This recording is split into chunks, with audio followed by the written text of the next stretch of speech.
Upon awakening, Chen Bei found himself thrust into a dormitory survival game, bound to a single dormitory.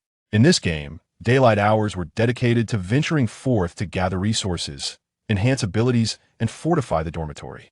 As night fell, a myriad of bizarre and perilous entities emerged, necessitating a retreat into the dormitory for survival. The fates of both the individual and the dormitory were intertwined. Unlike others, Chen Bei had entered a game management group. Here, he could glean various invaluable pieces of information. Welcome to the dormitory survival game. Here, you will confront life and death, challenges death, signifies an irreversible end. Each player will be assigned a dormitory, serving as both residence and sanctuary. This round of the game lasts for 4 days, referred to as the Night of Terror. When time concludes, as long as you remain alive, you and your dormitory will advance to the next round. Each round has distinct settings. This round features a cycle of day and night. Daytime is relatively safe, encouraging exploration to bolster one's strength. However, as night descends, the dangers will escalate dramatically, making it prudent to remain sheltered within the dormitory. Mastering the transitions between day and night is critical to navigating this round of the Night of Terror. More content awaits those who dare to explore and discover. In this fast-paced era, there is no room for lengthy tutorials. Wishing you all an enjoyable game.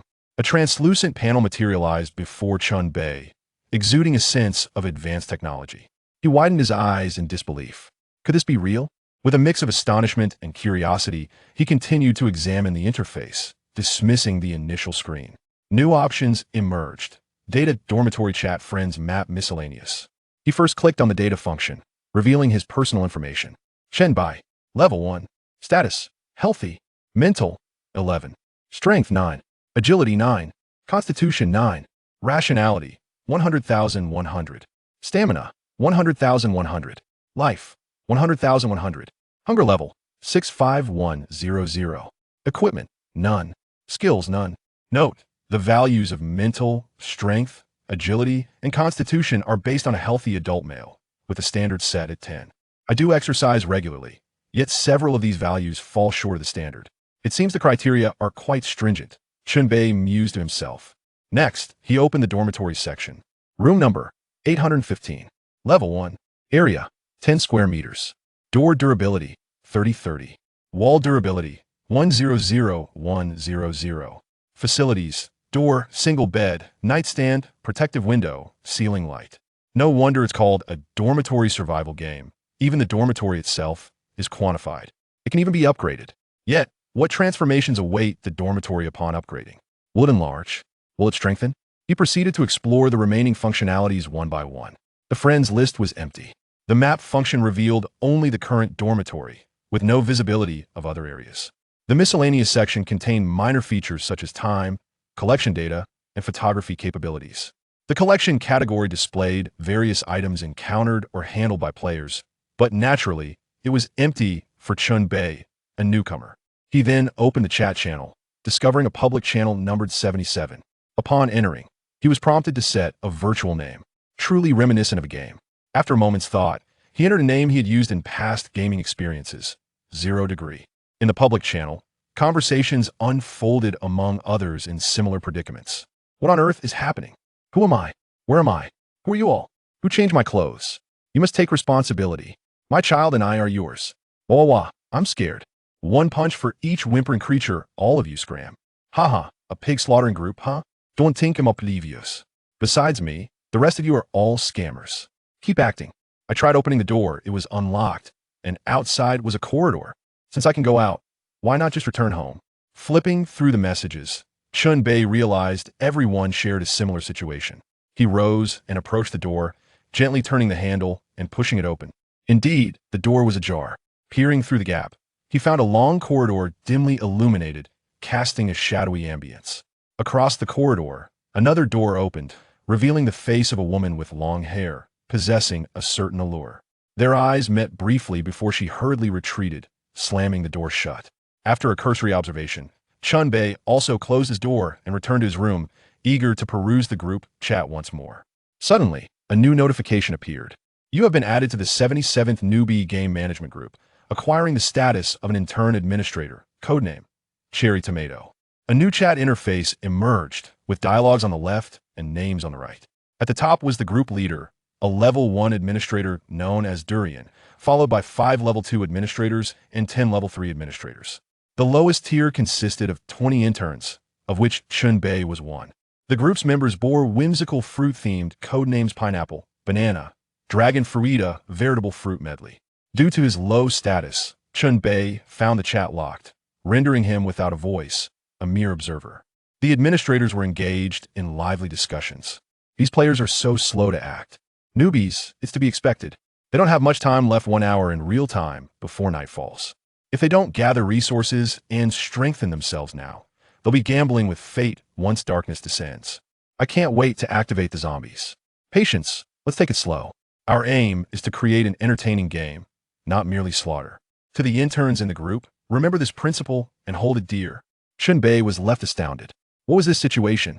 Not only had he entered the game as a player, but he had also become an administrator, gaining access to the management group.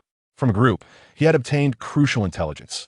Darkness would arrive in 1 hour, and zombies lurked within the game. As night approached, they would strike. This information sketched a vivid outline of the game's framework. The management group emphasized the urgency of enhancing one's strength to improve survival odds. Chen Bei closed his eyes, inhaling deeply to absorb this influx of information. What he faced was undoubtedly a supernatural occurrence. Conventional reasoning would serve no purpose here. His past life had been stagnant and monotonous. He had long grown weary of it. Now he stood at the precipice of a new beginning. Why not seize this opportunity to live anew? It is as if a bundle of dry firewood has been ignited, engulfed in a fierce blaze. Let's drive onward. Following the guidance of the management group, we shall venture forth early to gather resources and enhance our strength. Chen Bei opened his eyes, a newfound clarity illuminating his gaze as he stepped towards the door. A key was inserted in the lock, a detail easily overlooked. Chen Bei withdrew the key, opened the door, and upon exiting, secured it once more with the key. This dormitory must hold great significance despite its emptiness. It warrants protection. The corridor was dimly lit, the overhead light casting a faint glow, flickering intermittently. Each dormitory bore a number, and Chen Bei resided in room 815. This number likely indicated the 8th floor, room 15. Observing his surroundings, he noted the corridor was devoid of company. He was the first to embark on this exploration. The management group had mentioned the keyword gathering resources. It seems he must search high and low. Chen Bei approached the door across the way, marked 840. From the numbering, it was evident that each floor contained numerous rooms. Knock, knock, knock. Chen Bei tentatively rapped on the door, the sound shattering the corridor silence. Chapter 2. The Outsider. After a few moments of silence, Chen Bei mustered his courage and turned the doorknob. The door creaked open, revealing an empty room. The furnishings were quite similar to his own: a bed, a bedside table, and a misty view outside the window. It appeared that not every dormitory was occupied by players. Some remained vacant. Chen Bei stepped inside and opened the drawer of the bedside table. Since he was here to gather resources, it was essential to search thoroughly. To his surprise, he discovered some items: a roll of tape and a box of parts. He pondered their utility, lifting them for inspection before placing them back on the table. In the management group, someone had taken note of Chen Bei's actions. This player named Zero has found crucial upgrade resources and decided to leave them behind. Our game lacks a detailed beginner's tutorial. All players start in a state of confusion. These are key materials for upgrading the dormitory, especially the dormitory door, which serves as the first line of defense against zombies. Chen Bei glanced at the chat and realized the significance of these resources. They could be utilized to upgrade the dormitory. He promptly retrieved the tape and the box of parts, tucking them into his pocket, and continued his exploration. Upon exiting the dormitory, he approached the door of the adjacent room and knocked cautiously. Knock, knock, knock. He preferred to knock first, if someone was inside. He didn't want to barge in recklessly. Hearing no response, he concluded it was another empty room. Entering, he found a broom, a trash can, and the customary bedside table in the corner. Could the broom possibly be of use? Perhaps as a weapon against zombies? Chen Bei mused as he walked over and opened the drawer of the bedside table. Inside lay more tape and a box of parts. The box was heavy, filled with screws, gears, springs, and other items. After gathering the items, he turned to leave, but then reconsidered. His pockets were already full, so he decided to use the trash can to store the resources. He placed the collected items into the trash can. As for the broom, an idea struck him. He positioned it at an angle between the bed and the floor, raised his leg, and stomped down forcefully on the upper end. With a crack, The wooden broomstick splintered into two, leaving a sharp end. It could serve as a makeshift weapon. After all, primitive people fought with such tools. Chen Bei held the makeshift weapon in hand, feeling a semblance of security. Acquired inferior weapon homemade wooden spike, attack power 2. A notification popped up. It truly counted as a weapon, although he found its name amusing. Why not call it a May spike? Now equipped with the wooden spike in his left hand and the trash can in his right, Chen Bei exited the room. In the corridor, he encountered other individuals emerging from another room. A tall, muscular man with an imposing physique caught his eye.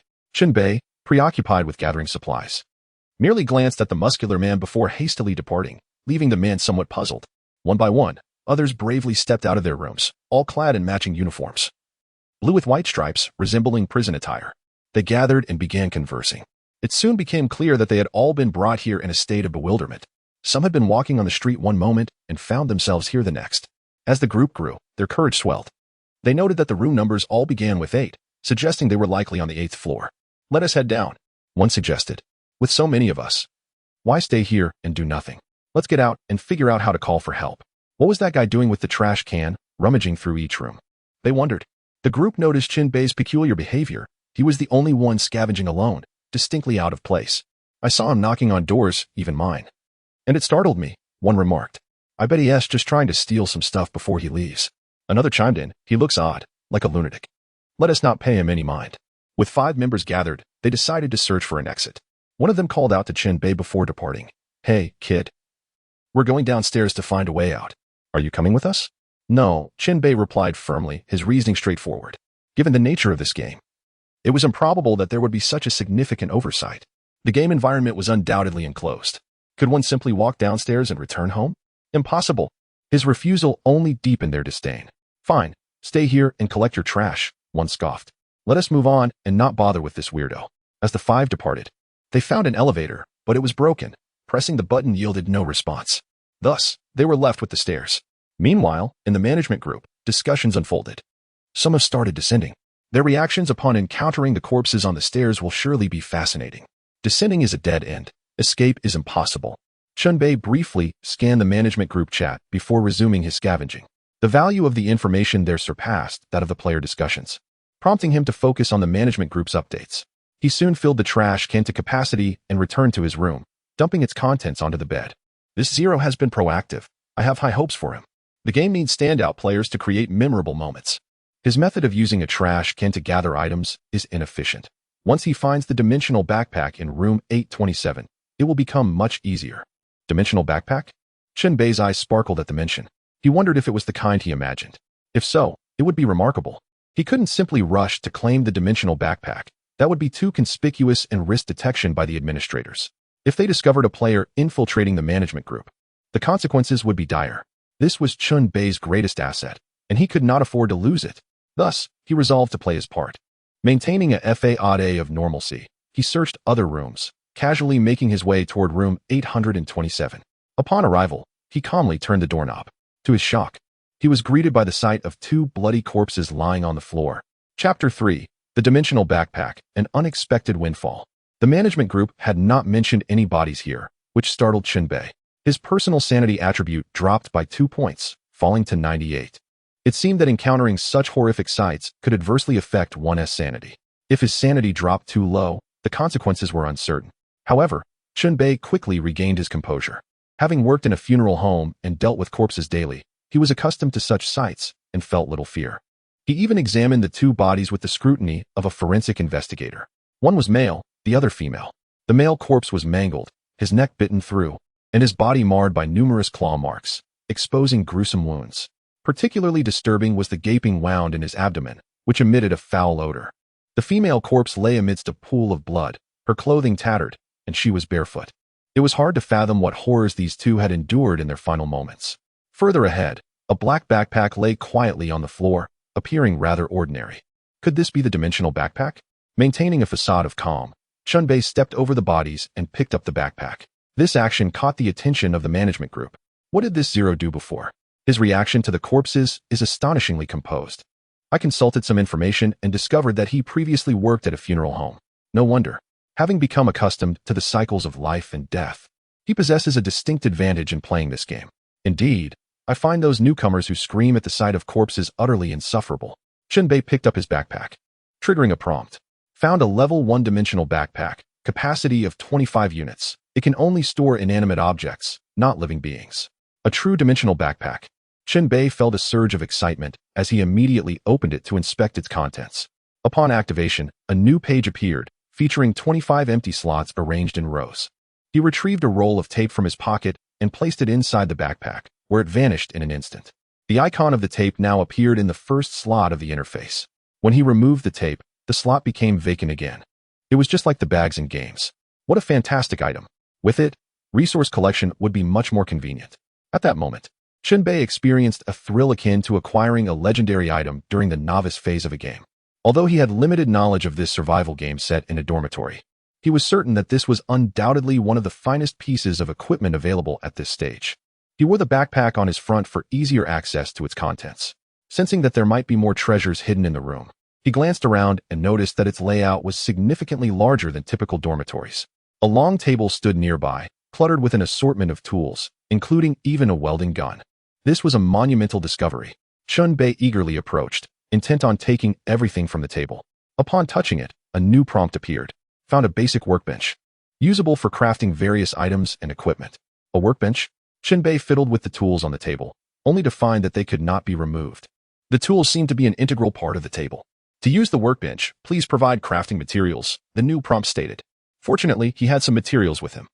So he attempted to place a roll of tape and a box of parts on the table. Missing blueprint recipe.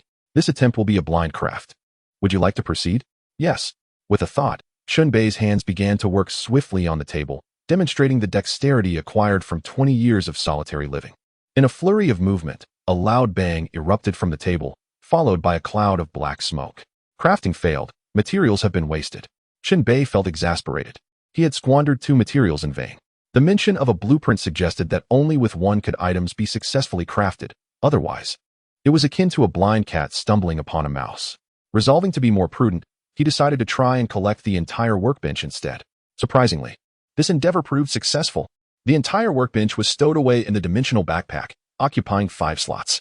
Chen Bei had merely been testing the waters, never expecting such a triumph. The dimensional backpack was incredibly powerful, akin to Doryman's pocket. By leaving the workbench here, it was communal. By placing it into his backpack, it became his personal treasure. The management group had indicated that darkness would fall within an hour, yet without any means of tracking time, he could only estimate based on intuition. It had likely been around 15 to 20 minutes since he arrived, leaving him with little time. Chen Bei calculated, his anxiety mounting. Even though he had taken a step ahead of the others in scavenging, his weaponry amounted to merely a wooden spike. In terms of self-defense, this was woefully inadequate. Facing a zombie in a one-on-one confrontation offered little chance of victory. If confronted by multiple zombies, the situation would be dire. He urgently needed to bolster his strength. Having found no further treasures in the room, Chen Bei prepared to leave. However, as he approached the door, he overheard a comment from a management group member named Peach. He just walked away without thoroughly searching the bodies. There are valuable items beneath the male corpse. Chen Bei paused, his heart racing at the revelation. The management group had indicated that valuable items lay beneath the corpses. He could not afford to miss this opportunity. Yet, turning back to search directly would appear too conspicuous. Utilizing his advantage of being able to peek into the management group, akin to possessing a cheat code, he knew that if they discovered his ability to spy, it would ruin everything. He had to act. In a moment of inspiration, Chen Bei feigned a slip, tumbling to the ground and smearing himself with blood. Upon landing, he quickly sprang up, shouting in faux rage while kicking at the 2 corpses. This provided the perfect cover. Seizing the opportunity, he grabbed the severed arm of the male corpse and forcefully overturned it. A flash of light caught his eye. Beneath the male corpse lay a glimmering fruit knife. In this context, it was already an invaluable piece of equipment. Chen Bei was overjoyed as he picked up the fruit knife and tested its weight. Obtained level 1 weapon, fruit knife. Fruit knife category, weapon attributes, physical attack power, 5 durability, 10-10. No matter how one viewed it, this fruit knife was certainly superior to the wooden spike Chen Bei had been wielding. The wooden spike was a subpar weapon, lacking even a level designation. With an attack power of merely 2, while this fruit knife boasted a respectable 5 points of attack power. Chen Bei rummaged through the 2 corpses once more, but found nothing else of value, and he was left with blood on his hands, which was rather unpleasant. Earlier, he had spotted a shared restroom, where he could wash up, provided that the water was still functional. Exiting the room, he made his way toward the restroom. just as the group he had seen earlier was returning. When they had descended, there were 5 of them. Now, there were 8, indicating that someone had joined their ranks along the way. They immediately noticed the blood on Chen Bei's hands and the fruit knife. This was bound to raise suspicions. That guy has blood on his hands and is holding a knife. Could he have killed someone? They murmured among themselves, their gazes filled with wariness. Chen Bei, unsure of how to explain his situation, chose to ignore them and walked straight in. Hiding inside the room, he awaited the arrival of nightfall. Chen Bei devised a plan to return to his dormitory and craft weapons. On his way back, he encountered the same group from earlier. They were engaged in a discussion about their escape. The main door on the first floor was sealed shut, rendering any exit impossible, and the windows were also barred. The outside was shrouded in a thick fog, obscuring visibility. Were they truly destined to remain trapped here for 4 days? Do not lose heart. We will find a way out.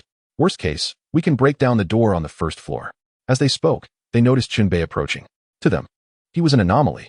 Instead of collaborating on an escape plan in their perilous situation, he was rummaging through each room for scraps. Was he treating this as a game? Their paths did not align. Chen Bei, leaning against the wall, wished to avoid any association with them. Under their watchful gaze, he returned to his dormitory and shut the door behind him. The leader of the group, a muscular man, frustrated by their confinement, turned his ire towards Chen Bei. Do you think he might know something? In that moment, the group's spirits were fraught with confusion, tension, and anxiety. Upon hearing the muscular man's suggestion, several nodded in agreement. It's quite possible. He appears too suspicious. If there is a mastermind behind this, he could be an infiltrator. He was just holding a bloody knife. He might have killed someone and poses a danger. Yes, he is a threat. We should capture him and interrogate him to extract information. The group grew increasingly animated. The muscular man, feeding off their fervor, became even more aggressive. His eyes glinted with menace as he clenched his fists, joints cracking ominously. He led the charge to Chen Bei's dormitory door. Bang, bang, bang. The muscular man pounded on the door. Open up, I need to talk to you. If you don't come out, I'll wait here until you do. You can't escape. Damn it. Open the door, or I'll break it down. Inside the dormitory, the frenzied shouting outside made Chen Bei furrow his brow. At that moment, he had already set up his workstation within the dormitory, occupying the remaining space just enough to fit. He spread out his blueprints on the table, meticulously gathering materials, a fruit knife, wooden sticks, tape, and a box of components. Starting the production of the weapon spear, success rate 98, in progress. Chen Bei's body moved uncontrollably, his hands working at a speed nearly imperceptible to the naked eye. Various materials danced in his grasp, merging together. Success. Crafted level 2 weapon spear 1, proficiency 1, proficiency function unlocked. On Chen Bei's personal panel, a new category for manufacturing proficiency appeared, the purpose of which remained unclear for now. A spear now rested upon the table. The wooden sticks served as the handle, with the fruit knife affixed at the tip, secured in place with tape and various components, resembling a weapon of sorts. Chen Bei picked up the spear, triggering an interface. Acquired level 2 weapon spear. Spear level 2 category. Weapon attribute. Physical attack power. 12 durability. 2020 description. The spear is an ancient weapon that, when held, easily awakens the dormant hunting instincts within. Never forget, humanity has survived through combat. Finally, he possessed a decent weapon. Chen Bei handled the spear, but the cramped space of the dormitory hindered any practice. Lacking martial arts training, he could only employ the most rudimentary and violent methods. Bang, bang, bang. The muscular man outside grew increasingly agitated and aggressive, now kicking the door with force. It was merely a wooden door. Each blow resulted in damage numbers appearing. Durability -1. Remaining durability 2930. Durability -1. Remaining durability 2830. The muscular man continued to assault the door. With each few strikes, the durability decreased. If this persisted, the door would inevitably give way. Come out. Don't think you can hide like a turtle. I'm a fitness instructor, and I can break this door in a heartbeat. He bellowed, the pounding resounding relentlessly. Chen Bei observed his door, his expression darkening. Having worked in a funeral home, he had witnessed death daily, watching bodies come and go. He had contemplated the distinction between life and death, ultimately concluding that the difference was inconsequential. What mattered was that the dead were others, while he remained alive. Chen Bei began to act, stowing away his workstation and bedside table into a dimensional backpack to create space. Approaching the door, he peered through the peephole to gauge the opponent's position. Gripping the spear tightly, he found the right angle. Taking a deep breath, he cracked the door open just a sliver. Finally, the door is opening. Just wait and see how I deal with you. The muscular man cursed as he pulled the door wide open. What greeted him was the glint of cold steel. Chapter 5. The fire axe acquired. The cold glimmer was the spear's tip. At such close range, even with his eyes closed, he could strike true. Thud. The spear pierced the muscular man's chest. In that instant, the spear was withdrawn, drawing forth a spray of blood, leading into a second strike. Thud. Again. It struck his chest. The muscular man staggered, shock etched on his face. He had not anticipated Chen Bei to be so ruthless. This was merely the beginning. Within seconds, Chen Bei, his expression icy, repeated the same actions. Withdraw, stab, thud. This time, it penetrated his abdomen. The previously struck locations began to bleed profusely. Thud. Again, the abdomen, a larger area, making it easier to hit. Each thrust felt particularly gratifying. Thud. This attack was riskier, aimed at the neck, though slightly off target. It still tore through flesh. Thud. Thud. Thud. The remaining strikes were left to chance. Wild stabs sufficed. Chen Bei noticed that each attack consumed a measure of stamina. Hitting the opponent prompted damage notifications, ranging from 15 to 30. The muscular man had only 100 health points. The damage had already exceeded his limit. The muscular man, eyes wide, gasped for breath, blood frothing at his mouth, producing incoherent sounds. He stumbled back, collapsing to the ground. Previously, they had merely suspected Chen Bei of murder. Now, his own life bore witness to the truth. It also validated a saying, do not push someone too far. The others, witnessing the muscular man's demise and the blood pooling around him, screamed. He killed someone. Help, there's a murderer. They scattered in panic, some pale with fear, collapsing to the ground, while others took flight. In times of peace, the notion of murder felt distant from most. Witnessing one person take the life of another was a profound shock. The impact of committing murder oneself was even greater. Chen Bei felt disoriented, as if caught in a surreal dream. Did I just kill someone? Is this real? He struggled to process the reality, stepping cautiously towards the door, staring at the lifeless body and the spreading crimson. Ironically, he had even gained experience points for the act of murder. Target killed, earned 5 experience points. 10 more points needed for the next level. Killing a level 1 human grants 5 experience points. With 2 more kills, Chen Bei could level up. Sometimes, the abyss lies just beneath one's feet. Take a step forward, and there is no turning back. You force my hand. Chen Bei's demeanor darkened as he regarded the body in the pool of blood. Just moments before, the muscular man had stormed in with a group, intent on confrontation. Had Chen Bei displayed weakness, the consequences would have been dire. Thus, he had decisively chosen to fight back. Some events, once they happen, cannot be undone. This was the first time, but it would not be the last. Within the management group, Chen Bei's act of murder garnered the attention and high praise of the administrators. Finally, someone has died. In a survival game, how can there be survival without death? I am increasingly optimistic about the player known as Zero. He is decisive and ruthless. I hope he can go further. Meanwhile, the player group chat has erupted in a frenzy, with many discussing a recent incident. Someone has been killed. I witnessed it with my own eyes. It was that person from room 815. Everyone must be cautious of the individual from room 815. He is a lunatic. Amid the discussions of murder, someone mentioned a piece of information. Someone smashed a wooden chair and obtained 1 unit of wood. Although this information lacked the excitement of murder, it caught Chen Bei's attention. As he was in dire need of wood, crafting a wooden shield and upgrading the door to level 2 required wood. Previously, Chen Bei had not managed to acquire even a single piece. It turned out that wood could be obtained in such a manner, simply by smashing chairs. How reasonable. With a newfound objective, Chen Bei shook off the ominous aura brought by the murder and focused on his task. Now was not the time to dwell on such matters. Wasting time could lead to him becoming the next victim. Chen Bei equipped himself and locked his door. He glanced at the corpse lying at the entrance and felt a twinge of concern. What if the body attracted zombies? After all, it was a fresh corpse, likely appealing to the undead. With this thought in mind, Chen Bei decided to drag the body away and stowed it in an empty dormitory across the hall. He then began to scavenge for wood, discovering a wooden chair in one of the dormitories. He picked it up and smashed it to the ground repeatedly. It was quite a laborious task, as the chair was of good quality, and it took numerous strikes before it finally shattered. The broken chair automatically transformed into a bundle of wood that fell to the floor. Chen Bei picked it up, stowing it in his dimensional backpack. At last, he had obtained a piece of wood. It seemed that even ordinary group chats could yield essential information. Both sides needed to pay attention. However, this single piece of wood was far from sufficient. Chen Bei continued his quest for more wood, smashing any chair he encountered, earning him the title of Chair Destroyer. During this process, other players roamed the corridor, maintaining their distance while utilizing the system's built-in photo feature to capture an image of Chen Bei. Great, now he was famous. His photograph was shared in the public group chat, and his face was marked as that of a murderer. Furthermore, others now knew his dormitory's location, which irked Chen Bei. It seemed he had been surreptitiously photographed. The situation of being labeled a villain had its pros and cons. The advantage was that it instilled a sense of caution in others, making them reluctant to provoke him. The downside was that it revealed his hideout, increasing the risk of being robbed.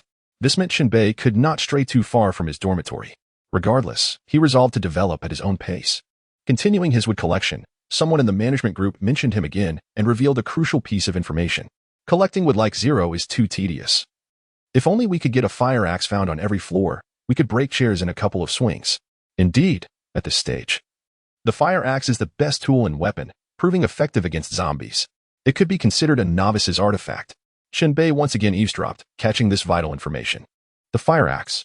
He frowned slightly. They only mentioned its utility, but did not specify its location. The fire axe. Where could it be? Suddenly, it dawned on him. Where else but in the fire safety box? That was why the administrator mentioned it was available on every floor. Shifting into a guise of searching the corridor, Chen Bei passed by the fire safety box on his floor.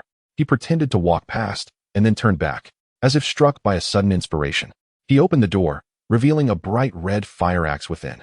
A novice's artifact, indeed, it was now his. Chen Bei retrieved the fire axe and accessed its data interface. Fire axe level, 2 category, weapon tool attributes, physical attack power, 13 durability, 25 description. With an axe in hand, the world is yours. It can chop from the front and smash from the back. Trust me, you will come to love it. Chapter 6, Upgrading the Door. As humans are prone to the allure of the new and disdain for the old, Chen Bei promptly stowed his spear in his backpack, wielding the fire axe in hand, and swung it a few times. The fire axe sliced through the air with such force. He decided to test it on a wooden chair, and with 3 swift strikes, it shattered. The efficiency was markedly improved. Another unit of wood added to his inventory. Elated, Chen Bei prepared to exit when he suddenly had an epiphany. The door was wooden. If breaking chairs yielded wood, surely breaking the wooden door would too. He immediately put this to the test, discovering that it was indeed feasible. The wooden door was sturdier than the chairs. After a dozen strikes, he successfully destroyed it. The wooden door yielded even more wood, totaling 5 units. This made collecting wood much simpler. In this corridor, not every room had chairs, but every room had wooden doors. It turned out that the essence of this survival game was fundamentally a resource gathering and scavenging endeavor. Chen Bei had played similar survival games before and quite enjoyed this aspect. With 11 units of wood now in hand, he deemed it sufficient for the time being and resolutely headed back. On his way, he noticed other players in the corridor who, upon seeing him, hurriedly ducked into their rooms, eager to avoid him. The reputation of Chen Bei as a murderer had evidently taken hold. He paid them no mind and returned to his room, 815. Upon entering, he immediately set to work. First, he crafted a wooden shield, consuming 2 units of wood, 1 component box, and 1 iron nail. Standing at the workbench, his hands moved with astonishing speed, swiftly combining various materials. A simple wooden shield was born. Obtained level 1 equipment, wooden shield. Wooden shield level, 1 category, equipment attributes, physical defense, 8 durability, 20 description. Don't expect too much from this wooden shield. It is more fragile than your love. With a fire axe in his left hand and a wooden shield in his right, adorned in blood-stained attire, Chen Bei finally possessed a semblance of decent equipment. He wondered whether he could defeat a zombie in a one-on-one encounter. The previous act of murder had profoundly impacted him. He was confident that if faced with a zombie, he would muster the courage to engage. Despite their terrifying appearance, he felt unafraid. Having worked in a funeral home, he had seen all manner of corpses and had long since grown accustomed to them. Next, it was time to upgrade the door. Chen Bei set down his weapons and approached the door. Crafting tools was done at the workbench, but upgrading the door had to occur in front of it. As long as he had the blueprint, he could trigger the upgrade option upon approaching. Materials required for upgrade: wood 3, component box 2, adhesive tape 1, iron nail 1. Upgrade conditions met. Would you like to proceed? Yes, Chen Bei's hands flew once more, moving with the speed of a phantom. A progress bar appeared, advancing sluggishly. The process proceeded quite smoothly, and once the progress bar completed, door upgrade successful. Door level, 2 defense, 12 durability, 50 the door, previously damaged, seemed to have its durability restored alongside the upgrade. The newly upgraded door exhibited a marked transformation, appearing thicker and adorned with decorative contours, unlike its prior flatness. The upgraded door instilled a greater sense of security. But that was not all. Chen Bei still possessed the recipe for a level 3 door with sufficient materials on hand. Thanks to his prior rummaging for supplies. Upgrade conditions met. Would you like to proceed? Yes. Repeating the previous upgrade process, Chen Bei began his work anew. This time, the progress bar moved even slower, akin to a snail's pace. Meanwhile, in room 838 diagonally across the hall, a female player named Chao Qingqing resided. She had flowing long hair and striking looks. She was once a female public relations officer. From the onset of the game until now, Chao Qingqing has remained ensconced within her room, hesitant to emerge. She crouched at the door, peering through the peephole, and was astonished to discover an unusual occurrence with room 815.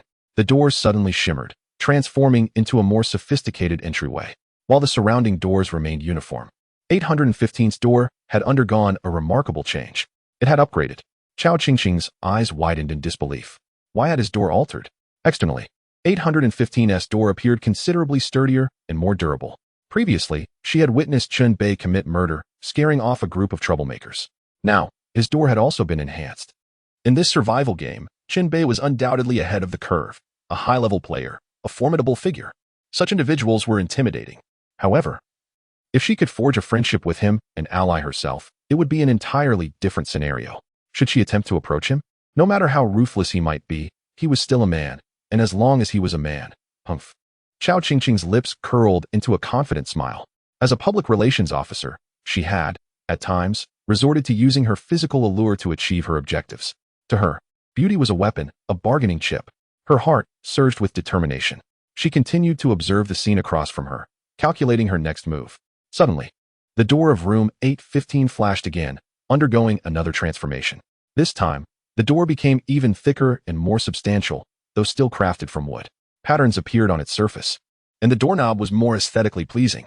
Chao Qingqing's eyes widened once more, her lashes fluttering, her irises glimmering with excitement.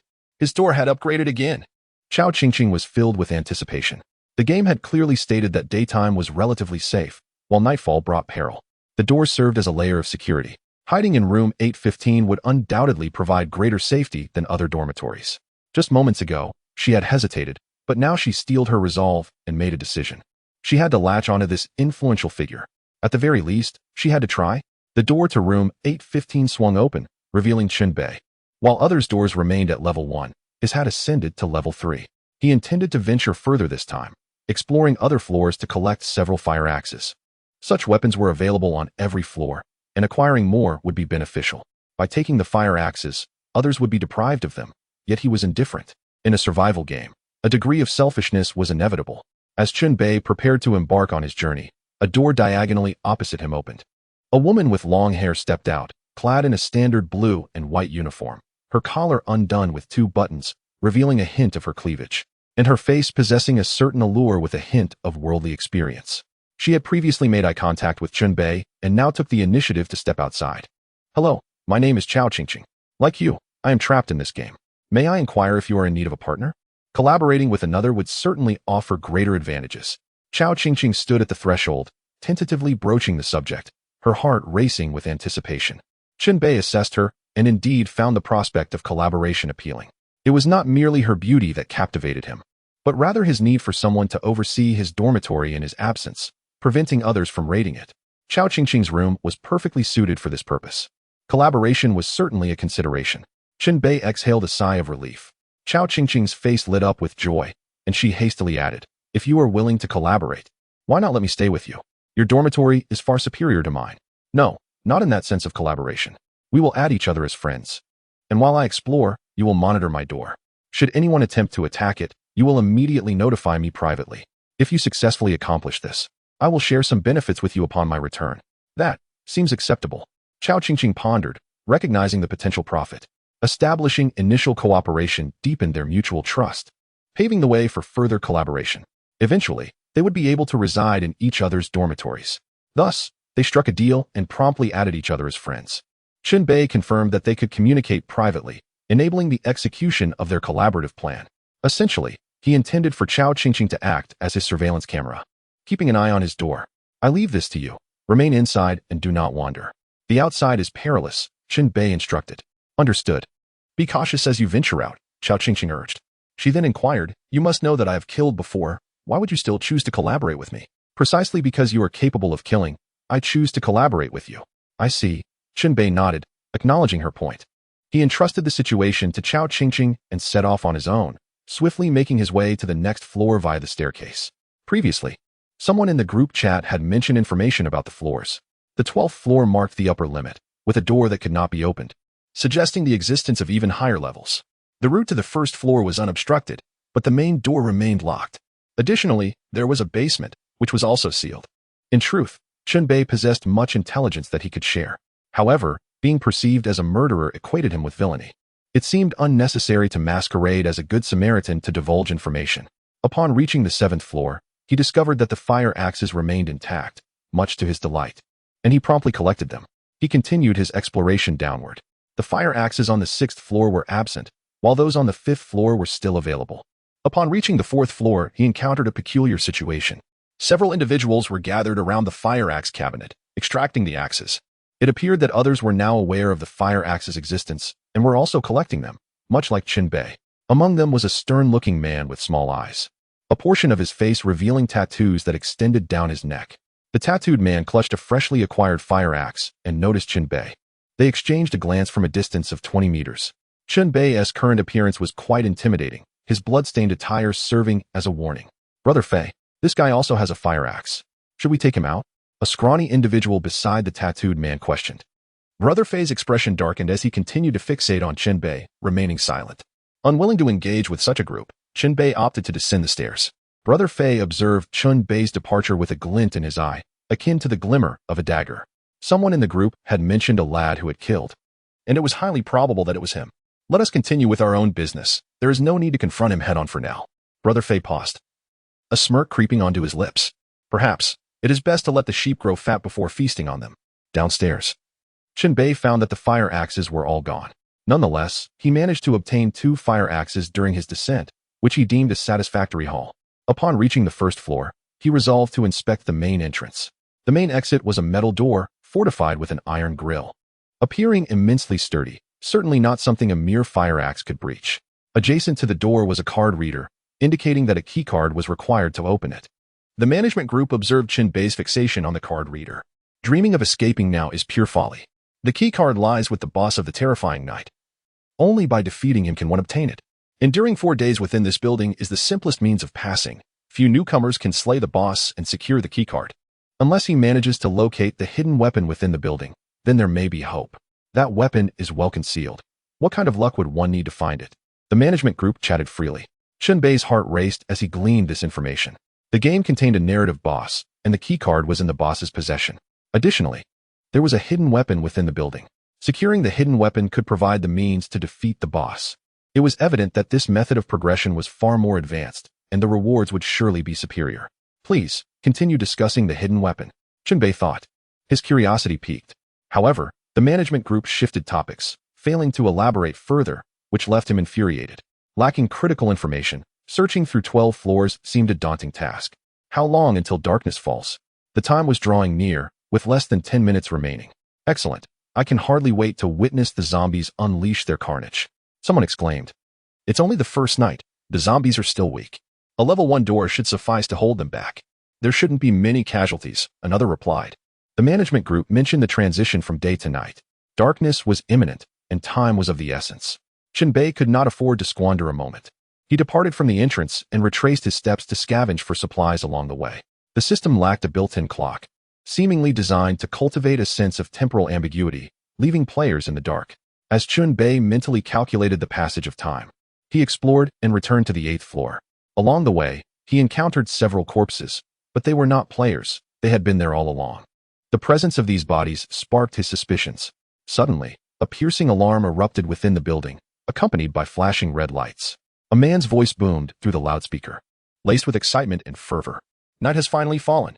The 3rd batch of test subjects, commence your performance. Let me witness your physical vitality. Warning, night is rapidly approaching. Countdown, 10, 9, 8, 7, 6, 5, 4, 3, 2, 1. The countdown felt like a death knell, a mere 10 seconds to spare. Thankfully, Chen Bei had returned just in time. Otherwise, he would have been caught unprepared. Chao Qingqing, hiding in her room, witnessed Chen Bei sprinting and hurriedly called out, "It's night. Let me into your room for safety. There's no time. Return to your own dormitory and endure the night. Tomorrow, I shall share my spoils with you." Chen Bei unlocked the door with his key and entered, shutting it with a heavy thud. Frustrated, Chao Qingqing stomped her foot and closed her own door. Once inside, Chen Bei glanced out the window. The previously hazy twilight had transformed into profound darkness. Night had descended. Chapter 8. Come save me. Creak, creak. A female corpse lay in a pool of blood, her body twitching suddenly, emitting strange sounds. The overhead light flickered dimly, as if struggling for power. The corpse jerked upright in a stiff motion. She had risen. The female zombie emitted a primal growl, and her previously normal teeth fell away, replaced by sharp fangs, each 2 to 3 centimeters long. This transformation rendered her lips unable to close fully, with only her teeth able to meet. Her hands began to mutate as well, with fingers thickening and nails elongating into deadly claws. Beside the female zombie lay another mangled male corpse that remained undisturbed. The female zombie raised her head slightly, her nostrils flaring as she sniffed the air, seemingly having found her target. She hastened toward the door. The hunt had begun. In room 815, Chen Bei had returned just before nightfall. The true dangers of the night would have to be tested firsthand. He stood at the door, peering through the peephole, only able to glimpse a limited area, primarily the 3 dormitories across the way. Sounds of commotion emerged, accompanied by growls. There was more than one zombie. Chen Bei furrowed his brow, gripping his fire axe tightly. To claim he felt no anxiety would be sheer self-deception. The player group erupted in chaos. It's a zombie. There are zombies outside. Is that true? Don't scare me. I saw it too. The zombie is covered in blood, with long teeth like a beast. I've played escape room games before, where actors pretended to be monsters. Could these zombies be fake as well? I want to go home. I want to go home. Who is orchestrating all of this from behind the scenes? Chen Bei observed the discussions unfolding. In stark contrast, the management group was buzzing with excitement. Those administrators, fervent and eager, claimed it was finally time for their favorite segment. Night was the essence of this game. Suddenly, the growls intensified nearby, startling Chen Bei. He strained to see outside the door and caught sight of a female zombie moving towards him, her speed slightly slower than a human's, her movements stiff. With a mouthful of fangs and a grotesque visage, the sight of the zombie inflicted a psychological toll on Chen Bei, reducing his sanity by 3 points. He instantly recognized her as the female corpse he had seen in a nearby room. He could not mistake that dress. This revelation confirmed his earlier suspicions. The scattered corpses in the building transformed into zombies at night. Those bodies were not mere decorations. Chen Bei's heart raced. The female zombie sniffed the air like a dog, searching for her next target. She paused directly in front of room 815, and his heart sank. Could he be so unfortunate? Just as night fell, he was singled out by a zombie. Please, find another spot. He thought. That door is too sturdy. You won't break it. With a fierce glare, the zombie suddenly let out a low growl and dashed toward room 838. At the door of 838, she clawed at the wood, scratching and scraping, causing it to creak ominously. Inside, Chao Qingqing's terrified scream echoed, her voice pitchy from fear. It was definitely genuine. Chen Bei sighed in relief. At least she wasn't attacking his door. The female zombie was proving to be rather sensible. Chao Qingqing quickly messaged Chen Bei privately, pleading for help. Brother, please come save me. The zombie is right outside my door. If you rescue me, I'll let you do whatever you want. Anything. Chen Bei received her frantic messages, but responded, no rush, just wait a moment. What do you mean, wait? The zombie is about to break in. Brother, you have a weapon, you can kill the zombie. Hurry and be my hero. From now on, I'll do whatever you say. I'll be your little puppy. Receiving such blunt messages, Chen Bei could sense Chao Qingqing's urgency. Yet, he remained unhurried. The management group had previously mentioned that the first night served to acclimate new players, meaning the difficulty was low. The zombies were all level 1 and would struggle to breach a door. As long as one remained hidden indoors, survival until morning was highly probable. Creak, creak. The female zombie continued to scratch at the door, leaving marks of damage. After several attempts, she realized she could not break through. With a frustrated growl, she turned and walked away, still sniffing the air for her next target. Haha, the zombie has left. Thank heavens, Chao Qingqing exclaimed, overjoyed. Logically, it seemed the zombies had given up rather quickly. One could only assume the zombies operated under a certain behavioral logic, akin to NPCs. Scratching at the door was one such programmed behavior. Upon realizing they could not breach it, they sought a new target rather than persist in futility. This truly was a game, requiring players to engage and partake fully in the experience. Chen Bei felt a chill run down his spine. At that moment, the management group discussed an important topic. The zombies on the first night are sluggish and weak, making it an ideal opportunity for players to take the offensive. Yet they're all hiding in their rooms. After all, they are new players. It's natural to be timid. They must have played at least one survival game to shift their mindset. The first player to kill a zombie will unlock a hidden first kill reward, guaranteed to receive a skill card, a stat point, and an item. It's a substantial bounty. It all comes down to who has the greater courage. Going in unarmed is futile. You must have a weapon to kill a zombie. Destroying a zombie's brain is the surest way to eliminate it. Chen Bei's heart raced at the prospect of the conversation. The first player to slay a zombie could receive substantial rewards. Should he take the plunge? The risk was considerable. Chen Bei's mind wavered. Facing a zombie in direct confrontation required immense bravery. This was a personal experience, a gamble for his very life, not merely maneuvering a controller in front of a screen. Chen Bei took 3 deep breaths, striving to achieve a balance between exhilaration and fear. On the first night, the zombies were at their weakest. Hesitation would only result in escalating difficulties from the following night onward. Now was not the time for reluctance. With determination, Chen Bei focused intently, gripping the fire axe tightly in his left hand while holding the wooden shield in his right. He cautiously opened the door and stepped outside, keeping the wooden shield positioned before him as he stealthily approached the back of the female zombie. Chapter 9. First kill of a zombie, hidden rewards.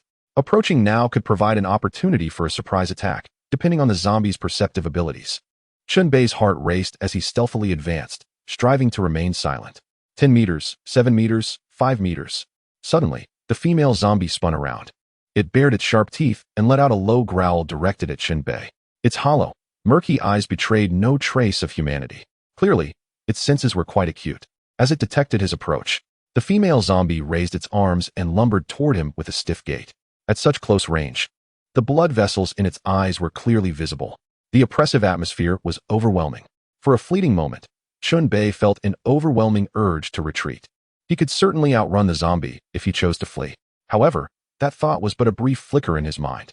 Instead, he braced himself against the pressure, gritted his teeth, and raised the wooden shield to protect his head and face, readying his left hand for action. As the female zombie's claws reached out, Chen Bei swung the fire axe, aiming directly at the claws. The zombie's attack was straightforward, relentlessly advancing towards him.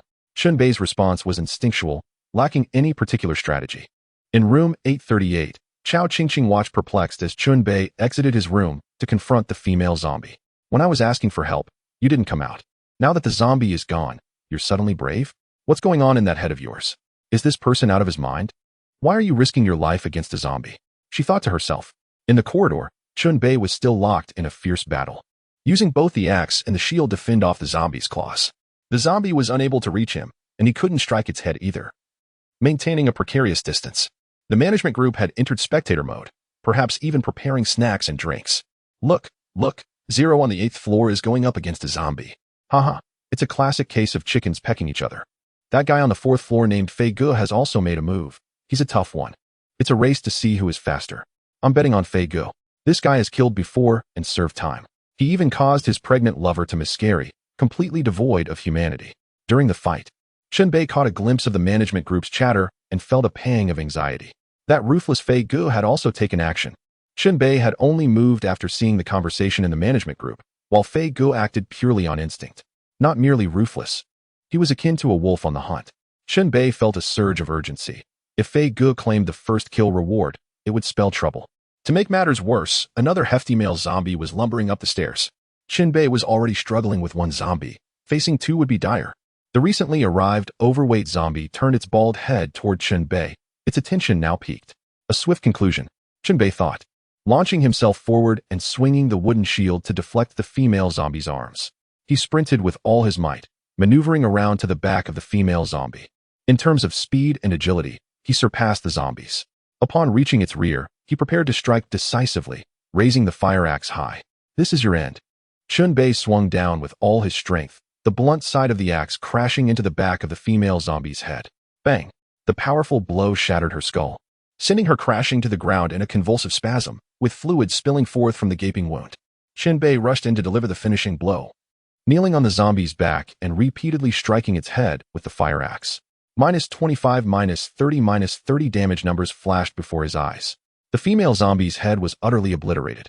Target killed, gained 10 experience points, level increased to level 2, attributes enhanced, skill slot unlocked. 3 items erupted from the fallen female zombie, hovering nearby and glowing. Labels indicated that the killer was player 0, granting him priority for collection. Chen Bei's eyes lit up as he swiftly stuffed the items into his dimensional backpack. Acquired level 1 skill card, Triple Strike. Acquired UV flashlight X1. Acquired attribute candy X1. The first kill reward was secured. Before he could revel in his success, the hefty zombie charged toward him with surprising speed. Chen Bei had just completed a kill, adrenaline surging, and was ready to engage again. However, he reconsidered. With the first kill reward in hand, there was no need to risk everything. Better to retreat and examine the rewards he had just obtained. Chen Bei resolved to play it safe, turning on his heel and sprinting back to his room 815. The overweight zombie pursued him to the door, attacking the level 3 door with fervor. If it couldn't breach a level 1 door, a level 3 door would be far beyond its capabilities. The level 3 door had a durability of 65 points, more than double that of a level 1 door. Ignoring the scratching at the door, Chen Bei examined his recent gains. Leveling up to level 2 provided him with a comprehensive enhancement, albeit not overwhelmingly so. Chen Bei's status read: Level 2 status, Healthy Spirit, 12 Strength, 11 Agility, 10 Constitution, 10 Intellect, 88 105 Stamina, 82 105 Health, 100 105 Hunger, 53 100 from the panel. It was evident that his spirit, agility, and constitution all increased by 1, with strength rising by 2. Intellect, stamina, and health each increased by 5. Chen Bei performed a chest expansion exercise, feeling a slight surge of strength. The enhancement, though not drastic, was noticeable. Next, he turned his attention to the 3 rewards. Chen Bei opened his backpack, retrieving the 3 items and placing them on the table. The first was a card resembling a playing card. The second was the flashlight. The third was a bag of candy. Chen Bei picked up the card, which immediately displayed relevant data. Skill card name, Triple Strike level, level 1 effect. Execute 3 consecutive melee attacks within a short period, dealing 85, 100, and 120 damage respectively, with the third attack guaranteed to be a critical hit. Cost: 5 stamina cooldown, 30 seconds restriction. The player must be equipped with a melee weapon to use it. Usage condition: strength attribute must exceed 10 points. Description: good things come in threes. Skill cards. It seemed that in this game, skills must be equipped to be utilized. Chen Bei immediately decided to test this. He had unlocked a skill slot upon leveling up to level 2, specifically for skill cards. Players familiar with games would find these basic mechanics easy to grasp. Chen Bei clicked to equip the skill card, causing it to vanish from his hand and appear in the skill slot. A small skill icon materialized before him, representing the Triple Strike skill. The question remained: how to activate it? This soon found its answer. Chen Bei grasped the fire axe and instantly understood how to execute the Triple Strike. As if he had practiced it countless times, ingraining it into his memory. He nearly acted on impulse, but quickly suppressed it. It appeared that as long as the skill card was equipped, it could be activated directly without further thought. Chen Bei then turned his gaze to the other 2 rewards. Both were valuable items. Chapter 10. A sweet reward. The 2 items were a UV flashlight and attribute candy. Chen Bei first picked up the flashlight to examine it. UV flashlight level, none. Category, item attribute, electric effect A, normal lighting. Effect B, powerful UV illumination, akin to natural sunlight, lasting for 5 seconds. Cooling effect, B 2 minutes. Power, 100-100. Description: how to use this thing. Do I really need to instruct you? Indeed, there's no need for instruction. Anyone with a modicum of intelligence can discern its purpose at a glance. It is, of course, meant for illuminating zombies. Zombies lurk by day and roam by night, likely terrified of sunlight. Shining this flashlight upon them will certainly be unwelcome. The specifics can only be discovered through trial. Chen Bei then picked up the attribute candy. This item was rather straightforward. Attribute candy. Category: food. Attribute: sugar content.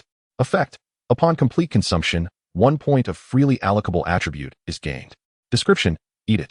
It's not about technology or brute force. An attribute booster. Even a single point can be beneficial. Every little bit helps. Chen Bei unwrapped the attractive packaging and directly tossed the candy into his mouth, crunching it with delight. Gained 1 point of freely allocable attribute, usable at any time. On Chen Bei's data panel, an additional attribute point appeared. Mentality, strength, agility, constitution. The points could be allocated among these 4 attributes, each accompanied by an explanation. Mentality affects rationality. Strength influences physical output. Agility impacts speed, evasion rate, and critical hit rate. Constitution affects stamina, defense, and health. After contemplation, Chen Bei decided that, at this stage, maximizing physical output was the most pragmatic choice. He allocated the attribute point to strength. Upon doing so, he felt a warm current coursing through his body, his muscles quivering as if electrified. What a delightful sensation! Defeating this zombie was indeed rewarding. Leveling up, acquiring new skills and items, had significantly widened the gap between his capabilities and those of ordinary players.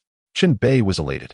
His gaze sparkled, and he even began to develop an affinity for this survival game in the dormitory. It was certainly preferable to his previously stagnant existence. At that moment, a stir erupted in the player group.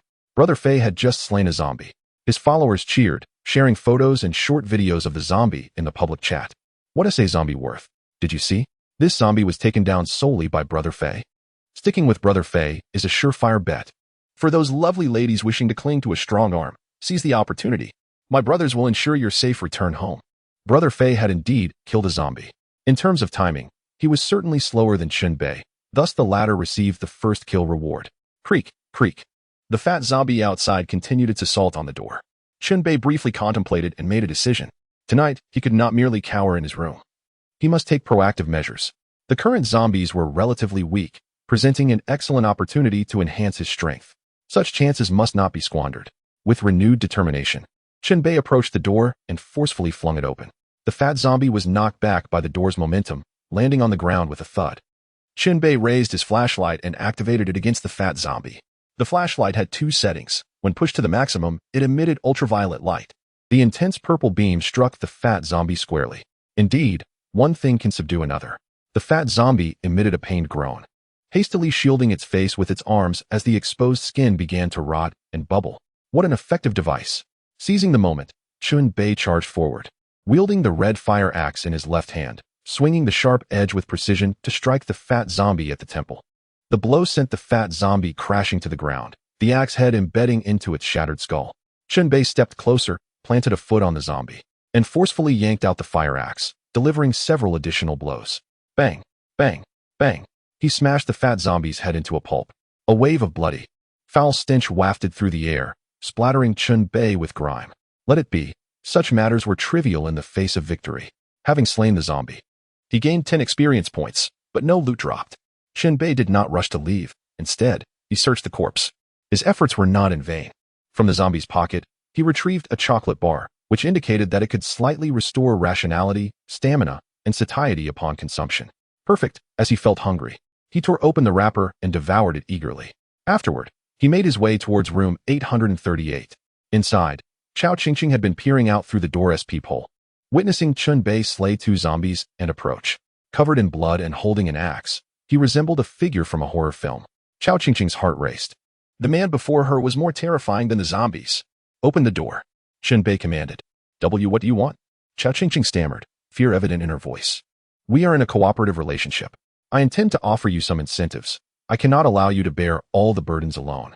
Incentives. Chao Qingqing's heart raced, her mind wandering to darker thoughts, considering whether he might harbor ulterior motives. Hesitating, she eventually opened the door. She had no choice. He had the capacity to break in.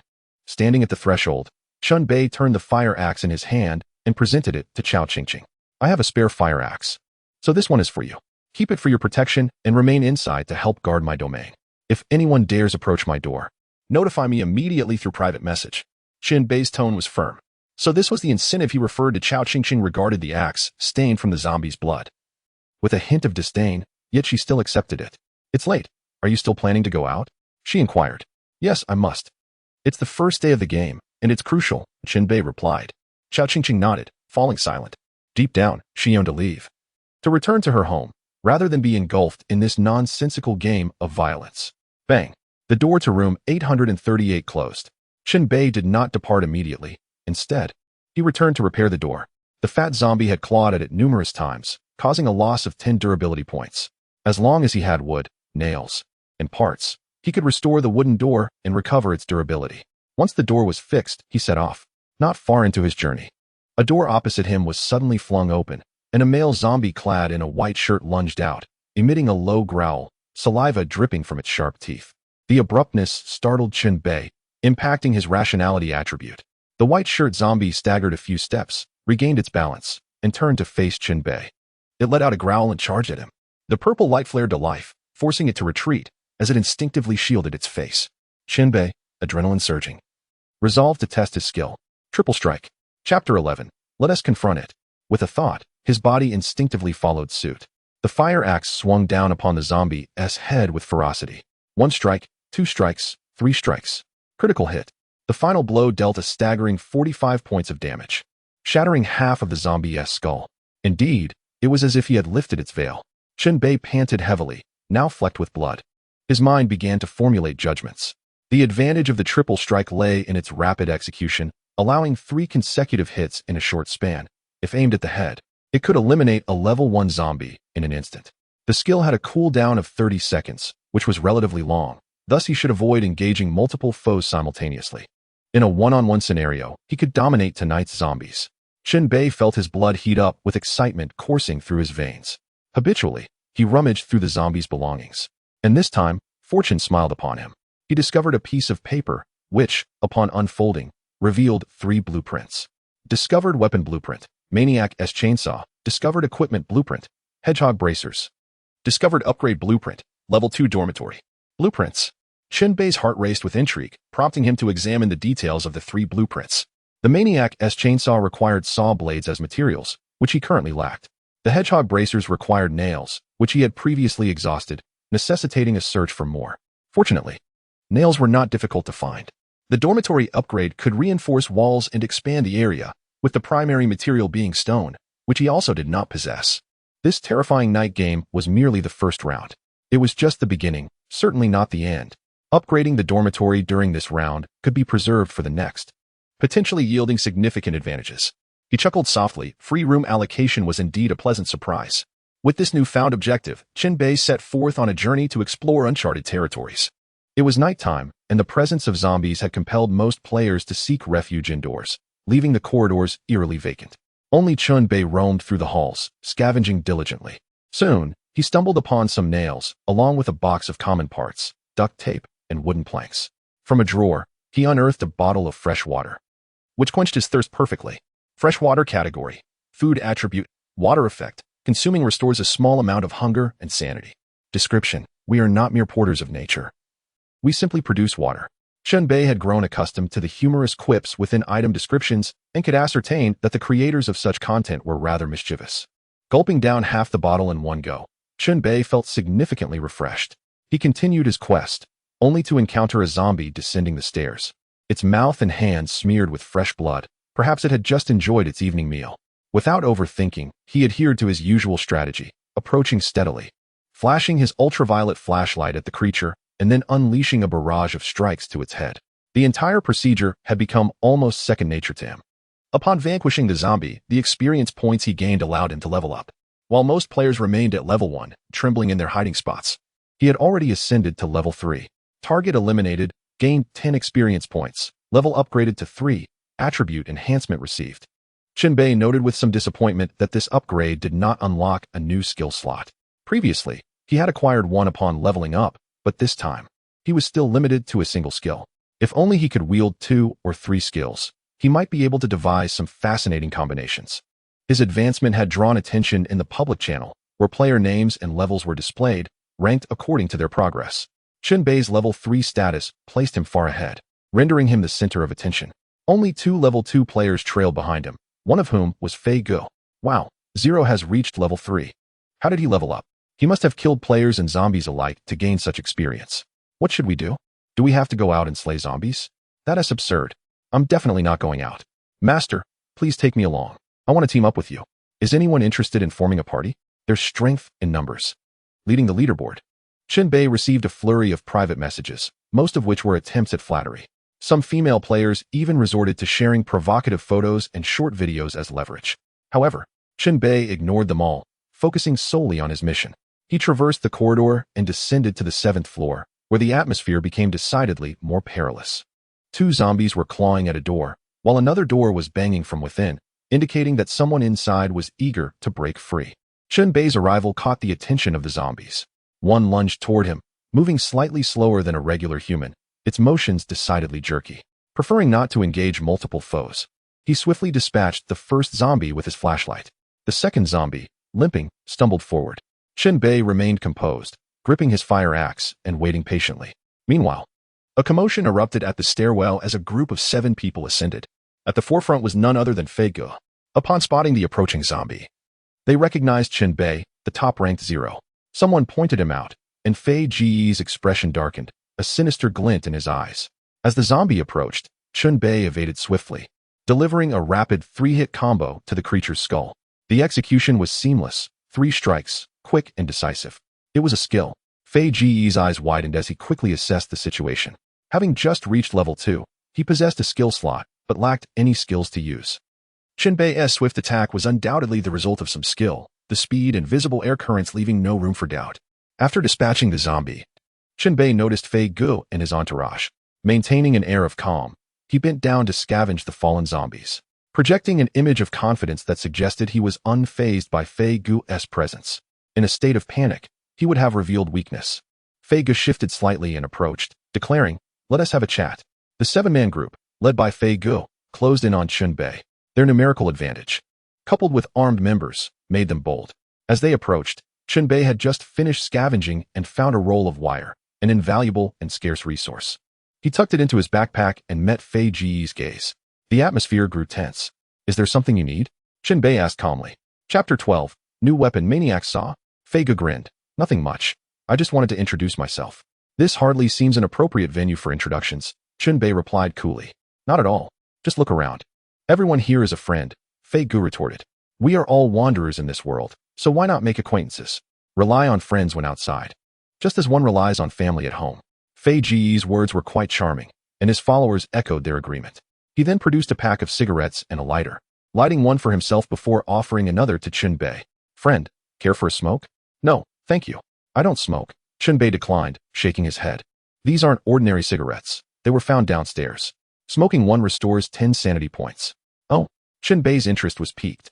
Losing too much sanity could lead to dire consequences. After slaying zombies, his sanity had dipped to 79 points, which felt precarious. Thus, he accepted the cigarette, having dabbled in smoking before without developing an addiction. Fei Ge lit it for him, using the act as a social tool. As they puffed away, the tension eased slightly, and Chen Bei's sanity points began to recover. However, he soon noticed one of Fei Ge's companions moving intentionally closer to his side, raising his suspicions. Chen Bei quickly retreated a couple of steps, tightening his grip on the fire axe. If the group managed to flank him, it could turn into a dangerous situation. Fei Ge quickly pulled the young man back, saying, "Don't misunderstand. He's just wandering around, nothing more." He shot the young man a stern look. The atmosphere shifted back to normal as the tension dissipated. Fei Ge continued with small talk before steering the conversation toward the crux of the matter. "Friend, I noticed you used a skill earlier. It was quite impressive. Could you share where you acquired it? Let us become friends and share information. If you help me now, I'll return the favor later." Chen Bei pondered for a moment. The information about skill cards wasn't confidential enough to warrant secrecy. For now, he could afford to be diplomatic and use this information as a token of gratitude for the cigarette. It's a skill card, akin to equipment. It activates when carried. As for acquisition, it's a matter of luck. I obtained it from defeating zombies. Sooner or later, everyone will have one. I just happened to get mine first. "Oh, I see." Fei Ge nodded, realizing the cigarette had not been wasted. Once the cigarette was finished, Chen Bei excused himself, stepping back to create distance. As he passed a trash bin, he discarded the cigarette, but mindful of maintaining public hygiene even in a survival game. Fei Ge and his group made no further moves, allowing Chen Bei to depart unimpeded. Chen Bei ventured downward, disappearing at the staircase's entrance. Fei Ge beckoned a subordinate closer and whispered a few instructions. He commanded the young man to ascend to the 8th floor, find a suitable hiding place, and keep a long-term watch on room 815. The fact that Chen Bei and Zero resided in room 815 was no secret. It had already been exposed, even captured in photographs. This individual had killed before, ranking above them, which necessitated caution in dealing with him. "Monitor his every move and report back to me," Fei Ge instructed. "When the time is right, we shall strike and take him down." A cold smile spread across Fei Ge's face. Clearly, this survival game was rife with competition. Mutual slaughter was inevitable. Some players needed to unite, while others required elimination. Fei Ge understood precisely how to navigate this dilemma. Chen Bei was undoubtedly among those requiring removal. After scouring the lower levels and dispatching 2 zombies, Chen Bei leveled up. At level 4, His attributes saw modest enhancements: strength increased by 2 points, agility by 2 points, and other stats by 1 point each. The previous lack of noticeable change at level 2 was now replaced by a stark difference at level 4. Chen Bei felt his physical abilities had significantly strengthened compared to before entering the game. His movements were swift, his strikes powerful, exuding vigor. His reflexes and speed had also improved markedly. If he could endure through the relentless survival game, a promising future awaited. Defeating zombies yielded 2 outcomes. One was the direct drop of items, and the other required actively scavenging the corpses. The zombies Chen Bei had just defeated belonged to the former category, as they dropped a glowing object upon death, a circular saw blade, its edges lined with sharp teeth. The unexpected acquisition of a saw blade was delightful. He could now craft the infamous Crazy Man's chainsaw. This was a pleasant surprise for Chen Bei. In room 815, at the workbench, Chen Bei extracted the materials he had scavenged and crafted 2 new pieces of equipment according to the recipe. As my level increases, so must my gear. He invested iron nails, wire, tape, a parts box, and leather. Acquired level 2 equipment, hedgehog bracers. Hedgehog bracers level 2 category, weapon equipment attributes, spikes attack power, 5 defense, 10 block rate, 1 durability, 22 description, a remarkable item that balances offense and defense. Those spikes are sure to meet their mark against foes. He then combined the saw blade, a pipe, nails, wire, and wood. Acquired level 3 weapon, Crazy Man's chainsaw. Crazy Man's chainsaw level 3 category, weapon tool attributes, physical attack power, 16 durability, 27 description. This weapon is sure to please. Capable of cleaving through enemies with ease. Let the sorrow befall the adversaries instead. With both pieces of equipment acquired, Chen Bei swiftly equipped the hedgehog bracers on his right arm. Being left-handed, he wielded his weapon with his left and donned the bracers on his right, allowing him to attack with both hands. The bracers were secured around his wrist with a belt, featuring sharp iron spikes protruding outward, some even rusted, a clear warning of tetanus. As for the Crazy Man's chainsaw, its design was striking. The handle was fashioned from a pipe, with iron wire connecting the circular saw blade. The overall appearance conveyed a rugged, handcrafted essence. Chen Bei swung it a few times to acclimate to its heft, noting that its attack power surpassed that of the fire axe by 3 points, indicating its potential effectiveness. Just as Chen Bei prepared to venture forth for further exploration, a faint light filtered through the window, heralding the arrival of dawn. The corridor echoed with the sound of a loudspeaker. The first experiment has concluded. It is evident that the issues with the zombies are numerous and far from my expectations. There is still much optimization to be done. Death is not an end, but a beginning. Only by facing death can one achieve eternity. The man speaking through the loudspeaker sounded somewhat eccentric, leading Chen Bei to a reasonable conjecture. Perhaps this speaker was the final boss of this harrowing night game. Subsequently, a series of game prompts appeared before him. Good morning, players. Congratulations on witnessing the dawn of a new day. As this is a novice game, you will receive some additional helpful hints. Dismiss any illusions early. Adjust your mindset and engage actively in the game. Once you shift your perspective, the doors to a new world will open for you. Enjoy the game ahead. Chapter 13. We are different. In the public chat, new players reacted with fervor. Who is the mastermind behind this? Let us return. Stop shouting. Accept reality. We must strive to survive in the game, using a gaming mindset to solve our problems. The chat list comprises exactly 100 individuals, of whom 12 have blacked out. This likely signifies death. To think so many have perished in just one night of gameplay is truly terrifying. Don't frighten me. I'm easily scared. Survival games are so thrilling. If only we could stream it, it would surely become a sensation. Just a few days of tips could rival an ordinary person's lifetime of wages. Even now, with death looming, you're thinking about money? Focus on survival instead. Everyone. Time passes much faster in the game than in reality. The previous night felt like it lasted only half an hour. This means time is of the essence. I propose we all venture out in search of an escape route. We could even attempt to break down walls. It's worth a shot. The chat quickly filled with messages of every sort. As the game progressed, player types emerged. Some were actively engaged, quickly adapting to the gameplay. Like Chen Bei and Fei Ge, others were desperate to escape, unwilling to be led by the so-called game. Still others adopted a wait-and-see approach, hiding indoors and enduring as long as possible. The managing group was also actively discussing, and Chen Bei was keenly observing their conversations. This was his exclusive advantage. These people still believe they can escape? Not a chance. The naivety of new players is typical. Those like Zero, who immediately engage and take action, are the exceptions. I look forward to his performance today. New locations will be unlocked within the building today. the library on the 5th floor, the infirmary on the 3rd floor, the morgue in the basement, and the secret room behind the wardrobe on the 13th floor, all promising spots. Crucially, zombies will fall into a deep slumber during the day, making them easy prey. This is key. Players will have the upper hand during daylight hours. If you do not venture out today and merely hide in your dormitory, your chances of surviving until the final day will be slim. These administrators spoke in a casual tone, but Chen Bei gleaned vital information, establishing clear objectives: the library, infirmary, morgue, and secret room. It seemed each day in the game would bring changes. The locations mentioned by the managing group needed to be explored today. Stepping outside, Chen Bei immediately headed to room 838, diagonally across the hall.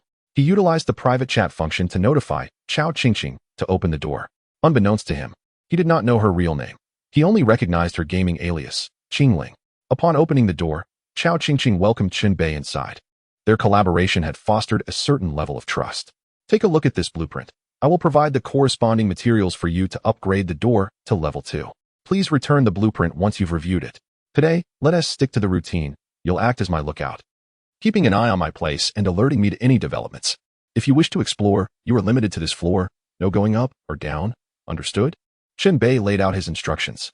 Their relationship was one of cooperation, and necessary contributions were expected. After all, what benefit would there be in having someone guard his home without reciprocation? Chao Qingqing had little understanding of upgrading the door with the blueprint, but she was not naive. Upon actual engagement with the blueprints, mastery was swiftly attained. Blueprints, once perused, become permanently archived in the system for future reference. Furthermore, even in the absence of blueprints, possessing the specific formula allows for execution. In fact, within the communal chat, individuals had previously shared blueprint information. How fascinating it is to learn of the upgrades to the room door. Chao Qingqing twirled her long hair, her eyes sparkling with excitement. I must go and attend to matters. Once I depart, you may commence upgrading the door, enhancing the safety of your dormitory, Chen Bei remarked. You seem rather hasty, she observed. Time waits for no one. In this survival game, time equates to life, he replied. Handsome, could you perhaps grant me some additional provisions? I still feel rather insecure, Chao Qingqing said, her tone playful as she rested her hand on Chen Bei's shoulder, her nails gently grazing his skin. Chen Bei subtly shifted, evading her touch. I believe this transaction is fair. I have already given you more than enough. Upon my return, I shall bestow further rewards, provided you prove yourself worthy. With that, Chen Bei departed, leaving no further offerings behind. Chao Qingqing's expression shifted to one of discontent as she glared at his retreating figure. Humph. He didn't take the bait. Perhaps my neckline isn't low enough? She mused internally. After Chen Bei's departure, he opted to descend the stairs. Upon reaching the 7th floor, he encountered 2 individuals, each grasping a chair, hesitating before a door. Clearly, something awaited them inside. What lies within? He inquired casually. The 2 were startled, and upon seeing Chen Bei's formidable appearance, they fled in panic. Armed with a madman's saw in one hand and a shield in the other, with his wrists adorned with nails, Chen Bei certainly projected an aura of danger, explaining their swift retreat. Seizing the opportunity, he approached the door to uncover its secrets. Within the room's corner lay a curled-up figure, motionless, its head bowed low. A closer inspection revealed sharp fangs and claws, along with a pallid complexion. Indeed, it was a zombie. During daylight, zombies seek dark corners to lie dormant, entering a state of slumber, as mentioned by the management group. Daytime zombies are akin to lambs awaiting slaughter. The 2 individuals had undoubtedly intended to eliminate the zombie, but lacked the courage, hence their indecision. Chen Bei seized the advantage, entering the room and targeting the zombie's head, unleashing a flurry of vicious strikes with the madman's saw. With 3 powerful blows, he cleaved the zombie's skull, causing a gory flow of ichor to spill forth. Now, it could truly rest in eternal slumber. Target killed, gained 5 experience points, 75 experience points needed for the next level. Normally, defeating a zombie would yield 10 experience points, yet this time it was halved, indicating that slaying a dormant zombie results in diminished rewards. How stingy, Chen Bei grumbled. Fortunately, this method bore no risk, a fortunate stroke of luck. While he was at it, he explored the zombie's surroundings and the room itself, discovering a small bag of biscuits. Consuming them on the spot restored 8 points of hunger and 6 points of stamina. Slaying zombies is a labor-intensive endeavor, depleting one's energy reserves. Overexertion necessitates rest. Chen Bei continued his descent, arriving at the 5th floor, where several players were active. Following the first day's events, the number of players brave enough to venture outdoors had visibly increased. Look, the door has been unsealed, and there's a library ahead," someone exclaimed. The players hurried towards the library, indicating it had been discovered. This was advantageous for Chen Bei. He could approach after others had arrived, avoiding exposure of his ability to glean secrets from the management group. As he approached the library entrance, he noted that it had previously been locked and was only now accessible. A boisterous crowd had gathered inside. Upon catching sight of Chen Bei, one individual exclaimed, "What in the world? How did he acquire such equipment?"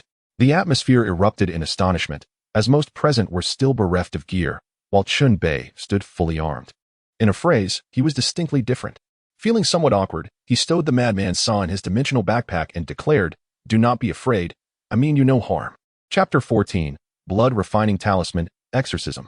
Despite being vastly outnumbered, Chen Bei assumed a dominant position, striving to quell the unease. He continued, "I too was compelled to participate in this game. I was merely an ordinary office worker before this. We bear no animosity. As long as you do not trouble me, we can coexist peacefully. There may be valuable items hidden here. Let us each seek our fortune, first come, first served, shall we?" His words somewhat alleviated the tense atmosphere. A bold, portly fellow spoke up. "Agreed. We'll follow your lead. First come, first served. Whoever finds something claims it. We are civilized people, not savages. We can negotiate." This prompted a chorus of agreement, solidifying an informal pact. Chen Bei entered the room confidently, embarking on his exploration. Observing his composed demeanor, the others gradually lowered their guard and began their own searches. As expected in a library, books were abundant. 3 walls housed towering bookshelves, each enclosed behind glass and equipped with corresponding devices. The shelves bore labels denoting 3 categories: architecture, handicrafts, and metaphysics. Upon activating the device, the screen displayed a corresponding interface. Input user information to borrow books. Each user may borrow 1 book from each category. Someone promptly attempted to input their room number and virtual name, and the bookshelf functioned like an automated vending machine, dispensing a book. A book has emerged. The player examined it, only to find the text indecipherably blurred. Flipping through the pages, he discovered a recipe for upgrading to a level 2 door. "Hooray, I found a recipe," he cheered. Chen Bei understood the library's purpose. Each individual could procure 1 book from the shelves, each containing a recipe. With 3 shelves, that amounted to 3 books. Chen Bei was already familiar with the level 2 door recipe, rendering it of no use to him. The fortunate player continued to flip through the pages, ultimately finding nothing more, indicating that each book contained but a single recipe. The players present quickly grasped the situation and began lining up to obtain their books at a swift pace. Architecture, handicrafts, metaphysics. Chen Bei found himself drawn to the metaphysics shelf. Could it be that this survival game harbored elements of the supernatural? Considering the existence of zombies, it was hardly surprising. Chen Bei queued normally, and when his turn arrived, he followed the procedure to retrieve a book. Upon opening it, he stumbled upon a page imbued with special content, featuring text and an illustration. The image appeared to be rendered in blood, still bearing bloodstains. Discovered Blood Refining Talisman, Exorcism, Unlocking Talisman Archive and Drawing Function. A talisman? Chen Bei's eyes widened. Indeed, the supernatural was present. He immediately began to study it. Crafting a blood refining talisman requires one's own blood, allowing the talisman design to be inscribed anywhere. However, the drawing process carries a high failure rate. Failure results in wasted effort. Blood consumption equates to the depletion of life force. Should one succeed, they would gain the effects of the blood refining talisman, Exorcism, capable of affecting zombies and similar entities. Additionally, the talisman is a consumable. Repeated use leads to its disappearance. Crafting items requires proficiency, and drawing talismans is no different. With practice, proficiency increases, enhancing the success rate. Chen Bei had grasped the concept. "What talismans have you all obtained?" he inquired, surveying the crowd. "It's called the Blood Refining Talisman, Exorcism," a young man replied. My companion, a woman in her 40s, echoed the sentiment. It seemed that we were all bound by the same constraints, rendering any exchange of information unnecessary. Chen Bei proceeded to 2 other bookshelves, queued, entered his information, and seamlessly acquired the books. In the category of crafts, he obtained a level 2 helmet recipe. In the construction category, he secured a level 3 dormitory recipe.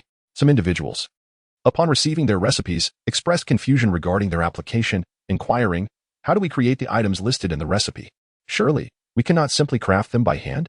The previously speaking portly fellow kindly interjected, "There are workbenches in certain areas where these items can be crafted. I've seen a workbench before, but lacked the recipe." Within the building, there were multiple workbenches.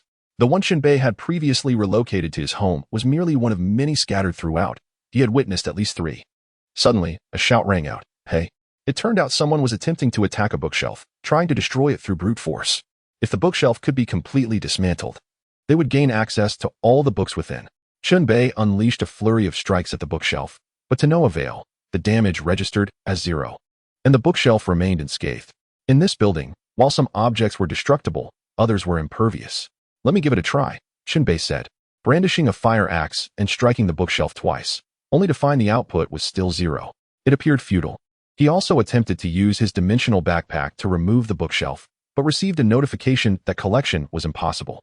The only option was to adhere to the bookshelf's rules. Each person could claim 1 book. Those who had obtained recipes began to trade among themselves, while others opted to share their recipes in the public channel, promoting a spirit of collaboration. Chen Bei had more places to explore in limited time, so he chose to leave without participating in the recipe exchange. A person pursued Chen Bei, exclaiming, "Please wait, esteemed one." Chen Bei paused and turned to see it was the earlier portly fellow. "Esteemed one, my in-game name is Bai Xiaopeng. You must be the number 1 player, 0 degree. The only level 4 player." Bai Xiaopeng attempted to ingratiate himself. "Indeed, that is me. There's no hiding from it.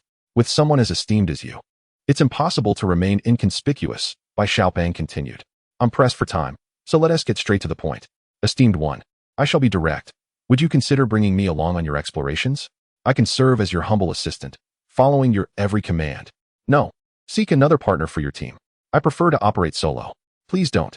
Esteemed one, you'll be vulnerable alone. Having more allies would be advantageous. My family owns a chain of restaurants, so I'm quite well off.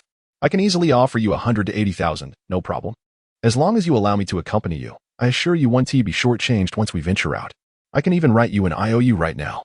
Chen Bei simply turned and departed, disinterested in further conversation. Bai Xiaopeng was left deflated, and once Chen Bei vanished from sight, he muttered sourly, "Fine. You are the esteemed one. Your status is too lofty for us to aspire to." Continuing his exploration, Chen Bei arrived on the 3rd floor. The management group had mentioned a medical room here, underscoring its significance. Until now, he had yet to find any medicinal supplies. Upon arrival, he encountered a peculiar situation. A lengthy segment of the corridor had collapsed, obstructing many who gathered at the fissure. By visual estimation, the gap stretched approximately 7 to 8 meters. Directly opposite the fissure, a door illuminated with a sign reading Medical Room. Chapter 15, A Leap of Faith. Chen Bei had visited this location the previous day, when it had been entirely sealed off, with no sign of a collapse and no visibility of the medical room. He overheard those ahead discussing how to navigate past the medical room, now tantalizingly close. It's about 7 meters away. Only an athlete's running long jump could cover such a distance.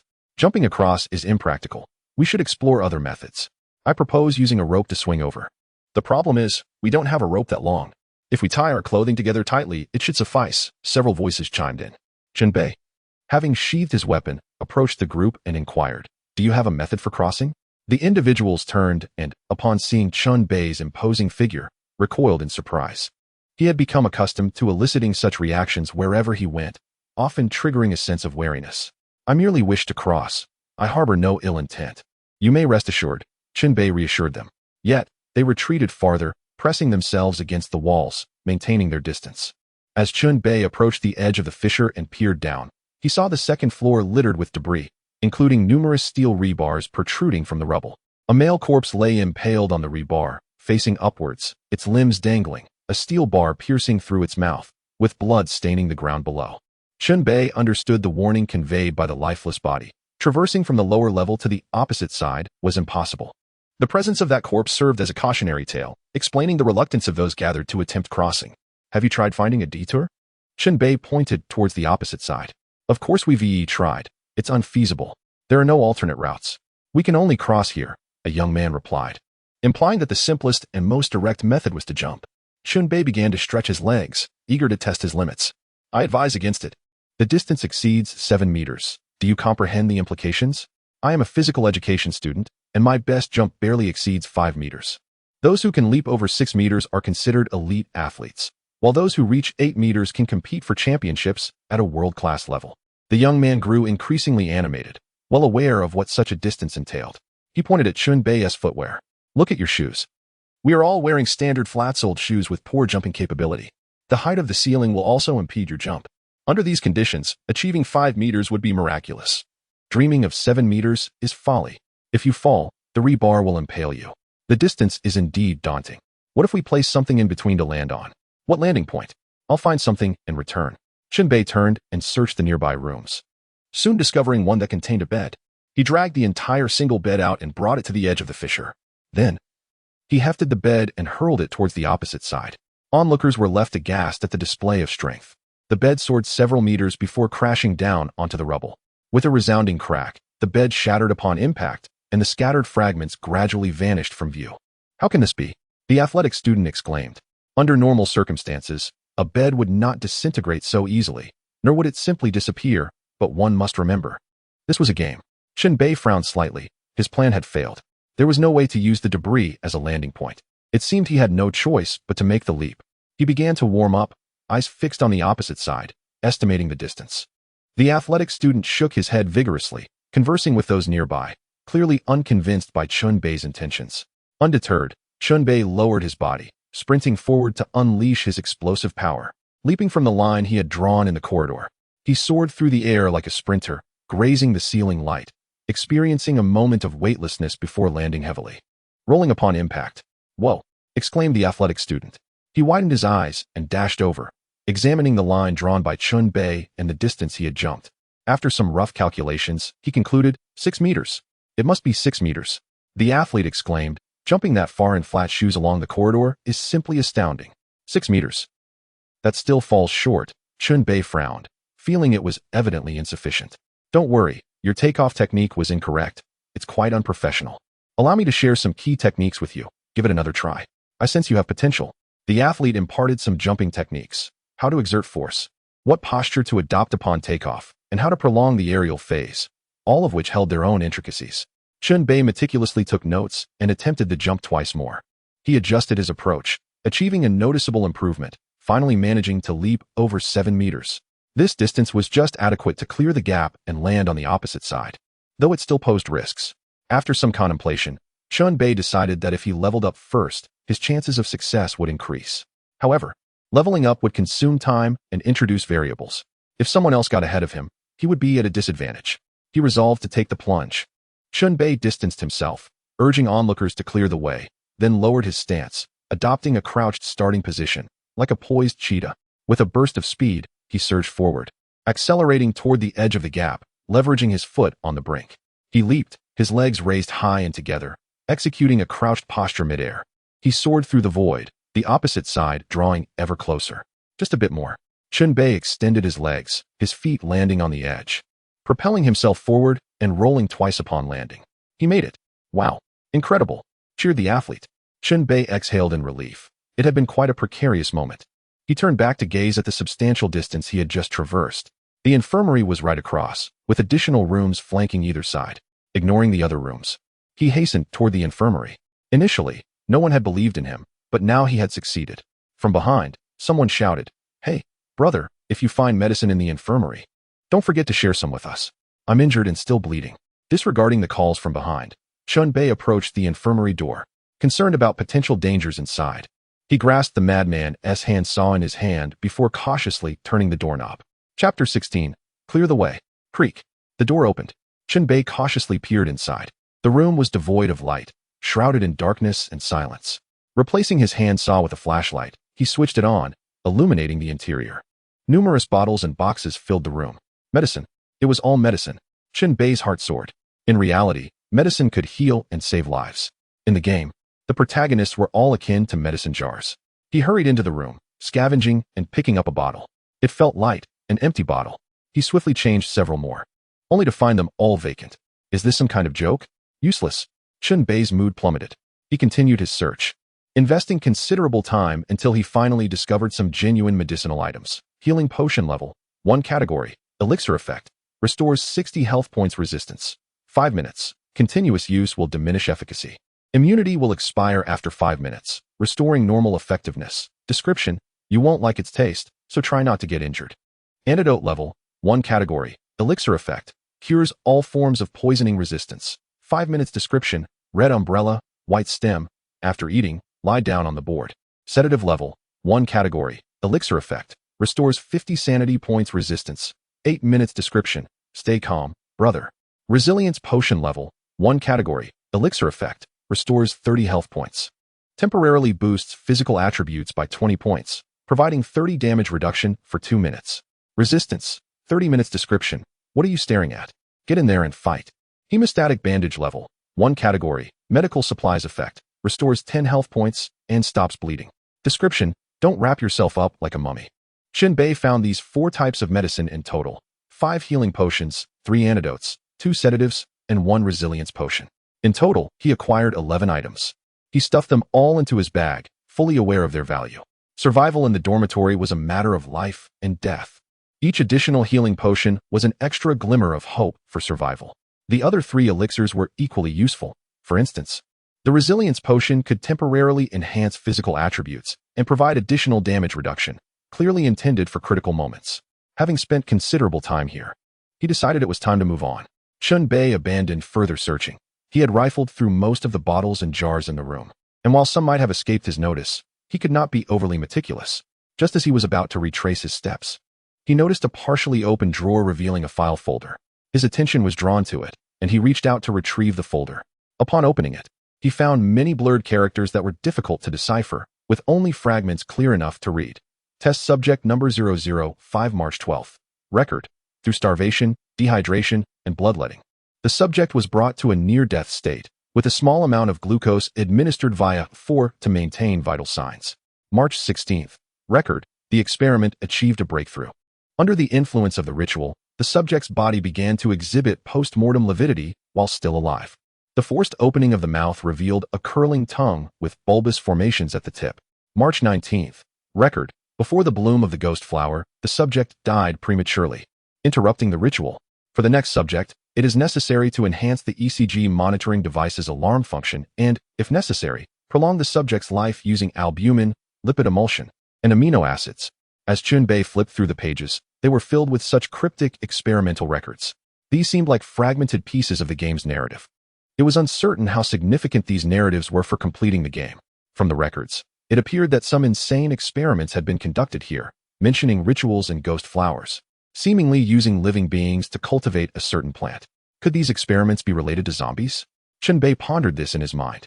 Such textual records would automatically be logged into the system after being read, allowing for future reference. Thus, he chose not to take the file, placing it back in its original position. He exited the infirmary, ready to head back. The return route would be shorter than before, yet the challenge would be greater. The people on the other side continued to stare in disbelief. Among them, an injured man shouted, "Did you find any medicine? Can you save me? I feel like I'm about to die." Chen Bei ignored him, adjusting his stance to charge once more. With muscles contracting and releasing, he unleashed his strength, accelerating his speed. Upon reaching the edge of the gap, he propelled himself forward, soaring across like an acrobat, landing safely on the other side. The injured man rushed toward him. "Did you find any medicine? Do you have anything for healing? Please share some with me," he implored urgently. "Get lost," Chen Bei replied coldly, fixing his gaze on the man. "You can't just watch me die. You must have found medicine over there. Give it to me. I have dependents. I can't die here." "I said get lost."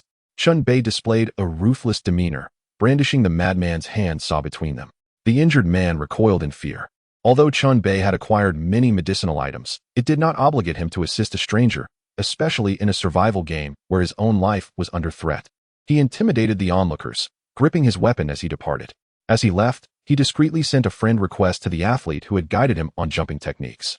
It was a gesture of goodwill. Forging a friendship might lead to future collaboration. The reason for not administering drugs to the students of the sports academy was to prevent them from becoming scapegoats. If Chen Bei were to give the students drugs in front of those individuals, the situation for the students would become quite awkward once he left. The other party accepted the friend request. The game's name was Ahua.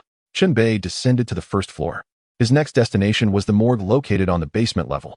Upon entering the first floor hall, he was met with a lively scene. Over 30 players gathered, deliberating on how to break the door or smash through the walls. Damn it, any attempt to attack the door resulted in an electric shock. It was quite painful. The walls on either side were impervious as well, yielding 0 damage. How on earth could one escape this wretched place? If all else failed, he would have to endure until the 4th day. The game had stated that surviving until the 4th day would lead to a successful completion. Nonsense.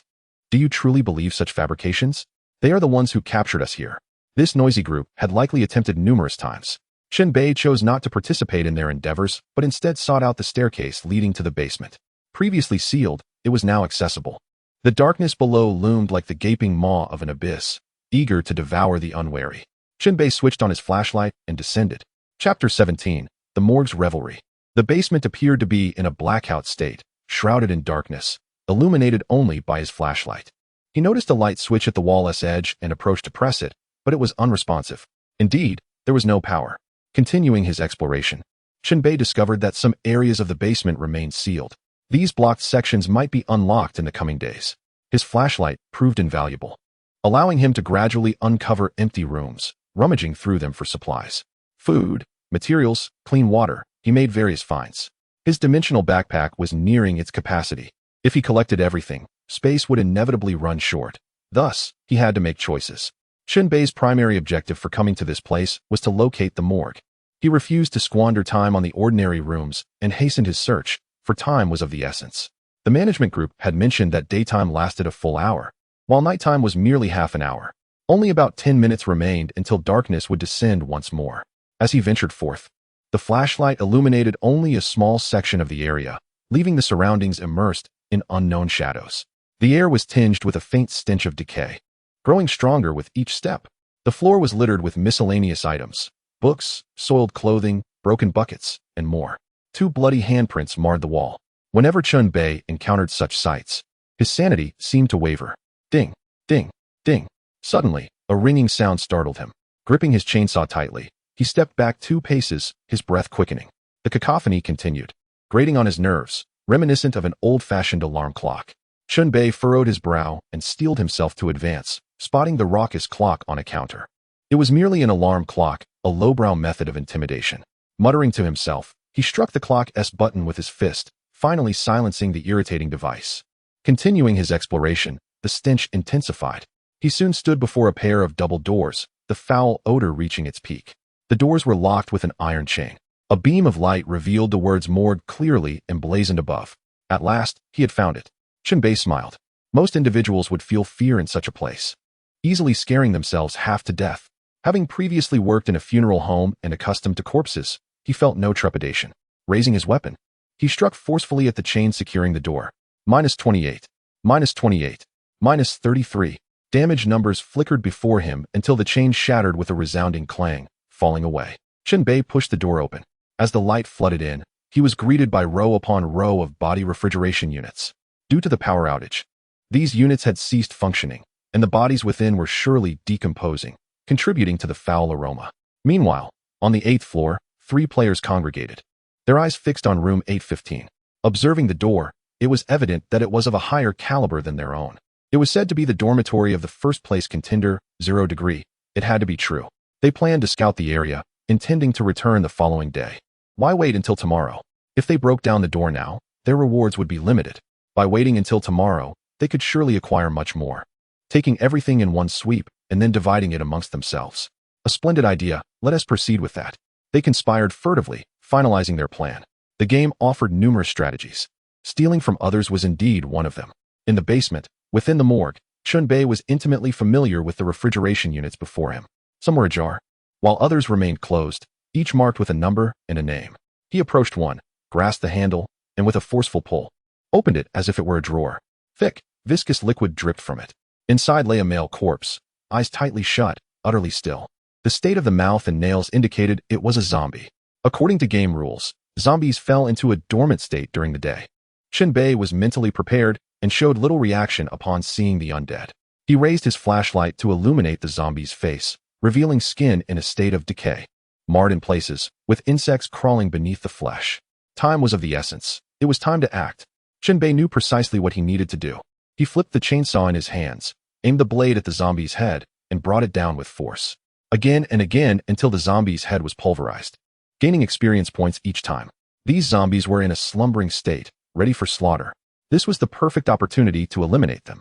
Once night arrived, they would all awaken. Within the management group, there were those who closely monitored Chen Bei, the unusual player.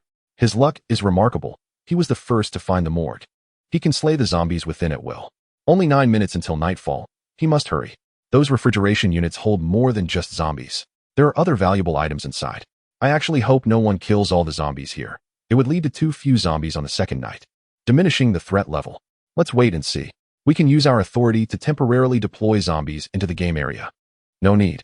It's merely a novice game. Having more players complete it isn't a bad thing. You are too lenient with the newcomers, which contradicts the essence of survival games. The management group buzzed with activity, differing opinions among the administrators. With only 9 minutes left, time was indeed of the essence. Chen Bei hastened his actions. Once night fell, those zombies would arise, and the situation would shift entirely. Thus, he moved quickly, opening cabinets, slaying zombies, opening cabinets, slaying zombies. Chen Bei repeated the motions in a frenzy. It was a veritable carnival of slaughter. When his strength waned, he consumed an energy bar he had found earlier on his journey. The more he killed, the more his experience bar surged, occasionally yielding additional rewards. Target slain, gained 5 experience points. Level increased to level 5, attributes enhanced, skill slot unlocked. Level up.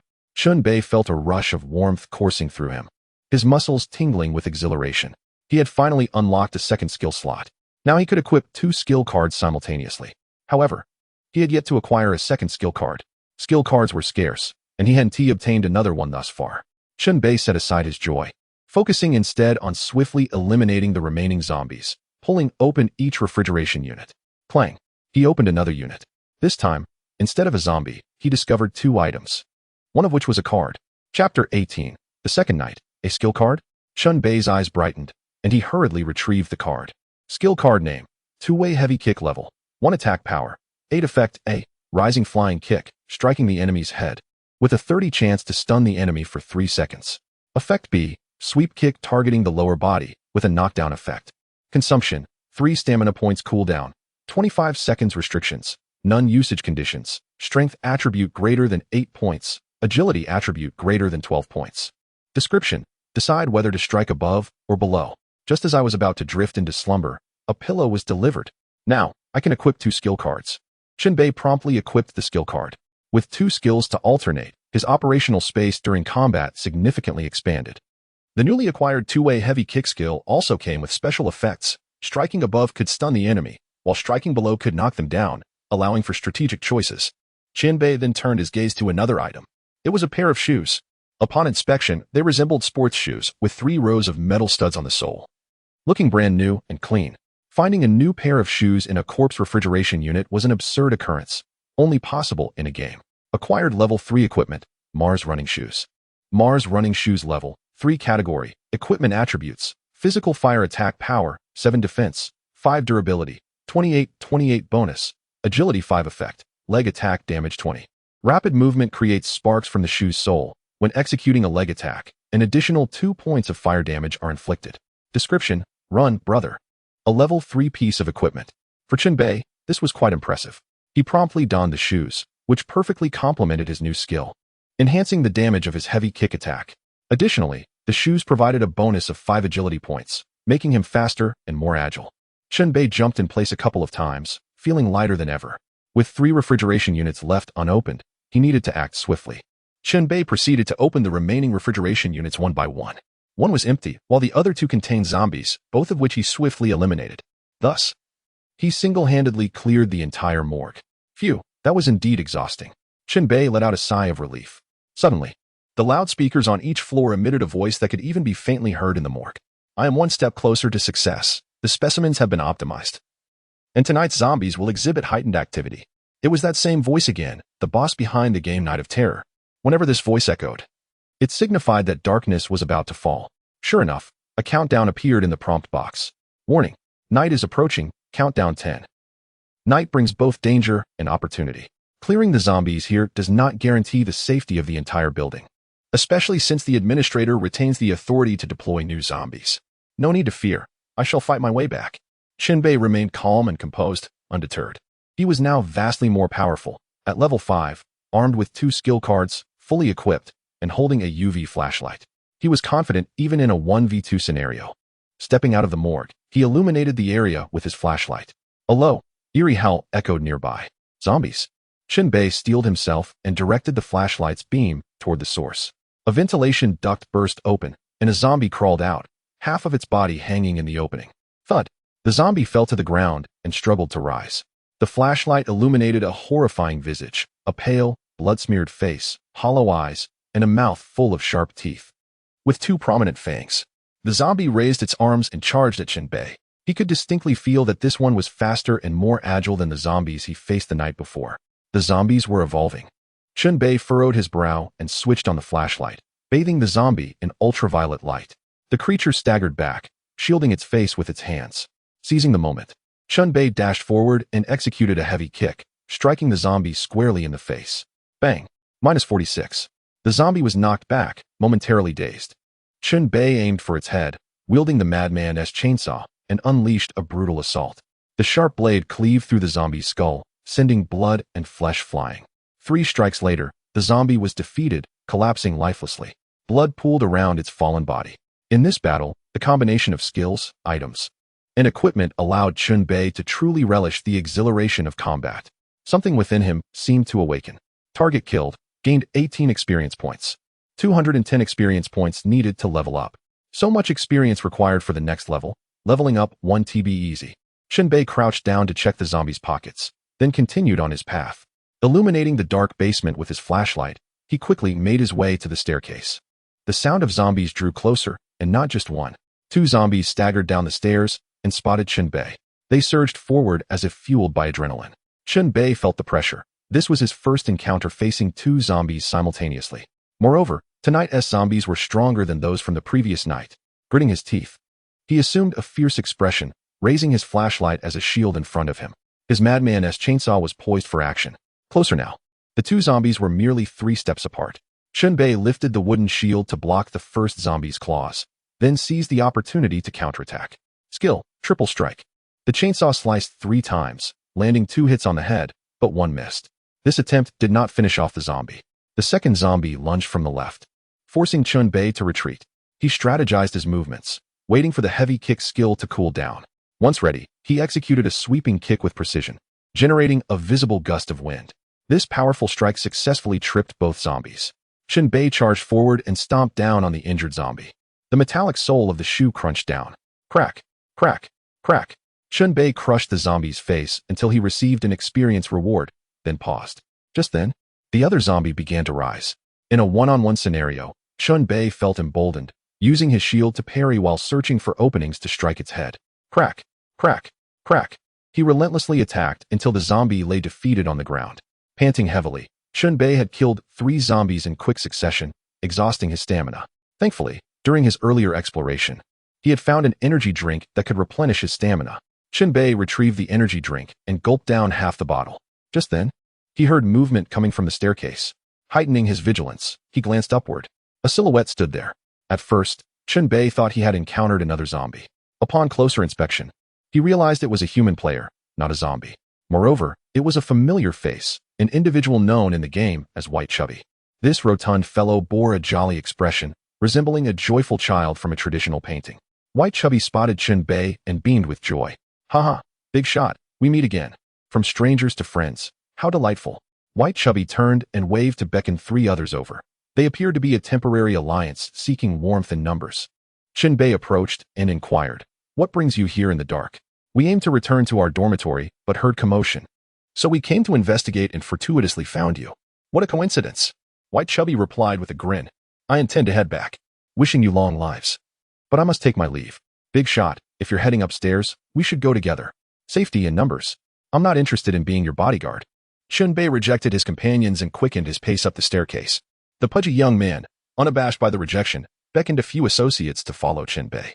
Casting a glance back, Chen Bei frowned slightly and shouted, "Don't follow too closely. If you dare to get too close, don't blame me for being impolite." Vigilance was essential. He was concerned they might attempt to ambush him from behind. The pudgy young man understood and restrained his companions, maintaining a safe distance. "Rest assured, we're merely following behind, with no ill intentions. With you leading the way, it feels safer to ascend," he said, smiling ingratiatingly. Chen Bei was not a killer, and there was little he could do about these persistent followers, so he allowed them to trail behind. The group ascended layer by layer, 3rd, 4th, and upon reaching the 5th floor, 2 of the companions departed, as their dormitory was located on that floor, and they hurried to take refuge. As they continued upward, unusual noises echoed from above. A zombie staggered down the staircase, illuminated intermittently by the flickering lights above. Upon sighting the approaching zombie, the two followers of the pudgy young man recoiled in fear, gripping their makeshift weapons tightly. After scouring during the day, most players had acquired some form of weapon, even if it was merely a chair leg. Fighting on the staircase was not particularly convenient. There was little room to maneuver. Chen Bei decisively charged forward, positioning his wooden shield in front of him. He collided with the zombie at the staircase's corner, where there was at least a small platform. As he engaged the zombie, its clawed hand struck repeatedly against the shield. The shield, already battered, shattered with a loud crack after a few hits. Items possessed durability. Once that durability was depleted, they would be rendered useless. Chen Bei momentarily hesitated but quickly adapted his strategy, launching a fierce assault. A three-hit combo. The madman's saw targeted the zombie's head, each strike embedding the blade deeper into its skull. During this confrontation, the zombie managed to inflict a wound on Chen Bei, tearing his sleeve and leaving a bloody mark. At last, the zombie collapsed. Chen Bei cursed under his breath. The battle had been somewhat chaotic, and he had sustained injuries. The pudgy young man, upon witnessing Chen Bei's wound, remarked ominously, "Boss, you've been scratched by a zombie. Surely, you want to turn into one as well?" Ignoring the comment, Chen Bei leaned against the wall, retrieved a healing potion, and uncorked it, pouring the liquid into his mouth. The taste was overwhelmingly bitter, reminiscent of harsh chemicals. He had not anticipated such an unpleasant flavor and nearly spat it out. What a bizarre taste. It was even worse than traditional Chinese medicine. With a grimace, he forced himself to swallow and then rinsed his mouth with half a bottle of energy drink. His health status improved significantly, and the pain from his wound subsided, the medicine taking effect almost instantaneously. The zombie's attack had also caused bleeding, and every few seconds, Chen Bei's health would diminish slightly. He had no choice but to take out a roll of bandages and wrap it around his arm. Bleeding status eliminated, current physical condition, healthy. It was clear that sustaining injuries was a costly affair. Between medicine and bandaging, he had to be cautious. Relying on his limited resources, he managed to restore himself to a reasonably stable condition. The pudgy young man and his remaining companion observed this scene, marveling at Chen Bei's resourcefulness. The boss is indeed remarkable, equipped with so many supplies. An ordinary player sustaining such severe injuries would be on the brink of death. Continuing their ascent, they reached the 7th floor, where another companion departed, leaving only the pudgy young man who resided on the 9th floor. Upon reaching the 8th floor, Chen Bei halted his progression. "Boss, could you accompany me a little further? My dormitory is just above. I found a couple of materials on the way that I can offer as fare," the pudgy young man pleaded.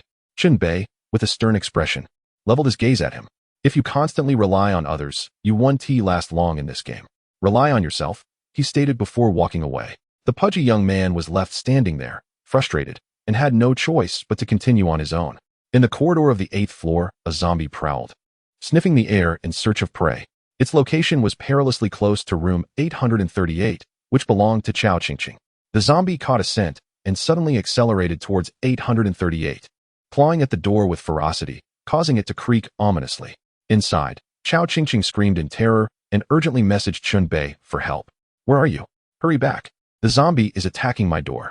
Fortuitously for Chao Qingqing, Chen Bei had just returned. Lowering his stance, he began sprinting, accelerating with each step. The metal of his shoes scraped against the floor, sparking as he closed the distance to the zombie. When he was just a meter away, Chen Bei leaped, delivering a powerful kick to the zombie's head, producing a shower of sparks in a dazzling display. Bang! The force of the kick snapped the zombie's neck, sending it staggering back against the wall, momentarily incapacitated. Upon landing, Chen Bei rushed forward to continue his assault on the zombie's head. With 2 swift strikes, he shattered its skull, and its body collapsed lifelessly, releasing a glimmering item. Inspecting it, Chen Bei discovered a small vial of rosemary spray. Its effect was to mask one's scent for 5 minutes, making it difficult for zombies to detect the user. While it was not a means of complete invisibility, it was undoubtedly useful. Chen Bei promptly stowed the spray away. At that moment, the door creaked open as Chao Qingqing peeked out. Earlier, her collar had been undone by 2 buttons. Now, it was fully unbuttoned, revealing ample cleavage. "I've been waiting for you for so long. You've finally returned. It's unsafe tonight. Please let me stay in your room," she implored, adopting a pitiful demeanor and swaying her curvaceous figure enticingly. Yet, Chen Bei was not the kind to succumb to such advances, especially after having just fought his way back, covered in grime and the stench of zombies. He lacked any desire at that moment, regardless of how attractive the woman before him might be. "Stay here safely. If another zombie comes to claw at the door, I will definitely come to help you. Beyond that, I cannot guarantee anything. At the very least, I can ensure your survival until the 4th day when the game concludes. He assured her, pushing her back inside and shutting the door. Chao Qingqing's attempts at seduction thwarted. She stamped her foot in frustration, harboring resentment. Chen Bei returned to his own door, hesitating momentarily before withdrawing his hand. He had yet to utilize the blood-refining talisman he had acquired, which could provide an additional layer of protection if drawn on his door. There were surely other talismans available if this was part of a larger system within the game. It would be well worth the investment. With this thought in mind, Chen Bei bit his finger, drawing blood, and began to inscribe the talisman on his door. The talisman required only 6 strokes, some twisted and others curving, presenting a slight challenge. Chen Bei had the complete drawing in his mind, and as he focused, his finger moved fluidly across the surface. Each successful stroke emitted a flash of red light. The first stroke succeeded. The second, successful. The third, successful. The fourth, failure. His hand slipped slightly, and the line went awry. Truly, a slight miscalculation could lead to total failure. With a puff, the failed talisman released a cloud of black smoke, erasing all the blood-red lines on the door. Chen Bei had inadvertently wasted 8 health points. Yet it was not entirely fruitless. Drawing failed, gained 1 proficiency point. Crafting equipment and items required proficiency. Drawing talismans also had its own proficiency, which naturally improved with practice. Chen Bei had enough healing potions at his disposal to afford this loss. He bit his finger once more, squeezing out blood to redraw the talisman. The second attempt failed, and the third attempt met the same fate. After the 4th attempt, Chen Bei had just begun to write when an extraordinary event transpired. A zombie burst through the door, wobbling into the corridor, slightly raising its head to keenly sniff the air. What impeccable timing! Chen Bei cast a glance and continued his task. His racing heart diminished his rationality. Yet, undeterred, he persisted in drawing talismans. After all, having dispatched so many zombies, he felt a measure of confidence. Remaining unflustered, he continued his work. Soon, the zombie became aware of Chen Bei's presence and began to approach, its steps quickening. With the 3rd stroke, success. 4th stroke, success. 5th stroke, success. 6th stroke. Just as Chen Bei completed the 6th stroke, the zombie lunged forward, closing the distance to mere meters. With deft precision, he executed the final line. The entire exorcism talisman illuminated, radiating a brilliant red light. Drawing successful, gaining 5 proficiency points. This victory bestowed him with further proficiency. Chen Bei swiftly grasped the doorknob, slipping into his dormitory. The zombie lunged forward, missing its target and landing right before Chen Bei's door. The talisman on the door reacted, glowing intensely, its red light blinding. The zombie emitted a tortured groan, retreating in disarray. This talisman was indeed effective. Leaning against the wall inside his room, Chen Bei exhaled in relief, then slumped down, exhausted. Before entering the game, he had been an ordinary person. The challenges he had just faced left him mentally and physically drained, necessitating a period of rest. Rest would restore a small portion of his health, stamina, and sanity, benefits aplenty. Across the hall, Chao Qingqing witnessed the earlier scene and sent a message. Hey there, what was that you drew on the door? Could you draw one on mine too? Chen Bei, already half asleep, paid no heed to her. Meanwhile, in the player group chat, most players had retreated to their dorms, with nothing to occupy their time but idle chatter. 20 player avatars have gone dark. It's only just turned night, and so many have perished. Wait.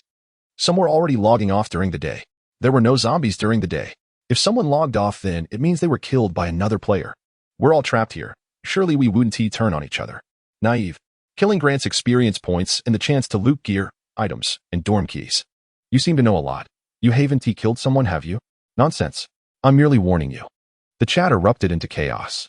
With 100 players, losing 20 meant that 1/5 had perished in just 2 days, an ominous sign. Suddenly, a player called for help. I'm in room 350. The zombies are about to break down my door. Someone save me. I'm a virgin. I don't want to die yet. The previously noisy chat fell silent. Whoever you are, please save me. The door is about to break. Help. Hurry. The player known as This Year 18 had his avatar go dark. Everyone understood the implication. Didn't they say staying in the room would keep us safe? One player remarked. At that moment, a player named Fei Gu spoke up, dousing everyone with cold water. I have some bad news. The zombies have grown stronger tonight, capable of breaking down doors. Good luck to you all. If you want to survive, you can message me privately to join my team. Ladies first, of course. Fei Gu is only 1 level below Chen Bei, currently at level 4. Another player named Ziying followed closely behind, at level 3. Chen Bei stood out as an anomaly. having advanced beyond the typical level 3 or 4 that most players achieved.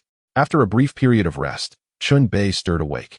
The night still enveloped the world outside, where zombies roamed freely. Feeling rejuvenated, he rose and began to organize his belongings, dumping the contents of his backpack onto the bed, sorting them into categories. Some items went into the nightstand, while others remained on display. Next, he opened 2 group chats to see what his fellow players were discussing. To his shock, the management group was deliberating on the deployment of zombies. This had been hinted at earlier, but now it was reaching the execution phase. The deployment was inevitable. They were merely discussing the quantity and locations. Furthermore, Chen Bei noticed a keyword in the conversation. A VIP has complained that tonight is too dull, requesting at least 15 level 2 zombies and 3 mutated zombies. VIP? Who could that be? Chen Bei's eyes widened as he absorbed the chat. Chapter 21, Mutated Zombies. Above the managers, there existed an even higher authority known as the VIP. The VIP could observe the game as progress and issue commands to the managers, making requests. It was truly ironic. We, the players, were merely entertainment for them. Those who controlled the game and the so-called VIPs did not regard us as human beings at all. If ever I escape this game and find those responsible, vengeance shall be mine. Chen Bei's resolve burned fiercely, his eyes glinting with determination. To be treated like a mere guinea pig, manipulated at will. With life hanging by a thread, as he struggled to survive within the confines of these so-called game rules. If he could not escape, so be it. Given the chance, Chen Bei would surely seek justice from those managers. In the management group, discussions continued about the specifics of zombie deployment. If the zombies were scattered too thinly, the resulting effect would lack the necessary thrill, thus they opted for concentrated deployment. I propose we divide the zombies into 3 batches, each led by a mutated zombie. Let us deploy them across 3 different floors. We definitely need a batch on the 8th floor, as Zero is up there. Let us add some difficulty for him. Agreed. Let us send a batch to the 4th floor, where Fei Go is. The last batch should be on the top floor, so the zombies come down from above. There are 15 minutes until dawn. This time will be a race for survival for the players. Chen Bei gazed at the management group's dialogue, feeling incensed. It was indeed the fate of the tallest bird to be shot down. Because he was the highest level, they intended to increase the difficulty by deploying zombies specifically around him. A mutated zombie, accompanied by 5 lesser zombies. Such a team posed a significant threat to Chen Bei. If a horde of zombies blocked his door, his dormitory would undoubtedly be breached. Time was of the essence. He could not afford to delay any longer. He hastily began to act, recalling a recipe for a helmet he had previously acquired but had yet to craft. Additionally, he decided to make a wooden shield for extra defense. Chen Bei gathered the materials, his hands flying as he worked. Meanwhile, the management group was selecting the types of mutated zombies, opening the zombie compendium for everyone's reference. The compendium featured a plethora of zombie varieties. Ultimately, 3 types were selected: the long-tongued zombie, the iron-clawed zombie, and the great leaping zombie. Each possessed its unique strengths, easily inferred from their names. The management sought a semblance of rationale and even arranged a storyline for this deployment. A loudspeaker echoed through the corridor. I have crafted a new batch of zombies overnight, among which several have undergone remarkable changes, much to my delight. This proves my approach is correct. It merely requires further optimization of the ritual to achieve perfection. I can sense that success is imminent. In my hands, a grand creation is about to be born. The boss rambled on and on. Suddenly, a section of the ceiling collapsed, and several zombies fell to the ground. Among them, the lead zombie had a distinctive appearance, with a sharp, elongated face and a mouth that split open, the gash extending to the back of its ears.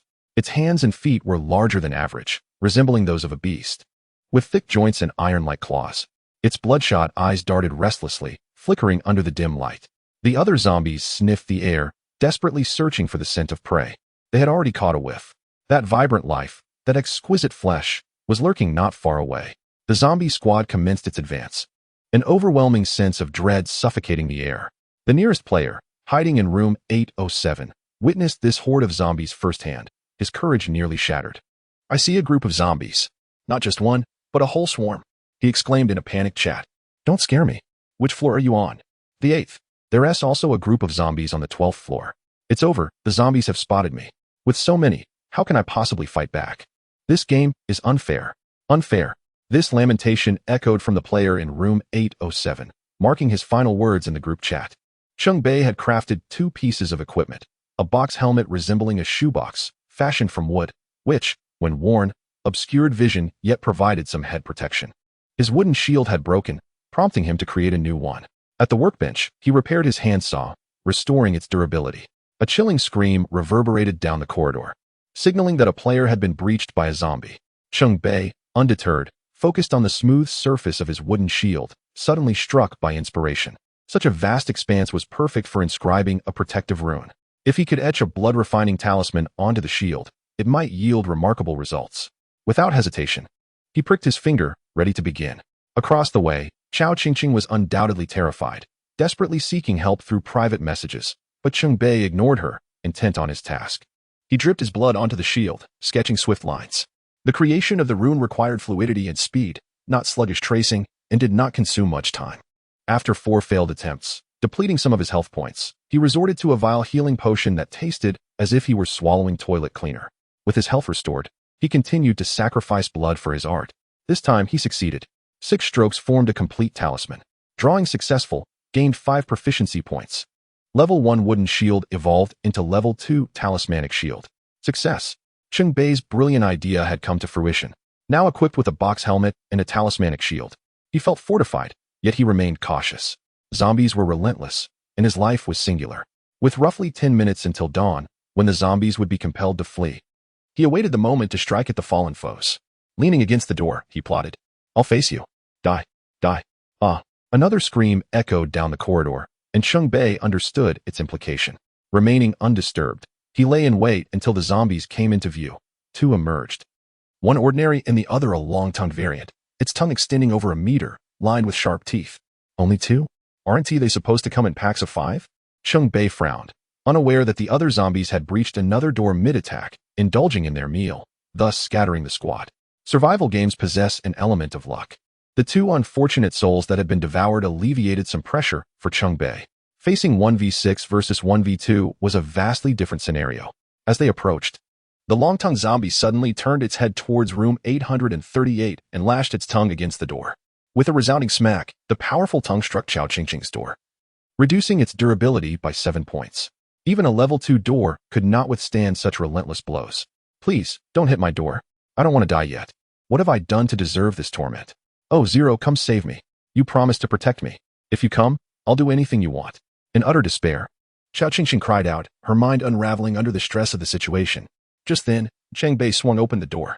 His intentions were not of lust, but driven by purpose. First, there were only 2 zombies in sight, within manageable limits. Second, someone in the group had recently mentioned that killing mutated zombies at night guaranteed better loot, unlike during the day. Thus, it was a gamble worth taking. Now was the time to confront the challenge. While others relied on luck, he depended on skill. Peeking through the crack of the door, he confirmed the presence of only 2 zombies before fully opening it. The long-tongued zombie continued its assault on Chao Qingqing's door, while the ordinary zombie lingered nearby. Chen Bei resolved to eliminate the weaker ordinary zombie first before confronting the more formidable long-tongued variant. With determination, he charged forward, creating sparks as his feet met the ground. By the time the zombies sensed him, he was already upon them, launching a powerful kick that sent the ordinary zombie staggering back.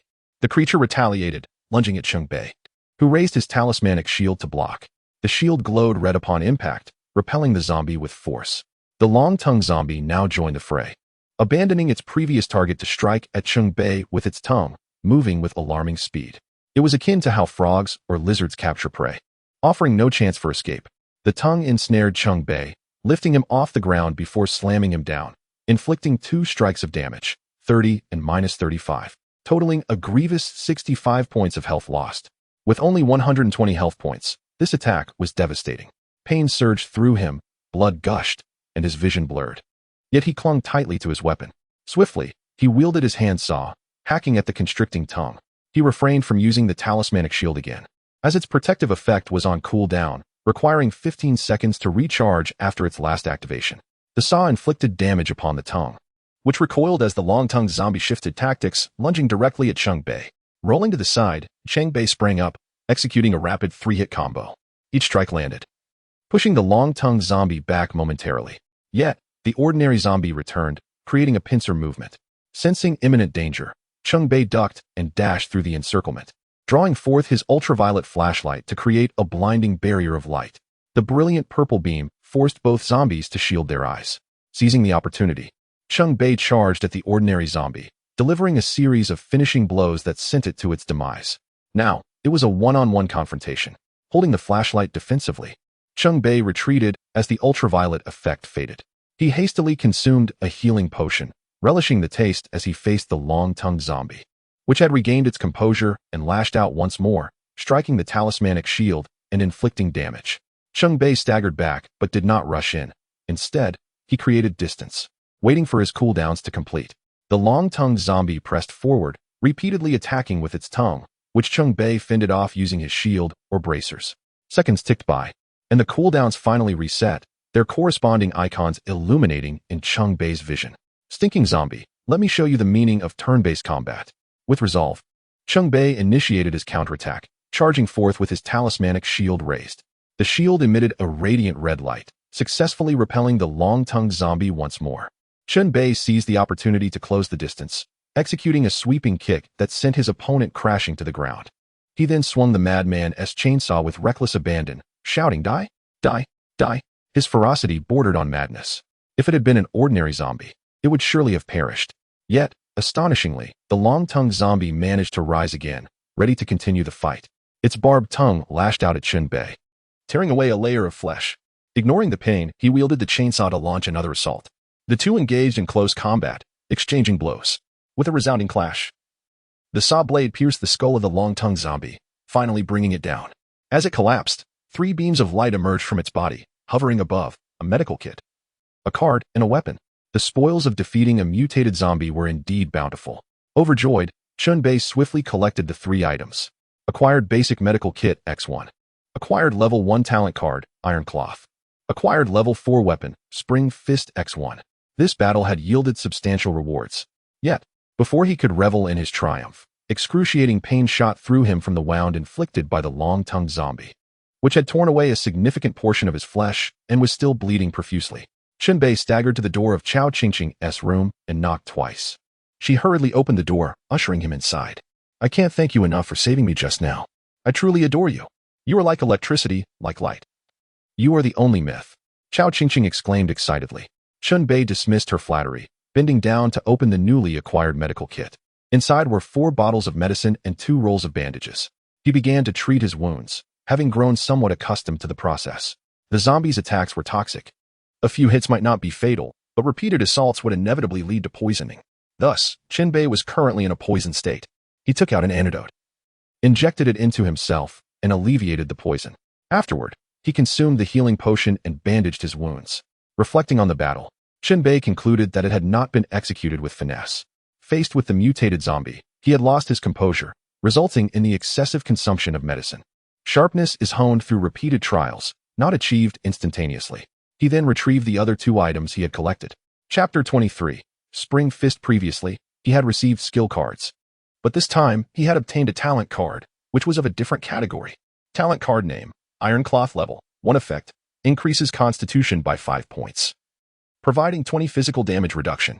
Restrictions: none. Description: speak the harshest words, endure the most venomous blows.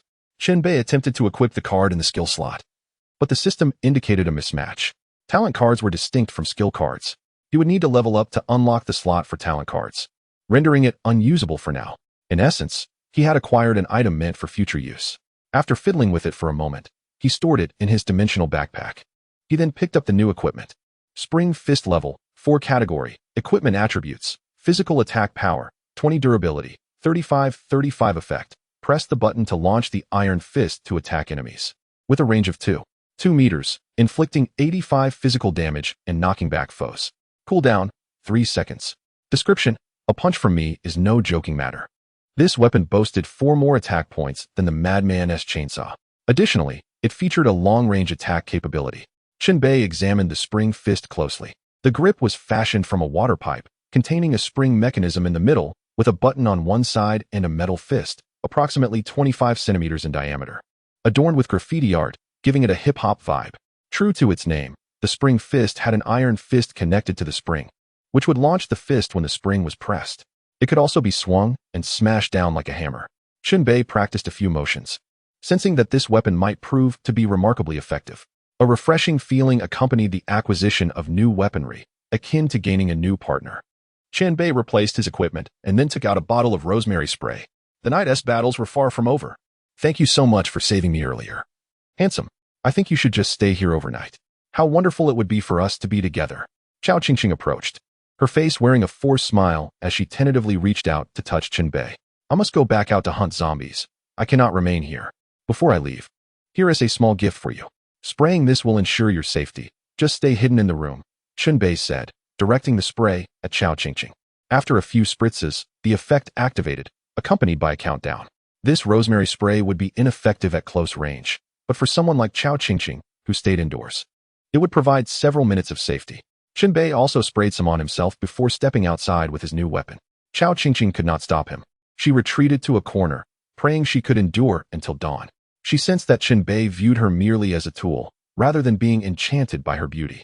Such a utilitarian relationship felt precarious, leaving her with a profound sense of insecurity. Creak, creak. Two zombies feasted on a player's corpse, relishing their meal with gusto. As if they could have made a career as food streamers. Chen Bei held the spring fist in his left hand, stealthily approaching the two zombies from behind. Aiming at one, he pressed the button. Click. The internal spring extended, forcefully launching the iron fist onto the zombie's back. The creature was thrown back, crashing into the wall. Both zombies were startled, turning to glare at Chen Bei with bloodshot eyes, howling in rage. The launched iron fist automatically returned, locking itself in place. Chen Bei tested the new weapon's effectiveness. It was indeed impressive, particularly in one-on-one scenarios. Maintaining distance from the enemy made combat far more comfortable. Howl! Howl! The two zombies charged at him. Chen Bei quickly activated his flashlight, using ultraviolet light to repel the two, then swung the spring fist in a flurry of strikes. A series of resounding hits shattered the skull of one zombie. The remaining one was easily managed as Chen Bei maintained his distance, using the spring fist to keep it at bay. As the zombie approached, he would retaliate with the spring fist, waiting for the cooldown to end before striking again, repeating the process until he subdued the second zombie with ease. In this battle, Chen Bei fought with newfound confidence, almost instinctively grasping a rhythm to the combat. After a brief search for loot, he plunged back into the fray. He single-handedly cleared the 8th floor of zombies. When the last zombie fell, Chen Bei's level rose to 6, enhancing all his attributes. The slain zombies had become stepping stones on his path to growth. Within the player group, everyone noticed the change in Chen Bei's level. Level 6. And it's night. The elevation in level indicated that Chen Bei had been actively hunting zombies, allowing him to advance. He leveled up again. I'm only at level 2, and he is already at level 6. What a vast difference. He must have gone out hunting zombies. If you're envious, why not join him? Big shot, if you're willing to hunt zombies, come to the 11th floor. There are too many zombies here. One is jumping around, it's terrifying. I don't believe it. What zombies? You must be deceiving me. Let me out, let me out. Chen Bei took note of the group chat. It seemed that the jumping zombies were on the 11th floor, making it worth the risk to investigate. He mused to himself. The rewards for defeating mutated zombies were substantial, with a guaranteed drop of items. Having just taken down one, he felt emboldened. However, caution was necessary, as different mutated zombies possessed varying abilities. The jumping zombie would undoubtedly have remarkable leaping prowess. Onward to the upper floors, Chen Bei ascended the building, wielding his spring-loaded iron fist. Along the way, he encountered a solitary zombie, swiftly dispatching it with a precise combination of 3 strikes. Upon reaching the 11th floor, he was met with a cacophony of heavy sounds transitioning into human screams, indicative of a ferocious zombie attack. Chen Bei steeled himself and advanced cautiously, his gaze darting around in heightened vigilance. The corridor was lined with rooms, any of which could harbor lurking zombies. Upon reaching the end, he turned a corner and beheld a zombie, its mouth clamped around a severed human head, feasting with abandon. This particular zombie was distinctly formidable. With legs as robust as tree trunks, its muscular form reminiscent of a predator. It was the dreaded leaping zombie. As the creature noticed him, their eyes locked in an intense stare. Chen Bei understood that advancing any further would nullify the effect of his perfume disguise. A challenging confrontation loomed ahead. Chapter 24. Gain currency. Drawing a deep breath, Chen Bei readied himself for battle. Fortunately, there were no other zombies in the vicinity, presenting him with a coveted one-on-one scenario, an ideal situation. He approached swiftly, his protective shield primed for action. As he closed the distance, the leaping zombie sensed the presence of a living opponent, its bloodshot eyes fixating on him. With a primal roar, the zombie crouched as if preparing for a sprint. And in a blink, it launched itself forward, soaring 8 meters in a single bound, hovering momentarily in the air before crashing down in front of Chen Bei. The speed was astonishing. Reacting quickly, he raised his shield, which glowed with protective runes, casting a red light upon the zombie. However, the creature's momentum was too great to be halted. With a thunderous impact, the leaping zombie collided with the shield, sending Chen Bei staggering backward. The force was immense, draining 10 durability points from his shield. Should it endure another blow, it would shatter. Chen Bei's ferocity ignited. Regaining his footing, he charged at the zombie. Keeping close was imperative, as the leaping zombie's lethal jumping ability could easily close any distance. He unleashed a flurry of 3 strikes, each landing solidly on his foe. The final blow sent the zombie reeling, a significant dent forming in its skull. Yet, the zombie was not vanquished. With incredible speed, it retaliated, delivering a sweeping kick that caught Chen Bei off guard, inflicting -50 damage. Pain shot through him, as if his bones might shatter. Gritting his teeth, he retaliated with a sweeping kick of his own, but his attempt was futile against the zombie's formidable legs, failing to topple it. This misstep invited the zombie's counterattack. Chen Bei quickly retreated while activating his spring-loaded fist, striking the zombie squarely in the chest, forcing it back and creating space between them. The leaping zombie crouched again, preparing for another assault. Chen Bei swiftly evaded its charging path, illuminating its face with a flashlight. The powerful beam of ultraviolet light interrupted its movement, causing it to recoil as if shy. Seizing the moment, Chen Bei attacked from the side, swinging his spring-loaded fist with all his might. The zombie's head exploded, leaving it mangled and disfigured. Die! Chen Bei delivered a final, decisive blow, toppling the leaping zombie to the ground. As it lay convulsing, 2 glowing items emerged from its corpse, one being a gold coin and the other a map. Eagerly, Chen Bei reached for his spoils. Suddenly, a door burst open, and a bloodied zombie lunged at him, knocking him to the floor. Its fangs bared, it aimed for his neck. If it succeeded, it would be the end for him. Reacting swiftly, Chen Bei braced himself with his elbow against the zombie's chest, maintaining a safe distance. The creature extended its neck, jaws snapping perilously close to Chen Bei's throat. Summoning his strength, he pushed the zombie away and counterattacked. This was merely an ordinary zombie. It stood no chance against Chen Bei, who dispatched it with relative ease. Adding another corpse to the floor.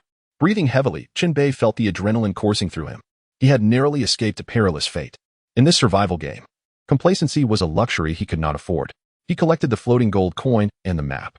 Acquired game currency 1. Note: game currency is a valuable asset in the survival game, redeemable after completing a round, significantly aiding players. Examining the coin, Chen Bei noticed it was not entirely golden. The obverse displayed a sun motif in gold, while the reverse featured a silver moon. The craftsmanship was exquisite, though its material authenticity remained uncertain. It appeared that the game currency could only be utilized post-game. Chen Bei stowed the coin and unrolled the map. Acquired complete map of the Night of Terror game venue. Players possessed a mapping function that automatically charted their explored areas. This map supplemented the unvisited locations and even marked dormitory details, making it clear where each player resided. Names like Fei Gu, Jiang, and others he had encountered were all easily identifiable. Chen Bei's eyes gleamed as he scanned the map. At the very bottom, labeled as a hazardous zone, was the basement level, home to the final boss. Narrowing his eyes, he contemplated the 2 potential strategies for completing the game: outlasting until the 4th day or confronting the boss. Clearly, the latter posed greater risks but promised higher rewards. Chen Bei favored this approach. This evening, he had already dispatched 2 of the 3 mutated zombies. Meanwhile, the player group buzzed with excitement as Fei Gu shared several photos featuring himself alongside the slain Iron Claw zombie. Its carcass sprawled on the floor amidst other human remains. Do you see this? This is power. Those wishing to survive should rally to my side. Fei Gu proclaimed triumphantly, likely to attract many followers, having offered them a glimmer of hope. As dawn broke, the zombies scattered, seeking refuge from the light, their forms smoking and disheveled. The human players seized the opportunity to retaliate, pouring out of their rooms to hunt down the fleeing undead. For ordinary players, daylight provided the only chance to slay zombies. Venturing out at night was a perilous endeavor. Chen Bei glanced at the player group. Of the original 100, only 66 remained. The previous night had claimed over a dozen lives. Yet, he had no time to mourn the fallen strangers. Today, he had a goal to achieve: ascending to locate the hidden chamber. Having explored the lower floors yesterday, it was time to investigate the upper levels. The hidden chamber surely concealed vital secrets that needed unveiling. Chen Bei sent a message to Cao Qingqing, enlisting her to continue safeguarding their base, before making his way up to the 12th floor, then the 13th. The hidden chamber awaited him on this level. Chapter 25, The Secret of the Hidden Chamber. Previously, the management group had mentioned that the hidden chamber was concealed behind a wardrobe, with the complete map unlocked. Chen Bei could now pinpoint its precise location. This is indeed a clue. With a map in hand, he naturally finds the hidden chamber, and the management group will harbor no suspicions. Thus, Chen Bei advances towards his target. Sounds emerge from ahead, and he hears a voice, tinged with a hint of madness, exclaiming, "You must be a zombie. Smash you to bits." Chen Bei slows his pace and approaches the door from whence the noise emanates. There, he finds a man on the ground, frantically pounding the head of a corpse, which is already a grotesque mess. The body is clad in the uniform worn by players, indicating it is not a zombie. "Give me experience points. I want to level up. I want to grow stronger." The man continues his futile assault, clearly losing his sanity. Chen Bei sighs inwardly. It has only been a little over 3 hours, and already someone has been driven to madness. He then proceeds to the room housing the hidden chamber, which is merely separated by a wall. Upon arriving, Chen Bei closes the door behind him and begins to explore, occasionally consulting the map. Inside, he discovers a large wardrobe with its doors ajar, showing signs of rummaging, indicating that players had previously visited. Chen Bei kicks the wardrobe, only to receive a damage reading of 0, signifying it is indestructible. He circles the wardrobe, attempting to push it. Creak. The wardrobe shifts. Chen Bei applies more force, pushing the wardrobe to its limit. Behind it, he uncovers an iron door, locked with a 4-digit combination lock. Frowning at the lock, he realizes he has no knowledge of the password. The management group, having noticed Chen Bei standing before the hidden chamber, begins to discuss the matter. Such a simple puzzle shouldn't stump him, should it? That depends on whether he can find the password hint. That line of tiny script is not easily spotted. Through a screen, Chen Bei overhears their conversation. It appears there is indeed a hint for the password, concealed in a line of minuscule text that requires careful searching. He raises his gaze to the doorframe, scrutinizing it from top to bottom. After a thorough inspection, he finally discovers the hidden message, "From small to large, coincidentally." From small to large, coincidentally? Chen Bei squints, pondering the hint. The management group has indicated that this is a rather straightforward puzzle, so there is little need for deep contemplation. A numeric password, from small to large, even numbers? That would be 2,468. Suddenly inspired, he deftly manipulates the combination lock, setting the 4 digits to 2468. Click. The lock releases with a satisfying sound. It truly was a simple puzzle, easily solved once the line of small text was uncovered. Chen Bei opens the door, shield in hand, and steps inside. The interior is dimly lit. He fumbles for the light switch on the wall and turns it on. The building's persistent gloom remains, but it is just enough to discern his surroundings. The room is modest in size, with a heavy yellow leather outfit hanging on the wall, a one-piece combination of jacket and trousers. Nearby stands a desk adorned with a family photograph, 2 bottles with fuses, a notebook, and a square mirror. Recognizing the value of the outfit, Chen Bei picks it up. It is surprisingly weighty. Armor level, 4 type. Equipment attributes, physical defense, 25 durability, 50/50 effect, 2 chance of complete immunity to physical attacks. Negative, agility -1 description. Congratulations. You have finally acquired a decent outfit. Perhaps it will help you survive a little longer. This level 4 armor far surpasses the uniform he currently wears, which does not even qualify as equipment. Without hesitation, Chen Bei dons the protective suit and zips it up, although slightly cumbersome, reducing his agility by 1 point. He tolerates it. Next, he examines the 2 bottles on the desk. Molotov cocktail, no level, type, consumable attributes, fire effect. When ignited and thrown, it ignites a wide area, inflicting fire damage. Description: trust me, you will need matches or a lighter. The Molotov cocktail would surely prove effective against zombies, capable of incinerating a large area. Chen Bei collects both cocktails, but the issue of ignition remains. He has no matches or lighter, rendering them temporarily unusable. Picking up the photograph, he sees a family of 4, a husband and wife with 2 children, a boy and a girl, with the girl appearing slightly smaller, likely the younger sibling. The family smiles brightly in the photo, revealing no signs of abnormality. Once, Chen Bei too had a complete family. Once, he sets the photograph aside and opens the notebook to peruse its contents. Inside, he finds a diary. March 16th. I accompanied my father to this building, where I witnessed his madness. Everything he previously claimed was true. He is indeed conducting live experiments as per the records in that cursed tome. My father insists this is all for Shaolin, for my sister. March 24th. My father's experiments have seen a breakthrough from living subjects. He cultivated the buds of the ghost flower. According to the tome, the ghost flower serves as a bridge between the realms of the living and the dead.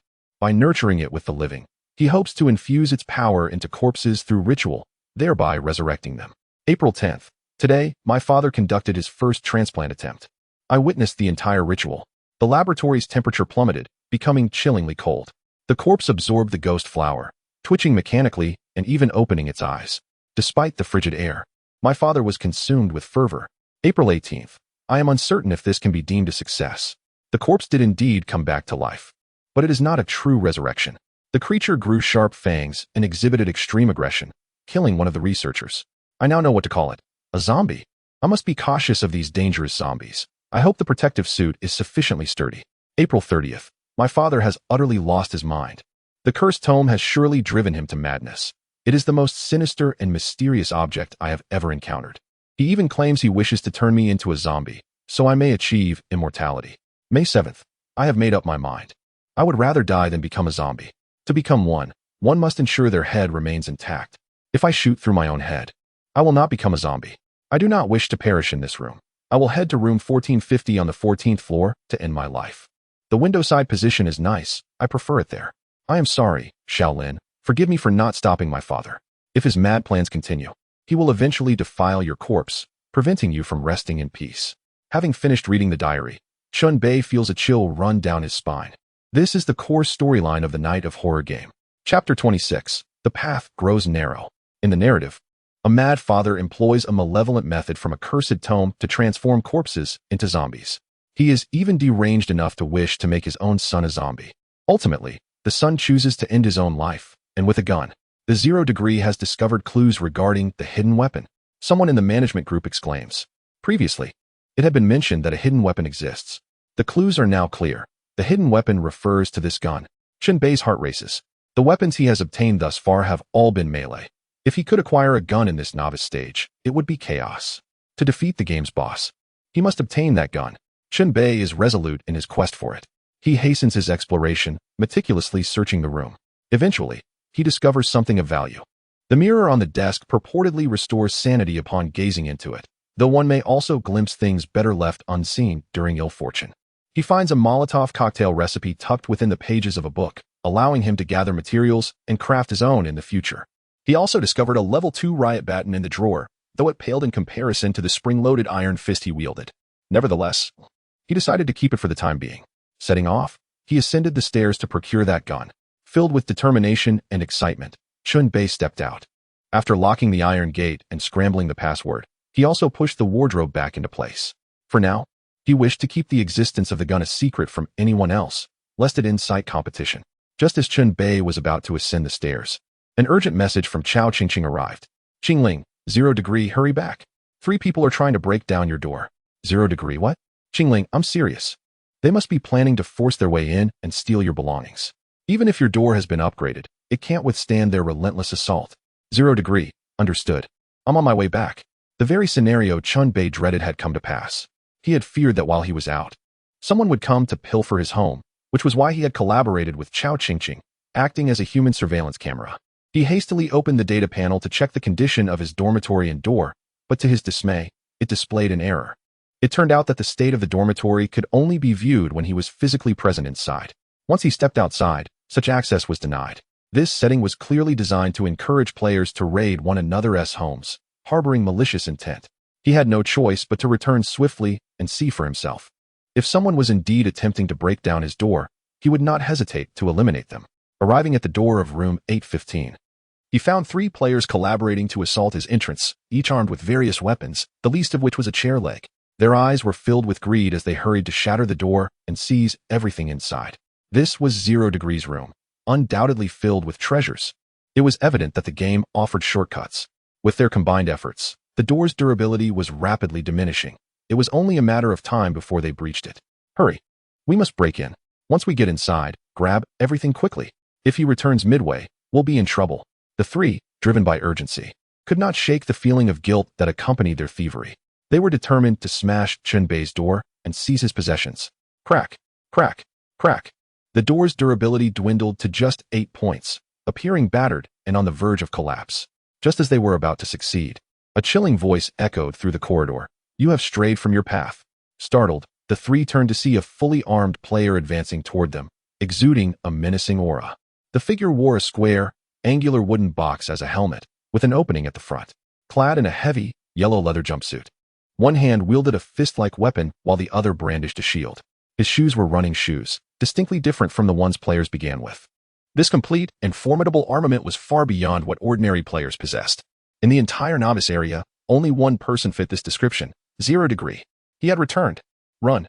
The three fled in panic, and it was now a race against time.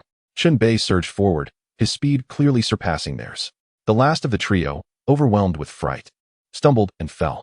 As he lay on the ground, just as he was about to rise, he felt a shadow loom over him. In a moment of sheer terror, he turned to see his last sight in this life. Bang! The cold weapon struck, and the iron fist crushed his skull, ending his life with just 2 blows. His body collapsed in a pool of blood. Target eliminated, gained 10 experience points, 385 points needed to reach the next level. Chen Bei was currently at level 6, and leveling up had become increasingly arduous. To progress, he would need to eliminate numerous players of level 2. Without pausing, he continued his pursuit of the remaining 2. He was determined to eradicate them completely. The 2, showing some wits, reached the staircase and split up, one heading upstairs and the other down. Chen Bei pursued the one descending and quickly caught up. As the distance between them closed to less than 2 meters, he pressed the button on the spring-loaded iron fist. Bang! The fist shot out, delivering a devastating blow to the player's back. The victim screamed in agony, feeling as though his spine were breaking. Crashing to the ground in pain, Chen Bei approached, pinning the player down with his foot while raising the iron fist high. No, please don't kill me. I don't deserve death. It was just a door. The player begged, revealing herself to be a woman. Chen Bei paid no heed, bringing the iron fist down with force. Bang! The unique sensation of a critical hit resonated as her skull shattered, blood and fragments spraying onto the helmet. With the iron fist still in hand, he ascended the stairs to pursue the final player. Upon reaching the upper floor, he found no trace of them, unaware of which level they had fled to. The management group relished such events and became quite excited, with someone mentioning that the third thief had hidden in a room on the 9th floor. Chen Bei narrowed his search and approached a door on the 9th floor, twisting the spherical lock. The room was empty, devoid of any occupants, even beneath the bed. Bloody weapon in hand, he proceeded to the next door, searching each room systematically.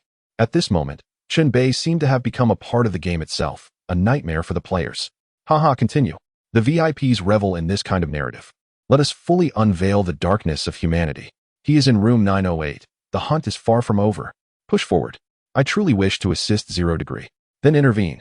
Create a deep footprint at the entrance of 908. These administrators could manipulate the game at will. Creating a footprint was a trivial task. Sure enough, a footprint appeared before room 908. Chen Bei continued his search until he arrived at 908, bending down to observe the footprint. There was someone inside. Placing his hand on the doorknob, he slowly twisted it. The door was locked. Even if it wasn't his dormitory, any room could be secured from the inside. Chapter 27. The deal between the lion and the sheep behind the door was a pale face. The player hiding here had conspired with accomplices the previous day, and today they had summoned another to bolster their courage. With the combined bravery of 3, they dared to stealthily assault 0 degree's door. But things had spiraled out of control. Creak, creak. The person outside twisted the lock, producing an ominous sound. Hearing it, the player inside felt a chill run down their spine, tears welling in their eyes. Don't come in, don't come in, don't come in. The player repeated a silent prayer. The twisting sound indeed ceased, and silence enveloped both the room and the hallway. The player felt a flicker of hope. But it was premature. Crack, crack. The sound of heavy strikes echoed from outside, one after another. The player was paralyzed with terror, covering their mouth to stifle a scream. This wooden door was merely level 1, with a durability of 30, hardly capable of withstanding Chen Bei's onslaught. It was only a matter of time before it succumbed. The resounding blows acted as a death knell, tolling for those trapped within. As the durability dwindled, the player watched in dread as the door was about to shatter. Scrambling beneath the bed in a desperate attempt to hide, praying for divine intervention and ancestral protection. Crack! The wooden door was finally breached. Reduced to 2 piles of wooden resources scattered on the floor, Chen Bei casually collected the resources and scanned the room, spotting the shadow of the hidden player beneath the bed. With a cold smirk, he crouched down and seized the player by the ankle, dragging them out forcefully. Please, don't kill me. I was wrong. I beg you, spare my life. The player cried, tears and mucus streaming down their face. Very well. I shall grant you a chance at life. To the player's shock, Chen Bei agreed. The player was momentarily taken aback. You're so accommodating? Get up, Chen Bei commanded. The players ceased their weeping and rose, still clutching a rusty pipe as their weapon. Let us have a fair duel, one-on-one. If you kill me, you can live. This was the deal they offered for survival. No, no, no. This is not the path the players seek. This is not a way to survival. It is clearly a road to demise. He retreated, filled with an overwhelming dread as he gazed upon Chen Bei. However, retreating would not resolve his predicament. Chen Bei charged forward, unleashing a devastating three-hit combo that inflicted significant damage on the enemy's 3 vital points. Unlike zombies, humans possess critical weak spots throughout their bodies, rendering them exceedingly fragile. -38, -44, -60, 3 attacks, 3 damage figures. The player's health was completely depleted, and the body collapsed. Blood gushing from the mouth, staining the chest crimson. Chen Bei retrieved the fallen weapon, grasped the corpse by the ankle, and dragged it back to the 8th floor. He also brought back the bodies from downstairs. The 3 corpses were propped against the wall, leaning on one another. Then, he took a photograph. Chen Bei posted the picture in the player group, accompanied by a message. These 3 dared to break down my door, and I have eliminated them all. Let this serve as a warning. Do not covet my domain. I have a rather irritable temperament. This statement was quite persuasive, for having smashed his door. They met their end. Indeed, his temperament was far from amiable. The survival game within the dormitory had its own logic. Players were bound to their dorms, sharing breath and fate. To break down a player's door with the intent to rob was nothing short of a blatant vendetta. There was no great stir within the player group. Firstly, most players were occupied outside during the day. Secondly, they dared not express their opinions for fear of offending a powerful figure like Zero. The chat was eerily silent, like a hush had fallen over it. Moreover, the dwindling number of players revealed a troubling issue. Chen Bei had noticed that on the morning of the 3rd day, the number of surviving players was 66, but it had now decreased to 54. During the day, zombies remained dormant and did not roam. What then accounted for the loss of players? Chen Bei had only eliminated 3, meaning the remaining deceased were not his doing. The answer was evident. Players were turning on one another. Or perhaps there existed those who thrived on hunting other players to bolster their own standing. Chen Bei drew a conclusion. Henceforth, interactions with players would require heightened caution. Many would wish to see him dead, for eliminating him would yield substantial rewards. Furthermore, by publicly committing murder, he had placed himself on the villain's list. Other players would not show mercy when attempting to kill him, nor would they harbor any psychological reservations. It was time to repair the door and tidy up. Returning to his dormitory, Chen Bei began mending the damaged door. If it were to be completely ruined, he would have to craft a new one.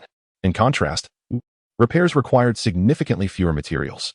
Chen Bei spent 1 unit of wood and 1 unit of a parts box, triggering the repair progress bar as his hands busied themselves. At that moment, a player in the group brought up a topic that piqued Chen Bei's interest. The player, named Do, spoke up. Is there anyone willing to trade weapons with me?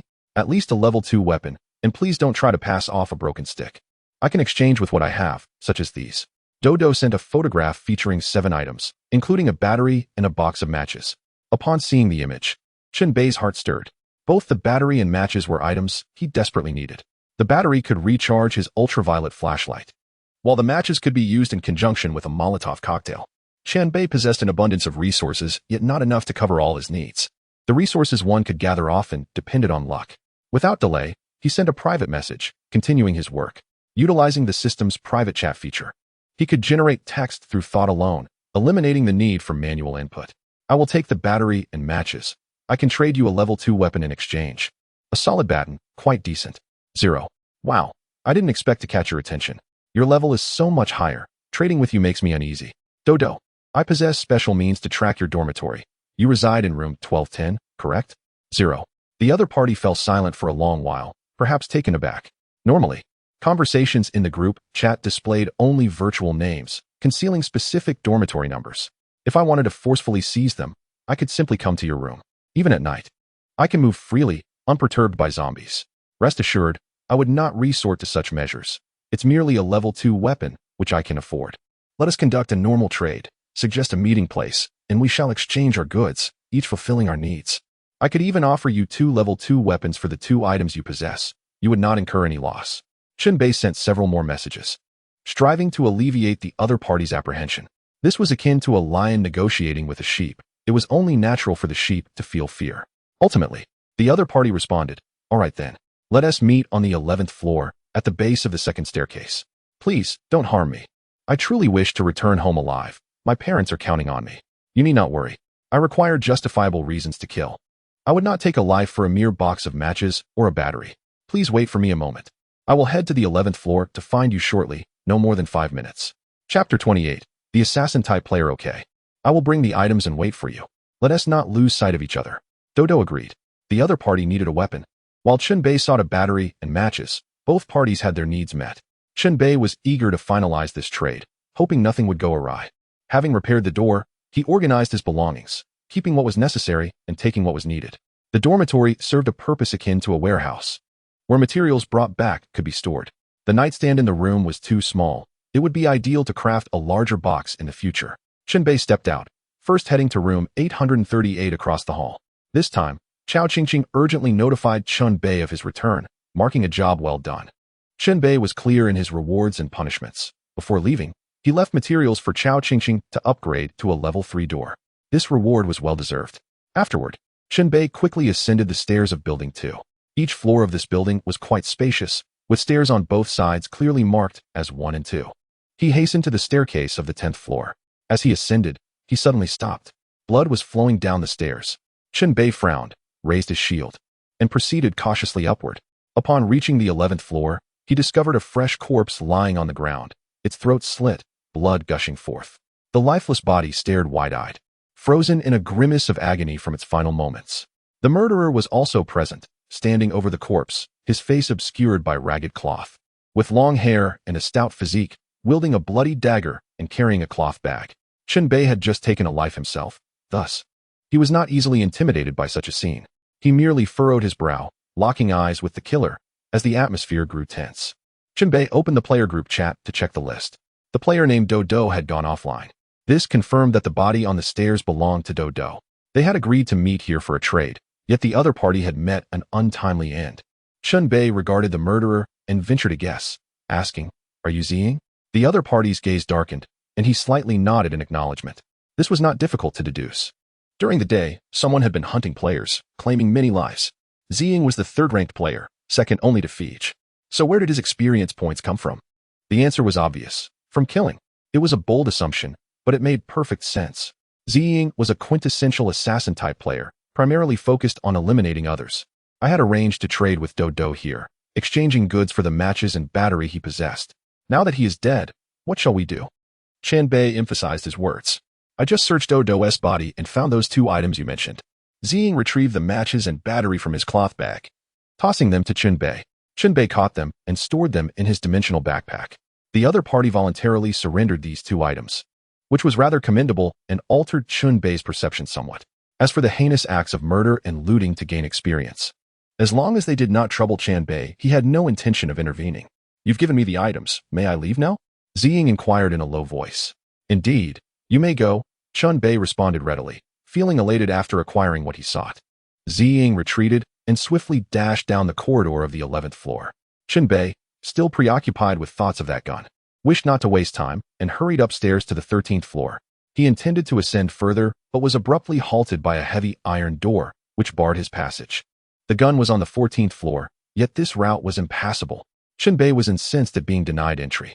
Subsequently, someone in the management group maliciously mentioned this predicament. It turned out that the 14th floor would not open until the 4th day during daylight.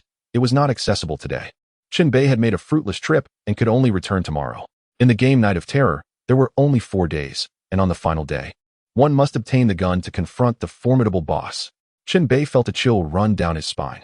He needed that powerful weapon to muster the courage to face the boss. Without the gun, it would be wiser to patiently await the conclusion of the game. There was still some time before nightfall. Chen Bei could not remain idle, so he began to scour for supplies. This was a perfect opportunity to upgrade his dormitory. He had long possessed the blueprint for a level 2 dormitory, but had yet to implement the upgrade. The primary material required for the upgrade was stone. The method to acquire stone was straightforward. One simply needed to break down walls.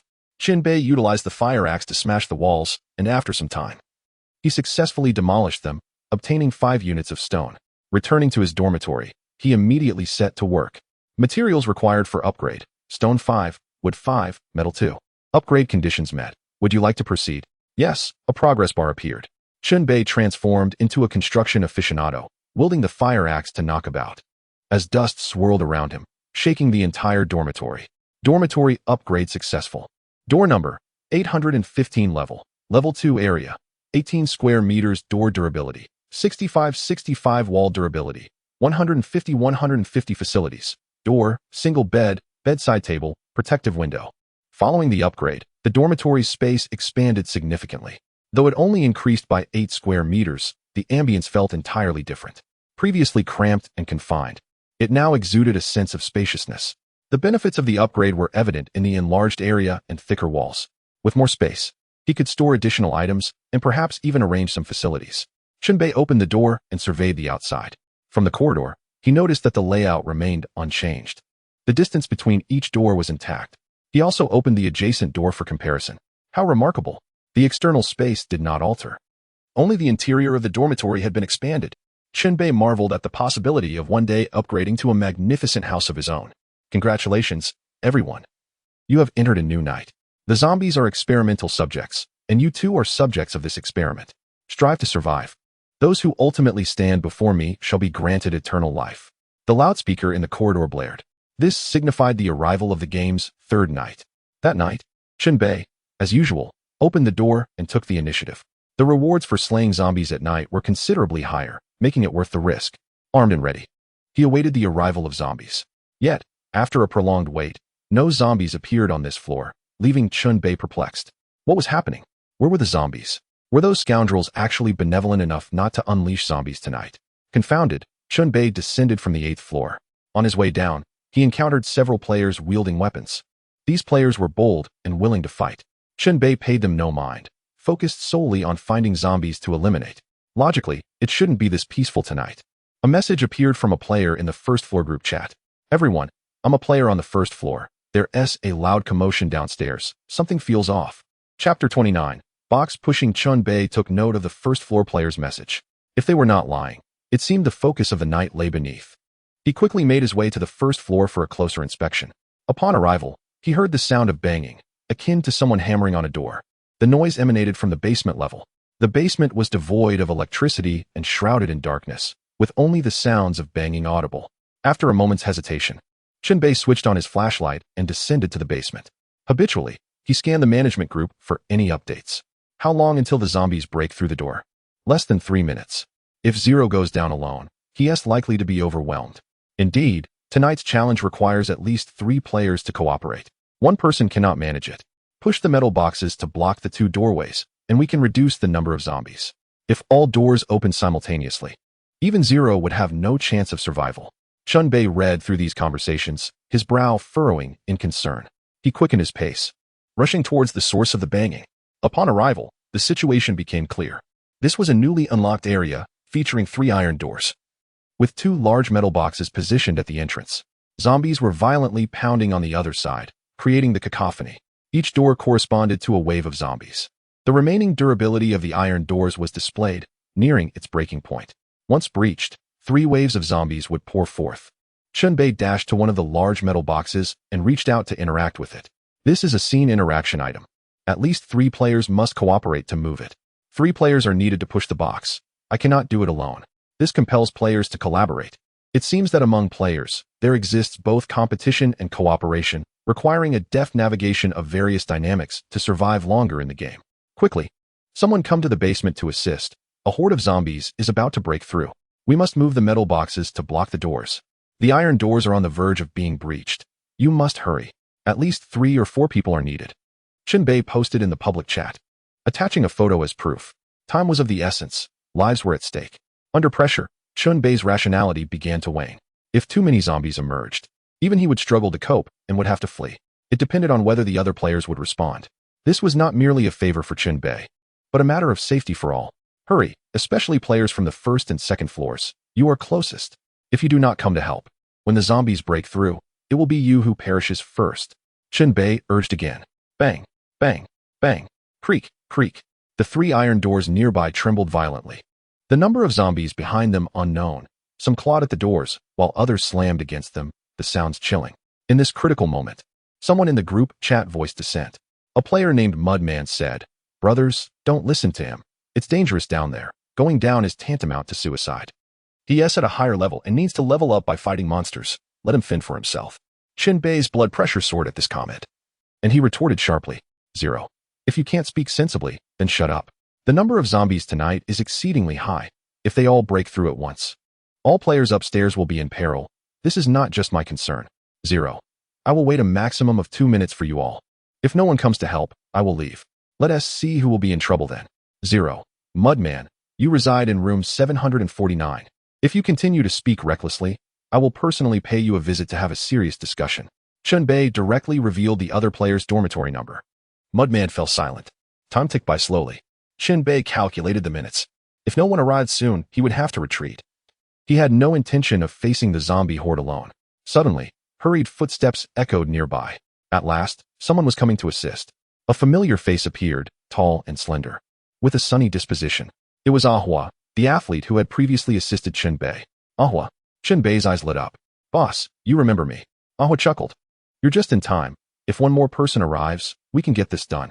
My dormitory is on the 2nd floor, and it's too close to not come down. If what you say is true, it's better to take a gamble. Indeed, one must be daring in this game. Chen Bei glanced at the 3 iron doors, each exhibiting varying degrees of durability, some more, some less. All 3 doors had sustained over half of their durability. The situation was dire. As they waited, anxiety crept in. The sounds emanating from behind the doors were like a death knell.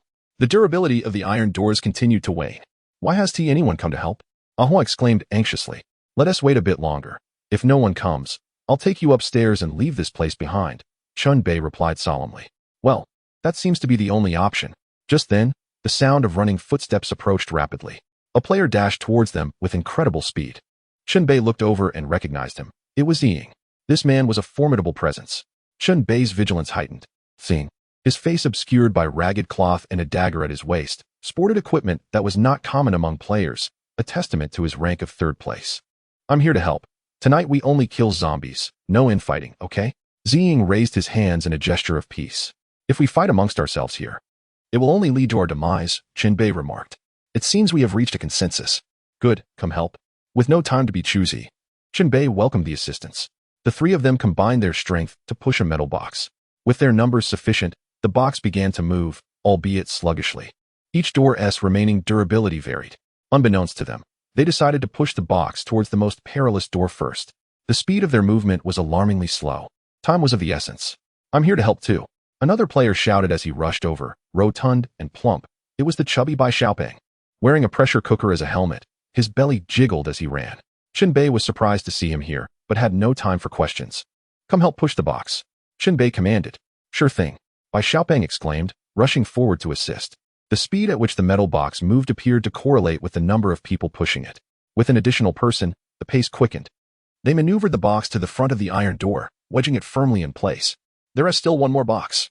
Chen Bei turned and rallied his makeshift companions to push the 2nd box. The durability of the 1st door was nearly depleted, and the zombies behind it seemed more frenzied than before. In a nail-biting moment, they finally managed to push the box into position, blocking the door.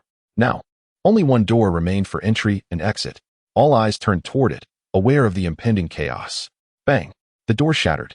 In an instant, a horde of zombies surged forth, their expressions grotesque and menacing, exuding a palpable aura of danger.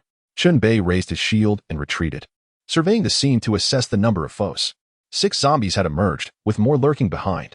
This number was manageable, provided all human players engaged in battle. Everyone, fight to the best of your abilities and earn experience. Chen Bei instructed before charging forward, clashing with the nearest zombie. With a resounding impact, the talisman on his shield illuminated, radiating a scarlet glow. The light formed a fan-shaped area of effect, causing the zombies within to halt and stagger back. Seizing the opportunity, Chen Bei relentlessly attacked one zombie with 3 successive blows to its head. Ying reacted swiftly, the first to join the fray, wielding his blade against another zombie. He unleashed a skill, creating a crescent-shaped arc of light that decapitated one of the undead. The severed head collided with a nearby pillar, sliding down its surface. Ahua soon joined the battle, while Bai Xiaopeng, after a few encouraging hops, mustered the courage to follow suit. All 4 engaged in combat. Players had learned that mere survival was insufficient. To live, one must fight fiercely. Chen Bei spearheaded the assault, his spring-loaded iron fist swiftly dispatching the 2nd zombie. Though no mutated zombies appeared tonight, the regular ones were still formidable. Each kill netted 35 experience points. More zombies poured in, bringing their number to 12. Thankfully, it seemed the worst had passed. with no additional zombies in sight behind the door, at least for now. Realizing the overwhelming number of zombies posed a significant challenge, Chen Bei decisively drew his ultraviolet flashlight and activated its sunlight mode, sweeping it across the advancing zombies. All the undead recoiled from the blinding light. Taking advantage of the moment, Chen Bei retrieved a Molotov cocktail and matches, igniting the latter before lighting the former. "Make way. I'm about to barbecue some zombies," he declared, hurling the burning bottle into the throng. With a shatter, the bottle exploded, igniting the surrounding zombies and transforming them into fiery figures. Everyone instinctively distanced themselves from the blazing undead to avoid catching fire. The burning zombies writhed in agony, some bolting wildly, creating a scene of utter chaos. The group retreated, their eyes reflecting the flames as they watched the suffering of the burning zombies. "The boss truly knows how to ignite a situation," Bai Xiaoping cheered. The zombies succumbed to the persistent flames until their health bars reached zero, collapsing to the ground. Experience points flowed in abundantly. Utilizing items to slay zombies also yielded experience. Some corpses even revealed tangible rewards: an energy drink, a spiked bat, an electric kettle, and an apple. The dropped items were a hodgepodge, even including a household appliance. Bai Xiaoping slyly approached the energy drink on one corpse, only to be rebuffed, as Chen Bei had priority for items he had killed. Chen Bei claimed the energy drink, a valuable asset for restoring stamina, especially during prolonged battles. Bai Xiaoping sheepishly added, "Boss, don't misunderstand. I was just helping you pick it up, not intending to keep it." Chen Bei ignored him, as this was not the time for petty disputes. 7 out of 12 zombies had been burned to death. The remaining ones were either low on health or still lively. Chen Bei had but one Molotov cocktail left, and he hesitated to use it, knowing they would have to manually clear the remaining zombies. He kicked one zombie into unconsciousness with a swift kick, finishing it off with a standard attack. Ziying dispatched another with his blade. The remaining zombies were swiftly eliminated by the group, with even Bai Xiaoping claiming a low-health zombie for himself. Once the battle subsided, Chen Bei surveyed the chaos before shifting his gaze to the 2 remaining iron doors. While they were currently blocked, the zombies behind them had not given up, continuing their assault with ferocious cries. Should they move the boxes, the zombies would undoubtedly break through. This meant they would still need to clear 2 more waves of zombies. Before proceeding, they could take a moment to rest. "Once everyone is ready, we'll move the boxes," Chen Bei stated. "Do you still have any of those Molotov cocktails?" Ziying inquired hoarsely. The previous battle had showcased the effectiveness of the cocktails. Without them, it would have been a grueling fight. "I have one left, if things go awry. I'll use it to turn the tide," Chen Bei revealed after a moment's hesitation. "Next time we face a horde, I suggest you throw the Molotov without hesitation," Ziying advised. "If the zombies are numerous, I will certainly do so," Chen Bei assured everyone as they rested in place. Only Bai Xiaoping was restless, sneaking over to rummage through the pockets of the zombies, hoping to extract something useful. In the end, he managed to retrieve a nail clipper, which infuriated him, prompting a stream of curses. Chen Bei pulled out a level 3 weapon, a spiked bat, from his backpack. The bat was primarily a wooden stick adorned with numerous nails. "Ahua, you assisted me previously, and I dislike being indebted. This weapon is yours," Chen Bei offered as he handed over the spiked bat. "How could I accept this?" Ahua protested verbally, but nonetheless accepted the weapon, as his own was merely level 2 and evidently inferior. Chen Bei's gesture was not merely superficial. He discreetly sent a private message to Ahua. "The individual named Ziying is quite dangerous, and I have my reservations about him. Please keep an eye on him for me and be cautious. If he exhibits any unusual behavior, inform me immediately." This private communication was invisible to outsiders. Ahua quickly responded, "Understood. I will keep watch over him. Let this be our alliance. In the future, remember your brother when good fortune arises." Nearby, Bai Xiaoping watched enviously as Ahua received the new weapon, nearly bubbling with jealousy. "Boss, if you have any spare weapons, could you spare one for me? The weapon I possess is only level 1. It's utterly useless. Only with a reliable weapon can I assist you in fighting zombies." Bai Xiaoping shamelessly begged for favors. Given the current circumstances, his contribution was indeed necessary, particularly for tasks like pushing boxes. Chen Bei, feeling helpless, resorted to making promises. "I currently have no spare weapons, but when I do, I will gift you one." Ahua interjected, "How about this? I no longer need this pipe. Let him use it." He passed his pipe, a level 2 weapon, to Bai Xiaoping, who gratefully accepted it. "How are you all resting? Are we ready to commence the second round?" After a brief moment, Chen Bei inquired. "Let us get to it." "I am prepared," came the responses from the others. Chen Bei nodded and chose the left door, signaling his companions to assist. Together, they exerted force to push the iron box, creating a grating sound against the floor. When I say release, everyone let go, Chen Bei commanded. Remember to throw the Molotovs. Ziying reminded them. The iron box moved across, losing its obstructive effect.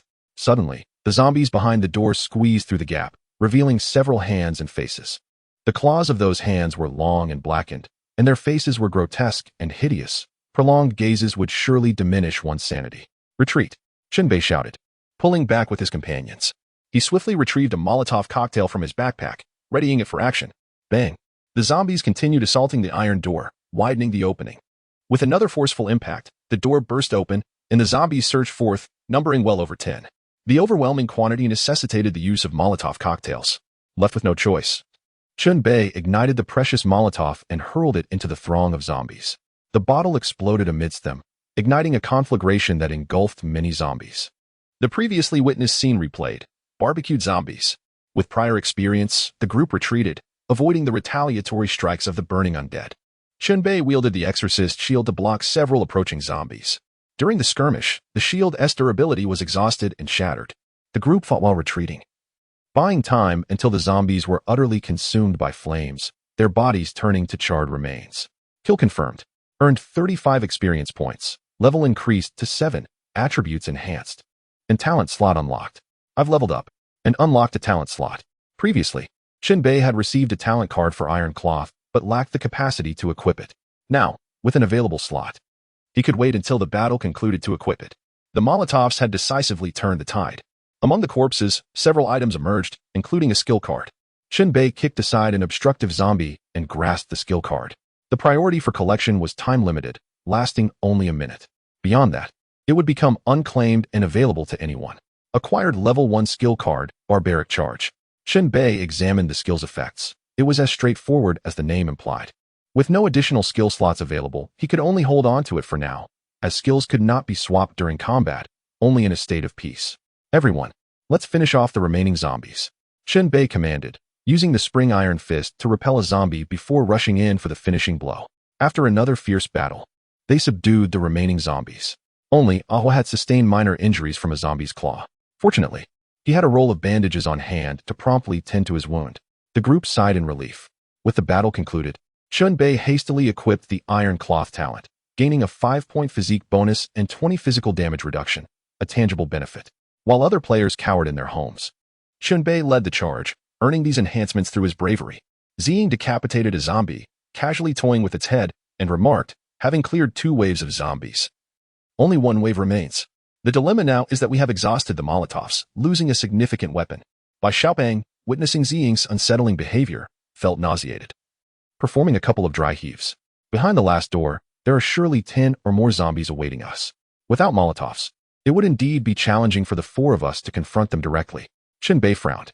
You hold the top rank. Your influence is somewhat compelling. Those fence-sitters are easily swayed. It depends on how you articulate it. If you can gather a few more people, we can mitigate our numerical disadvantage, Ziying advised. If more individuals could be summoned, it would certainly bolster their position. Chen Bei opened the group chat to initiate this endeavor. He first took photos of the scattered corpses and posted them in the chat, explaining the situation. They had already eliminated so many zombies, proving that the human players could achieve victory. With only 1 last batch remaining, assistance would allow everyone to share in the spoils. Though earlier those individuals had hesitated to descend, the circumstances had shifted. The victor would be the one they supported. Chen Bei, with his top-level status, rallied the group, receiving various responses. Wow, you all actually killed so many zombies. Are tonight's zombies this easy to slay? Count me in. I'm heading down now. Boss. Don't lead us into a trap. Some were not merely speaking. Indeed, individuals began to descend, arriving at the basement level. The numbers gradually increased. Once they amassed 10 individuals, Chen Bei deemed it sufficient.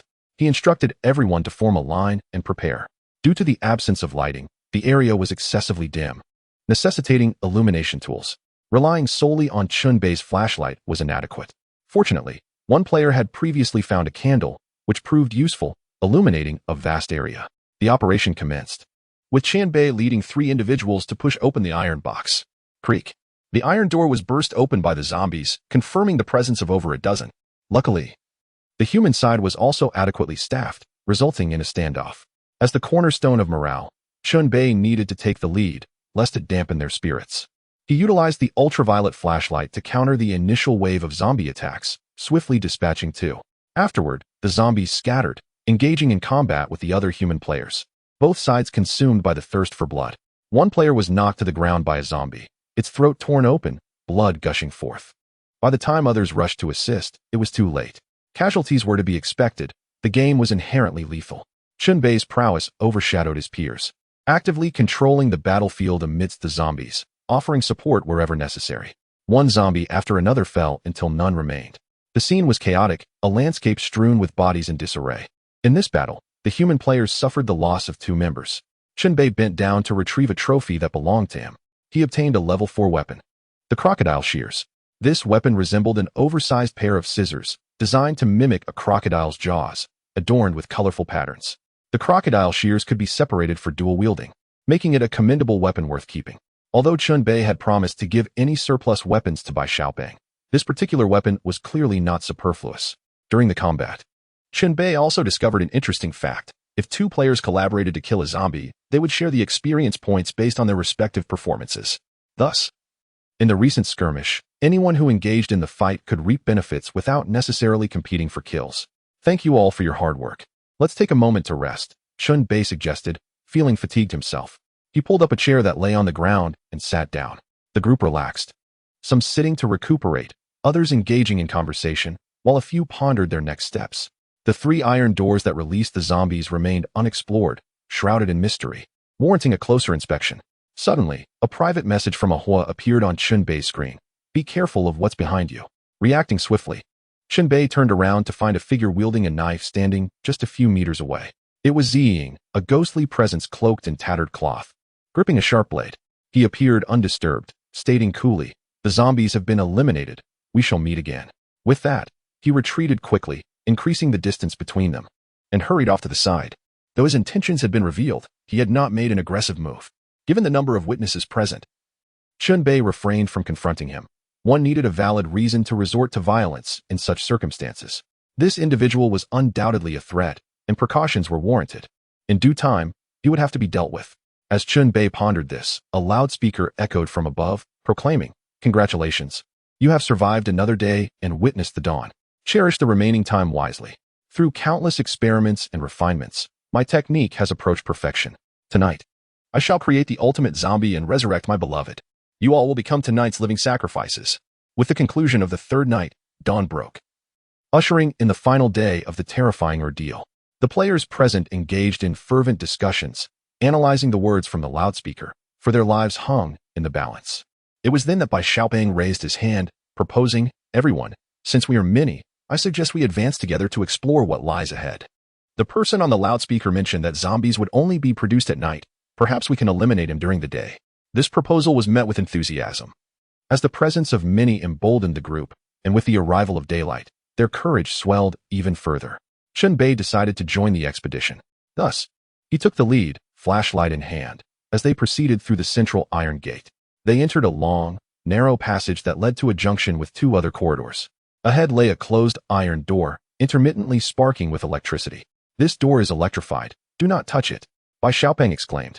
"We must test it first," responded Chen Bei, retrieving the crocodile shears from his dimensional bag and tossing it toward the door from a safe distance. The shears struck the door, causing no damage but triggering a surge of electricity. It was indeed an indestructible barrier. "Since we cannot enter, we cannot confront the boss. Let us return," Chen Bei concluded, reclaiming the crocodile shears. The group, initially hopeful for some reward, now felt disappointment as they faced nothing more than an iron door blocking their way. Some chose to remain behind, hoping to scavenge what they could from the corpses littered around. However, Chen Bei, fixated on the firearms on the 14th floor, hastened up the stairs, leaving Bai Xiaopeng in pursuit, eager to forge a connection. Chen Bei, having accepted him as a friend, promised to keep in touch, but for now, he could not afford to take Bai Xiaopeng with him. At the 13th floor stairwell, what had once been sealed was now accessible, allowing him to ascend normally. Filled with elation, Chen Bei hurried upward. This floor also contained numerous rooms, each marked with a door number. He distinctly remembered room 1450 and raced down the corridor. Room after room flashed past him, forming a loop until he finally stood before room 1450. With a racing heart, he grasped the doorknob and slowly pulled it open, only to find the room utterly empty, void of even a bed, let alone any firearms. What is going on? Chen Bei was taken aback. The clues from the hidden chamber had pointed him here, yet it was merely an empty room. Undeterred, he scoured the room, searching for any sign of what might have been. As he continued his quest for clues, the management group provided valuable assistance. How is this place designed? You didn't thoroughly review the materials. This wall conceals a hidden door that requires a forceful push to activate. The seamless surface makes it undetectable to the naked eye. So even if we follow the clues here, we might not find the gun? Naturally, a hidden weapon would not be easily discovered. These insights from the management group proved to be immensely helpful. With newfound direction, Chen Bei circled the room again, carefully inspecting the walls until he felt a section that shifted slightly. An epiphany struck him. He pushed with all his might. The wall revealed a concealed flip door, creating an entrance. Chen Bei slipped inside, entering a hidden chamber reeking of decay. In front of a window sat a male corpse, head drooping, with a putrid gash at the back, a clear sign of a fatal gunshot. Next to the body lay a handgun on the floor. At last, I have found you, Chen Bei exclaimed with exhilaration. Meanwhile, on the 8th floor, Chao Qingqing remained hidden within her room, paralyzed by fear and on the brink of mental collapse. Every passing second was torturous. Though she had not engaged in combat, her rationality had plummeted, now below 50 points. I want to go home. I want to go home. I want to go home, she murmured, leaning against the wall, her body swaying, a dark aura subtly enveloping her. Suddenly, a piece of paper slipped under her door, inscribed with ominous words. Chao Qingqing paused, retrieving the paper. It read, "Beautiful lady, we are aware of your background. You partner with 0 Degree, keeping an eye on his quarters. Should anyone threaten his dormitory, you alert him, correct? 0 Degree is a lone wolf, typically venturing out alone. We, his brothers, wish to unite and deal with him, and hope for your cooperation. Do not be foolish should you betray us. We'll smash your door before he arrives and drag you out. You can imagine your fate. If you wish to live, cooperate with us. No matter how strong 0 Degree may be, he is ultimately just one person, while we are many. You can peek through the peephole, if you agree to cooperate. Open the door willingly. You have half a minute to consider. Do not keep me waiting. Fei Ge. Buzz." As Chao Qingqing read the note, her mind whirled, plunging into a brief stupor. She realized she had been ensnared in a web of treachery. This game had transformed players into savage beasts, turning them against one another. Trembling, she rose to her feet, leaning against the door, peering outside. There, indeed, stood a group of individuals, 7 or 8 in total, led by a man whose piercing gaze and visible tattoos revealed his menacing nature. It was indeed Fei Ge. He waved his hand, revealing a menacing smile. What to do? What to do? Chao Qingqing thought rapidly, realizing she had to choose a side. Then it struck her that she had no real choice at all. With so many people blocking the door, it wouldn't be long before they forced their way in. If she waited for Ling Du to return, she would likely meet her demise first. With that thought in mind, she steeled her heart, unbuttoning 2 of her clothing fasteners to reveal her true assets. Then she opened the door voluntarily. Inside the room stood Chao Qingqing, and outside was Fei Ge. They exchanged knowing smiles. Good morning, beautiful. Acquired level 8 weapon, handgun. A heart racing with excitement and hands trembling. Chen Bei picked up the handgun from the ground. What a find. An 8-level weapon. This was truly a leap forward. Chen Bei was ecstatic. His spring-loaded iron fist was only level 4, and the crocodile clip was also level 4. Now, he had an 8-level weapon. The disparity was staggering. He examined the gun's data panel. Chapter 33. He has a gun. Handgun level, 8 category, equipment attributes, firearm attack power, 120 durability, 60/60 magazine, 8/8 description, quick at 7 paces, swift and accurate within 7 paces. Attack power of 120. What a thrill. This number evoked the sentiment of sending enemies on their way. However, the bullets were few, only 8 rounds. So they must be used sparingly. Chen Bei weighed the handgun in his hand. 8 bullets were truly scant. He would need to find more ammunition or learn to craft bullets, which would likely prove challenging. Chen Bei stowed the handgun and continued to scavenge the area, hoping for further unexpected delights. Searching the body, he found a holster that could be strapped to his waist, much like a belt, perfectly accommodating the handgun. Additionally, he discovered 2 extra bullets in the corpse's pocket. Though not plentiful, it brought a moment of joy to Chen Bei. He also stumbled upon a beginner's guide to firearm usage on the ground. Upon opening it, a progress bar appeared. Once the progress bar completed, a prompt emerged. You have gained level 1 firearm knowledge. New knowledge acquired. For Chen Bei, a military novice, it was as though a veil had been lifted, enlightening him with the fundamentals of firearm usage, disengaging the safety, aiming, grip techniques, loading bullets, and more. He had mastered these skills. This knowledge acquisition did not belong to the skill category. It was simply learned and retained. Having found little else, Chen Bei turned his gaze towards the window. It was barred with iron, and outside lay a misty expanse, faintly illuminated by a halo, likely the position of the sun. There was no way out. The entire building exuded a sense of oppression and despair. Yet players must find a glimmer of hope amid this desolation. A private message interrupted Chen Bei's thoughts. It was from Chao Qingqing. Qingling, hurry back. Someone is attacking your door. Ling Du, is this happening again? Qingling, yes. So come back quickly. I can't handle him alone. Ling Du, how many are there this time? Qingling, not many, just one. Ling Du, all right, I'll return immediately. Closing the chat interface, Chen Bei hurriedly set off, quickly making his way to the stairwell. It was then that he noticed the management group discussing the matter. Their accounts differed from Chao Qingqing's. Hey, this should be quite a spectacle. Fei Ge and his gang are laying an ambush. Ling Du returning alone could mean disaster. Another scene that the VIPs will relish. The survival of the fittest, player-on-player violence is the norm, with too many promising prospects meeting untimely ends. Fei Ge, an ambush? Upon reading these dialogues, Chen Bei slowed his pace. From these exchanges, it was evident that Chao Qingqing's call for his return was linked to Fei Ge, implying that they had conspired to lure him back. With so many under Fei Ge's command, they undoubtedly planned to overwhelm him with numbers. How dare you betray me? Chao Qingqing. Chen Bei's gaze turned cold, and he began to strategize. Had this been before, he would have been wary of Fei Ge's group due to their numerical superiority. But now, the situation was different. Because he had a gun. A level 8 gun, no less. The 8th floor was a chaotic scene, with bloodstains everywhere and numerous bodies lying about, both human and zombie. It resembled a horror film set.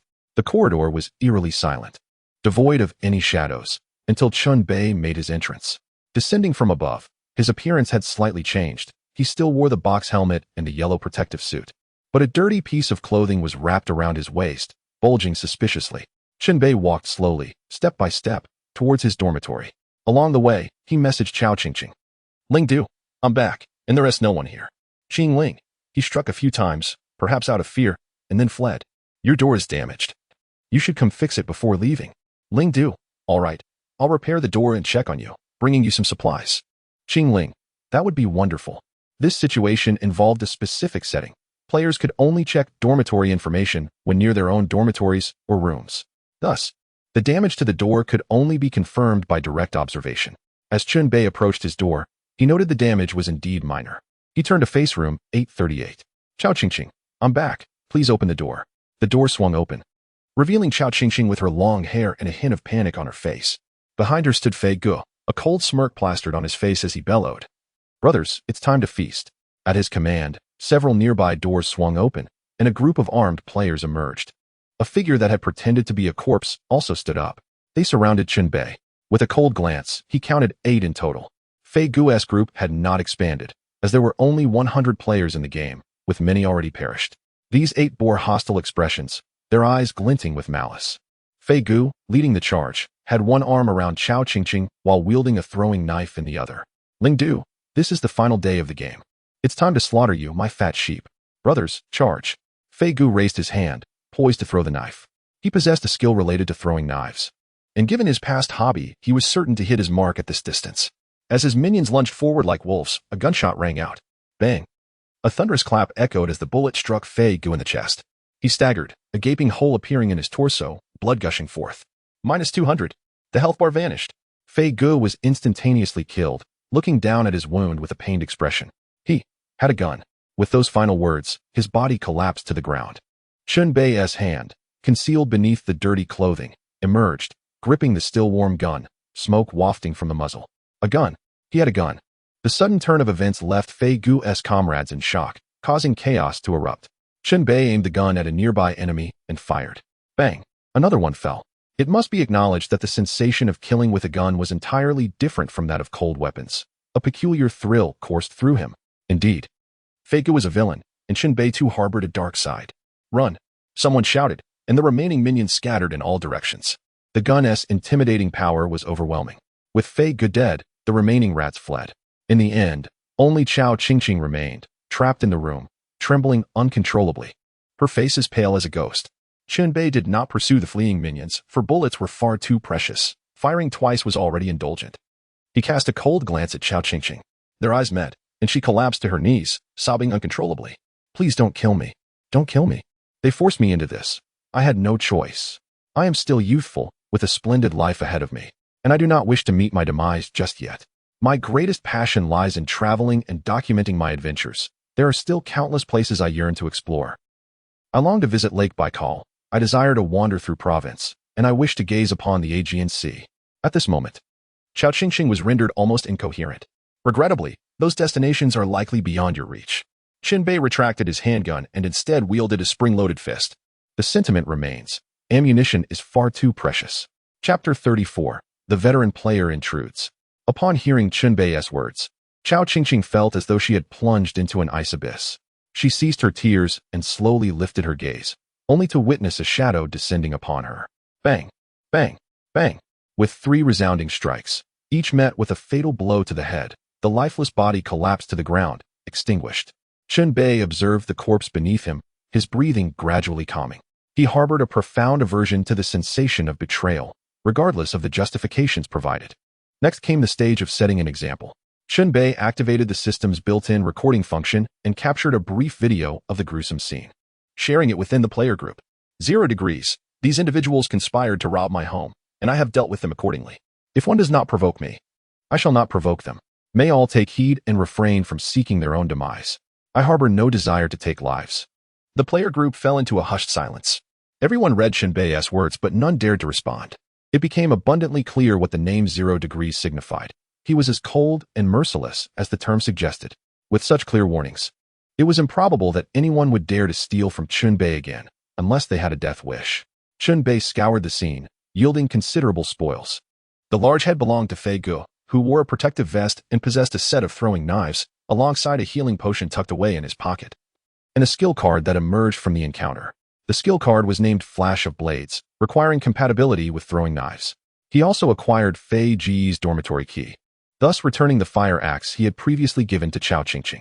Chen Bei proceeded to repair his own door and then set off for Fei Gu's residence. Given Fei Ji's prosperity and numerous subordinates, it was reasonable to expect his dormitory to contain a wealth of resources. Chen Bei was aware of Fei Ji's dormitory location and promptly ascended to the 4th floor, unlocking the door with the key. Indeed, the room was replete with accumulated items. His visit was far from futile. On the cabinet lay 2 weapons, a level 2 wrench and a level 3 baseball bat. Inside the drawer were 2 bottles of medicine and 2 blueprints.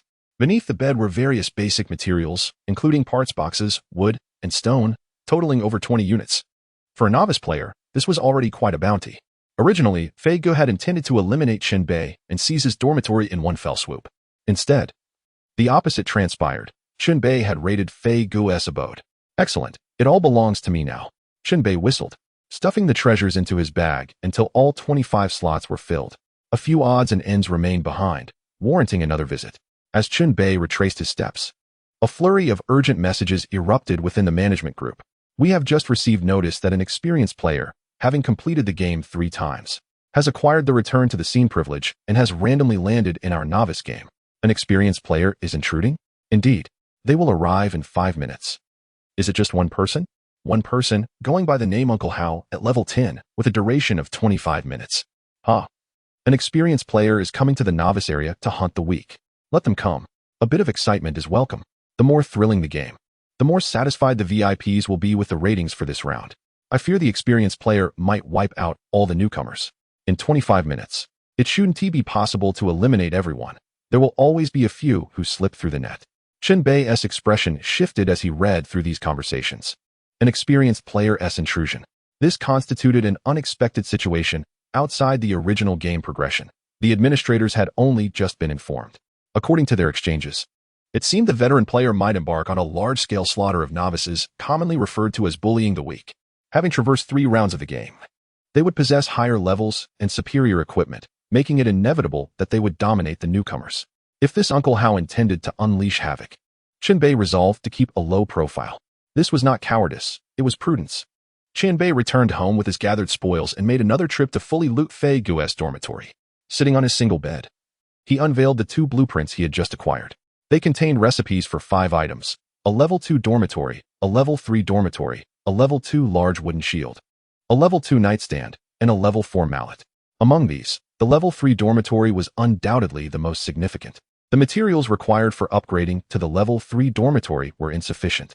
indicating that he would need to continue wreaking havoc within the game to gather more resources of this nature. Of course, acquiring materials from other players was also an option. Especially from those who had already perished, such items would be unclaimed. Notice, a special event has occurred in this round of the game. An experienced player is about to parachute into the game area. Notice, the experienced player will remain here for 24 hours, bringing various uncertainties during this time. Countdown to parachute landing, 60 seconds. A series of notifications appeared, fully disclosing the situation and inciting discussions within the player group. What is this experienced player? This means that even if we complete this round of the game, more challenges await us. Thus, the notion of experienced players exists. I have a foreboding feeling.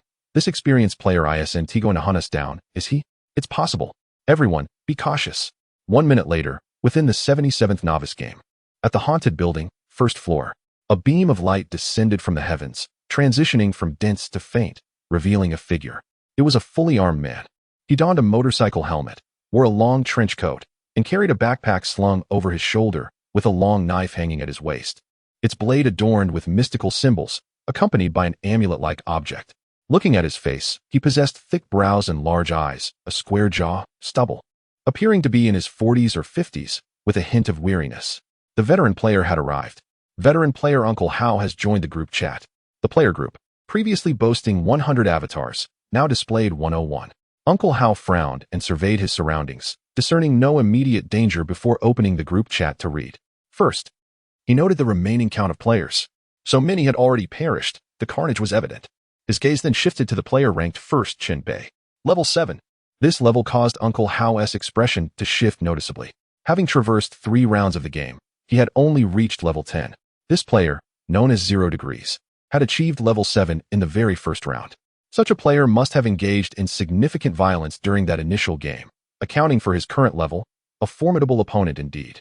After a brief moment of shock, Uncle Hao regained his composure. After all, his level remained higher, and his equipment was superior. It was time to take action. Uncle Hao began typing in the group chat. Uncle Hao, hello everyone. I am a veteran player who has participated in 3 rounds of the game. By a stroke of luck, I have arrived here. Uncle Hao, I have cleared this haunted night game. There exists a secret passage right here on the first floor. Uncle Hao, if you trust me, come here to join me, and I will lead you to safety. Chapter 35, The Bad Uncle. Uncle Hao, this secret passage bears certain dangers, but do not fret. I will pave the way for you, and shield you as you escape. Uncle Hao, do not place blind faith in the game's rules. Some are genuine, while others are not. If you foolishly wait for the time to end, the boss will evolve into its ultimate form. Uncle Hao, at that point, even a level 10 player like myself would stand no chance against the boss. Uncle Hao, for those who wish to survive, hasten to join me. Uncle Hao, you need not fear me. My level far exceeds yours. Only items around level 10 hold any significance for me. Frankly, I have little regard for what you possess. Uncle Hao continued, I have said enough. Those willing to believe can find me on the first floor. For those who wish to linger here and await their demise, so be it. I will not force you. I will do what I can and leave the rest to fate. I can save one, I will save one. Too many have perished in this game. And I sincerely hope more newcomers can succeed. He concluded, the beginning is the most challenging. As long as you follow me and conquer the first round of the game, the subsequent events will unfold much more favorably, greatly increasing your chances of survival. With that, he exited the group chat and ceased all communication, standing in place and awaiting the arrival of others. Chen Bei observed Uncle Hao's remarks, finding them rather persuasive. He nearly fell for the ruse. The administrators in the group had exposed this scheme, reveling in their malicious amusement. Uncle Hao is quite the charlatan, not even bothering to draft a script for his deceit. This building has no so-called escape route.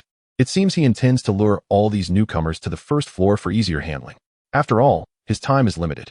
If he were to chase across the entire map, he wouldn't manage to slay many. We shall see how many fall for his trick. Indeed, this was a grand deception. A level 10 player wielding an 8-level gun should be capable of killing, right? After all, it is a firearm. Chen Bei gripped his handgun, feeling its cold touch and the faint scent of gun oil, alongside the ominous dark muzzle. On the first floor, the bait was being taken. It was still daylight. Relatively safe. Various players approached the first floor with differing motives. Uncle Hao stood in the lobby, exhibiting a restrained demeanor, devoid of excessive enthusiasm. Gather around me. Let us wait patiently until more arrive. Then I shall lead you forth. There is no need to bombard me with questions. Simply trust that I can guide you to safety. Once we complete the game, we will arrive at a secure location, and I will speak freely with you. After this declaration, Uncle Hao fell silent. The newcomers were brimming with inquiries, eager to learn, yet asking now was futile, for Uncle Hao remained unresponsive. As more players descended, Uncle Hao discreetly counted their numbers and assessed the time remaining. When the count reached 12, he felt it was sufficient. Is there anyone among you named Zero? Uncle Hao inquired. The assembled newcomers shook their heads in denial. Not here. What a pity. A fleeting expression of regret crossed Uncle Hao's face, soon replaced by a fierce glint. With a swift motion, he unleashed his second-level skill, Death Triangle.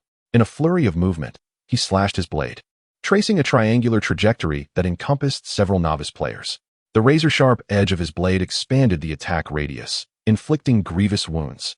Those struck suffered severe injuries, some even losing their heads, which spun through the air before crashing to the ground, blood splattering and staining Uncle Hao from head to toe. The gathered novice players were aghast. The very person they had placed their trust in had turned against them, ruthlessly attacking. This seemingly benevolent uncle was anything but. Some had harbored doubts from the outset, suspecting the older players of ill intentions. Yet, Uncle Hao's words in the group chat were too enticing. Those who arrived saw him as their savior. Had they chosen not to come, it might have been better. Now, they were doomed. Slaughtering inexperienced players is exhilarating. A bunch of fools, believing every word. Yet killing you yields little benefit. It's merely for the thrill. Uncle Hao cackled, dispatching 2 more novice players to the ground. The remaining players fled in terror. Run faster. If I catch you, it's certain death.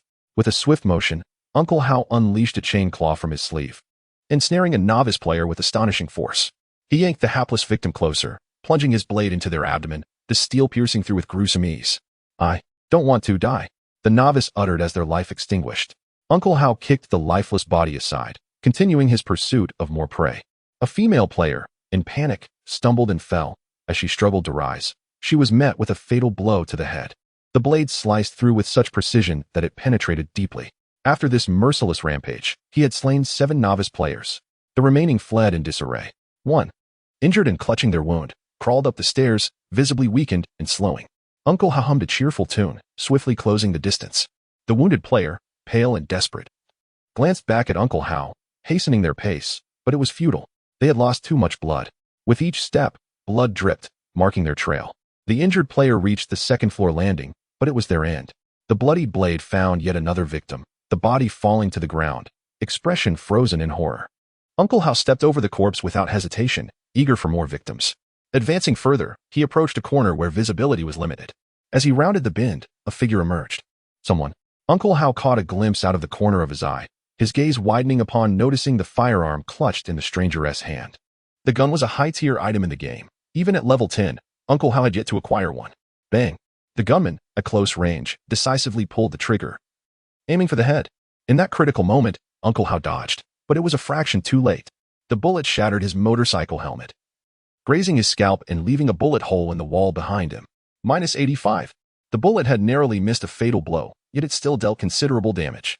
Blood streamed from Uncle Hao's head. Disregarding the pain, he retreated to the stairway. The shooter was, of course, Chen Bei. He had lain in wait, seizing the opportunity to strike, though he lamented not achieving a headshot. Seeing Uncle Hao escape, Chen Bei charged after him, remaining vigilant, wary of a potential ambush. As he approached, he leaped in another direction, broadening his field of vision. This maneuver proved fortuitous. Uncle Hao stood poised at the corner, knife in hand. Had Chen Bei charged straight ahead, he would have met a swift demise. Instead, he leaped aside, thwarting Uncle Hao's ambush. Uncle Hao, a seasoned player with experience from 3 rounds of the game, reacted swiftly. Realizing his ambush had failed, he grasped the stair railing and vaulted downwards. Chen Bei pursued, mirroring the daring leap, landing deftly and immediately aiming for Uncle Hao's position. Bang! Chen Bei fired a second shot, striking Uncle Hao in the lower back, causing 60 points of damage, protected somewhat by his long coat. Now, Uncle Hao was on the brink of defeat, with only a sliver of health remaining. He employed his serpentine movement skill, scrambling forward in a desperate escape, his form darting unpredictably as he fumbled for a healing potion to swallow. The tables had turned. Once the hunter, he now tasted the bitter experience of being hunted. Bang! Bang! Bang! 3 gunshots rang out once more. Chen Bei was determined to go all out. Even if it meant exhausting his ammunition, he was resolute in ensuring the enemy's demise. The opponent was at level 10, and if they managed to consume healing items, the situation would become precarious. Fortunately, out of the 3 bullets fired, 2 found their mark. Even if Uncle Hao had taken medicine, he could not save his own life and ultimately met a bitter end. Thud. Uncle Hao collapsed to the ground, blood seeping outwards. He had anticipated that this return to familiar territory would be a simple matter of slaughtering low-level foes and reaping rewards. Little did he know that he would pay with his life. He had survived countless survival games, only to perish at the hands of a newcomer. Why did the opponent possess a firearm? What? When Uncle Hao participated in the first round of novice games, no one had ever obtained a gun. He was destined to remain without answers. Kill special target, gain 260 experience points and additional rewards. Swish, swish, swish. From the corpse, 5 beams of light erupted, transforming into 5 floating items. They consisted of a game coin, a book, 2 attribute candies, 10 rounds of pistol ammunition, and a card. Chen Bei's eyes lit up as he immediately collected all the spoils. These were indeed treasures. It was a prosperous time. The gains from this encounter exceeded Chen Bei's expectations. The book titled Combat Techniques LV1, classified as a knowledge book, once read, would bestow him with fundamental skills and enhance his combat awareness. Moreover, this knowledge did not occupy skill slots. Mastering it would yield lifelong benefits. The attribute candies could directly augment his stats, providing Chen Bei with an advantage over players of the same level. While the game coins were of little immediate use, they would undoubtedly prove valuable in the future. As for the pistol ammunition, it was precisely what he needed. Having just expended 5 rounds to eliminate Uncle Hao, acquiring 10 in return was an incredible stroke of fortune. With ample ammunition, he felt more confident in facing the game's current boss. The card was a level 2 skill card named Death Triangle, the very skill employed by Uncle Hao. Chen Bei's skill cards were all level 1, making this one superior in both power and effectiveness. Now at level 10, he should have possessed more than just one card, yet only a single card dropped upon death. Was it a rule limitation? A drop rate? Chen Bei could only speculate. He first read the Combat Techniques LV1 on the spot, mastering the skills contained within.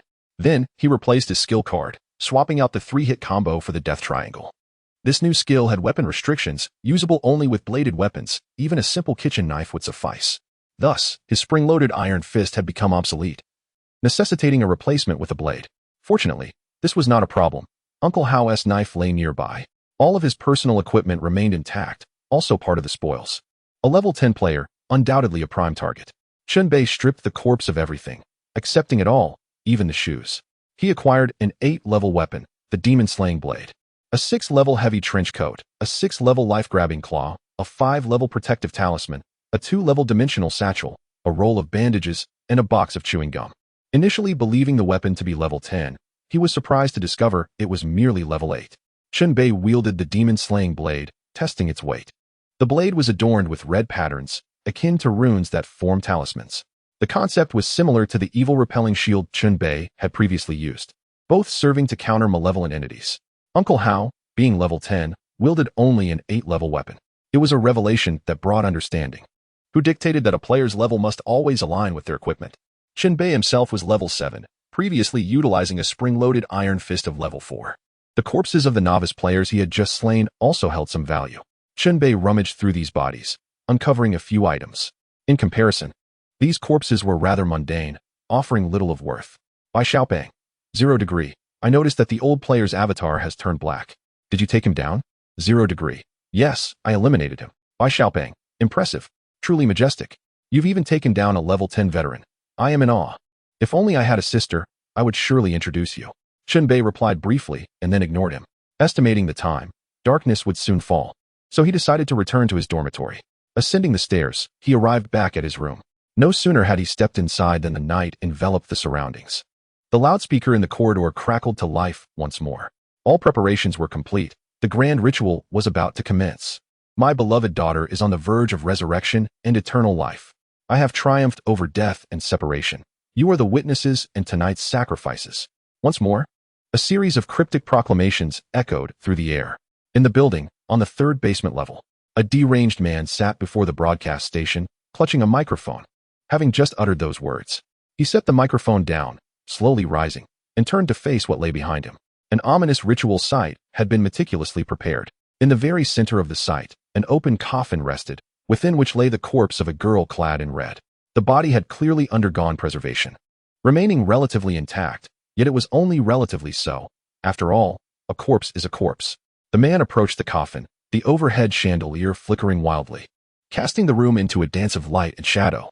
He paused by the coffin, peering down at the lifeless form within, his expression a blend of fervor and obsession.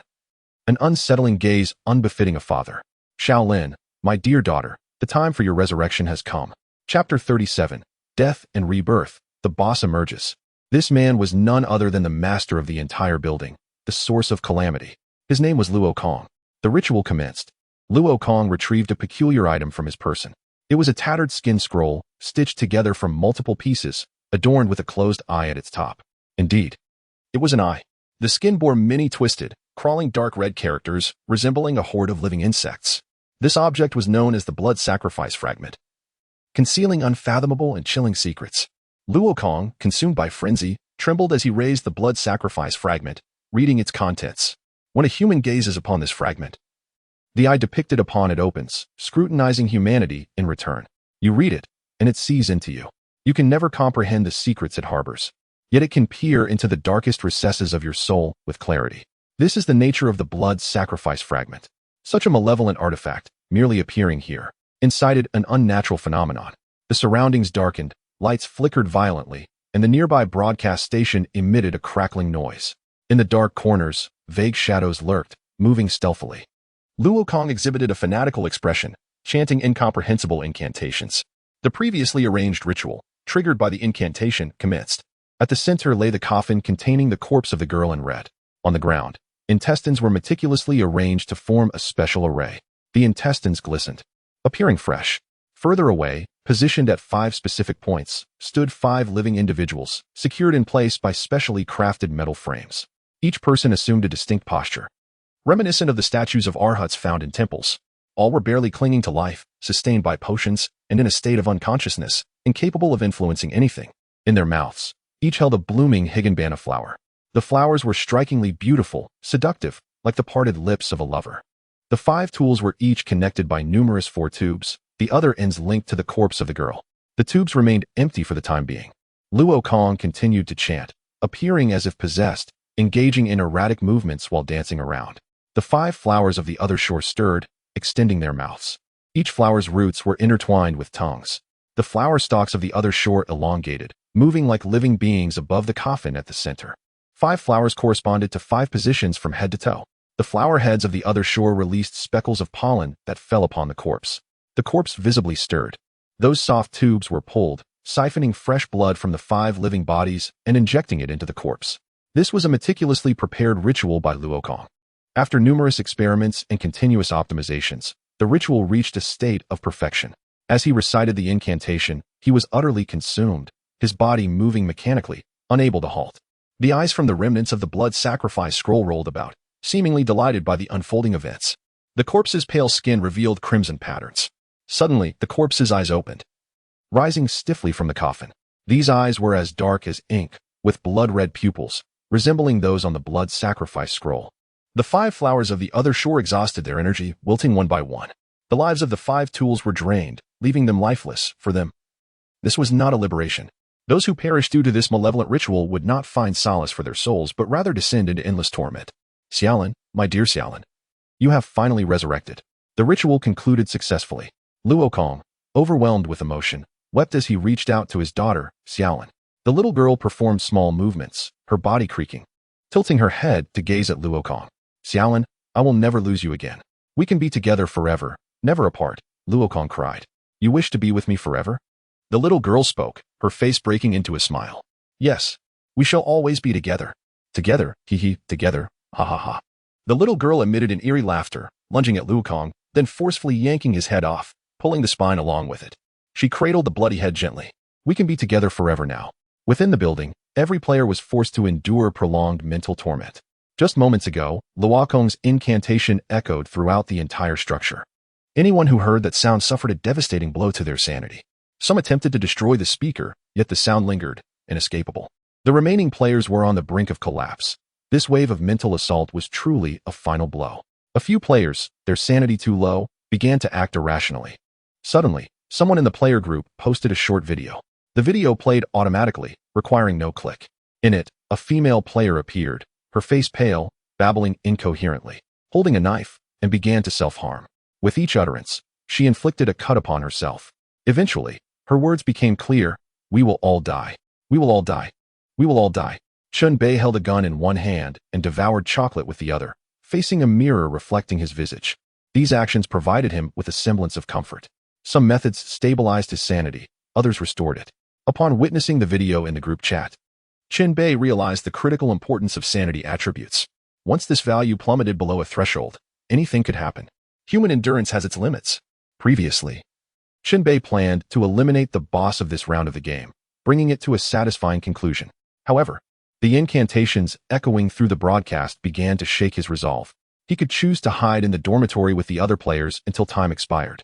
Eventually, the cursed chanting ceased, and after a brief silence, a little girl's voice emerged from the broadcast. Xiaolin loves to play games. Let us play together. I know everything. You are all hiding from me. I will find you, open the door, and drag you out. Then I will remove your heads and tear out your organs. I enjoy consuming the things within your bodies. The game has begun. Chapter 38, Massacre. Subsequently, a benevolent prompt appeared before the players. Tip: the final boss of this round, Xiaolin, has been born. She is about to ascend the stairs and commence a massacre.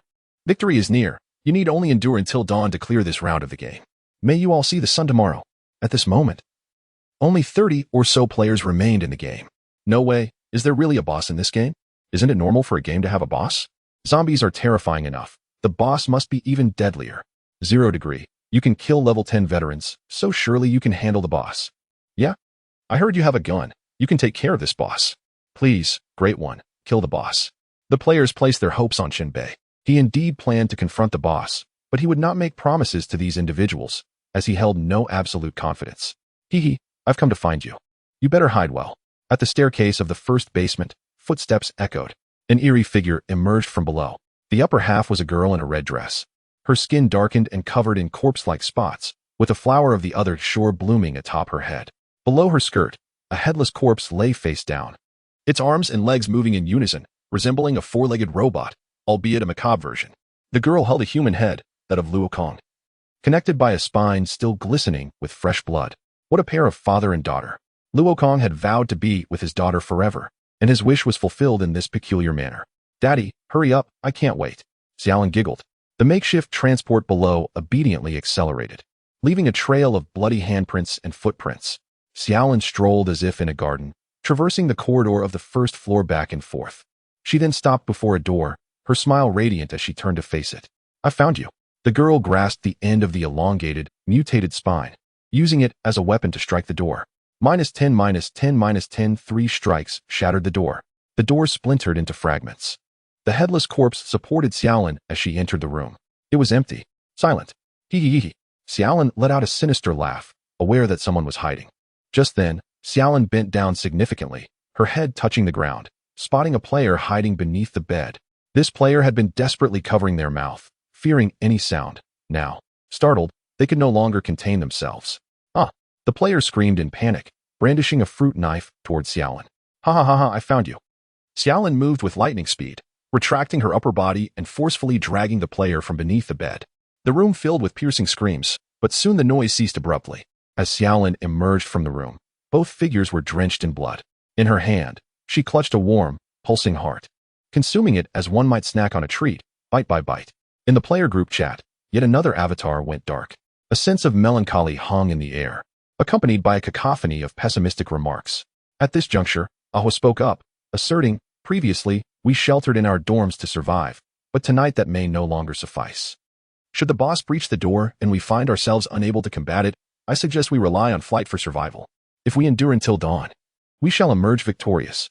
This indeed presented a viable strategy. Others theorized that if the boss was on levels 1 to 4, they should ascend to levels 10 to 14, and vice versa. The goal was to create distance from the boss, transforming passivity into initiative. Meanwhile, Chen Bei was still making final preparations. On the workbench, a brand new large wooden shield had just been crafted, adorned with protective symbols drawn in blood. Whether this level 2 shield could withstand a few blows from the boss remained uncertain. In total, Chen Bei had fashioned 3 shields. Only this one bore the protective symbols. The others were merely ordinary wooden shields. The pressure was overwhelming. Never had he felt such intensity, even during exams. Exams merely dictated one's future, but this time, it was a matter of life and death. Another avatar in the player group went dark, this time belonging to a player on the second floor. indicating that the boss had begun its ascent. It was time to take a gamble. Chen Bei steeled himself. Before departing, he left a message in the player group. I am going to confront the boss. Currently, it is on the second floor. Players on levels 3 to 5 who wish to survive should make haste to escape upwards. Chen Bei plunged into danger, gripping his icy firearm, and raced down the stairs, 7 floors, 6, 5, 4, 3. As he dashed downward, he brushed past players fleeing upward, neither party able to spare a glance for the other. Upon reaching the stairway to the 3rd floor, ominous sounds began to echo, a heavy, rapid footfall that bore no resemblance to that of a human. An icy dread washed over him, causing goosebumps to rise on his skin. She was coming. Chen Bei retreated, raising his handgun in a steady posture, while illuminating the path with a flashlight in his other hand. Regrettably, he had exhausted his supply of Molotov cocktails. Otherwise, he would have thrown one at her first. A bizarre figure ascended the stairs, entering Chen Bei's line of sight. He beheld Xiaolan's form, the upper half resembling a little girl in a red dress, while the lower half was that of a man's corpse, crawling like a spider. In her hands, she held a severed head, attached to an elongated spine. How grotesque! Merely witnessing this scene caused a significant decrease in Chen Bei's sanity attribute. Combat was out of the question, even the sight of her inflicted harm. Their gazes locked. Xiaolan's lips curled into a crescent shape, her crimson eyes sparkling with mirth. Let us play a game. In a sudden burst of speed, Xiaolan lunged forward with the ferocity of a beast. Bang, bang, bang. Chen Bei no longer hesitated, pulling the trigger in rapid succession. The first shot missed. The second struck Xiaolan's lower half, inflicting a mere 18 points of damage. The third bullet hit her core, delivering a much more substantial 70 points of damage. The disparity in damage based on the targeted area was stark. It was evident that this version of Xiaolan was vulnerable to physical harm. However, Chen Bei had no time to celebrate, for she had closed the distance. The oppressive force rushing toward him was chilling. Turn on the light. Chapter 39. Brother will play with you until the end. It was not about firing weapons, but illuminating the surroundings. Chen Bei pressed the flashlight switch, unleashing a beam of violet light. The illumination had an effect on Xiaolan. She abruptly halted, surrounded by a swirling black mist. Previously, this tactic had immobilized zombies for a few moments, but this time, it merely caused Xiaolan slight discomfort. What is that you hold? Let me borrow it for a moment. Xiaolan utilized the black mist to shield herself from the flashlight's beam, swinging the severed spine with the head at Chen Bei. This was bad. The flashlight could not restrain her. Sensing imminent danger, Chen Bei leapt aside to evade the attack and promptly turned to flee. He needed to create distance, employing his handgun in a strategic manner, essentially a kite-flying tactic. Chen Bei's retreat was meticulously planned. He dashed toward the opposite stairwell, descending to maintain control of the battlefield between levels 1 and 3. Unless he required other players to draw fire, he had no intention of heading upstairs. If he could win a one-on-one, there was no need to involve others. The footsteps behind him were akin to a frenzied beast, a malevolent wind at his back. Chen Bei dared not look back as he slid down the banister at the stairwell's bend. He slid back and forth twice, finally reaching the first floor. Continuing onward, he sensed the noise behind him diminishing and turned to glance back. Xiaolan had just descended from the upper floors, moving noticeably slower down the stairs than when sprinting on flat ground. The kite-flying strategy was proving effective. With newfound confidence, Chen Bei gauged the distance and halted. He aimed and fired. Bang! The bullet struck Xiaolan, inflicting 90 points of damage. Though uncertain of her total health, she remained lively for the moment. You hurt me. That stings. Xiaolan shrieked in wrath, charging forward, wildly waving the severed spine with the head.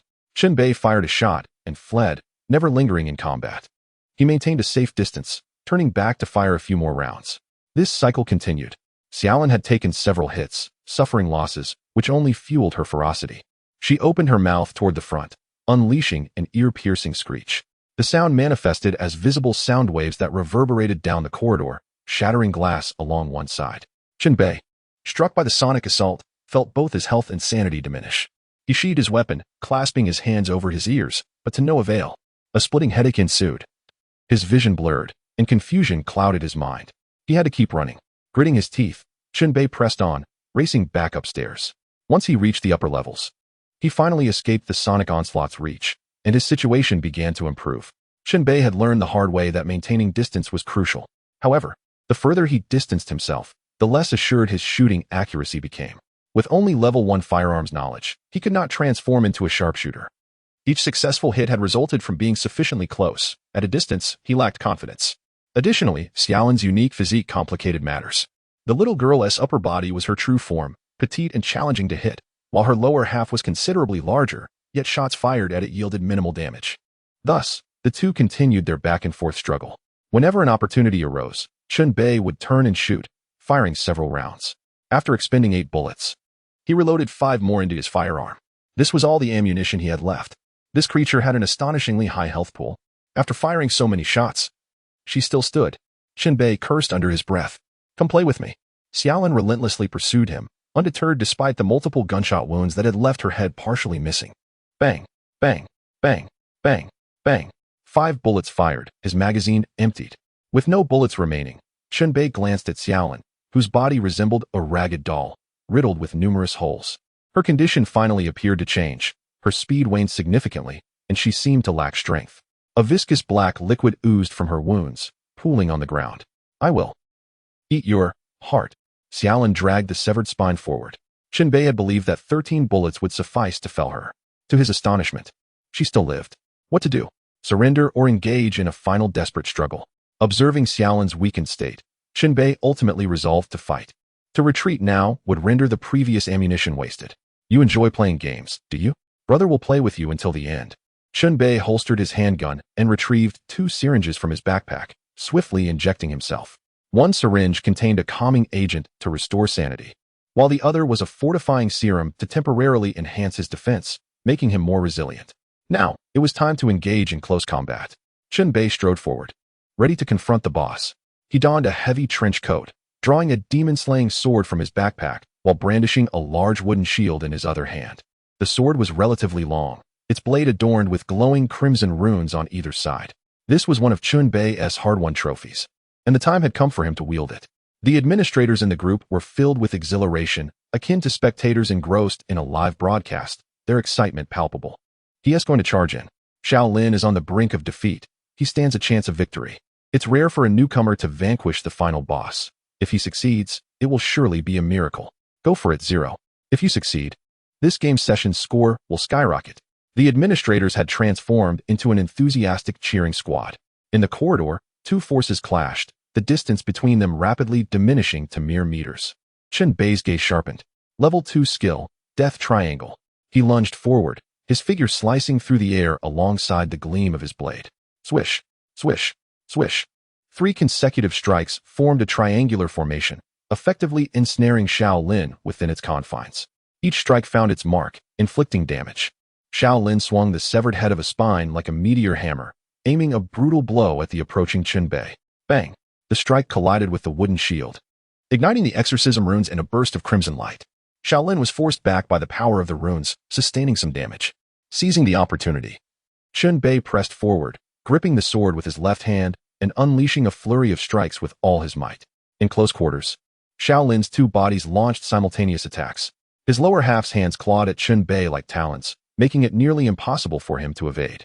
Fortunately, the sturdy trench coat provided decent protection, and bolstered by a resilience potion, each assault only chipped away about 20 points from Chen Bei's health, allowing him to withstand the onslaught. Moreover, Xiaolin's piercing screams, which could inflict damage, left him with no refuge. Chen Bei's health dwindled dangerously low. With a resounding crash, the head once again struck the wooden shield, shattering it into splinters. With no cover left, Chen Bei, fueled by determination, stomped down on Xiaolin's lower body and leaped into the air. Whoosh! A powerful kick connected with Xiaolin's head, resulting in a sickening crack as her neck snapped and her head drooped limply. Standing atop her, Chen Bei gripped the demon-slaying sword and swung down with all his strength. The runes along the blade ignited, amplifying the damage further. Whoosh! The fiery blade sliced through the air, and a head tumbled to the ground. Chapter 40, A Comprehensive Enhancement. Thud! The head rolled away, its face eerily aligned with Chen Bei. Black eyes, red pupils, and a bullet wound adorned the cranium. Chen Bei panted heavily. His health had reached its nadir. He feared the boss might not be fully defeated. It was only when a series of notifications popped up that he exhaled in relief.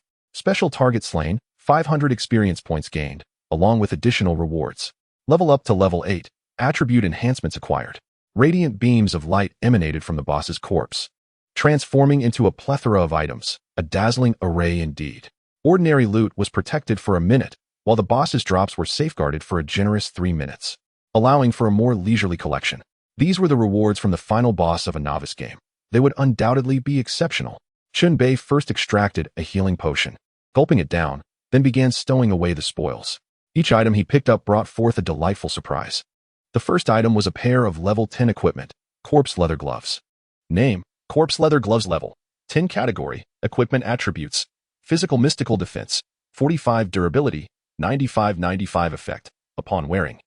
Touching a living target with the gloves induces terrifying hallucinations lasting 5 seconds. Mental attacks require a mental check. Higher mental attributes may grant immunity to this effect. Cooldown, 1 minute 30 seconds. Negative, rationality limit -5 restriction. Effect activates only when the hands are unencumbered by equipment items. Description, don't delve too deeply into how they were made. Ignorance is bliss. The second item was a level 2 skill card named Blood Shadow Clone. Name, Blood Shadow Clone. Level 2. Effect A, actively cut into flesh, consuming varying degrees of health to create a blood shadow clone to assist in battle. The greater the sacrifice, the stronger the clone. Effect B, upon conclusion, if the blood shadow clone remains, it will return to your body, restoring a portion of your health. Cost, 10 max health, 20 max health, 30 max health. Duration, 30 seconds. Cooldown, 3 minutes. Restriction, none. Usage conditions, rationality above 140 points, health above 140 points. Description, this act of bloodletting comes with rewards. The third item was a consumable called Howling Bell. Name, Howling Bell. Level, none. Category, item attributes, sound wave mystical effect, squeeze it tightly, then throw it to inflict continuous physical and mental damage within a range. Uses, 5 cooldown, 5 minutes. Description, remember, its damage affects you too, so keep your distance. The fourth item was a first aid kit containing 6 assorted medicines. The fifth was an ammunition box containing 20 rounds, compatible with various standard firearms. The sixth was a collection of 3 gold and silver game coins. A bountiful harvest. Each of these 6 rewards held considerable value, and Chen Bei found it challenging to determine which was the most precious. They were all excellent finds, encompassing a wide array of categories: skills, equipment, items, medicines, and ammunition. The repulsive appearance of the boss in life had transformed into something almost endearing in death. Chen Bei felt a desire to pick up Shaolin's head and plant a kiss on it in gratitude. Yet, there was more. The boss's corpse remained, potentially hiding further treasures. After all, it is a good habit to reap what one sows. Chen Bei set to work and indeed stumbled upon unexpected gains. The head connected to the spine, dubbed Father's Love, was a level 10 weapon that could be wielded, albeit with caution due to its negative effects. Additionally, Shaolin's red dress was also a level 10 piece of equipment, named Wraith's Skirt, with a restriction that only women could wear it. As Chen Bei was unable to don it himself, he decided to keep it for potential trade with female players in the future. He was nothing if not practical. Defeating the boss truly proved to be a high-risk, high-reward endeavor. The management group had previously mentioned that slaying the boss would yield a keycard to unlock the building's door. However, why had the keycard not been found? Chen Bei pondered. To untie the bell, one must find the ringer. He glanced at the management group, which was in a frenzy. The administrators were reacting with fervor, cheering and celebrating, their conversations revealing valuable information. In novice sessions, it was exceedingly rare for anyone to kill a boss. Such occurrences were few and far between among 100 matches. Furthermore, merely defeating the boss was insufficient. The keycard lay within the ritual room on level -3, and only there could it be obtained. That room also housed an important item known as the Blood Sacrifice Scroll. It seemed a visit there was imperative. Chen Bei downed another potion, restoring his health to full. He then donned his new equipment and swapped out skill cards, completing a process that resulted in significant enhancements. The new equipment was, of course, the corpse leather gloves, a peculiar creation formed from many skins, providing an odd sensation when worn. As for the material of the gloves, best not to dwell on it. Regarding skill cards, the new skill was level 2, clearly superior to the previous level 1 skill, Heavy Footfall. Due to slot limitations, choices had to be made, and only a select few skills could be employed in battle. Setting forth, he descended to the lowest level. Chen Bei embarked on his journey, arriving at level -1, then further down to level -2. This place was anything but tranquil. 2 zombies shuffled about, and nearby, several hospital beds lay occupied by patients. To ensure a careful approach, Chen Bei decided to lure the zombies over before eliminating them, wielding the trusty exorcising blade.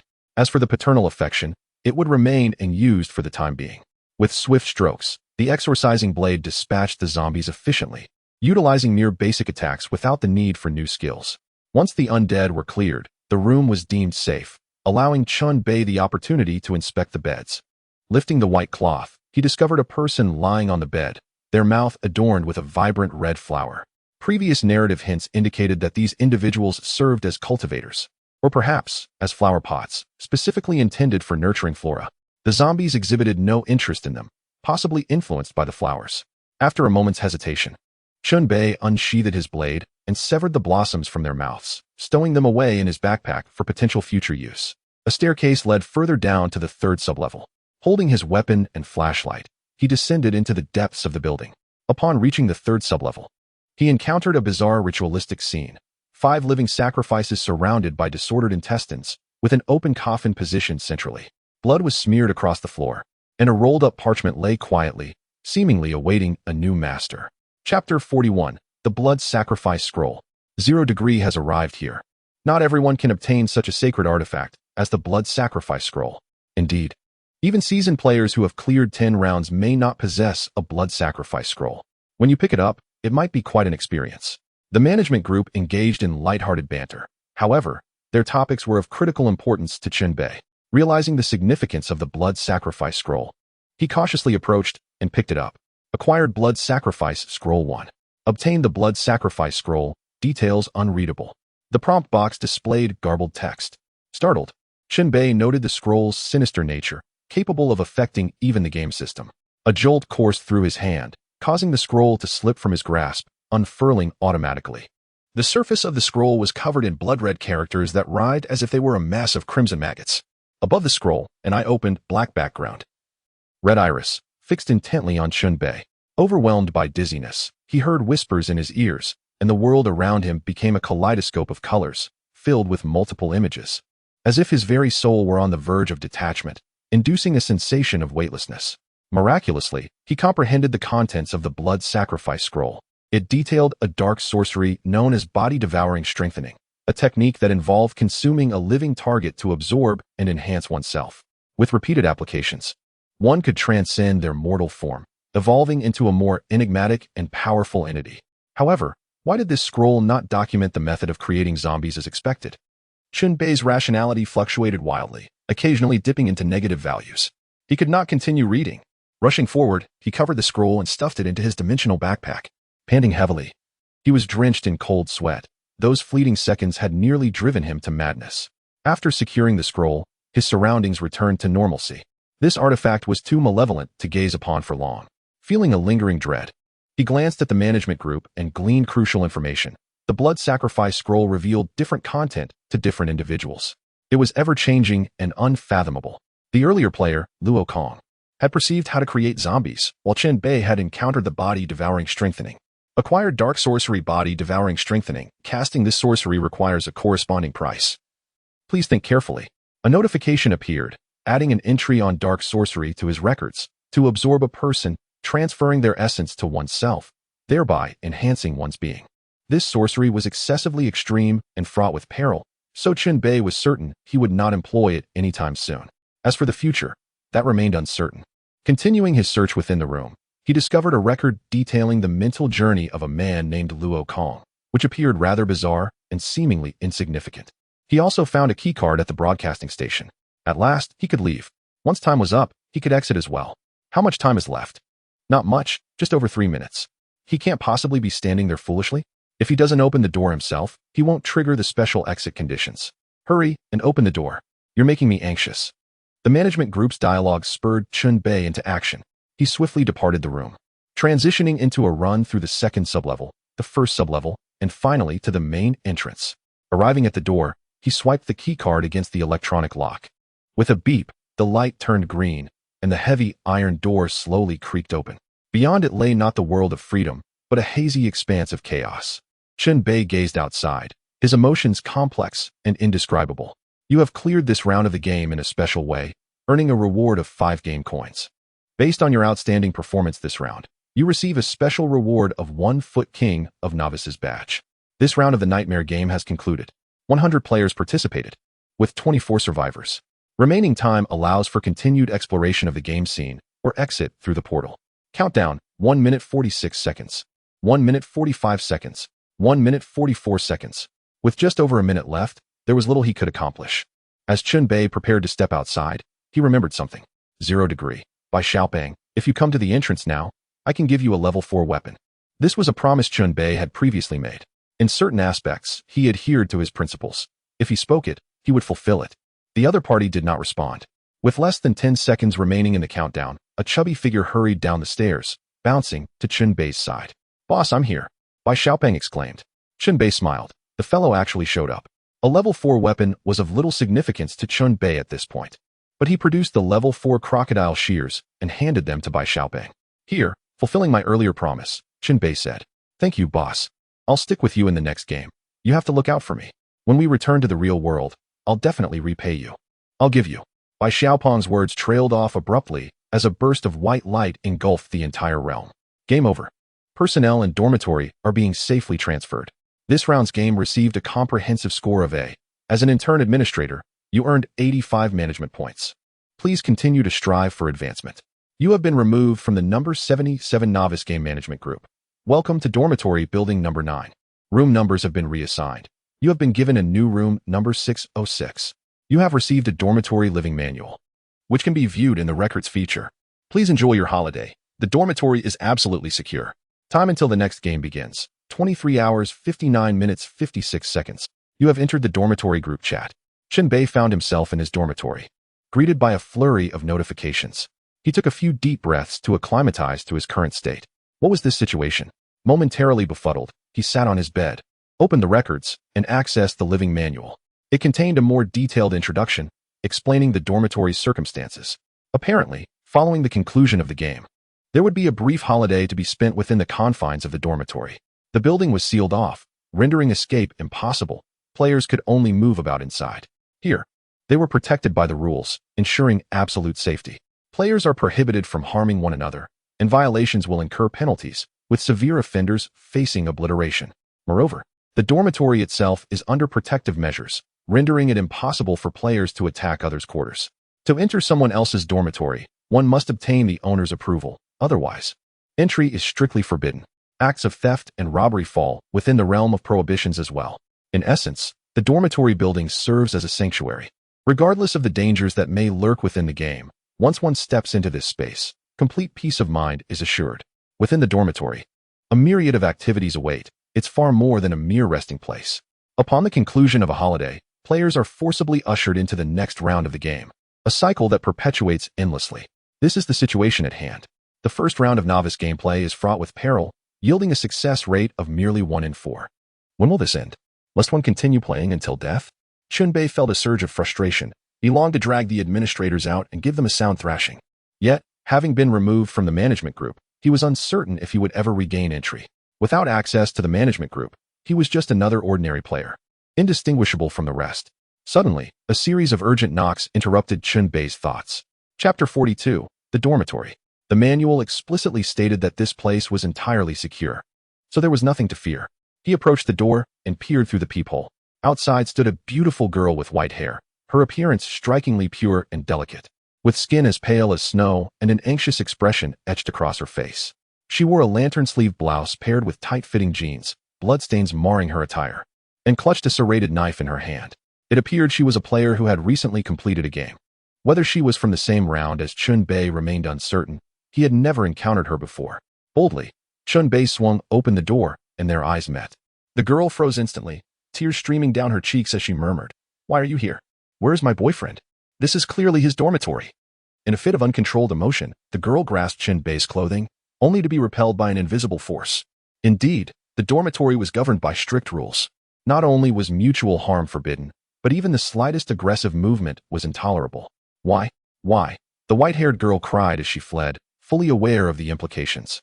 Chen Bei, bewildered, watched her retreat, suspecting that her boyfriend had perished in the game, and that his dormitory number had been assigned to her. How absurd. Why should this concern him? Quickly, he dismissed the incident from his mind. He surveyed the long corridor lined with dormitories, where many players had emerged. Some were shouting with excitement, exclaiming, I survived the 3rd round. Who wants to have some fun? All genders welcome. Damn, that was close. I nearly died in this round. Where am I? The corridor grew increasingly lively. It seemed not only novices completing their first game gathered here, but also veterans who had surpassed multiple rounds. Hey, Young man, you must be new here, right? Care for a chat? I'm an experienced player and can offer you some excellent items at a low price, a man's voice called out. Chen Bei turned to see a middle-aged man with thinning hair and a sheepish grin. The man approached and extended his hand, triggering a friend request. His game name was Blossoms in the South. Chen Bei shook his hand and tentatively accepted the request.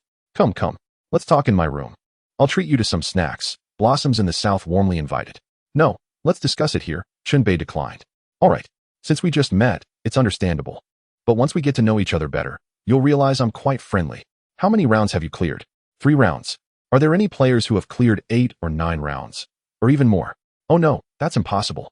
This is a novice dormitory. The maximum is 5 rounds. After that, players are teleported to a higher level dormitory, which is said to have a better environment. I see. Chen Bei sensed the man might not be entirely trustworthy. Yet he was willing to engage in conversation to extract useful information. The more eager the man appeared, the more suspicious he became, as the saying goes. A weasel doesn't pay a visit to a hen without ill intent. Young man, I've got a business proposition you'll find intriguing. Normally, completing a game earns you at least 1 game coin. With just 1 coin, you can exchange it for 100 recipes from me. 100? Blossoms in the South exclaimed, his excitement palpable. 100? Chen Bei was taken aback. Absolutely. I swear I'm not deceiving you. It's genuine and fair. I can give you a few recipes for free as a trial, and then you can decide if you want to trade. There's a trading hall downstairs, where transactions are protected. You can rest assured. 100 recipes. Chen Bei pondered. He was not your average novice player. This time, he had amassed 10 game coins. Exchanging 1 for 100 recipes seemed like a lucrative deal. At that moment, a woman's voice resonated, laced with mockery. You scoundrel. Back at it again, deceiving newcomers, I see. You'll never change. Hey, handsome, don't listen to his nonsense. Recipes are the least valuable thing in the game because they can be shared infinitely. If you want recipes, I can give you 100 for free. As she spoke, a woman approached. In her 30s, clad in black leather, she possessed a curvaceous figure reminiscent of a Western beauty, and her appearance was quite striking. She walked with a provocative sway, exuding an air of seduction that seemed inherent to her. Blossoms in the South, furious, retorted, You filthy witch. I was talking to this young man. What is it to you? Get lost. What? Did I step on your tail? While I'm here, you won't be able to deceive anyone. Who am I deceiving? A willing buyer and a willing seller. It's a fair trade. Spare me the charade. You think you can exchange worthless blueprints for precious game coins? Not a chance. You. What about me? Just wait. If we end up in the same game, I'll show you. Who is afraid? I'm not one to be trifled with. The two engaged in a heated argument, their faces flushed, hinting at a past rivalry. Blossoms in the South, realizing his efforts were futile, cursed and walked away. The remaining woman scrutinized Chen Bei, then smirked. You're quite handsome, though a bit dirty. Come on, let me take you for a shower. Don't worry, it's absolutely free, just the public bathroom in the dormitory. Chen Bei recognized that this woman might not be entirely virtuous, yet he decided to follow her. He truly needed a good wash. Arriving at the dormitory's bathroom, it appeared no different from a typical washroom. Go ahead and relax. Once you're done, we can find a place to chat. I'm not like that jerk. I won't con you with junk. The two had already exchanged friend requests along the way. Her game name was Spicy Lady. Water from the shower cascaded over Chen Bei, washing away layers of grime and blood. The filth, foam, and water swirled together, disappearing down the drain. As Chen Bei observed this scene, he felt an intense sense of disconnection, even questioning the reality of his previous experiences. In truth, only 6 hours had elapsed from the start to the conclusion of the novice game. A mere 6 hours had transformed his life entirely. When Chen Bei emerged, clad in a bathrobe, he stuffed his soiled clothes into his dimensional backpack. Spicy Lady stood outside the bathroom, and upon seeing him, let out a playful whistle. After a thorough cleansing, the sight becomes more alluring, igniting a spark of desire in the observing sister. Even the bathroom has its charms, surely. There must be communal washers or laundry rooms as well. Chen Bei inquired. Indeed. Come with me. Today, I shall be your guide and show you around the dormitory building. How can I possibly accept such kindness? There is nothing to feel shy about. I'm merely eyeing your game tokens. If you find my company agreeable, a single game token as a token of appreciation would suffice. Game tokens, again. These seasoned players, each one clamoring for game tokens. Chen Bei has come to realize the extraordinary value of his 10 game tokens. Chapter 43. The gas-upon machine. The washing machine spun vigorously. Numerous players had come to do their laundry. Chen Bei occupied one machine, while a spirited girl stood beside him. According to her, she had just completed 2 rounds of the game. Only 1 round more than Chen Bei. Just 1 round. You possess far greater knowledge than I, Chen Bei remarked. Word of mouth, I suppose. I heard it from other veteran players. Play one more round, and you too shall be a seasoned player, she chuckled. That may well be true. How many players remain in your novice round? 24. That's quite similar to the 30 we had left. The final bear was simply terrifying. A bear? Chen Bei was taken aback. Where did a bear come from? Given your reaction, it's clear your novice round was not the blood escape version. No need to be alarmed. Novice rounds are not fixed. There are countless game types. The spirited girl explained. Are there really that many variations in novice rounds? Indeed. There are myriad options. Even within the same game, significant differences can exist. So don't place too much faith in the experiences of veteran players. Each game round is a fresh design, and success ultimately depends on oneself. Understood. The themes of the games may recur, but they are always altered. Precisely. The girl snapped her fingers. So how does one achieve a permanent escape from the survival game in the dormitory and return to a normal life? Chen Bei asked, voicing his greatest concern. I'm afraid I cannot answer that. Don't forget, this is merely a beginner's dormitory, perhaps in a more advanced dormitory. You might encounter seasoned players with the answers. It's also possible you may never escape until the game ultimately claims your life. The girl scoffed, tinged with self-deprecation. Games are meant to be enjoyed. The real question is, who is playing whom? These players gamble their lives, risking everything, only to become mere pawns in the game. Ding! The washing machine came to a halt. Chen Bei lifted the lid and retrieved his clothes, finding them thoroughly dried. A washing and drying combo, in such quick speed. Chen Bei grinned. The facilities within the dormitory are quite commendable. Certain technologies clearly surpass the realm of reality, so don't dwell on it too much. The spirited girl advised. Wait for me. I'll change back into my original clothes. Wandering about in a bathrobe is rather indecorous. Who says it's indecorous? I find it quite delightful. Just imagining you under that bathrobe sends a thrill through me. A moment later, Chen Bei donned his heavy overcoat and stepped outside once more. The spirited girl awaited him. Come, I'll take you to a fun place. She took his hand with enthusiasm, as if they had known each other for ages. Chen Bei saw no reason to hesitate. They walked halfway when they encountered two players arguing fiercely, threatening to settle their disputes with violence, while a crowd gathered around. Eager for the spectacle, Chen Bei frowned. Wasn't he fighting prohibited within the dormitory? There's a fighting arena in the building. Once you step into the arena, you can engage in combat, even to the point of killing. Defeating your opponent grants you their experience points and loot. Some players are not satisfied with merely surviving the game. Here, they must also engage in battles. Ignore those madmen, the spirited girl explained. Chen Bei nodded. It seemed the dormitory held many secrets beyond mere shelter. Soon, the girl led him to a bustling marketplace hall filled with players, various machines scattered about. Some resembling gas-upon machines, while others mimicked vending machines. The atmosphere was vibrant, filled with shouts of excitement and discontent. Upon entering, the girl appeared even more invigorated. This is a fantastic place. A veritable paradise for gaming expenditures. No amount of game tokens would suffice here. Game tokens are the sole currency of value here. You will soon grasp their worth. The spirited girl tugged Chen Bei along, sprinting towards an unoccupied machine. The machine's design was unmistakably that of a gas-upon machine, complete with a coin slot and a knob, indicating 1 token per attempt. This machine is for a lottery. 1 game token per draw. You can win a variety of prizes. With luck, you might draw a legendary weapon or high-level gear. If you're unfortunate, perhaps just a roll of toilet paper. The spirited girl slapped the machine playfully. Chen Bei approached, activating the machine's introduction feature, which included a prize list, showcasing an array of items. Among them were exceedingly rare prizes, only attainable by the luckiest of players. Given the chance to test his fortune, Chen Bei felt compelled to try. Otherwise, he might not sleep well that night. He produced a game token and calmly stated, I wish to test my luck. Let us hope I don't end up with a roll of toilet paper. Go ahead. Draw game tokens are meant to be spent, not hoarded, the spirited girl encouraged. Why not hoard them? Because if you hoard your life, you may not have the chance to spend it. Can you guarantee that you will survive the next round? Understood. Chen Bei nodded. Indeed. In essence, it's about enjoying life as soon as possible. He inserted the game token, the display flickered, and he turned the knob. The machine vibrated, emitting music as he watched numerous gas-upon capsules tumbling within. 1 capsule fell, landing in the collection area, displaying ownership as 0 degrees, preventing others from seizing it. Chen Bei retrieved the capsule, split it open, and the 2 halves vanished, revealing a slip of paper. It read, Reward, 1 chance to enter a solo game, with difficulty tailored to the player's level. Chen Bei stood in shock. The spirited girl beside him gaped as well. What? They exclaimed in unison. Relevant prompts appeared, visible only to Chen Bei. You have gained one opportunity to join a solo game. Do you accept? Declining means forfeiting this opportunity. Accepting will immediately transport you to the solo game, commencing the challenge. Please decide within the time limit. Countdown. 1 minute. Chen Bei was left speechless. Why had he chosen to draw in the first place? Now he faced the dilemma of entering a solo game or letting the opportunity slip away. To go meant facing life-threatening challenges. To refuse meant wasting a game token.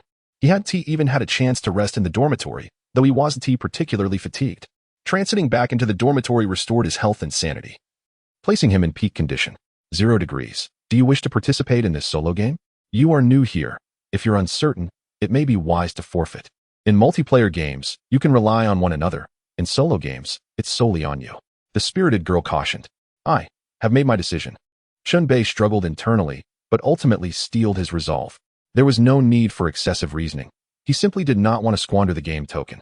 Fearing he might change his mind, he clicked confirm directly. Accepting solo game. Random generation in progress. Generation complete. The upcoming game is Eternal Tree. This round requires the player to engage with the dormitory. Preparations complete. Commencing transport. Once more, Chen Bei was enveloped in blinding light. Chapter 44, Solo Game. You have entered the game scene of Eternal Tree. The dormitory has been randomly placed in a suitable location. This round of the game does not have a door number. The duration of the game lasts for 3 days, and it only concludes upon witnessing the dawn of the 4th day. The initial phase of the game occurs at night. Wishing you a pleasant gaming experience. You have been added to the single-player game Eternal Tree Management Group, acquiring the role of an intern administrator, codenamed Toilet. What? Toilet? Chen Bei scoffed. He essentially has 2 systems, the player system and the administrator system. It seems he will be pulled into the management group each time he enters the game. This time, he is the sole player. Hence, there is no player group, and he only needs to monitor the management group. Upon entering the group chat, he noticed fewer members than last time. There is only 1 level 2 administrator, 2 level 3 managers, and 5 interns, including Chen Bei. Each person's codename is bathroom-related.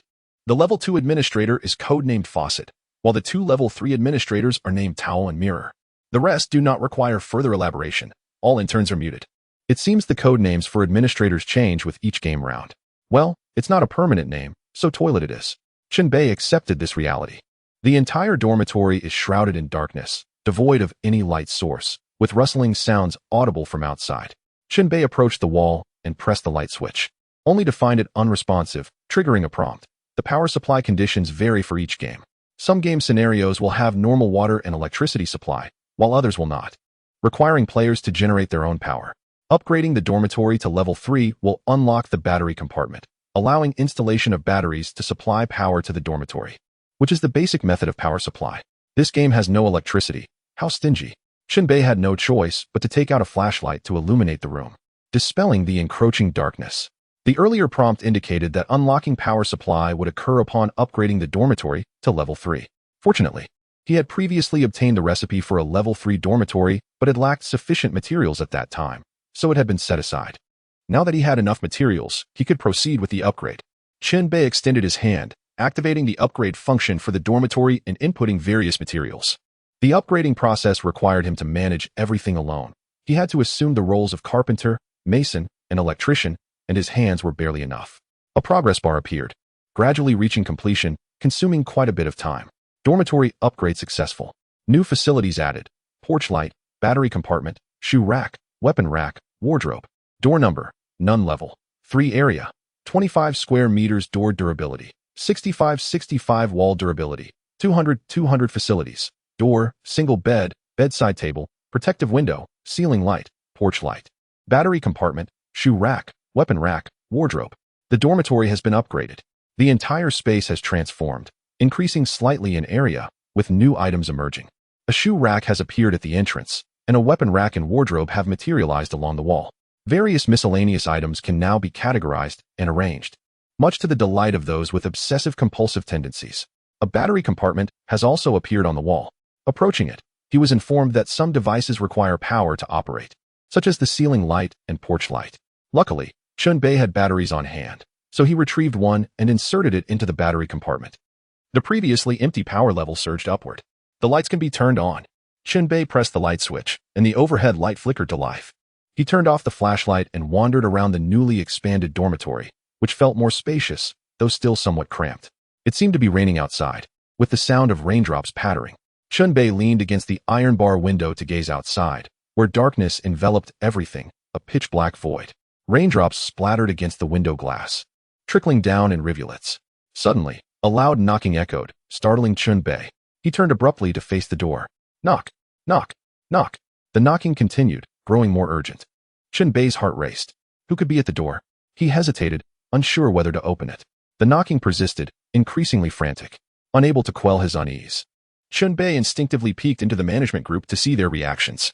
To his dismay, the participation was minimal and enthusiasm was lacking. Only the Level 2 administrator had uttered some platitudes, utterly meaningless.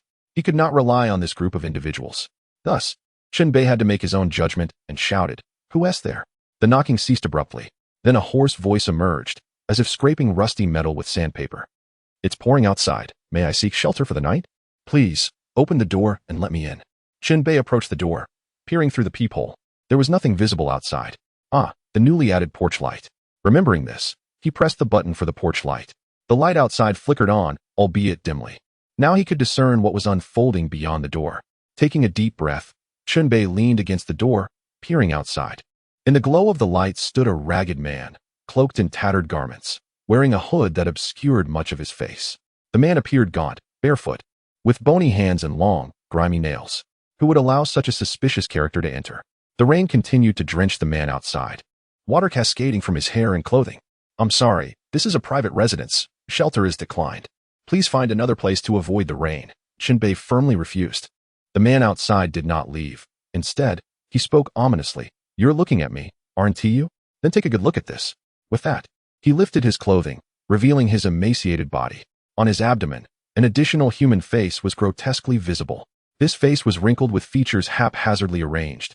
Both eyes were askew, with a nose, mouth, and ears present, accompanied by sparse hair. Initially, the eyes were closed, but they gradually opened, and the mouth curved into a smile. This face was grinning. Ha ha, ha ha ha ha. Both faces on the same body were laughing. The sight was chilling. Chen Bei's rationality was shaken, instinctively. He wanted to retreat, yet he could not leave. He had to discern the intentions of the entity outside. The man continued to cackle for a while before turning and walking away, fading into the rain. Was that it? Chen Bei did not anticipate the individual would depart so easily. He had expected some form of forced confrontation. After dismissing that entity, another one appeared shortly thereafter, knocking at the door. Upon illuminating the entryway, Chen Bei was taken aback. The newcomer resembled the previous one, also ragged and emaciated. "Go away. No shelter." Chen Bei initially remained polite, but now he was outright angry. The second visitor rolled up his sleeves, revealing yet another human face on his arm. Then came the third, fourth, fifth. They all knocked in succession seeking shelter. Each possessed a second face, situated in various locations, some on the neck, some on the chest, others on the legs. The presence of such oddities was unsettling. Having an extra face on one's body was disconcerting enough. Chen Bei was increasingly irritated by these bizarre visitors, feeling an urge to fling the door open and obliterate their additional faces. In a harmonious society, he was a law-abiding citizen. However, within this game, his violent tendencies had been awakened, and a simmering rage brewed within him. Knock, knock, knock. The door echoed once more. Another one? Chen Bei drew his weapon, the demon-slaying blade, and marched to the door in a huff. Upon peering outside, he froze. Standing there was an ordinary person at least. They appeared so. The newcomer wore a yellow rain jacket, sported glasses, had a bit of stubble, and carried a backpack, holding a flashlight in hand. Knock, knock, knock. Is anyone inside? I see the lights are on. This time, Chen Bei did not hastily refuse. The individual seemed quite different from the previous double-faced entities. Mirror. We've reached a pivotal moment in the narrative. Towel. Indeed. The individual outside is a key character. Whether we open the door or not will have significant repercussions. Mirror. I recall that opening the door increases the likelihood of a favorable outcome. Towel. Precisely. Chen Bei caught a glimpse of their conversation, realizing the importance of the person outside. Since this is a game, that figure belongs to the realm of NPCs rather than foes. Chen Bei sheathed his knife, putting away his weapon. Creak. He unlocked the door and swung it open. The two individuals exchanged glances. Hello, I am Yin Hongrun, with Yin as in swallow, and I am a journalist. The other party extended a hand in introduction. I am Zero. Chen Bei shook hands with Yin Hongrun. It felt like the hand of a normal human, warm to the touch. Not only was it warm, but the individual was undeniably a living, breathing human. Chen Bei pondered the nature of such NPCs in the game. Were they normal humans captured to play these roles? Or perhaps they were cloned, 3D printed, or robotic constructs? He invited the other inside and shut the storm out. Upon entering, Yin Hongren noticed the lack of seating, creating an awkward atmosphere. Chen Bei had previously smashed any chairs he encountered to exchange for materials, leaving none behind. It seemed he would need to procure some furniture in the future. Essentials must be attended to. Please take a seat here. The room was cluttered, so he made do. Chen Bei lifted the bedding, revealing the hard bedboard, which could suffice for sitting. Yin Hongren expressed his gratitude and sat down. After a period of stiff silence, Chen Bei broke the ice. You mentioned you are a journalist? What brings you here? My reason for coming is rather peculiar. You probably won't believe it when I tell you. Yin Hongren hesitated. No worries, share away. My reason for being here is surely stranger. Well, all right. Since I'm sitting here anyway, let us converse. Yin Hongren began to speak, slowly unfolding his tale. He had dreamed of this area since childhood, a haunting dream that troubled him for many years. In his dreams, he saw desolate woods, with a grotesque ancient tree at the center, its leaves resembling withered hands, and faces formed in the tree's bark. A group of strange figures danced around the tree. More terrifyingly, they would capture living beings beneath it, sacrificing them to the ancient tree. The tree devoured the corpses, sprouting bloody fruits in return. The figures would then devour these fruits, displaying maniacal grins. In the past, Yin Hongren had been oblivious to the meaning of these dreamscapes. It wasn't until he encountered a series of missing person reports, some of which bore striking resemblance to his dreams, that he sought leave to investigate. Upon arriving in the woods, he lost all sense of direction. All his electronic devices failed, including his compass, rendering him utterly lost. It was only when night fell and rain poured down that he stumbled upon this refuge. After hearing his account, Chen Bei felt as though a veil had been lifted, granting him a clearer understanding of the solitary game. Clearly, the issue lay with that ancient tree. Resolving the mystery of the tree should lead to victory. Yin Hongren's presence seemed to serve a purpose beyond mere exposition. He could potentially offer greater assistance that needed to be utilized wisely. Indeed, it was a matter of utilization. There was no need to regard Yin Hongren as a genuine human being, regardless of how lifelike he appeared. When you speak, your gaze is firm, and your demeanor sincere, which instills confidence in your words. Come dawn, I shall accompany you to explore these woods, striving to uncover the secrets concealed within. Perhaps afterward, you will no longer dream of this place, Chen Bei declared. Thank you for believing in me. Honestly, I felt quite uneasy upon entering these woods. If you are willing to help, it would be splendid, Yin Hongren smiled. Did you encounter any strange figures knocking at your door prior? I did see some shadows flitting through the woods. I thought I was imagining things. They moved swiftly, and I couldn't even ascertain if they were human. Fear not, for I am here. Whether they be human or ghost, there shall always be a way. Let us conserve our strength tonight and venture forth tomorrow. Agreed. The two conferred and waited until dawn, uncertain of how long they had waited. It was probably only about 20 minutes. Outside, light began to break, and the rain had ceased. Chen Bei noticed something. In beginner games, each day typically comes with prompts. However, in this round, there was a prompt only at the beginning and none thereafter. Optimistically, one might consider this an enhancement of immersion. In truth, however, it suggested a lack of guidance for players moving forward. Everything that needed to be taught had already been imparted in the tutorial phase. The subsequent game would rely solely on the player's own abilities. Chen Bei grabbed the keys, prepared himself, and summoned Yin Hongren to step outside. Upon emerging, they were greeted by a landscape of lifeless trees, devoid of any greenery. The previous night's rain had rendered the ground sodden, with some areas transformed into muddy pits. The forest was shrouded in dense mist, weighing heavily overhead, obscuring any view of the sun. Visibility was exceedingly low. Chen Bei locked the door and set off. He was clad in a heavy trench coat, donned a wooden box helmet, and wore corpse skin gloves, with a Novice King badge adorning his chest. This badge, bestowed upon him upon completion of an earlier challenge, boasted a 2 increase in item drop rates, along with a boost of 1 point in all attributes. Only one badge could be worn at a time, making it a relatively rare piece of equipment. With a swift motion, Chen Bei unsheathed his blade, startling Yin Hongren. You're bringing such a large knife outside. Yin Hongren exclaimed, flustered. I believe this forest isn't safe. It's wise to carry a weapon. I have other weapons in my bag. Would you like one? Chen Bei offered. No, I've never fought before. I've always been the one bullied. But you're not a child anymore. Here, take this. Chen Bei produced an old spring-loaded fist weapon and handed it to him. Yin Hongren accepted the peculiar weapon, deciding to keep it for now. With no specific destination in mind, they began to wander.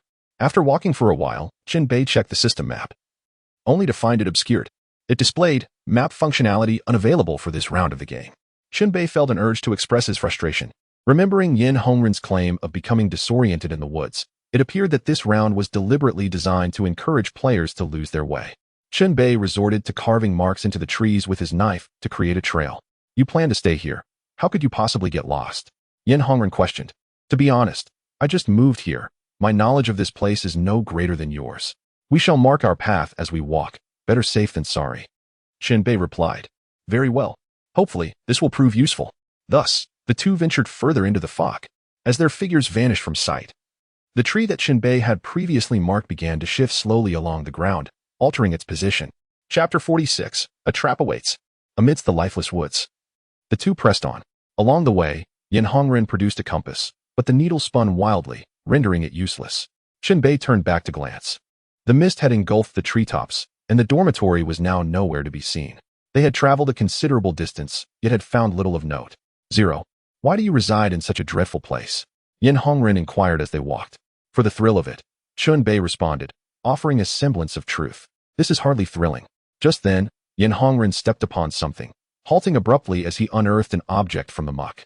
It was a skull, aged and brittle, crumbling under his touch. Neither Chen Bei nor Yin Hongren exclaimed in alarm. Amidst such a haunting locale, the appearance of a skull was hardly surprising. Chen Bei took the skull, toyed with it momentarily, and then hung it on a nearby branch. Behold, a Christmas tree, he jested darkly. That joke is rather chilling. Yin Hongren replied with a bitter smile. The two continued their journey, and after a spell, they made another discovery. On a tree across from them, they spotted fresh gashes from a blade. This is clearly a mark left by the previous passage along Chen Bei Road. The issue lies in the fact that the two had been walking in a straight line, yet the marks made earlier had somehow moved ahead of them. They exchanged a glance, both sensing an ominous presence. Chen Bei examined the mark on the tree, confirming it was indeed made by him, and it bore an arrow shape. Prepare for the possibility of getting lost, he declared. Indeed, Yin Hongren replied, his brow furrowed in concern. Continuing forward, they soon encountered another marked tree. Strangely, this time both trees bore marks, their arrowheads facing each other. Chen Bei distinctly remembered that he spaced his marks apart. They would not be so close together. This indicated the trees were moving. Chen Bei's voice turned serious. No wonder I got lost in the woods yesterday. There is indeed something peculiar here. Yin Hongren spoke in a low tone. It rained last night, and the trees are too damp. Otherwise, I would have considered setting the forest ablaze. Perhaps we should think more practically. What should we do next?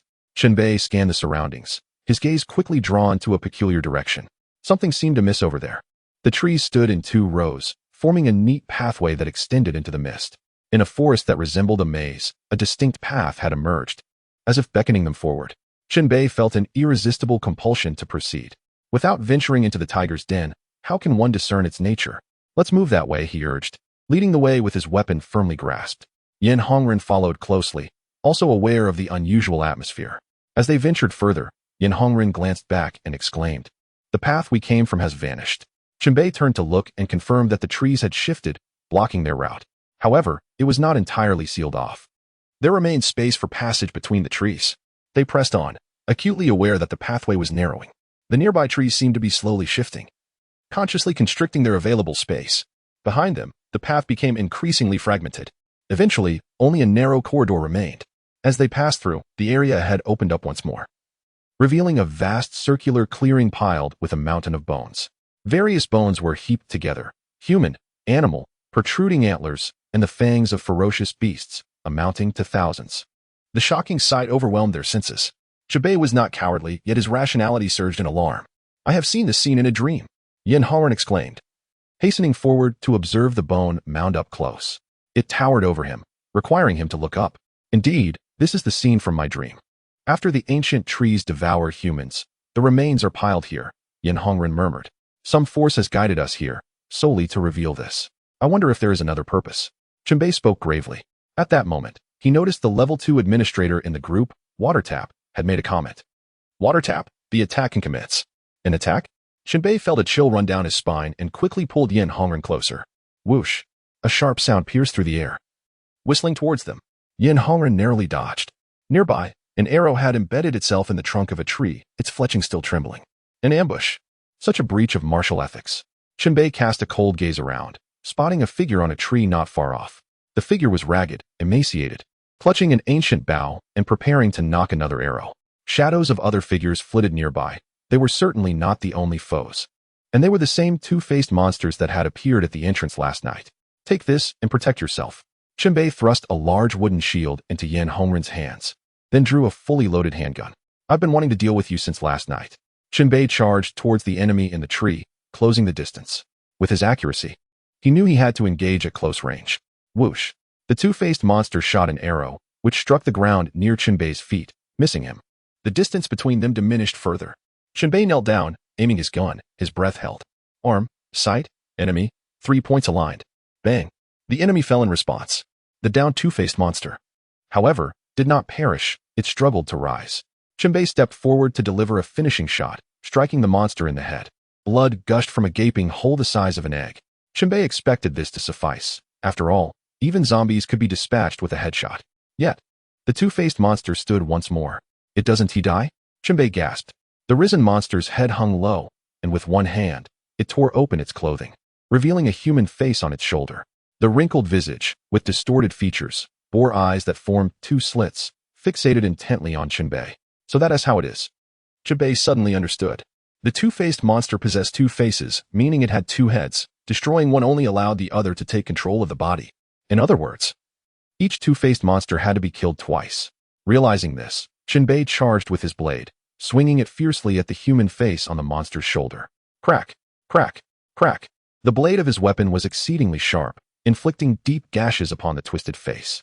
The creature shrieked in agony as damage numbers erupted, depleting the second health bar. Only then had he truly vanquished the two-faced monster.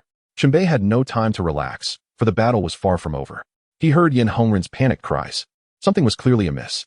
Turning to look, he saw Yan Hongren bracing himself against a tree, shield raised, fending off arrows raining upon him.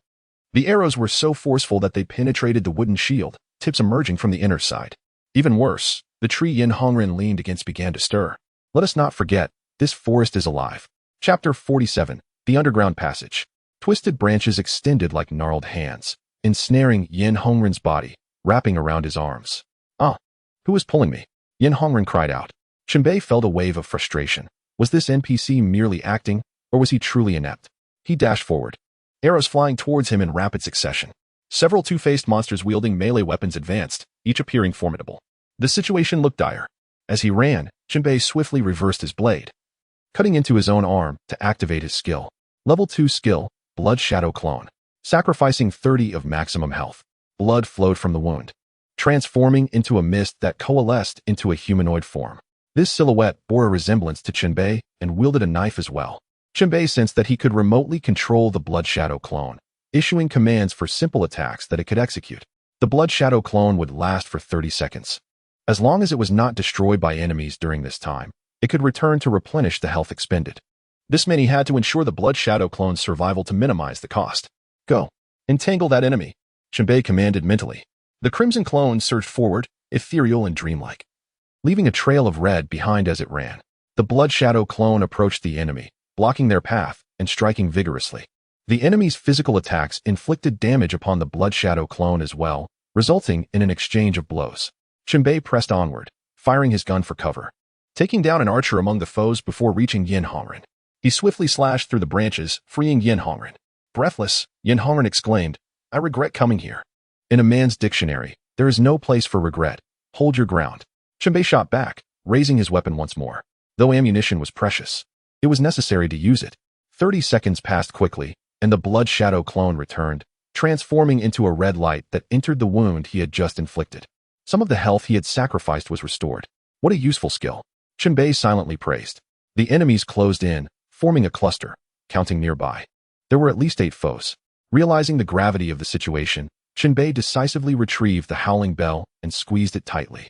The bell is quite unique, possessing a fleshy texture, with a mouth at its base that remains closed until one applies sufficient pressure, causing it to open and emit a loud, piercing cry. When thrown, the howling bell traces a parabolic arc in the user's line of sight, marking its impact area upon landing. As long as one avoids entanglement, all is well. With a vigorous motion akin to tossing a grenade, Chen Bei cast it forth. The howling bell landed precisely amidst a cluster of enemies. Its wails, reminiscent of an infant's night cries, but far more shrill and grating, unleashed visible sound waves. The nearby foes were all struck, writhing in agony as they clutched their ears. The bell's efficacy exceeded Chen Bei's expectations, with several adversaries succumbing to the sonic onslaught, collapsing in pools of blood. Others managed to flee the wave's reach, reduced to a state of near death. This was a significant victory. Chen Bei charged in, wielding his weapon to dispatch the remaining weakened foes with merciless precision. He had adeptly grasped the dual-faced creature's traits, actively seeking its hidden second visage, each concealed face occupying a different location. The most vicious of which even resided on the sole of its foot. What a torment it must have endured. After an arduous battle, Chen Bei had vanquished the majority of his foes. The few remaining, sensing their doom, whistled and retreated in unison. Chen Bei pursued the nearest fleeing soldier, swiftly unleashing a concealed tool from his sleeve, a deadly grappling claw. With a swift motion, a slender chain unfurled, ending in an elastic metal claw that latched onto the enemy's back, its sharp prongs embedding deeply into flesh. A forceful tug brought this unfortunate soul back within reach. And with a decisive slash, Chen Bei sent him to his final rest. The more distant foes scattered like birds, and at last, the battle drew to a close. Chen Bei sighed in relief, surveying the aftermath. Naturally, he retrieved the discarded howling bell and looted the corpses of the dual-faced creatures, unearthing several weapons of level 6 and 7, including bows and a multitude of arrows, essentially ranged weapons that would prove useful. Meanwhile, Yan Hongren, regaining his composure, bandaged his wounds with supplies from his backpack. Chen Bei felt a wave of gratitude. At least he wouldn't have to tend to Yan Hongren's injuries. Healing items were invaluable in survival games. Using them on NPCs was simply unthinkable. Sitting beside Yan Hongren, they took a moment to rest. Yan Hongren remarked, "Thank goodness for you. Had I been alone, I surely would have perished. Do you realize you are an NPC?" Chen Bei casually inquired. "What NPC? I don't understand what you're saying," Yan Hongren replied, his expression one of confusion. It was unclear whether this ignorance was feigned or if he was genuinely programmed to be oblivious. Once they had recovered, the two rose again. Chen Bei proposed a detour around Bone Mountain, seeking an entry point within. Earlier, a dual-faced creature had vanished into the mountain, indicating something peculiar lay within. In my dreams, I seem to recall an entrance beneath Bone Mountain leading to an underground passage, a labyrinthine network. That must be a new map. Progress is a good thing. The worst fate is stagnation without direction. Chen Bei maintained a positive outlook. As they circled Bone Mountain, they stumbled upon unexpected treasures among the bones, including a level 7 bone dagger, a bull skull mask, a wolf tooth necklace, and 2 parchments detailing recipes. Among the myriad bones, only a select few were items of equipment. Others could be collected as materials. The recipes included designs for level 4 and 5 doors, a skeleton gate, a skeletal greatsword, and a bone shield. Chen Bei gifted the bone dagger to Yan Hongren, replacing his spring-loaded iron fist. He did not expect Yan Hongren to charge into battle. As long as he could protect himself and not hinder their efforts, it was more than enough. During their search, they discovered a hidden cave entrance beneath Bone Mountain. The entrance revealed a staircase leading downward, emanating a putrid odor. The light from above failed to reveal the bottom, suggesting great depths lay beneath. This truly is a path into the unknown. I shall descend first. You follow closely, Chen Bei instructed, gripping his flashlight and weapon as he led the way. Yan Hongren trailed behind, visibly apprehensive. They descended until they reached a narrow tunnel, where water pooled on the ground, droplets steadily falling from above. Chen Bei illuminated the path ahead, proceeding with caution, aware that danger could lurk at any moment. Upon reaching the tunnel's end, they encountered a fork in the path, one leading left, the other right. Chen Bei paused, shining his flashlight back and forth, unable to discern any differences. He remained stationary as discussions erupted in the management group. Mirror, he has stopped. Towel, I checked the map again. If he goes left, he reaches a narrative location. If he goes right, he is doomed, with various traps awaiting him. He might even lose his life. Mirror, he should ideally take the right path to conclude the game sooner. Towel, being careless is unwise. Do not underestimate Zero, despite being a newcomer. He has garnered significant attention from a VIP. Mirror, very well, for the sake of the VIP's interest. Upon witnessing these dialogues, Chen Bei decisively abandoned the right path. Veering left instead, he journeyed far, and faintly, he began to hear the ethereal sound of a woman's song, melodious yet tinged with sorrow. The lyrics echoed the ancient style of tavern ballads. Did you hear that? Chen Bei halted, turning to inquire. Yan Hongren vigorously nodded. Both had heard the haunting melody. Chen Bei glanced at the management group, but they remained silent. Thus, he had to rely on his own judgment. Advancing further, the song grew increasingly pronounced until they reached its source. Along one side of the passage, a gentle light radiated. Chen Bei gripped his large wooden shield, slowing his pace as he approached cautiously, peering ahead. A doorway revealed itself, with both the light and song emanating from within. Looking inside, he beheld an ancient screen, exquisite. With a carved wooden frame, its center semi-transparent. Through it, he could just make out the silhouette of a mesmerizing woman bathing, her form graceful and alluring. The mere outline stirring one's imagination. As she poured water over herself, her song continued, laced with an undertone of sorrow. The room's illumination came from a candelabrum, the flickering flames casting a dim, somber green light that highlighted the woman's silhouette against the screen. In the depths of a dark underground passage, encountering an ancient chamber, listening to a woman's haunting song, separated by a mere screen, instilled a profound discomfort, as if everything were amiss. The song persisted, weaving a tale of loss and longing. The water bath's gentle sound, the leaves whispering cool breezes, the distant sound of horses fading away. Leisurely by the well, laughter dances with fireflies, disturbing the delicate fan's delicate strokes. As the night deepened, leaning against the railing, one wrestles with sleeplessness, consumed by sorrow, watching the waning moon. The woman's sorrowful singing intensified, mingling with her tears. Even Chen Bei, despite his bravery, felt a chill run down his spine, goosebumps rising. The NPC, Yin Hongren, trembled visibly.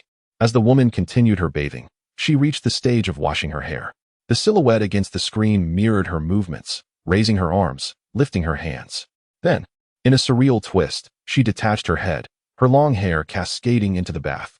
One hand cradled her head while the other, wielding a wooden comb, meticulously groomed her tresses, each stroke deliberate and measured, her song unwavering. The empty sight of the past, the delicate combs, the fading beauty reflected in a golden mirror, gradually succumbed to neglect.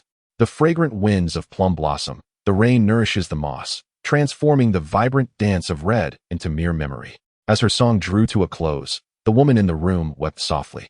Suddenly, a chill breeze emanated from behind Chen Bei's ears, accompanied by a woman's venomous inquiry. "Unfaithful man, why don't you come inside and see me?" Buzzing with fright, Chen Bei turned hastily to investigate. Before him floated the disembodied head of a woman with flowing hair, mere inches from his face. Her head was tilted slightly, her complexion a ghastly hue, with hollow sockets where her eyes once were, and a stream of liquid trickling from her severed neck. Chen Bei's temper flared, and he swung the demon-slaying blade in his hand with fervor. With a sickening thud, the woman's head vanished into thin air. The blade met nothing but emptiness. Yet, her head reappeared elsewhere, elusive and spectral, lunging toward Chen Bei. In that fleeting moment of contact, he felt a wave of cold wash over him. Suddenly, the talisman he wore ignited with a brilliant flame. "Ah!" The woman shrieked as she promptly disappeared, and the surroundings in the room dissolved into nothingness. No screens, no woman, no candelabra. Only a few incomplete skeletal remains littered the floor. What had just transpired was akin to a mirage, an ephemeral dream. Gasping for breath, Chen Bei examined the talisman hanging at his waist. It was a trophy from previous conquests, one he had worn ever since. The talisman consisted of 7 layers. Each time it was triggered, a layer would burn away. It only activated when attacked by malevolent entities, not by physical assaults, which it could not counter. Grateful for its presence, he shuddered at the thought of what might have occurred otherwise. His focus had been solely on the room, caught off guard by a sudden ambush from behind. What a wretched game, always finding ways to ensnare us. Chen Bei muttered in exasperation. Beside him, Yin Hongren was visibly shaken. Chen Bei now realized that this round of the game was unlike the last. The zombies from before had retained their corporeal forms, but this time, more sinister and malignant entities lurked, impervious to conventional methods of eradication. Squeezing the talisman for reassurance, he steeled himself. "We must press on. There's more to uncover." With Chen Bei leading the way and the NPC trailing behind, they continued their exploration. Soon, they encountered another unsettling sight. Chen Bei halted, directing his flashlight upward toward the ceiling of the passage. There, he discerned twisted, root-like formations, distinct from ordinary tree roots. They exuded a viscous substance, possessing a fleshy texture and even exhibiting movement. Each segment varied in thickness, with tendrils branching out in myriad directions. "What is this?" Yin Hongren inquired. "Whatever it is, it cannot bode well," Chen Bei retorted, wielding his blade with determination and striking at the roots. The severed segment erupted with more liquid, and the grotesque roots writhed violently, retracting partially. "These must be the roots of that ancient tree. We may be approaching its core. Prepare yourselves," Chen Bei warned, glancing at Yin Hongren. "I'll accompany you to the bitter end," Yin Hongren replied, feigning bravery. "At least I have your company." Do you not find your words somewhat ominous? In this cursed place, how could anything be auspicious? Chen Bei lamented, reminiscing about the earlier zombies. Given a choice, he would prefer to confront them again. Their subsequent path resembled a descent into an underground labyrinth, rife with forks and turns. They repeatedly encountered the eerie, fleshy roots, and each time, Chen Bei would strike at them. He kept himself informed by monitoring the updates in the management group, utilizing the information to make judgments that helped him avoid certain perils. Otherwise, this venture would have proven far more arduous.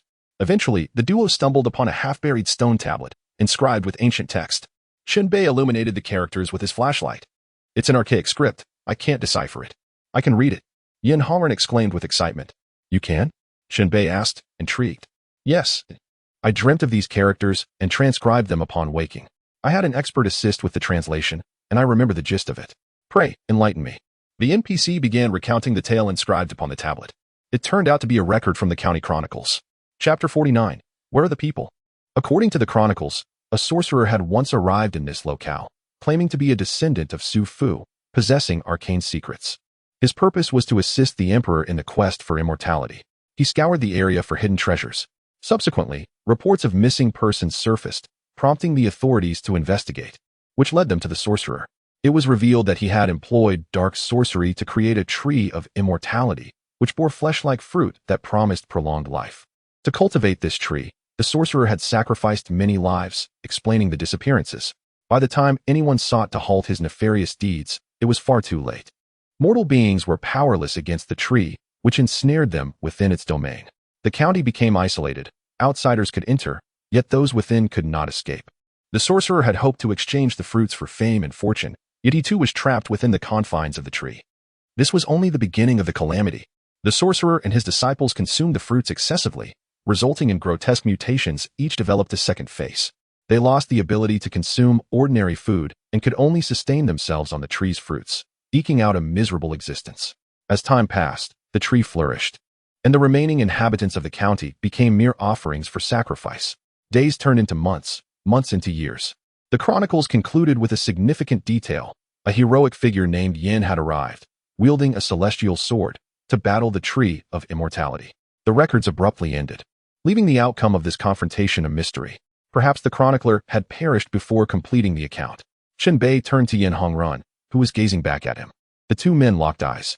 You suggest that this Yin hero came here to combat the tree, to vanquish the monster, Chen Bei remarked. Indeed. That is what the chronicles state, Yin Hongren replied. And you share the same surname, Yin. That is correct. Furthermore, you frequently dream of this place. I sense where you are going with this. Precisely. It all connects. You are undoubtedly a descendant of that Yin hero, here to fulfill your ancestors' unfinished business. I have entertained that notion, but it seems too fantastical. Just look at me. I hardly resemble someone capable of vanquishing evil. Yin Hongren scratched his head. But I am here to assist you. Chen Bei patted his chest. Indeed, I shall rely on you, Yin Hongren chuckled. Let us continue our journey. The chronicles mentioned a celestial sword. It could be crucial. If we manage to uncover the weapon wielded by your ancestor, we may yet defeat that tree of immortality. Let us hope for that. With renewed resolve, they set forth once more. Chen Bei harbored ulterior motives, speculating that the greatest reward upon completing the game might well be that celestial sword. Ancient tales often embellish reality. Even if the sword were not a divine artifact, it would surely be a formidable weapon. The two continued their exploration through the subterranean passages, encountering numerous forks and twists as they traversed a considerable distance. Eventually, they arrived at a crossroads. Chen Bei paused and surveyed the myriad paths before him. Hold on, there are too many routes here. You, as he turned to speak. He was struck by sudden disbelief. Where is everyone? The space behind him was empty, devoid of any trace of Yin Hongren. Without this companion, the unfolding narrative might grind to a halt. Yin Hongren, where have you gone? Chen Bei shouted in desperation, racing through the underground passage with fervor. The beam of his flashlight flickered and danced as he ran, his heavy breaths reverberating in his ears. Creaking sounds echoed around him, as tendrils of flesh-like roots surged forth, growing rapidly as if nourished by some mysterious force. Some of these roots reached towards Chen Bei, while others tangled at his feet or completely obstructed his path. The disappearance of Yin Hongren was likely connected to these roots. Gritting his teeth, Chen Bei raised his exorcising blade, reversed its edge, and drew a swift cut across his palm. His blood spilled forth, not to summon a blood shadow clone, but to feed the blade. The sword bore inscriptions on either side, acting as an inherent talisman against evil, but it required a blood offering to activate its powers. With a flash, the blade radiated a crimson glow, the talisman gleaming with vitality, enhancing his attacks for a limited time. Chen Bei swung the blade, cleaving through the roots, which shattered under his strikes, a gruesome spectacle of flesh and blood erupting around him. Viscous, repugnant fluids splattered across his body as he fought with fervor, carving a bloody path through the relentless onslaught of roots. Yet, for every root severed, countless more sprouted in their place. Glancing at the management group, he noted the silence. It seemed he would have to endure this trial alone. Occasionally, he gained some experience points from destroying the roots, rendering his efforts not entirely futile. Suddenly, a glowing azure orb appeared before him, dancing in the air. Within its luminescence, a faint visage materialized, resembling a spectral flame. "Come this way. I shall guide you to him." A woman's voice emanated from the ghostly flame. Amidst the chaos, Chen Bei, feeling lost and overwhelmed, instinctively followed. At a fork in the path, the flame beckoned. "This way, your friend is just ahead." With determination, Chen Bei pressed on, following the spectral light. Yet, a cold splash of reality arrived from the management group. "Mirror, up ahead lies a trap. Prepare for a spectacle. Fall in, and it's game over." "Trap." Chen Bei hastily halted. The ghostly flame, noticing his stop, urged, "Hurry. Your friend is just ahead." Doubts began to ripple through the management group. "Mirror, why did he stop just as I spoke?" "It's as if he heard me." A chill ran down Chen Bei's spine.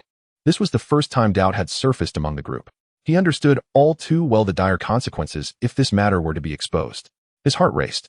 In a moment of clarity, he pointed to the ground ahead, exclaiming, "Why does the color of the soil seem different?" The ethereal flame danced silently. Chen Bei lifted his leg and stomped down on the peculiar earth at the edge. With a crack, a chain reaction ensued, and a vast area collapsed into darkness below. Chapter 50. The Eternal Tree. The chasm was deep and ominous, a void from which no light emerged. Should he fall, it would spell disaster. Chen Bei's realization dispelled the doubts within the management group. No one questioned him further. The ghostly flame floated a few paces before drifting away, whispering an apology. Apology? What good is that?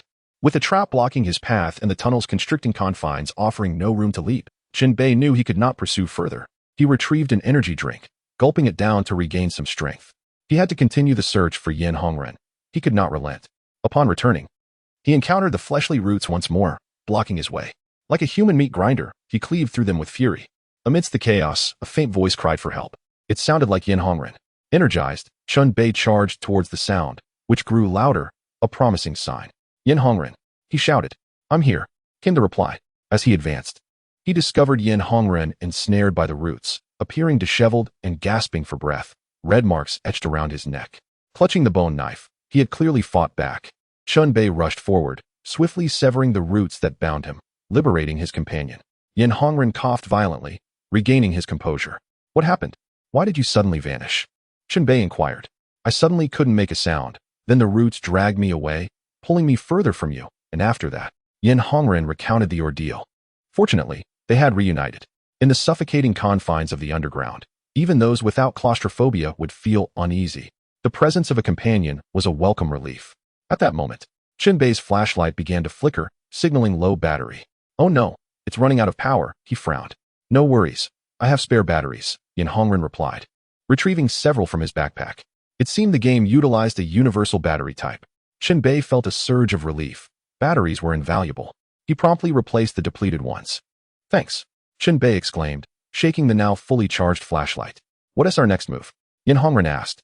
"We must continue exploring, seeking a breakthrough. We haven't even seen the true form of the Eternal Tree. We merely battled the roots," Chen Bei stated. "I'll follow your lead. Here, a rope. Hold one end while I take the other. If I fall behind again, you'll notice," Yin Hongren suggested, producing a rope with a clasp from his pack. Chen Bei, wary of repeating earlier misfortunes, secured the clasp to his belt, allowing his hands to remain free for weaponry. They ventured onward, arriving at a crossroads. Chen Bei chose a path. "We've already traversed that way. Let us take this route instead," Yin Hongren advised, indicating the untraveled path. "You remember the route?" Chen Bei asked, surprised. "Yes, I recall it, approximately like this," Yin Hongren replied, kneeling to inscribe their journey into the ground with his bone knife. Chen Bei had also attempted to memorize their path, but the chaos of battling the roots had muddled his recollections. This, and this. Yin Hongren meticulously mapped their route, creating a visual guide. On paper, it appeared simple, but in practice, it was another matter altogether. The map is complete. I've committed it to memory, provided the tunnels remain unchanged. If they shift like the forest, I'll be at a loss, Yin Hongren remarked. All right. We'll follow your map and explore the uncharted territories. Chen Bei decided to trust his companion's memory. The journey ahead was fraught with obstacles of all kinds, including ambushes from dual-faced monsters. Together, they faced numerous trials, ultimately discovering a stairway leading upward. This staircase was not the same one they had descended. It undoubtedly led to an unknown realm. Uncertain of what awaited them above, Chen Bei felt it unnecessary to remain tethered and untied the rope, continuing his ascent. Upon reaching the top of the stairs, he found a heavy wooden cover sealing the way. He pushed against it, but it did not budge. Upon inspection, he noticed a wooden bolt obstructing one side. Using the blade's tip, he pried it open, then pushed forcefully again, and this time, the cover yielded. Chen Bei did not rush forward. Instead, he retreated a few steps. It was evident that his vigilance and survival instincts were growing increasingly acute. Looking up, he beheld a misty sky interspersed with gnarled branches. The exit was limited, obscuring much of the view. With a swift motion, Chen Bei thrust his blade outwards several times before bravely charging ahead, finally emerging into the light. After him, Yin Hongren followed, and together they surveyed their surroundings, only to find themselves utterly bewildered. Before them loomed an eerie, ancient tree, its towering form disappearing into the clouds. The part connecting to the ground was as thick as 5 men could embrace. Its trunk possessed a grotesque, fleshy texture, twisted and intricate, adorned with numerous human-like faces of varying sizes. The larger faces resembled wagon wheels, while the smaller ones were no more than a palm's breadth. The mouths of these visages opened and closed, oozing forth a viscous, foul liquid. Thick branches extended from the tree, bearing gruesome, bloodied fruits, pulsating like beating hearts. All the eyes of the faces fixated upon the 2 intruders, reflecting a myriad of emotions: resentment, hatred, despair, and sorrow. This was the tree of eternal life. Yin Hongren gasped. Previously, such a sight was a nightmare. Now, it had materialized into reality. The impact of the tree of eternal life was overwhelming, both visually and psychologically, causing Chen Bei's rationality to fluctuate wildly, rendering him unstable. He had no choice but to draw a calming agent and inject himself, regaining his composure. Suddenly, the tree of eternal life spoke. The mouths on its trunk articulated distinct sounds, each forming a word to convey its message. In total, it uttered just 4 words: "The sacrifice begins." With this command, numerous dual-faced creatures emerged from the surrounding woods, each brandishing various weapons, their numbers exceeding 100. Concurrently, the sky darkened rapidly, enveloping the area in an oppressive despair. What to do? Yin Hongren trembled, inquiring. Do I even need to ask? Of course, we run. Chen Bei sliced his palm, offering blood to the evil-slaying blade, and summoned a blood shadow clone to aid him. These actions cost him half his life force, necessitating the consumption of a healing potion. This situation was not one to confront head-on. A single boss accompanied by 100 minions was beyond what Chen Bei and Yin Hongren could contend with. Thus, there must be a solution. No matter how treacherous the game, it would not design an unwinnable scenario. Surveying his surroundings, Chen Bei chose a seemingly weaker direction and charged forth with Yin Hongren in tow. This time, he wielded both a gun in his left hand and a blade in his right, striking with unerring precision. Meanwhile, the members of the management group began to revel in their misfortune once more. Water tap. They run quite fast. Mirror. As night falls, those dual-faced creatures will gain strength. They may not escape tonight. Towel. When will the ghost fire appear? Water tap.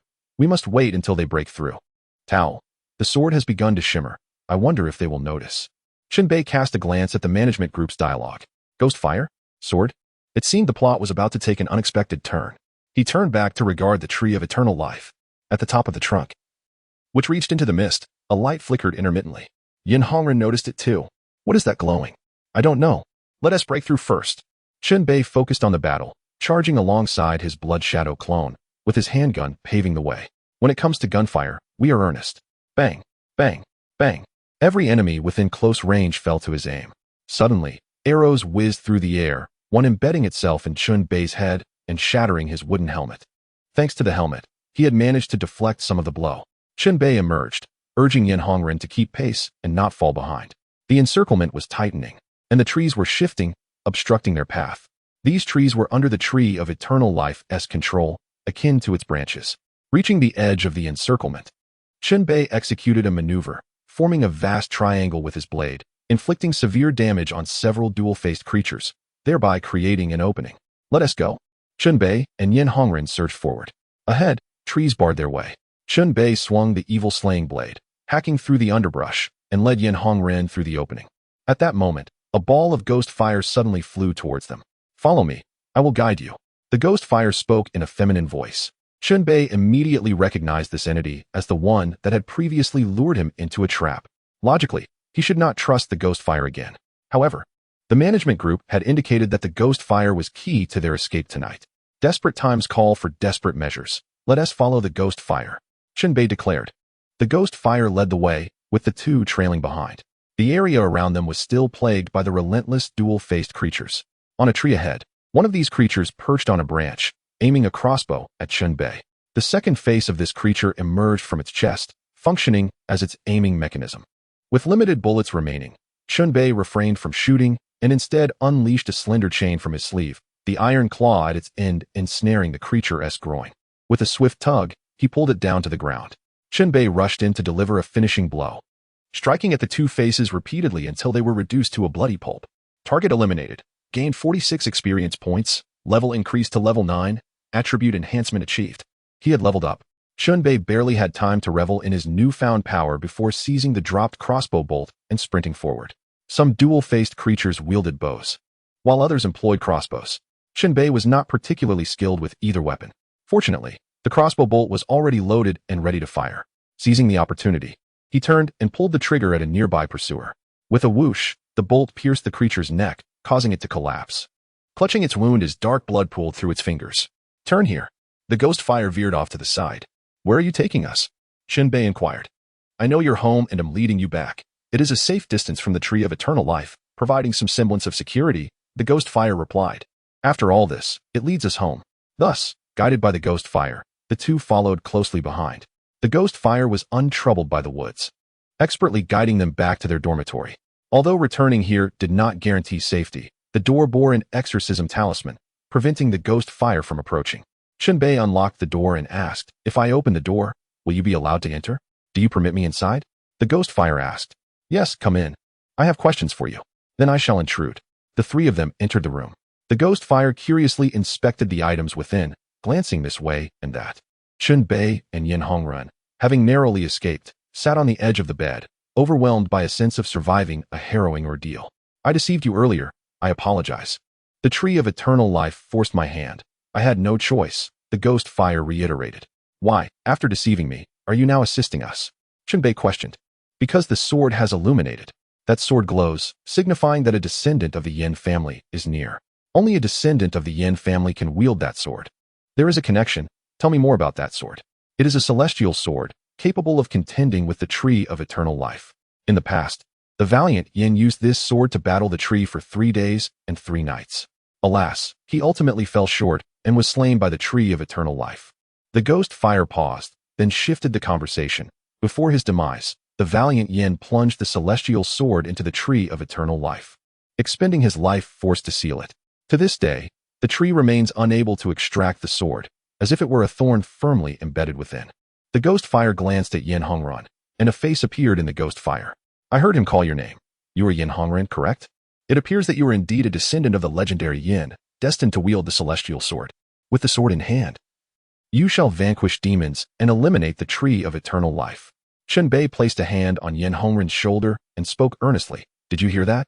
This task is entrusted to you. Yin Hongren, taken aback, pointed to himself. Are you serious? Of course I am. Our previous intelligence was insufficient, which forced us to retreat. But now, we shall seek out that tree again, retrieve the sword, and you will use it to fell the tree. A glorious victory awaits us. It won't be that simple, interjected the ghost fire. To wield the celestial sword, you will need incantations. You must first acquire them. So many requirements. Where might these incantations be? When dawn breaks, I will guide you to them. The shapeshifters will be more restless at night, making our movements perilous. This night was far from peaceful. In the time that followed, the dormitory was sporadically attacked by shape-shifting creatures. Fortunately, they came in waves, allowing Chen Bei to manage the onslaught. After several fierce battles, dawn finally arrived. During the confrontations, Chen Bei even managed to upgrade the door to level 4, increasing its durability to 90. To elevate it further, he found himself lacking certain materials, and thus had to abandon the idea. Daylight has come. Let us seek out those incantations. Chapter 52. The Sword Sheath and Incantations. As Chen Bei opened the door to leave, he was halted by ghost fire. Not so fast. I require one more item before I can accompany you. What else do you need? Chen Bei furrowed his brow. An umbrella. The sun during the day causes me great harm. I cannot venture out unprepared. But it's foggy outside. Where's the sunlight? There is some. I shall share with you the method to craft an umbrella. If you could exert some effort to make one for me, then I will be able to join you. Item recipe: bark umbrella discovered. The ghost fire provided a recipe that required wood for crafting, which was not particularly challenging. However, the wood had been used the previous night for upgrading and repairing the door. Chen Bei instructed ghost fire to wait inside while he ventured out to gather wood from the surrounding trees. Upon his return, he crafted the bark umbrella, which was genuinely natural, with a wooden handle and frame covered in a layer of tree bark. It would suffice for their needs. To be cautious, he even made an additional spare. Now we can depart, Chen Bei declared.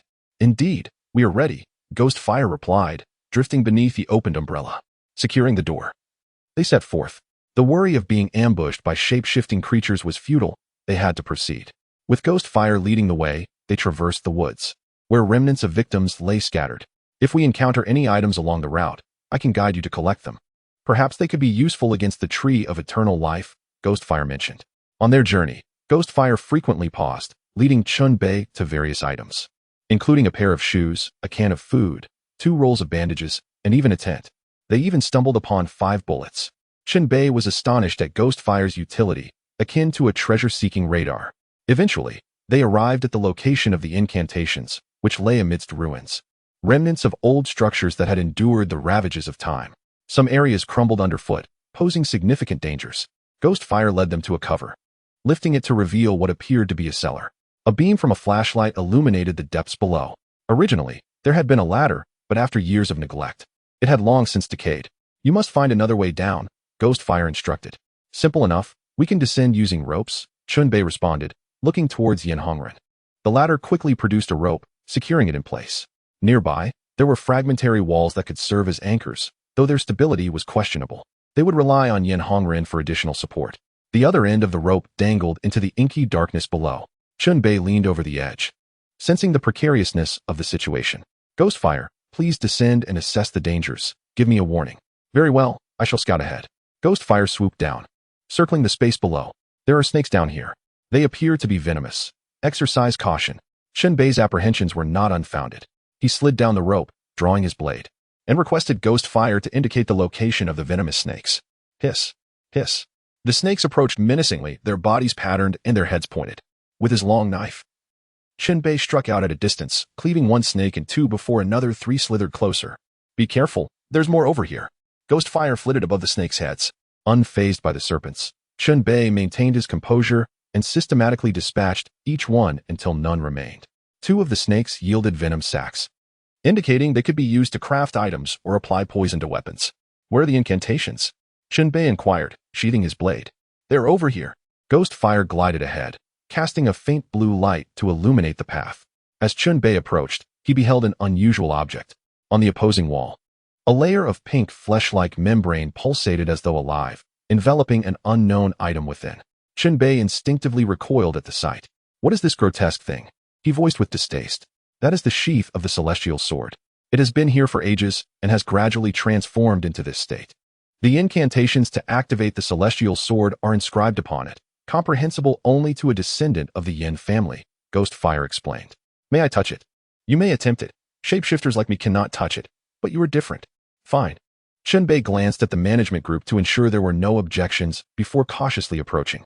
He tentatively sliced through the pink membrane, tearing it open as a foul liquid oozed out, amplifying his disgust. Once the membrane was peeled back, a sword sheath was revealed. The sheath was dark and uneven, reminiscent of dried meat. Chen Bei examined it closely but found no visible incantations. He stowed it in his backpack and climbed back up the rope. Your item. You may examine it yourself. Chen Bei handed the sheath to Yan Hongren, who, upon receiving it, appeared deeply moved. I have dreamed of this sheath. It seems this is how it was meant to be. Yan Hongren reached into the sheath, which was spacious enough to accommodate his hand. Ah, he yelped, withdrawing his hand to reveal deep, bloody wounds. The sheath fell to the ground, transforming before their eyes. The dark surface cracked open, resembling a scabbed over wound, exposing the pink flesh beneath. The cracks formed a line of incantations, not in any recognizable script. Ignoring his injury, Yin Hongren grasped the sheath, his gaze entranced by the incantations. I have learned this incantation. I should be able to command that celestial sword now, he murmured. Celestial sword? Is this truly the sheath of such a sword? Chen Bei had envisioned an ethereal sword befitting a cultivation novel, but this was not the case. What kind of celestial sword sheath bites? Yin Hongren bandaged his wounds, and ghost fire floated over, brimming with excitement. Everything is in place. We can now confront the tree of eternal life. It must be eliminated before nightfall, as it grows stronger after dark. You seem quite eager. What do you stand to gain from vanquishing the tree of eternal life? Chen Bei inquired. The tree of eternal life has claimed countless lives, and the souls of those sacrificed remain trapped. Over time, most have perished. I am an exception. If you succeed in destroying the tree, I shall be free. Far better than being eternally ensnared here, serving the tree as a pawn. I see. The team took a moment to rest before setting off on their journey. Guided once more by the spectral flames, they proceeded directly to the location of the everlasting tree, circumventing the underground passage traversed the previous day. The ghostly flames possessed a sense for the presence of the two-faced beasts, deftly avoiding several along the way, thus conserving precious time until they arrived at the site of the everlasting tree. As Chen Bei gazed upon the tree in the distance, his eyes sharpened with resolve. Chapter 53, Round 2. The clarity of daylight afforded a better view of the everlasting tree, which was extraordinarily stout, resembling a tangle of sinewy flesh, adorned with grotesque human faces. The trunk extended branches akin to arms, draped with claw-like leaves and clusters of sanguine fruits. The faces, initially closed-eyed as if in slumber, suddenly opened their eyes, sensing an intrusion. Above the everlasting tree, flickering lights began to emerge, celestial swords. Voices issued from the faces, each uttering the same proclamation as the surface of the tree writhed violently. They had been discovered too swiftly, leaving no chance for a sneak attack. Quickly chant the incantation to retrieve the celestial sword, Chen Bei commanded. Right Yin Hongren, holding the scabbard, began to chant in a language that was palpably non-human. The glowing lights in the mist above intensified. The everlasting tree responded, launching an assault against Chen Bei and Yin Hongren. Like outstretched arms, branches surged forward with alarming speed. Realizing the imminent danger, Chen Bei swiftly pulled Yin Hongren aside. The branches struck the ground with a resounding impact, shaking the earth beneath them with formidable force. There were many branches, not merely one. They extended rapidly, some descending from above while others swept low, leaving the two in a perilous predicament. Isn't the incantation supposed to control that sword? Chen Bei urged. It seems the distance is too great. I can sense the sword, but if we can close the gap, it might work. Yin Hongren ducked under a sweeping branch. All right, let's get closer and give it a try. Chen Bei sacrificed his own blood to empower the evil-slaying blade, the talismans along its sides glimmering with renewed vigor. He wielded the blade to carve a path, while his other hand grasped a firearm, aiming to fire at the grotesque faces on the tree. The blade cleaved through branches, sending viscous sap spraying, a foul stench permeating the air. They pressed forward, facing numerous hazards. Being struck by those robust branches would not be a trivial matter. As they drew nearer, Yin Hongren attempted the incantation once more. Yet it still proved ineffective. Must we climb the tree and retrieve the sword ourselves? Chen Bei quipped darkly, this remark directed towards the onlookers in the management group, seeking to elicit a reaction. Indeed, the despair reflected in Chen Bei's demeanor satisfied the twisted psyche of the administrators, who relished witnessing players ensnared in dire straits. He appears to be on the brink of despair. What a so-called king of novices. Mirror remarked. We aren't compelling them to retrieve the celestial sword themselves. They merely need to approach the everlasting tree for the incantation to take effect, Tao added. Retrieving the sword is merely the first step. The real challenge lies ahead. This 0 degree may very well falter here, Mirror concluded. Chen Bei caught sight of their comments, now with a clear objective, close the distance to the everlasting tree. He continued to wield his blade, sensing that the branches possessed a form of pain. Each strike caused them to shudder and recoil. As they approached within 20 meters, Chen Bei fired his weapon. Given the massive size of the everlasting tree, high precision was unnecessary, making it far easier than aiming for a human target. Bang, bang, bang. 2 of the 3 shots found their mark, creating gaping wounds in the grotesque faces. The expressions of pain were palpable as they howled in agony, sap spewing forth. Chen Bei's assault diverted the everlasting tree's attention, signaling Yin Hongren to advance. Yin Hongren, steeling himself, charged forward with a reckless determination reminiscent of a warrior facing imminent doom. 15 meters, 10 meters, 5 meters. They were almost there. At that moment, a grotesque face opened its mouth, extending a long tongue that ensnared Yin Hongren's waist, dragging him toward its maw. Seeing this, Chen Bei quickly raised his firearm and fired at the creature's eye. The face screamed in pain, releasing its grip on Yin Hongren. Quickly chant the incantation. We cannot hold out much longer. As soon as Chen Bei's words fell, a branch struck him sideways, sending his body flying. -75. The damage was indeed terrifying. Thankfully, Chen Bei was equipped adequately and protected by a talent card. Otherwise, the pain would have been far worse. Gritting his teeth, he consumed a healing potion and hastily evaded the next onslaught of branches. Meanwhile, Yin Hongren had begun his incantation beneath the tree. Simultaneously, two tongues lashed out, ensnaring his waist and thigh. With a horrific tug, they dislocated Yin Hongren's leg. Despite the excruciating pain, he persisted with the incantation, showcasing remarkable willpower. Amidst the swirling mist, a deafening crash resounded. A torrent of foul sap gushed forth from above, akin to a mini downpour. A red light shot down from above, racing toward Yin Hongren. With two swift motions, it severed the tongues binding him. Yin Hongren fell to the ground, still clutching the scabbard. A sword soared through the air, landing perfectly within the scabbard. The celestial sword had arrived. Yin Hongren's eyes widened in astonishment. The celestial sword has descended. We are saved. Upon closer inspection, the sword was remarkably unique. The guard was adorned with 6 small, wriggling appendages, resembling living creatures, each ending in circular mouths lined with sharp teeth. The hilt was dark and textured like air-dried meat, similar to the scabbard, its surface uneven. At the end, a translucent orb resembling an eyeball contained swirling red threads. What a wondrous celestial sword. The grotesque face unleashed its tongue once more, aiming to attack Yin Hongren. With a swift motion, Yin Hongren drew the sword and skillfully severed the incoming tongues. The blade exceeded 1 meter in length, with a width of a palm, its spine retaining a meat-like texture, while the edge gleamed with a semi-translucent sharpness. Yin Hongren executed a series of calculated strikes, yet his injured leg hampered his movements, causing him to limp. Chen Bei observed with growing concern. The sword's performance did not appear potent enough to turn the tide of battle. Seeing Yin Hongren in peril, Chen Bei sprinted forth, intent on joining the fray.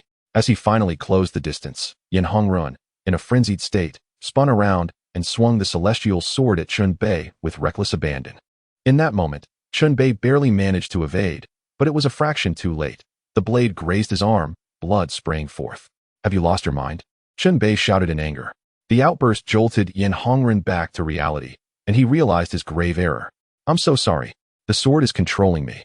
He lifted the celestial sword, which had transformed. The 6 small appendages now bore teeth and suction cups.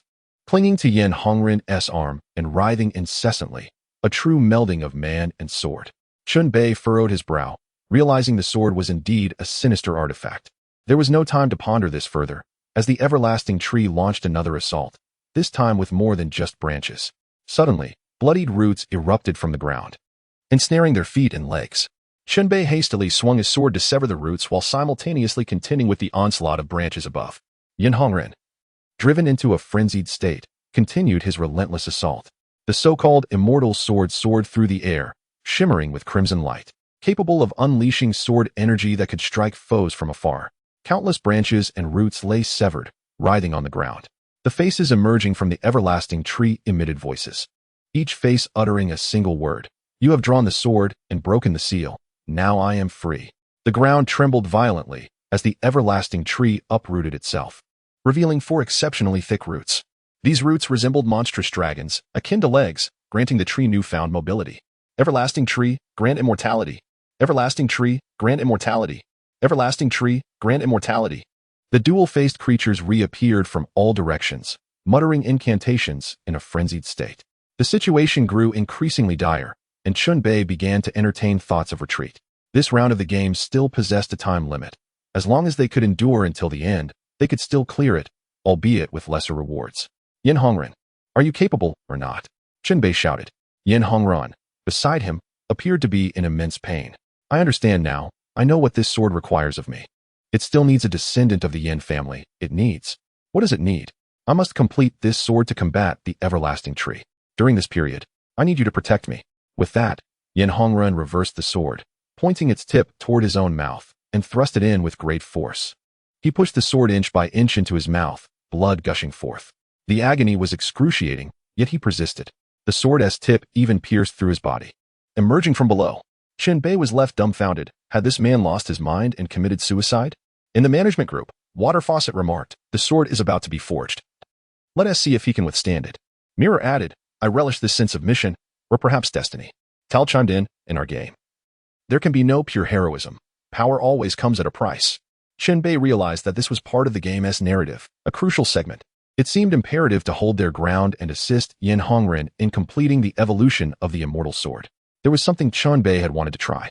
He retrieved the howling bell from his bag, squeezing it vigorously before tossing it toward the base of the everlasting tree like a baseball. Upon hitting the ground, the howling bell began to scream, its sound waves striking numerous tree tumor faces. The attack was effective. The sound waves inflicted damage, causing the everlasting tree to experience pain and buying them a moment of respite. Seizing the opportunity, Chen Bei reloaded his handgun, brimming with determination for a final stand. "How long do you need?" Chen Bei inquired. Yin Hongren did not respond. Instead, he remained kneeling, head raised, blood tears streaming from his eyes. The sword hilt remained outside his mouth, while 6 small tentacles on the sword guard entered Yin Hongren's mouth, drawing something from within him. It remained unclear whether this constituted a ritual or something else entirely. Chen Bei fought valiantly alone, facing not only the attacks of the everlasting tree but also the encroaching dual-faced creatures. The howling bell ceased its shrieking, momentarily unable to assist. The everlasting tree resumed its rampage, intensifying its assault. Straining under the pressure, Chen Bei had to protect Yin Hongren, which was proving untenable. Just then, a ghostly flame flew toward him. "I come to lend you a hand. You must hold out until this sword is forged." It was the same ghostly flame that had led them earlier. It flew to Chen Bei's side, emanating an icy blue glow that struck at the oncoming foes. With multiple allies, some pressure was alleviated. Chen Bei, injured, downed a potion, gradually acclimating to the wretched taste. "Xiao Qian, you have betrayed me again. This time, I shall never forgive you." The everlasting tree roared in fury. Chen Bei was too focused on battle to fully comprehend the tree's exclamations. Stealing a glance at Yin Hongren, he observed that the latter's body had been drained by the immortal sword, resembling a desiccated corpse in that moment. His eyes hung from their sockets, tethered only by the crystalline ligaments. Yet, the immortal sword continued to siphon his essence. Eerie red light erupted, exuding a chilling aura. What was this sword? It was clearly a demonic sword. Chen Bei emptied his magazine, firing the last bullet, then switched to a bone shield to deflect attacks. This was a preparation made before departure, proving superior to the large wooden shield previously used. "The sunlight will scorch me. I can hardly hold on. I shall assist you one last time." The ghostly flame uttered these words before bursting forth. A circular blue light repelled all nearby enemies 5 meters away, even scattering the branches of the everlasting tree. With this final strike released, the ghostly flame dissipated. Now, Chen Bei was left to fight alone. The enemies, having been repelled, swiftly returned. Death Triangle. Chen Bei slashed the sword, drawing a triangular formation around Yin Hongren to cut down the surrounding foes. Returning to his position, he was on the brink of collapse. Without a gun, devoid of strength, ammunition exhausted, a dual-faced creature shrieked and charged at him. Gritting his teeth, Chen Bei pressed his hand against the creature's face. The corpse skin glove he wore instilled fear, forcing the enemy to witness horrifying illusions upon contact. The terrified, dual-faced creature screamed, flailing its weapon and injuring its comrades. This merely caused a minor inconvenience. The overwhelming swarm continued to advance, along with the branches and roots, cornering Chen Bei into a desperate situation. "I can't hold on any longer." Chen Bei dashed to Yin Hongren's side, grasping the sword hilt. With a powerful tug, he yanked the sword free, becoming his final hope. Previously, there had been 6 small tentacles on the sword guard. Now, there were 7. Clearly, the additional tentacle was a reward for the sacrifice of Yin Hongren. The sword's spine, with its lard-like texture, split open a mouth filled with small sharp teeth, but lacking a tongue. This immortal sword is complete. Chapter 55, The 7 Blood Sword. 7 Blood Sword Star Rating. Weapons with star ratings are of higher quality than those of the same level. Level 20 Category. Equipment Attributes. Physical Mystical Attack Power, 205 Durability, 148 Mana, 200 Effect. Unleashes Scarlet Sword Energy. Consumes 50-20-10 mana, with 3 tiers of consumption. Greater consumption yields greater power. Effect B. Absorbs a small amount of mana, vitality, stamina, and fighting spirit from struck enemies, returning a portion to the wielder. Effect C summons the 7 blood sword to the wielder's side within a short distance using specific incantations. Effect D, Night Enhancement. Gains comprehensive boosts at night, cooldown, effect A0, 3 seconds. Negative effect. Usage forcibly connects the wielder to the weapon. Prolonged connection beyond 2 minutes gradually erodes sanity. When sanity drops too low, the weapon can seize control, reducing the wielder to a puppet. Description: this sinister thing is called the Immortal Sword. Can you believe it? A level 20 weapon, the 7 blood sword. Over 200 in attack power. This weapon possesses inherent mana, releasing effects that require the wielder's own mana. It appears immensely powerful, yet the negative effects are terrifying. Prolonged use diminishes sanity and could even lead to possession. This means careful time management during use is imperative. The equipment Chen Bei previously acquired ranged from levels 1 to 10. A level 20 weapon represents a monumental leap for him, akin to trading a bird gun for a cannon. The 7 small tentacles on the sword guard reached out eagerly, latching onto Chen Bei's left arm, as he was indeed left-handed. A 2-minute countdown materialized before his eyes. He must conclude the battle within the allotted time. Chen Bei felt sharp pains coursing through his arm, alongside a surge of violent, frenzied emotions, all undoubtedly the influence of the 7 blood sword. There was no time to dwell on these sensations. Now, I shall cleave you all to pieces. Chen Bei swung the sword horizontally with great force. Scarlet sword energy erupted. A stream of blood-red energy swept across, extending its attack range to over 10 meters. Countless branches were severed, and multiple two-faced monsters were cleaved in half. Blood splattered, and pus flew in all directions. Severed halves of bodies writhed on the ground. Haha, just like that. Let this celestial sword unleash a massacre, spoke the small mouth on the sword's spine. Chen Bei tested its power, and indeed, it was formidable, far surpassing those inferior weapons. The scales of victory tipped.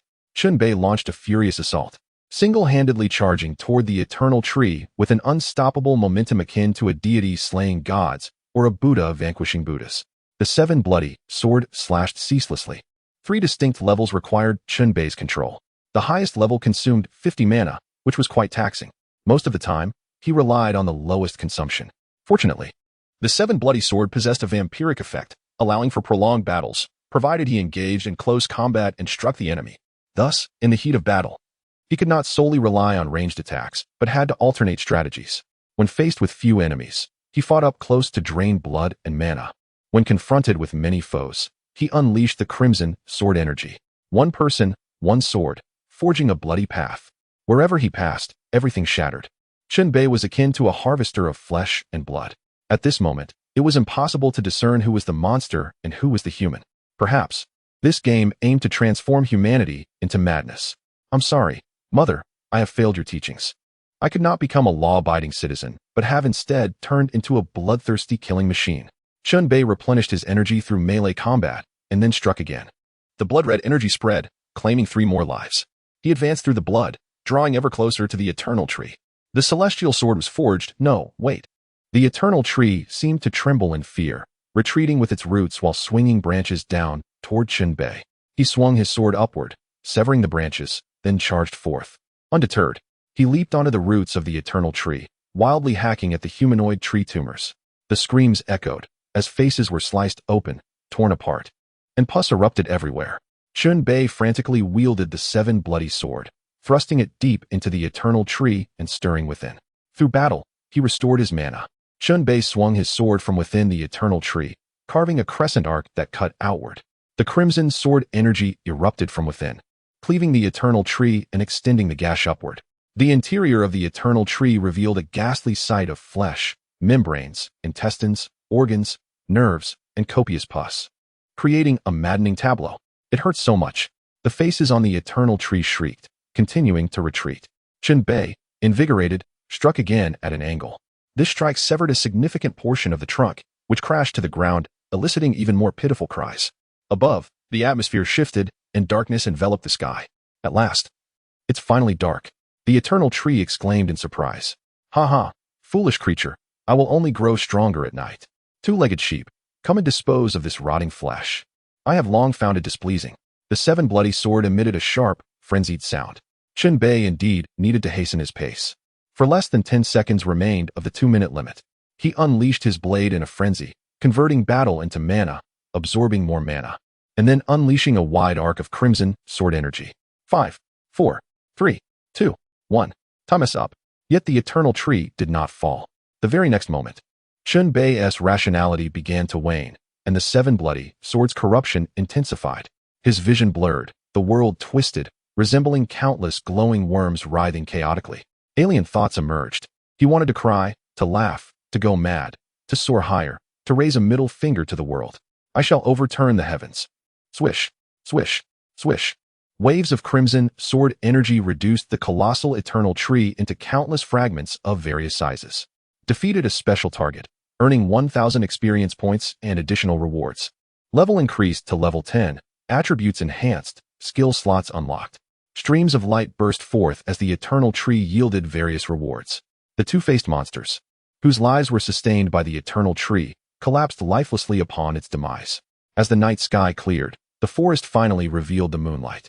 Beneath its glow, a lone figure with a sword stood atop a mountain of corpses, halting his movements and basking in the moonlight's cleansing. The corruption of the seven bloody sword persisted. Seeking to seize control of his body, Chen Bei had lost himself, plagued by vivid hallucinations. A colorful little park appeared. Sunlight cast hexagonal patches on the ground. A little girl sat on a swing, laughing joyously as she soared high. Behind her, a little boy pushed the swing, exclaiming it was his turn. The girl refused to descend. Chen Bei, let me play a little longer, and I'll give you a kiss, okay? She giggled. In a disheveled boy's room, a graceful girl reprimanded him while holding a workbook. Didn't I teach you this problem? Why did you still get it wrong? We agreed to get into the same university. How can you succeed without effort? The boy turned his face away, sulking. In a white hospital room, she lay on the bed, covered with a snow-white sheet, her cheek sunken and beauty faded. Yet she smiled, raising a hand to gently stroke Chen Bei's cheek. You must live well for both of us. Chapter 56, Xiao Qian. Live well. Live on. Different timelines, different her, uttering the same words. Pairs of clear, beautiful eyes gazed at Chen Bei. Then, delicate, fair hands gently pushed him away. Chen Bei opened his eyes, returning to this chaotic reality. Is this reality? Whatever. Tears streamed down his face as he roared, wrenching the seven bloody sword from his left hand, tearing away the tendrils connecting them. He knelt in despair, using the sword to support himself, gasping for breath. His consciousness gradually returned, yet past memories continued to stab at his heart. Shu Ting, you have saved me once more, Chen Bei murmured. A flickering blue light zipped past him, but he remained oblivious. After a brief respite, feeling slightly better, he rose to survey his surroundings. Haha, impressive. Even in this state, you can still break free from my control. The small mouth on the seven bloody sword grinned wickedly. Dream on, Chen Bei retorted coldly. Just then, fragments of the eternal tree scattered on the ground emitted a stream of light that struck the seven bloody sword. Faces began to form on the sword's blade. Previously, you sealed me. Now it's my turn to seal you. The faces spoke in human tongues. The seven bloody sword is sealed, level reduced to level 13. With corresponding adjustments to all attributes and abilities. Huh? Both Chen Bei and the seven bloody sword were taken aback. They hadn't anticipated that the eternal tree, though dead, would still possess such a tactic. The seven bloody sword had been sealed. Its level downgraded. The once level 20 weapon now became level 13, a significant weakening. Curse you, celestial being. You wretched, unloved piece of flesh. You die and still seek to ensnare me. The seven bloody sword reacted with even greater fury, cursing and attempting to break free from the seal, but to no avail. The seal had solidified. This was the eternal tree's final act of revenge, expending its last strength. Chen Bei retrieved the sword sheath and the previously discarded sound bell. Silence. Stop your incessant cursing. Chen Bei sheathed the sword, and the seven bloody sword fell silent. It seemed the sheath could quell its voice. The decline in weapon rank left Chen Bei understandably displeased, yet the situation was irrevocable. Fortunately, the seal could be gradually lifted, and the means to do so was rather straightforward. Combat with the seven-blooded sword would suffice. At level 10, wielding a level 13 weapon was a formidable advantage, transcending his own capabilities. Regaining his composure, Chen Bei began to examine the loot dropped by the boss. There were 5 items in total: a level 12 vine armor, an 11-level writhing belt, 5 ground spike traps, 20 universal materials, and 1 basic medical kit. The vine armor was an equipment piece, impervious to water and fire, boasting a defense of 70. The writhing belt, when worn, functioned as a belt but transformed into a living entity upon removal, possessing a degree of defensive capability. The ground spike traps, as their name implied, were preset on the ground. Stepping on them would activate their effect, making them suitable for dormitory protection. The universal materials were, as the name suggested, capable of substituting for basic materials in crafting recipes, such as wood, stone, component boxes, nails, and wire. Though some special materials could not be replaced. Upon opening the medical kit, he found an array of medicines, which he had previously acquired. Such consumables were always welcome. Though he lamented the absence of ammunition, his bullets were all spent. Chen Bei felt a tinge of disappointment. Surveying the surroundings, his gaze was drawn to the scattered red fruits on the ground. These were the fruits of the eternal life tree. He approached and picked one up. Acquired life fruit 1. Upon inspecting its effects, a spark of excitement ignited within him. Consuming the life fruit would increase his health limit by 5 points. Normally, leveling up only granted a mere 5-point increase in health. Such an enhancement was indeed significant. Without hesitation, Chen Bei embarked on a thorough search. Collecting the life fruits strewn about, he had previously noticed an abundance of fruits on the eternal life tree. After the battle, he managed to find only 5. Consuming them all raised his health limit by 25 points, a considerable boon. During this time, he also gathered various miscellaneous items, stowing them in his backpack. Currently, Chen Bei equipped 2 bags, one standard backpack and one slung across his shoulder. The game permitted such an arrangement, greatly increasing his carrying capacity. Brother, you played a monumental role in this battle. Even as an NPC, I shall remember you, he mused. As for your belongings, I shall take them with me. I hope you don't mind, but even if you do, it matters not. Chen Bei took Yan Hongren's backpack, filled with various items such as ropes, medicines, and survival essentials. Though nothing particularly unique, he even set a fire to cremated Yan Hongren's body, a gesture of respect.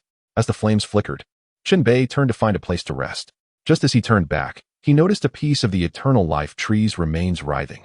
What a joke! This anomaly was still alive. The moment of relaxation he had just experienced snapped back into tension. Suddenly, the remains ruptured, and from within emerged a scroll sewn from flesh, bearing a black background with a red-eyed visage. It was the blood sacrifice scroll. The existence of such a sinister object within the eternal life tree was shocking, indicating that there was more than one blood sacrifice scroll. Could it be that these items were scattered throughout various game instances, waiting for players to collect? Chen Bei had no time for further contemplation. He rushed forward, leaping to seize the blood sacrifice scroll. He understood its malevolence and dared not even glance at it before promptly stowing it in his dimensional backpack, a cold sweat breaking out over him. Defeating the eternal life tree was necessary to obtain this blood sacrifice scroll, a task of considerable difficulty. Now possessing 2 blood sacrifice scrolls, he pondered the potential benefits of gathering more. Experienced players surely recognized the significance of the blood sacrifice scrolls and would not disclose this matter to outsiders. Contemplating further, Chen Bei found himself with nothing else to do, so he sat down to rest, awaiting the end of the timer. A small blue light flickered past him, resembling a blue firefly. Chen Bei reminisced about his beloved shooting, his ethereal moonlight and eternal ache, thus failing to notice the presence of the blue light. It was only when the dialogue from the management group alerted him that he became aware. Tap water. Hasn't he noticed the lingering ghost fire of Xiaoqian? Towel. Xiaoqian's long-term value is on par with that of the 7-blooded sword. Mirror. Haha, who can blame him for his poor eyesight? In a moment, Xiaoqian will be completely extinguished. Xiaoqian? Ghost fire? Chen Bei furrowed his brow, puzzled by the connection. He raised his head to scan the area, finally noticing the small blue light flitting about, no larger than a grain of rice, easily overlooked. The blue light flickered like a firefly. Chen Bei felt a sense of familiarity with the hue and suddenly had a revelation. Could you be the ghost fire from before? Are you still alive? Upon uttering the word alive, he realized it was an inappropriate descriptor for the entity before him. The blue light spun in the air, as if responding to Chen Bei's words. He raised his hand, and the blue light settled into his palm. Soon after, it took flight again, moving slowly and gradually receding. Understanding that the blue light might be leading him somewhere, he rose to follow. Chapter 57. Return to the dormitory. Building. The blue light guided Chen Bei far away, through a grove, arriving at an open space. Here, a large stone slab lay pressed down, concealing something beneath. Chen Bei crouched to shift the slab. His current strength made this task effortless. Below lay a space akin to a cellar, shrouded in darkness. Chen Bei retrieved Yan Hongren's rope, securing it around a nearby tree before descending into the abyss. Utilizing a flashlight, he illuminated the area to assess the situation. Scattered about were human skeletal remains and various jars of different sizes. No immediate danger was apparent. Upon landing, he picked up one of the jars. which bore a character for fortune in the center. The inscriptions on either side read, 1,000 years of wealth, 1,000 generations of prosperity. This was an urn for ashes. Chen Bei instantly grasped the significance. Why had the blue light led him here?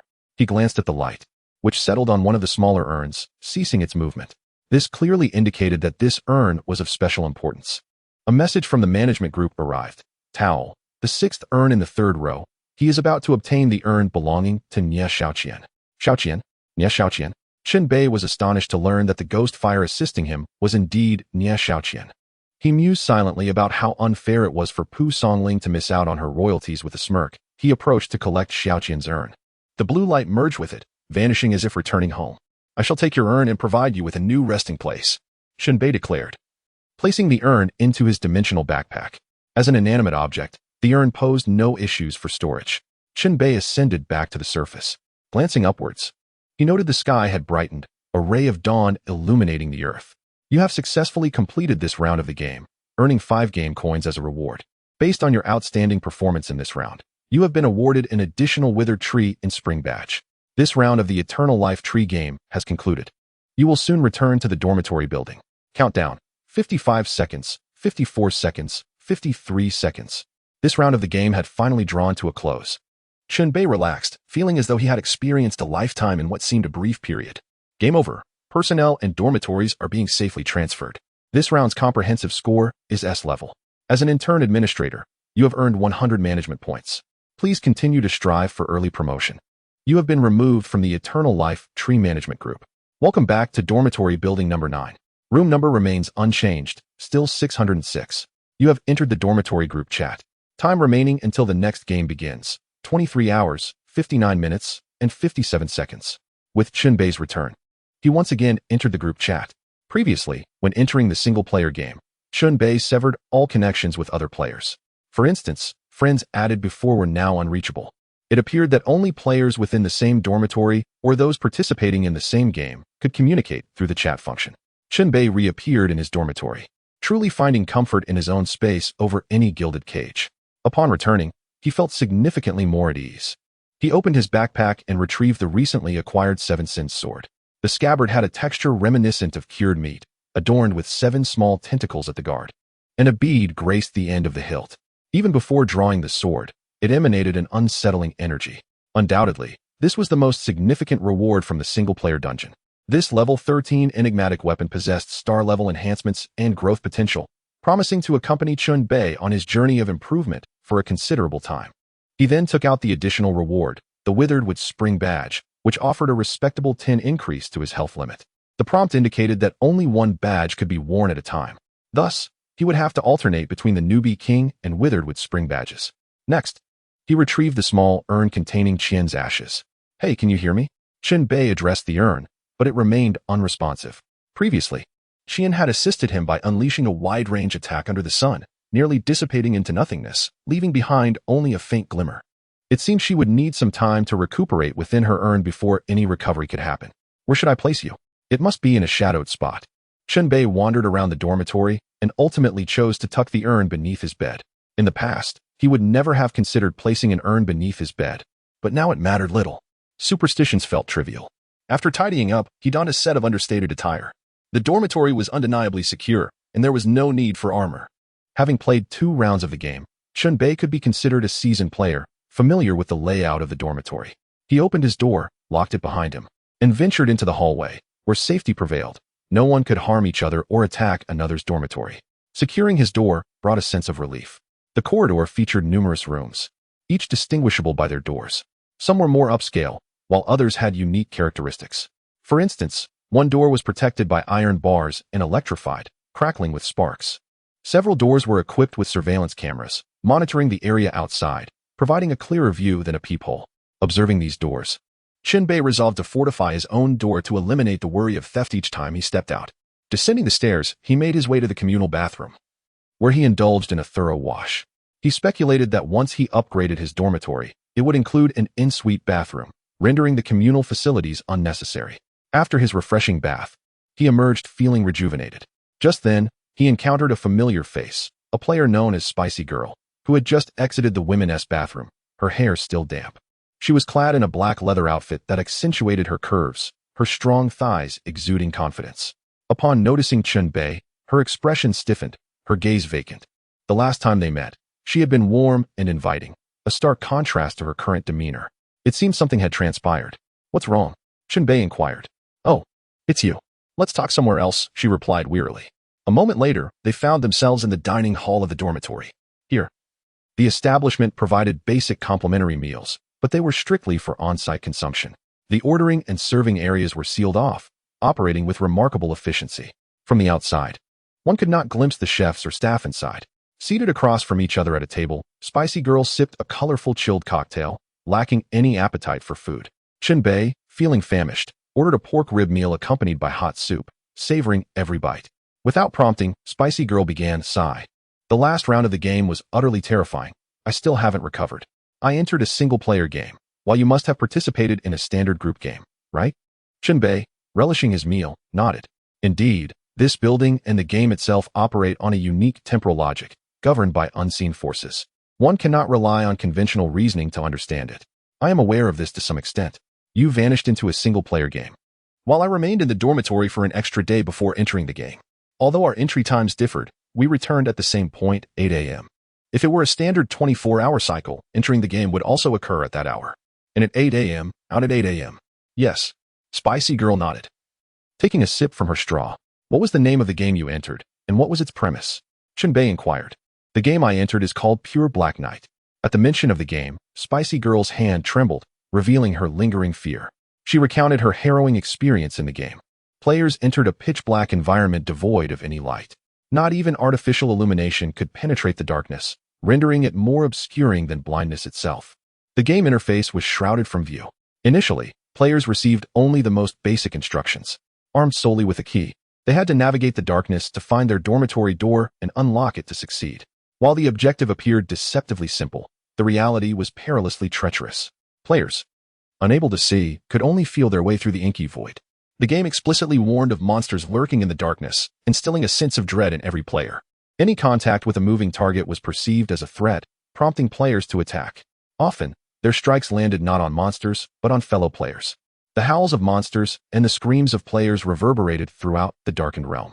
The game's designer was a sadist, a true devil. I couldn't tell how long I spent in the darkness. It felt like an eternity. Had it not been for a doll hanging on my door lock, I would have surely perished inside, Spicy Girl exclaimed, her emotions running high. "Calm down. It's all in the past now," Chen Bei reassured her. "In the past? Huh. I completed that round of the game and can relax for a day, but what about the next round? No matter how skilled or lucky I am, how many rounds can I survive?" Indeed, Chen Bei found himself at a loss for words, unable to offer her solace as he was ensnared in the same predicament. "Let us indulge ourselves," he suggested. "Huh? What if we die in the next round? What do we have to lose? We might as well revel in the moment, even if it means becoming a fleeting specter." On the bed lay a man and a woman, having engaged in their carnal desires, the sheets in disarray. Both understood that their liaison was merely a physical release, devoid of any emotional implications. Feeling better now? Chen Bei leaned against the headboard, glancing at Spicy Girl beside him.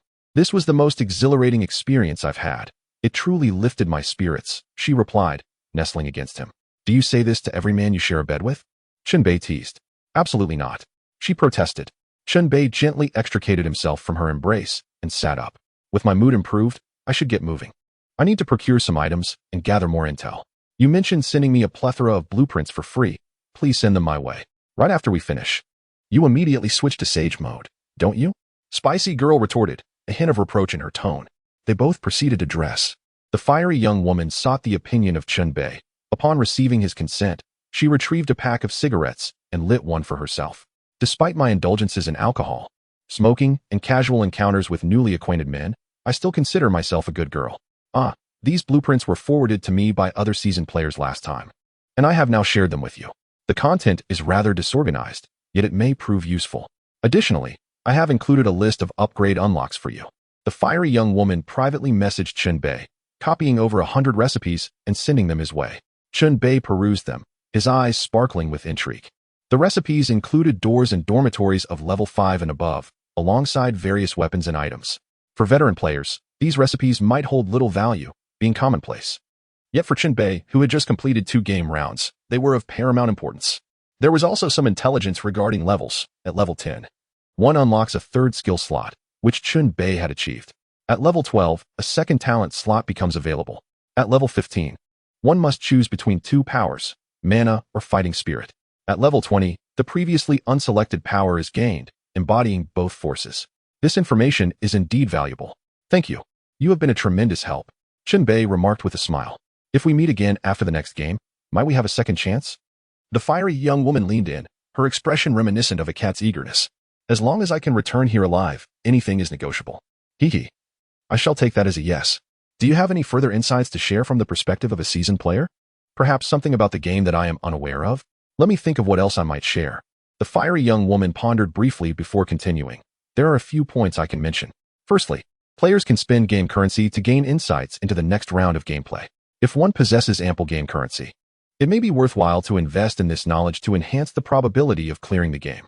Secondly, be wary of peculiar players, such as those with extra eyes or limbs. These individuals might have employed dark arts from the blood sacrifice scroll to gain immense power, making them the most dangerous among players. Thirdly, sometimes one may encounter games governed by special rules, where adherence to those rules determines victory or defeat. In such instances, one's level and equipment may become irrelevant. Chen Bei nodded, jotting down these crucial points. This information you have provided is of great significance. Although I cannot bear to part with a game coin as a reward, I can offer you this. Chen Bei produced a ghostly skirt he had previously acquired, gifting it to the fiery young woman. This was a garment exclusive to female players, of no use to Chen Bei himself, and thus he felt no remorse in giving it away. Despite having played one more round than Chen Bei, her level remained at 10. This piece of level 10 equipment would be immensely beneficial to her, sufficient to bring her satisfaction. Wow, is this truly for me? What a wonderful husband. Moi? She exclaimed joyfully. Chen Bei did not respond to the moniker, indifferent to how she chose to address him, finding amusement in the exchange. Subsequently, the two wandered through the dormitory building as if perusing a mall. The building boasted 18 floors, each filled to capacity with player dormitories. This particular dormitory was numbered 9, indicating that there were at least 8 similar structures. Even among new players who had completed 5 rounds or fewer, the numbers were substantial. Living in the dormitory, everyone was neighbors, yet once the game commenced, they became fierce competitors. The group chat for the dormitory revealed hundreds engaged in vibrant discussions, some sharing their gaming experiences, others openly selling items or seeking trades to fulfill their needs. Preparing adequately within the dormitory would undoubtedly enhance the chances of survival in future games. On the first floor, the bustling marketplace attracted many, with people lingering around various purchasing facilities. Due to the precious nature of game currency, most merely observed rather than bought. With 14 game coins in hand, Chen Bei was indeed affluent. Thus, he needed to carefully strategize how to allocate his funds. It quickly became apparent to Chen Bei that the marketplace included several private booths. What is the purpose of these booths? He inquired. In the main hall, others can see what you purchase. If you prefer privacy, you may opt to shop in a booth. However, they only contain vending machines with a limited selection. The fiery young woman explained. Ah, I see. Chen Bei promptly made his way toward one of the booths. Chapter 59. I have my eyes on you. Chen Bei intended to buy numerous items in the booth for greater discretion. You may choose to wait here for me or attend to your own matters as you wish, he suggested at the booth's entrance. I have nothing pressing. I shall wait for you here, she replied with a smile. Chen Bei entered the booth, which resembled an old-fashioned self-service banking kiosk. It was small, accommodating only one person, and the door locked automatically upon entry. Before him stood a vibrant vending machine, its appearance quite flashy. After a moment's contemplation, he kicked the vending machine. Bang! As expected, it sustained no damage, remaining completely unscathed. Warning: please refrain from engaging in such futile acts of aggression. Continued disregard will result in penalties. This triggered a warning notification within the dormitory. Chen Bei ceased his antics and began to examine the vending machine earnestly. The machine automatically recognized his information. Based on the player's level, there were restrictions on the items available for purchase. For instance, Chen Bei could only buy equipment of level 10 or below. Higher-tier items were beyond his reach. Regardless of his wealth, the array of products was extensive, overwhelming in its allure. Among them was a special category of items. Upon opening it, he discovered the game prompts the fiery young woman had mentioned. The price was 1 game coin. It seemed prudent to invest in this information to gain foresight into the next round of gameplay. Chen Bei extracted a gleaming game coin and inserted it into the slot. Purchasing game prompt 1. Content will be automatically dispensed. Prompt: In the next round of gameplay, you must acquire numbers from other players to secure a more advantageous position. Numbers. The next round of gameplay involves numbers. Since it mentions acquiring them from other players, a high level of competition is to be expected. It would surely be a fiercely competitive game. Purchasing the prompt was merely the beginning. Chen Bei subsequently bought numerous items, spending quite extravagantly. Purchased ammunition box 2. Purchased hidden camera device 1. Purchased door alarm device 1. Purchased mobile phone 1. Purchased level 2 skill card, heroic roar. Purchased level 2 talent card, desperate struggle. Purchased level 1 refrigerator 1. Purchased level 1 blood and flesh generator device 1. Purchased level 1 gossip mirror 1. Chen Bei's shopping spree concluded with an array of items he deemed useful. The items purchased had 2 delivery methods. Smaller items would dispense directly from the exit, while larger items would be transferred to the buyer's dormitory. If space was insufficient, purchases would be restricted. Choosing, purchasing, and processing payments consumed considerable time. By the time Chen Bei emerged from the booth, a significant duration had passed. Upon stepping outside, he looked up and was taken aback.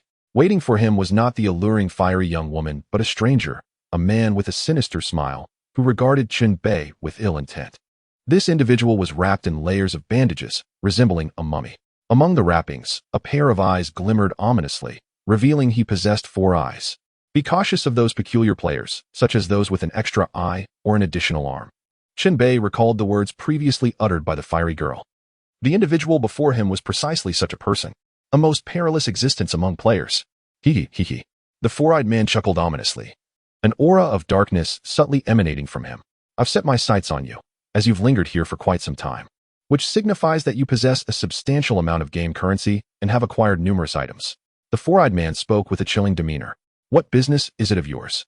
Chen Bei's expression darkened. Oh, it is indeed my business, for I am in search of my prey. The fatter the prey, the better. Have you lost your mind? Player-on-player attacks are prohibited within the dormitory building. What do you mean by hunting? I refer to hunting within the game. Then I wish you luck in sharing a game with me, granting you the opportunity to hunt me. Chen Bei scoffed. Your blessings are unnecessary, for I just want a privilege in the lottery that allows me to lock onto a player. In the next game, we will undoubtedly be placed in the same session. The corners of the 4-eyed man's mouth curled into a crazed grin, the eyes hidden beneath his bandages brimming with agitation. Chen Bei's heart sank. The lottery from the gasapon machine could yield some bizarre items. The man did not seem to be bluffing. He had indeed acquired the privilege he claimed. In the next game, we shall meet again, my delightful prey, hee. The 4-eyed man turned to depart. Hey, Chen Bei called out to him. The 4-eyed man halted. Let us be friends. At the very least, let me know your name. It benefits you too. You can verify whether I am still alive in the game through our friend status. Chen Bei sent a friend request. The 4-eyed man, taken aback, had not anticipated his prey to be so proactive. Thus, he accepted the invitation. They were now friends, able to see each other's game names, though level information remained concealed. This was different from the novice sessions. Game name, Jingjia. Game name, Lingdu. So it's Jingjia. Listen closely, if we truly end up in the same game next round. Chen Bei extended his thumb, mimicking a throat-slitting gesture. Then our relationship will be one of mutual hunting. Who the prey is remains uncertain. Chen Bei boldly declared, exuding an intense murderous intent. He was no lamb awaiting slaughter. Treating him as prey would come with consequences. The individual named Jingjia studied Chen Bei intently. This is intriguing. Jingjia stepped away, striding off. Once his adversary departed, Chen Bei noticed a message from the fiery girl. Having lingered in his single room for too long, she grew bored waiting outside and had left first. Regarding the earlier commotion, Chen Bei felt no particular grievance. In the game, competition among players was inevitable. Mutual slaughter was the norm. An additional enemy or one less, what difference did it make? He would simply keep an eye on the other. Inside dormitory 606, Chen Bei locked the door and began to tally the items he had just procured. He had spent all but the last game coin. Such a significant investment would surely yield substantial returns. This procurement included some hefty items that required Chen Bei to install them manually. Each item came with installation instructions and assisted installation features. Once he got the hang of it, it would be self-explanatory. Thus, he busied himself. The first item he installed was the flesh and blood generator. Chapter 60, the flesh and blood generator. Task accomplished. Chen Bei clapped his hands, admiring his completed work. The flesh and blood generator sat in the corner of the room. The machine's main body resembled a square shredder, filled with interlocking circular metal blades, tightly connected. It also included energy storage components and wiring to connect the entire dormitory, capable of providing power. Only the first startup required an external battery, Afterward, it could generate electricity autonomously.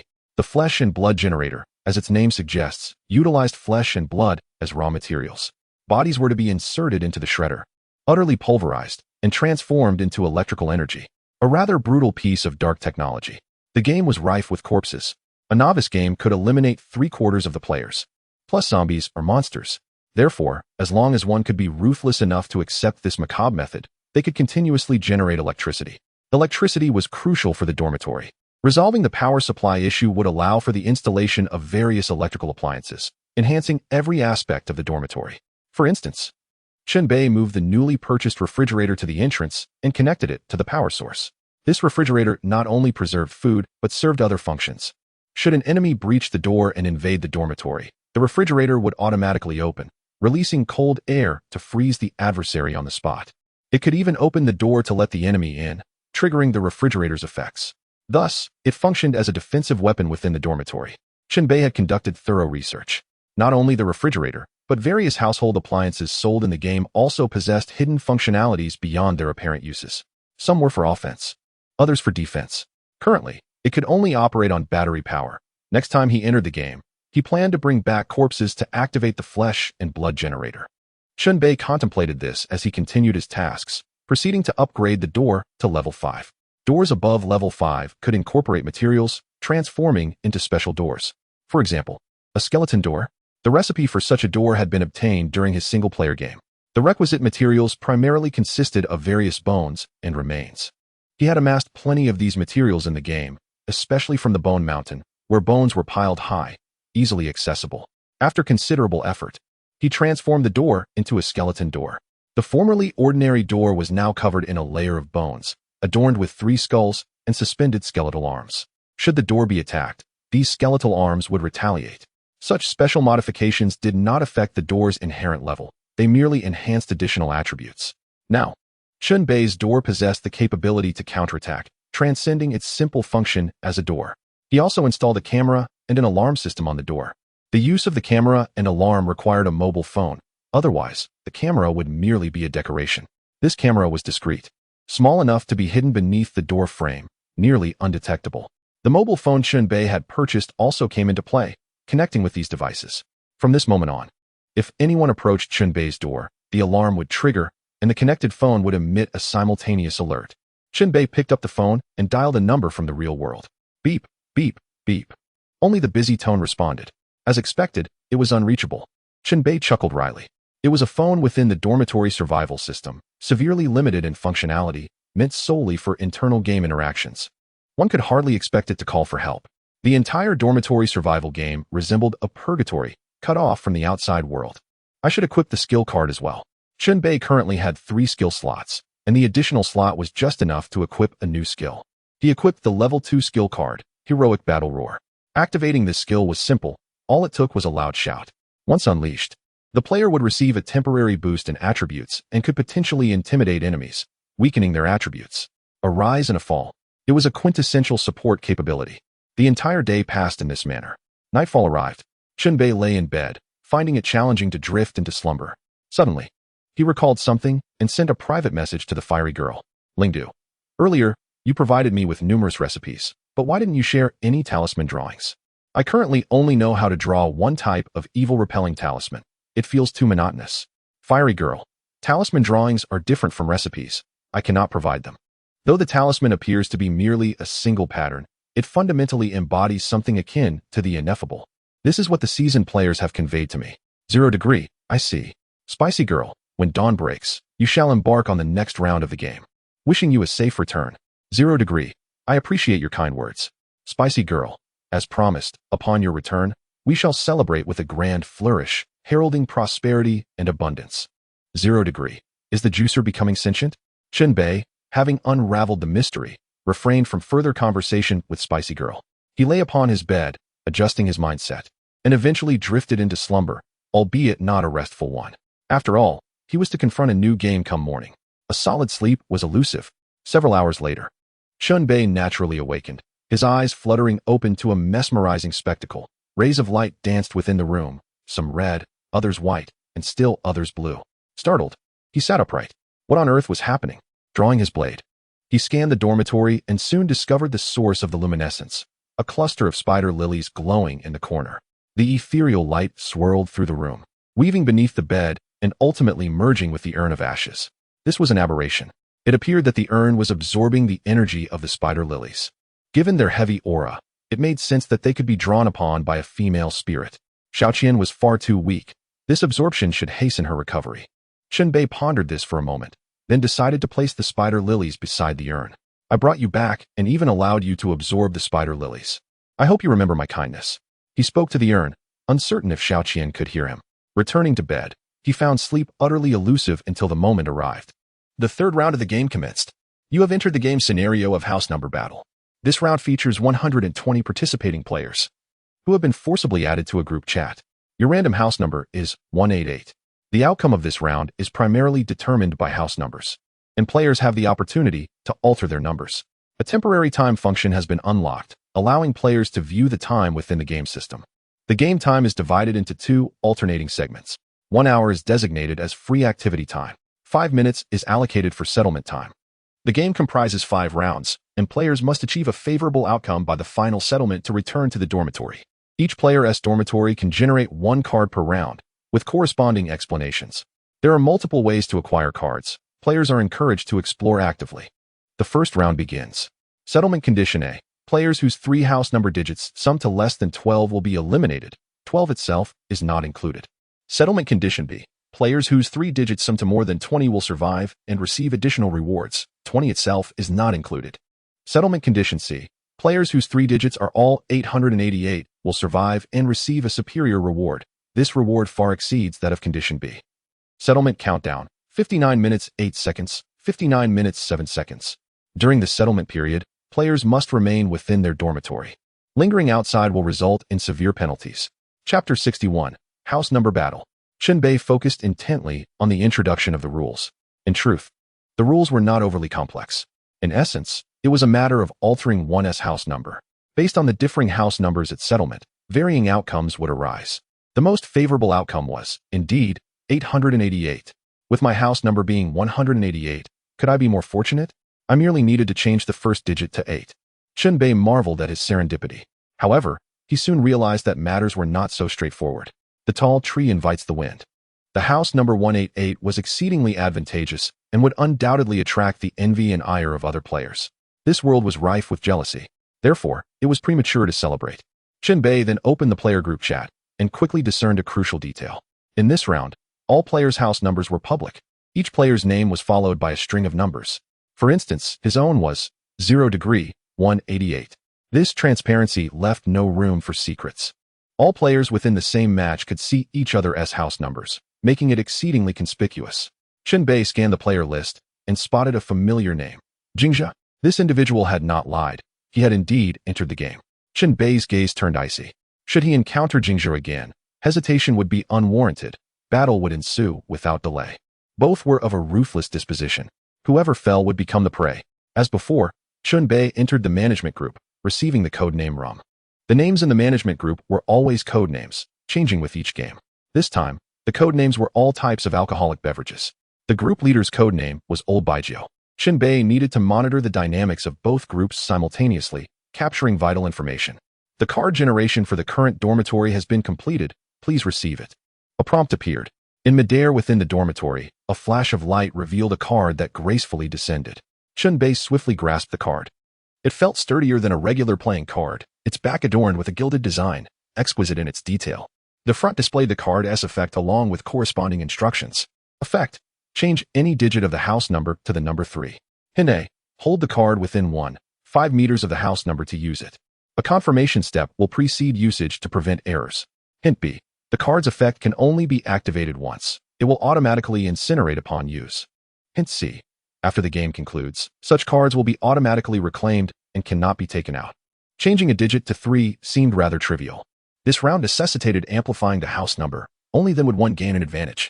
Transforming it to 3 bore little significance unless. Chen Bei's pupils constricted as he comprehended the card's true purpose. This was a card designed to sabotage opponents. It could replace an adversarial player's house number with 3, diminishing their total. If their sum fell below 12, they would be eliminated. At this juncture, the player group chat was abuzz with fervor. far more lively than the management group. The sum of 3 digits must exceed 11. My house number is 132, which only totals 6 points. I'm doomed. Everyone, remain calm. Listen to me. In this game, united we stand. Cooperating will allow us to save as many as possible. Players with totals not less than 11 can maintain their house numbers. Share your cards with those in need to help them increase their digits. Huh? Cooperation? Assistance? You're dreaming. This ISNTA beginner S-match. Everyone is looking out for themselves. Indeed, the game encompasses not only punishment mechanisms but also reward systems. Elevate your house number above 20 for rewards. I see someone with a house number of 188. What luck! Current numbers are merely temporary. Only the numbers at the final moment of settlement will dictate victory or defeat. Have you all received your cards? What effects do they possess? Chen Bei observed the diverse responses in the chat, a true tableau of humanity. Suddenly, a stranger initiated a private chat, accompanied by a photograph.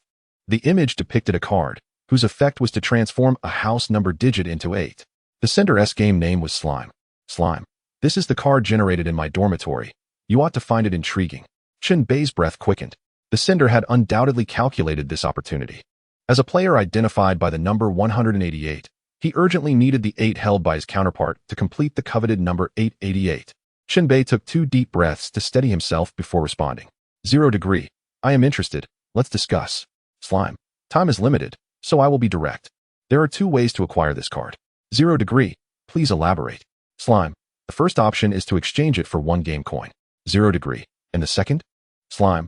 My number is 300, which is too low and too perilous. If you can gather enough cards to raise my total number above 20, I will give you this card. 0 degree. I choose the second option.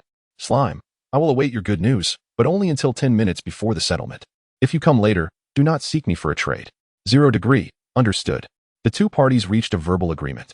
Though the reliability of such an agreement remained questionable given the unpredictable nature of the game, the door numbers, cards, and human intentions could all change. Chen Bei could only proceed cautiously, stepping out to collect more cards, for the single card in his possession was far from sufficient. Theoretically, the more cards he collected, the more advantageous his position would become, granting him greater maneuverability. He secured his card, donned his key, and exited the room. He was no longer the same individual.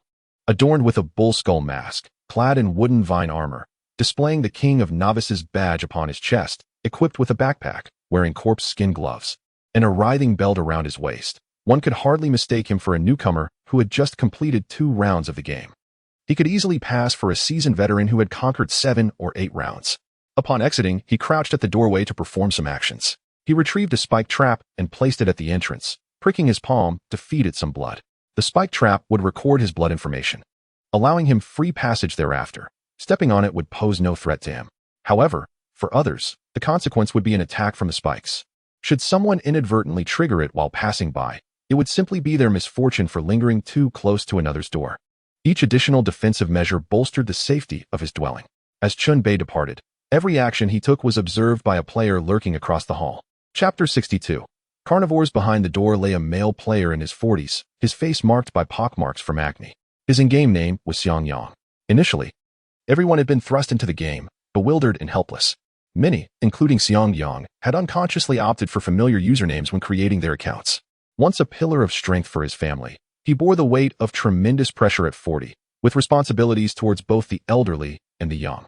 Thus, he fought, striving to run towards the light, towards survival.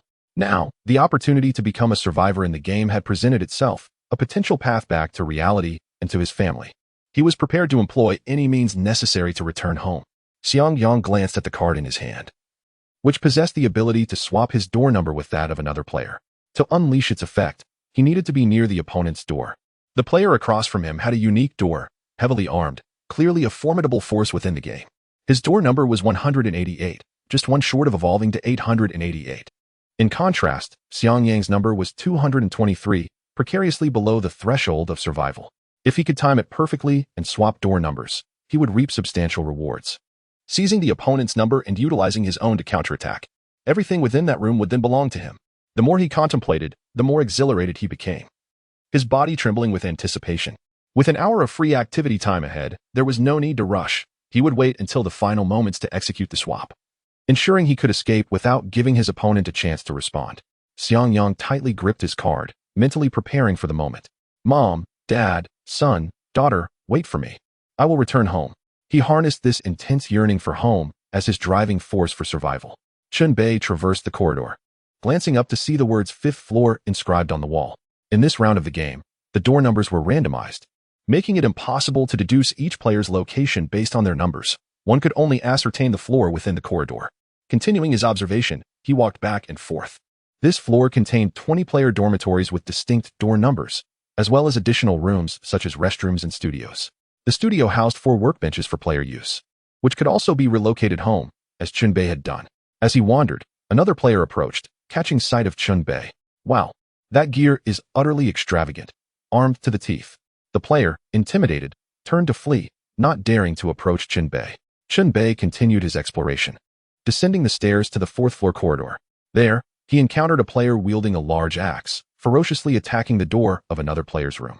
Inside, panicked cries erupted. Please, stop chopping down my door. My dorm is bare. I have nothing to give you. The axe-wielding man persisted, shouting, hand over your card, and I will spare you. Otherwise, I will break down the door and smash your head. The occupant replied, but I've already used my card. I genuinely can't give you anything. I don't care. If you have no card to buy your life, then you shall perish. The axe-wielder continued his assault. At that moment, footsteps echoed nearby, drawing the attention of the axe-man. He paused and turned to see a fully armed player striding toward him, exuding an almost suffocating aura. The newcomer brandished a sword, adorned with writhing tendrils. The axe-wielder panicked, attempting to bluster. Who are you? Don't meddle in my business. The approaching figure was, of course, Chen Bei. He quickened his pace, charging toward the axe-man while bellowing, "Hark!" The warrior's roar. A skill icon materialized above Chen Bei's head, a radiant glow enveloping him, temporarily enhancing his attributes, particularly speed and strength. Like a tempest, he surged forward, confronting the axe-man, wielding the 7 bloody sword in a swift assault. The blade became a crimson blur, nearly indistinguishable to the naked eye. The axe-wielder, flustered, attempted to defend himself, but was no match for Chen Bei. Thud! A strike landed on his arm. Thud! Another struck his torso. Thud! A final blow pierced his abdomen. In a flash, his health bar was depleted. The axe clattered to the ground as he collapsed, blood gushing from his wounds. His expression twisted in agony. He glared at Chen Bei with a venomous stare. Why? In this game, is there a player as advanced as you? It's unfair. Chen Bei looked down from his elevated position, coldly observing the defeated foe. He opened his personal panel, setting it to display mode. The information clearly displayed. Number of completions, 2. What? The axe-wielder was taken aback. The opponent, so formidable, was merely a newcomer who had completed only 2 rounds of the game. Overwhelmed with disbelief, he exited this wretched world. For Chen Bei, this was merely a selective act of hunting. The axe-wielder, in attacking another's door, had willingly placed himself in the domain of carnivores, a realm that is merciless. You may harm others, but others are equally capable of harming you. Should you fall, do not harbor any grievances. Chen Bei bent down to scavenge the spoils of battle, discarding the trivial items and focusing on the most valuable, cards. He found one, withdrawing it to inspect its effects. Effect: add 6 to any single digit of the house number.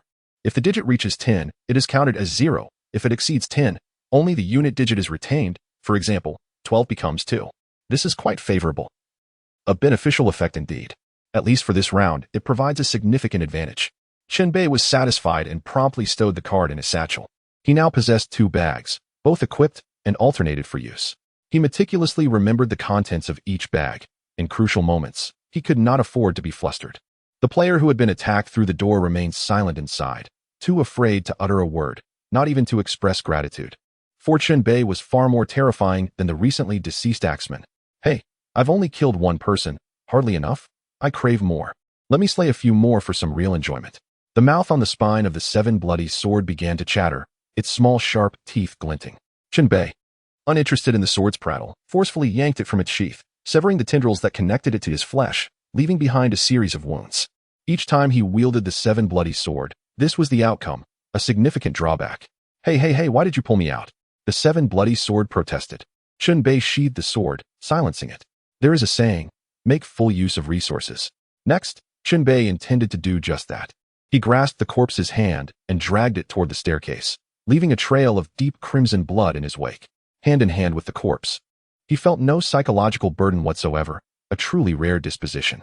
This was connected to Chen Bei's previous occupation, but also influenced by the nature of the game itself.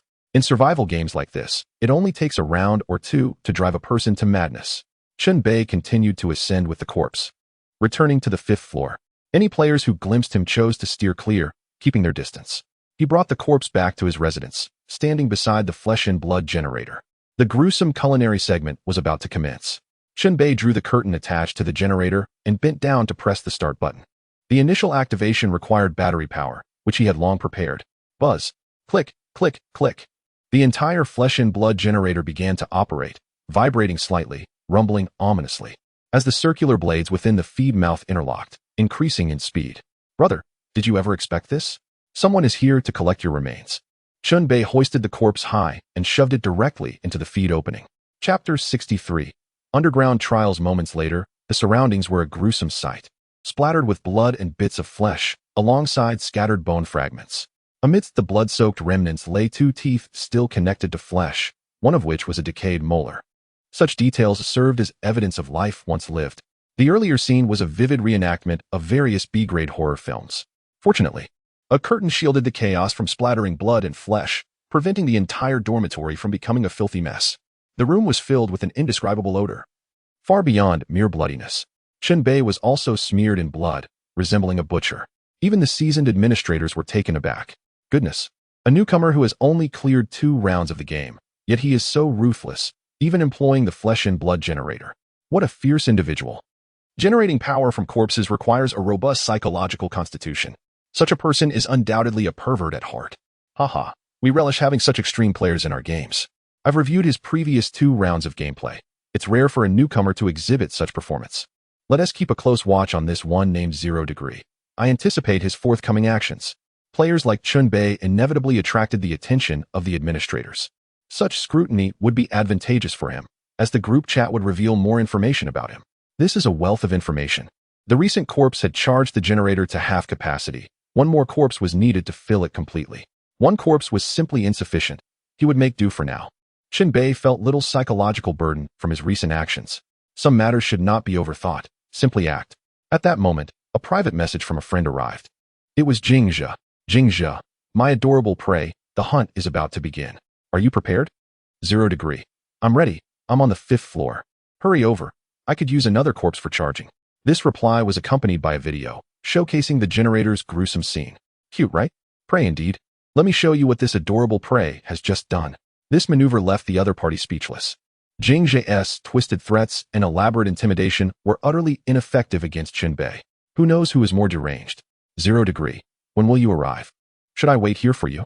Just give me a straightforward answer. Jingzhe. Haha, you're quite something. Since it's a game, let us take our time.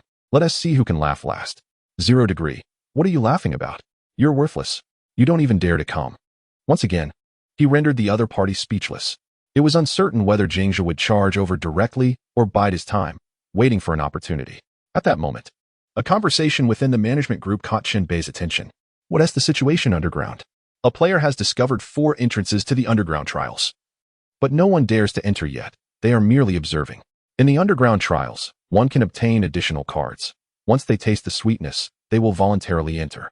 Underground trials? It seems I must venture down there.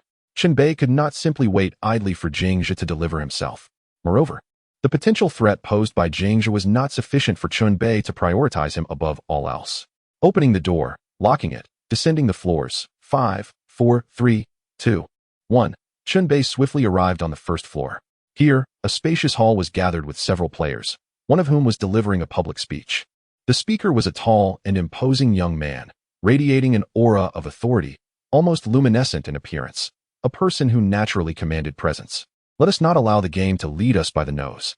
The game's rules are malicious, designed to entice us into mutual slaughter, transforming us from civilized beings into beasts. If we unite, collaborate, and assist one another, we can overcome challenges and enhance our survival chances.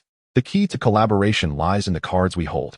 We can use these cards to aid those in need, ensuring their house numbers fall within a safe range. The speaker articulated his thoughts, garnering some agreement from the players. Some were kind-hearted, still retaining a spark of civilization. Others were merely fishing in troubled waters. Additionally, those whose house numbers were at a disadvantage and required assistance naturally supported this notion of mutual aid. Should this initiative succeed, they would be the beneficiaries. During his speech, the tall young man revealed his gaming name, Leo. Chen Bei recalled that he had previously seen someone in the group chat calling for players to assist one another, and it was this individual. If you truly wish to help others, could you assist me first? I am pregnant. A female player raised her hand. All eyes turned to her. As she stepped forward, it was evident that she had gained some weight, her belly round and prominent. Equality among all beings does not exist. A hierarchy among individuals is inevitable. In times of distress, pregnant women are undoubtedly given the highest priority for rescue. If not even a pregnant woman could receive help, then this player alliance would be a farce. Leo approached the pregnant woman, inspecting her before asking, "What is your name?" "I mean your gaming name." "My name is Flower." "Hard to mess with," she replied softly.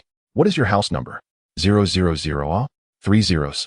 Flower, hard to mess with, repeated. The expressions of those present shifted. This was truly the worst possible house number for this round. 3 zeros, the smallest number. Assisting this Flower, hard to mess with, would indeed be quite challenging. Yet, Leo had no choice. This task must be assisted, otherwise, nothing can be established. I possess a card that transforms a number into 7. If you lead me to your dormitory door, I shall help you change a number. The Leo, brandishing his card, set an example. Embarking on the first step of mutual assistance. "Thank you. My dormitory is on the 3rd floor, not far from here. Allow me to guide you." Hua, who was not to be trifled with, expressed profound gratitude. In this survival game, the brilliance of humanity was a rare sight. Chen Bei, merely passing through, decided not to delve deeper and turned to seek the so-called underground trial entrance, which should not be difficult to locate. The Leo ascended with a group of supporters, casting a glance at Chen Bei as he veered off to the side. Anyone could discern that Chen Bei's equipment was not comparable to that of an ordinary player. Different paths lead to divergent alliances. Attempting to recruit such elite players posed a significant challenge. The two parties went their separate ways. Chen Bei quickly found the trial entrance on the 1st floor. Each of the 4 corners corresponded to an entrance. Every entrance stood open, with stairs leading downward. Above the entries hung various trial names: combat trial, knowledge trial, mechanism trial, luck trial. Players hesitated before the trial entrances. Chen Bei, however, chose the combat trial and proceeded downwards. Chapter 64. A new card. Footsteps echoed as Chen Bei descended the stairs into the depths below. The players above were reluctant to be the first to venture forth. He was the inaugural arrival in this space, which was modest in size, partitioned by walls, with other entrances leading elsewhere. On the ground lay 2 enormous mouths, each approximately 1.5 meters in diameter, devoid of lips, boasting only sharp teeth, flesh, and glistening sinews. Suddenly, the mouths opened, releasing a glutinous mass of flesh. No, it was not a mere ball of meat. Rather, it was a creature curled into a ball, resembling a meatball. Expelled from the large mouths, it began to unfurl, tearing through the mucus enveloping its body, revealing its true form. Slightly shorter than a human, its body was slimy and coated in a strange sheen, with ears resembling those of a pig. Its face was a grotesque caricature, possessing only a mouth, devoid of eyes. Its claws were sharp and elongated, each talon measuring 20 centimeters in length, and it sported a tail tipped with a stinger reminiscent of a scorpion's. The game did not explicitly reveal what sort of monster this was, or its level. Only uncertainty and risk filled the air. For now, Chen Bei dubbed this creature the Big Ear Monster in his mind. After the Big Ear Monster was expelled, the 2 large mouths closed automatically, seemingly preparing for another regurgitation. Combat was imminent. The 7 bloody sword was unsheathed, its blade polished as if crafted from cured meat, with edges exceedingly sharp. "Ah, it is time for this celestial sword to shine. Annihilate them," cried the mouth along the sword's spine. The 7 small tentacles on the sword's guard slithered, adhering to Chen Bei's wrist, intertwining them. A countdown of 2 minutes appeared. Even if the countdown did not reach its conclusion, Chen Bei would inevitably be affected by some emotional influence, becoming increasingly bloodthirsty and slightly unhinged.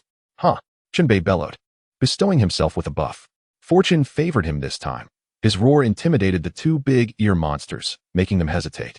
Swiftly, he launched an attack, drawing a lethal triangle. 3 streaks of sword light flashed, each piercing the enemy, cutting through flesh. The sensation was delightful. Chen Bei grinned wickedly, cleaving off a significant portion of the big ear monster's head. The severed half, along with one of its large ears, tumbled to the ground. Crack! As Chen Bei approached, one of the large mouths opened wide, snapping shut with force. This creature appeared perilous, prompting Chen Bei to skillfully evade its bite. He continued his assault, carefully dodging the 2 massive mouths while attacking the 2 big ear monsters. Astonishingly, the big ear monster, despite losing a portion of its head, did not perish instantly. Its vitality surpassed that of a pig. It suddenly lashed out its tail, aiming its stinger at Chen Bei with remarkable speed and precision. Thud. -15. Chen Bei sustained a hit. Fortunately, clad in a suit of vine armor, his defense was formidable, allowing him to withstand the damage. For other players in the same game, it would not have been as simple as losing 15 health points. Chen Bei pressed on, maintaining a clear advantage. Soon, he had slain both big ear monsters, taking less than a minute. With time remaining, he swung his sword violently at the two large mouths on the ground, which could be seen as the birthplace of the monsters, necessitating their destruction. Indeed, both mouths possessed health bars, and after a flurry of Chen Bei's violent strikes, they shattered. The combat trial, naturally centered on battle, was perfectly suited for Chen Bei, hence his direct choice. This skirmish yielded him 4 experience points. Glancing at the time, he noted it was dwindling. Chen Bei hastily uprooted the 7 bloody sword, denying the enemy any chance to infiltrate him. The 2-minute countdown had not vanished. Rather, it began to retreat, akin to a cooldown in another sense. Chen Bei bent down to collect a dropped item from one of the big ear monsters. It was a level 7 weapon, named Bleeding Claw. Quite decent, albeit of little use to Chen Bei. He also stowed the corpse in his dimensional bag, as each body occupied 2 slots. Previously uninterested in bodies, his perspective had shifted. They were akin to batteries now. Chittering noises echoed nearby. This combat trial was far from concluded. There were more big ear monsters to contend with. The 7 bloody sword remained in cooldown. Chen Bei switched to the exorcising blade and bone shield, traversing the entrance. Before him lay another space, larger in area, with 2 paths to choose from. It appeared the combat trial arena was extensive, with a complex terrain. 3 large mouths lay on the ground, expelling 3 additional big ear monsters. Let the battle commence. Chen Bei continued to fight. This time, he deliberately lured the enemies to the previous entrance to avoid being flanked. Confronting individual big ear monsters one by one proved effortless for Chen Bei, ensuring he emerged unscathed. One by one, the big ear monsters fell. From one corpse, a card was revealed. Intrigued, Chen Bei picked it up to examine it. Effect: randomly alters the number of a room number, occurring twice, allowing the selection of one for replacement. Defeating monsters offered a chance to acquire cards. This was another means of obtaining them. After dispatching so many creatures, only a single card was dropped, indicating a moderate drop rate. Chen Bei contemplated. Relying solely on the initial card to play the game would yield slim odds. A single misstep could lead to ruin. Thus, quantity was paramount. As long as he amassed enough cards, he could alter the room number multiple times, steering it towards a more advantageous digit. Chen Bei paused for a moment. At that juncture, he noticed a conversation within the management group, revealing a crucial piece of information. With such efficiency in clearing monsters, when could they possibly reach the trial's end? Only upon reaching the end can one obtain that special card, which is key to defeating the dealer. Charging through would be excessively difficult and unrealistic, especially as he was alone. Time was also running short. 20 minutes had already elapsed. To reach the end, he could only resort to parkour. I truly hope he secures that special card. Any of the 4 trials can grant access to it upon reaching the end. He still has many opportunities. The trial's end. The special card. The mention of the dealer was particularly significant.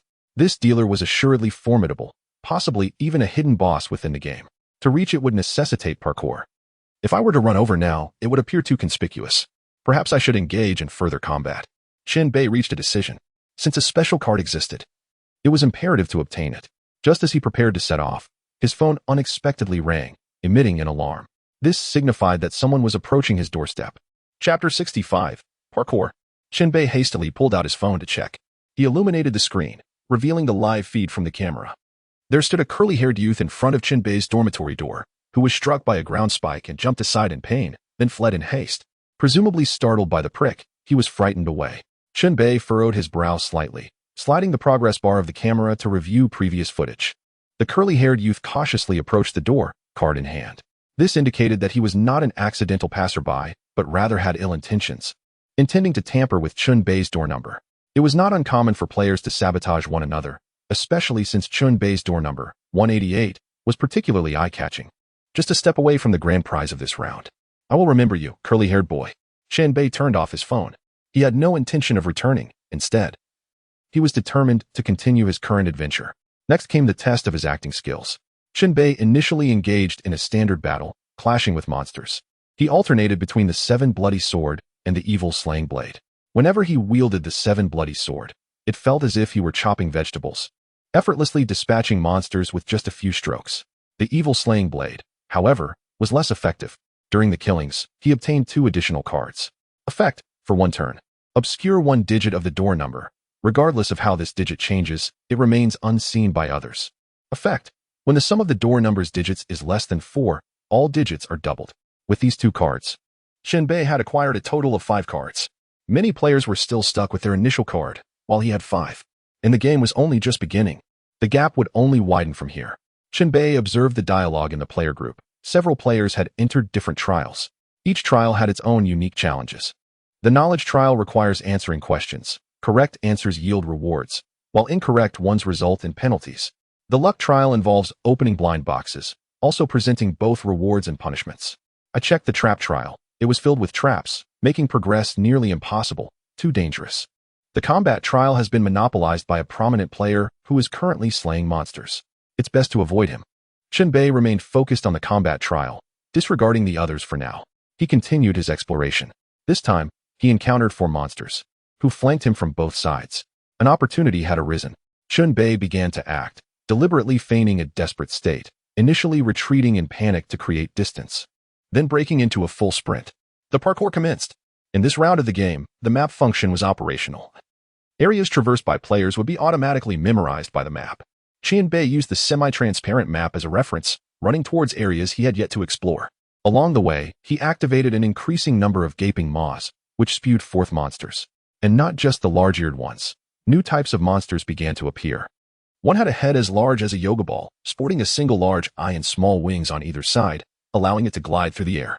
Another type had only a pair of powerful legs, muscular and hairy. The large-eared monsters, the large-eyed monsters, the big-footed monsters. A complete family. Chen Bei couldn't afford to study these creatures. He simply ran wildly, pretending to be lost in panic. The area of the combat trial was larger than he had anticipated, with interconnected rooms and a labyrinthine layout. Fortunately, he had the map as a guide. Chen Bei skillfully evaded monsters, never lingering in battle, even encountering a few dead ends along the way. Finally, he discovered an exit. Chen Bei rushed out into a new room. The floor featured a pillar, atop which lay a card. This card boasted a gleaming golden edge, distinguishing it from ordinary cards, indicating a higher quality. He had found it. Chen Bei slowed his pace, approaching cautiously while observing the discussions in the management group. If there were any traps or deceptive elements, he could glean insights beforehand. The management group was abuzz with chatter, yet there was no significant information. It seemed safe to take it. After all, the dangers he had just faced were already formidable. There was no need for players to spring further traps here. Chen Bei grasped the special card in his hand. Effect, permanently increases the digit of the dormitory door number by 1, randomly generating the number. In this round of the game, the door number's maximum is 4 digits. Hint A, when settlement conditions require a 3-digit format. Possessing a 4-digit door number means the last 3 digits will be the focus. The first digit will not take effect. Hint B, there is only 1 special card. If a player acquires multiple special cards, they will automatically convert into 3 ordinary cards. This was the effect of the special card. The door number would gain an additional digit. The standard door number is 3 digits. Increasing it to 4 certainly held significance. Chen Bei had learned from experience that such unconventional game mechanics often related to the final boss or ultimate rewards. This card was undoubtedly important, but he refrained from hastily changing the door number to 4 digits, as it would attract even more attention. He decided to use it only when necessary. Chen Bei tucked the card away, invigorated, and began his journey back. He had previously sprinted through, activating all the gaping maws along the way. Outside, there were over 30 monsters scattered about. Thus, the return journey would undoubtedly be more treacherous. Chen Bei had grown accustomed to this high-stakes gamble. Kill. The 7 bloody sword was drawn once more. Coincidentally, 3 monsters were blocking the door. Chen Bei swung his sword from a distance, triggering the crimson sword energy. The blood red, sharp aura sliced through the doorway, severely wounding the monsters that obstructed his path. Slash, slash, slash. Chen Bei cleaved through several monsters, reducing them to fragments, large and small.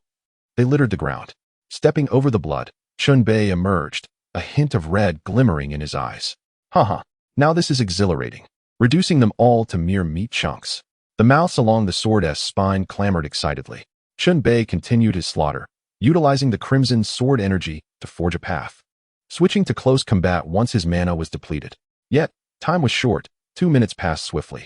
Chen Bei promptly sheathed the 7 bloody sword, denying the monsters a chance to encroach upon him. More monsters surged forward, danger looming ever closer. Chen Bei remained calm, retrieving a howling bell from his backpack. He squeezed it firmly before tossing it ahead. Howl! Howl! Howl! The bell emitted a piercing scream, launching a wide-range attack. The monsters were battered by the sound waves. Writhing in agony, the large-eared monster suffered the most, blood spurting from its ears. The big-footed monster, lacking ears, remained unscathed and continued to leap forward. Chen Bei retreated, sheathing the 7 bloody sword and drawing his pistol. Time to fire. He had previously purchased 2 ammo boxes, equating to 40 rounds of pistol ammunition. Fear stemmed from inadequate firepower. Now, it was the monsters ahead who should be fearful. Chen Bei raised his gun in a standard posture, using his formidable physical strength to absorb the recoil, ensuring the pistol remained steady. Chapter 66. Trading cards. Bang, bang, bang. A series of gunfire erupted. Before the sound of the shots rang out, the bullets struck the enemies first. Blood holes appeared on the monsters ahead, puncturing through their bodies. The effect was most pronounced on the large-eyed monsters. When shot, the bullets obliterated their eyeballs. The watermelon-sized eyes burst, splattering juice everywhere. Rapidly emptying a magazine, Chen Bei stowed the gun, drew the broadsword, and sliced his arm to transform the blood into a blood shadow clone. The blood shadow clone surged forward to hold the line, buying time. Meanwhile, Chen Bei remained in place, calmly reloading, inserting bullet after bullet. During this process, a big-footed monster leaped toward the blood shadow clone, launching an attack. Whoosh! The big-footed monster swung a leg with tremendous force, accompanied by a gust of wind. The blood shadow clone was struck, its form nearly dispersing before crashing against the wall. This bought Chen Bei precious reload time, and he managed to load 8 bullets. He raised his gun once more, instantly shooting the big-footed monster dead. The corridor became a scene of devastation, littered with the remains of monsters and the spoils that erupted upon their demise. Chen Bei retracted the blood shadow clone, restoring some of his health, and then collected the spoils scattered on the ground. 2 cards, a healing potion, and a set of equipment named Electric Barrier. The latter was an unexpected delight, as it was rare for monsters to drop such domestic equipment. Effect: each digit of the door number is increased by 2. If the sum exceeds 9, it remains at 9. Effect: distributes 5 points among the digits of the door number randomly. If any digit exceeds 9, it stays at 9. He had acquired 2 cards, each with different effects aimed at augmenting his numbers. Chen Bei then examined the electric barrier's functionality. It could be installed on the door, either externally or internally. Once electrified, any intruder who touched the barrier would receive a shock, while the dormitory owner would remain unaffected, and the barrier would open automatically for them. With an increasing number of electric devices, the generator he had purchased was proving its worth.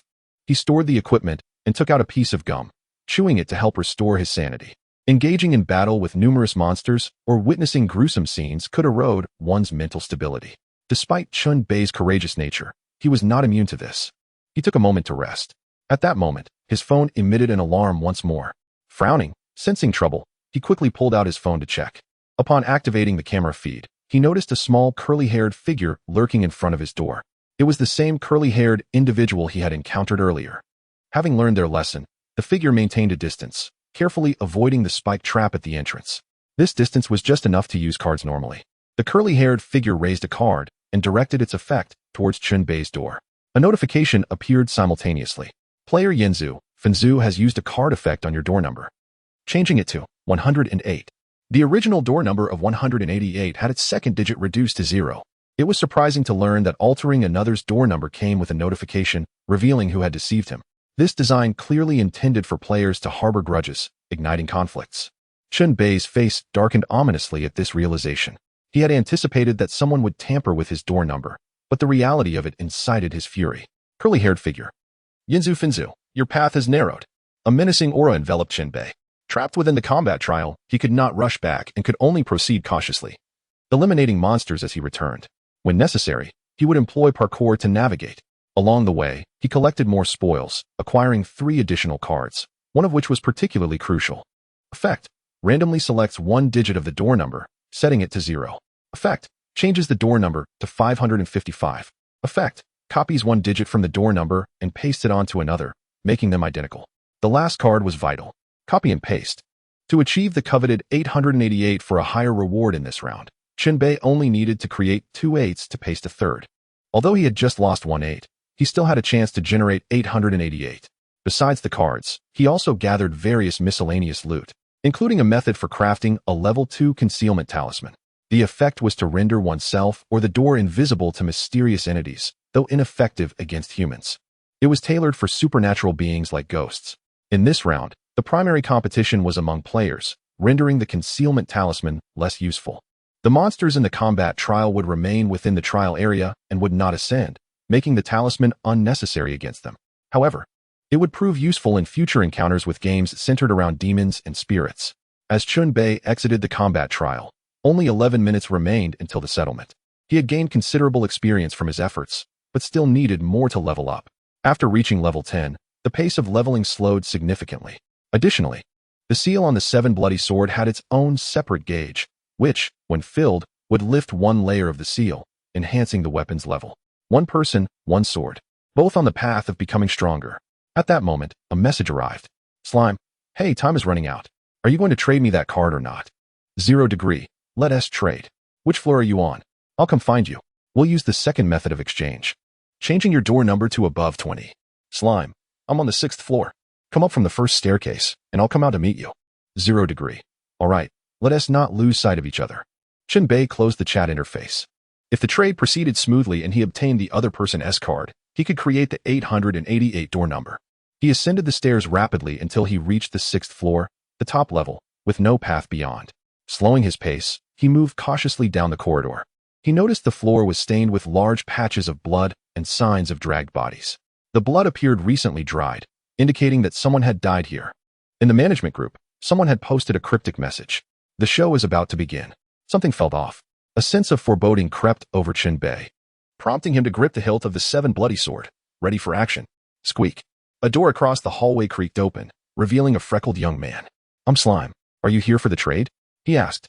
It's me, 0 degree, Chen Bei replied. Let us get on with the trade. Show me that card first. That is not going to happen. If I show it now, what if you try to snatch it?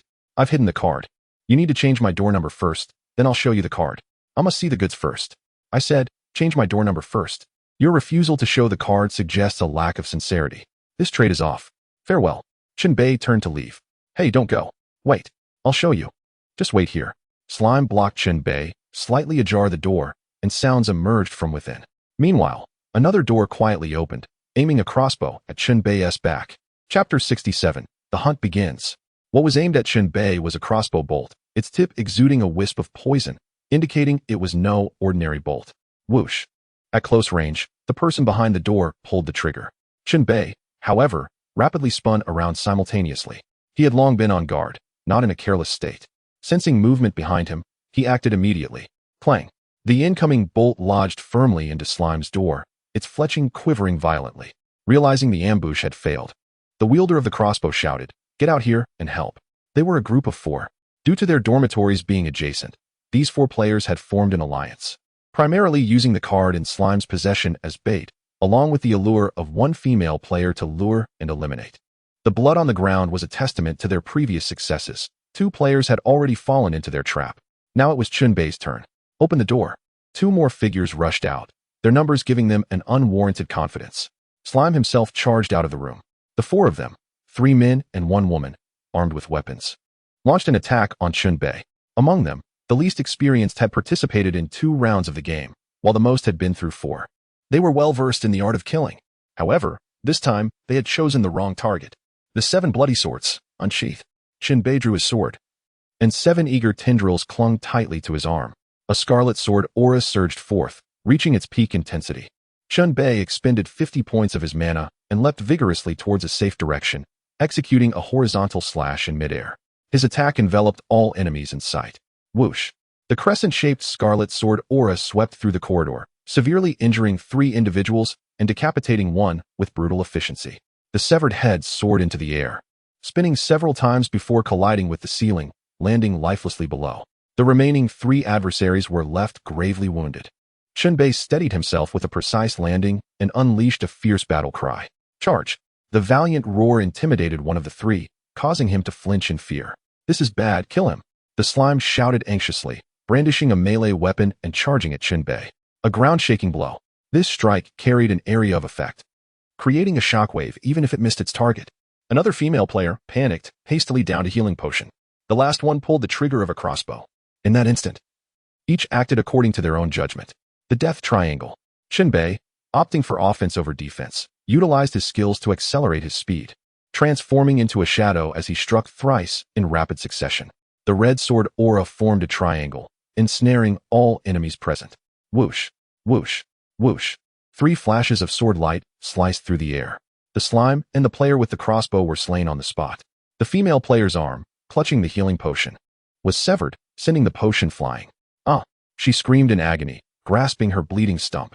Bodies, blood, and the cries of the wounded filled the corridor, with even entrails scattered on the ground. Chen Bei paused, turning to approach the woman, sword in hand. No, please don't kill me. Spare my life, and I will serve you. The woman forced a smile, pleading for mercy. It was futile. The sword struck before her words could finish. Thud. Another body fell to the ground. Chen Bei withdrew the 7 bloody sword, surveying the chaos around him. He had come sincerely to negotiate, yet it had devolved into this irony. Among the 4 slain players, 2 dropped skill cards and talent cards, hovering above their remains. Chen Bei reached out to collect them. One was a level 2 skill card, ground-shaking blow. The other was a level 1 talent card, slow regeneration. Ground-shaking blow was a quintessential offensive skill, previously demonstrated by the player. Slow regeneration, as the name implied, allowed for extremely gradual healing of health points when equipped, which still held some value, particularly in a game where healing potions were quite precious. Chen Bei continued to scavenge, first searching the slime. This transaction had been a ruse, but the cards were indeed real. Chen Bei discovered something in the slime's pocket, his eyes lighting up. Notably, he retrieved it from the pocket, not from elsewhere.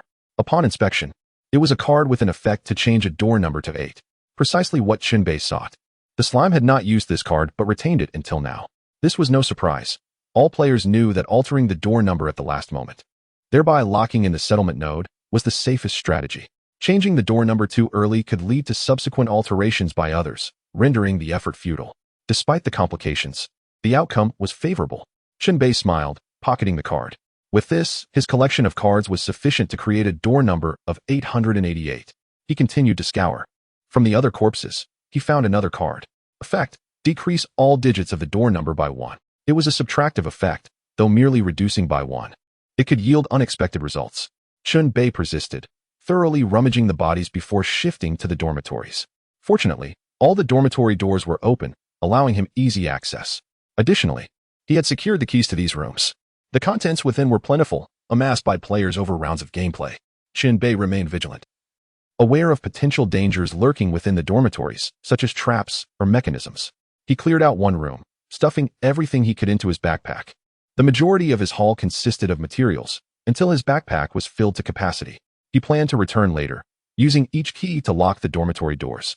Checking the time, he noted that over 4 minutes remained until settlement. It was time to head back. This duration was just enough for him to adjust the door number. Achieving the desired 888, Chen Bei quickened his pace towards the return. Ascending the 6th floor, the distance to the 5th floor was merely 1 level. A trivial matter for him, with ample time to spare. Halfway through, an alarm blared from his phone. Player Jingjia has used a card effect on your door number, changing it to 104. The door number had changed. The one altering the door number was Jingjia, the bespectacled man with a bandaged head. This was dire. Chen Bei's expression shifted drastically. He was not intimidated by Jingjia. Rather, the alteration to his door number disrupted his original plan. It was supposed to be 108, transforming either 1 or 0 into 8, and then using a duplication effect to create another 8 would complete his trio of 8s. Now, none of the digits were 8, and he had additional work to do to generate another 8. Even more troubling was that since Jingjia could change his dormitory door number, he was likely waiting at the entrance. Chen Bei hastily descended to the 5th floor, glancing over. There, at the entrance of his dormitory, stood a man with a bandaged head, his expression twisted into a sinister smile. Hidden beneath the bandages were a pair of cold, piercing eyes. It was Jingjia. At that moment, only 3 minutes remained until settlement. Normal players would have returned to their dorms to await settlement. Yet, Jingjia had chosen this crucial moment to create trouble. A true madman. According to the game rules, if the door number did not meet the requirements at settlement, it would result in immediate obliteration. If one lingered outside without returning to their dormitory, they would face penalties. Obliteration. Penalties. Chen Bei's pupils contracted, realizing Jingjia's intentions. He aimed to exchange his obliteration for the cost of penalties. Before arriving, Jingjia had undoubtedly set his door number to a safe digit, leaving him unconcerned. This was a malicious manipulation on a rule level. Additionally, it was a confrontation between individuals, If a victor were determined within 3 minutes, the one who killed the other would have an even clearer outcome. Do you like the number I've gifted you? 4, representing death. That is your fate. The hunt had begun. Jingja tilted his head, emitting a chilling laugh as he tore away the bandages from his head. What lay beneath was a secret of great significance. As the bandages fell gracefully to the ground, the truth was revealed. Atop his head was a pronounced indentation, forming a bowl-like hollow. At the top connected a deep red, chitinous structure, featuring 2 eyes and a pair of antenna-like appendages. This creature extended outward, its segments interlinked, each adorned with sharp blades. 1 meter, 2 meters, 3 meters. The protruding appendages stretched an astonishing 3 meters long. Chen Bei's gaze shifted in shock. Jingja's head was connected to a massive centipede. The additional eyes belonged to the centipede. This enormous creature did not merely rest atop his head. Rather, it emerged in segments from within Jingja's skull. In essence, Jingja had transformed himself into a nest for the centipede, revealing only his head and eyes. When needed, he could extend the entire body of the centipede. A fitting description could be neither human nor ghost. At this moment, Chen Bei could assert with certainty that Jingja had employed the dark arts recorded in the blood sacrifice remnant to transform himself into this grotesque form. The price of such power was exorbitant. If Chen Bei were to use the blood sacrifice remnant he possessed, he too might become such a monstrosity. Did I frighten you?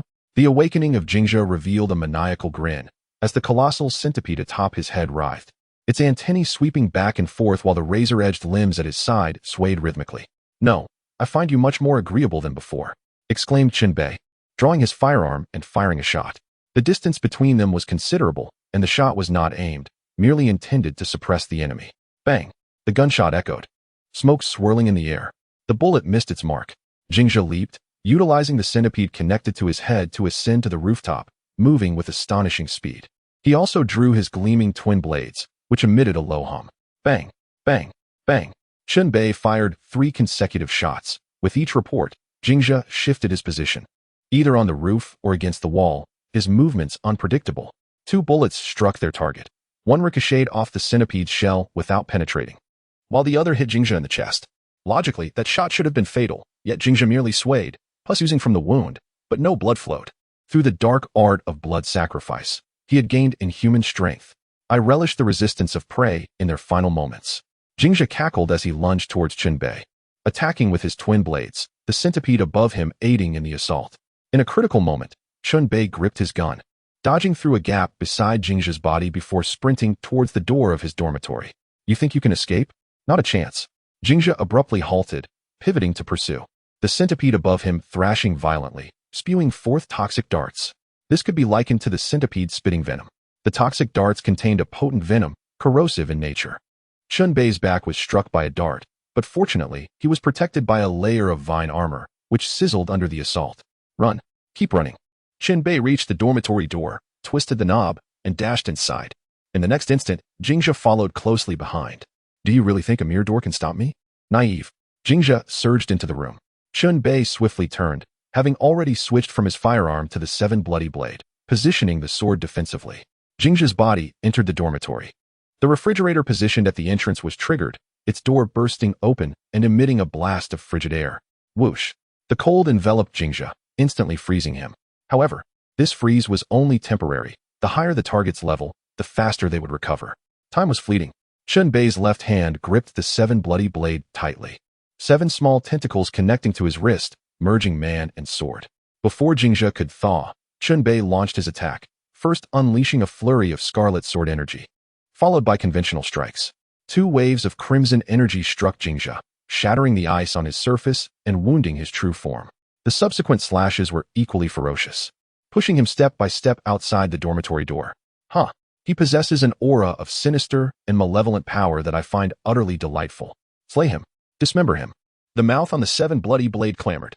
Chen Bei reversed the blade, pointing its tip at Jingja, piercing him through and forcefully propelling him against the door opposite. Bang! A resounding crash echoed. Inside, a player named Xiang Yang trembled in fear. On the surface, it appeared as though 2 formidable players were clashing in the corridor. However, unbeknownst to them, Xiang Yang had his own schemes. Clutching a card tightly, his palms were slick with sweat. This was his opportunity, his lifeline. He had waited in hiding, anticipating the perfect moment to seize the advantage and counter Chen Bei. Yet, he had not expected Chen Bei to become embroiled in battle at such a critical juncture. throwing a wrench in his plans. Anxiety filled Xiangyang as he calculated a scenario most favorable to himself. If Chen Bei defeated his foe and altered the room number to 888 before the settlement, he would rush out in the final seconds to use his card and replicate 888. I must return home. My family awaits me. I must succeed. I must. Xiangyang silently urged himself. The frenzied battle in the corridor raged on. Crack. Jingzhe broke free from the icy bonds, despite his grievous injuries, launching a fierce counterattack. If not for the protective dark arts, he would have been reduced to pulp by Chen Bei's sword. Skill, butcher's precision.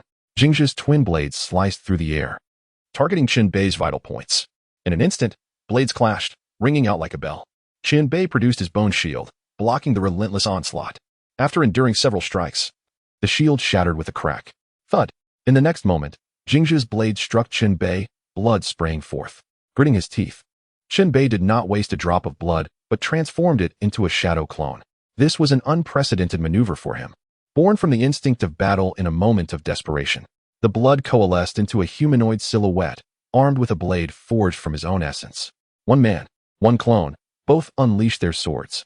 The centipede above Jingzhe also initiated its assault, circling from above to bite at the nape of Chen Bei's neck. The triangle of death. Chen Bei struck, his figure flickering as he evaded the attack while continuing to inflict heavy damage on Jingzhe. Blood from Chen Bei mingled with the pus expelled by Jingzhe on the ground. The two opponents created distance once more. Glancing at the time, only 1 minute and 30 seconds remained until settlement. Time was running out. Huh, here I come. Jingzhe cackled, gripping his blades tightly as he continued the pursuit. The clash of swords echoing as they exchanged blows, their movements surpassing the realm of ordinary speed. Time flowed, each second ticking by. As the settlement approached, the ticking of the second hand resonated ominously, like the tolling of a death knell. If this dragged on, Chen Bei would be obliterated by the rules. His current room number was 104, below the threshold of survival. Huh, are you anxious? I want to give you the chance to change your room number. Perish. Jingzhe roared with laughter. If you don't retreat to your dormitory, you'll meet a grim fate.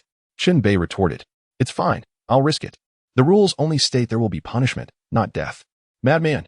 So you finally understand? Huh. Jingzhe laughed maniacally, continuing to entangle Chen Bei. Chen Bei reached for the howling bell, intending to buy some time with this item. Faced with this lunatic, returning to change the room number took precedence. In a critical moment, Jingzhe's expression suddenly changed, and he swiftly distanced himself, racing towards the staircase opposite. This shift was too abrupt. One moment he was fighting fiercely, the next he was fleeing. Chen Bei paused, then surmised the reason. Someone must have just altered Jingzhe's room number.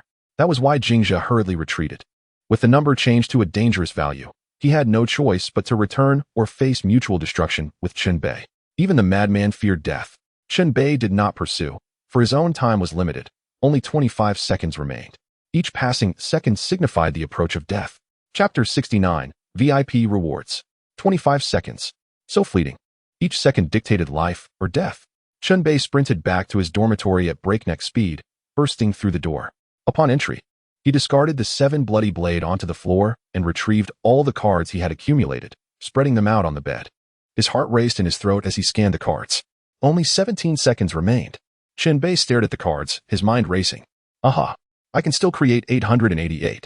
Even with so little time left, he refused to abandon the optimal solution. He picked up the first card and raised it high, triggering the usage option. Use card to change room number to 134. This card altered a digit to 3. He then lifted the second card. Use card to change room number to 023. This was a subtraction card, reducing each digit by 1.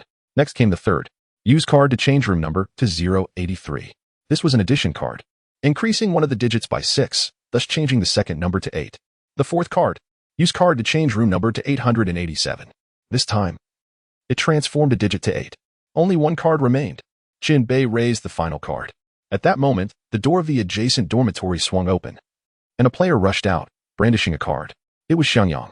He had initially planned to wait until the number changed to 888 before acting, but he could no longer contain himself. The process of bursting from the dormitory and raising the card before Chen Bei took time. Chen Bei, unaware of the other's intentions, could nonetheless sense the malice in his heart and decisively drew his gun to shoot.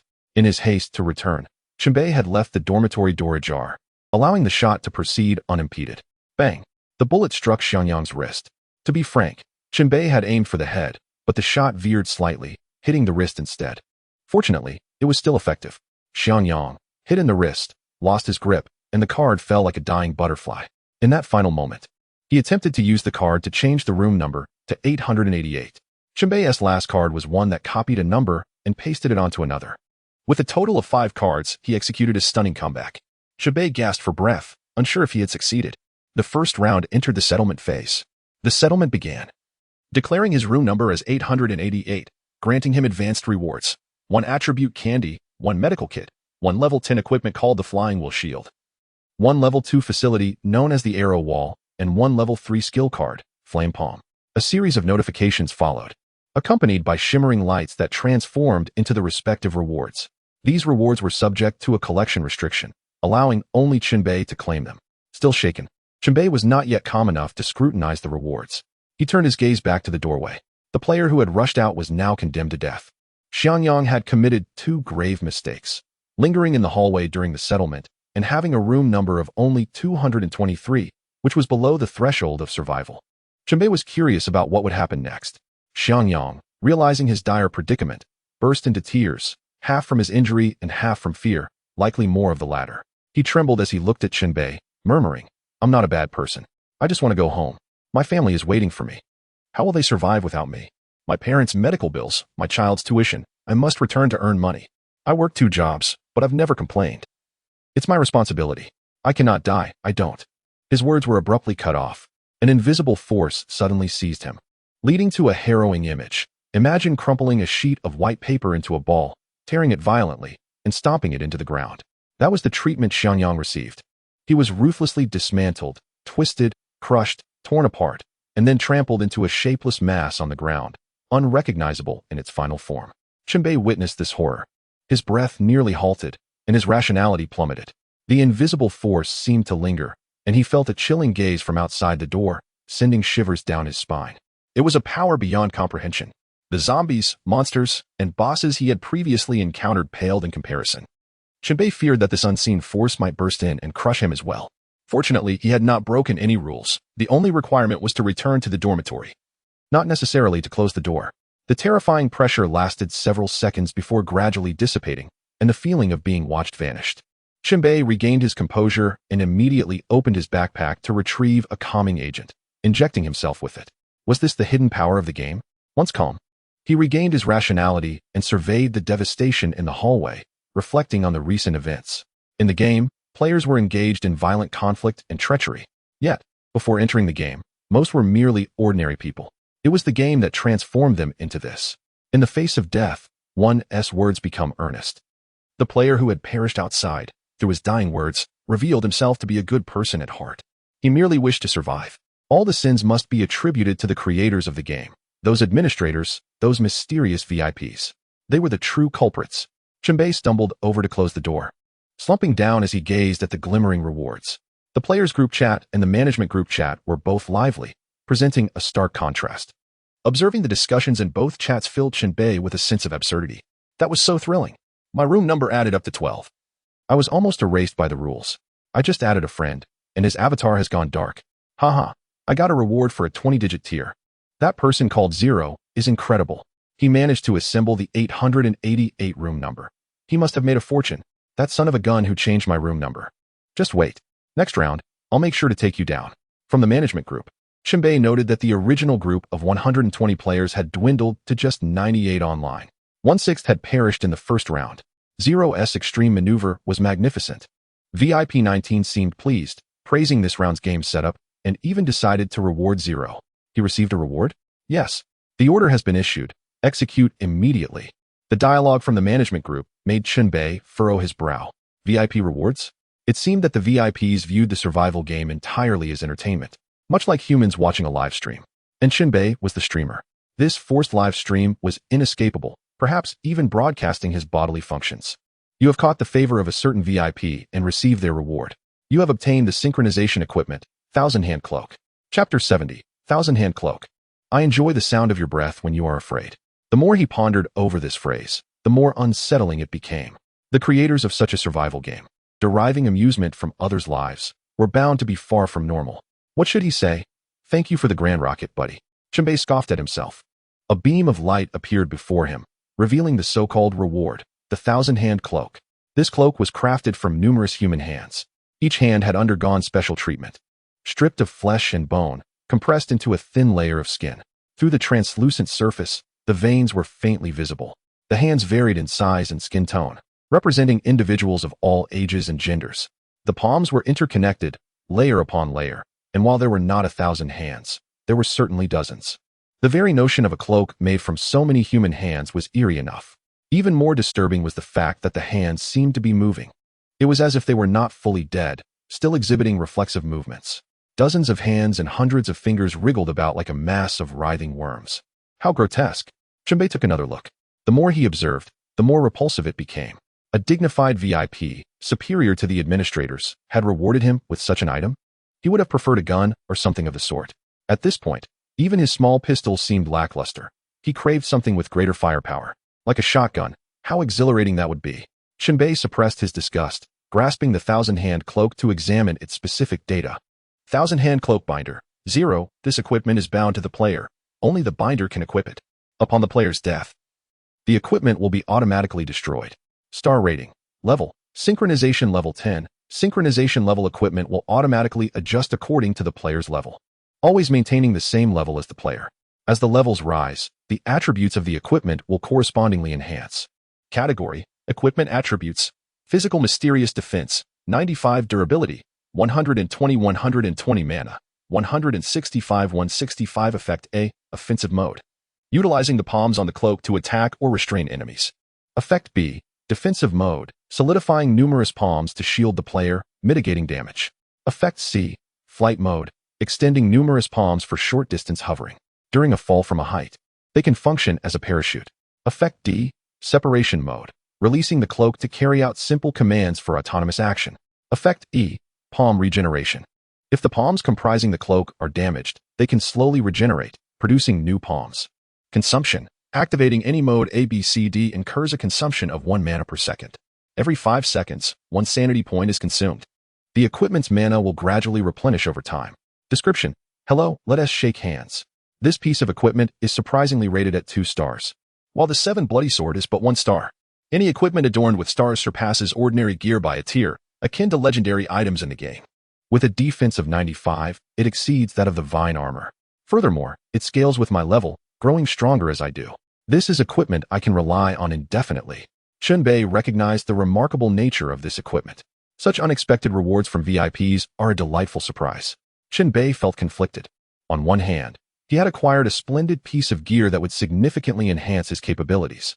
On the other hand, he harbored intense animosity towards the so-called VIPs. He decided to dismiss his mental turmoil. Even though he loathed those administrators and VIPs, he was powerless against them. Perhaps with more game completions and increased strength, he would find an opportunity for a comeback. Chen Bei then examined the normal rewards.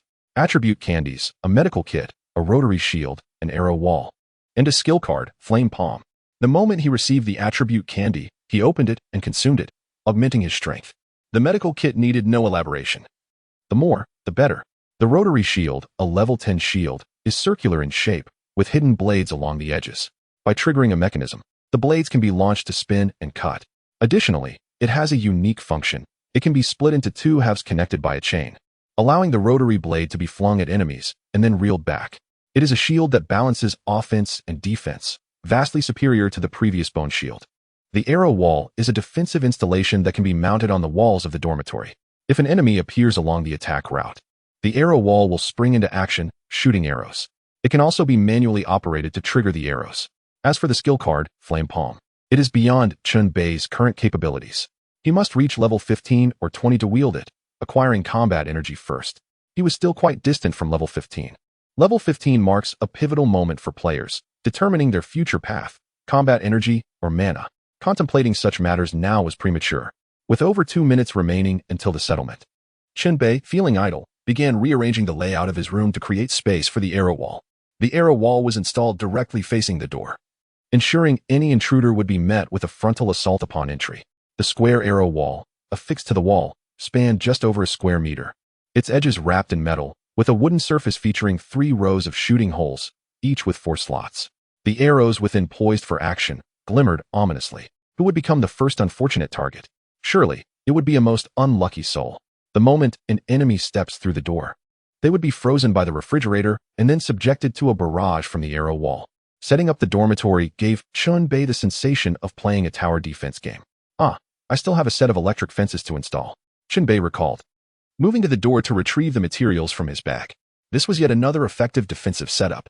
Just as he was about to begin, the settlement time abruptly concluded. Settlement complete, commencing the second round. Settlement conditions for the second round are as follows. Condition A. Players whose doorplate numbers sum to more than 16 will be annihilated. 16 is not included. Condition B. Players whose doorplate numbers sum to less than 7 will survive and receive additional rewards. 7 is not included. Condition C. Players with doorplate numbers of 789 will survive and receive high-level rewards. This reward is significantly higher than that of Condition B. Countdown to settlement. 59 minutes 33 seconds, 59 minutes 32 seconds. The second round has begun. Chen Bei reviewed the settlement conditions. This time, the criteria were utterly different. Such peculiar stipulations. Exceeding 16 results in annihilation, while falling below 7 yields extra rewards. Essentially, numbers 16 and below are deemed safe. Generally, lower numbers are preferable, yet the highest tier of rewards necessitates the digits 789. A realization dawned upon Chen Bei as he grasped the malicious intent behind this arrangement. By mandating that those exceeding 16 face obliteration, most players would pursue lower numbers. Conversely, those still coveting the grand reward of 789 would be compelled to act contrarily, attempting to increase their numbers. Should they miscalculate during the settlement, producing a number too high without achieving 789, they would unwittingly seal their own fate. A conundrum now lay before Chen Bei. Should he pursue the grand reward this round? His conclusion was to refrain from contemplating too far ahead. Amassing cards would provide him with more operational flexibility, allowing for decisions to be made at the last moment. Each round, cards would automatically generate within the dormitory. This round, a card materialized from thin air, gently descending. Effect: multiply the last digit of the doorplate number by 9, replacing the original last 2 digits with the resulting number. Multiplication has emerged. They are resolutely testing my basic arithmetic skills, Chen Bei mused, before stowing away the card. Outside the door lay a pile of decaying flesh. Upon opening the door, he noticed a card scattered beside the remnants. This card had originally belonged to Xiangyang. Chen Bei approached and picked it up. Upon inspecting the effect, his eyes widened. It could directly swap someone else's doorplate number? It dawned on him that this individual had drawn an extraordinarily powerful card right from the start. Now, Chen Bei comprehended why the neighbor had rushed to his door just before the settlement. They intended to swap doorplate numbers directly. Fortunately, he had reacted swiftly and shot them. This card is now mine. Chen Bei tucked it away. Xiangyang's dormitory door stood ajar. Chen Bei stepped inside, discovering a glowing card poised to drop to the floor. This manifestation clearly indicated it was a newly appeared card for this round. Chen Bei was taken aback. Even though players had perished, cards still generated every round? He retrieved the previously noted rulebook to re-examine it, finally noticing the peculiar stipulation. Each round, a player's dormitory can generate 1 card. It specified the player's dormitory, not the player themselves. This meant that even if a player died, as long as their dormitory remained, cards would continue to be issued each round. Delving deeper, it became evident that the dormitories of deceased players would become the easiest places to acquire cards each round, simply by visiting. Pondering this in a more sinister light, the more players who perished, the greater the advantage for those still alive. A chill crept up Chen Bei's spine. He abruptly snatched the card from the ground, turned, and sprinted out, racing all the way to the 6th floor. In the previous round, he had eliminated 4 players, including a slime, on the 6th floor. He had locked the doors to their rooms, and now 4 cards awaited his retrieval, tantalizingly close, just upstairs. Chen Bei dashed upstairs and unlocked the door with his key. Indeed, each dormitory contained a card. He swiftly acquired 4 cards. Chen Bei spread out these 4 cards alongside the one he had just picked up. Effect: reduces any digit of the door number by 5, if the result is negative. It counts as 0. Effect: allows any digit of the door number to be rearranged in any order. Effect: imposes a protective layer on the door number. When other players attempt to alter your door number, it negates their card effects. This protection then dissipates. Effect: adds 3 to the first 2 digits of the door number. If the total exceeds 9, it remains at 9. Effect: selects a digit of the door number, disguising it as any number for 1 round. With 4 cards here, 1 for the door and 1 for himself, he could reliably acquire 6 cards each round. This advantage was immense, signifying that he could contend for the grandest rewards every round. The high-level rewards from the last round were indeed quite generous, yet overshadowed by the 1,000-hand cloak bestowed by the VIP, making them seem less remarkable. If those rewards were given to other players, they would surely be overjoyed. Next, Chen Bei made 2 trips upstairs, transporting all the supplies from the 4 dormitories back to his own. He gathered quite a medley of items. Chen Bei did not rush to seek new cards. He had other matters to attend to first. He needed to install an electric shock barrier on his door, a drop from yesterday's monster loot. Now was the time to set it up. Chen Bei installed it on the inside of his dormitory as an additional layer of defense. Intersecting metal pipes could open and close laterally through the mechanism. He could pass through without obstruction. Outsiders could not. The electric shock barrier required power, but that was no issue. His dormitory had a steady supply of corpses for an endless source of electricity. The supplies he had just collected included a plethora of materials: wood, stone, metal, and other assorted items. These would prove useful. Chen Bei's blueprints included extra components for enhancing his handgun, and now that he had enough materials, he could craft them, making the handgun more formidable. Although he wielded the 7 bloody sword, the handgun still stood as one of his primary weapons, worthy of investment. At his workbench, Chen Bei operated with hands as swift as shadows, integrating various materials. Success. Crafted a laser sight 1, proficiency 1. In his hand appeared a sight, adaptable to various firearms, easily installed and removed for future use on other guns, a convenient tool. He retrieved his handgun, affixed the sight, and with a satisfying click, secured it. After inserting a battery to power the sight, a red laser shot forth, forming a small red dot on the wall. Chen Bei aimed, the red dot serving as a reference point, enhancing his shooting accuracy.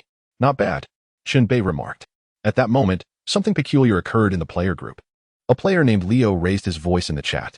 The Mutual Aid Society for this round is officially established. Please, members, declare your allegiance by typing Mutual Aid Society in the chat. Mutual Aid Society. Mutual Aid Society. Mutual Aid Society. A throng of players echoed the same 3 words, amassing to over 30.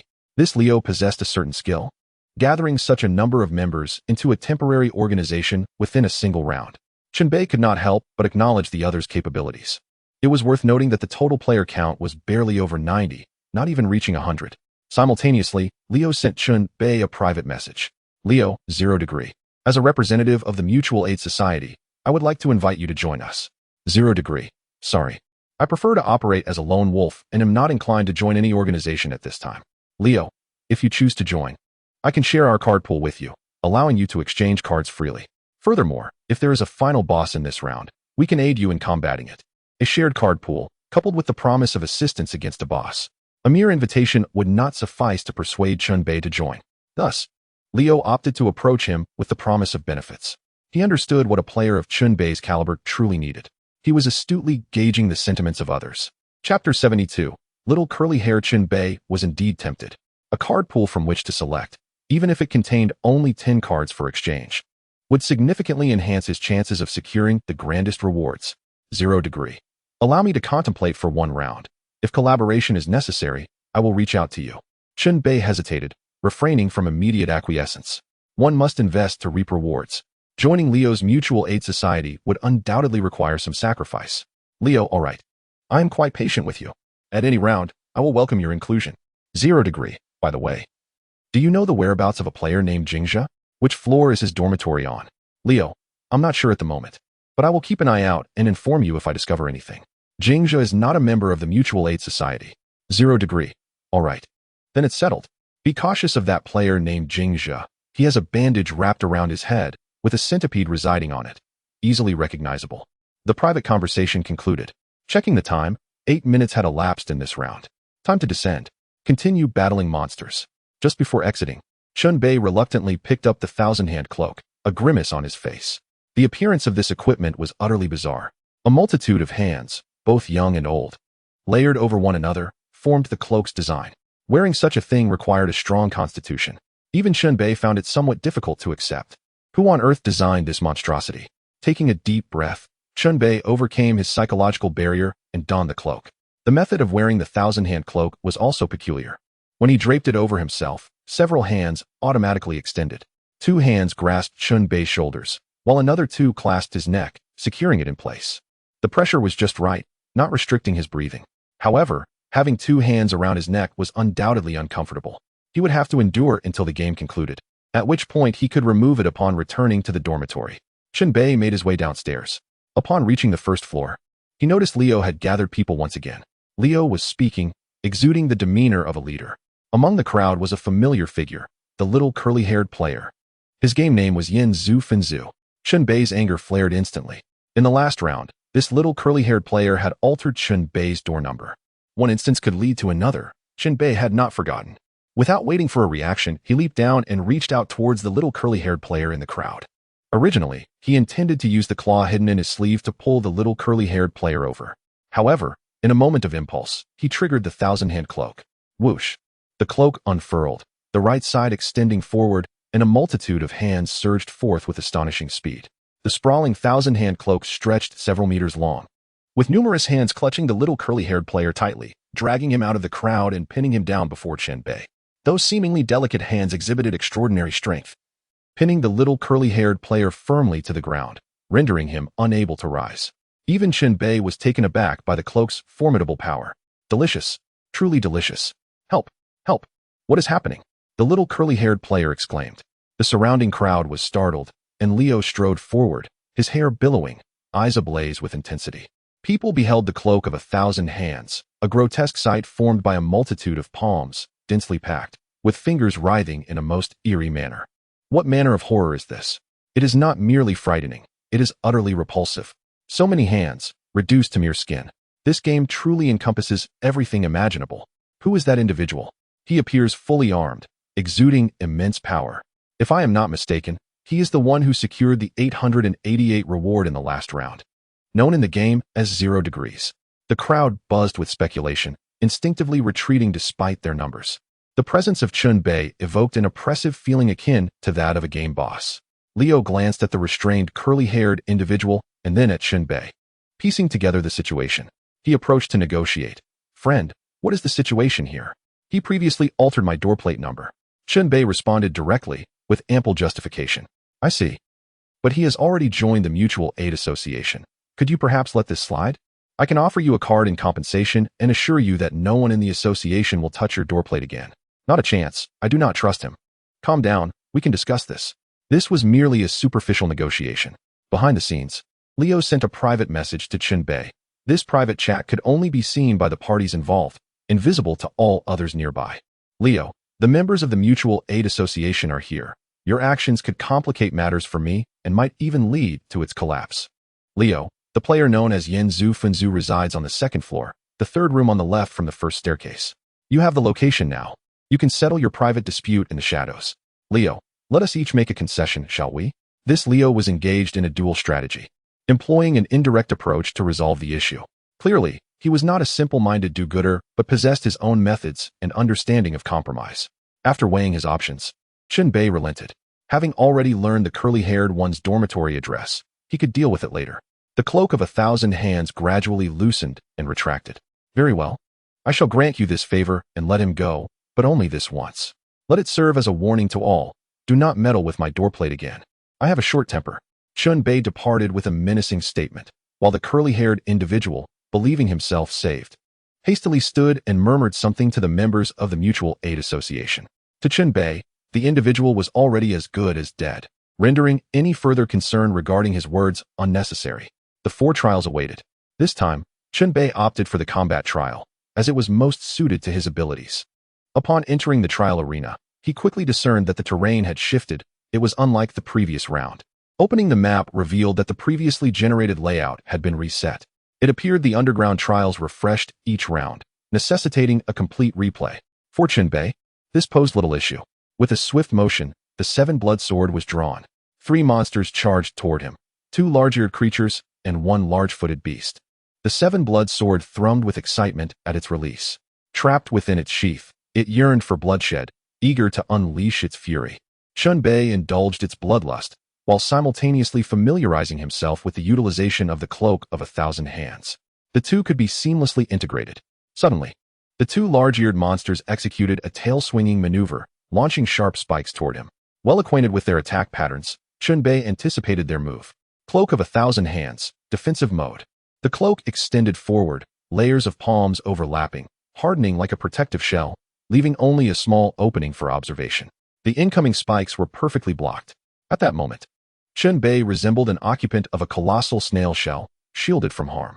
Maintaining the defensive mode, he charged forward. The monster's attacks were thwarted by the cloak. Offensive mode. Upon switching modes, the cloak transformed, stretching toward both sides. Numerous hands seized the two monsters, pinning them in place. Now, Chen Bei had free rein. He wielded the 7 blood sword, mercilessly cleaving through flesh and bone. Soon, one monster fell lifelessly to the ground. With one monster dead, another rushed in. Just as the cloak freed up, it ensnared the incoming beast as well. The hands of all ages gripped the creature in various places, pulling and tearing as if it were drawn and quartered. With a swift thrust, the 7 blood sword pierced through the monster's throat. Chen Bei, filled with rage, forcefully drove the sword downward, eviscerating the creature as if unzipping a stuffed backpack. Blood and entrails spilled forth, a gruesome sight. Only one monster remained. Rather than striking, Chen Bei commanded the cloak, which forcibly snapped and tore the creature apart. The cloak now bore a fresh coat of blood. Such formidable equipment surpassed even the 7 blood sword. Chen Bei remarked deliberately, provoking the sword.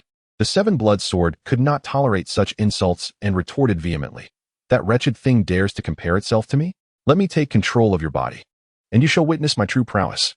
Chen Bei scoffed, retracting the sword. He was acutely aware of its danger, ever poised to turn on him. Continuing onward, he noticed the ground littered with monster corpses and shattered jaws. The underground trials refreshed each round. These monsters must have been slain by others, not remnants from the last round. Someone had arrived before him to this combat trial, and this individual was formidable, capable of penetrating deep into the fray, carving a bloody path. Could it be? Chen Bei's expression hardened, and he heightened his vigilance. One after another, various monsters emerged. Compared to yesterday, a new type had appeared, a giant-handed creature with palms as large as fans, strong and powerful, relishing in slapping its foes. Chen Bei continued to slay monsters, methodically advancing.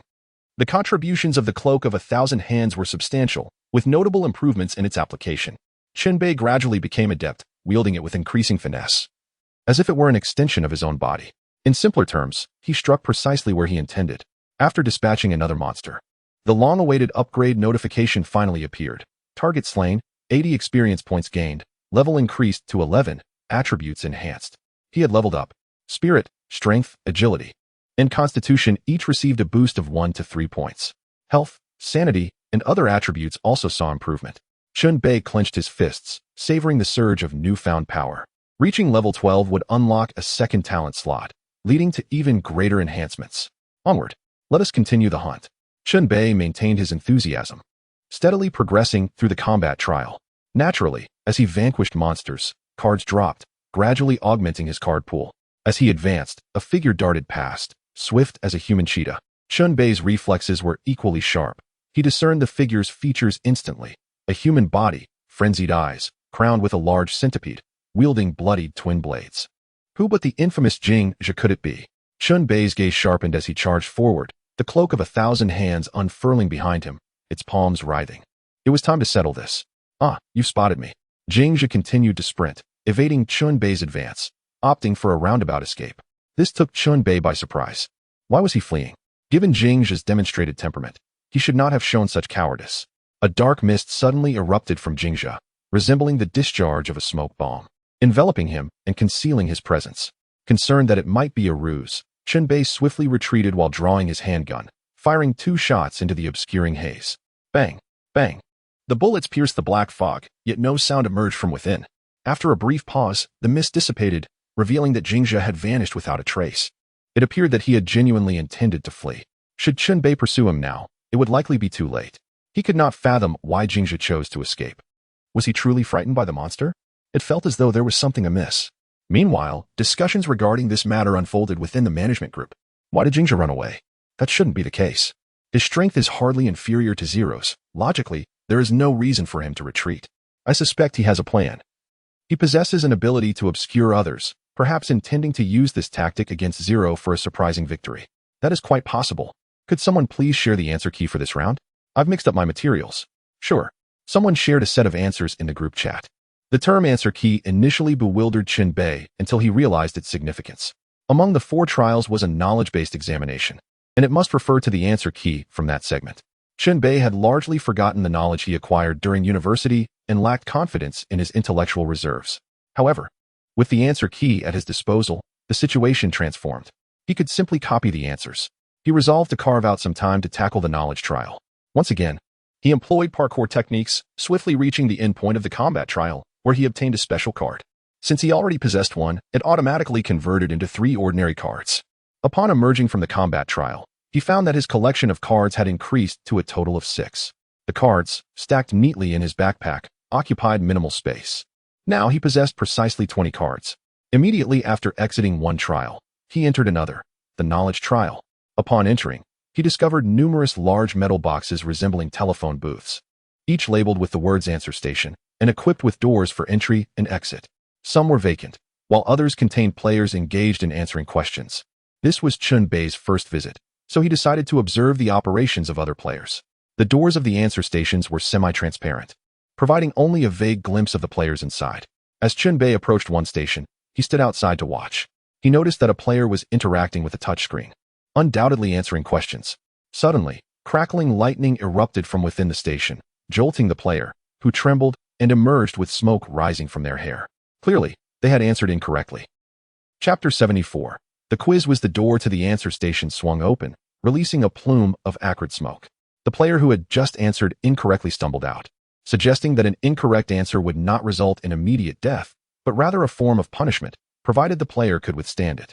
Upon seeing Chen Bei, the shocked player rushed towards him, pleading, "Please, give me a healing potion. My health is nearly depleted." Chen Bei swiftly dodged, his movements agile, and retorted, "Get away from me with your melodrama." He was not generous enough to offer healing to a stranger. Realizing Chen Bei was a potential threat, the player calmed down and retreated, resembling a beggar searching for assistance elsewhere. The answer station, still enveloped in smoke, prompted Chen Bei to continue his search for a more favorable station. At that moment, another answer station opened, and a delicate woman with flowing white hair emerged. Upon closer inspection, even her eyebrows were white, and her skin appeared almost sickly pale. As the white-haired woman turned, she and Chen Bei locked eyes. He recognized her immediately. She was the same player who had previously sought her boyfriend at his dormitory. The woman, also recognizing Chen Bei, paused in surprise before quickly lowering her head and hastening away. Their paths had crossed once more. Not dwelling on the encounter, Chen Bei entered an available answer station. The door closed automatically, and an electronic voice announced, "Upon entering the answer station, you must answer at least one question to exit. Successful answers yield random rewards, including exclusive cards for this round. Failure results in random penalties." The questioning commenced. A question appeared on the display screen. What color is octopus blood? A. Red, B. White, C. Yellow, D. Blue. Indeed, the so-called knowledge trial was filled with obscure trivia. The answer key from the chat materialized in Chen Bei's mind. Akin to cheating on an exam, he could simply copy the answers. He selected option D. "Congratulations, you answered correctly. You have received instant ramen 1. A box of unpackaged ramen ejected from the station's dispensing slot. Most food items not only satisfied hunger, but also replenished sanity, categorizing them as essentials. Chen Bei had managed to secure food intermittently and was not lacking. Some players struggled to find food and went hungry in the game. Please choose to continue answering questions or exit the answer station. Continue. Chen Bei pressed the button. Another obscure trivia question appeared. Certain tumors can grow hair, teeth, and other bodily tissues. What are these tumors called? A. Teratoma, B. Dysplastic tumor, C. Deformity tumor, D. Aberrant tumor. Option B. The next question. Why do crocodiles shed tears after killing prey? A. To protect their eyes, B. To clean their tear ducts, C. To expel salt, D. To regulate body temperature. Option C. One by one, he answered, accumulating various rewards, including cards and other items. Cheating was a fleeting thrill, and Chen Bei reveled in it. To avoid arousing suspicion in the management group, he refrained from appearing overly flawless during the answering process, deliberately answering incorrectly at times. Incorrect answer. You will endure a gas attack as punishment. Puff. A cloud of deep green gas enveloped the enclosed answer station, leaving no room to evade. Chen Bei held his breath but still succumbed to the poison, feeling dizzy and his heart racing, his complexion darkening.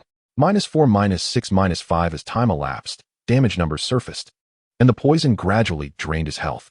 The toxic gas within the station eventually dissipated. In a hurry, Chen Bei retrieved an antidote and injected it into himself. The remedy countered the poisoning effect. Phew, I'm fortunate to have stocked up on these potions. I can endure this. As his poisoning symptoms eased, Chen Bei felt revitalized. Thus, he continued answering questions, occasionally accepting penalties, yet overall profiting significantly. Upon correctly answering 15 questions, the station erupted in a kaleidoscope of lights accompanied by lively music. Congratulations! You have answered 15 questions correctly in one round. You have received a special card reward. You already possess a special card, which will automatically convert into 3 ordinary cards. 3 cards emerged from the dispensing slot. This round had proven to be extraordinarily fruitful for Chen Bei, who now found himself overwhelmed with cards. After stowing them away, he calculated his total card count, an impressive 27. Among them, several card effects could combine to create the number 789. It seemed that he had secured another grand prize this round. Time to return. Chen Bei opened the answer station door and exited the trial area. With 6 minutes remaining until the settlement time, neither too much nor too little, he had one more task to complete before returning to his dormitory. He made his way to the second floor, halting before the third dormitory door on the left. This door was of level 3, reinforced with a spiked plate. Such a door posed no challenge for Chen Bei. According to the astrological interpretation of Leo, this is the dormitory of that little curly-haired individual. Chen Bei opened his backpack and retrieved a weapon affectionately dubbed Daddy's Love. It was a long spine, its end connected to a lifeless head. Chen Bei wielded it like a meteor hammer, swinging it fiercely against the door across from him. Bang! Durability -5. Bang! Durability -5. Bang! Durability -5. Each violent blow relentlessly diminished the door's durability. Inside the room, a man's startled yelp and furious curses erupted. Who is smashing my door? Get lost, or I swear I'll come out and kill you. Indeed, the voice belonged to the little curly-haired one. Chen Bei's expression darkened as he hastened his assault. Inside the room, the little curly-haired individual leaned against the door, peering through the peephole to observe the situation outside. Chen Bei's figure came into view. It was him. The little curly-haired one felt as if he had plunged into an icy abyss. He never anticipated that his adversary would come knocking. The durability was still diminishing. It was merely a matter of time before the door was breached. Stop it. Didn't we agree on this before? You promised to spare me. For the sake of the Mutual Aid Association, just let me go. If you don't stop, the members of the association will come. Do you think you stand a chance against dozens of them attacking you at once? I was wrong before. I acted foolishly. Please forgive me, big brother. Spare me. Godfather. Foster father. Don't hit me anymore. The change in the little curly-haired one's tone was evident, almost pleading by the end. Bang! A new assault shattered the door entirely. The broken fragments fell to the ground, turning into mere wood.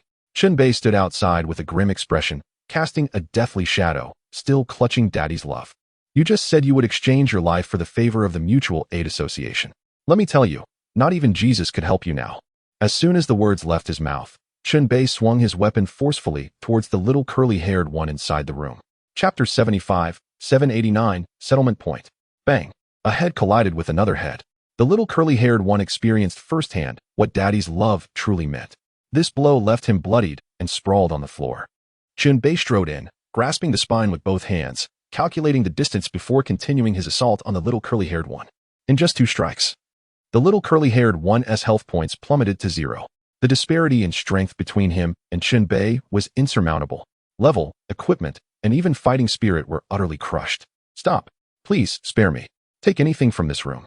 You can even have my cards. The little curly-haired one begged, producing 2 cards from his person. But this only earned him another strike. Bang! Daddy's Love struck his face, knocking out his teeth.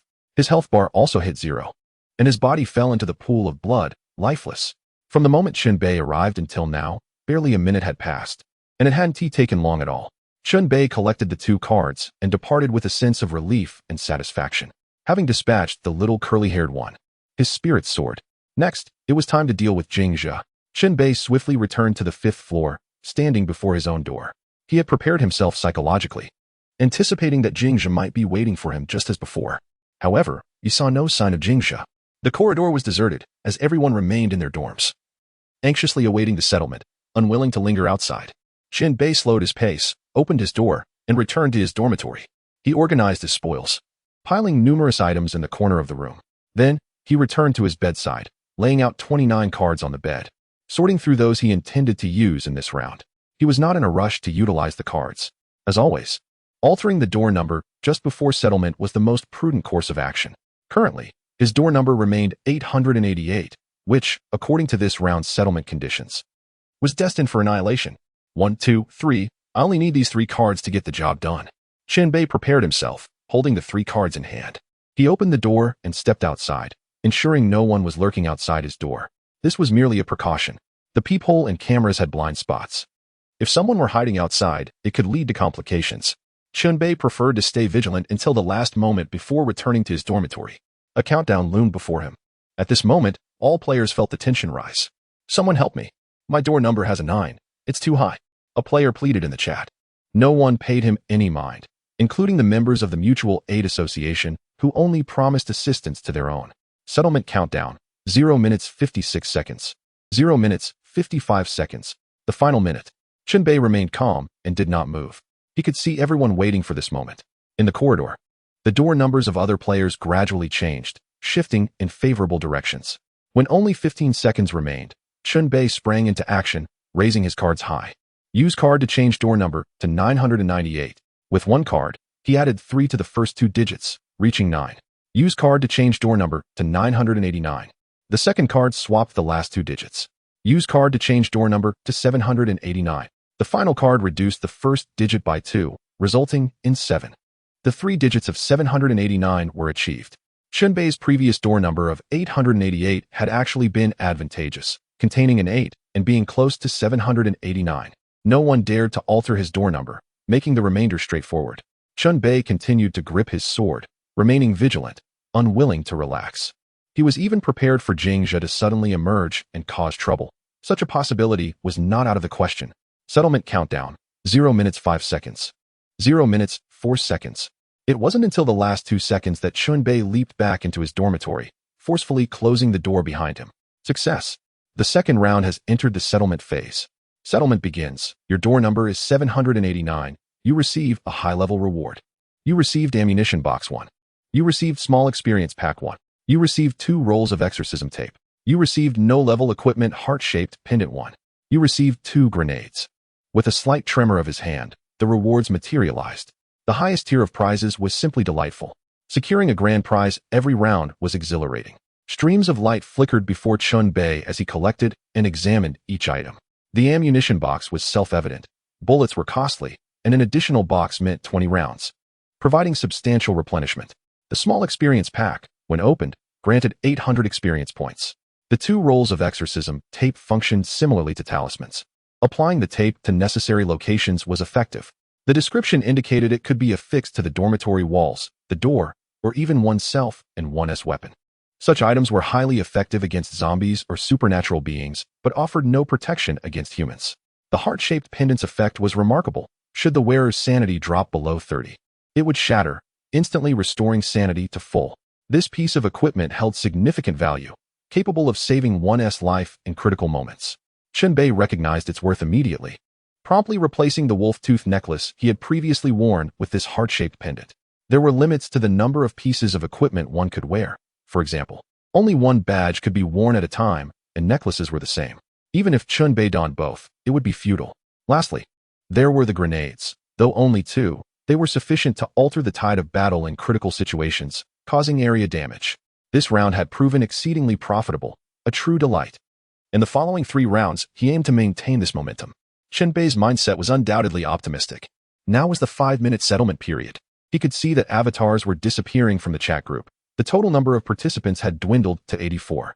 The death toll had slightly decreased compared to the last round, just as Chen Bei had anticipated. As the number of players dwindled, those remaining found themselves in a more secure position, able to scavenge cards from the abodes of deceased players. In the fleeting moments that remained, Chen Bei tidied his room and, utilizing the existing recipe, crafted a storage box at his workbench. The accumulation of items had rendered the space increasingly chaotic, necessitating organization. Storage boxes were graded, with higher levels offering greater internal capacity. Chen Bei busied himself, his hands moving with remarkable speed as a progress bar materialized before him. Suddenly, a slender shadow emerged from beneath the bed, its movements utterly silent. It was a large crimson centipede, its elongated body segmented and glistening with a shiny exoskeleton, rhythmically advancing on 2 rows of legs. The creature crawled towards Chen Bei, ascending his pant leg, oblivious to the impending threat. The centipede climbed higher, nearing his neck. Chapter 76, Shao Qian Awakens. The centipede quietly reached the nape of Chen Bei's neck, arching its back in preparation for an attack. Just as it was about to strike, a sharp sound pierced the air. A beam of blue light shot forth, knocking the centipede to the ground. The noise alerted Chen Bei, who swiftly interrupted his crafting and turned around to see the centipede sprawled on the floor. Recognizing the creature, he surmised it was the work of that pesky Jing Zhe. He lifted his foot and brought it down hard on the centipede, crushing its body with overwhelming force. The remaining half of the creature writhed in a futile attempt to bite him, but Chen Bei delivered 2 more decisive stomps, ensuring its demise. Concerned there might be more centipedes lurking in the room, he anxiously scanned his surroundings. A melodic voice emerged from beneath the bed, sweet and harmonious. Young master, young master.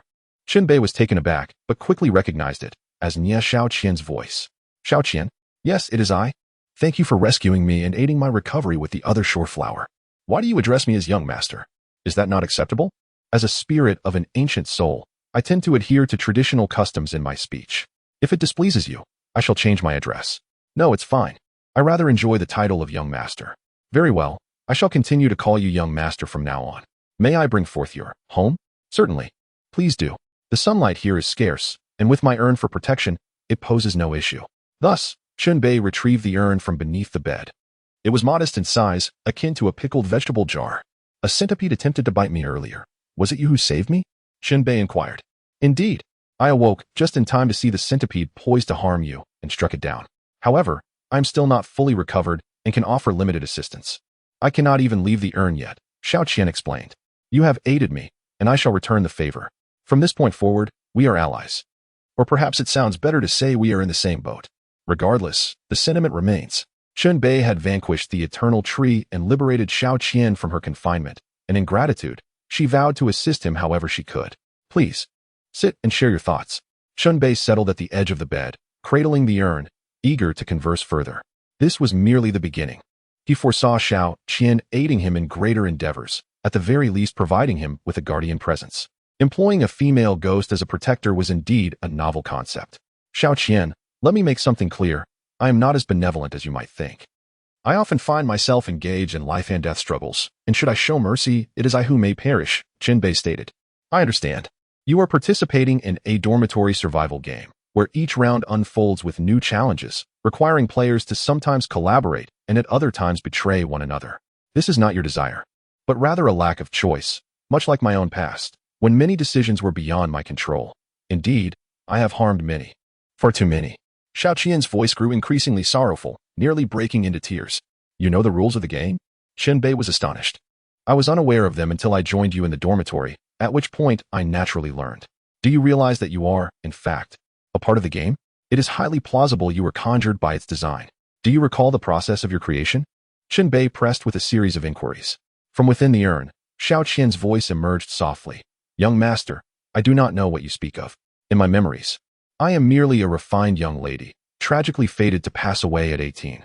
My spirit lingered on, ensnared by the eternal tree, forced to commit morally reprehensible acts. Nie Xiaoqian recounted her background. It seemed she did not perceive herself as a product of artificial creation, holding a strong connection to her identity. She remained oblivious to the profound secrets underlying the game. There was no point in further inquiry, as answers were unattainable. Very well, you shall reside here and assist me. Should I acquire more items like the other shore flower, I shall share them with you to enhance your strength. As for the long-term future, it serves little purpose to ponder now. We shall take it step by step.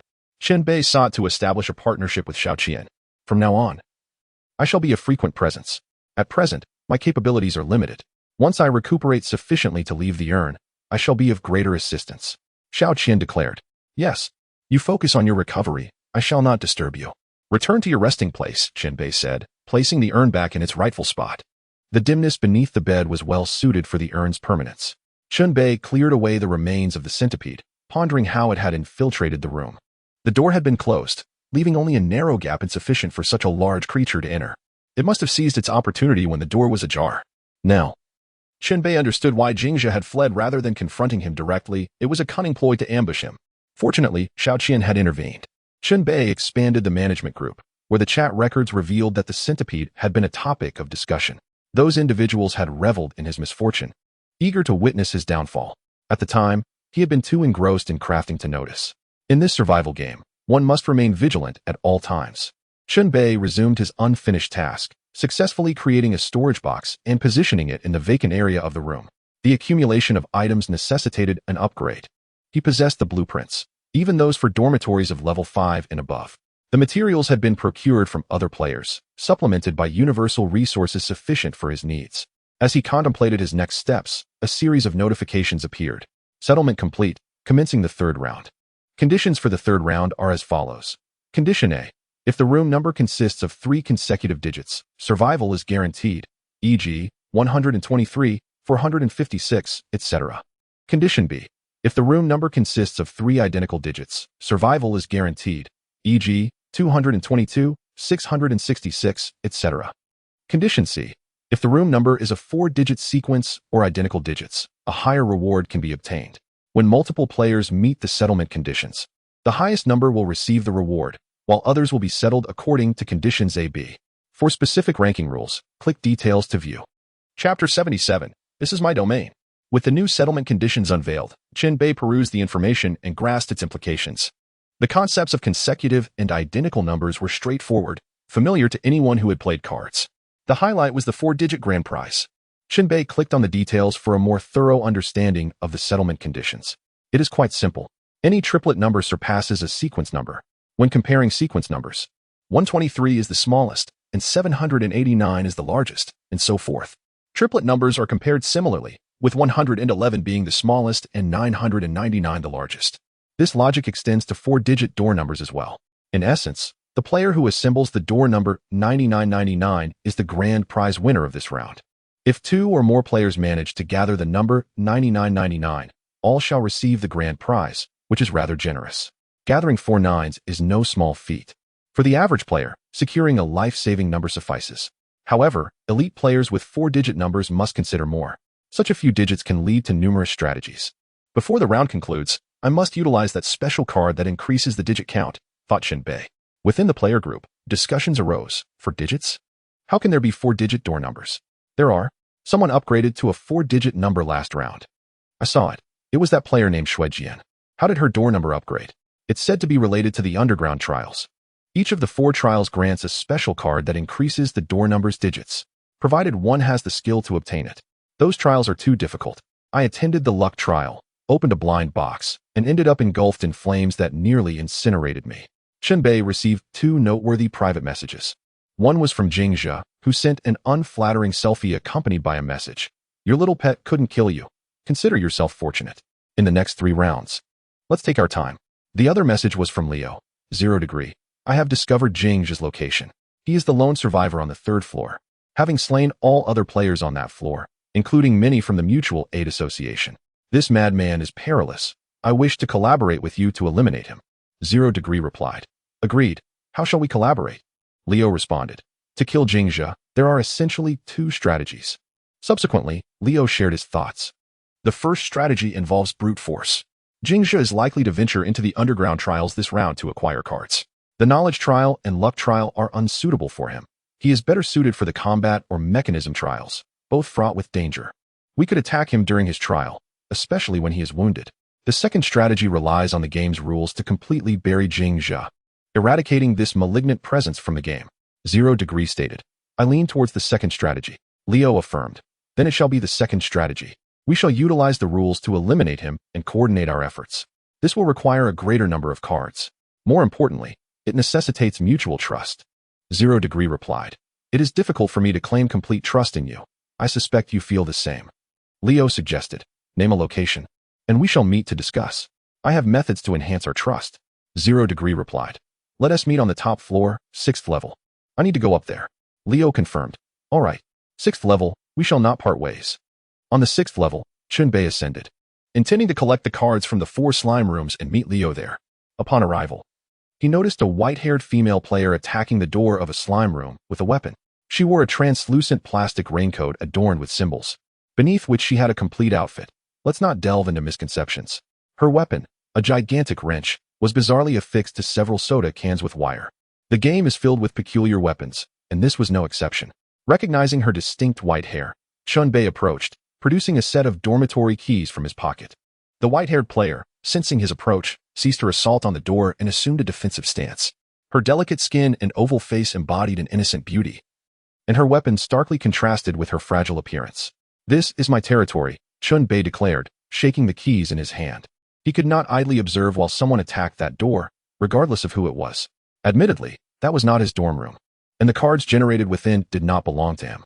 To regard this as his territory and protect it was indeed a domineering act. The game inherently possesses a set of rules, and the rules among players are dictated by strength, much like a tiger marking its territory in the jungle. Dissent? Then let us fight. The current situation was clear, requiring no extensive dialogue from Chen Bei. The white-haired player, observing his calm demeanor, felt a sense of impending threat. After a tense standoff, she retreated, exhibiting a yielding attitude. I apologize, I did not realize this was your territory. I will not return. This concession immediately eased the atmosphere. Having made a concession, it would be inappropriate for Chen Bei to remain aggressive. Thank you for your cooperation, he replied with a smile, like a gentle spring breeze. Yet the white-haired girl could not reciprocate the smile, continuing to back away until she stopped in front of a door. At that moment, Chen Bei noticed the door beside her bore 4 digits. Currently, there were no other 4-digit door numbers in the game. 4-digit door number. Shuejian. You are the player named Shuejian? Chen Bei inquired. The previously relaxed white-haired girl tensed again, pulling something from her pocket and concealing it behind her. Ready for a fight? Relax, don't be tense. I won't harm you for having a 4-digit door number. I am confident I can gather 4 nines. And you pose no threat to me. Chen Bei opened his hands to indicate his intentions. Indeed, my name is Shuejian, and you are 0 degree, correct? She replied. If you promise not to make things difficult for me, I shall take my leave. Please do, Chen Bei said. Shuejian first retreated, then turned to leave. Wait, Chen Bei called out. Shuejian turned back, her anxiety resurfacing. What is it? From which trial did you obtain the special card? Chen Bei asked out of curiosity. The knowledge trial. One must answer 15 questions correctly within 1 round. Only one person can be inside during the answering, and external assistance is forbidden. Impressive. To answer so many questions correctly, Chen Bei commended, raising his thumb. She had cheated to answer 15 questions. But for Shuejian to do so on her own merits indicated a breadth of knowledge. May I leave now? She queried cautiously. Upon seeing Chen Bei nod, she departed. Chen Bei resumed his tasks, opening the 4 players' doors to claim all the cards generated in this round. At that moment, a tall, handsome young man appeared at the entrance, exuding charm as he waved at Chen Bei. 0 degree, I've arrived. The newcomer was Leo, who, with a smile, got straight to the point. Let us discuss how to eliminate Jingzhe. Chapter 78, A Strong Alliance. Let us begin. To be brief, time is precious. Chen Bei leaned against the wall. First, we need to address the issue of trust. I require you to provide multiple cards to deal with Jingzhe. Relying solely on our mutual aid association-s card pool is insufficient. Leo inquired, how many cards do you need? At least 10 cards. To jointly eliminate Jingzhe. You should be able to afford that price, correct? It's no wonder you are called Leo. You certainly have the audacity to demand. Chen Bei retorted. Once we achieve our goal, any remaining cards will be returned to you. Moreover, we shall divide the spoils left by Jingzhe equally. If things go smoothly, it should sufficiently compensate for your contribution. But what if you take the 10 cards and do not fulfill your end of the bargain, or worse, turn against me? That brings us back to the matter of trust. My solution is to use a game coin as a deposit to earn your trust. The Leo took out a game coin, flicked it with his thumb, sending it soaring towards Chen Bei. Chen Bei caught the coin effortlessly. This coin is the sole currency within the game. Even a single one holds considerable value. The coin will be kept with you. And once we join forces to eliminate Jingzhe, you shall return it to me.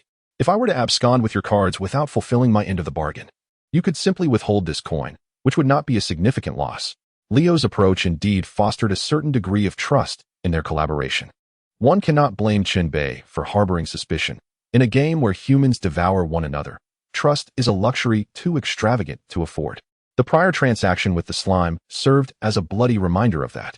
Chen Bei toyed with the game coin, tossing it into the air before catching it once more. 10 cards are too many. I shall offer you 8 cards, one of which is specifically designed to deceive. Perhaps it will yield unexpected results. Chen Bei resolved to take the risk, producing 8 cards and selecting one to send flying towards Leo. Upon receiving the card, Leo examined its effects, his gaze shifting. This effect, could it work? I cannot say for certain, but it is worth a trial. When the time for reckoning approaches, we shall act in unison. I will draw his attention while you lead your team to alter his doorplate, leaving him overwhelmed. Agreed. Now, concerning the distribution of spoils, I propose this. One shall claim the items on Jingzhe, while the other takes what is within his room. Fair enough? Excellent suggestion. Would you prefer to choose first, the person or the room? I choose the person. Then I shall take the room. May our collaboration be fruitful. With both parties in agreement, Chen Bei's individual prowess is formidable, while Liu commands an organization, making their alliance a truly powerful one. This synergy is not merely an equation of 1 plus 1. The moment they decided to cooperate, it was tantamount to handing Jing Zhu a death sentence. Liu extended his hand for a handshake, but Chen Bei did not reciprocate. Such youthful gestures are beneath me. Chen Bei turned and walked away, shoving the remaining 7 cards into Liu's hands. He was selective in his offerings.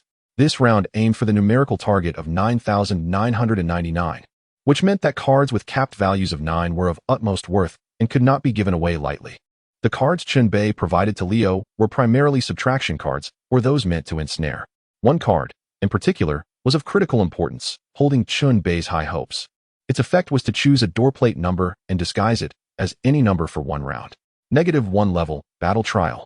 The terrain for this round shifted once more, with an increase in area. Additionally, the arena gained a new feature. The walls that constituted the trial would move periodically. As the walls shifted, the entire route became chaotic, and the map was rewritten. Chen Bei, having acquired intelligence through the Mutual Aid Association, confirmed that Jing Zhe had already entered this space before him and likely reached a considerable depth by now. Thus, Chen Bei decided against venturing deeper and opted to engage in combat near the entrance. The large mouths on the ground would periodically spew forth new monsters, ensuring there would be no shortage of foes. Consequently, Chen Bei engaged in relentless combat, reaping benefits in the form of experience points, cards, and items. With each act of slaughter, the seal on the 7 bloody sword began to fracture.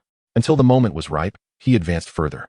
7 bloody sword breaks its seal, evolving to level 14, with corresponding enhancements to all attributes.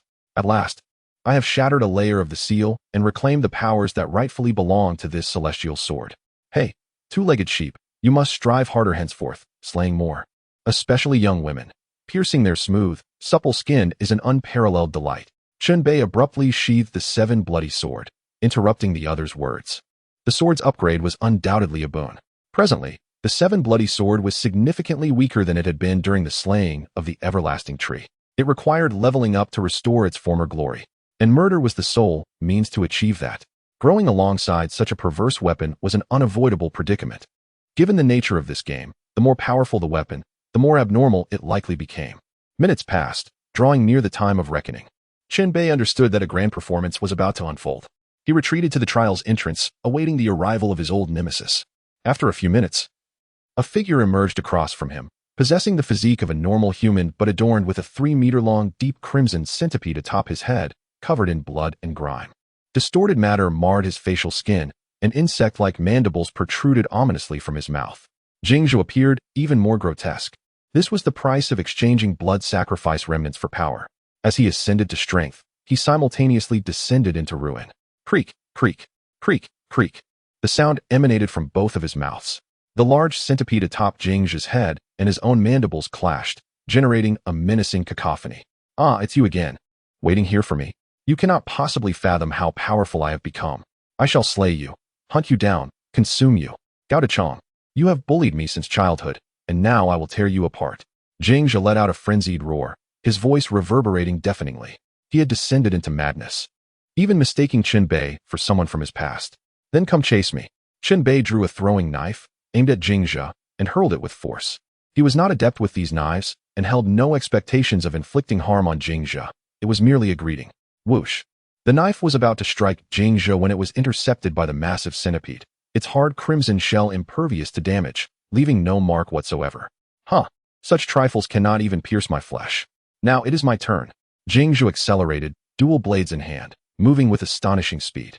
Huh. Chen Bei bellowed, unleashing a warrior's war cry, then turned and ran. His objective was not to engage Jing Zhu in a life-or-death struggle, but rather to divert his attention. Evading alone would not suffice. Chen Bei left a parting gift for his adversary.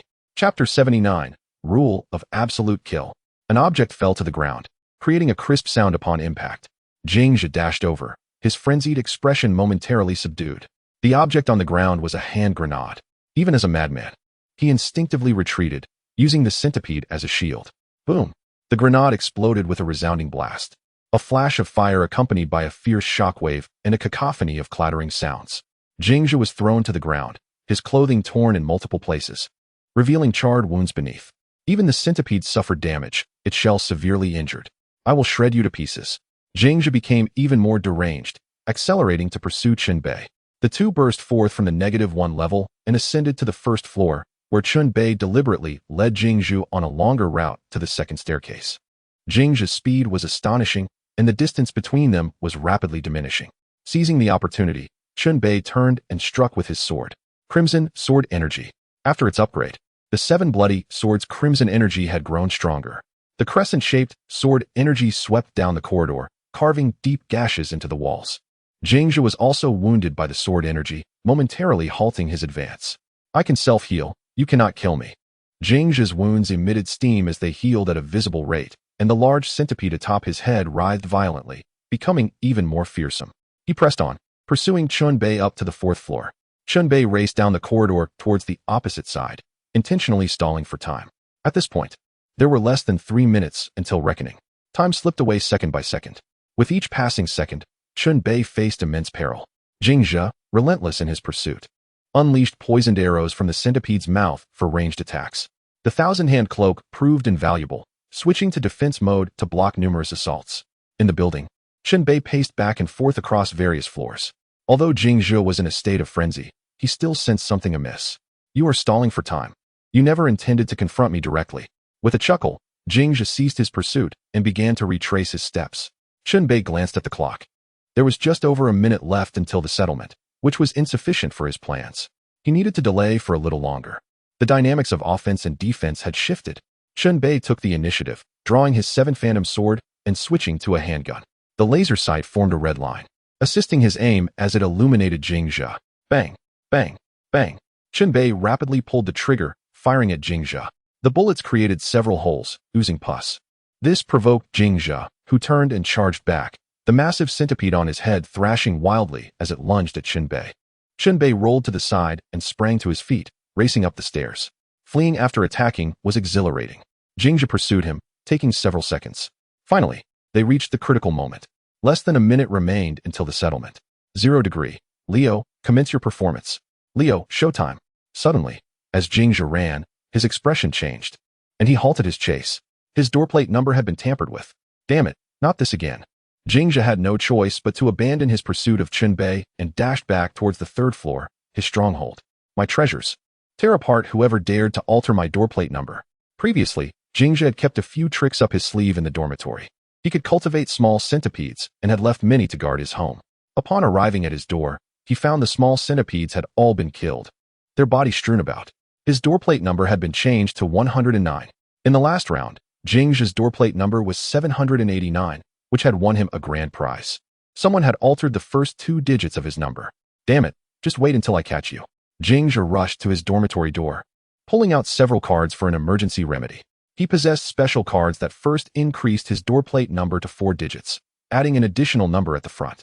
Then he began to change the digits, frantically performing additions until his doorplate number became 9,999, the highest possible number. Checking the time, he saw there were less than 10 seconds left. Fearing unforeseen circumstances, he stood guard at his door, scanning his surroundings cautiously. Only in the final 3 seconds did he open the door and step inside. In the last second, he shut the door, entering the settlement phase of the 3rd round. Settlement begins. Your doorplate number is 9,997, which does not meet the 4-digit settlement criteria. According to the rules, the last 3 digits will be used for settlement.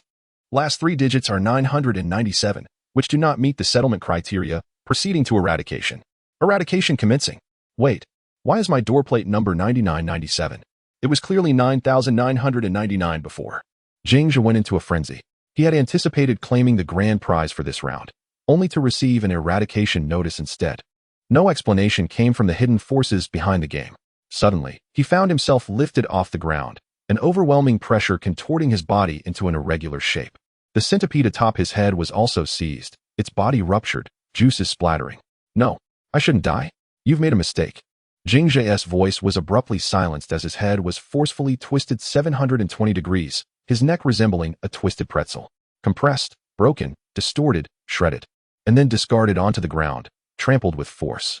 In no time, Jingzhe was reduced to a puddle of flesh, dead beyond recovery.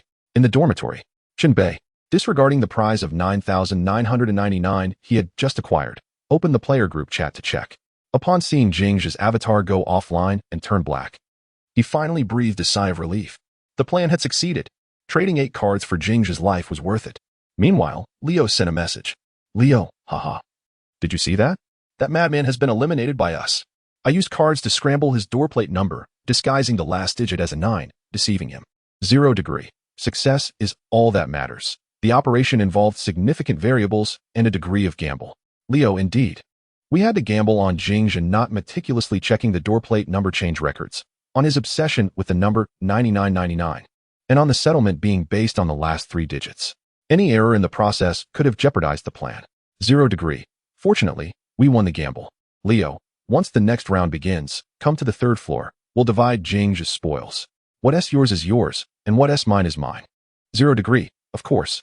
The game currency you entrusted to me will also be returned. Leo, pleasure doing business. Leaning against his bed, Chen Bei smiled before beginning to inspect his recent gains. He had successfully altered his doorplate number to 9999, securing the grand prize for this round. This time, he received numerous valuable items. 5 in total. They included universal materials, rare recipes, powerful adhesive, fugitive running shoes, and dragon-disrupting stone. Chen Bei examined each item. The universal materials were familiar friends, always welcome. The rare recipes contained 5 formulas. He already possessed 3, while 2 were new to him: fire arrow and extended magazine. The fire arrow was temporarily unnecessary, as he was not focused on archery. The extended magazine, however, could enhance his handgun's capacity, making it incredibly useful. Chapter 80. The dealer emerges. Reloading during battle is perilous, placing oneself in danger. Thus, a higher magazine capacity is always preferable. As for the remaining 3 rewards, the powerful adhesive has multiple applications. It can be used to craft items or directly sprayed on the ground to ensnare enemies. The fugitive running shoes are level 10 footwear, significantly enhancing agility attributes and offering special effects. When activated in emergencies, the fugitive running shoes can greatly boost running speed, potentially saving his life in critical moments. Increased speed in battle also confers an advantage. The dragon-disrupting stone is designed to be installed above the inner side of the door.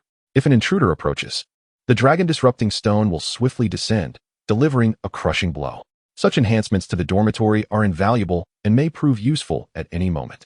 In this survival game within the dormitory, both the dwelling and its inhabitants hold paramount importance. One must grasp both firmly and ensure their strength in all aspects. With the remaining settlement time, Chen Bei donned his new shoes, installed the dragon-disrupting stone, and upgraded the dormitory. Dormitory upgrade successful. New facilities: restroom, vacant room, electronic lock. Doorplate number: 9999 level 4 area, 35 square meters door durability, 100 wall durability, 265 facilities. Door, single bed, bedside table, protective window, ceiling light, porch light, battery compartment, shoe rack, weapon rack, wardrobe, hidden camera, alarm system, refrigerator, flesh generator, storage box, dragon-disrupting stone, restroom, vacant room, electronic lock. Dormitory upgrade. This upgrade expanded the dormitory's area even further. With the increase in space, the layout changed, adding a restroom and a small vacant room. The restroom is splendid. No more venturing outside to find a toilet. As for the vacant room, it can serve as a small storage space for now. Chen Bei's satisfaction with the dormitory grew steadily. From the initial bare walls, it had gradually transformed into its current form. He wondered what the most elite players' dormitories looked like. Perhaps they had all been converted into luxurious villas. Not long after, a man's voice echoed in the ears of all players in this round. The cold whisper sent chills down their spines, as if someone were speaking directly into their ear, yet turning around revealed only emptiness. Seeing you engrossed in the game I designed brings me great satisfaction. I am the dealer, the architect of this numerical game, as well as its host. I am no longer content to observe from a third-person perspective. Thus, I have decided to join in and experience it firsthand. The game has reached the 4th round, and from this point onward, I shall become your common enemy. The new game rules and settlement mechanism have been unveiled. Let us strive to see the game through to its conclusion. A series of alert boxes cascade forth. Warning: significant changes in game content. The boss dealer has joined the fray. The dealer possesses a dormitory, located in the front of the 1st floor lobby. The dealer has a room number, which is subject to the effects of the cards. The new rules and settlement conditions for the 4th round are as follows. The dealer holds a plethora of cards, capable of using them from a distance to randomly alter players' room numbers. At any time, Should a player's room number become 0000 or 000, they will be instantly eliminated. The free activity period remains unchanged at 1 hour. After 1 hour, settlement begins. Players must sum the digits of their room number. If the total exceeds that of the dealer's room number, they survive. If it falls short, they are eliminated. Special settlement condition: matching the dealer's room number exactly will yield a premium reward. The fourth round officially commences. The game's rules have undergone a complete transformation. With new regulations come novel strategies. Previously, Chen Bei had observed frequent mentions of the dealer within the management group. The anticipated moment has finally arrived. The remaining 68 players in the group began fervently discussing this development. However, Chen Bei had no time to linger, as he needed to hasten to Jingzhi's dormitory to collect his rightful rewards. He burst through the door. Now, Chen Bei's dormitory has transformed into an electronic lock. No longer requiring a key, it automatically locks upon exit, and upon returning, one must input a password to unlock. The entry code is a 4-digit number, which Chen Bei has set to 1125, marking Xu Ting's birthday. He sprinted at full speed to the 3rd floor, arriving at Jingzhi's door. A tall and handsome young man leaned against the wall, gesturing to Chen Bei. Leo had taken the initiative. Rest assured, I have disturbed nothing. The body remains inside. And the door is still locked. Leo pointed towards Jingzhi's dormitory. As Chen Bei approached, he confirmed the door was indeed locked, indicating no one had entered. Thus, there was no need to worry about Leo gaining an unfair advantage. Please proceed, master of the gaming realm. Exercise caution. There may be defensive measures within and outside the dormitory, Leo advised with a grin. Chen Bei took a step back, brandishing his father's love. Gripping one end of the spine bone like a meteor hammer, and struck the door. Bang, bang, bang. Each strike reverberated as the weapon's head collided with the door. This was a level 5 door, exceptionally durable. Even Chen Bei would require some time to break through. Meanwhile, Leo seized the opportunity to leisurely propose. The game rules have changed. Players must adapt accordingly. I have formulated a preliminary plan. Allow me to share it with you. First and foremost, we must unite. All surviving players must form a cohesive unit. Should anyone refuse to cooperate, we shall resort to force. Next, we will integrate resources and redistribute them, maximizing the value of everyone's cards. Players will be divided into 3 groups.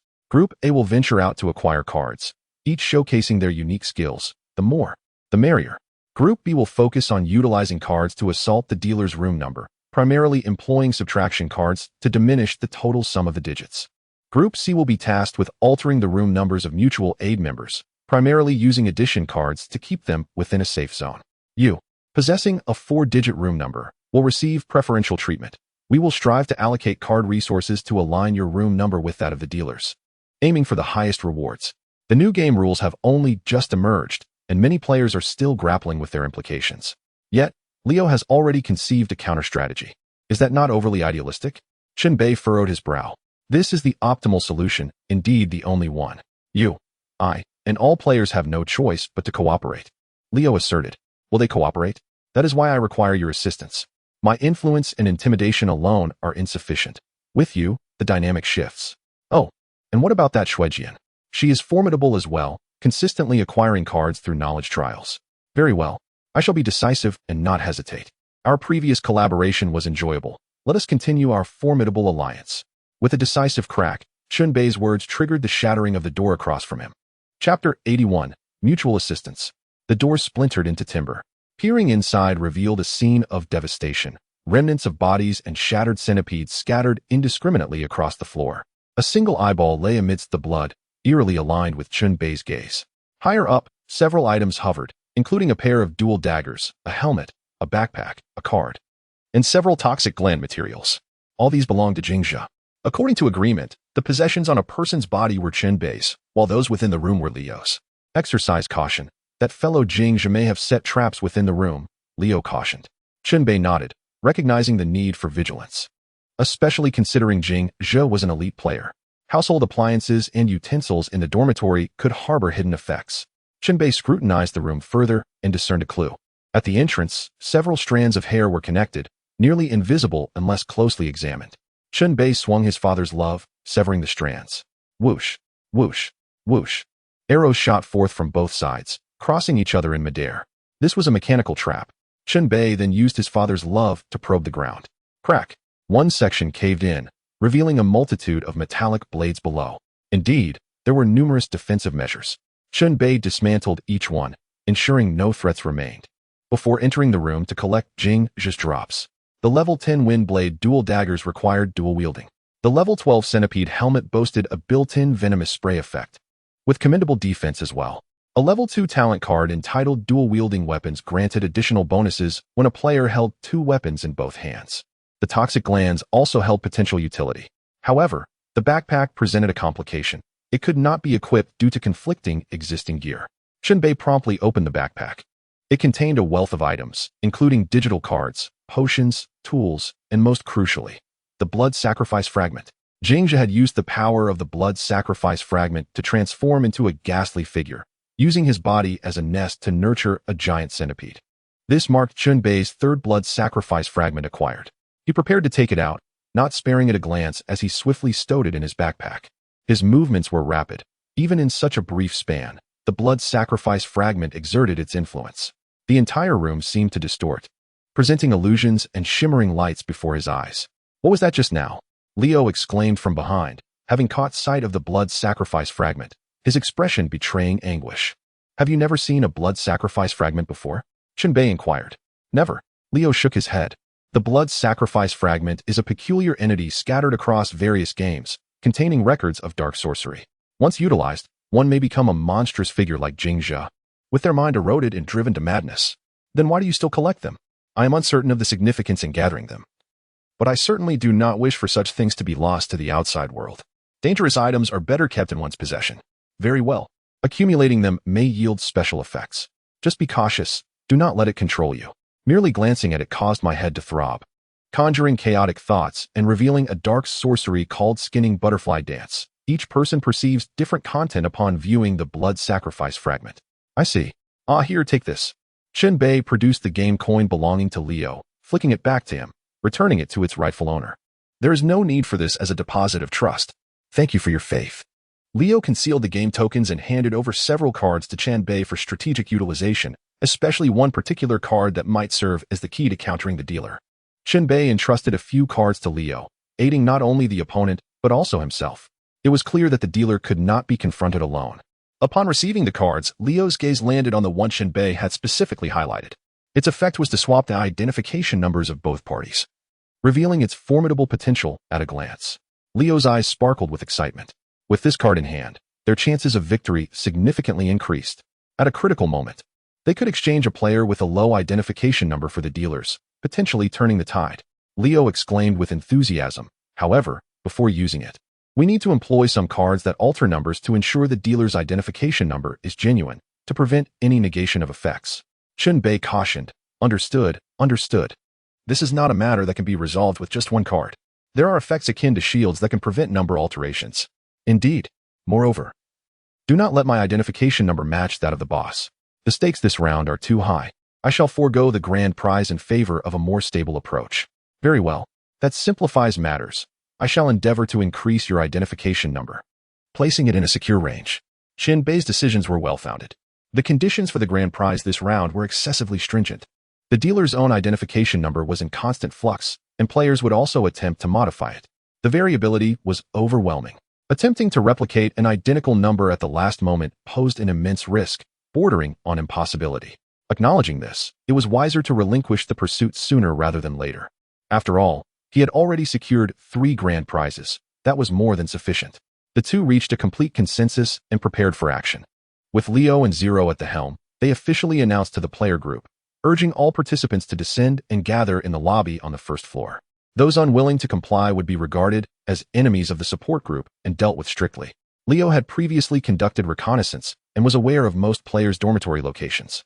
Should anyone fail to appear, he would pinpoint their location and personally engage them in conversation. Chen Bei glanced at the main entrance on the first floor. Initially, he assumed it was a sealed exit, but to his surprise, it led to the dealer's exclusive chamber. Above the door was a rectangular display screen that had been dark, now illuminating 4 digits, 1969. The sum of these 4 digits was notably large. Suddenly, 1969 transformed, with the first digit changing to 7, yielding 7969. The number had grown. The dealer, hidden within, was continuously using cards to alter the digits. His confrontation with the player community had already commenced. At times, he modified his own identification number, At others, he changed those of the players. The dealer could manipulate card effects from a distance, without needing to approach the player's dormitories. After all, this was a classic asymmetric game where the smaller group inherently possessed unique advantages. Leo consistently urged the players to assemble, and gradually they complied. With only a few remaining absent, Leo declared, "I shall give you one final minute. If you do not descend, Zero will have to come and find you." You should be well aware of the prowess that Zero possesses, having secured 3 consecutive grand prizes. This ultimatum compelled 2 more players to join, leaving only 2 obstinate individuals unwilling to cooperate. 4th floor, 2nd dormitory on the right after ascending the 2nd staircase. 6th floor, 4th dormitory on the right after ascending the 1st staircase. Zero, I kindly ask you to pay them a visit. How to handle the situation is at your discretion. Leo's expression darkened as he turned to Chen Bei. This collaboration was vital for the survival of all players, and a firm stance was essential. There was no room for negotiation. It was cooperation or death. Chapter 82. The operation commences with a swift motion. Chen Bei donned the recently acquired level 12 helmet and dashed upstairs, charging with astonishing speed towards the designated location on the 4th floor. Standing before the dormitory door, he emanated an aura of deadly intent. I grant you one last opportunity. Emerge, descend, and collaborate with us. Chen Bei's voice echoed. The occupants within remained unresponsive. There is no other option. According to the new game rules, non-compliant players are of little more use than corpses. Chen Bei commenced a violent breach of the door. The door was of level 3 quality and could not withstand his force. Upon the door being assaulted, the hidden individuals finally reacted. Do not smash my door. Please spare me. I merely wish to hide here until the game concludes. Please stop. Why do you presume to coerce others into joining? Desist. Do not break down my door. With a resounding crack, the door shattered. Chen Bei did not enter, but instead unleashed the 1,000-hand cloak, forcibly dragging the concealed individual from within. Wait, do not kill me. I can change. The player's words were abruptly silenced as the 1,000-hand cloak shifted to attack mode, its hands ruthlessly snapping his neck. Thud. The body crumpled to the ground. Chen Bei, devoid of expression, captured a photograph of the corpse and shared it in the group chat. Zero remarked, "One has been eliminated. Only one remains. I shall proceed to find him." This revelation instilled genuine fear in the last player, who promptly declared her intent to descend in the group chat, inadvertently sparing Chen Bei the trouble. At last, all players convened in the lobby on the 1st floor. Leo had already begun organizing groups, collecting cards, and explaining to everyone the rationale behind these arrangements. It was imperative for someone to remain here to contend with the dealer and mitigate his numerical advantage. Should his number surpass theirs at the time of reckoning, all would face certain doom. You are not sacrificing yourselves for me. You are saving yourselves. A disjointed group cannot triumph in this game. The group divisions were finalized. Players were categorized into groups A, B, and C. Group A was tasked with entering the underground trials to acquire cards, represented by Chen Bei and Shuejian. Group B was responsible for employing subtraction cards to diminish the dealer's identification number, comprising players residing on the 1st floor. Proximity provided them the courage to stall for time, fighting until the very last moment before retreating home. Group C's duty was to utilize cards to safeguard the various dormitories upstairs, employing addition cards should they observe any identification numbers nearing 0. As for Leo, he served as the central brain, tasked with overseeing the entire operation, consolidating all cards into his possession for prudent distribution. The success or failure of their endeavor rested solely upon his shoulders. With clear delineation of roles, the operation commenced. Leo issued the command, and the players divided into 3 teams. Meanwhile, Chen Bei had already infiltrated the combat trials, ready to engage in his most adept pursuit, slaughter. Armed with the 7 bloody swords, Chen Bei charged towards a horde of monsters. The trial location had transformed once again, expanding in scale with an increase in the number and variety of monsters. This was indeed a fortuitous development. Slaying more monsters would yield more cards. On another front, in the knowledge trial, the white-haired Shuejian stood at the answer station, battling in her own unique manner. A series of obscure and challenging questions materialized, and she answered them one by one. Occasionally, she erred, enduring various consequences. She was human, not a search engine, and mistakes were inevitable. Standing there to answer questions required a commendable amount of courage. Amidst the combat, Chen Bei suddenly received a notification. The dealer has utilized a card effect on your identification number. Your identification number has changed to 9919. Damn it, Chen Bei cursed.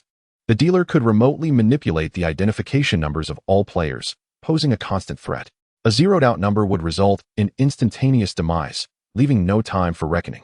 Half an hour had elapsed since the period of free activity, And another piece of bad news arrived, this time from Leo. Leo reported, "We are in trouble. The dealer's play speed has noticeably accelerated, and our card stock is running low."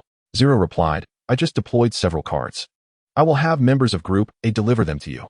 "Thank you for your efforts," Leo acknowledged. Members of Group A, some capable fighters, accompanied Chen Bei into the combat trials, ready to heed his commands. Chen Bei handed a card to one of the participants, entrusting them to take it back. The establishment of such a large-scale cooperative relationship in a survival game is truly remarkable, even surprising the management group. This was made possible primarily because Chen Bei and the Leo player took the lead together, two elite players with contrasting styles, both indispensable. After some time, Chen Bei's door number was altered by the dealer, dropping to 2919. According to the rules, a lower number signifies greater danger. However, Chen Bei remained unperturbed, for he still possessed numerous cards, ensuring he wouldn't foolishly relinquish them all. Fate must remain in his own hands. His principle was clear. The cards he retained must be sufficient to adjust his number closer to the maximum of 9,999. During the final tally, he would strive to augment his door number, ensuring a smooth passage. For now, his focus was solely on defeating monsters. In this round of the underground trial, a new breed of monster emerged, aptly named the bulging belly beast. This creature boasted an enormous abdomen, with a gaping maw capable of biting and a long tongue to attack, its saliva corrosive. A few monsters charged from the side passages with great ferocity. "You block the right side. I'll push through the left," Chen Bei bellowed, sword in hand as he charged into the left passage. Facing him were three monsters, a bulging belly beast, a big-eared beast, and a big-eyed beast. The big-eyed beast fluttered its small wings, hovering in mid-air, emitting rings of light from its eyes. To be enveloped in these rays would induce dizziness and rapidly diminish one's rationality. With a fierce strike, Chen Bei unleashed a crimson sword energy, sending the big-eyed beast crashing down. He then swung his right arm, activating the mechanism to launch the outer shield of his spinning shield. Whoosh, whoosh, whoosh. The spinning blades on the shield whirred with astonishing speed, slicing directly into the bulging belly beast's mouth, severing flesh and shattering teeth, blood splattering forth. With a powerful tug, Chen Bei propelled himself closer to the beast. Engaging in close combat, his seven bloody sword displayed its might, slicing through everything it touched. Soon, all three monsters lay vanquished at his feet. Meanwhile, the other players in Group A observed in awe, marveling at who the true monster was. As the fourth round dwindled down to its final 3 minutes, Chen Bei led the members of Group A back to the first floor. The Leo player was also present. Chen Bei approached and thrust a bloodied stack of negative effect cards into his hands. "This round's final batch of cards is up to you." The pressure was immense. The outcome of the final strike was pivotal. The Leo player, usually composed, now displayed signs of tension. Returning to his dormitory, Chen Bei found his door number to be 4,358, a number that had undergone numerous changes. The dealer would reduce players' door numbers, while the members of Group C in the Mutual Aid Society would work to increase Chen Bei's number. The rest was up to him. He produced 9 cards, all additive types, intended for altering his number at the critical moment. He would time it perfectly to elevate his door number further, just in case. The countdown began. 2 minutes remaining. 1 minute. On the first floor, in front of the dealer, only 2 players remained, the Leo player and another named Smoke Ring. Smoke Ring's dormitory was the closest, requiring mere seconds to return. Thus, the heaviest burden fell upon him, to ensure he could deliver the final blow to the dealer. The Mutual Aid Society even expended a special card to elevate his door number to a 4-digit figure. At that moment, the dealer's door number was still fluctuating, having risen to 7,960, a significantly high number. If this number were used for the final tally, most players would face obliteration, with dire consequences. The Leo player, clutching a stack of cards, raised them to lower the dealer's door number slightly, saying, "Stay steady. Wait for my command. I'm far away. So you needn't worry." Smoke Ring, drenched in sweat and completely soaked through, felt the pressure mounting. He needed to stall for time and strike the dealer's door number decisively, denying any opportunity for alteration. Success hinged on this moment. Countdown, 012, 011, 010. Time slipped away like blood dripping. The Leo player acted, using several cards in succession. Some effects were negated, while others succeeded. 9, 8, 7. "Aren't you going to act?" Smoke Ring cried out, hands trembling violently. "Do it." With a shout, the Leo player turned and sprinted, for his dormitory was upstairs. And returning now was a matter of life and death. In the final seconds, Smoke Ring executed their plan, initially using a card to test its effect before deploying the critical killing card. Player Smoke Ring used a card effect on the dealer's door number. The dealer's door number changed to 0001, a mere 1 point. As he unleashed the card, Smoke Ring turned and bolted, stumbling into his dormitory and collapsing to the ground, his head grazing the floor. All players held their breath, awaiting the verdict of fate. The fourth round has entered the settlement phase. The dealer's final door number is 9001. The sum of the digits equals 10. All players with a total door number greater than or equal to 10 will survive. Success. Success. Haha. The pressure on Smoke Ring finally dissipated, and he laughed heartily. He exchanged door numbers with the dealer. In the final seconds, the dealer altered one digit, but lacked the time to change more. Though they did not achieve the optimal result of 0001, the outcome of 9001 was already quite successful. Among the player group, only a few had numbers below this threshold and faced elimination. The remaining player count stood at 63. Not only was Smoke Ring elated, all surviving players rejoiced, celebrating their narrow escape. If there were champagne, it would have surely been uncorked by now. Haha, we made it through another round. That was terrifying. I thought we were done for. Thanks to the Leo player for establishing the Mutual Aid Society, we made it this far. Leo player, forever awesome. However, the reality was, this was merely the fourth round. The fifth round loomed ahead. Chen Bei, busy in his dormitory, caught sight of the management group's conversation, which painted a starkly different picture. The administrators were reveling in schadenfreude. Impressive, impressive. They managed to cooperate to such an extent, minimizing casualties. Our game rarely sees such large-scale collaboration. Yet, they are rejoicing too soon. The higher their joy, the deeper their despair will be. In the next round, the dealer will emerge and wreak havoc. The dealer's hidden level is 20, and coupled with the boss's attribute bonuses, even 0 degree would not be a match. It all hinges on whether they can discern the dealer's weaknesses. Chen Bei's expression shifted as he read the administrator's messages. So they can't play fair? When the rules fail to contain the players, they resort to direct slaughter. It's akin to losing money at a gambling table and flipping the table in anger. If you can't play, then don't play. Chen Bei noted the key phrase, the dealer has weaknesses. The administrators only hinted at their existence without revealing specifics. After all, they were merely chatting in the group, often withholding complete information, leaving it to Chen Bei to deduce. He must uncover the dealer's vulnerabilities. Chen Bei thought to himself. While others remained immersed in joy, he could not share in their elation. Instead, he prepared for further combat. He crafted an extended magazine at the workbench and installed it onto his pistol, increasing its bullet capacity to 12 rounds. A message from Leo arrived in the next round. Let us continue our collaboration. There is only one round left. If we can just hold on a bit longer, we can return for a well-deserved break. Zero responded affirmatively. Sure, let us keep cooperating. Chen Bei could not divulge exclusive intelligence, even if it pertained to the lives of all involved. He proceeded to inspect his equipment, adjusting the inventory in his backpack by stuffing in a few more vials of medicine. He also made adjustments to his cards. In this round of the combat trial, he defeated enough monsters to elevate his level to 12, unlocking a second talent card slot. Initially, he had equipped the dual-wielding talent, which complemented his dual daggers. Now, he switched to Desperate Struggle, a card that granted immunity from death upon receiving a fatal blow, leaving him with a single point of health. This ability could only be utilized once per game round. In critical moments, it could be a lifesaver. With the impending boss battle, Chen Bei felt anxious. Having an extra layer of protection was a wise decision. As time passed, the settlement period was drawing to a close. A man's humming echoed in the ears of all players. It was the dealer's voice. Your performance has been outstanding. Only a few of you perished in this round, which truly surprised me. Merely eliminating a handful of players does not satisfy my appetite. Therefore, I have decided to change the rules and play with you properly. I'm coming. You may choose to greet me or cower in your homes, trembling in anticipation of death. With a creak, the main entrance swung open with a resounding boom.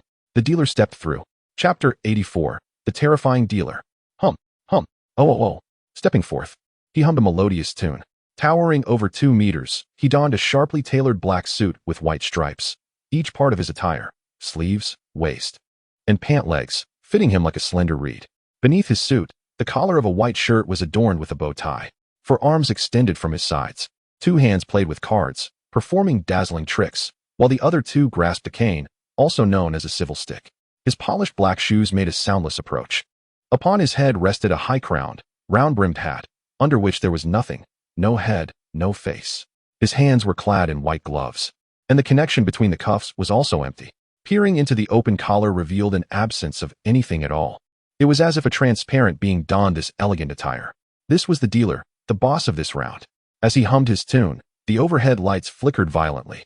Becoming unstable, he approached a player's dormitory and paused elegantly, extending a hand to lightly knock on the door. Knock, knock, knock. The occupant of this dormitory was the very player who had just eliminated the dealer with a card effect, Smoke Ring.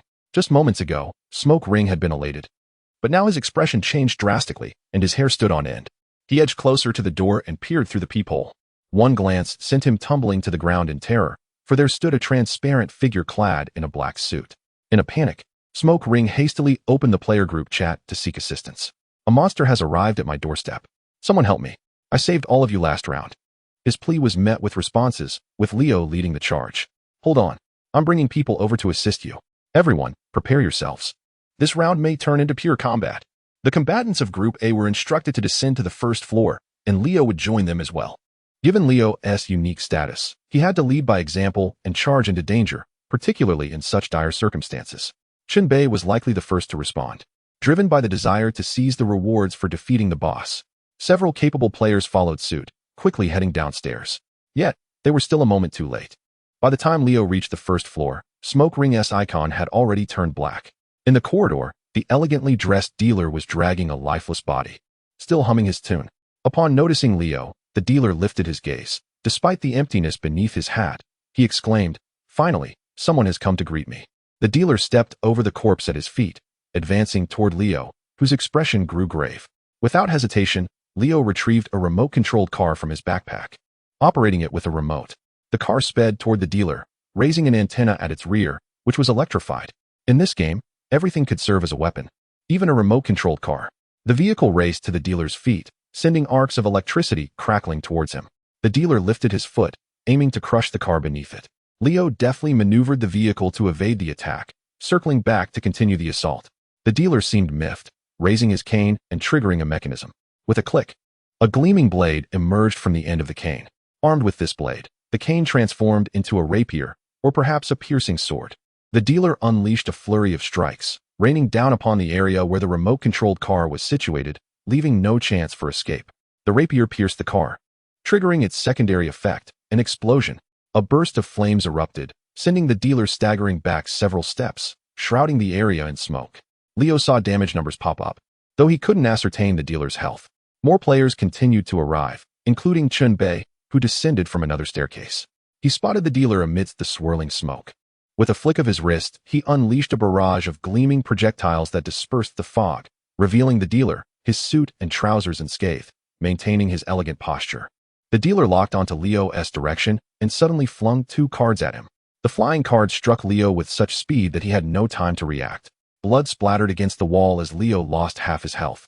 "Be careful, this boss is formidable," Leo urged. Meanwhile, Chen Bei drew his firearm and aimed at the dealer's back, illuminating it with a red laser. Bang, bang, bang. He fired several rounds. The bullets struck the dealer but failed to penetrate even the fabric of his suit, which bore the aura of impenetrability reminiscent of bulletproof attire seen in films. The dealer staggered slightly, then abruptly turned, launching 3 cards in retaliation. The speed of the flying cards was astonishing, but Chen Bei was shielded by the Thousand Hands cloak, which formed a semi-enclosing protection, deflecting the card attacks. Taking cover, Chen Bei fired off several more rounds at the dealer until his magazine was empty. The spent casings littering the ground, wisps of smoke rising from the impact points. The dealer's attention was wholly diverted to Chen Bei, abandoning the other players to charge directly at him. Leo shouted, "Everyone, assist Zero in defeating the boss. If we take down the boss, we can all clear the game together." Some players, emboldened, chose to remain, though uncertainty gnawed at them. In this game, only a few possessed the capability to confront the boss directly. With a swift motion, the dealer surged toward Chen Bei, raising his rapier to pierce through the gaps in the Thousand Hands cloak. Chen Bei leapt back to create distance, while simultaneously switching the mode of the cloak. The Thousand Hands cloak transformed from defense to offense, extending dozens of hands to grasp the dealer at various points. With a primal roar, the dealer emitted a sound akin to a tiger's roar through the mountains, his body radiating a sinister purple glow that began to push back the Thousand Hands cloak. He unleashed a barrage of flying cards once more, this time enveloped in a violet flame, markedly different from before. Chen Bei hastily raised his flying shield to block, but the card struck the surface with a force akin to that of a car colliding with a person, sending him staggering back several steps. How formidable! Chen Bei's heart tightened, his expression revealing his distress. In the management group, the appearance of the boss excited these individuals immensely. The boss has begun a slaughter. Estimated casualties, 20 to 30 people. 0 degree is no match for the dealer. It remains to be seen if they can discern the dealer's weakness. That weakness is, in fact, quite evident. Chapter 85. The weakness lies here. Weakness?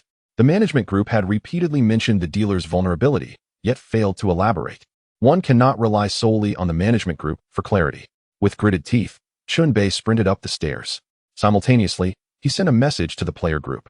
The dealer is far too powerful. Even I cannot withstand him. Engage him cautiously, everyone, and may fortune favor you. This message could be conjured through thought, ensuring no time was wasted. Chen Bei, with his death-defying running shoes, accelerated his pace. His earlier series of attacks had effectively drawn the dealer's ire up the stairs. The dealer, towering over 2 meters, resembled a slender bamboo stalk, both tall and thin. He relentlessly pursued Chen Bei, maintaining a close distance while intermittently launching flying cards.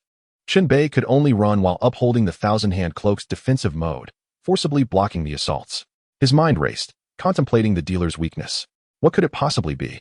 Engaging in a direct confrontation seemed futile. If only he could uncover that weakness, the tide of battle might shift. Weakness. He appeared devoid of any apparent vulnerabilities. Could it be that a banishment-like effect would be required to confront him? Chen Bei recalled the Bagua mirror he had previously purchased with in-game currency, which he had yet to utilize. This mirror was specifically designed to counter spiritual entities, such as vengeful spirits and ghostly apparitions. Its efficacy against corporeal foes would be severely diminished. The creatures in the underground trials were all flesh and blood. Hence Chen Bei had refrained from using the Bagua mirror against them. This time, however, he resolved to give it a try, treating it as a desperate gamble. While running, he retrieved the Bagua mirror, its palm-sized form exuding an antique bronze hue. The front featured a circular mirror surrounded by an intricate Bagua pattern. On the reverse side, an excessively long nail protruded. Utilizing it required a sacrifice. One had to pierce their own palm with the nail. Traditionally, the Bagua mirror is regarded as a Taoist talisman, imbued with righteousness. Yet this mirror was entirely different. With determination, Chen Bei plunged the mirror's long nail into his palm. The mirror absorbed his blood, and its surface patterns illuminated. An ominous, crimson visage emerged from the previously empty mirror, its mouth agape, breaking the barrier to manifest as a red light that lunged toward the dealer. This scene resembled a conflict between two malevolent entities rather than an exorcism. The red specter attacked the dealer, clawing and biting, ensnaring him momentarily. However, this entanglement was fleeting. The dealer's body trembled, violet light swirling around him as he unleashed a furious roar, shattering the red light that had ensnared him. Subsequently, he retaliated with a dangerous counterattack. The dealer reversed his staff and forcefully thrust it downward. With a piercing sound, the blade at the staff's end embedded itself in the ground. Chen Bei noticed a series of small luminous points emerging beneath his feet. Sensing impending danger, he hastily dodged. Fortunately, his speed spared him. In the next moment, the luminous points shot forth sharp rays, capable of piercing flesh. This approach was ineffective. Chen Bei withdrew the bloodied Bagua mirror and stowed it back in his bag, continuing his flight. It seemed the dealer's weakness did not lie there, but was instead concealed elsewhere. Weakness. Weakness. Chen Bei ascended to the upper floors before descending again. Thanks to his efforts, the overall pressure on the players had eased. Had the dealer been allowed to rampage freely, countless lives would have been lost. Chen Bei returned to the previous floor, arriving once more at the front door. This was the dealer's chamber, the door number still aglow. The door. The dormitory. A sudden spark of inspiration struck Chen Bei. Could the dealer's weakness reside within the room? Having entered the game in the 4th round, he possessed a door number and an actual door. If this door held a normal durability value, it could be damaged and broken, undoubtedly concealing the dealer's secrets within. Chen Bei was uncertain, but deemed it worth a try. As he passed by the dealer's door, he clenched his fist and struck the door with all his might. Bang! Durability -1. Damage inflicted. Though minimal, Chen Bei's spirit soared, convinced he was on the right track. The predicament was that he needed to keep the dealer occupied and could not afford to linger here to continue damaging the door. This task would have to be entrusted to others. Chen Bei promptly messaged Leo. 0 degree. I'll hold the dealer off. You gather people to break into his room and see what secrets lie within. Leo, I suspect there is something amiss in the dealer's room. Both sent their messages almost simultaneously, their thoughts aligned. Leo quickly replied, all right, I'll handle this. We'll divide and conquer. You aim to keep the dealer wandering on the upper 3 floors. If he descends, be sure to notify me in advance. Chen Bei acknowledged. Thus, each party undertook their respective roles. Chen Bei drew the dealer's ire, leading him on a chase, while Liu, accompanied by a few bold players, descended to the first floor to attack the dealer's door. Their combined efforts yielded reasonable efficiency, gradually chipping away at the door's durability. The dealer was lured to the fifth floor by Chen Bei, but he seemed to sense an assault on his door, abruptly halting his pursuit and turning toward the staircase. Chen Bei quickly pursued the dealer while sending out a warning. The dealer is coming down. Be cautious.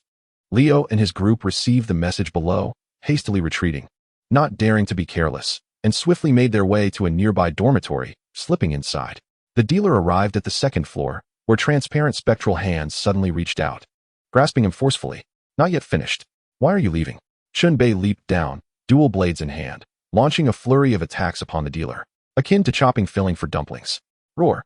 The dealer, enraged, erupted in a dazzling violet glow, sending both Chen Bei and the thousand-hand cloak sprawling. Chen Bei, refusing to engage further, sprinted upward, drawing the dealer's attention once more. Thus began an extreme tug-of-war. Chen Bei occupied the dealer, creating opportunities for Liu to assault the door. This back and forth continued for no less than 10 times. The formidable dealer was led on a wild chase. Eventually, the situation underwent a complete transformation. The dealer returned to his door, resolutely guarding it, refusing to budge. No matter how Chen Bei attacked or provoked, it proved futile. The dealer exhibited an unwavering determination to defend his door. Both Chen Bei and Liu recognized the implications of this. The dealer's door was on the verge of being breached. Hence, he would not leave. Players gathered at the staircase on the second floor, ready to rush down into the dealer's chamber, with the dealer unwilling to retreat. Their previous tactics had become ineffective. They could only mount a direct assault, charging down to shatter his door. Liu, filled with determination, began rallying the players. One player, brow furrowed, raised a hand to signal. What do you wish to convey? Liu looked over. Since the dealer was firmly stationed there, it meant they were already safe. Perhaps this was the optimal outcome for clearing the stage. Why risk everything to confront him? Even the esteemed 0 degree is being chased around by the dealer.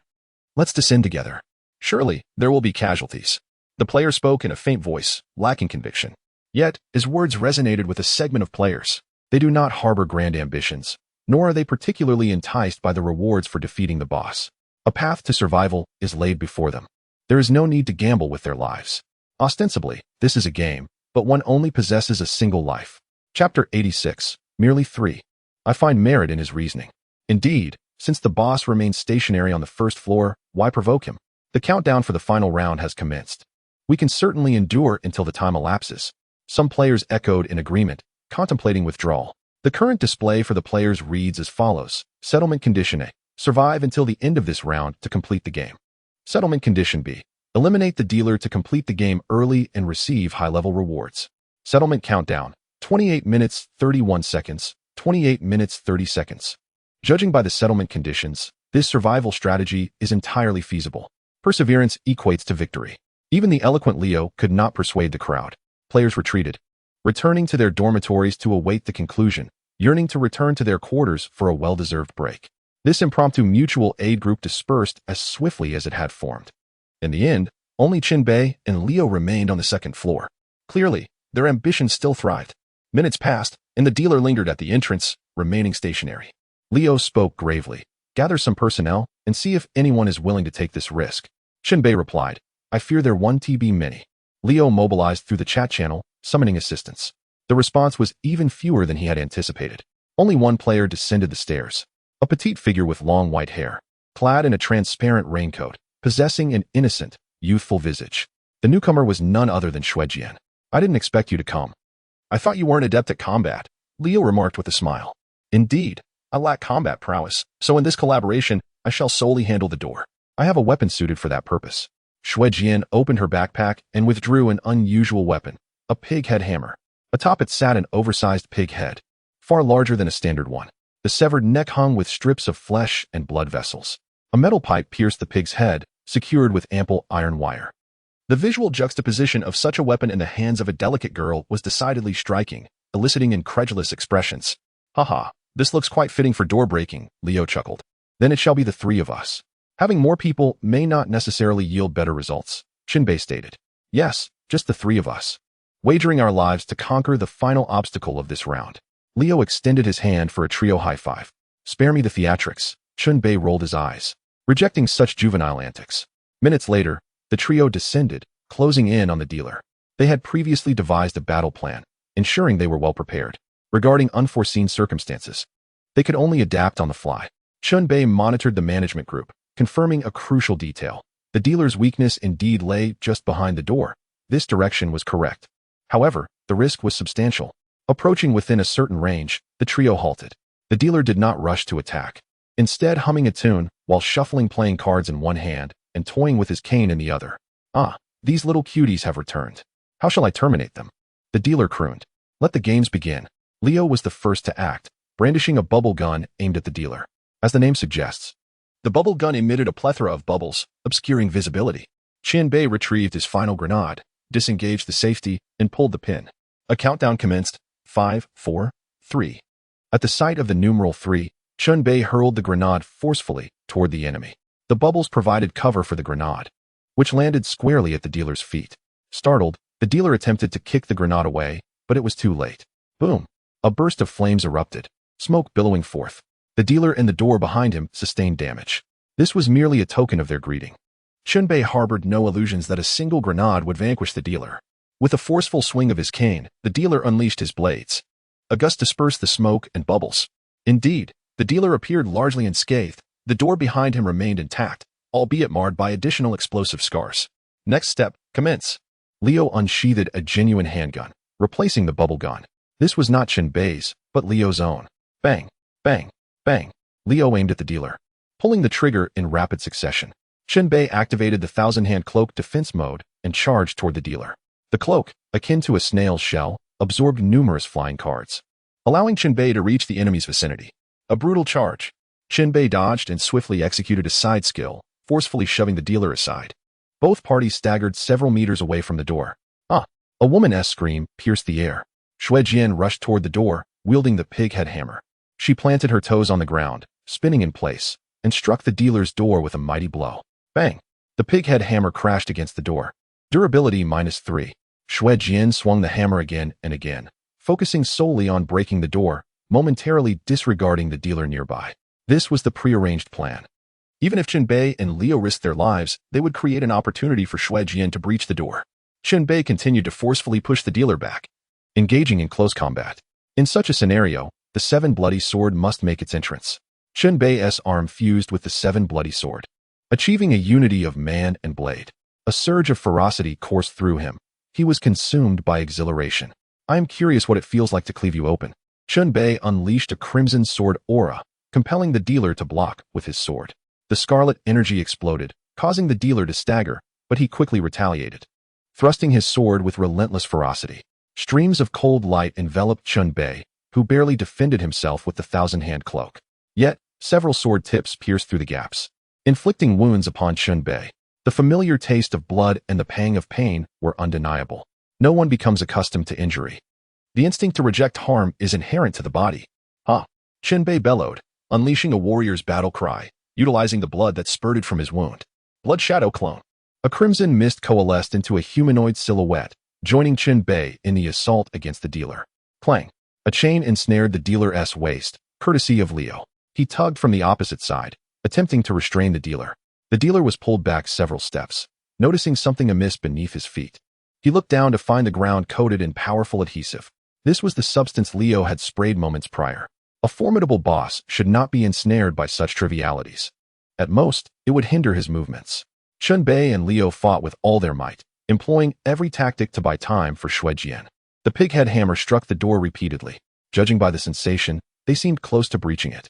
The dealer, witnessing this, erupted in fury, radiating an ominous purple light. A powerful shockwave detonated, shattering Leo's chains and forcing Chen Bei to retreat. Do not touch my door. The dealer leaped over Chen Bei, aiming his sharp sword at Shui Jian's head. Chen Bei and Leo, attempting to intervene, were already too late, helplessly watching the scene unfold. Chapter 87. Slaying the Dealer. Thud. The sword pierced through Shui Jian's head. Yet, no blood flowed forth. Shui Jian's figure shattered like a fragile bubble, dissipating into nothingness. It was an illusion. The real Shui Jian materialized further back. Her skills could create visual disorientation, enabling her to salvage a life. Without the necessary finesse, one should not engage in delicate tasks. Those who dare to risk their lives undoubtedly possess hidden advantages. Chen Bei surged from behind, his thousand-hand cloak unfurling as he seized the dealer and forcefully propelled him forward. Continue the assault on the door. Both of you attack together, Chen Bei commanded.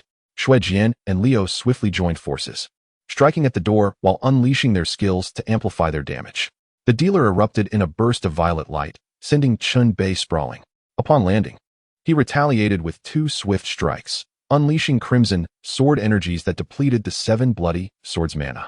He desperately held the line, buying precious time for his comrades behind him. Die! The dealer's violet aura flared as he lunged at Chen Bei, thrusting his sword with ferocity. Even the thousand-hand cloak could not shield him from this assault. The sword's tip pierced Chen Bei's shoulder, draining his health to the brink.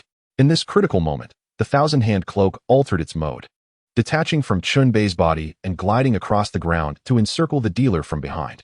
Hundreds of hands seized the dealer, forcibly creating distance. Seizing the opportunity, Chen Bei retreated, drawing a rapier and hastily consuming a healing potion. The dealer's violet light flared once more, breaking free from the thousand-hand cloak's grasp and attacking Chen Bei directly. His shoulder had yet to fully recover, but as his sword was gripped in his left hand, he pressed on. 2 minutes had elapsed since the battle commenced, and the 7 bloody sword began to erode Chen Bei's sanity, steadily diminishing it.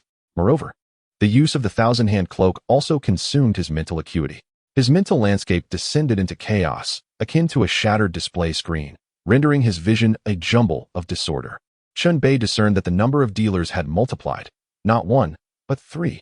The other 2 were also assaulting the door, all attired in tailored suits, tall and wielding rapier swords. Was it 1 or 3? No. Chen Bei gritted his teeth, striving to regain clarity, distinguishing friend from foe, and charged once more at the dealer. Even devoid of mana, the 7 bloody sword remained a formidable weapon. With determination, Chen Bei advanced, staunchly obstructing the dealer's onslaught. He was battered repeatedly, his recovered health swiftly dwindling once again. Before he could consume another potion, a flying card from the dealer sliced across his throat, inflicting a fatal blow. Desperate struggle talent activated, retaining 1 health point. Desperate struggle talent slot locked, will not activate again this round, nor can be replaced with another talent card.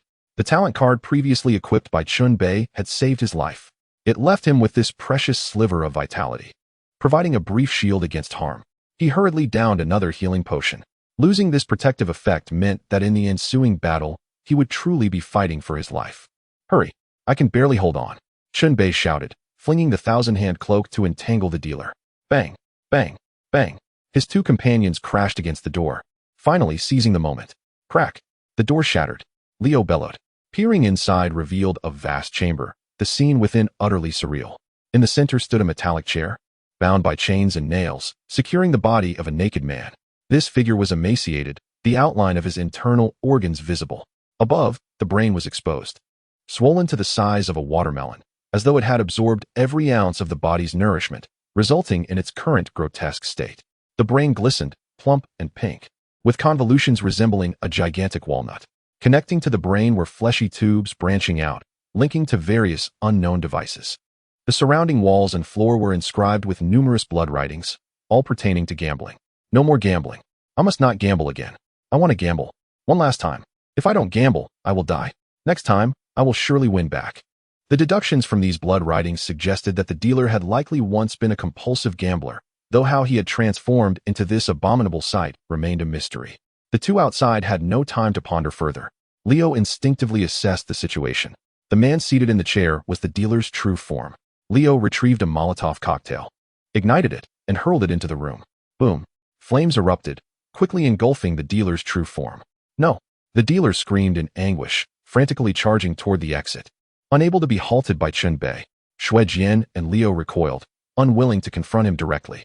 The dealer rushed back to his chamber, witnessing the inferno consuming his true form, especially the exposed brain, utterly defenseless and fragile. The dealer's agonized wails echoed as the flames ravaged his body. A glimmer of good news followed. Boss dealer severely injured, levels significantly decreased, multiple attribute enhancements lost. Half the battle was won. The dealer's strength diminished. The subsequent clash would purely be a test of brute force. A figure wielding a sword dashed into the room, striking at the dealer from behind. Thud. The 7 bloody sword pierced through the suit, once resembling bulletproof armor, now easily penetrated. Within, the figure of a man flickered violently. Finally, the dealer's visage came into focus. He turned to find Chen Bei behind him, his face a mask of malevolence. Chen Bei unleashed a monstrous grin. Ha ha ha, the real show has only just begun. At this moment, Chen Bei and the 7 bloody swords seemed to share a sinister laughter, their voices intertwining. After I slay you, I shall take your place as the boss of this game, slaughtering all these mere mortals. Kill, kill, kill. With each utterance of kill, Chen Bei struck forth, exuding overwhelming dominance that forced the dealer to retreat. Previously, the dealer had held the upper hand. Now, the roles had reversed entirely. The flames continued to blaze, spreading through the fleshy tubes and igniting the entire room. The dealer retreated, attempting to defend himself while launching flying cards at Chen Bei. However, this assault was far weaker than before. Chen Bei fought with increasing fervor, resembling a madman, his sanity plummeting. The 1,000-hand cloak extended, tightly grasping the dealer's form. The 7 bloody sword unleashed a torrent of crimson energy, cleaving the dealer in two with a singular strike. Accompanied by a scream, a man's soul dissipated, leaving only his suit and trousers behind. The dealer was dead. A cascade of notifications appeared, and several shining items materialized on the ground. Hee, this body is now mine. Chen Bei raised the 7 bloody sword, his expression one of frenzied elation, the tendrils on the sword writhing as if celebrating. Simultaneously, a heart-shaped pendant around Chen Bei's neck shattered. Chapter 88. Not enough death.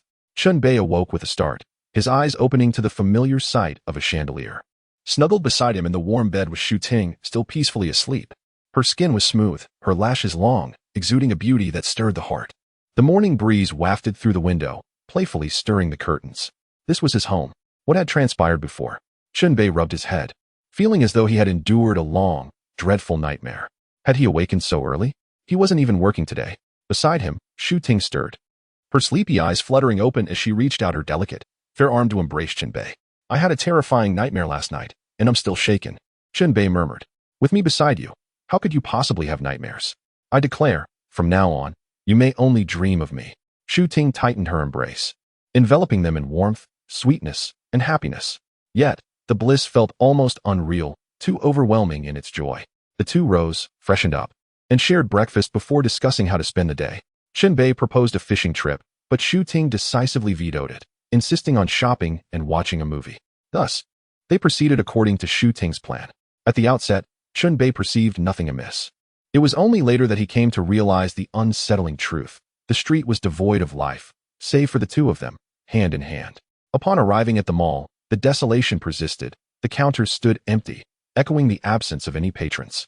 A sense of unease washed over Chen Bei, his expression darkening with each passing moment. In stark contrast, Shu Ting appeared elated, wandering about and trying on several exquisite outfits, each time soliciting Chen Bei's opinion. Subsequently, the pair ventured to a cinema, where, astonishingly, they remained the sole occupants of the hall. The grand screen before them showcased snippets of their shared past. Shu Ting, clutching a bucket of popcorn, watched and munched happily, while Chen Bei's countenance grew increasingly grave, engulfed by a profound sense of disconnection. The demarcation between reality and illusion began to blur. Suddenly, the screen shifted, unveiling new content that chronicled Chen Bei's experience in the house number battle. He recalled how to acquire cards, alter house numbers, and ultimately, risk his life in a confrontation against the dealer alongside his companion. Yes, the dealer. Chen Bei jolted awake, the surroundings warping and fracturing before him. Beside him, Shu Ting set down her popcorn, her face clouded with sorrow. You are leaving me again. It's all right. You never belonged here. Come, return to where you ought to be. As she gently nudged him with her hand, tears streamed down her cheeks as she uttered, I love you. Chen Bei, akin to a drowning man just rescued from the water, gasped for air. He felt the oppressive heat surrounding him, the flames drawing perilously close. Scattered about were the remnants of the dealer's possessions, the 7 lethal swords still tightly secured to his wrist, its tendrils writhing. His sanity, though just restored, was slipping once more. It was the heart-shaped pendant that saved him. After his reason had nearly shattered, it pulled him back from the brink. Understanding his predicament, Chen Bei utilized his other hand to sever the writhing tendrils and shoved the reluctant 7 lethal swords back into its sheath. No, we were so close. Merely a hair's breadth away. The sword cried out. It only fell silent once it was returned to its sheath. Chen Bei, with no time to linger, hastily gathered the rewards scattered on the ground, stuffing them into his backpack. Some rewards resisted his grasp, as they were claimed by Liu and Shuejian, who had also fought and earned their share. Chen Bei could only take what was rightfully his. The flames roared higher. "Grab your belongings and flee," Liu urged, rushing to collect his own rewards before pulling Chen Bei's arm as they dashed outside. By the time the trio escaped the room, the dealer's chamber had been wholly consumed by flames. This scene evoked memories of a crematorium, where no matter the bitterness or sweetness of life, all would ultimately be reduced to ashes. "Is the game over?" Chen Bei murmured. "Indeed. You may check the completion notice for yourself," Liu replied with a grin. Chen Bei opened the notice he had previously overlooked. "You have completed this round of the game in a unique manner, earning a reward of 4 game coins. Due to your outstanding performance, you are granted a special reward, 1 foot card and hand badge. The house number battle game has officially concluded. Out of 120 participants, 55 survived. You may choose to conclude the game immediately and return to the dormitory, or continue exploring the game scene until time expires. All exclusive cards from this round have been rendered obsolete and reclaimed. Countdown, 22 minutes 18 seconds. 22 minutes 17 seconds. 22 minutes 16 seconds. It has indeed come to an end," Chen Bei murmured, finally exhaling with relief. He simultaneously observed the contrasting messages in 2 group chats. The player group erupted in jubilant cheers, while the administrators expressed disdain over the high number of survivors. Out of 120 participants, 65 had perished, and yet they found this number insufficient. "I'm leaving now," Shuejian declared, the first to depart, heading upstairs. The previous camaraderie among the trio had dissipated, leaving no ties behind. Liu lingered, grinning as he exclaimed, "Brother, it was truly a pleasure to encounter you in this game. Without your assistance, I surely would not have defeated the dealer, and the casualty count would have been even greater. We are now friends. Should we find ourselves in the same game again, let us collaborate once more." Chen Bei replied, "Agreed. It's a pact." Liu raised his hand, eager to high-five Chen Bei. "Just indulge me this once. I beg you." Chen Bei chuckled, raising his hand to give a symbolic tap. With a resounding clap, the flames in the room began to dwindle rapidly until they were extinguished. Upon surveying the room, it was evident that everything had been charred black. The dealer's remains reduced to mere ash. As the smoke cleared, an object hung suspended in the air, composed of numerous sewn-together skins. With a single eye blinking and various red characters crawling across its surface, it was the blood sacrifice fragment. It turned out that the dealer had possessed one as well. Unnoticed until the flames consumed his body, revealing it. Liu quickly turned away, unable to bear the sight, exclaiming, "What on earth is this ghastly thing? This belongs to me." "If you have no objections," Chen Bei stated. Take it, no objections here. I am rather vain, even in death, I wish to appear handsome, not transform into a monster. Besides, you are the main force in defeating the boss, so it rightfully belongs to you." "Well, I shall not be polite then." Chen Bei, without further hesitation, brandished the 1,000-hand cloak to seize the blood sacrifice fragment and stowed it in his backpack. With this, he now possessed 4 blood sacrifice fragments. Within the management group, Chen Bei's actions drew attention. This marks his 4th blood sacrifice fragment. Collecting 1 more will allow him to fuse them together. To have gathered so many fragments in just a few rounds of the game is indeed rare. This is a crucial step toward the pinnacle of the game. It remains to be seen how far he can advance. Chapter 89. The unpredictability of life. The blood sacrifice fragment can be fused. It holds significance for the later stages of the game. Clearly, Chen Bei's judgment was correct. It is essential to gather these items, despite their inherent dangers. As the time to return to the dormitory approached, Chen Bei returned and examined his recent gains. He had acquired a card and hand badge, which allowed him to select an equipped skill card for a slight enhancement, along with some additional attribute bonuses. Compared to the previous King of Novices badge, each has its merits, but they cannot be equipped simultaneously.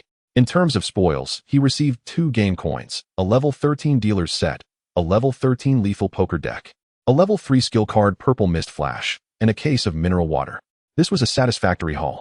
Chen Bei had hoped that defeating the boss would elevate him to level 13, yet he found himself just shy, remaining at level 12. A minor disappointment, perhaps. With the 2 additional coins, he now had a total of 7. The dealer's set was impressive, offering superior attributes across the board compared to his previous gear. The vine armor, making it a worthy replacement. The lethal poker deck was also a formidable piece of equipment. Lethal poker deck level, 13 category, equipment attributes, physical attack power, 88 durability, 50-50 quantity, 52-52 effect A, launches the cards from the box to attack enemies. Effect B, the number of cards in the box automatically replenishes over time. Effect C, the wielder automatically gains flying card technique LV2, which disappears upon removing the equipment. Consumption, 2. 5 stamina points. Cooldown, effect a 1 second. Description, who says playing cards can't be lethal? It was evident that this was an excellent ranged weapon, ready for immediate use, boasting its own card-throwing skill.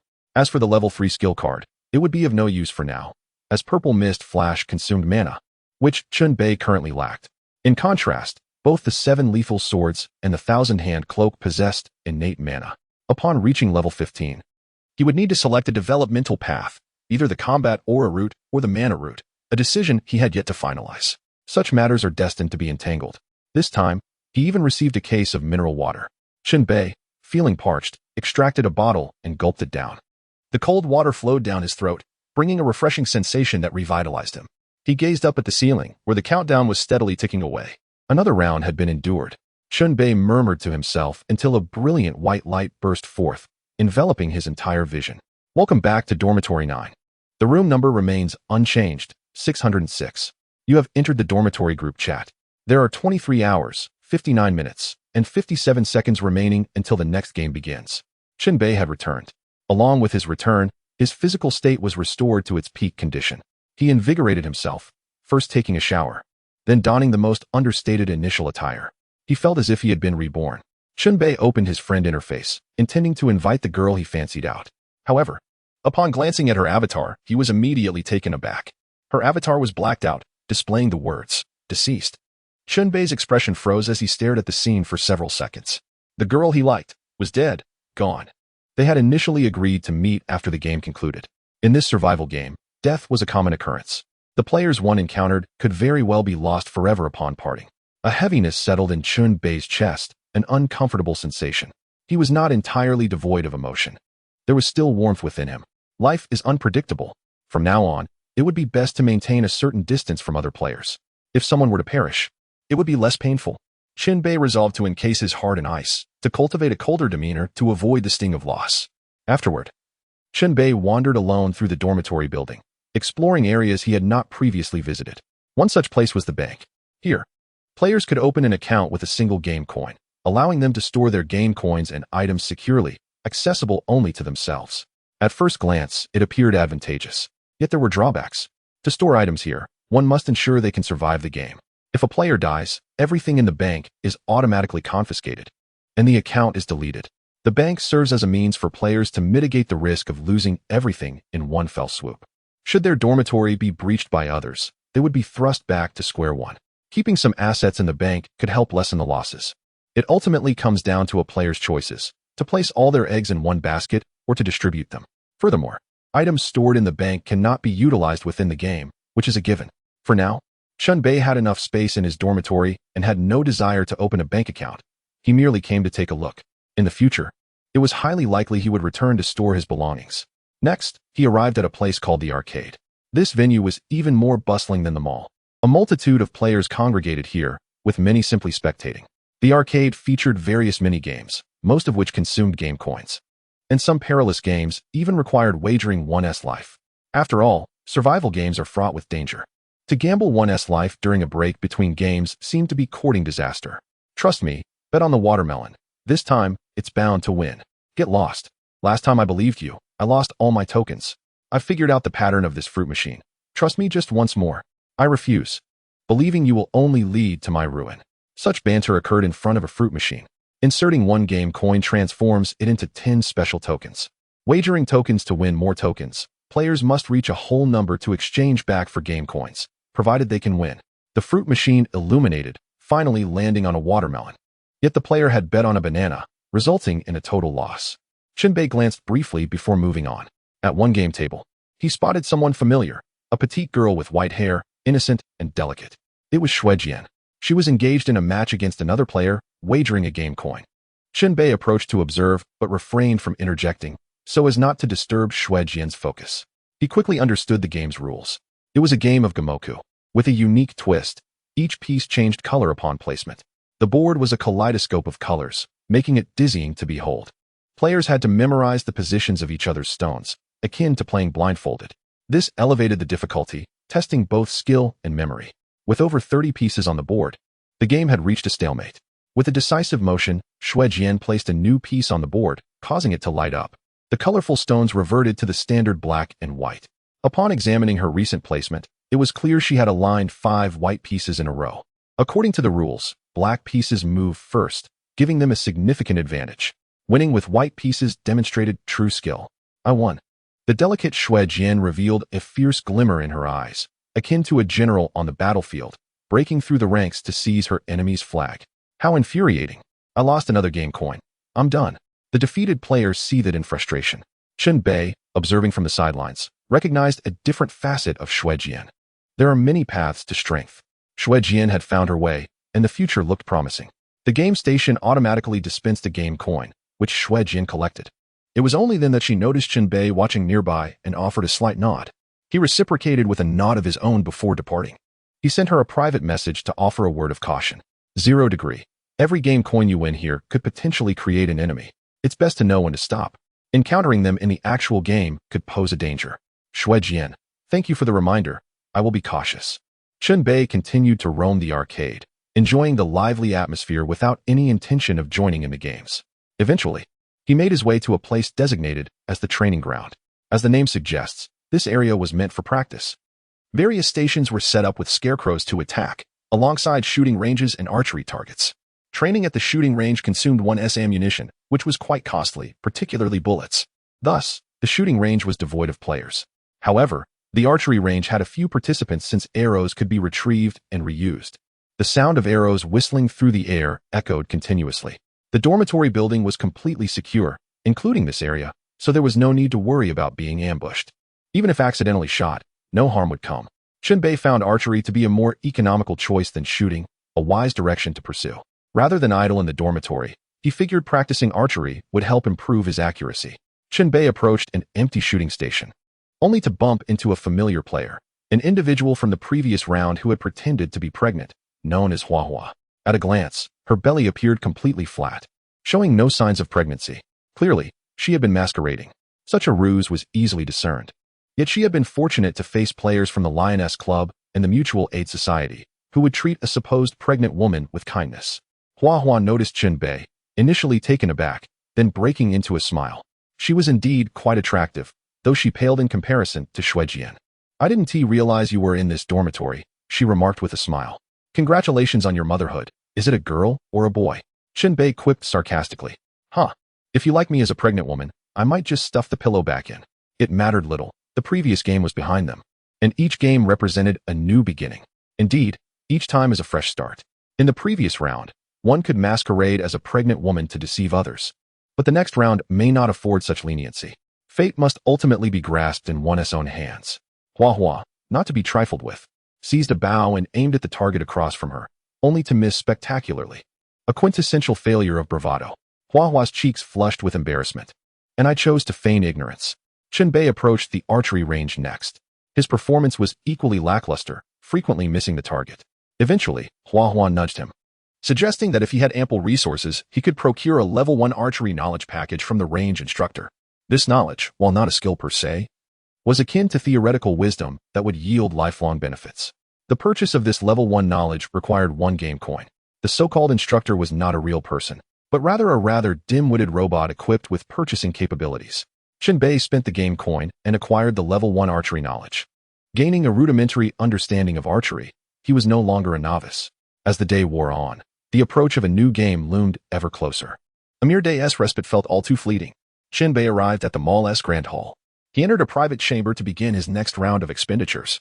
Game coins, when clutched tightly, were akin to mere tokens. Only through expenditure could they transform into tangible benefits. With 6 game coins remaining, careful planning was essential. His first dilemma lay in whether to purchase a game hint. The last hint he bought had proven to be of little assistance. Should he invest again? 1 game coin could procure a fine piece of equipment. Chen Bei hesitated. Perhaps he would buy 1 more hint. If it failed to aid him this time, he would refrain from future purchases and rely solely on his own instincts. After all, he still had his management group as a source of intelligence. Resolutely, Chen Bei decided to purchase another game hint. Purchased game hint 1, content automatically dispensed. Hint: in the next round, players can transform into monsters at night. The 2 factions of humans and monsters will face off against each other. There are also more challenging special identities within the game. With the hint in hand, Chen Bei furrowed his brow, contemplating its significance and extracting valuable insights. Night, transforming into monsters, various identities. This was a crucial entry point. He needed to prepare weapons specifically designed to combat the monsters. Acquired Demon Oil Saw, Monster Combat Set. Acquired Radio 1. Acquired Level 12 Recurve Bow 1. Acquired Night Vision Goggles 1. Chen Bei continued his purchasing spree, acquiring items he deemed essential for the upcoming game. He deliberately reserved one game coin, a practice that might evolve into a habit, always keeping one coin in reserve for emergencies. Having depleted his game coins, Chen Bei sought alternative means to gather resources. He made his way to a trading hall, distinct from the mall, designed exclusively for player-to-player transactions. Here, one could trade game coins as hard currency or engage in barter, each party seeking mutual benefit. Some even set up makeshift stalls, showcasing surplus goods. Transactions here were safeguarded by rules, alleviating fears of theft. Chen Bei browsed several stalls, but found no immediate necessities. Thus, he took to the group chat to solicit offers. 0 degree. I'll exchange this level 6 heavy overcoat for 2 barrels of gasoline or diesel. For Chen Bei, the level 6 equipment was obsolete, but it still held appeal for new players. Soon, negotiations commenced, with one party offering a single barrel of diesel. Chen Bei was not easily swayed. Another individual approached with the same offer, clearly indicating a hidden market price. Reluctantly, he lowered his price and offered an additional piece of outdated equipment, successfully trading for 2 barrels of fuel. These were not the large drums, but rather handheld barrels, slightly larger than those used for dish soap. 1 barrel of gasoline. 1 barrel of diesel. These 2 barrels would prove immensely useful to Chen Bei. Chapter 91. New Game, The Night of Hundreds of Monsters. The utility of these fuels was threefold: to craft Molotov cocktails, to create flaming arrows, and to utilize the demon oil saw. Therefore, Chen Bei anticipated a substantial fuel consumption rate. 2 barrels might not suffice. Upon returning to his dormitory, he busied himself. He did not rush to create items, but first upgraded his dormitory to level 5. Dormitory upgrade successful. New facilities added. Porch, porch light, door 2, kitchen.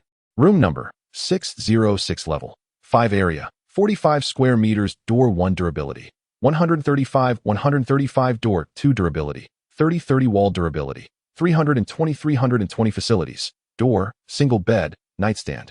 Protective window, ceiling light, porch light, battery compartment, shoe rack, weapon rack, wardrobe, wall-mounted camera, alarm, refrigerator, flesh generator, storage box, dragon stone, bathroom, empty room, electric fence, electronic lock.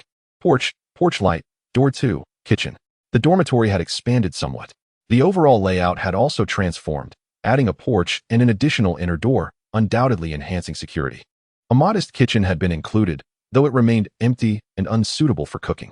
Previously, Chen Bei had obtained an electric kettle and a pot, both now placed in the kitchen, while the rest would have to be acquired gradually. Many items relied on serendipity for acquisition. The second door could not be overly invested in, so Chen Bei symbolically upgraded it to a level 3 door. With the layout altered, many items required repositioning, consuming considerable time. On the porch floor, Chen Bei laid several spike traps. Should any intruder breach the premises, they would surely be impaled. He then commenced crafting. He produced several Molotov cocktails and flaming arrows, which would surely prove beneficial in the next round of the game. After completing his preparations, several hours remained before the game commenced. The so-called holiday had not afforded Chen Bei any respite. Time passed in a flurry of activity. Lying on his bed, his thoughts were tumultuous, drifting toward memories of the deceased fiery woman, his beloved shooting, and the snow-haired Shuijian. Why was it that my thoughts were consumed by women? Chen Bei mused. Uncertain of how long he had been lost in thought, he finally succumbed to a deep slumber. To be able to sleep during the holiday was a positive sign, indicating his adaptation to this new life. Time slipped away, and then suddenly, Chen Bei awoke. The new round of the game had begun. You have entered the Night of Hundreds of Monsters game scenario. This round features 200 participating players, who have been forcibly added to the group chat. Random room number assigned. Orchid Street, number 13. The game time is synchronized with real time, temporarily unlocking the clock function. Game duration is 24 hours, divided into 8 hours of daylight and 16 hours of night. Each player is automatically issued a transformation token, which allows them to transform into a monster. At the end of the game, the transformation token will be reclaimed. Transformation into a monster is only permitted during the night. Upon transforming into a monster, the player's strength will increase significantly. After transforming into a monster, the player must eliminate at least one human player during the game to achieve victory. Humans and monsters are divided into two factions. At the conclusion of the game, the victory will be determined by the number of participants in each faction. The faction with the greater number will prevail, while the lesser faction will face annihilation. The victorious faction will share the game coin prize pool according to their numbers. If the player count does not align with the prize pool, the remaining coins will be distributed randomly. Human faction prize pool, 150 game coins. Monster faction prize pool, 100 game coins. If both factions have equal numbers, all will achieve victory, avoiding annihilation, but will also forfeit the game coin rewards. Additionally, there exist certain special identities within the game. Special identities possess unique abilities and specific settlement methods. The special identities include Traitor, Judge, Demon Hunter, Penitent, Imposter, Madman, and Grim Reaper. The precise settings of these special identities must be explored within the game and will not be disclosed directly. Half an hour before the game's conclusion, a final land will appear, transporting all surviving players there for the ultimate settlement. The final land serves as a safe zone where combat is prohibited. Players cannot use transformation tokens within this realm, which will lock their identity status. Upon completing the game, players who transformed into monsters will revert to their human forms, eliminating the side effects of their transformations. Chen Bei opened his eyes and beheld the introduction of the new game. He quickly regained consciousness, forcing himself into the appropriate mindset. At first glance, the rules appeared complex, but in truth, they were rather straightforward. Humanity versus monsters, divided into two factions, with victory determined by the greater number of participants. The winning faction would receive currency rewards, while the losing faction would face annihilation. Choosing to transform into a monster would grant a boost in strength, while aligning with the human faction would yield a more substantial currency pool upon settlement. Each side had its advantages, rendering the competition fairly balanced. Clearly, aligning with the more populous faction was crucial for survival. The rewards were secondary. The rules did not explicitly define what constituted a monster, but it was likely akin to creatures of that nature. A transformation token was obtained, materializing before Chen Bei, suspended in midair.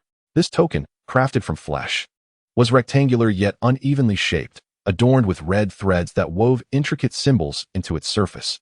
It bore little resemblance to the ethereal tokens of lore. Holding it evoked discomfort, inciting an urge to discard it hastily. Upon acquiring the transformation token, Chen Bei examined the relevant settings. Its application was simple: affix it to his forehead, and it would activate. Further investigation revealed that this cohort of players differed. The numbers of the two major factions were clearly marked. Human faction, 200, monster faction, 0. As it was daytime, players could not yet transform into monsters, hence the count remained 0. Even if transformation were possible, players would need to deliberate carefully on whether to take that step. Discussions within the player group had already ignited. Everyone, I've devised an unbeatable strategy. It's quite simple. If we all maintain our human forms and survive this day, we can endure until the game's end. Dream on, fool. With 200 individuals, each harboring ulterior motives, someone is bound to transform into a monster, disrupting the balance. With so many of us, whoever transforms into a monster should be eliminated. Transforming into a monster enhances strength. Who knows who will prevail in that scenario? The group erupted in debate. The direction the game would take remained uncertain. Chen Bei turned his attention to the management group. He accessed the management group, where he had once again assumed the role of an intern administrator, codenamed Cabbage. He wondered how long it would take to secure a permanent position.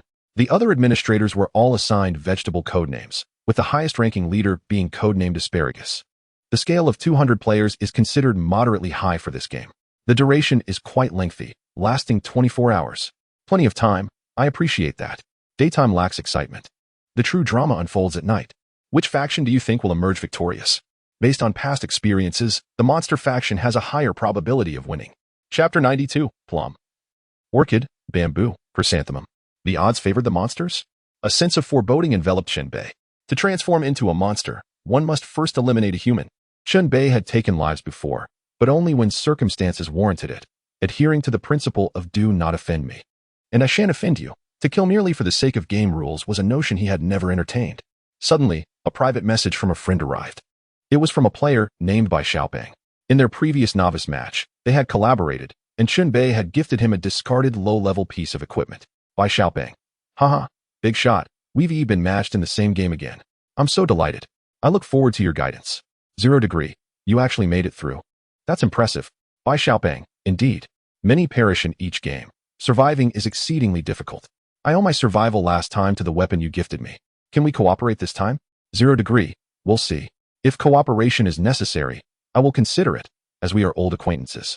By Xiaopeng, that's great. I'm at your service. In this game, my address is Plum Blossom Street, number 20. Where are you? Chen Bei was on Orchid Street. The name suggested a division into 4 districts. Unlike previous games set in buildings, this one took place on streets. Chen Bei briskly approached the door, opening it to reveal a spacious street ahead. The street was lined with numerous shops and buildings, none exceeding 4 stories. Observing the surroundings, he noticed a similar lack of towering structures. In the distance, the street curved, shrouded in mist beyond which lay unreachable areas. Players were akin to caged birds, trapped within the game's confines, struggling for survival. He felt a sense of nostalgia for such spacious streets, a comforting reminder of normalcy. Chen Bei inhaled deeply. He soon noticed other players cautiously emerging from their accommodations, peering around in observation. The street lay deserted, with only a few scattered cars and electric bikes. Cars. This game allows driving? Chen Bei, a licensed driver from his days working at a funeral home, considered the prospect of cruising around in a vehicle within the game. However, he refrained from acting impulsively, retreating back into his room. He sensed an impending danger. The game was titled 100 Monsters Night Walk. Nightfall would undoubtedly bring peril, but daylight promised its own dangers. Conflicts and killings among players would erupt during the day. This game's environment was vast, and daylight should not be squandered. He needed to scavenge for resources, amassing as much as he could. 0°. By Xiaopeng. The game has commenced, and players will begin to move. Take care of yourself. If you encounter trouble, come find me on Orchid Street. I'll be active in this area for now. By Xiaopeng. Alright. With you saying that, I feel reassured. Each game randomly matches players, occasionally reuniting familiar faces. Chen Bei glanced at the player list, hoping to find Liu or Xue Jian among the participants. They had formed a solid collaboration in the previous game, establishing mutual trust that could be beneficial this round. Regrettably, he found neither. However, he did spot another acquaintance. A player named Wawabu Haori, the faux-pregnant woman. Chen Bei closed the list, opting for solitary action. He organized his gear, gathering some equipment and supplies. As he prepared to venture out for scavenging, he noted an unusual occurrence within the player group. A female player named Xian Xian had posted a video of herself, causing quite a stir. This player was a popular celebrity in real life, known as Lu Yixuan, who had acted in dramas and sung songs. With millions of fans on a major platform, she was a prominent idol, and even those not her fans would undoubtedly recognize her due to her numerous endorsements. I am Lu Yixuan. Are there any fans or family members of mine in this round of the game? If so, you can come find me at 18 Green Bamboo Street, and we can conquer the challenges together. Sending love. Lu Yixuan announced her address in the chat channel. Is this real? Am I seeing things? Is it really the goddess Lu? Wow, Lu Yixuan, is it really you? Even you are caught up in this survival game? I'm your diehard fan. I've watched every movie and drama you've ever made. This game truly treats everyone equally. Whether you're a penniless person or a celebrity, you will be forcibly drawn in. The excitement in the group was palpable, with fans seemingly high on adrenaline. Immediately, several expressed their intent to seek out their goddess. At first, Chen Bei was puzzled by the audacity of revealing her door number so openly. However, he soon understood. This starlet was leveraging her celebrity status to rally her fans together, forming a protective collective that would serve her interests. There are myriad ways to navigate the game. Everyone relies on their own skills. Chen Bei approached the door, when suddenly, a voice emerged from the urn beneath the bed. Young master, please be cautious when you go out, and may you return safely. Chen Bei paused, glancing back. Yes, I appreciate your kind words. I'll leave the house in your care. Home, yes. I will do my utmost. A hint of joy resonated in Xiao Qian's tone. Chen Bei stepped out once more, this time fully equipped. Adorned with a top hat and clad in a dealer's uniform, the outfit fit him perfectly. He carried a backpack and a satchel, with a recurved bow and quiver slung over his shoulder, dual daggers at his waist, and a cloak fashioned from the hands of many behind him. His feet were clad in running shoes designed for escape. The seven-blood sword was temporarily stowed in his backpack, more suited for nighttime escapades. During the day, the dual daggers would suffice. Residing on the 3rd floor, Chen Bei descended the open staircase directly below. Upon reaching the ground, he approached a vehicle, inspecting it closely. It bore no license plate nor emblem, and the interior was vacant. Without hesitation, he struck the window, shattering the glass with a few blows. The shards transformed into glass material, ready for collection. Chen Bei reached inside, attempting to open the door. Remarkably, even though the vehicle was locked, he managed to access it from the inside. Seated in the driver's seat, he savored the sensation of driving, yet realized Without the keys, he couldn't drive away. The movie trope of hot wiring a car with two wires was lost on him, who among ordinary people possesses such skills. Ultimately, since he couldn't drive it away, he decided to dismantle the vehicle for parts, anticipating a wealth of materials. Switching to his weapon father's love, he began to smash the car. Using a knife would be inefficient and risk damage. With each swing of father's love, the vehicle's durability waned, yielding various materials, predominantly metal, alongside some plastic and a fuel tank, everything Chen Bei required. After laboriously dismantling the car and reaping substantial rewards, he felt fatigued. "Hey, brother, isn't $0 shopping quite exhilarating?" A stranger's voice interrupted. Chapter 93. The Green Wolf. Chen Bei turned to regard the speaker. The man was tall and muscular, his physique robust and intimidating. He wore an iron mask, the design ominous and terrifying. A belt made of small skulls adorned his waist, their jaws opening and closing as if alive. In his hands, he wielded a formidable weapon, one end a metal pipe, the other connected to steel and concrete, a sight most threatening. The man spoke again, chuckling, "Friend, don't be alarmed. I'm your neighbor across the way, and I hope we can coexist peacefully." "Let us hope," Chen Bei replied. The man approached, closing the distance. Chen Bei remained still, his expression unchanging.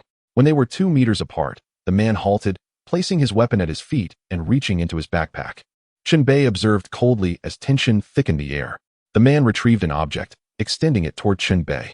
It was not a weapon, but a bagged spiced chicken leg. "I just returned from the small supermarket downstairs, and I found plenty of food. Here, consider it a welcome gift." He removed his mask, revealing a rugged, square jaw. Chen Bei accepted the chicken leg, stowing it away, and offered a unit of metal in return. "This is what I just salvaged, a token of reciprocity." "Good. With this exchange, we are friends now," the man grinned, accepting the gift. "I'm called the Green Wolf. What about you?" "0. Which new player dormitory are you in?" Now is not the time for that discussion. Look around. So many shops, cars lining the street. As you mentioned, $0 shopping is available for all. No. That's all secondary. I have something far more pressing to discuss with you. Follow me. It won't take long. The Green Wolf gestured for Chen Bei to follow him across the street to a small supermarket. Curious, Chen Bei complied, having a few minutes to spare. Upon entering, the Green Wolf leaped onto the counter, grabbing a bag of chips from the shelf. With a loud crack, he tore it open, scattering crumbs everywhere. "Let us get to the point. I didn't come here to watch you eat," Chen Bei remarked coolly. 0. I can tell you're an elite player at a glance. This gear you possess is not easily assembled. Thus, you are qualified for my collaboration. The Green Wolf's eyes gleamed with excitement. What kind of collaboration? First and foremost, we must respect each other's territories. What's yours is yours, and what's mine is mine. Agreed. The key lies ahead. We join forces to cleanse Orchid Street while it's daylight, and players cannot transform, eliminating as many as possible. Once the killing begins, it will spread, and soon our fellow players will join in. Cleanse the entire street. Chen Bei examined the man's expression and realized he was not jesting. Hey, are you not the type to shy away? There are 2 kinds of players in this game, wolves and sheep. You either hunt or get hunted. The Green Wolf furrowed his brow, re-evaluating Chen Bei. Given his equipment, he appeared to be a formidable adversary. The notion of hunting resonated with familiarity. Chen Bei recalled his previous opponent from the last game, Jingzhe. Perhaps I misjudged you. I expected you to agree immediately. Friend, do you not grasp the game's rules? With 200 players participating, the human faction's prize pool holds merely 150 coins. If the final survivors exceed 150, each will receive at most 1 coin, and the unfortunate may receive nothing at all. The Green Wolf pressed on, unveiling the core conflict of the game. Regardless of the eventual faction, players seeking greater rewards must eliminate others. Victory is destined for the few. Consider a drastic scenario, reducing the player count to 10 or fewer. Then each reward would start at 10 coins.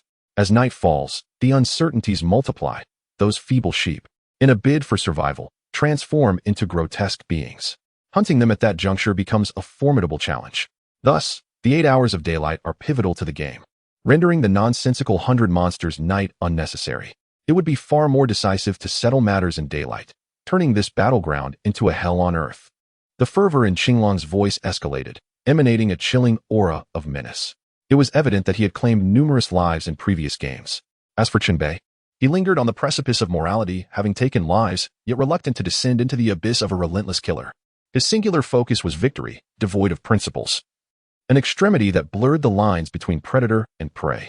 The game had only just begun, the outcome remained uncertain, and there was no rush to act.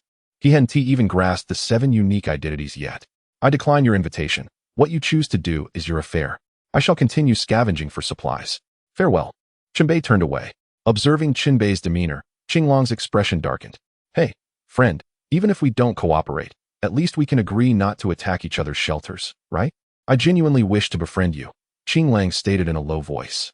That's acceptable. I won't assault your shelter, and you ought not to trouble mine. Let us keep our waters separate. Chen Bei replied without looking back. Haha, good, then it's settled, Qinglang sneered. Upon exiting the convenience store, Chen Bei resumed his scavenging. Beginning to dismantle a motorcycle, the demand for metal materials was substantial. Upgrading to a level 6 door and dormitory necessitated it. Suddenly, a piercing scream shattered the street's tranquility. Chen Bei turned to witness Qinglang wielding a makeshift weapon of rebar and cement, mercilessly striking another player. Again and again, until the victim fell silent. Humanity's faction, 199. The first casualty unveiled the cruel reality of this round of the game. Chen Bei, as an observer, witnessed the murder unfold. He had rebuffed Qinglong's invitation and felt no inclination to intervene. He was unwilling to plunge into the depths of darkness, nor did he possess a righteous sense of justice. What am I? Chen Bei murmured. Qinglang, having slain a player, snapped a photo of the corpse and shared it in the group chat. I just heard this guy say he plans to transform into a grotesque at night and slaughter us all. Such players are perilous. They are a menace that must be eradicated. Better to eliminate them sooner than later. The more humans that perish by daylight, the fewer will turn into grotesques at night. What do you all say? Chapter 94. Special Identities. Chen Bei recognized Qinglong's rhetoric as a frame-up. It was a tactic to justify his murderous actions under the guise of righteousness. The subsequent words were intended to incite others, encouraging those who fancied themselves wolves to abandon their hesitations and hunt the sheep with fervor. 8 hours was ample time for many to meet their demise. 100 monsters night? By the evening, gathering 100 players might prove problematic. The players group reacted fervently. Some condemned Qinglang, others supported him, while many remained silent. Having just taken a life, Qinglang turned his gaze toward Chen Bei and waved. Chen Bei ignored him, continuing to dismantle the motorcycle before him. Ha ha ha. Qinglang laughed, the nature of his mirth unclear. Time passed, and an hour slipped away. The total player count had dwindled to 185. The game had scarcely begun, yet so many had already perished. Although Chen Bei did not partake in indiscriminate killing, dark thoughts lingered in his mind. Allowing these wolves to feast upon the sheep would indeed augment his eventual rewards. So long as he ensured he stood victorious in the end, it mattered not whether that victory belonged to humanity or the grotesques. At that moment, Chen Bei searched through a residential building, not a player dormitory but a scene within the game. He rummaged for supplies, stuffing anything useful into his backpack. Even a thick set of bedding. Opening a drawer, he discovered a piece of paper inscribed with text. Picking it up, he read, "Traitor, does not transform into a grotesque. Does not kill grotesques. Kills 3 humans.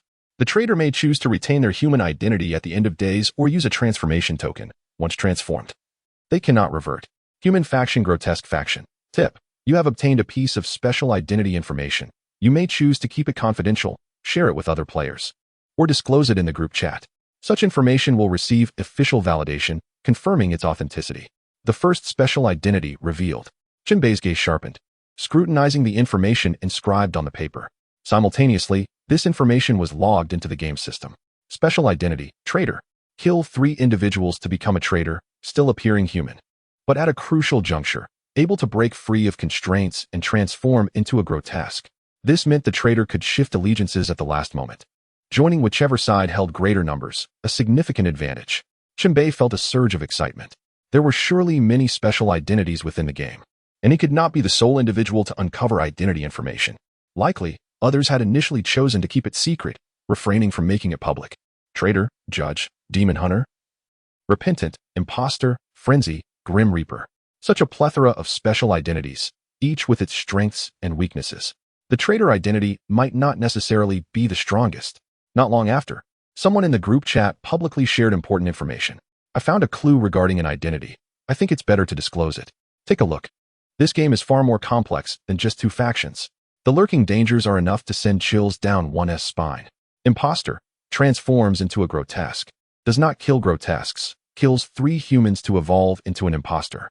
The imposter can disguise themselves as a human, freely switching between human and grotesque. Grotesque faction, another special identity revealed, and it was entirely public knowledge. Special identity, imposter. This identity also possessed immense advantages. Transform into a grotesque, kill 3 individuals, and one gains the ability to disguise. The imposter and the traitor were similarly designed, both requiring the killing of 3 humans. The distinction lay in the fact that the imposter must first transform into a grotesque before killing, while the traitor maintains a human facade while committing murder. Allowing these individuals to hide among humans was indeed perilous. With both traitors and imposters in play, the human faction faced dire straits.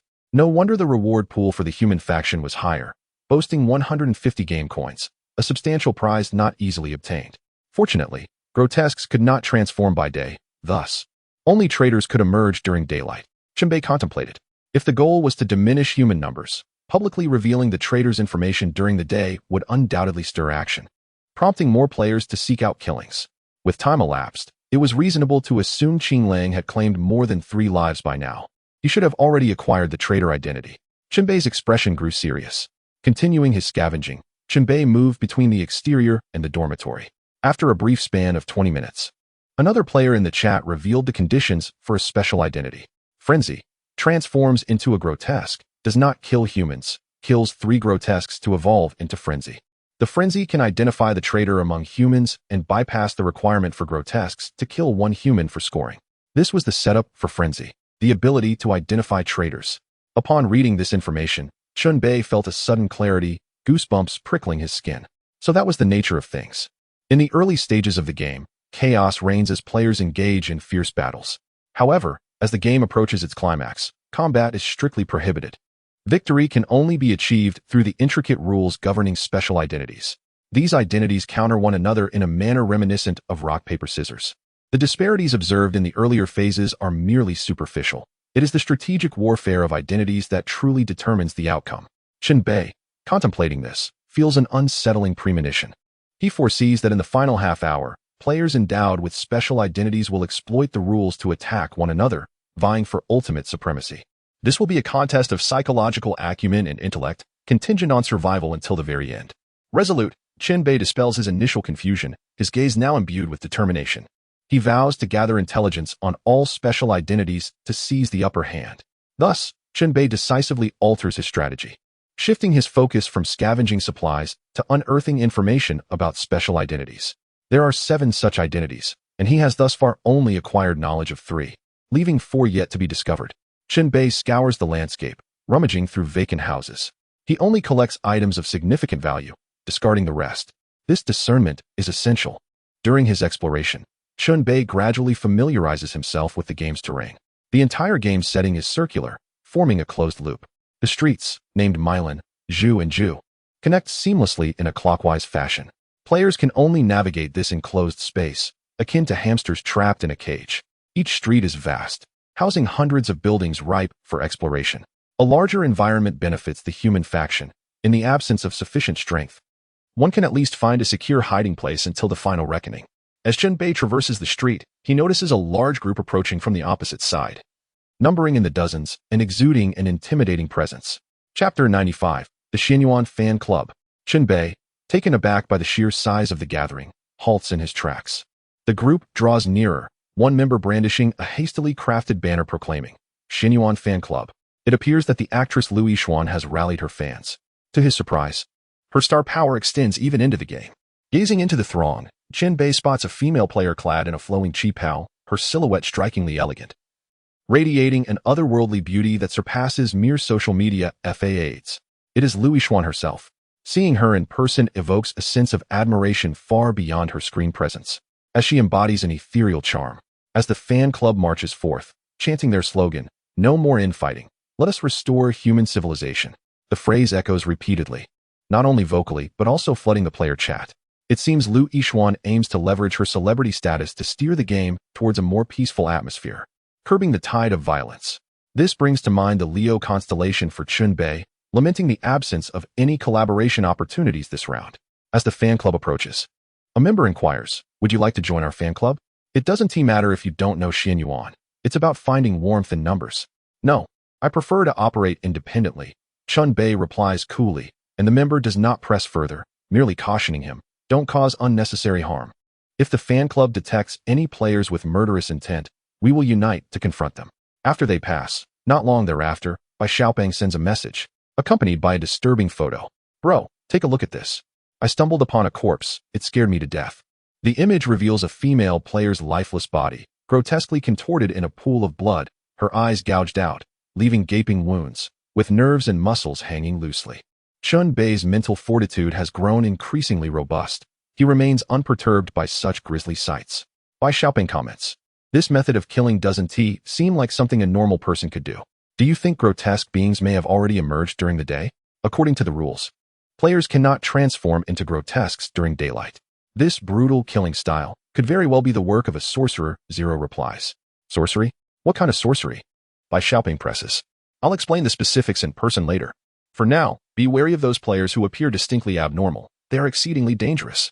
Chen Bei refers to players like Jingjia, who possess the potential to transform individuals into monsters. With 200 participants in this round, it is not surprising that one or two might wield such sorcery. Bei Xiaopeng, feeling unnerved, suggests, bro, you freak me out. Should I come find you now? My dorm is bare, so I'm not worried about theft. It's safer to stick by your side. I'm still around Orchid Street. Just run along the main road to me, but hurry, Zero instructs. All right, I'll be there soon.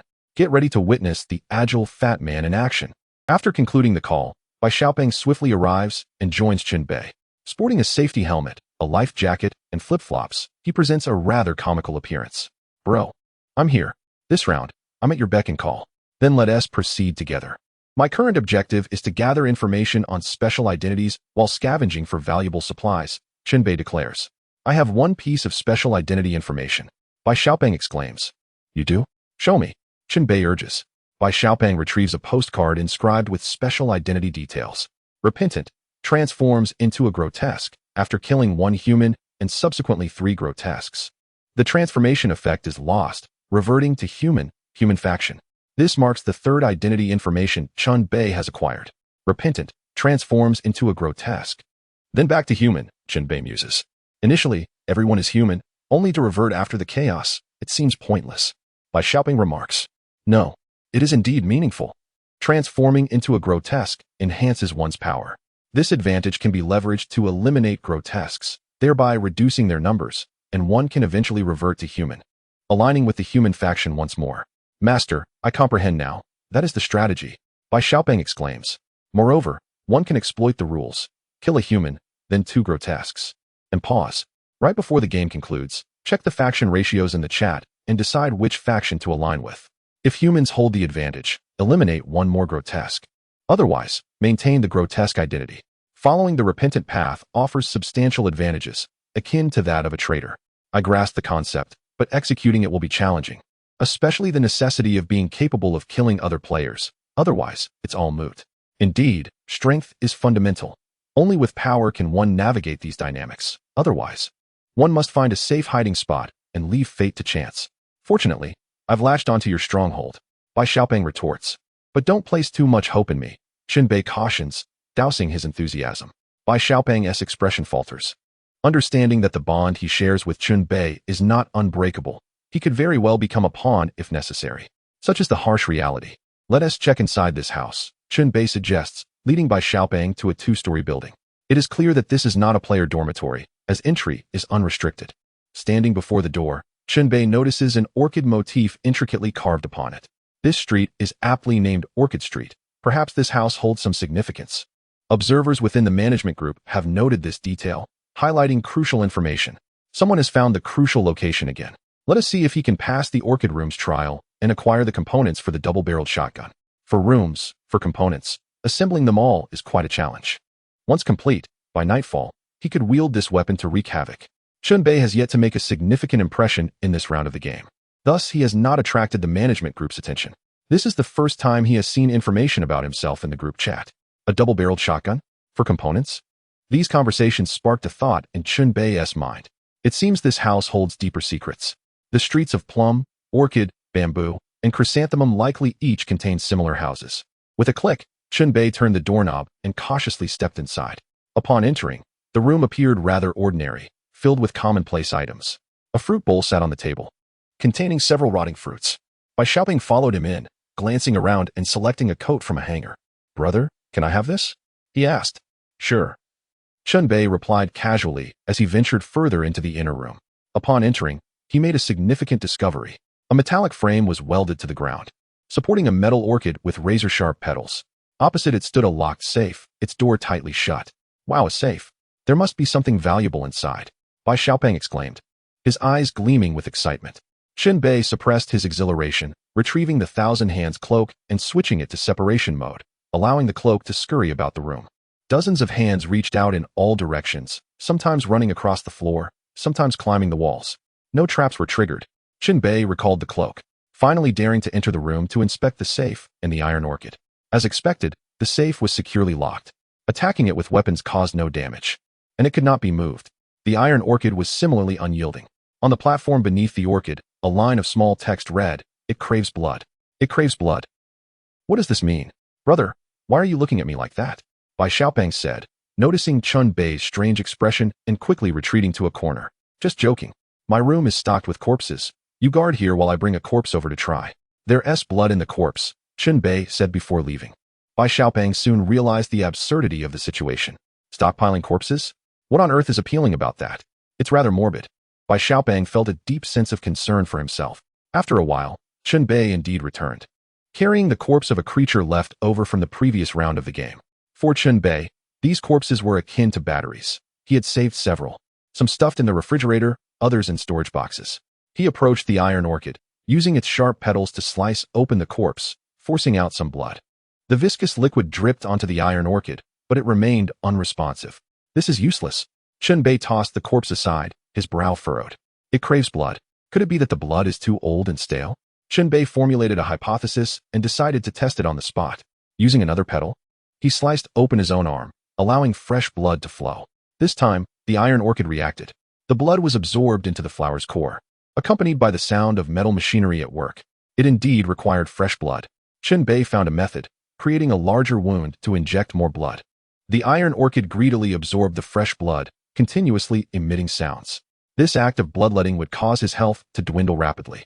Soon, he would be at his limit.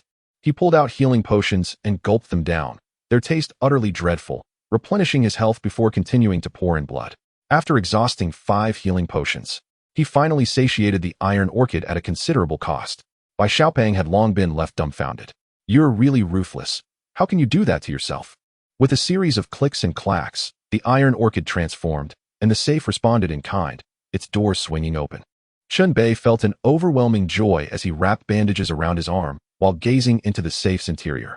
Inside lay a firearm component and 5 shotgun shells. Chen Bei retrieved the firearm component. Acquired double-barreled shotgun, component B. Collect all 4 components A, B, C, and D to craft a complete level 14 double-barreled shotgun. A level 14 double-barreled shotgun. To put it simply, it is a type of shotgun, a classic design that can load 2 rounds at once. Known for its simplicity and immense power, Chen Bei had long coveted a shotgun, but he couldn't find one in the dormitory. It was evident that firearms were relatively rare in the game, not easily obtainable. This double-barreled shotgun must be acquired at all costs. It became his highest priority. Chen Bei was nearly losing his sanity with desire. The thought of assembling all 4 components by day to create a complete double-barreled shotgun for a night of annihilation against monsters thrilled him. Not just killing, but annihilating. That is the allure of the shotgun. Chen Bei continued to examine the 5 shells from the safe, noticing they were distinct in color and labeled with numbers 1, 8, and 20. With his level 1 firearms knowledge, he immediately understood their meaning. The number of pellets within the shotgun shells varied. The numbers indicated the pellet count. 1 pellet delivers concentrated power, allowing for precise long-range shots. 8 pellets spread the force, increasing the effective area of damage while sacrificing accuracy. 20 pellets create an even larger impact area, ideal for close-range shooting, maximizing damage or simultaneously striking multiple targets. The orchid on the door must serve as a marker. Plum, orchid, bamboo, and chrysanthemum for special houses along the streets. Bai Xiaopeng, think about it. Is there a similar marker on the Plum Blossom Street where you are? Chen Bei inquired. I don't remember. The doors are all jumbled up. Who has the time to look closely? Bai Xiaopeng shook his head. Then hurry back to Plum Blossom Street. Search for the markers I mentioned, and let me know when you find them. Stand guard in the house. If you accomplish this, there will be benefits for you. All right, I'll run errands for you. Bai Xiaopeng thought that in order to cling to the powerful, he must first become a valuable asset. Otherwise, he wouldn't even have the right to do so. His enthusiasm surged as he trotted off towards Plum Blossom Street. Meanwhile, Chen Bei hastened towards green bamboo street. Plum, orchid, bamboo, and chrysanthemum are interconnected in a clockwise manner. Orchid Street connects to Plum Blossom Street above, and descending leads to Green Bamboo Street. Chen Bei dashed to the junction of the two streets. Here, he discovered an entrance to an underground street, where someone was emerging. Chen Bei paused and asked a few questions.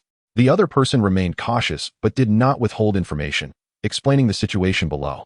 It turned out the underground street formed a cross, traversing the entire game scene, with 4 entrances located at the intersections of each street. This implies that players could occasionally take shortcuts through the underground street. Chen Bei regarded the deep, dark underground passage, contemplating its implications. When night falls, human players fleeing from monster pursuits might utilize the underground street for shortcuts. Conversely, the monsters could also traverse the underground, adding complexity to the game scene. Thank you. Chen Bei had urgent matters and did not linger, immediately heading to Green Bamboo Street, searching along the way. His goal was clear, racing about until he found a house adorned with a faux bamboo potted plant at the entrance. This must be the place. Chen Bei entered. But as soon as he crossed the threshold, a blood-curdling scream pierced the air. Chapter 97. Iron Bamboo. Upon hearing the scream, Chen Bei heightened his alertness. Drawing his dual blades, he advanced cautiously to assess the situation. It turned out that 2 other players had arrived before him, a man and a woman. The male player was injured, his leg bleeding profusely. As Chen Bei peered further inside, a row of holes adorned the ground, each spaced approximately 10 centimeters apart, extending over a distance of about 20 meters. At the far end, a safe stood prominently. Upon closer inspection, between these holes were raised buttons shaped like footprints, perfectly designed for 2 feet to step upon. There were a total of 4 pairs of footprint buttons, situated at various locations. Suddenly, with a swift motion, numerous sharp iron bamboo shoots erupted from the ground, reaching up to the ceiling. The tips of these bamboo shoots were angled, as if meticulously carved with a knife. Now, Chen Bei understood how that male player had sustained his injuries. He must have been pierced by the iron bamboo. It was fortunate that he had not lost his life. Chen Bei's abrupt entrance aroused the suspicion of the 2 players inside the room, who turned their gazes towards him. Clearly, one had to traverse this bamboo forest and decipher the mechanisms here to reach the other side and unlock the safe. Merely charging forward would likely prove futile. One must also step on the footprint buttons scattered across the ground. Analyzing this was not particularly challenging. The situation was quite evident. A moment later, the iron bamboo shot up again. Chen Bei observed that each time the bamboo struck, not all of it emerged. Only a portion would rise. The areas where the bamboo did not protrude were the safe zones to land upon. The intervals between these attacks were merely 5 seconds apart. The bamboo continued to shift and strike. The female player scrutinized Chen Bei from head to toe, forcing a smile as she cautiously remarked, "Handsome. There's a safe up ahead, and it seems there are valuable items inside. However, it is obstructed by these bamboo. Touching them will lead to injury." "Yes, I can see that," Chen Bei replied as he approached. "Would you be interested in collaborating with us?" "Not interested." Chen Bei's abrupt rejection left the female player at a loss, her smile replaced with embarrassment. Frowning, Chen Bei squinted at the bamboo that was continuously striking. Once, twice, thrice, and 4 times. After observing for some time, a change occurred in his gaze. He discerned the crucial detail. The iron bamboo's attacks followed a fixed sequence. Each strike adhered to a systematic pattern, creating a cyclical rhythm. This meant that by memorizing the pattern, one could step safely through the area. Moreover, one would also need to activate the footprint buttons along the way. Chen Bei continued to observe, focusing intently. He counted carefully.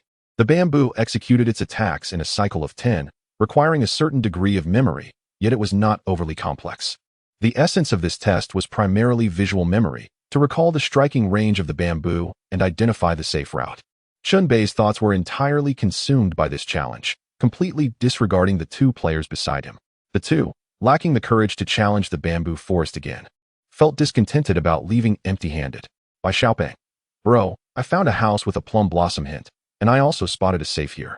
It seems we need to solve a numerical puzzle. Lingdu, I'm over at Green Bamboo Street. Please help solve the puzzle first. Once I wrap things up here, I'll come find you." By Xiaopeng. "All right, let me give it a try. This numerical puzzle seems somewhat familiar. I've encountered similar ones in school." Having entrusted that matter to Bai Xiaopeng, Chen Bei concentrated on memorizing the bamboo's striking pattern, mentally sketching a dynamic image to confirm his route. 4 pairs of footprints. First this way, then that way success. With newfound confidence, he mentally rehearsed the sequence before stepping forward to attempt the crossing. "Do you think he can succeed?" the female player whispered. The injured male player, maintaining a stoic expression, replied, "It's quite difficult. He is likely to get hurt as well." Chen Bei stepped into the bamboo forest. He landed firmly on a safe zone. Whoosh! The surrounding iron bamboo thrust out violently before retracting. A full 5 seconds elapsed in between. Indeed, once the pattern was understood, there was ample time. Following his planned route, Chen Bei reached the first pair of footprint buttons. Stepping firmly upon them, originally white, the buttons illuminated with a green glow. Whoosh! The bamboo struck again, this time in a completely different position than before. As the bamboo fell, Chen Bei hurriedly moved to another safe area. In this manner, he repeatedly stepped forward, activating the footprint buttons and steadily approaching the other side.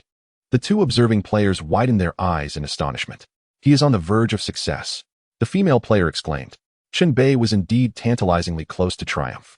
He activated the fourth pair of footprints, illuminating all the buttons in the bamboo forest with green light. Click!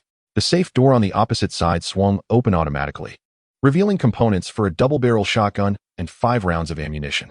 As he collected the components, he also gathered essential ammunition. Chen Bei maintained his composure, waiting for the bamboo to retract once more before leaping directly across to the other side. Success! Overjoyed, Chen Bei rushed to claim the shotgun component C. He had already acquired 2 out of the 4 components, with 1 guarded by Xiaoping. Victory was within reach. Chen Bei promptly stored the components and ammunition before turning to return, only to find himself dumbfounded. The bamboo forest he had just traversed had transformed. The attacks of the iron bamboo had quickened, with intervals reduced to 2 seconds. The transition from 5 seconds to 2 seconds was monumental.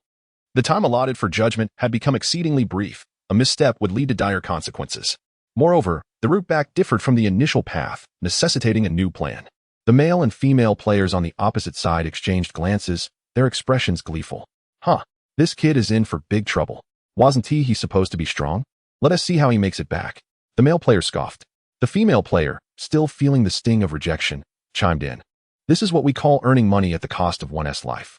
Regardless of what he obtained inside, if he couldn't make it back, it would all be in vain." Chen Bei heard their taunts clearly. His expression darkened as he coldly remarked, "Can you two just get lost? Huh, if you're so capable, why not come over here? If you perish midway, all your belongings will belong to us." The male player did not retreat, but rather aimed to provoke Chen Bei further.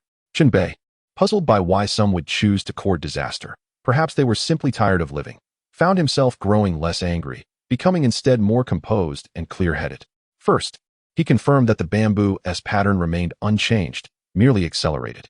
Next, he mapped out his escape route. There was no need to step on the footprints while leaving. He simply needed to seize the right opportunity to dash across. 1, 2, 3. Just 3 steps.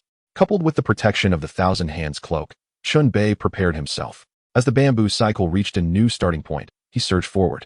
Once he crossed, the 2 players opposite would no longer be able to smirk. Chapter 98. A bloodless victory like an acrobat. Chen Bei leaped several meters, landing with poise in the next safe area, which was rather small, necessitating a standing position. Whoosh! The iron bamboo struck out again, only to retract swiftly. In that fleeting moment, Chen Bei leaped once more, soaring 7 or 8 meters to the next safe zone. Whoosh! The bamboo struck and retracted again. The final leap.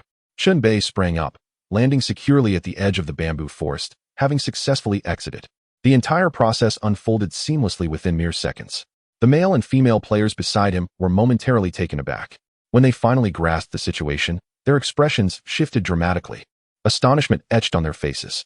They had anticipated that Chen Bei would be trapped inside. Little did they expect him to emerge so swiftly. The male player's demeanor shifted entirely. Where he had been arrogant moments ago, he now appeared humble. "Big brother, please calm down. I was just joking with you," he pleaded, with a grim expression. Chen Bei stepped forward and delivered a swift kick to the male player's abdomen. The latter doubled over, resembling a shriveled shrimp, leaning against the wall. Chen Bei then turned toward the female player, who was left pale with fear, shrieking in alarm. He reached out, seizing her by the hair, effortlessly dragging her toward the bamboo forest, like an eagle snatching a chick. Whoosh! Whoosh! Whoosh! The iron bamboo continued its relentless assault. Chen Bei seized the female player's head and thrust it toward the protruding iron bamboo. This sudden action left the female player utterly terrified, nearly causing her to lose control of her bladder. "Big brother, I was wrong. Please spare me. I was just talking nonsense," she pleaded, tears streaming down her face. Her worth seemingly diminished to nothing. Chen Bei leaned in, his voice icy. "The only reason I have not killed you is that I have yet to gather all the identity information. I cannot act rashly. Remember this. If we were to rank the 200 players in this round of the game, I would be the most dangerous one. He pressed her head down to the ground, mere millimeters from the sharp iron bamboo. As he released her, the female player hurriedly recoiled, trembling in fear. What Chen Bei had just stated was his justification for sparing the two of them. With 7 identities, 3 remained uncollected. Perhaps one of them held a crucial identity, one that required refraining from murder to obtain. Chen Bei exited and then, with all haste, raced toward Plum Blossom Street. Halfway there, he received troubling news from Bai Xiaoping. Brother, there's trouble here. 3 players have discovered our location. They outnumber us and have taken control of me. You must come to my rescue. Don't panic. I'll be there shortly. Prioritize your safety, 0 Degree replied. They're all fully armed and look quite formidable. Please be cautious. Bai Xiaoping warned. Chen Bei did not respond, but instead drew his weapon.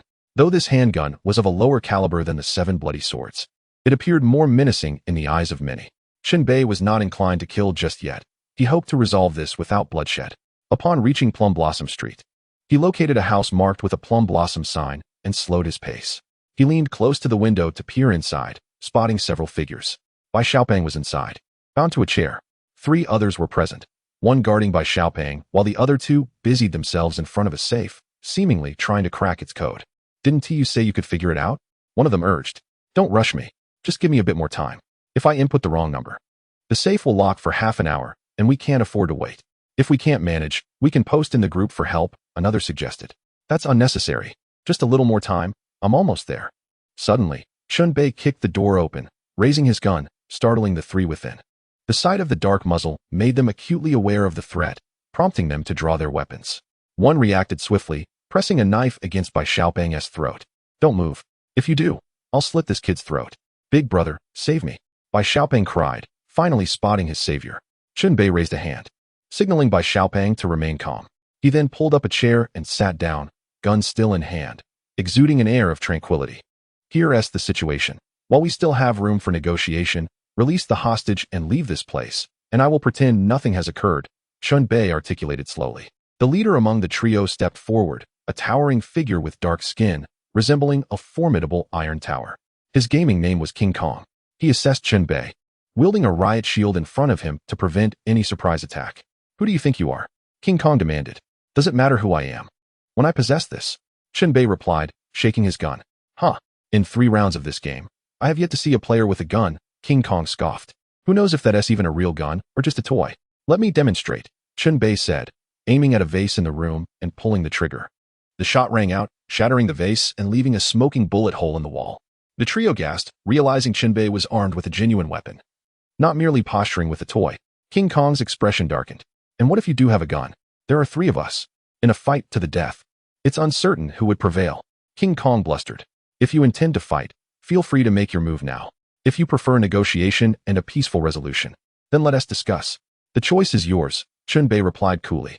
King Kong, now sweating nervously, exchanged glances with his companions, sensing their hesitation. All right, let us talk, he conceded. Release him and leave. Those are my terms, Chen Bei stated. You're being unreasonable, King Kong retorted. This is not my doing. It is merely the situation at hand, Chen Bei countered, shaking his gun again. The standoff persisted. One of the trio responsible for cracking the code leaned towards King Kong and whispered. King Kong nodded, accepting the proposal. They coerced Bai Xiaoping with the knife, forcing him to open the chat interface and set it to public mode. This way, Bai Xiaoping's chat history with Chen Bei became visible, floating before him. King Kong examined the chat records, confirming that no specific numerical puzzle content was revealed. Let us make a wager, King Kong proposed. I'll give you 2 minutes. If you can crack the code, the items are yours, and we will leave immediately. If you can't, you can take Bai Xiaoping with you. But the safe will remain ours, and you will have no further claim to it. You must solve the code on your own, without Bai Xiaoping's assistance. His private messages are now public. No covert communication allowed. Agreed. Let us proceed, Chen Bei affirmed decisively. His plan was simple. If he could successfully decode as promised, that would be ideal. Conversely, if he failed, he could still resolve the matter through force. Either way, he would not be at a loss. To acquire the double-barreled shotgun, Chen Bei was unbothered by the notion of reneging on his word. In comparison to the shotgun, integrity seemed less significant. King Kong and his companions stepped aside, allowing Chen Bei to approach. The game had a clear time function, and the countdown commenced. 2 minutes, starting now. Before Chen Bei could even reach the safe, King Kong began the timer. Chapter 99. Just one more. Chen Bei swiftly approached the safe, turning his back to the trio. He was unperturbed by the potential for ambush, as his thousand hands cloak had activated its defensive mode. The safe bore a 2-digit numeric lock, inscribed with a mathematical puzzle and a warning. Each time a number was inputted, if the answer was incorrect, it would lock for half an hour, complicating matters further. The puzzle read, in a field, 100 plum trees are planted, arranged in 4 rows. The sum of the first and second rows equals 35 trees. The sum of the first and third rows equals 40 trees. The sum of the first and fourth rows equals 55 trees. The number of trees in the first row is the code. After reviewing the puzzle, Chen Bei chuckled. What is so difficult about this? He mentally applied the formulas, performing the necessary calculations, and with confidence, he entered the password, 15. Click. The safe door opened. He had completed it in just over a minute, fully meeting the stipulated requirement. Clearly, there was no need for him to go back on his word. Chen Bei retrieved the components and ammunition within, stowing them away. He turned to face King Kong and his associates. What now? King Kong's eyes widened, his expression one of utter disbelief.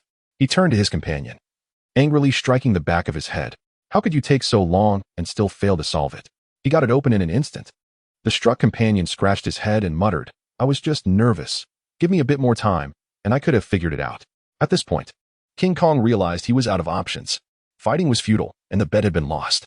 Kid, do you dare reveal your gaming name? My name is 0 Degree. Chen Bei replied plainly. All right, I saw your name in the group chat. The mountains may not move, but the waters will. We shall meet again tonight. The formidable figure of King Kong departed with 2 accomplices, leaving in a hasty retreat. Fortunately, the situation was resolved without bloodshed, albeit with the waste of a single bullet. Chen Bei approached and unsheathed his blade, slicing through the ropes that bound Bai Xiaoping. Brother, you can't blame me for earlier. There were 3 of them. Bai Xiaoping lamented with a woeful expression. It's all right, I understand. I hold no grudge against you, Chen Bei reassured him. At that moment, fresh identity intel was disclosed in the group chat, sparking intrigue. Judicator does not transform into a monster, does not kill humans, does not kill monsters.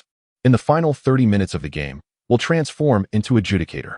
The Judicator can declare the execution of traitors, penitents, and impostors. This ability can be used indefinitely until a misjudgment occurs. Failure to accurately identify the target results in the loss of the declaration effect. Human faction, Judicator. Chen Bei mused as he absorbed the information. This meant that if one could navigate the game without killing anyone or transforming, they would ultimately become the Judicator. This role allows one to eliminate 3 types of targets with ease, a formidable power, provided one could endure until that time. Initially tempted, Chen Bei quickly reconsidered, realizing it was not suitable for him. Surviving a 24-hour game without killing anyone was exceedingly difficult, especially when night descended, unleashing the monsters to hunt them relentlessly. This Judicator identity is more fitting for you, Chen Bei remarked, turning to Bai Xiaoping. Me?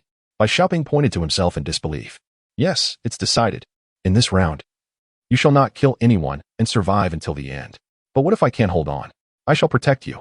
When killing is necessary, leave it to me. That's wonderful, Bai Xiaoping exclaimed, elated at the prospect of being prioritized for protection. Thus, they reached an agreement. This was a long-term investment, the rewards of which would only materialize at the game's climax. They would endure together until the end, then exploit the Judicator's power to eliminate their foes, traitors, penitents, impostors, every one of them. With thoughts of conquest swirling in his mind, Bai Xiaoping envisioned the future. But for now, Chen Bei redirected his focus to acquiring a double-barreled shotgun. He had gathered 3 components, only 1 remained, and victory seemed imminent. Plum, orchid, bamboo, chrysanthemum, just 1 more to go. Bai Xiaoping. Let us move, Chen Bei urged as they hastened towards Chrysanthemum Street, which connected to Plum Blossom Street. On their journey, Chen Bei encountered a corpse sprawled across the street and 2 players in a heated argument. He grasped the purpose behind the game's day cycle. Despite the game being titled Monsters Roam at Night, a full 8 hours of daytime had been allotted. This time served to allow players to familiarize themselves with the rules and incite conflict among them. Daytime disputes would inevitably lead to nighttime repercussions. Those seeking revenge could transform into monsters, enhancing their strength. Chen Bei himself had already amassed several enemies. When night fell, these foes might very well become monsters seeking vengeance. The duo arrived at Chrysanthemum Street, locating a room adorned with chrysanthemum patterns on the curtains. Eagerly entering, Chen Bei was soon taken aback. The safe in the room stood ajar, indicating that someone had beaten them to it and taken the components within. Nearby, a mechanism lay dismantled. requiring specific metallic chrysanthemums to be positioned in a flower pot at precise angles, illuminated to cast shadows that aligned with the wall-s design. Too late, possibly more than just a step behind, Chen Bei lamented. We have 3 already. We could negotiate for the last one or simply seize it, Bai Xiaoping suggested. Let us attempt to negotiate, Chen Bei replied, placing the components on the table, snapping a close-up photo, and sharing it in the group chat. 0 degree. If anyone has parts from the same series, please contact me. I can exchange them for medications, equipment, or even game currency. After several minutes with no response, they continued to wait, and at last, someone sent a private message. The individual claimed to possess the same item and offered to trade it for game currency, specifying a location for the exchange. Chen Bei requested a photo of the item, but the other party hesitated, failing to produce it. Clearly, this was a fraudster with no components to offer. Frustrated, Chen Bei promptly blacklisted the scammer. He had repeatedly proposed the exchange in the player group, yet received no replies. Several possibilities came to mind. The other party might not have seen the message. They could be deceased, they may harbor doubts about the trade's risks, or they might be operating in secrecy, plotting their own strategies. With no viable options, this matter had to be set aside until new developments arose. Chen Bei shifted his focus back to uncovering identity information. Teaming up with Bai Xiaoping, they finally discovered the Hunter's identity details. Hunter does not transform into a monster, does not kill humans, must kill 5 monsters to evolve into a hunter. The hunter can identify penitents and imposters among humans. Human faction. Thus far, 6 of the 7 special identities had been revealed. Traitor, Judicator, Hunter, Imposter, Penitent, and Madman. Only the conditions for becoming the Reaper remained a mystery. Identity information was scattered throughout, with many players acquiring it and sharing it in the group. No longer a secret. The Reaper identity, however, remained shrouded in enigma. Chen Bei and Bai Xiaoping returned to their dormitory to rest and drop off some supplies, while also strategizing for the night ahead. Chapter 100. Forced confiscation of transformation tokens. Traitors kill 3 individuals and may choose to retain their human identity or transform into a monster at the crucial moment. Judicators do not kill humans or monsters belonging to the human faction. Hunters do not transform, do not kill humans, must kill 5 monsters to evolve, and can identify imposters and penitents. Imposters transform and kill 3 individuals without slaying monsters, able to masquerade as humans while remaining part of the monster faction. Penitents transform, kill, and redeem themselves by slaying monsters to return to the human faction. Madmen transform, do not kill humans, only slay monsters, and can identify traitors. The human reward pool holds 150 coins. To gain more, one must belong to the human faction. Beyond the mere opposition of factions, the most pressing issue lies with the traitors and imposters. This suggests that a combination of Hunter and Judicator would yield excellent results. The Hunter can identify imposters, leading them to the Judicator for swift execution, purging the toxic elements within the human faction. Chen Bei diligently transcribed this information for analysis, rendering it clearer. Bai Xiaoping pointed out a crucial flaw. The Hunter can only identify penitents and imposters, but not traitors. Indeed, that poses a dilemma. Among the identities, only the Madman can identify traitors. Yet the Madman belongs to the monster faction to secure victory as humans. We cannot ally with monsters, Chen Bei replied. Dealing with traitors is exceedingly challenging at the very least. We can eliminate the imposters to increase our odds. The rest will depend on our strength in hunting monsters. If we manage to kill enough, the human faction could win without relying on the rules. With only the Reaper's details yet to be disclosed, Chen Bei felt a premonition that this identity would be unique and powerful. If he could not acquire information about the Reaper, he would have to settle for being a hunter. Chen Bei had already formulated a preliminary plan. During the day, he would continue to adhere to the no-kill principle, and when night fell, he would embark on a hunt for monsters. Having elapsed over 5 hours since the game's commencement, nightfall was not far off. Chen Bei emptied his backpack to create space, then took Bai Xiaoping to continue their exploration and scavenging, primarily collecting various resources, medicines, items, equipment, and more. Among their findings, Chen Bei discovered 2 bottles of level 2 healing potions, superior to the level 1 variants, capable of restoring a full 100 health points in one go. Periodically, he posted in the player group, seeking the remaining parts for the double-barreled shotgun. They were in a state of 3 parts collected, 1 still needed, regardless of the means. He was determined to gather them all. The fan club of the actress Xianxian suddenly stirred up a frenzy, with a multitude of messages flooding the screen, overtaking the display. Xianxian fan club. Xianxian, my goddess. Beloved Xianxian. After this barrage, the focus shifted. Xianxian herself posted a photograph. revealing a large box filled with transformation tokens for the current game. According to the rules, these tokens must be used to transform into the eerie creatures, Xian declared. In this game, someone must take the lead. She continued, I am grateful for the overwhelming support that has elevated me to this position. After discussions with the members of the fan club, we have unanimously decided to collect all transformation tokens in your possession. Xian emphasized, without the transformation tokens, one cannot become an eerie creature, ensuring greater safety for us at night. She urged everyone to consciously stand on the side of humanity, to forsake the transformation, and voluntarily surrender their tokens. Henceforth, the fan club will conduct a patrol, going door to door to confiscate the tokens. If you refuse to comply, I am afraid we will have to take more drastic measures. Only humans possess rights. Those who attempt to transform into eerie creatures do not deserve to be regarded as human. Xian expressed, I do not wish to harm anyone, but for the greater good, I must adopt a firm stance. I hope for your cooperation. She concluded, I shall refrain from further elaboration. Now, let the patrol commence. The patrol commenced. A significant move indeed. With just over 2 hours remaining, it seemed feasible to cover 3 or 4 rounds, thereby collecting the majority of the transformation tokens for uniform processing. Even destruction, thereby securing humanity's victory in advance. Even if there were some traitors hidden within the ranks of humanity, it would not jeopardize the overall situation. It appeared that this actress was not merely a pretty face. She possessed thoughts and the capability to execute them. Quite intriguing, Bai Xiaoping remarked.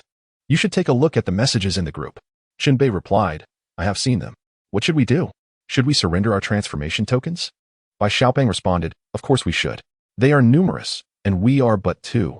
We cannot confront them directly. Moreover, our current plan does not require transformation. You are to be the judge with 0 casualties, while I shall specifically hunt the eerie creatures as a demon slayer. All right, I will comply. Let's just go with the flow and continue our tasks until they patrol to our location. The 2 continued to scavenge for resources. Half an hour later, a large group of people marched down the street, led by Xian. No matter when one saw her, she was always breathtaking, a natural beauty bestowed by the heavens. Xian maintained a calm demeanor, while her fans exhibited a more aggressive attitude, resembling wolves ready to pounce. Upon spotting Chen Bei and Bai Xiaoping, they immediately adopted a confrontational stance. Hurry, surrender your transformation tokens. This is mandatory. Do not put us in a difficult position.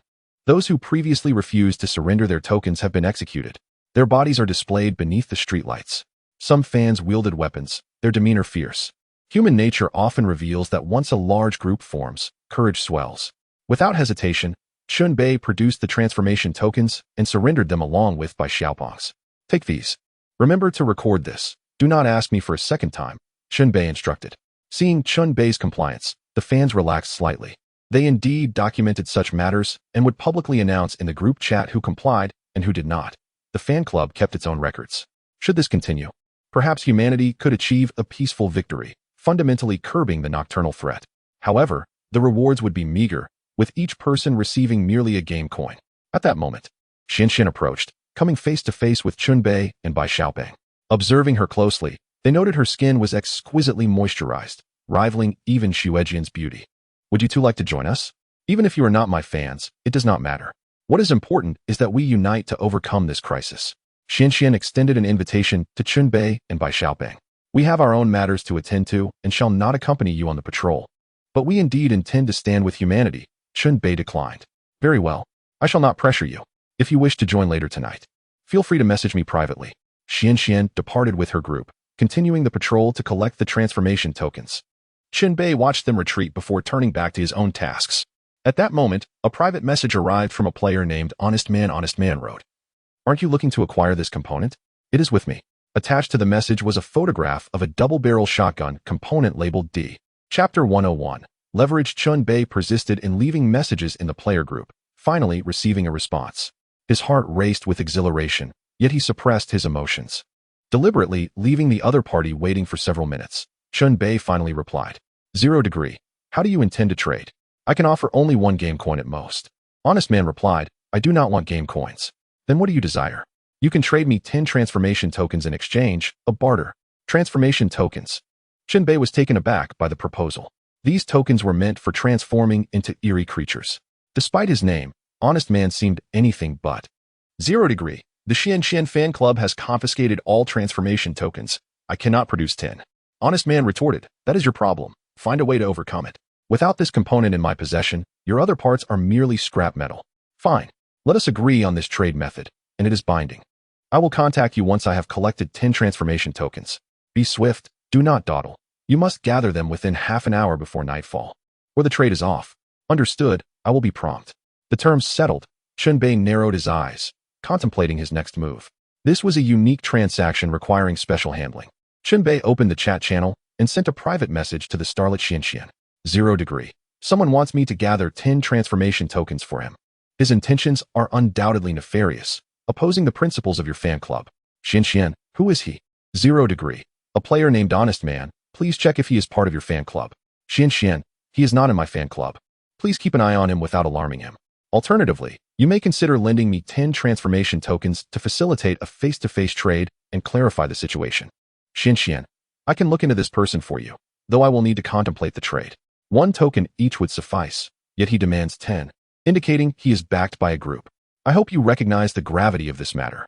Xianxian, understood, I will provide you with a response later. Their conversation concluded. Chen Bei refrained from foolishly collecting transformation tokens and instead sought to leverage the power of Xuanxuan's fan club. Such a large collective should not be squandered. The next step depended on Xuanxuan's decision. If the other party was willing to offer 10 transformation tokens as bargaining chips, the trade could proceed. At that point, Chen Bei would obtain the coveted component he had long desired while simultaneously eliminating a threat to humanity's cause. As time passed, another hour slipped by. Within the player group, individuals began to seek information regarding the identity of the Grim Reaper. 7 special identities had been unveiled, but the Grim Reapers remained shrouded in mystery. With only 2 hours until nightfall, curiosity surrounding the Grim Reaper intensified. The very name suggested a powerful identity. Some were even willing to spend a game coin to purchase information regarding the Grim Reaper's identity.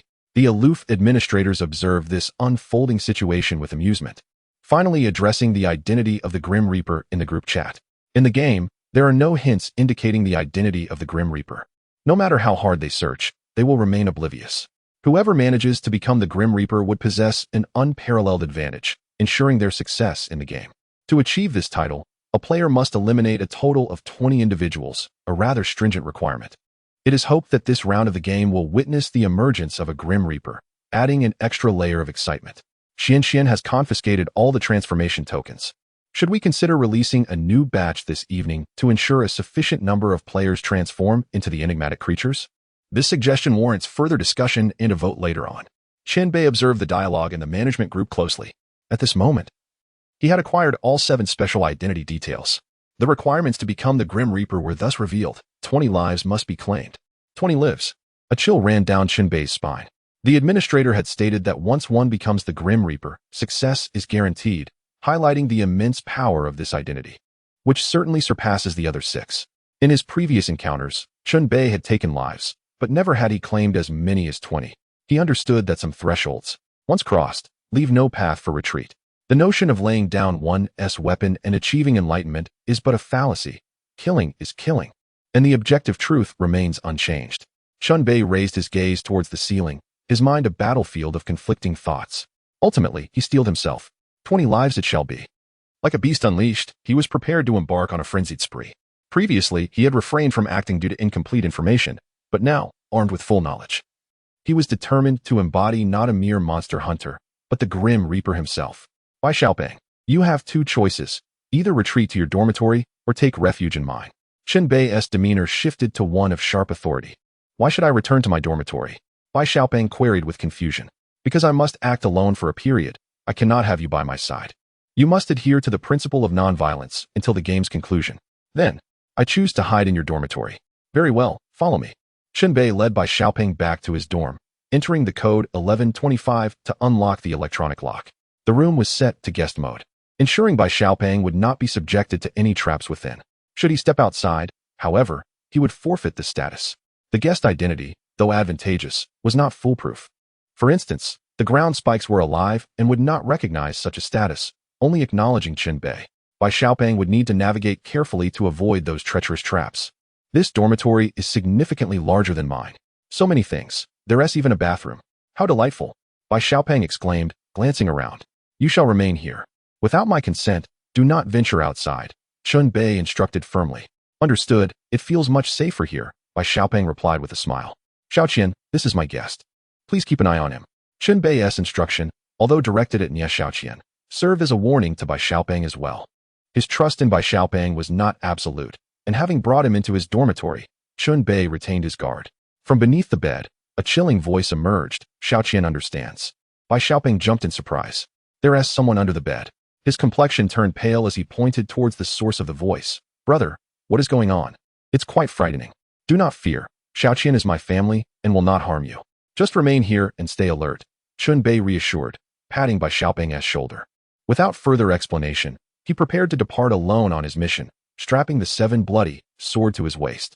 The Grim Reaper of this round was about to be born. Chapter 102. Setting a trap. This level 2 backpack was discovered by me first. Why should it belong to you? Who decided that the one who sees it first gets to claim it? Drop the backpack, or I will end you. Come on, who is afraid of whom? I've killed before. Within a room, 2 players stood face to face, their heated argument escalating to the brink of violence. One player fiercely defended his significant discovery, a level 2 backpack boasting 40 slots. He had rummaged through layers to find it, only to be interrupted by another player who eyed it greedily. Such disputes over items were common in survival games. One player wielded a machete, while the other brandished a spiked hammer entwined with wire. Tension filled the air as one player reached for his pocket, clearly up to something dubious. The other, noticing this detail, decided to strike first, lunging forward with his weapon. Thus, a fierce battle commenced. In the midst of their fight, a third party emerged. Chen Bei, clad in a dealer's outfit and wielding the 7 bloody sword, had his tentacle-like appendages extending from the sword, ready to engage in the hunt. The 2 players before him matched his criteria perfectly. Determined to transform into the Grim Reaper, he resolved to eliminate 20 players, though he would carefully select his targets. One must distinguish between a person and a madman. Apologies, but your game has come to an end. Chen Bei surged forward, his cloak of many arms unfurling and reaching out towards the 2 players. Startled, they barely had time to react before they were ensnared. The seemingly fragile appendages proved to be formidable, gripping their arms and constricting their necks, rendering them immobile. Terror filled their eyes as they beheld the crimson glow of the 7 bloody sword. With a swift motion, he severed one player's head from his body. The second sword plunged into the heart of the other player. Both strikes were fatal. Even without an immediate kill, their health would rapidly deplete. With a thud, 2 lives extinguished. The 7 bloody sword thrummed with exhilaration. After a prolonged period of restraint, it was finally time to taste blood again. 2 kills barely scratched the surface. This was merely an appetizer. This round of the game featured a dedicated identity panel that tracked kills. Player, 0 degree identity, human faction, human kills against humans, 2 kills against creatures, 0-18 more to go. Chen Bei forcibly detached the tentacles connecting to his arm and sheathed the 7 bloody sword, claiming the level 2 backpack the 2 players had fought over. In this savage hunt, only the victor could enjoy the spoils. This new backpack was far superior to his previous one. He swiftly made the switch, also rifling through the deceased's belongings, yielding several valuable items, including a transformation token. Due to Xuanchuan's fan club confiscating numerous transformation tokens, they had become rare commodities. One could not guarantee obtaining them with every kill. Chen Bei departed the scene, setting out in search of his next target. As he traversed Chrysanthemum Street, he remained vigilant, attuned to the rustling of the surroundings. Help! Help me! A woman's voice calling for aid pierced through the air.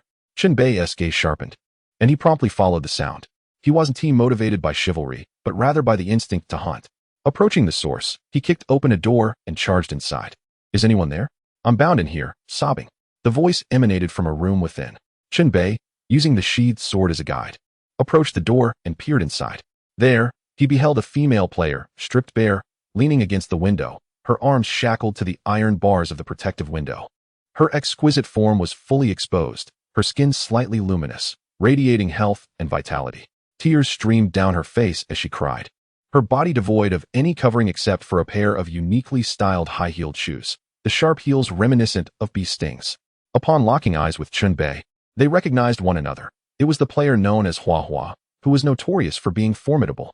The other party recognized Chen Bei, instantly halting her tears, and exclaimed in astonishment, "It's you." "Yes, it is indeed me," Chen Bei replied. Hua Hua's expression shifted, a contemplative look flickering in her eyes. Chen Bei had begun to sense the unease in the atmosphere, his brows furrowing slightly. "Ah, how unfortunate that it had to be you. Allow me to clarify. This is a trap I set in collaboration with others, designed to lure someone in. Hua Hua sighed softly, revealing the truth. In the previous round, she had masqueraded as a pregnant woman, and in this round, she was willing to sacrifice her own body to set the stage. To clear the game, one must go to great lengths. 0 degree, you are a formidable player. I cannot contend with you. I have disclosed everything, so you may leave. I hope you refrain from exposing this ruse. Hua Hua expressed her frustration. The implication was clear. She had accomplices hidden within the room. If someone were to be deceived by her cries for help and became infatuated upon seeing her, her accomplices would seize the opportunity to eliminate them. Indeed, that is the general idea, Chen Bei acknowledged. Is this a form of entrapment? If they lose control and are killed, it would hardly be unjust. Considering your willingness to confess, I shall spare your life. However, I will take the lives of your accomplices. What do you mean by that? Hua Hua protested. Chen Bei ceased to engage further, activating the defensive mode of his thousand-hand cloak and advancing into the room. Within this chamber lay 2 of Hua Hua's accomplices, one concealed within a wardrobe, the other lurking behind a wall by the door. Realizing the precariousness of their situation, both launched an attack. The one by the door had the advantage of proximity, wielding a large axe in a fierce strike towards Chen Bei. With a resounding thud, the axe met resistance but failed to breach his defense. Chen Bei swiftly pivoted, unleashing a thunderous shout. "Huh!" The sound reverberated like thunder, instilling fear. Seizing the moment while his adversaries were momentarily stunned, Chen Bei drew his sword and delivered a swift strike to seal one's fate. The blade pierced through the throat of his opponent, blood gushing forth. The accomplice hidden in the wardrobe rushed out, executing a skill known as rending slash, aimed at Chen Bei's back. This attack too was thwarted by the thousand-hand cloak. Chen Bei focused on the first foe, leaving the second to be dealt with by the cloak. The thousand-hand cloak transitioned from defense to offense, capturing the enemy from the wardrobe with an iron grip. Its fingers sinking into flesh. A scream erupted, but it was swiftly silenced as the cloak forcefully snapped the assailant's neck. Meanwhile, Chen Bei also dispatched his adversary, bringing his kill count to 4. Your actions meet the criteria for a special identity. Identity has changed to traitor. A notification appeared. Additionally, he leveled up. Target eliminated. Gained 85 experience points. Level increased to 13. Attributes enhanced. Chen Bei felt a surge of energy coursing through his body. He turned to the still-bound Hua Hua, who wore a resentful expression and lamented, "We are all playing our own games. We are not on the same path. Must you sever my means of livelihood?"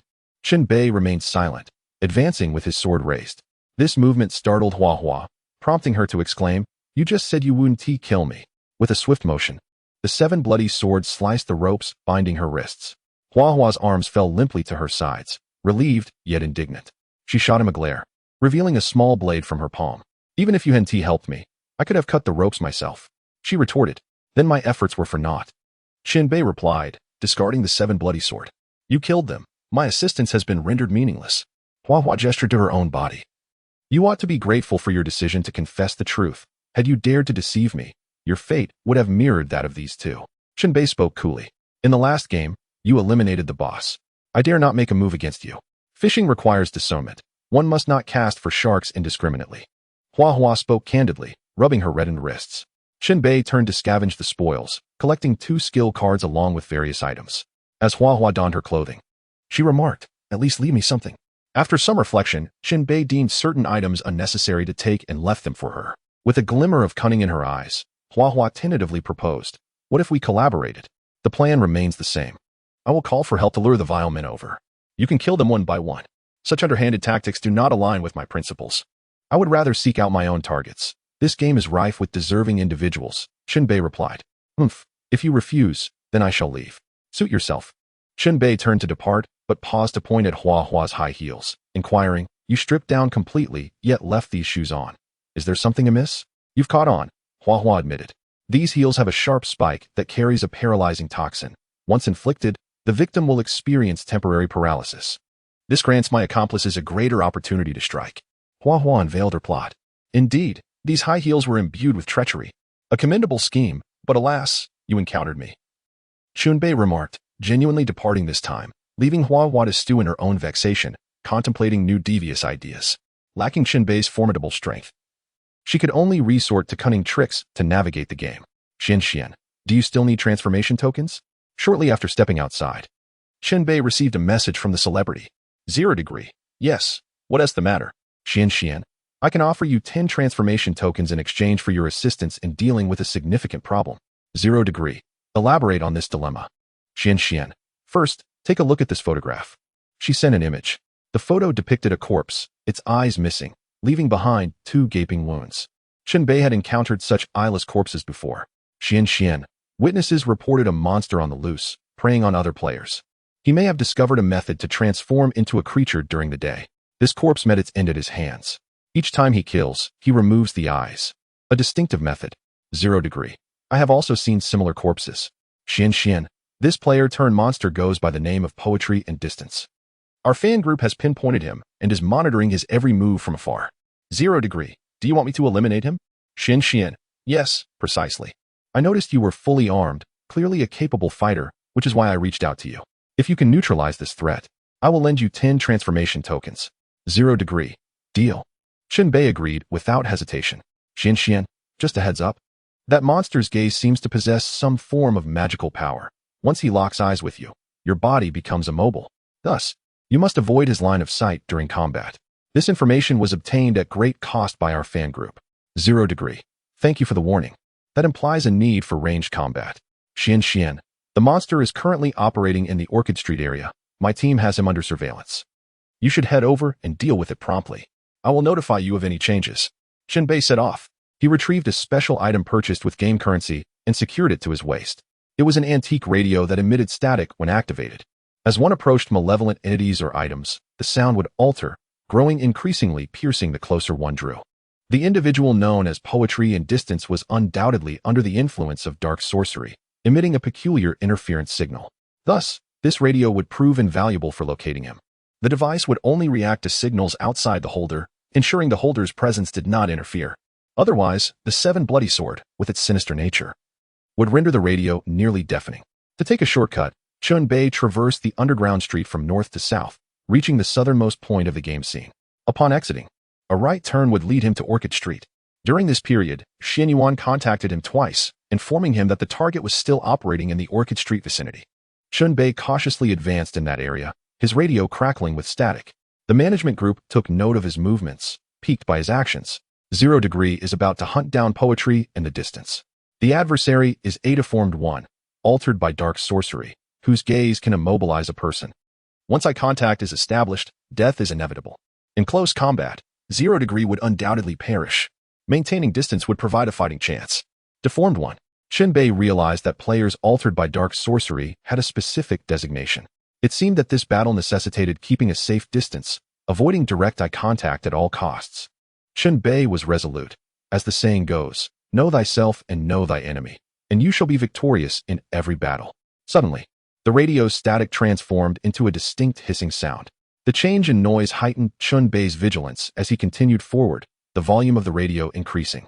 This sound could potentially alert the enemy, an unavoidable circumstance.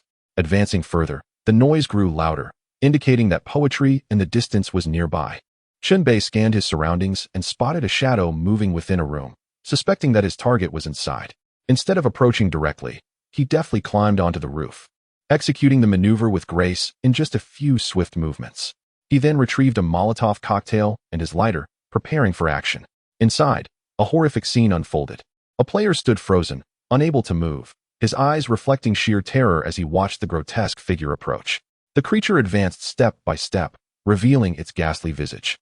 It possessed an abundance of eyeballs, over a dozen, all grotesquely interconnected, resembling a cluster of grapes. To be precise, there were 2 clusters, one on each side of its eye sockets. Those eyeballs swayed ominously, red and white, laced with veins, protruding from the eye sockets and hanging grotesquely from its face. Blood trickled from beneath the sockets, some seeping into its mouth, while others dripped down its chin.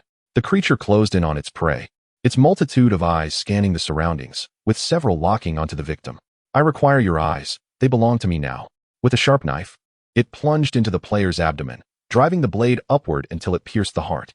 At least this way, death would come swiftly, sparing the victim from prolonged terror. The immobilized player met a grim fate. After the kill, the creature opened its mouth, extending a long, alien-like appendage resembling a trumpet or a suction cup. With a swift motion, it ensnared the corpse's eyeball, pulling it forcefully from its socket. The process of extraction was visible, as bulges formed along its throat until the eyeball disappeared within.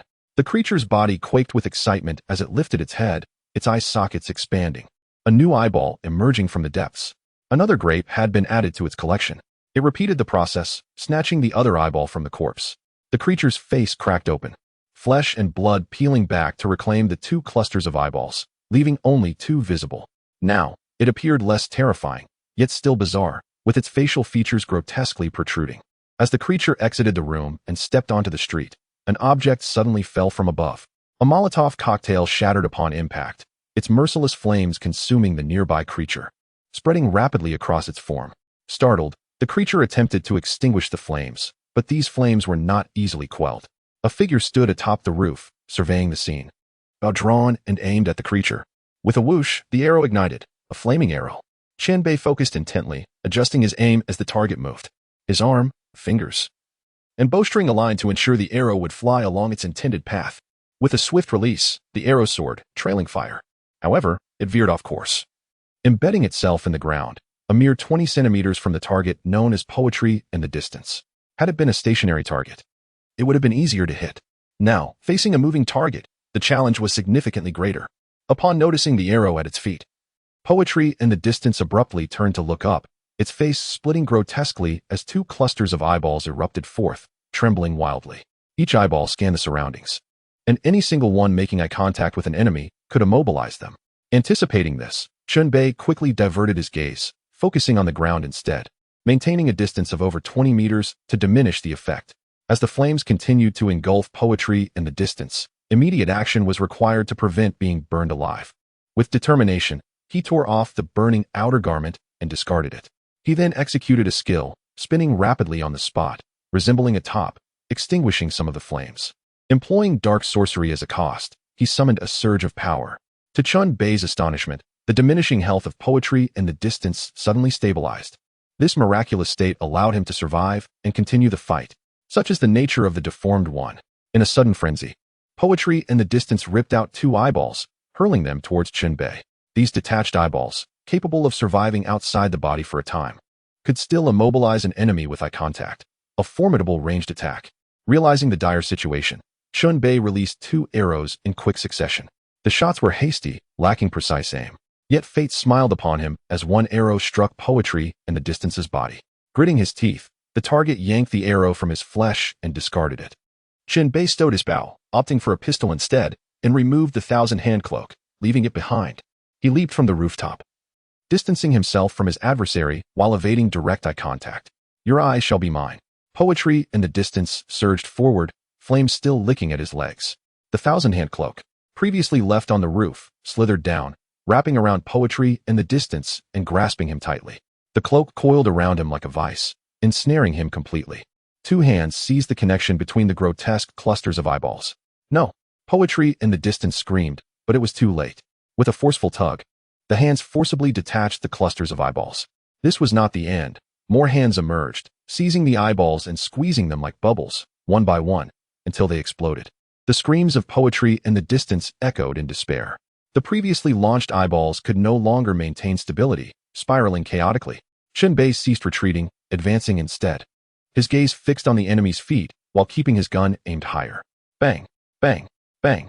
A volley of shots rang out, striking poetry in the distance. The temporary state of locked health was fleeting. Once the effect faded, his health would plummet to zero. He fell to his knees, blood streaming from his eye sockets. All those collected eyeballs, gone, leaving not a single one behind upon death. With the body defeated, the detached eyeballs fell to the ground. Chen Bei exhaled in relief, grateful for his foreknowledge. Engaging poetry in the distance without such insight could have led to dire consequences. If caught in the gaze of those eyes, he would have been at their mercy. Approaching the fallen figure, he began to collect his spoils.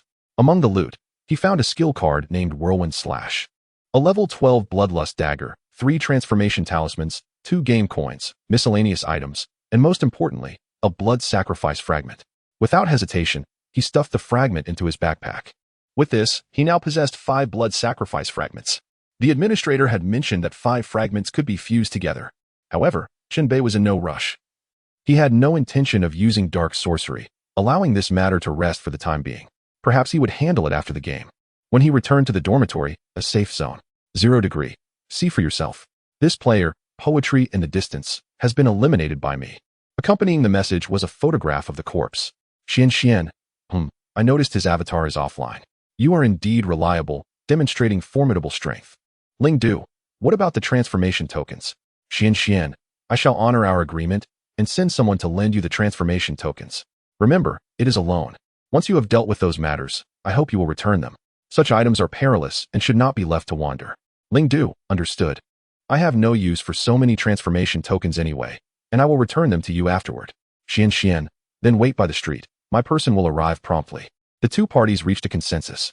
In truth, Chen Bei already possessed several transformation tokens, yet the quantity was insufficient. Collecting 10 would grant him leverage in negotiations with that honest individual, thereby facilitating progress. Chen Bei longed for that double-barreled shotgun. He waited anxiously. Yet what he received instead was grim news. Xian, this is bad. The individuals I sent to deliver the transformation tokens have been ambushed and are now offline. They likely lost their tokens as well. Upon receiving the news, Chen Bei furrowed his brow and immediately opened the group chat list, noticing a significant reduction in the total number of participants. It appeared that Xian had not lied. A force was actively opposing her fan club. There was reason to suspect that this force was allied with the honest man who demanded 10 transformation tokens. This group did not wish for the game to transition smoothly. Rather, they sought to push it to extremes, reducing the total number of final conquerors. Ling Du, where did your people encounter trouble? I will go take a look. Xian, it happened around Plum Blossom Street. Chen Bei closed the dialogue box, quickening his pace as he dashed down the street, his 1,000 hands cloak billowing behind him. Simultaneously, in a shadowy alley on Plum Blossom Street, several fresh corpses lay heaped like refuse. The players responsible for the killings were present, dividing their recent spoils. One of them, clutching a stack of transformation tokens, exclaimed, "We've gathered so many transformation tokens in one go. This is sufficient. Honest man, inform that Ling Du that the trade has changed. We no longer require transformation tokens. Let him exchange game currency for that component." Chapter 105. Always guard against betrayal. Midway through his journey, Chen Bei suddenly received a message from the honest man. "Honest man, trade has changed. I no longer require transformation tokens. Let us proceed with game currency. Just 1 coin will suffice." Chen Bei halted, realizing the connection. A group had just stolen 10 transformation tokens, and now the honest man no longer needed them. "Ling Du, I also possess game currency. Where shall we conduct the transaction?" "Honest man, on Plum Blossom Street, in this house. I will wait for you inside." The other party promptly sent a photo of the house's facade. The houses on the street were quite distinct, and this image sufficed to locate the specific position. "Ling Du, I am on my way. I will arrive shortly. Just wait for me there." "Honest man, let us not miss each other." Closing the chat interface, Chen Bei continued his rush towards Plum Blossom Street. He soon located the house indicated by the other party. However, instead of entering immediately, he chose to observe from outside. The windows were covered with curtains, obscuring the view within. Thus, he kept his wits about him. Instead of entering, he approached the front of a house across the street and took a photograph. "Ling Du, I have arrived, standing directly across from the house you selected. If you wish to trade, you may come over. A straightforward exchange, no deception." "Honest man, what do you mean by that?" "Ling Du, I mean exactly what I said. Let's south trade across the street." "Honest man, no way. This is my chosen location. We must trade here." "Ling Du, what if you have set a trap inside? I cannot dare to enter. First, the rogue, then, the gentleman." "Honest man, you suspect me." "Ling Du, the feeling is mutual. If you trust me, come over to trade. I will stand at the door. It is merely 2 items. We can exchange and be done with it. Why complicate a simple matter?" "Honest man, I detest being doubted. If you are unwilling to enter for the transaction, then the deal is off." "Ling Du, very well. If it is to be cancelled, so be it. What is a gun but a collection of parts? I have gathered 3 out of 4. Without your cooperation, these 3 parts will be wasted." Chen Bei deliberately snapped a photo to show the other party the remaining 3 components. The image captured the surrounding scene, even including a timestamp to prove its immediacy, all to incite the other party's greed. A level 14 double-barreled shotgun. Who wouldn't desire such a weapon? For players at this stage, it was a formidable instrument. Chen Bei was merely 1 part short, while the other party was 3 parts away from completion. Should he eliminate the honest man, they could instantly assemble the entire component. The temptation was palpable. Chen Bei switched his 1,000 hands cloak to defense mode, bolstered by his desperate struggle talent card, confident in his ability to contend with an ambush. He strolled leisurely down the street, having cast the bait, waiting for the big fish to bite. He had not gone far when a whoosh, an icy arrow shot forth. striking his thousand-hands cloak and thwarting the attack. Chen Bei halted, pleasantly surprised. The big fish had taken the bait. Peering through the cloak, he spotted a player with a bow and arrow near a window. And there were more. 2 players emerged from behind him, while 2 others appeared ahead, encircling Chen Bei in a perilous trap. Chen Bei scrutinized each one, memorizing their faces. One male player, his head wrapped in a scarf, grinned and said, "You were quite cautious, refusing to enter that house. To be honest, there are explosives inside. If you go in, you'll be blown to bits." Chen Bei felt no surprise. Conducting transactions in a game was inherently perilous. His earlier refusal to trade at the designated location now seemed prudent. "Are you the honest man?" Chen Bei inquired. "Indeed. I am the honest man, a name I randomly chose. Later, I discovered it would cost 5 game coins to change it. Quite a rip-off." The honest man shrugged. As he spoke, the 5 individuals advanced, tightening the encirclement. Some wielded bows, others close combat weapons, and one held a glass vial filled with green liquid, possibly poison. As these players approached, Chen Bei felt exhilarated, for he was closer to assembling the double-barreled shotgun. "Are you hesitant to strike because of shyness?" Chen Bei asked. A blatant provocation. "You are eager for demise. Then let me assist you." The honest man waved his hand, and several accomplices launched their attack. The one with the poison vial hurled it forcefully at Chen Bei. Chen Bei dashed forward, his thousand-hands cloak unfurling. One hand deftly caught the poison vial and hurled it back. Before the vial could hit the ground, a sharp playing card flew in, striking it perfectly. It was a blade card. Crack! The poison vial shattered, its toxic contents splattering back upon its original owner. "Ah!" he cried, clutching his eyes in agony. Swish! Swish! Swish! Chen Bei, with the deck of cards in hand, continuously flung cards forth. This method of attack suited the current mid-range combat perfectly. Each card, edged with metal, was razor-sharp. The honest man was struck by 2 cards, causing his health to plummet significantly. He frowned and swung a baseball bat skillfully toward Chen Bei, a technique that balanced offense and defense. The subsequent cards were all deflected by the bat. The distance between them closed as the honest man swung his bat, attempting to strike Chen Bei down. Chen Bei casually tossed aside the blade cards, and the thousand-hands cloak quickly caught the deck. "Huh!" Chen Bei shouted, activating his warrior's roar, while raising his arm to block the honest man's bat. Bang! A dull thud echoed as the bat struck, only slightly diminishing Chen Bei's health. Nothing to worry about. He donned the attire of a dealer, a set of equipment boasting remarkable defensive capabilities. After withstanding the blow, Chen Bei swiftly unsheathed his sword, the 7 bloody sword extending numerous small tendrils that connected with his arms, embodying the fusion of man and blade. The thousand-hands cloak unfurled, ensnaring the honest man and firmly binding him. Chen Bei disengaged from the cloak and charged toward the player afflicted by the venom. An arrow struck him from behind, causing considerable pain, yet it was of little consequence. Upon reaching the poisoned adversary, he delivered a merciful end to their suffering. With a swift motion, he severed the head, along with both wrists, blood gushing forth like a fountain. The 7 bloody sword activated its melee lifesteal effect, restoring a modicum of his health. Without a second glance at the corpse, he pivoted to confront another foe, leaving the honest man to be ensnared by the thousand-hands cloak. Chen Bei dashed forth with remarkable speed, closing in on his next opponent, who wielded a long-handled hammer adorned with a skull motif. With a mighty swing, the player struck the ground, causing a fissure to erupt. Chen Bei leaped onto the opponent's shoulder, aiming his sword downward for a decisive thrust. The blade pierced through the player's skull, blood cascading down like a waterfall. He gracefully descended, delivering a kick that sent the lifeless body sprawling to the ground. 5 down, only a few remain.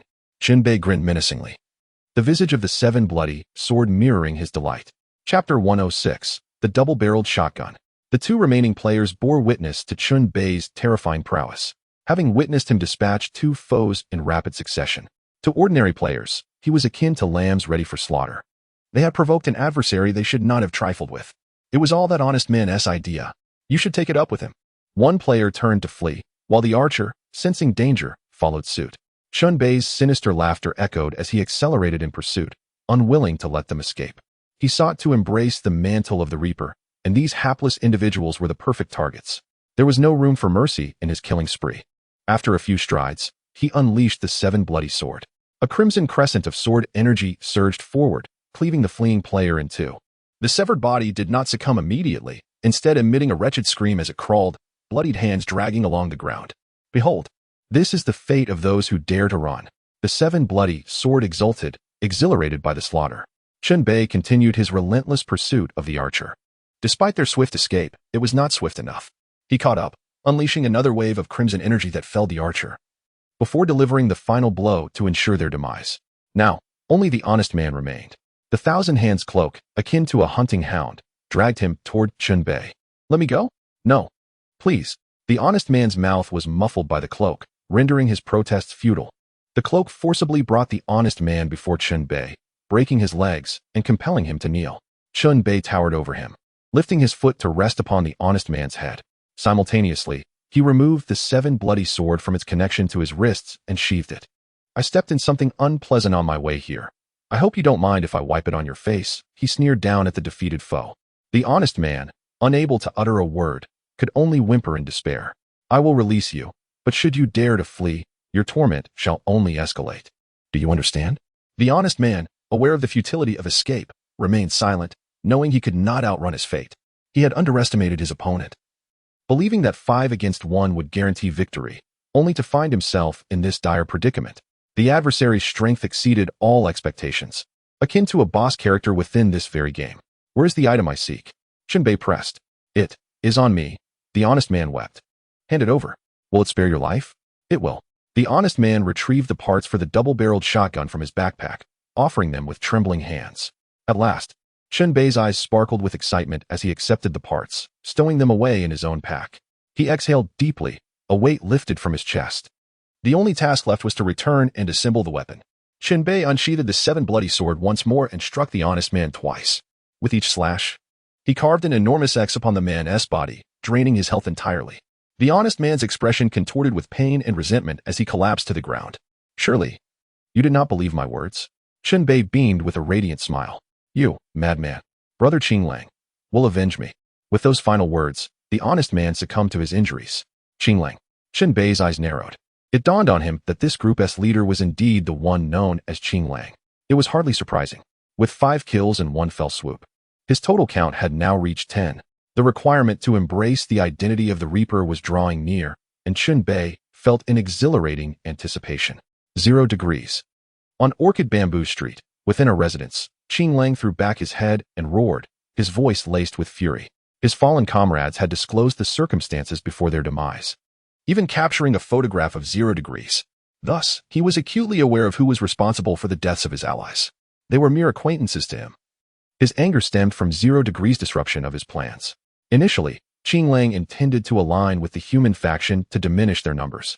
However, he later reconsidered, as the influence of Xuanyuan's fan club was too significant, promoting a peaceful route that would ultimately lessen everyone's gains. Consequently, Qinglang resolved to adopt a more sinister approach, gathering a small faction and arming them with transformation tokens to unleash havoc under the cover of night. He had a premonition that the power boost from transforming into a monster would be immense, whether allying with humans or monsters. The objective remained the same, to reduce player numbers. The fewer survivors, the greater the spoils. 0 degrees, we shall see who prevails.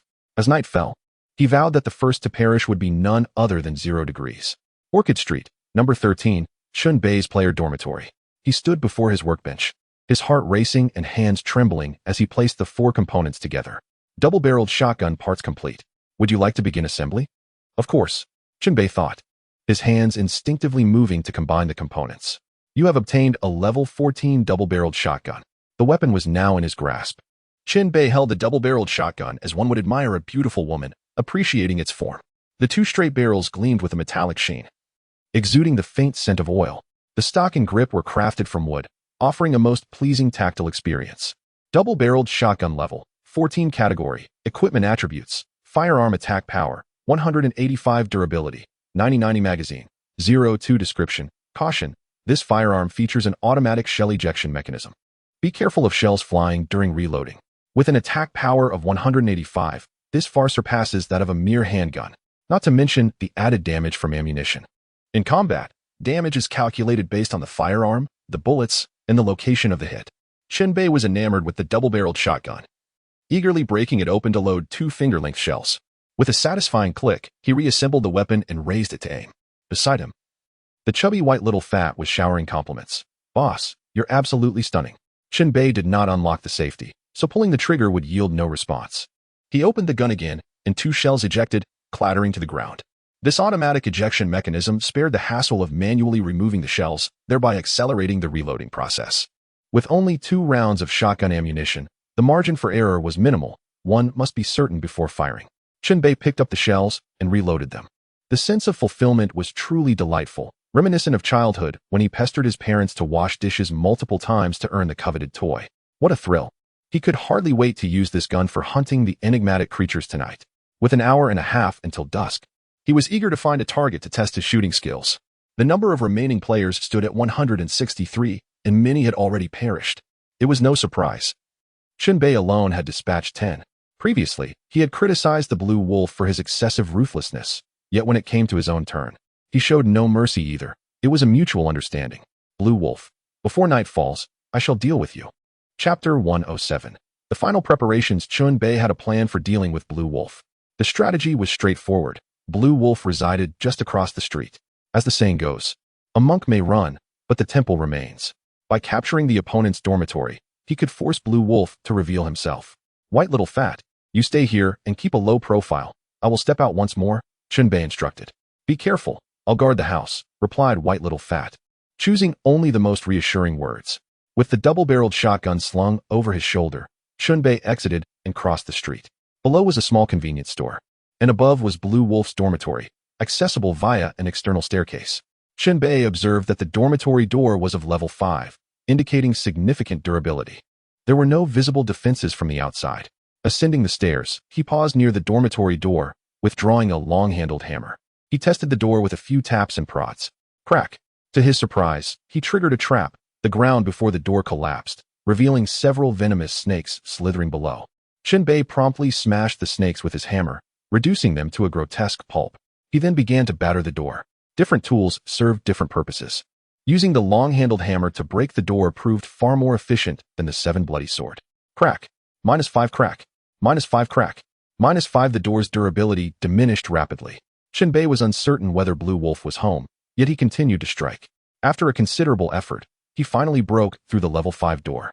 Upon breaching it, a plethora of materials, wood, metal, and parts, spilled onto the floor. Chen Bei did not rush to collect them. Instead, he peered into the room. Inside the dormitory was a corridor, with another door across a few meters. Sharp blades hung ominously overhead, and the floor was covered in a layer of soft mud, making movement difficult. It was evident that Blue Wolf had invested considerable effort into securing his home. Deliberately, Chen Bei snapped a photo and sent it to Blue Wolf via private message. Blue Wolf, I've come to visit your home. Why not come and welcome me? The message vanished into silence, with no response from Blue Wolf. This was uncharacteristic of him. When they first met, Chen Bei sensed Blue Wolf's arrogance and ruthlessness. Would he really tolerate someone attacking his dormitory and taunting him? Was he perhaps waiting for Chen Bei inside? Not rushing in. Chen Bei found a wooden plank and placed it on the ground to stand on. He then used a flying disc to knock down the sharp blades hanging above, which clattered to the ground. It must be said, breaching a well-defended dormitory could take considerable effort, and failure could lead to dire consequences. Chen Bei stepped onto the plank and assaulted the inner door. This door was only level 2 and was easily destroyed. The moment it shattered, he flung his 1,000-handed cloak inside to scout. The cloak slithered across the floor like a centipede, encountering no hazards. Only then did Chen Bei feel secure enough to enter. Inside, a kettle was boiling, spewing scalding water. Reacting swiftly, he dodged, and the hot water splashed onto the edge of his clothing, causing minimal harm. Various household appliances possessed offensive capabilities. This was to be expected. Chen Bei approached and yanked the power cord out, silencing the kettle. Continuing his exploration of the room, he encountered no further dangers. He began to plunder resources, stuffing everything he found into his backpack. After filling it, he returned to his dormitory in a cycle of looting. Blue Wolf's stash was quite substantial, filled with equipment, materials, cards, and more, including a level 3 skill card requiring fighting spirit to use, named Lion's Roar Wave. All of this was a windfall for Chen Bei. White little fat watched Chen Bei repeatedly haul items home, excitement bubbling over. Bro, whose dormitory are you emptying? The neighbor's.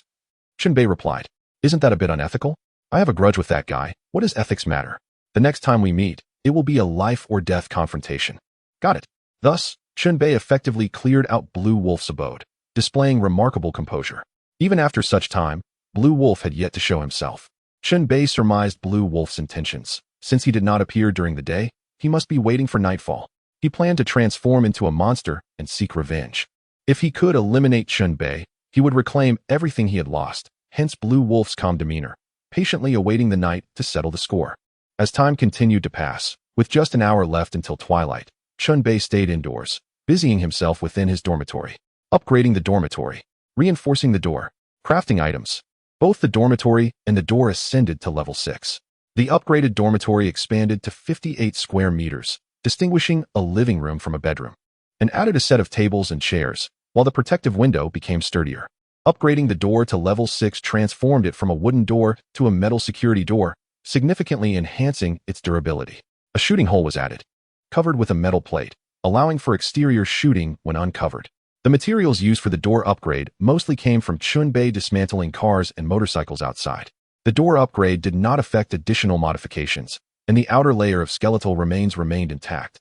In terms of items, Chen Bei crafted 2 rows of spear traps and installed them on either side of the corridor. Should an intruder invade, spears would protrude from the wall's holes. He also electrified door number 1, ensuring that anyone who touched it would be shocked. 2 concealed hammer traps were installed above the door, ready to drop and strike any intruder. Such defensive measures were designed to deter both gentlemen and rogues alike. With the remaining time, Chen Bei retrieved 2 corpses.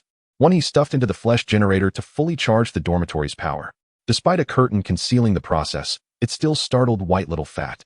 The second corpse was set aside for a different purpose. Chen Bei skinned it, cutting the flesh into small pieces to use as material for drawing charms. The exorcism and concealment charms could be inscribed on the flesh, enhancing their efficacy. By nightfall, the 100 Monsters' Night officially commenced, and the charms would prove invaluable.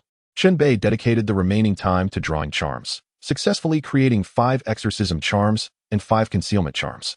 Given the inherent failure rate in drawing charms, he had to endure numerous failures before achieving these results. He kept 4 of each for himself and gifted 1 to White Little Fat. Keep this for self-defense. Just in case, Chen Bei advised. White Little Fat grimaced, forcing himself to accept the charm and stuff it into his pocket. Using human flesh for charms was indeed gruesome. Merely the sight left psychological scars, let alone carrying it on one's person. Finally, the moment arrived. 8 hours have passed. The game transitions to night. All transformation symbols have been activated. Players may choose to use them at their discretion. The Night of Mysteries begins. Chapter 108. The Arrival of Night. Just moments ago, the sky outside was still bright. With the announcement of nightfall, darkness descended instantaneously, a profound blackness enveloping everything. Bai Xiaoping leaned against the barred window, peering outside. Astonished, the night falls so quickly, with no transition at all, it's utterly abrupt. The entire game world is artificially designed. It arrives as it wishes. Chen Bei was not taken aback. He approached the wall and pressed the switch, illuminating the room. Turning on the lights in the darkness would make their dormitory conspicuous, possibly attracting trouble. Chen Bei was well aware. He intentionally turned on the lights because he excelled at resolving issues. At that moment, a player named Myriad shared a video in the player group. Upon opening it, a scarred man appeared on the screen. The scarred man waved and proclaimed, "When night falls, it is the realm of the strange creatures. The extent of their power remains to be seen. I am but a test subject." With that, he retrieved a trembling transformation symbol from his pocket, its flesh-like base adorned with red thread embroidery. "Behold, this is the transformation symbol. I am about to become one of the strange creatures, so keep your eyes wide open." The scarred man, overwhelmed with excitement, pressed the symbol to his forehead. 1 second, 2 seconds, 3 seconds. After a brief silence, the transformation began. The video abruptly cut off. Shortly after, a second video was released, still featuring the scarred man. This time, he emitted inhuman roars. His body bent over as it rapidly expanded, tearing his clothes apart. He elongated by over a meter, his waist contorted, and a hard shell akin to that of a shrimp or crab formed on his back. His arms on either side fused and elongated, also developing a hard shell, with sharp ends. Looking at his head, it was gone. It had shrunk into the protective shell, leaving only 2 tentacle-like appendages swaying outside. This was the strange creature. A voice off-screen asked, "How do you feel?" The transformed creature responded in a voice unlike that of a human, resonating with a tremor, making it difficult to comprehend. The creature advanced, moving its dual arms in and out, while the cameraman, startled, exclaimed, "Brother, calm down. I'm one of you." The video abruptly ended. Soon after, the player group erupted with excitement. Earlier, the player count stood at 163. Following the video, Myriad switched allegiance from the human faction to the strange creature faction. Humans, 162. Strange Creatures. 1. The emergence of the first strange creature in the game was a disconcerting beginning. No one knew how things would unfold from here. How many would choose to transform into strange creatures? Could the human faction withstand the impending threat? One was insufficient for a hunt. More would be welcome. At present, Chen Bei hoped for an increase in the number of strange creatures, allowing him to unleash his full potential and swiftly become a harbinger of death. That strange creature looked truly terrifying. Bai Xiaopeng confessed. In this game, the more frightening the entities, the more one grows accustomed to them. Anything that bleeds and can sustain damage isn't truly that fearsome. Indeed, fear stems from a lack of firepower. What a profound truth. It ought to be framed and hung upon my wall. Brother, are you planning to go out tonight? Of course, but not just yet. There are too few strange creatures now, and venturing out would be futile. We must wait for their numbers to swell. Furthermore, I have a premonition that strange creatures will come seeking me. I must remain home to await my guests. Chen Bei slightly squinted, a glint of coldness flickering in his eyes. At a large house on Juhua Street. This was not a player dormitory, but a communal area, established by Qinglang and several like-minded players as a stronghold. The earlier live broadcast had been orchestrated by them. However, they did not anticipate the profound impact of transformation on one's psyche. After becoming a strange creature, even distinguishing between allies became a challenge. The remaining players deliberated whether to undergo transformation. Some feared losing control, hesitant to proceed. Yet, Qinglang remained unconcerned. Transforming into a strange creature and reveling in the slaughter of humans is entirely natural. It's akin to the instinctual behavior of carnivores versus herbivores. Thus, we must all transform together. If we all become strange creatures, we will be kin and no longer harm one another, uniting against external threats. Another participant inquired, when shall we transform? Haha, no rush. Let the emotion simmer a while. We have a brother here poised for action. He is taking a considerable risk, should he succeed. The tides will turn completely. Just wait. The show is only beginning. Qinglang's eyes reflected a glimmer akin to Chen Bei's. As time passed, the number of strange creatures gradually increased. Despite the Xianxian fan club confiscating numerous transformation symbols, many remained unclaimed, impossible to eradicate completely. On the streets, a strange creature moved slowly, searching for human traces. Its entire body was inverted, face up, back against the ground. Its limbs had mutated and elongated, moving akin to spider legs. From its gaping mouth, a long tongue extended, exploring with agility. As night fell, everyone chose to retreat to their dormitories, leaving the streets desolate. Part of it was fear, while others wished to observe. There was a human presence here. The strange creature's tongue detected the scent and suddenly quickened its pace, charging towards a player dormitory, launching an assault on the door. Crack, crack, crack. It lashed its whip-like tongue against the door repeatedly, diminishing its durability. The individuals inside were startled, gripping their weapons, hesitating. Remaining passive was no solution. Sooner or later, the door would be breached. One player gritted their teeth, opened the door, then retreated inside to maneuver within the confines of the room against the strange creature. The strange creature crawled in, only to be ensnared by a rope trap laid on the floor. You ugly beast, I'll finish you. The player charged forward, brandishing their weapon against the creature. Although the strange creature was bound, it still managed to move. It opened its mouth and spat venom directly into the player's face. Ah! The player screamed, stumbling backward, only to be seized by the strange creature's arms. The creature's fingers protruded sharp, venomous spikes, paralyzing the player's body. It then pulled the player close, opening its gaping maw to bite directly at their forehead. Typically, animals hunt by targeting the softer parts of their prey for easier consumption. However, the strange creature was anything but typical. Crunch! The creature brutally crushed the player's skull, along with the scalp and hair, tearing them away. Though the brain sustained damage, the player did not die immediately. Their body convulsed violently due to nerve damage, issuing spine-chilling screams. Ah, ah, ah. This sound echoed throughout the entire street. Chapter 109, A Calculated Risk. On Levzhu Street, outside the dormitory of the starlet Xianxian, dozens of players had gathered. These were diehard fans, willing to forsake their dormitory to protect their idol with their lives. Naturally, some among them sought warmth in numbers. Being in such company would provide a sense of security. Even if strange creatures attacked, a group of dozens could mount a defense. Among the throng were several formidable players, bold and capable. Some wielded illumination tools, with streetlights illuminating the area. Light and darkness seemed like two disparate worlds. Xuanxuan's dormitory doors stood ajar, signaling her intent to share both life and death with her supporters. In her dormitory, she was all alone. It had been agreed among everyone that no one could intrude upon Xuanyan's space without caution. It was a fundamental respect towards her. Dozens of individuals stood poised, split into two groups, guarding each side. Distantly, piercing screams echoed, inducing a sense of unease. Another had fallen victim to the monstrosity. Fear not, for we are many. Should the creature dare approach, it shall meet its demise. Initially, there had been hopes of gathering over 100 people, yet only a handful remained. Those who had departed were preoccupied with the safety of their own dormitories, terrified of potential theft. How absurd, when life itself is at stake. What value does a dormitory hold? 16 hours felt interminable. The longing for dawn was palpable. Yet, was it not premature to wish for the light? With dawn came the end of the game, and with it, the loss of Xianyan. Conversations buzzed around her. Sensing the collective anxiety, Xianyan stepped forward, an inviting smile gracing her lips. Would you like to hear a song? You all seem rather tense. Allow me to sing and lighten the mood. Yes. We're just idling anyway. Let this be your personal concert. Enthusiastic fans responded eagerly. Clearing her throat, Xianyan commenced her performance, singing her signature song. Her voice was pleasant, though not at the level of a professional singer, merely above average within the entertainment sphere.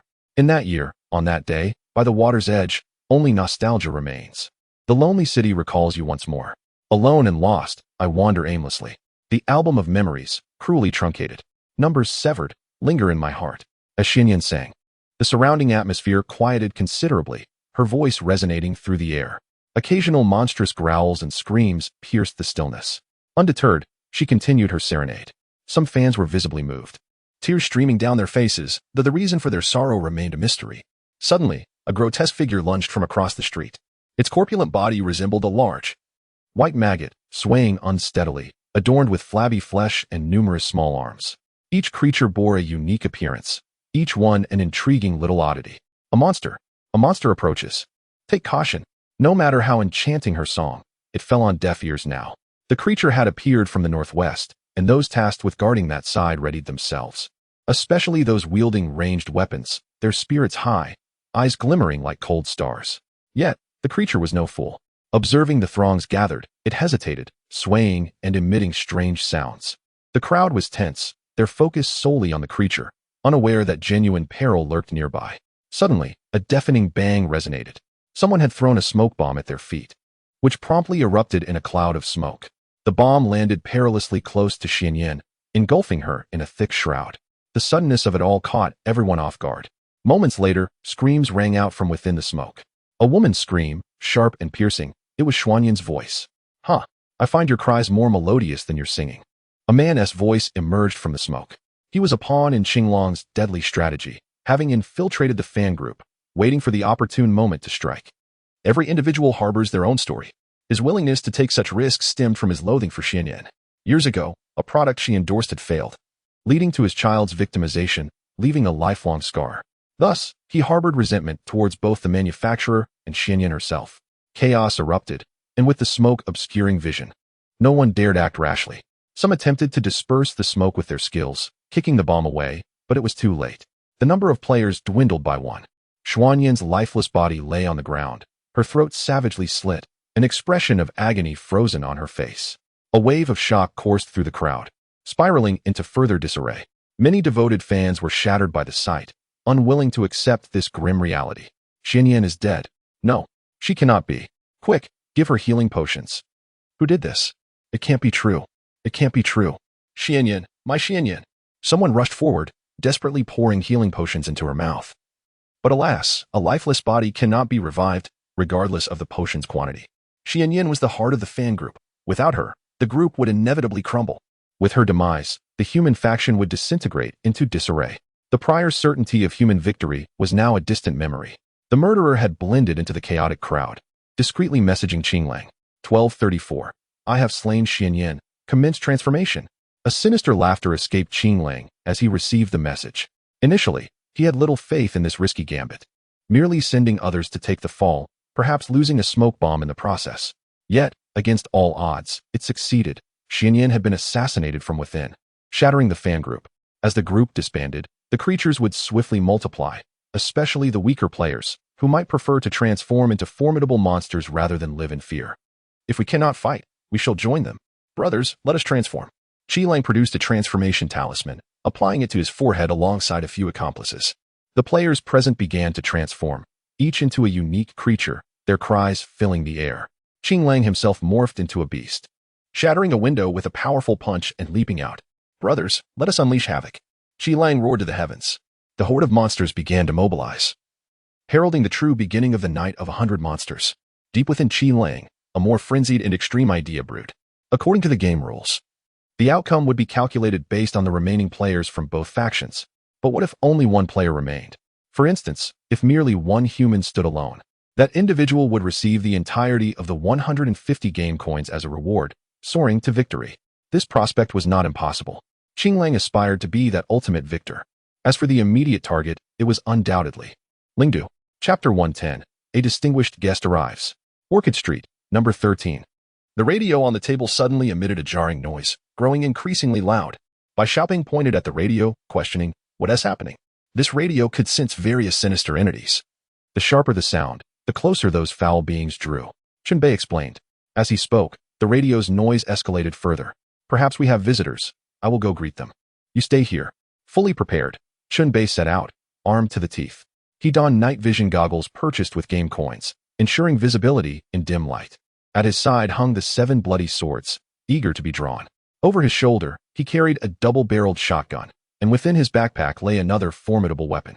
Chen Bei had declared himself the most dangerous player in this round, and soon he would prove this assertion. "Open the door, let us go." Chen Bei melded into the night, slipping into an alcove near his dormitory, lying in wait. This spot, nestled between 2 walls, offered relative concealment. He also retrieved a concealment talisman, affixing it to himself for further disguise. This talisman was effective solely against demons and monsters, failing to shield him from human sight. Moments later, sounds approached rapidly. Shadows raced down the street, some leaping from rooftops. With lights illuminating the path, even without night vision, the figures were clearly visible. They were all monsters, each with a distinctive appearance. One of them, a grotesque figure with a contorted body, writhed violently, sporting multiple heads, each connected by a fleshy tongue. Another had its lower half transformed into a colossal hand, measuring 2 meters in length, with its body emerging from the wrist. A third, pale as parchment, had long, dark hair, while its lower half resembled a centipede, with numerous legs extending from its sides. Another entity was split in 2, its severed ends connected by sinewy flesh, revealing the outline of a bloodied infant within. One creature bore a mutated skull resembling an umbrella, akin to a broad-brimmed hat, with palms shaped like swords, their edges razor-sharp. In the air, there were flying monstrosities, boasting unusually large, fleshy wings, each equipped with talon-like claws akin to those of an eagle. Among them, the most formidable was a hulking, misshapen brute, its muscles resembling iron, with a face contorted into a mass of wrinkles, while writhing tentacles replaced its hair. In its grasp, it wielded a weapon forged from reinforced concrete. Chen Bei recognized it immediately as belonging to the Blue Wolf. His suspicions were confirmed. The Blue Wolf had indeed transformed into a monstrosity by night, seeking vengeance, and had brought along a horde of similar abominations. Counting them, there were no fewer than 7. Chen Bei felt a surge of excitement. His kill count stood at 10. Should he eliminate all these monstrosities, it would rise to 17, bringing him merely a step away from becoming the Grim Reaper. The grotesques emitted bizarre sounds. They had arrived. The dormitory with the lights on was their target. Without further ado, they set about to demolish the place. A throng of grotesques charged toward Chen Bei's dormitory. Only one grotesque, keenly perceptive, sensed the presence of a nearby human, drawing closer to Chen Bei's hiding spot. It approached the crevice in the wall, peering inside, but saw nothing. It seemed someone was here. The grotesque's multiple mouths cried out in unison. Clearly, its perceptual abilities were remarkably acute. Having been discovered, Chen Bei decided to reveal himself. He stepped boldly from the gap in the wall, confronting the grotesque that had just shouted, raising his double-barreled shotgun. This marked the debut of the double-barreled shotgun. At close range, he unleashed 20 rounds of buckshot. Bang! A burst of fire erupted, accompanied by a deafening roar, smoke billowing from the muzzle as numerous pellets scattered. With this attack, the effect of the concealment charm automatically dissipated. The grotesque across from him staggered, engulfed in a cloud of blood mist, retreating 3 steps before regaining its footing. Beneath the barrel, all beings are equal.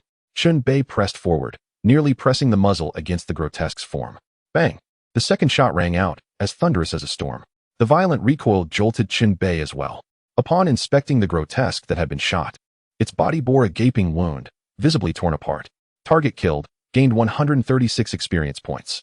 1698 experience points needed to reach the next level.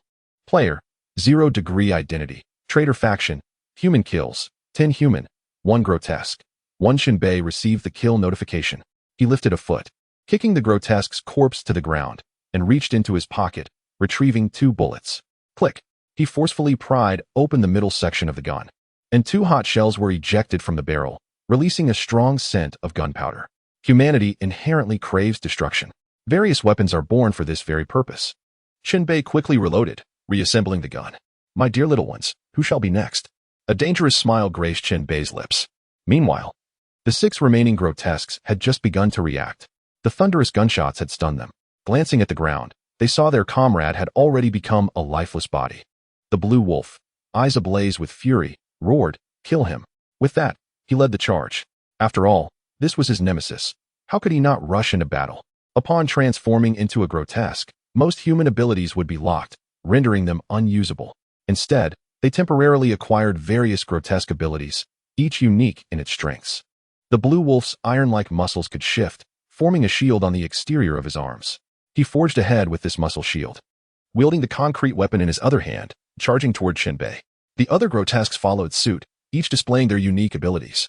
Chen Bei activated his desperate run shoes, sprinting at incredible speed. Outnumbered, there was no need for a direct confrontation. After covering a considerable distance, Chen Bei suddenly turned a corner and dashed into an adjacent vacant house. Several grotesques pursued him. The blue wolf raised his shield, leading the charge into the building. Crash! A window shattered, and Chen Bei leaped through, springing onto the rooftop and returning to the street. This maneuver allowed him to encircle the grotesques from behind.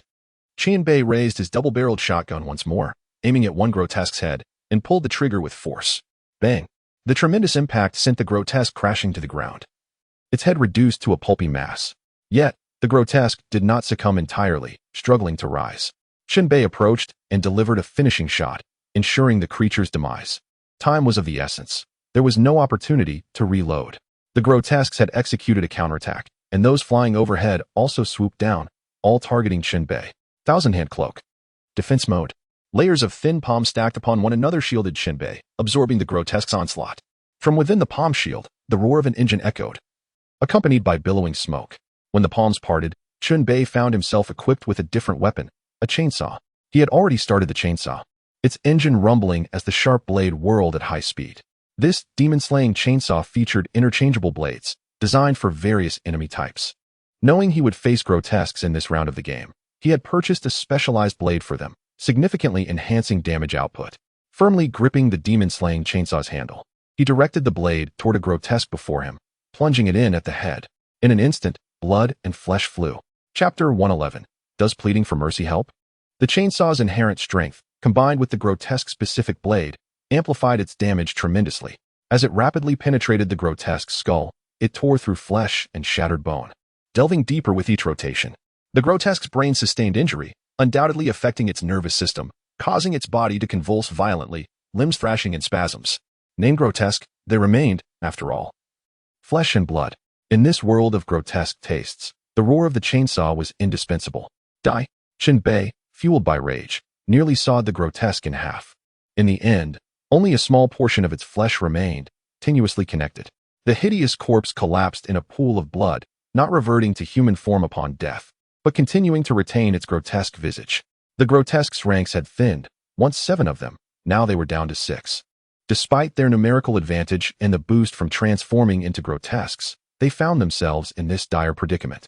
The remaining 4 grotesques felt varying degrees of doubt creeping in. The thought of fleeing began to take root. We transformed into grotesques, our strength amplified, and yet we still cannot prevail against him? One grotesque trembled, voicing its uncertainty. Oh, let me enlighten you, Chen Bei replied.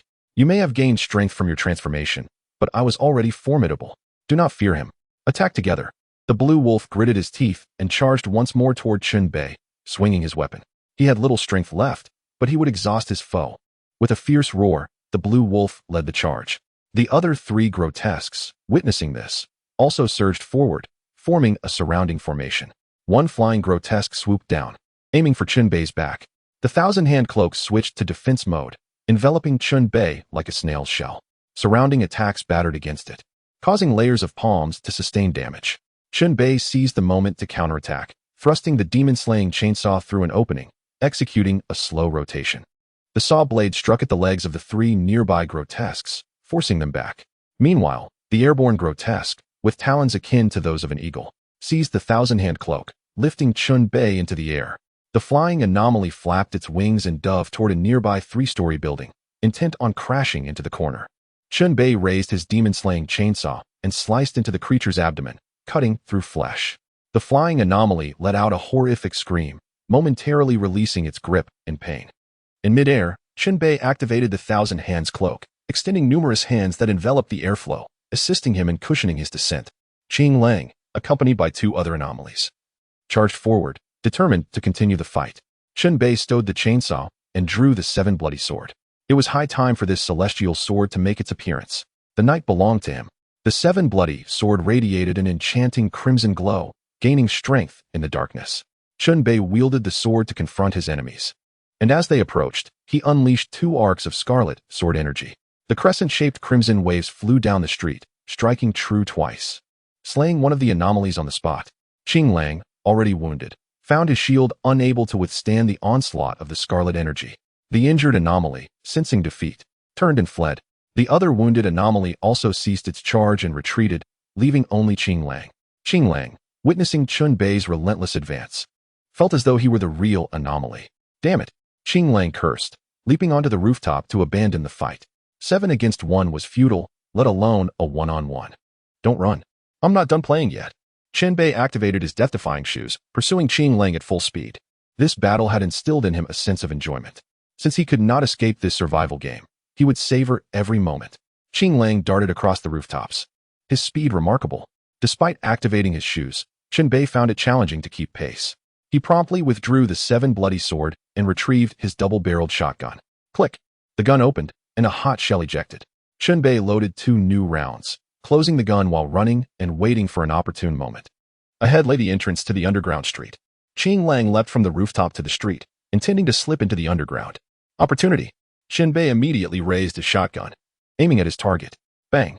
The gunfire erupted, smoke billowing. Qing Lang was knocked to the ground by the scattering pellets.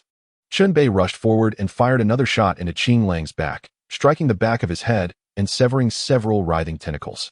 Chen Bei firmly held Qing Lang down, switching back to the seven bloody sword, raising it high.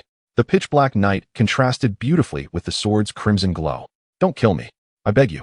Give me a chance. I can help you hunt down other anomalies and regain my human form.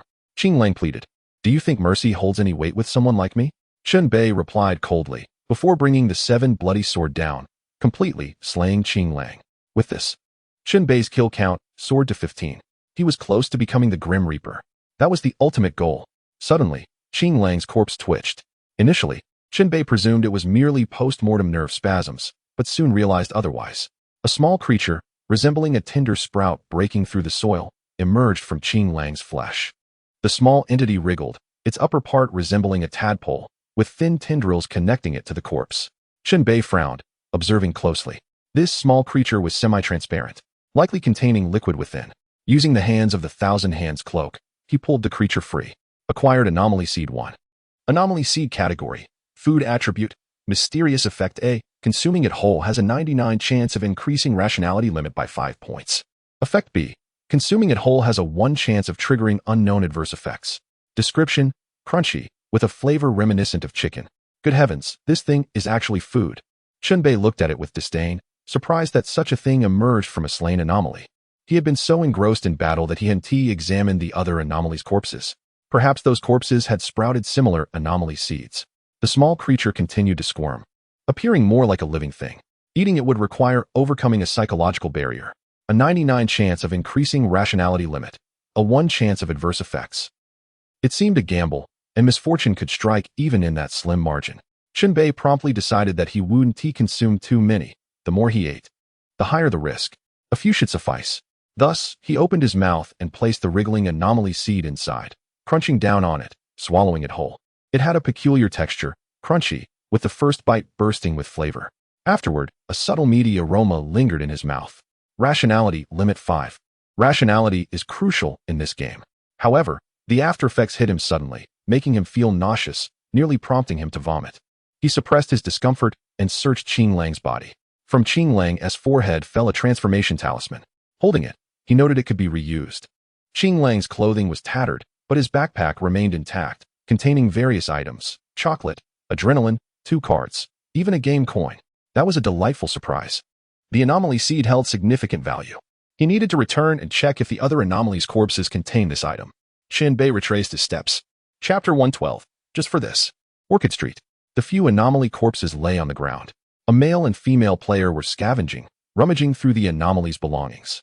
Their essay backpack, quite a haul. I found a vial of medicine in the anomaly's pocket. Anomaly seed? What is this? It looks disgusting. Hurry up and grab everything. Then let us get out of here. The 2 players deliberated. Their focus on scavenging left them oblivious to the dangerous presence approaching. Whoosh! A figure descended from above, landing heavily nearby, startling them. Upon looking up, they were met with the cold gaze of Chen Bei. Both sides recognized each other instantly. You again, Chen Bei murmured, his brow furrowing deeper, his expression darkening. Earlier, during the day, he had encountered this male and female duo while collecting shotgun parts in a special room on Green Bamboo Street. They, too, recognized Chen Bei. Their faces paling. Why are you here again? Hey, we're just picking up what's on the ground. It's got nothing to do with you. Don't cause us trouble. The 2 players said cautiously, each reaching for their weapons. I have no interest in idle chatter. Return what you've just taken and scram. Chen Bei commanded, his voice firm. This was clearly ours first. The male player protested. I'll say it one last time. Put the items down and leave. Chen Bei's tone intensified, his killing intent palpable, his hand gripping the hilt of the 7 bloody sword. The male and female players truly felt fear. They exchanged glances and chose to prioritize their safety. They placed the backpack they had just acquired back on the ground, relinquishing a few more items as well. Before distancing themselves and turning to flee, they were wise to comply. Otherwise, Chen Bei would have indeed acted on his murderous intent. Once they were far enough away, the unfortunate players couldn't help but curse their luck, lamenting the loss of the prize they almost had. May the gods protect me. I ask for nothing else but to never encounter him again. Indeed, crossing paths with that guy spells disaster. He.S. a calamity. Their resentment was palpable. Chen Bei remained behind, scavenging the area and acquiring a motley assortment of items, including 2 anomaly seeds and several transformation talismans. He consumed the anomaly seeds, raising his rationality limit by 10 points. Having eaten 3, he was aware that the risks escalated with each additional consumption. Chen Bei contemplated this as he returned to his dormitory, where Bai Xiaopeng remained hidden, sitting anxiously in a chair. Upon seeing Chen Bei return, Bai Xiaopeng hurriedly stood up and inquired, Brother, how was your outing this time? Nothing much, the same old routine. Those to be slain are slain, and those to be taken are taken. I merely returned for a moment, but I must depart again soon, Chen Bei replied. Already leaving upon your return? Indeed. You should remain here at ease. Should anything arise, message me privately. I won't stray too far. Sighing, Bai Xiaopeng lamented. Tonight feels as though it will stretch on interminably. This waiting is truly tormenting. Consider it a test of your endurance. Endure through it, and after hardship comes sweetness. Once you attain the identity of judger, there will be ample opportunity to showcase your prowess. Understood. I shall persevere. May fortune favor us. Let us triumph tonight. Chen Bei took stock of his recent acquisitions, most of which he had left in their dormitory. The abundance of spoils left by Xiaopeng visibly envious. Chen Bei painted a vivid picture for Bai Xiaopeng, implying that if he could endure until the end and secure the judger identity, he would certainly receive some benefits. I must take my leave now, Chen Bei said as he set out once more. This time, he had strapped a radio to himself, designed to sense the proximity of strange creatures. The streets outside were shrouded in darkness, the night sky above pitch black, and the streetlights flickered uncertainly. A few houses were illuminated, yet the majority remained cloaked in shadow. He continued his hunt for the strange creatures, estimating that there were likely numerous players transformed into these entities. His goal was to slay 20 in one breath, a target he deemed easily achievable. For him, vanquishing 20 players posed little challenge. For ordinary players, however, such a feat was nearly unimaginable, let alone hunting a multitude of strange beings. Even slaying a single one would be a remarkable accomplishment. Chen Bei sheathed his 7 bloodsword and brandished the demon exorcising chainsaw, making his way to Green Bamboo Street. There, he noticed 2 groups of human players in a heated standoff. Xian is dead. What significance does the fan club hold now? The issue isn't Xian. It's about unity. Nonsense. I joined for Xian. Xian, my dear Xian, sob. The creatures are far too powerful. We should distribute the transformation talismans we hoarded earlier. I'd rather consort with the creatures than be slain by them. No, absolutely not. We cannot abandon our principles. We must achieve victory for humanity. Don't forget, the human reward pool is far richer, boasting 150 game coins. No matter how rich the reward pool, one must have their life to claim it. Hand over the transformation talismans. Yes, give us the transformation talismans. The two factions became increasingly divided, their arguments escalating to the brink of violence. This was the aftermath of Xian's demise. She had been the team's heart. When a tree falls, the monkeys scatter. Upon learning of Xian's death, Chen Bei had anticipated such an outcome. As he moved forward, he caught the attention of both factions.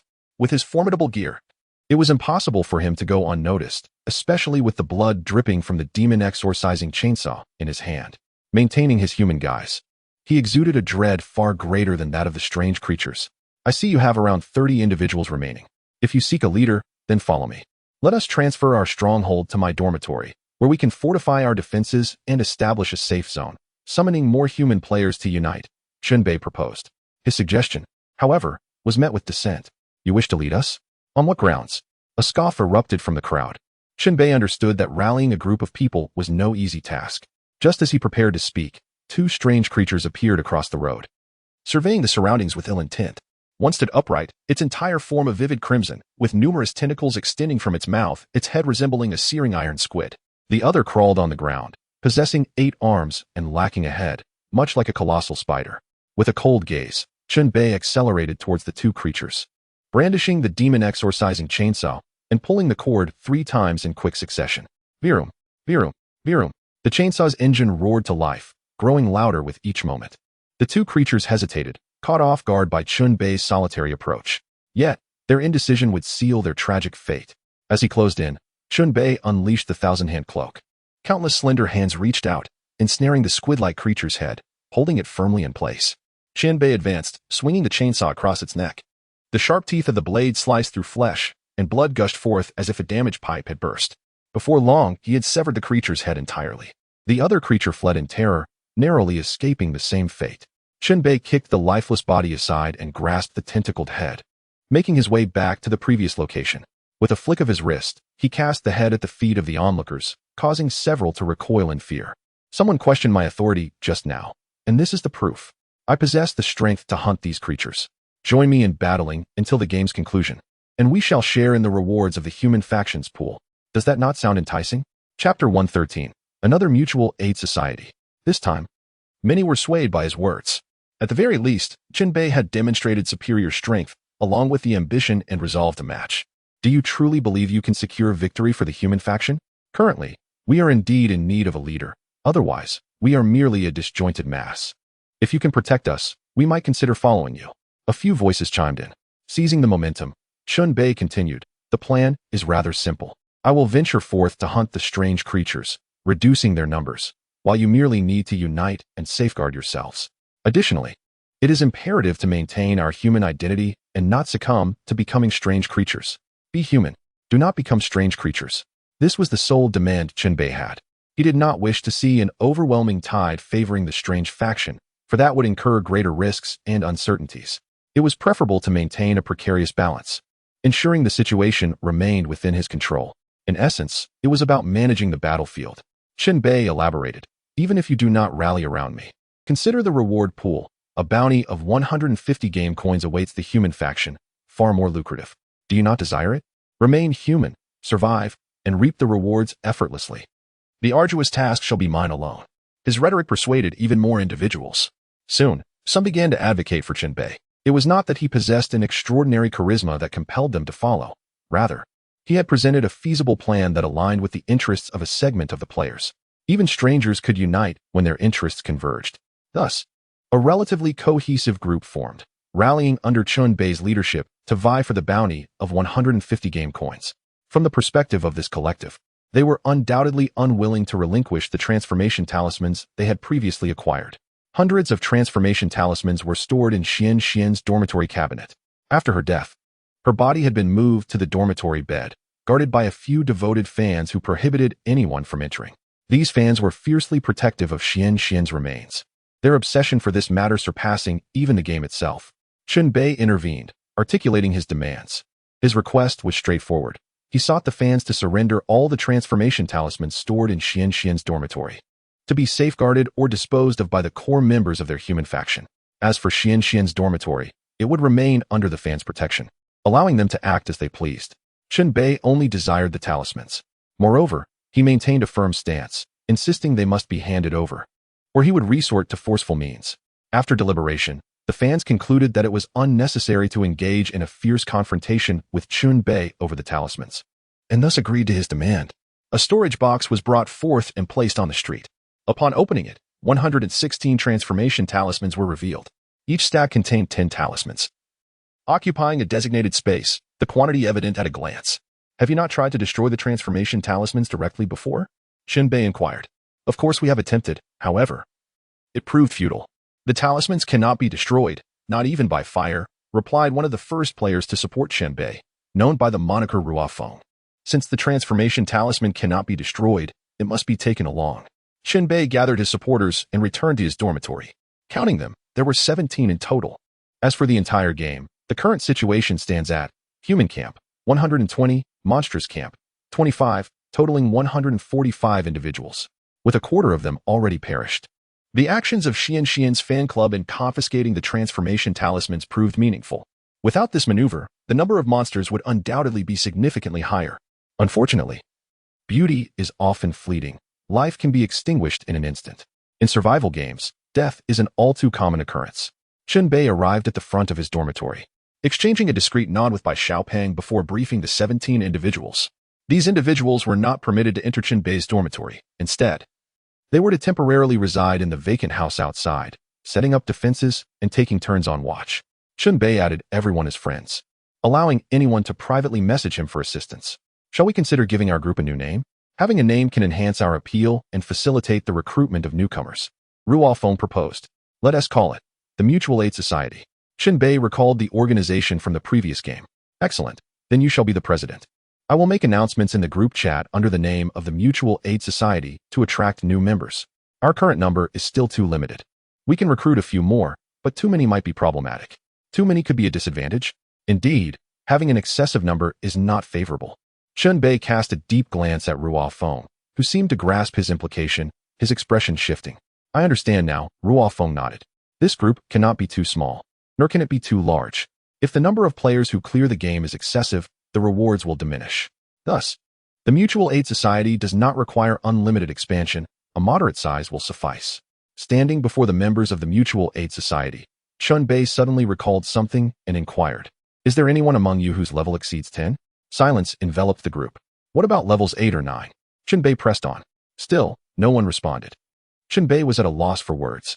It seemed he was surrounded by novices, which explained their eagerness to band together for warmth. At that moment, Ruofeng slowly raised his hand, stating, I'm a bit over level 7, nearing 8. Very well. You will serve as the squad leader in my absence, responsible for organizing everyone. Chen Bei's inquiry was not merely to elect a squad leader. He required a third player for collaboration in his plans. Bai Xiaopeng would assume the role of the judge, while Chen Bei would take on the mantle of the Grim Reaper. Additionally, a demon hunter was needed to synergize with the judge. Without a demon hunter, the judge's effectiveness would be severely hampered. To become a demon hunter, one must slay 5 monsters, which necessitates considerable strength. Thus, Chen Bei sought a reliable elite player for cooperation. The individuals before him, however, seemed inadequate. This matter could be postponed for now. Subsequently, Chen Bei distributed some weapons he had acquired earlier to several members of the Mutual Aid Society, enhancing their strength to avert annihilation. These weapons were of little interest to him, but they would suffice for these individuals. He also affixed 2 talismans to his door. These talismans would impact the monsters, providing some utility. I'm heading out to hunt monsters. Ensure your own safety, Chen Bei declared, fully armed, and strode away, vanishing at the end of the street. The members of the Mutual Aid Society finally felt emboldened to discuss him. Do you think this person is reliable? Aside from him, there seems to be no one more dependable. Let us take it one step at a time. There are plenty of vacant houses around. Should we spread out or stay close together? Are you foolish? Of course, we should stay together. Haven't you ever seen a horror film? Once teams split up, death is not far behind. Staying together bolsters our chances of survival. On the street, the radio on Chen Bei's person remained on. It had been silent moments ago, but now, a cacophony of noise began to emanate. Chapter 114. Power Outage. As Chen Bei advanced, the noise from the radio intensified, becoming gratingly loud. When the volume reached a certain level, Chen Bei halted. The monsters must be nearby. He glanced around. All the houses were shrouded in darkness. He lowered the night vision goggles from his forehead onto his eyes, instantly transforming his field of vision. The previously indistinct surroundings came into sharp focus. Engaging in combat in such a dark environment would be greatly facilitated by this vision. Chen Bei took a few steps left, then right. As he moved to the right, the radio's noise escalated. The monsters are to the right. Chen Bei headed toward the house on his right, not concerned about alerting the monsters, leaving the radio on. Upon reaching the door, he kicked it open with force. Wearing the night vision goggles, he scanned the empty room. The noise from the radio had become increasingly piercing. Chen Bei switched his thousand-hand cloak to defensive mode and pressed on. Just as he moved forward, a monster lurking at the corner of the door leaped out and lunged at him. While most monsters were of considerable size, this particular one was quite diminutive, measuring less than a meter in length. It had a sharp, elongated snout and extended a venomous stinger from its mouth, accompanied by a pair of claws. As the monster lunged at Chen Bei, it was thwarted by the thousand-hand cloak. In an instant, Chen Bei drew his sword and switched the cloak's mode. Numerous hands emerged, grasping the monster's body in various places, rendering it completely immobilized. Without further ado, he struck down with his sword repeatedly, causing the creature to shriek in agony. The noise quickly subsided. With the monster's demise, the radio's noise softened. The thousand-hand cloak discarded the corpse as if it were mere refuse. Chen Bei scavenged the spoils of battle, acquiring another transformation talisman. Although he did not obtain any transformation seeds, it appeared that such items had a probability of dropping, not guaranteed with every monster-esque defeat. His kill count had reached 17. Chen Bei contemplated. When dealing with human players, he exercised restraint and maintained a moral compass. However, when facing monstrous players, there was no need for such concerns. He would show no mercy, even if this monster had not attacked him. Simply being seen would warrant a swift and lethal response without hesitation. The hunt must continue. Utilizing the radio as a radar, Chen Bei sought his next target. An hour had passed since nightfall. At this moment, chaos erupted within the management group. Those rascals were stirring trouble again. Time us up. Each district will experience random power outages, lasting 30 minutes each. Let us start with Meihua Street. The ensuing darkness benefits the monsters. Power outage. This was undoubtedly not a spur-of-the-moment decision, but rather a premeditated element of the game's design. Instantly, the streetlights on Meihua Street extinguished, plunging the entire street into profound darkness. Coincidentally, Chen Bei found himself on Meihua Street.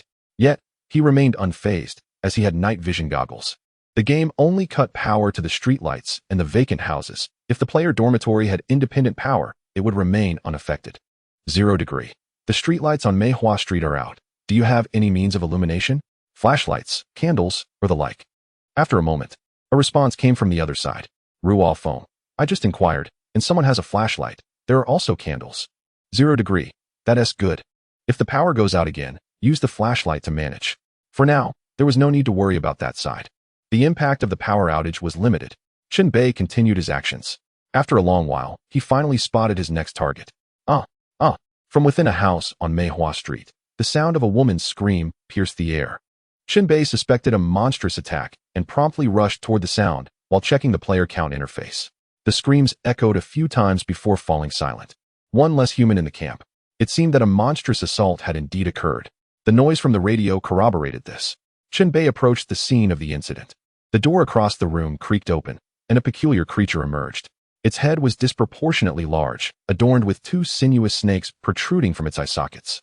Its mouth, round and lined with 2 rows of sharp, jagged teeth, still bore remnants of blood and flesh. Unfazed, Chen Bei calmly retrieved a recurved bow, nocking an arrow and taking aim at the creature. He meticulously aligned his line of sight, power point, and sighting equipment into a straight line, ensuring the bow remained perfectly straight, a critical factor for a successful shot. The creature sensed something amiss and turned its head towards Chen Bei. With a swift whoosh, the arrow soared through the air, embedding itself deeply into the creature's flesh. It let out a shriek and violently yanked the arrow from its body. With a flurry of arrows following, Chen Bei advanced while shooting, halting momentarily to draw each arrow, gradually closing the distance. Of the 3 arrows released, only 1 struck true, but it was enough to draw more blood from the creature. Enraged, the creature charged at Chen Bei, swiftly consuming a healing potion as the distance between them diminished. Ironically playing to Chen Bei's advantage, he paused to continue his assault, arrows finding their mark repeatedly. Just as the creature's health was partially restored, it plummeted back into peril. Chen Bei unleashed another arrow, piercing the creature's large head. The arrow lodged itself firmly, and with that, the creature's health was completely depleted, collapsing to the ground. The two snakes, previously residing in its eye sockets, slithered out, one retreating into the distance while the other slithered towards Chen Bei. Utilizing his thousand-hand cloak, Chen Bei captured the snake, swiftly tearing it apart and spilling its innards. 18. Another successful hunt added to his tally, bringing him closer to becoming the harbinger of death. The advantage of using arrows lay in their recoverability. He collected the arrows scattered across the ground and from the creature's corpse, cleaning them for future use. At Green Bamboo Street, a fierce battle raged before a dormitory. On one side stood three humans, led by a player named King Kong. Opposing them were two creatures, giving the latter a slight edge in the 2-against-3 clash. One of the creatures, with arms extending 3 meters, seized a human player, hoisting him aloft before slamming him down. The head struck the ground first, resembling the crushing of a walnut. With a few brutal blows, the human skull was reduced to a bloody pulp, leaving only a gory neck cavity. The odds shifted to 2 against 2. How about we transform into monsters as well? One player suggested to King Kong. I'd rather die than become such a creature. I'll fight these monsters. King Kong roared, charging at the opposing creature, fists flying, clad in gleaming metal gauntlets. His fists were like solid iron balls. A flurry of powerful strikes sent one creature tumbling to the ground. Die! King Kong aimed a heavy punch at the creature's head, utilizing a skill that crushed its skull, bursting its eyes. At that moment, the other elongated arm of the creature reached out, capturing King Kong and lifting him overhead. Suddenly, a red light flashed from behind, piercing through the creature's body. The one wielding the sword was none other than Chen Bei. The creature, already in a weakened state, had its health instantly depleted. Staggering momentarily, it collapsed, dropping King Kong to the ground. Gasping for breath, King Kong pushed the creature's arm away and struggled to his feet, only to notice Chen Bei's presence, instantly recalling their previous conflict over a safe. Chen Bei unsheathed the bloodthirsty sword, feeling elated. It was his 19th kill. With only one left to go, victory seemingly within reach. King Kong, noticing Chen Bei sheathing his weapon, asked with irritation, "What is the meaning of this?" "Nothing much. Just passing by and happened to slay a creature," Chen Bei replied. "I didn't ask for your help. Even without you, I could handle it. Nor did I say I needed to assist you. So why are you getting worked up?" King Kong scoffed, exhaling heavily with an ungrateful expression. Chen Bei began to walk away but paused to inquire, "How many creatures have you killed?" "Why do you want to know?" King Kong retorted, still frowning. "Just answer without being shy." "Who is shy? I've killed 3 creatures. Are you doubting it?" King Kong, influenced by a strange sense of vanity, exaggerated. "Having only slain 2 creatures. 3. Interesting. Let us be friends. We might have opportunities for collaboration," Chen Bei proposed, sending a friend request. After a moment's hesitation, King Kong accepted. Chen Bei recognized King Kong's potential, brave enough to confront creatures head-on and steadfast in refusing to transform into one. If he continued on this trajectory, he could very well attain the identity of a demon hunter. After all, past grievances were trivial in the world of gaming. Conflicts were commonplace. Having added King Kong as a friend, Chen Bei prepared to depart when urgent messages from several mutual aid members flooded in. "Boss, come back quickly. A creature suddenly attacked. It's terrifying. President, we've already lost 2 members. Here is a picture of the creature." The mutual aid group was in a state of emergency, with one member sending a dimly lit photo revealing a shadowy figure, a creature with arms resembling scythes, clad in metallic armor, its eyes glowing ominously red, exuding a palpable danger. Wait, there's another powerful foe? This revelation was far beyond Chen Bei's expectations. He initially believed that the Blue Wolf was the only formidable adversary in the game.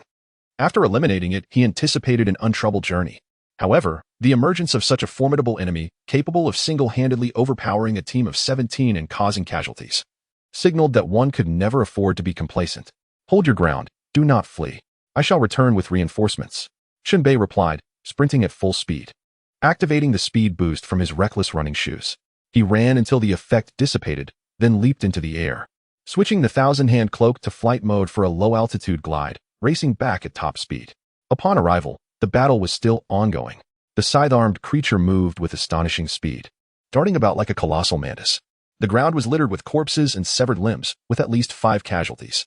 "I'm back," Chen Bei bellowed, activating the warrior's battle cry boost as he unsheathed the bloodthirsty sword, a radiant red light bursting forth. He glided towards the creature, unleashing the thousand-hand cloak in an attempt to restrain it. The creature reacted with remarkable agility, its slender yet powerful legs propelling it into the air, evading the attack. Performing 3 successive backflips in midair, it created distance, scrutinizing Chen Bei with its crimson eyes. It quickly discerned that Chen Bei was not to be trifled with, standing in stark contrast to the earlier rabble.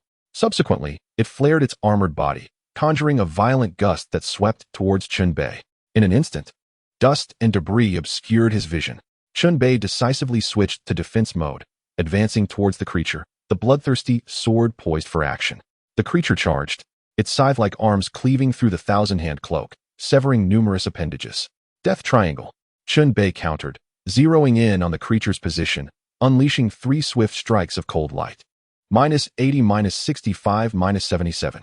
These rapid assaults struck home, breaching the creature's protective armor and causing blood to spurt forth, drastically reducing its health by more than half. Thanks to the bizarre creature's tenacious vitality, he managed to withstand the assault. Had it been an ordinary human player, they would have been swiftly eliminated. The creature, having sustained severe injuries, realized the precariousness of its situation. It swiftly turned, conjuring a tempest to repel Chen Bei, and seized the opportunity to flee. Chen Bei unleashed 2 crimson sword energies in pursuit, but they both missed their mark. Undeterred, he chased after it for a short distance. However, the creature suddenly vanished. Merging into the night, Chen Bei halted, finding no further trace to follow, and reluctantly returned to his dormitory. Upon inquiring, he discovered that the death toll was lower than he had anticipated. Instead of 5, there were only 4 casualties. One was feigning death on the ground, while another lay grievously injured, groaning incessantly. When asked about healing potions, he replied in the negative. The surrounding individuals showed no inclination to assist. As the president, Chen Bei had no choice but to lead by example, offering a roll of bandages to tend to the wounded, ensuring they would not perish. The entire Mutual Aid Association had suffered a blow to morale, now reduced to 13 members. The leader, Ruo Feng, approached Chen Bei, voicing the collective concern. If they couldn't maintain their unity, dispersing would only hasten their demise. Stay here and do not let this setback deter you, Chen Bei asserted. Very well. I shall do my utmost to steady everyone, Ruo Feng sighed. The creature with the scythe had claimed 4 lives in one breath. With only an hour into the night, the darkness still stretched ahead. Given the creature's strength, the death toll could easily exceed 20. This meant that the identity of the eventual Grim Reaper might not belong solely to Chen Bei. Previously, the administrator had mentioned that becoming a Grim Reaper guaranteed success. However, what if there were 2? That would complicate matters. Young master, young master. A series of faint calls from within the dormitory interrupted Chen Bei's thoughts. It was Nie Xiaoqian's voice. He reassured everyone to remain calm before returning to his room. Upon entering, Chen Bei was taken aback. Seated on a chair was a graceful woman clad in ancient garb, her long hair cascading in flowing waves, half styled into an elaborate updo. She wore a smoke-purple gown adorned with white silk ribbons, which, despite its loose fit, accentuated her delicate curves.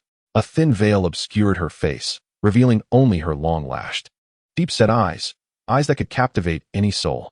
Beyond the veil, a desire stirred in men to uncover the mystery hidden beneath. As he gazed downward, he noticed the hem of her dress appeared semi-transparent, as if it might vanish at any moment, ethereal and elusive. Xiaoqian, Chen Bei exclaimed, hastily shutting the door. Nie Xiaoqian gracefully rose, offering a slight bow. I have come to express my gratitude for your kindness in rescuing me from suffering. Not at all. Please, take a seat, Chen Bei replied, gesturing for her to sit. Very well. As Chen Bei stepped into the room, he noticed that the plump, white boy had retreated to a corner, his face pale, likely startled by Nie Xiaoqian's ghostly presence. Brother, you're finally back. Is this beauty human or ghost? He stammered. Don't be so timid. Come and sit. She is one of us and means you no harm, Chen Bei reassured him. No, I'm fine standing here. You two carry on. I'll just watch, the boy insisted, shaking his head vigorously. Disregarding him, Chen Bei directed his attention back to Nie Xiaoqian. She exuded a haunting fragrance, as if she had stepped out of a painting, embodying an ancient beauty that was both enchanting and melancholic. Xiaoqian, please join me. Let us converse, he invited. Understood. She took a seat across from Chen Bei, her head slightly bowed, her eyes shimmering with unspoken tales. In the previous game, you were merely a wisp of ghost fire. How have you suddenly taken on a corporeal form? Thanks to the flower you gifted me, I absorbed its essence and have made significant progress, gaining the ability to manifest. Oh, I see. That is indeed fortuitous. You can now guard my home. Thank you for sheltering me. I vow to coexist with this dwelling. Should any harm approach, I will protect it, even at the cost of my soul. You flatter me, Chen Bei replied. Here, take this hairpin, a relic from my past. It has been resting on my urn. If anything happens at home, I can use it to communicate. Nie Xiaoqian revealed her slender wrist, producing a metal hairpin, which she presented with both hands. Chen Bei accepted it, admiring its exquisite craftsmanship, complete with a pearl at the end. But what if I lose it or damage it? He questioned. Fear not. This hairpin has absorbed my spiritual energy and is no ordinary object. It will not easily break or be lost. Even if you were to discard it, I would ensure it finds its way back to you, she assured him, her voice ethereal and clear. Then I shall gladly keep it. I will use it to contact you when I venture out. Chen Bei tucked the hairpin into his pocket. Unless there is anything else, I shall take my leave. My form is newly solidified and not yet stable. I cannot linger. Very well, return when you wish. Treat this place as your own. Come and go as you please. Thank you, young master.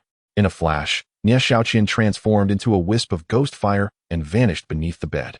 The white boy cautiously approached, dripping with sweat. Brother, you certainly have a flair for the dramatic. That was Nie Xiaoqian, not some vengeful spirit. Are you longing for a vengeful spirit? I merely spoke in jest. Be bold. No harm will come to you. Only because you are here. Otherwise, I would be hiding away. He peered apprehensively under the bed. Using a saying, the more acquaintances one has, the more one appreciates ghosts. Humans are far more terrifying. Chen Bei remarked lightly. Such wisdom. I admire you. Enough banter. Stay put and don't wander off. But I am a bit hungry, simple enough.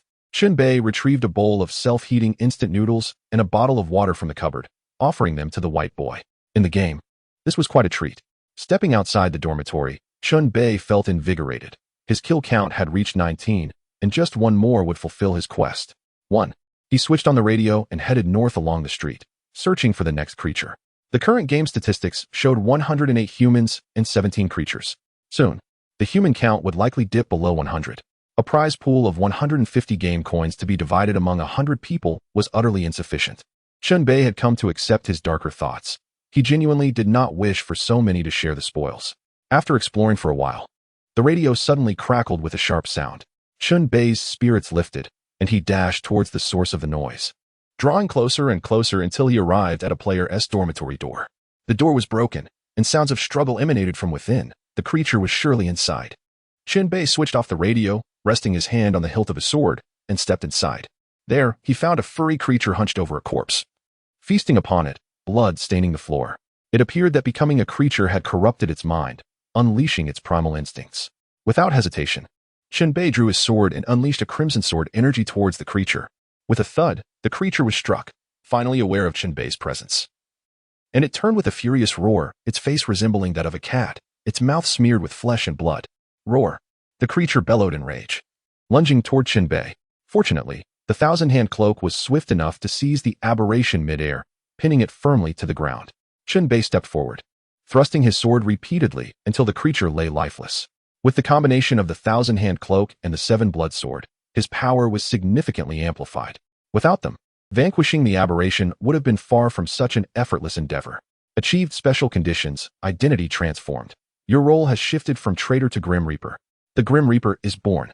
With a tally of 20 kills, this moment had finally arrived. Player, 0 identity. Grim Reaper faction, neutral human kills, 10 aberration kills, 10. Yes. Chen Bei promptly opened the Grim Reaper's description and discovered the true strength of this identity. Chapter 117. You shall become the Demon Hunter. Grim Reaper. Upon achieving a total of 20 kills, you evolve into the Grim Reaper. The Grim Reaper can initiate challenges during the scoring phase, forcing the challenged party to comply. The battlefield is set in a dedicated arena. This ability can be employed an unlimited number of times. The Grim Reaper can select any faction for scoring. Once chosen, it cannot be altered. Until a choice is made, the Grim Reaper is considered neutral. Killing the Grim Reaper allows one to become the new Grim Reaper. Neutral faction. With a total of 20 kills during the scoring phase, one can impose life and death duels on other players at will. Choose whomever you desire to eliminate. It all depends on skill, with no limits. This is the essence of the Grim Reaper's capabilities. Furthermore, the Grim Reaper can choose their faction, aligning with whoever seems most likely to prevail. Thus, the administrator's assertion that the Grim Reaper's identity guarantees victory holds true. With 200 players participating and 20 slain, it equates to one individual having dispatched 1/10 of the players.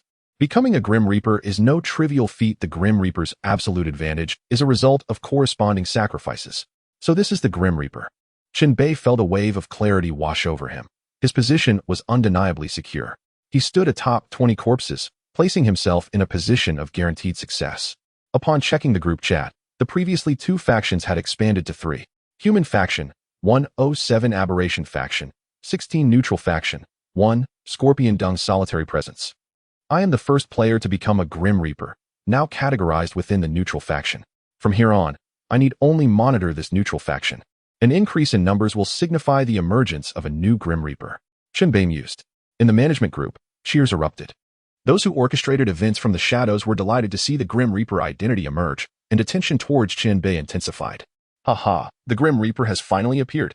Grim Reaper players can enhance the scoring of this round. Other identities cannot engage in combat during the scoring phase. Only the Grim Reaper is exempt. Focus on 0, anticipating his subsequent performance.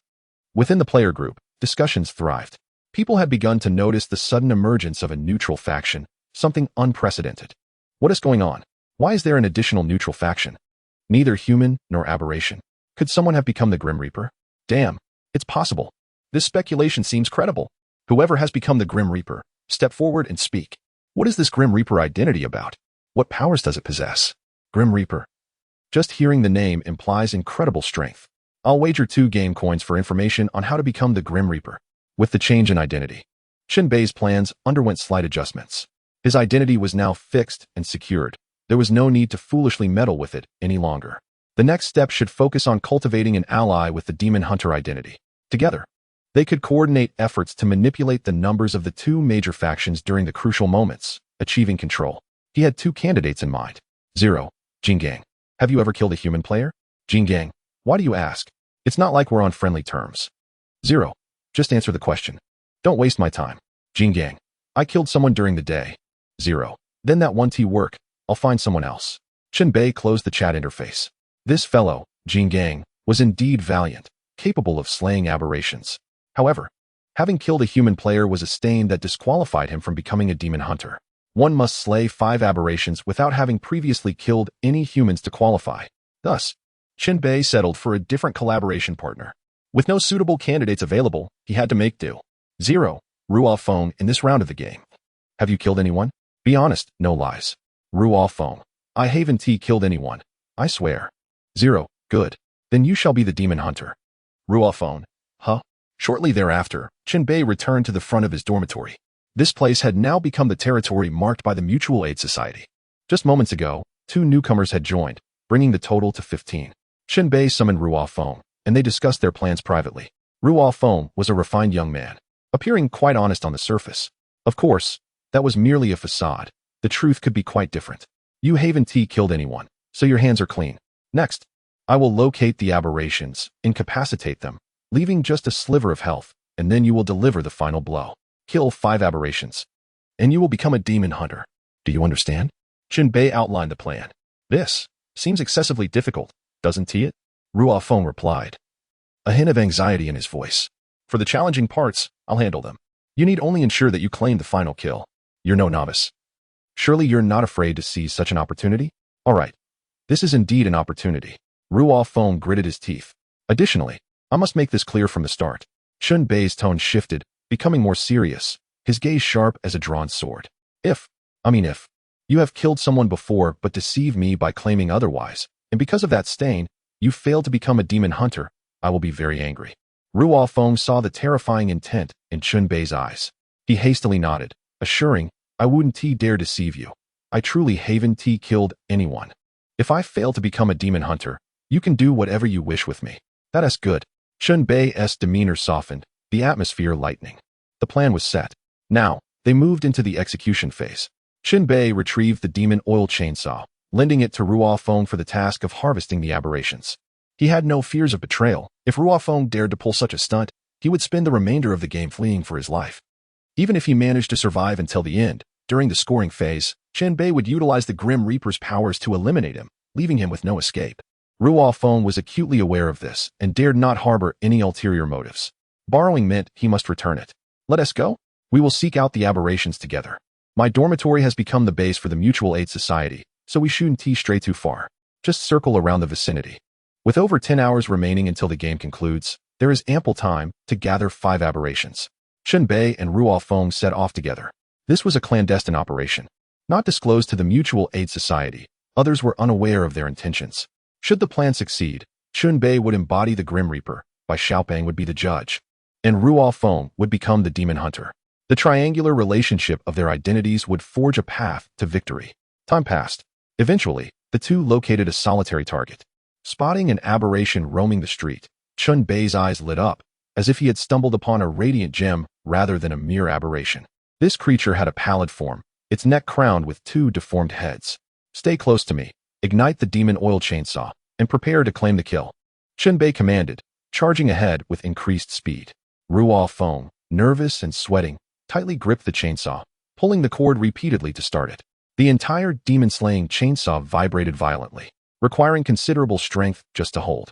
The eerie creature across from them seemed to sense danger and turned to flee, but it was already too late.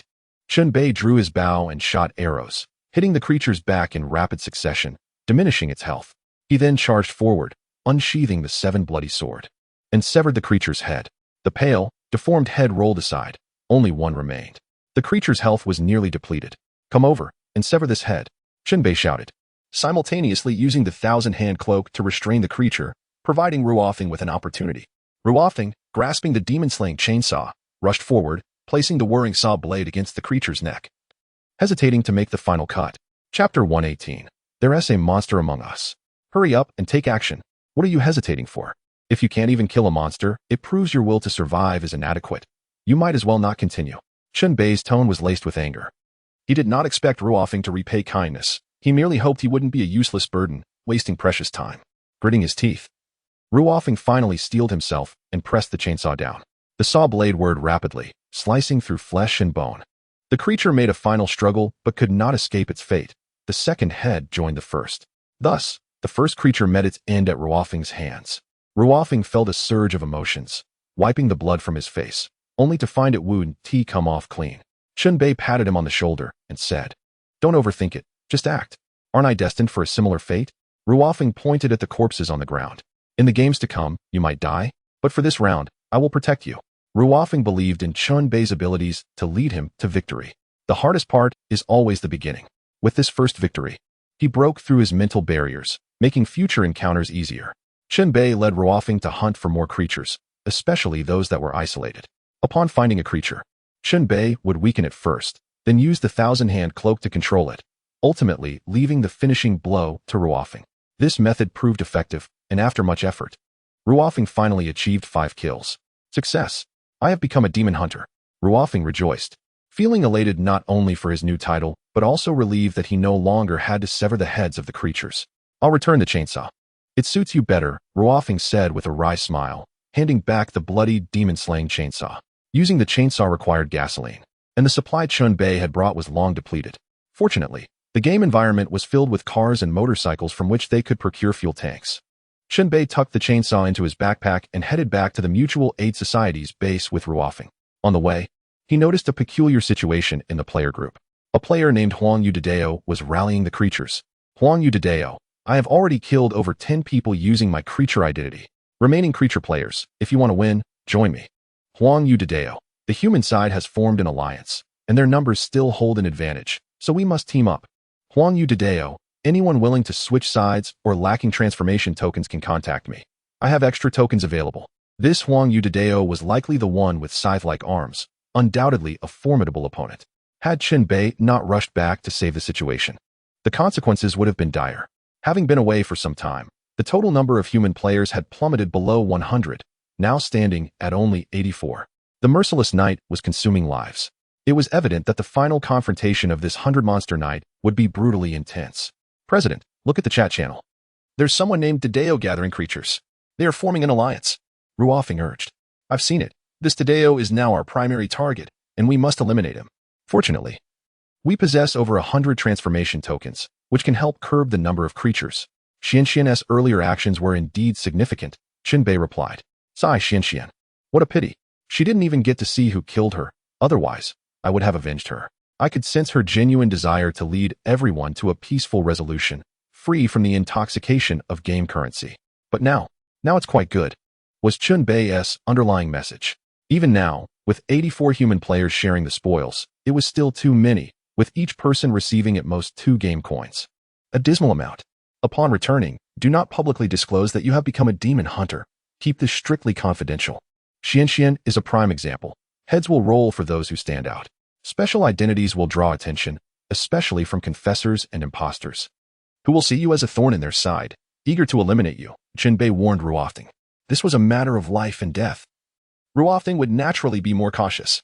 The two returned to the base. During their absence, the Mutual Aid Society had gradually absorbed new members, banding together for warmth, and their numbers had risen to 20. Chen Bei did not openly acknowledge being the Grim Reaper, but the members of the Mutual Aid Society speculated as much, spreading the rumors. Some feared the Grim Reaper, while others believed that sheltering under a large tree was advantageous, leading to an increase in voluntary members. They huddled in a house, abandoning their dormitory, holding their ground with sheer numbers. Upon their return, Chen Bei and Ruofing joined the others. Ruofing scanned the crowd, his expression suddenly shifting. He opened his mouth to speak, but quickly closed it again. Instead, he opted to message Chen Bei privately. President, the situation is dire. A disguised imposter has infiltrated our Mutual Aid Society. He has transformed from a creature, and I can identify him. 0 degree. Stay calm. Do not alarm the snake. Describe the imposter.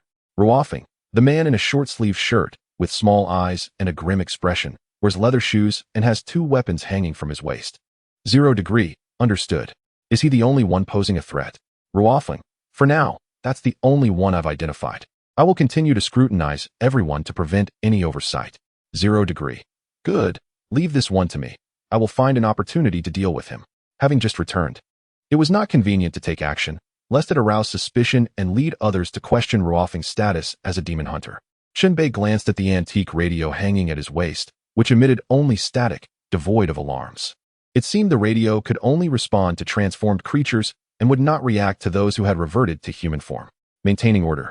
Chen Bei called over several new members for a brief discussion, then arranged them into 2 groups. The groups would alternate shifts on the front lines, allowing time for rest to prevent everyone from becoming overly tense and fatigued. The night was still long. Someone's stomach growled, undoubtedly hungry. This game would last 24 hours. And going without food was inevitable. Man is iron, and food is steel. One must eat when needed. Chen Bei, too, required sustenance to regain strength and clarity. Thus he ordered a collective meal. The 2 groups would eat in turns, while maintaining vigilance on guard duty. Each person consumed their own food, and those without provisions shared amongst themselves. Chen Bei generously opened his supplies, distributing some food to the members of the Mutual Aid Society. As the leader of this group, he was destined to contribute and could not be selfish. Fortunately, his scavenging skills were exceptional, having accumulated a substantial stockpile of resources, so distributing a portion was not an issue. The short-sleeved man, transformed from a creature, was among them, eating and drinking along with everyone else. His every move remained under Chen Bei's watchful eye. Chen Bei discreetly inquired with Ruofing. 0 degree. Can you distinguish whether that guy is an imposter or a confessor? Ruofing, I cannot. I can only tell that his true form is a creature, and the outline of the creature will appear on him. 0 degree. Understood. There is a distinction between an imposter and a confessor. The former is a sinister being that has committed numerous murders, adept at masquerading as a human to blend in. The latter is a being that has turned upon its own kind, having slain several of its peers before realizing its path and reverting back to humanity. The masquerader is purely a creature of malice, while the penitent still retains the classification of a human. Regrettably, the demon hunters cannot discern between the two and must treat them equally. After finishing the canned lunch meat, Chen Bei wiped his mouth, rinsed, and pointed a finger at the man in the short sleeves. You step outside with me. Chapter 119. Eating from both sides, the man in short sleeves shifted his gaze momentarily, then calmly rose to follow Chen Bei. His unexpected tranquility, devoid of any sign of panic, took Chen Bei by surprise. Such psychological fortitude is indeed commendable. Chen Bei led the man out of their base and onto the street, while the other members of the Mutual Aid Society remained unaware of the situation, offering no inquiries. They walked in single file, with Chen Bei in the lead, his 1,000-hands cloak shielding his vital areas. The man in short sleeves followed at a respectful distance. The roadside was dotted with numerous vacant houses, and Chen Bei selected one at random, entering it, with the man following closely behind. Suddenly, Chen Bei spun around, casting a cold glare at his companion. The man in short sleeves, flashlight in hand, illuminated the space and maintained a serene expression, as though his demeanor had been frozen in time. A prompt appeared. Player Chameleon has sent you a friend request. The man spoke. I am Chameleon. Let's become friends and discuss privately. Initially, Chen Bei had intended to eliminate him outright. However, the man's composure and request for a private conversation piqued Chen Bei's curiosity about his intentions. Thus, he accepted the friend request. Chameleon, you must have seen through my disguise and realized I am a masquerader, correct? 0 degree. Of course. We have a team of 20, likely including demon hunters, and you dare to come here. Chameleon, I came because I wish to collaborate with the winning side. The human faction needs a masquerader spy, and I am the most suitable candidate. 0 degree. This is intriguing. Go on. Chameleon, I have killed 3 individuals. Becoming a masquerader. I can infiltrate both humans and malevolent beings. The creatures are also assembling, their numbers increasing. 0 degree. But you are a masquerader. Inherently a creature of malice. If the human faction wins, you will be eradicated. Chameleon, no. Do not forget, identities can change. I am indeed a masquerader now.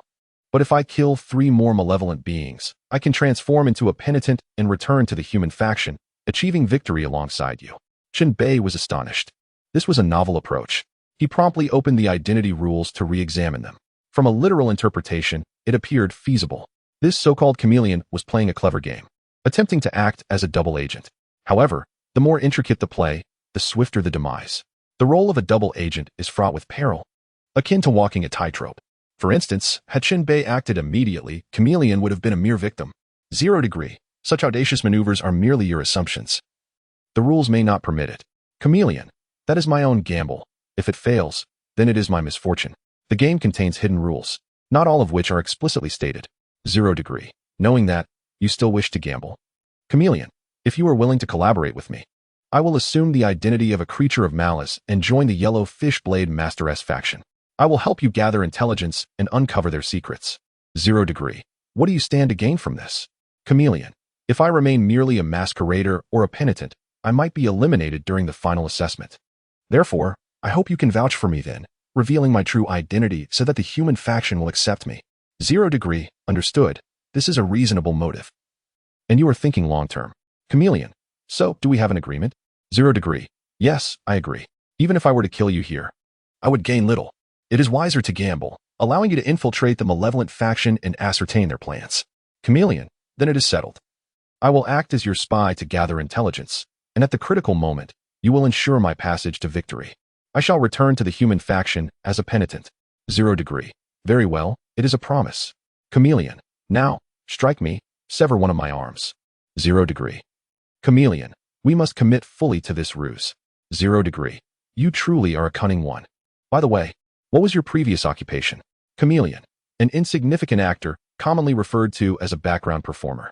Thus, Chen Bei truly drew his sword and severed the man's arm, creating a fade that was all too real. Chameleon clutched his wound and fled, likely able to regenerate after transforming into a creature of malice. Hence his indifference to the loss of an arm. Additionally, there existed a regeneration potion in the game specifically designed for severed limbs. Chen Bei pretended to pursue him for a while before returning. As for Chameleon, he would not place complete trust in him. It was merely an experiment. Regardless of the intelligence Chameleon might relay later, Chen Bei would remain skeptical. The adage of trusting those who are suspicious and being suspicious of those who are trusted does not apply in this survival game. On Chrysanthemum Street, Verlaine's experienced random power outages. At this moment, Chrysanthemum Street was illuminated, with streetlights aglow. Over a dozen malevolent beings had gathered, led by the Yellow Fish Blade Master. Clad in armor, his arms resembling scythes, sharp and menacing, he exuded an aura of danger.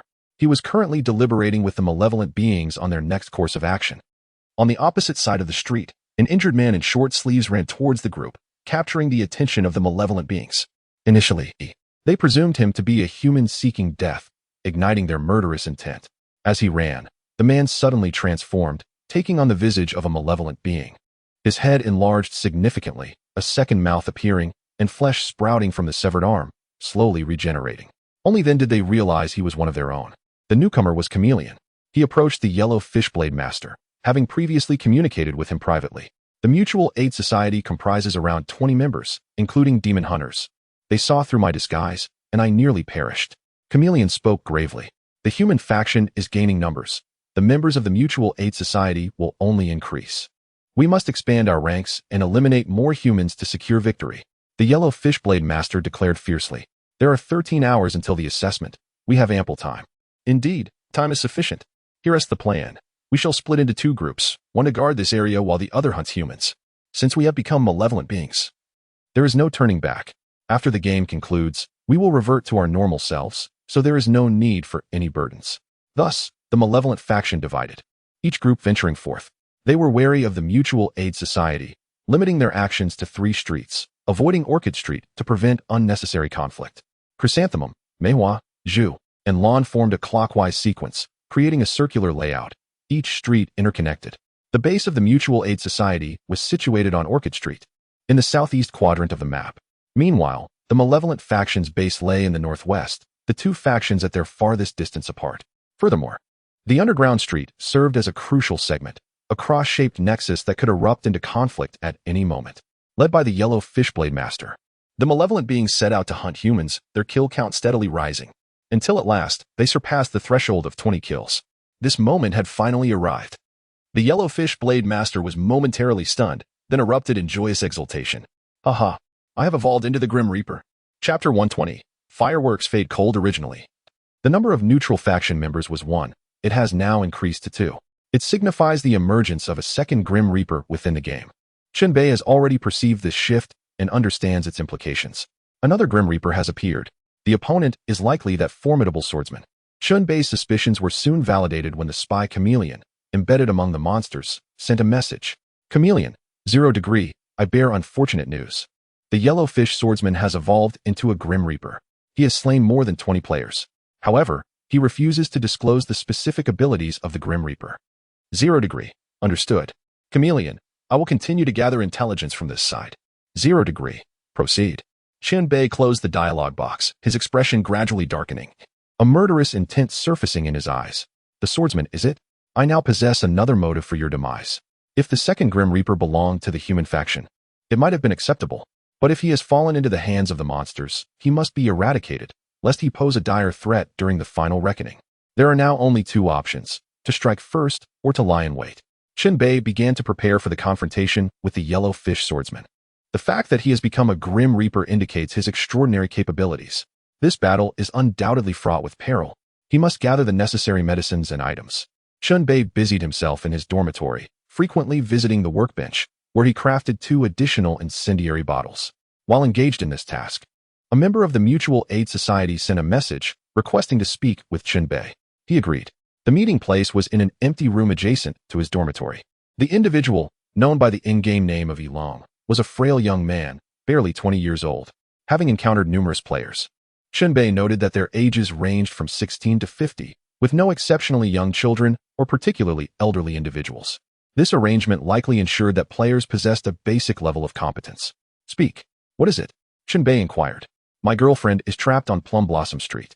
I would like to request your assistance in rescuing her, Yilong stated. She is alone and injured, and her healing supplies have been exhausted. Her situation is perilous. Chen Bei did not respond immediately, instead furrowing his brow, exuding an intangible pressure. His silence communicated his stance. Was it too presumptuous to expect his aid in retrieving someone? Yilong's body tensed, and cold sweat beaded on his forehead. He hastily added, I will not ask for your help without compensation. Here's a card. Please accept it as a token of gratitude. Yilong produced a card, offering it with both hands. Chen Bei examined it and discovered it was a unique card known as a reinforcement card, capable of upgrading a low-level card by 1 tier, thereby enhancing its effects. For example, a level 2 skill, Death Triangle, would become level 3 upon upgrade. Both skill cards and talent cards could benefit from this card's effects. It possessed some value. Chen Bei's expression softened. A transaction with potential profit was worth discussing. He held the card, refraining from immediate agreement. Sensing Chen Bei's hesitation, Yilong gritted his teeth and retrieved a second card from his pocket. If it means saving her, I will offer you this card as well. Yilong handed over the second card, which featured exquisite borders and intricate designs on the back. The front displayed the card's effects. Upon glancing at it, Chen Bei's demeanor brightened considerably. This was a level 3 talent card named Bloodthirsty, which accelerated the recovery rate of combat energy by 25. For those pursuing a combat energy path, this card would be immensely beneficial, providing a significant boost. Will you use these 2 cards to assist me in this matter? They are the most valuable possessions I have, Yilong implored. Chen Bei accepted both cards. It is settled. I will make the journey and do my utmost to bring her back, but I cannot guarantee success. There is a possibility that by the time I arrive, she may have already succumbed. Regardless of the outcome, these 2 cards will remain mine, Chen Bei declared. This mode of transaction hardly qualifies as fair. It can only be said that once the meat is in the tiger's mouth, it cannot be relinquished. Yilong, in desperate need, clenched his jaw and replied, very well. Please act quickly. She is hiding in room 22, on Plum Blossom Street. So it's fireworks, is it? Chen Bei chuckled. You should depart immediately. Yilong was genuinely agitated. All right, I shall set off. Wait here for my news. 2 individuals will be assigned to guard you. Guard me? Yilong initially failed to grasp the meaning of guard, but soon understood. Chen Bei arranged for 2 individuals to stand by Yilong's side, prepared to execute him should any deceit arise. With this precaution in place, Chen Bei finally set off. This operation was to escort someone back. The more individuals involved, the greater the variables. Hence, Chen Bei ventured alone, with the intent of returning with 2. Memorizing the room number, he sprinted along the winding street, arriving at Plum Blossom Street. By a stroke of misfortune, the street was plunged into darkness just as it had been relatively illuminated. Remaining calm, Chen Bei donned his night vision goggles, transforming his view into a vivid green against a black backdrop, allowing for clear visibility. Judging by the group chat's avatars, it was evident that the player named Fireworks was still alive. This was uplifting news. Chen Bei pressed on, nearing the vicinity of room 22. Suddenly, a sharp sound crackled through the radio, gradually intensifying, a sure sign that monsters lurked nearby. Where are you? Hurry and save me. I'm hiding under the bed in room 22, on Plum Blossom Street. There are footsteps in the house, and they are very close. It sounds like there are 2 of them. Fireworks exclaimed. Continue to hide. I will expedite my pace, 0 degree replied. Chen Bei quickened his speed, racing through the street until he reached room 22. Peering through the window, he observed the silhouettes of monsters moving within. 2, to be precise. One of the creatures had 4 long tentacles instead of arms, while the other hunched over, its head elongated and sharp, with jagged fins protruding from its back. The fin creature was positioned right by the window, presenting an opportunity for Chen Bei to strike. Taking a few more steps forward, the 1,000-hand cloak erupted from behind him, shattering the window and forcefully yanking the nearby monster out, facing him. With a swift motion, the 7 bloody sword was drawn, slicing towards the creature's head. Clang! The strike produced a resounding clash of metal. The affected area was covered in a thick layer of fish scales, each scale the size of a fingernail and exceedingly hard. The monster's head, resembling that of a fish, suddenly gaped its maw wide, lunging towards Chen Bei's neck. Reacting swiftly, Chen Bei activated the 1,000-hand cloak, grappling the creature firmly while simultaneously seizing its jaw. The outer layer of fish scales was as sturdy as iron, but the interior consisted of normal flesh and blood. The 7 bloody sword attacked once more. This time, it was thrust into the monster's mouth. The blade penetrated effortlessly, wreaking havoc within. The outer fish scales, no matter how tough, became irrelevant. The monster was slain on the spot, its life extinguished. Chen Bei casually discarded the corpse onto the ground without further examination. The interior of the house had undergone a change. The tentacled creature had forcibly dragged Fireworks from her hiding place beneath the bed. Fireworks' health was critically low, trapped in dire straits, as she desperately swung a large wrench at the creature's tentacles. One of the tentacles had constricted around her neck, tightening its grip. Suddenly, a figure leaped into the room, rolling upon landing, then raised a double-barreled shotgun aimed at the creature's head. Boom! The deafening blast reverberated throughout the room. The bullet erupted from the chamber, obliterating the creature's head in an instant, resulting in a swift kill. The creature froze, its tentacles drooping limply. Fireworks, now released, fell to the ground. Chen Bei stepped forward, wielding his sword to sever the sticky tendrils, lifting Yanhua up. Cough, cough. Yanhua coughed a few times, the flushed hue of her face gradually fading. I am 0, sent to rescue you. Drink this first, then follow me. Chen Bei tossed her a vial of healing potion. Yanhua, as if receiving a priceless treasure, hurriedly raised it to her lips. Chen Bei glanced at his recent spoils. Upon slaying the second monster, he received a level-up notification. Another level gained. Level 14. One more level, and I can choose between fighting spirit and mana. Level 15 is a watershed moment. A qualitative change. Excitement bubbled within him. He possessed several level 3 cards, all of which required a level above 15 to be utilized, leaving him with nothing but anticipation. Once the time came to replace all his cards, the enhancement would surely be monumental. He quickly looted the monster, taking its bizarre seed and relic. Then, he affixed a concealment talisman onto Yanhua, ensuring an extra layer of protection. Follow me, but do not speak along the way, or it will break the concealment effect. Once we reach Orchid Street, we will be relatively safe. That area is our territory. Chen Bei led Yanhua out of the house, maintaining a steady pace. Initially, their escape went smoothly. As they neared the intersection of two streets, a radio blared, its sound quickly escalating to a sharp, grating alarm. This was the first time Chen Bei had heard such an alarming signal. He hesitated for a moment, then turned off the radio and applied a concealment talisman to himself. Before them, a group emerged from the underground street entrance, numbering over a dozen. All were monsters. Leading them was the yellow fishblade master, clad in a tough, insect-like exoskeleton. His arms morphed into a pair of scythes, accompanied by a transformed chameleon. The monsters paused, scanning their surroundings. In truth, both Chen Bei and Yanhua were within the monster's line of sight, yet they remained undetected, a testament to the talisman's effectiveness. Gripping the 7 bloody sword, Chen Bei regarded the monsters with a cold gaze, while also remaining wary of Yanhua nearby. If this rescue operation were a trap, the monsters ahead would undoubtedly see through the concealment talisman and pinpoint Chen Bei's location. In that case, Yanhua would be the first to perish. Boss, where to next? Heading south leads to human territory. Why not muster our strength and charge in to eliminate them all? No, I've heard that their numbers have swelled to over 30. They won't be easy to deal with, especially that Zero, whose strength rivals my own. We should head north, take down more foes, and recruit additional allies. The yellow fishblade master dismissed his companion's suggestion, leading the group of monsters upward. Their conversation suggested they were not merely feigning. Chen Bei pulled Yanhua back, retreating to the edge of the street, watching as the mass of monsters moved past. He nudged Yanhua, signaling her to proceed while he held the rear. Yanhua, fighting against the brink of despair, quietly advanced toward Orchid Street. Chen Bei remained still, not panicking.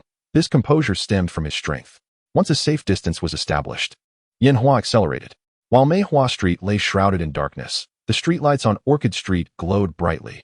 Yanhua was racing toward the light.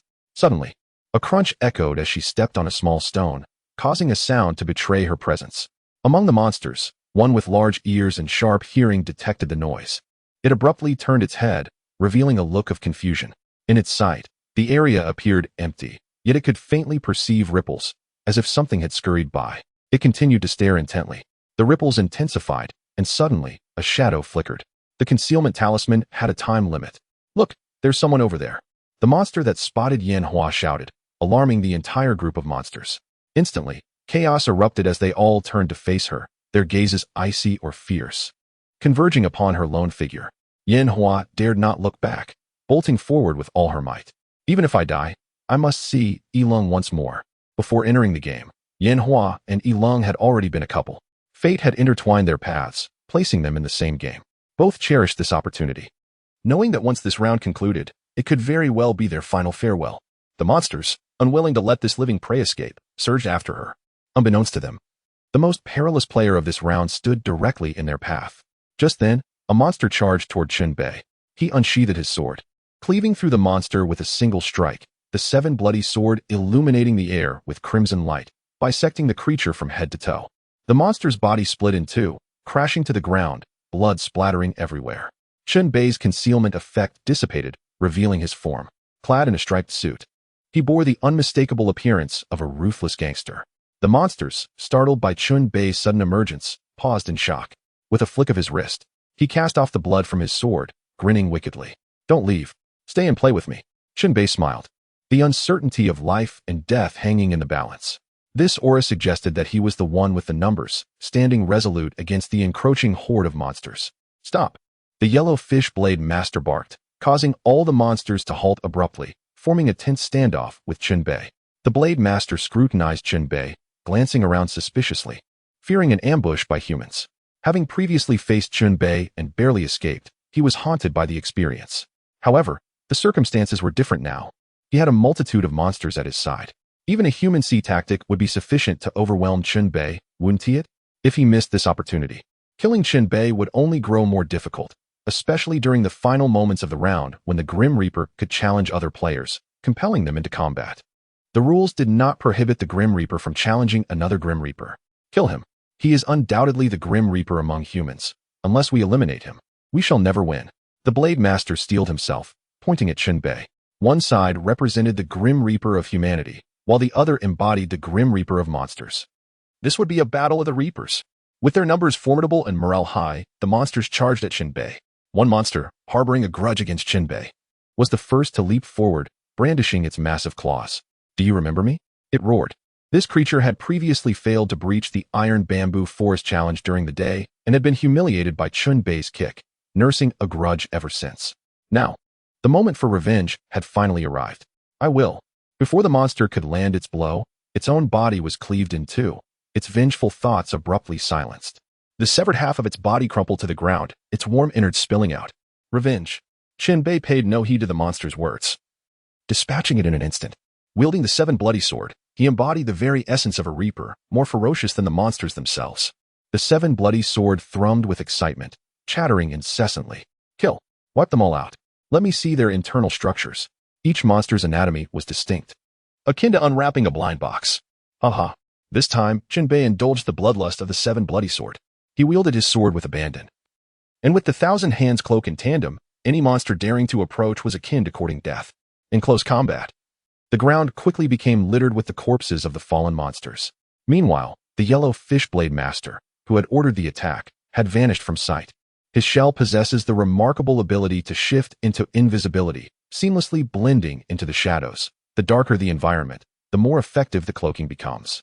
Aware of Chen Bei's formidable prowess and wishing to avoid a direct confrontation, he activated his stealth capability, intent on launching a surprise attack. It was imperative to seize the right moment. Should the ambush fail, he would find himself in grave peril. As time elapsed, Chen Bei eliminated 3 more phantoms, causing his seven bloody sword to unexpectedly evolve.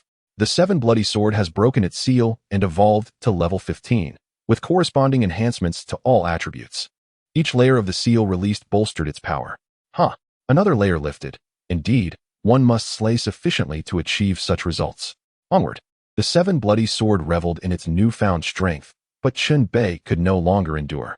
The time had come. If he continued to wield the seven bloody sword, it would erode his sanity. Reluctantly, he used the thousand hands cloak to forcefully detach the sword, severing their connection. The multitude of hands on the thousand hands cloak grasped the hilt, swinging it toward the surrounding foes. Deprived of its master's blood connection, the seven bloody sword could no longer unleash its crimson sword energy, significantly diminishing its might. "Release me, you pitiful patchwork piece. How dare you wield my celestial sword?" The seven bloody sword raged. Chen Bei, dismissive of its grievances, freed a hand to retrieve 2 incendiary vials, hurling them into the throng of phantoms. The vials detonated, igniting a vast expanse of flames that consumed several unfortunate souls. Following this, Chen Bei unsheathed his double-barrel shotgun, a weapon of great lethality. He aimed at the nearby phantom and pulled the trigger. Bang! Bang! The thunderous gunfire echoed as the scattered pellets created a wide area of impact, repelling and even slaying multiple phantoms. Transitioning the thousand hands cloak to defense mode, he shielded himself while reloading. Click! The break-action gun opened, expelling 2 heated casings. With lightning speed, he loaded 2 fresh rounds and snapped the gun shut. The thousand hands cloak unfurled, brandishing the seven bloody sword to continue its onslaught. Chen Bei aimed once more. At that moment, danger loomed. The yellow fish swordsman emerged, brandishing his massive scythe, aimed directly at the nape of Chen Bei's neck. In a split second, the seven bloody sword valiantly defended its master, moving the thousand hands cloak to shield the vulnerable spot. Clang! The attack was momentarily thwarted by the seven bloody sword, its force significantly diminished, yet it still inflicted a considerable wound on Chen Bei, draining a substantial portion of his life force. "Little brat, you better watch yourself. This body will ultimately belong to me. I cannot perish here." The seven bloody sword bellowed. Chen Bei swiftly turned, raising his shotgun at the close-range swordsman, squeezing the trigger once more. Boom! The deafening shot illuminated the muzzle, propelling the swordsman backward. The swordsman's invisibility was on cooldown, rendering him unable to vanish again. Gritting his teeth, he flapped his shelled wings, summoning a tempest towards Chen Bei. With 1 round remaining in his gun, Chen Bei sought to secure victory with a decisive shot. He pressed forward against the gale, firing at the swordsman once more. However, the shot went astray, merely grazing the swordsman's edge. Amidst the chaos, a phantom launched a ranged attack, hurling sharp-boned spikes, with several embedding themselves into Chen Bei. The surrounding phantoms joined the fray. Death Triangle. Chen Bei was compelled to revert to the seven bloody sword. unleashing its skill to devastate multiple foes nearby. Reclaiming the 7 bloody sword came at a price, pushing him to the brink once more. Suddenly, Chen Bei found himself seated, facing a lavish chocolate cake on the table. Long-haired Shu Ting was seated before him, eyes closed in silent wish-making. Chen Bei recalled this moment, Shu Ting's 22nd birthday. A mere breath before her terminal illness was revealed. Shu Ting. He reached out, yearning to touch her. No, this is not real. Chen Bei snapped back to reality, forcefully yanking the 7 bloody sword from its scabbard. The Woundian curd still oozed blood, drawing upon his lifeblood. He conjured a blood shadow clone to assist him in battle, alleviating some of the pressure. Next, he armed himself with a demon-slaying chainsaw, igniting the engine. Its roar echoing ferociously. The high-speed rotating blades sliced through the phantoms, blood gushing forth like a broken dam. While not as effortlessly lethal as the 7 bloody sword, it remained a formidable weapon. Chen Bei, alongside the chainsaw, howled as he forcibly cleaved through the phantoms, kicking one aside. His murderous intent surged, and he longed to continue the fight. Just then, a new development unfolded. From Orchid Street, Ruo Feng charged in with a band of human players, shouting boisterously. Their presence bolstering morale. Upon seeing the humans approach, the yellow fish swordsman faltered, rallying the remaining remnants of his forces to flee, leaving a gruesome scene of phantom corpses in their wake. You shan't escape. Chen Bei, consumed by bloodlust, swallowed medicine while pulling out an adrenaline syringe, injecting it into his arm to restore his waning strength. Heh, come chase me if you dare. A beautiful woman in a flowing dress materialized ahead, the ground transforming into lush grass beneath her feet, the sun shining brightly above. She glanced back as she ran, her bare feet dancing on the verdant carpet. The vision was enchanting, with delicate features and rosy lips. It was once again Shu Ting. Chapter 123. The administrator enters the fray. Chen Bei hurriedly halted, closed his eyes, and vigorously slapped his head to regain clarity. The overwhelming numbers of adversaries had taken their toll. Prolonged use of the 7 bloody sword had left him mentally fatigued, rendering him incapable of continuing the fight. Observing the fleeing phantoms, he realized pursuing them would be futile. Ruo Feng and the others caught up, inquiring about Chen Bei's ordeal. As the backbone of their team, any misstep could jeopardize their cooperative efforts. It's nothing. I merely engaged these phantoms in battle, regrettably failing to eliminate the one called Yellow Fish Swordsman. He is their leader, Chen Bei lamented. No worries, the night is still young. Overall, we humans have the upper hand. Ruo Feng reassured him. Indeed. Let us retreat for now. Chen Bei and the group began their withdrawal, wary of a potential stealth attack from the Yellow Fish Swordsman, prompting him to reactivate the radio. Along the journey, Chen Bei produced a pack of cigarettes, extracting one and lighting it up. Not a smoker by choice.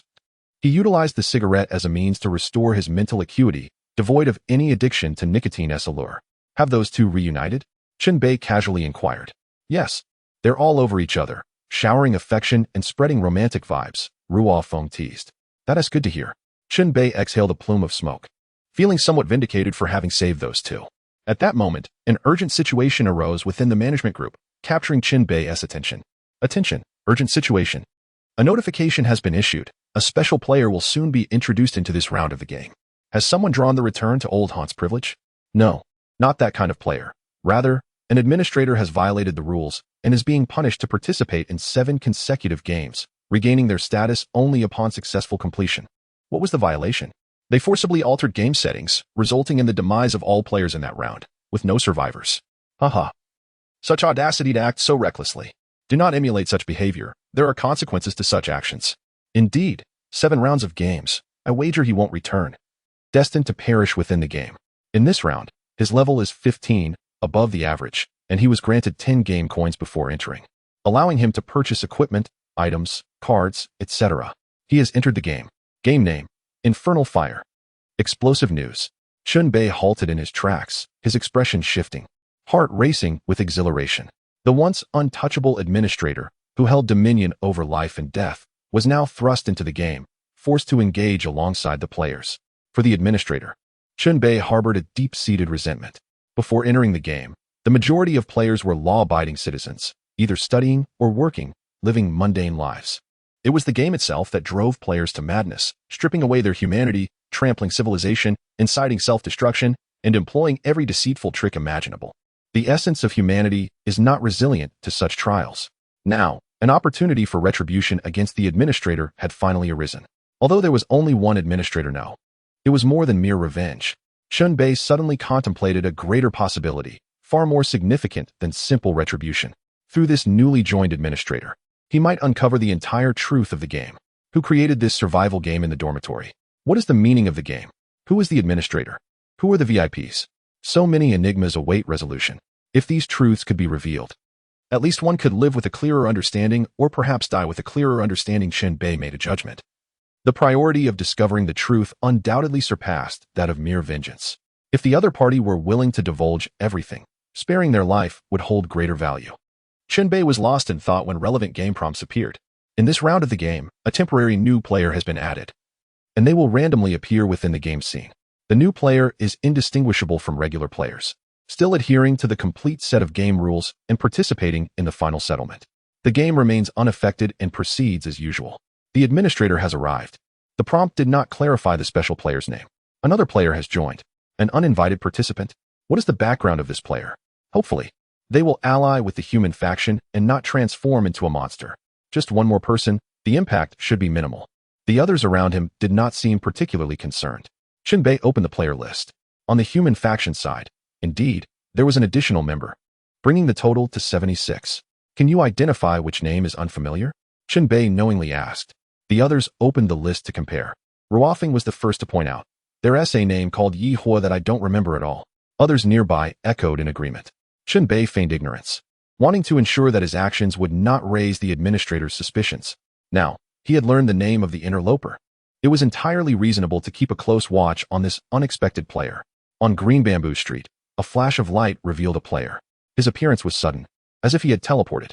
He wore a cloak made of black feathers, and a white bone mask obscured his face. Two bloodied chains danced behind him, resembling two venomous serpents.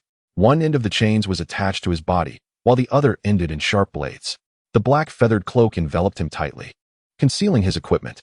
He was Yi Hua, a unique entity within the game, demoted from administrator to player, just like a celestial being punished to descend to the mortal realm. Yi Hua was acutely aware of his situation and his objectives. He activated the player group chat and left a brief message. Yi Hua has descended, burning away sins, and you are all guilty. Chen Bei returned to the base of the Mutual Aid Association. Everyone saw Yi Hua's message in the group chat. Most dismissed the new player who had cut in line, considering him a lunatic. Many left comments mocking Yi Hua, sneering at him. However, Chen Bei could not muster a smile. The other party had once been an administrator, having witnessed countless rounds of the game and possessing knowledge of the shocking secrets behind it. He was certainly not to be underestimated. Sure enough, the situation quickly deteriorated. Whether humans or monsters, the numbers on both sides were rapidly dwindling. On the street near the base, several individuals rushed over, led by a familiar face. A burly man named King Kong. They appeared breathless, but did not seem malicious. Chen Bei signaled for the members of the Mutual Aid Association to remain calm and approached King Kong for discussion. King Kong stopped, his face pale with fear. He was a player capable of personally slaying monsters, not one to be easily intimidated. Yet, at this moment, he looked utterly terrified, his complexion ghastly. Let me join you. I beg you. I genuinely want to join, as long as you can protect me. King Kong's eyes widened in desperation, his emotions unraveling as he pleaded.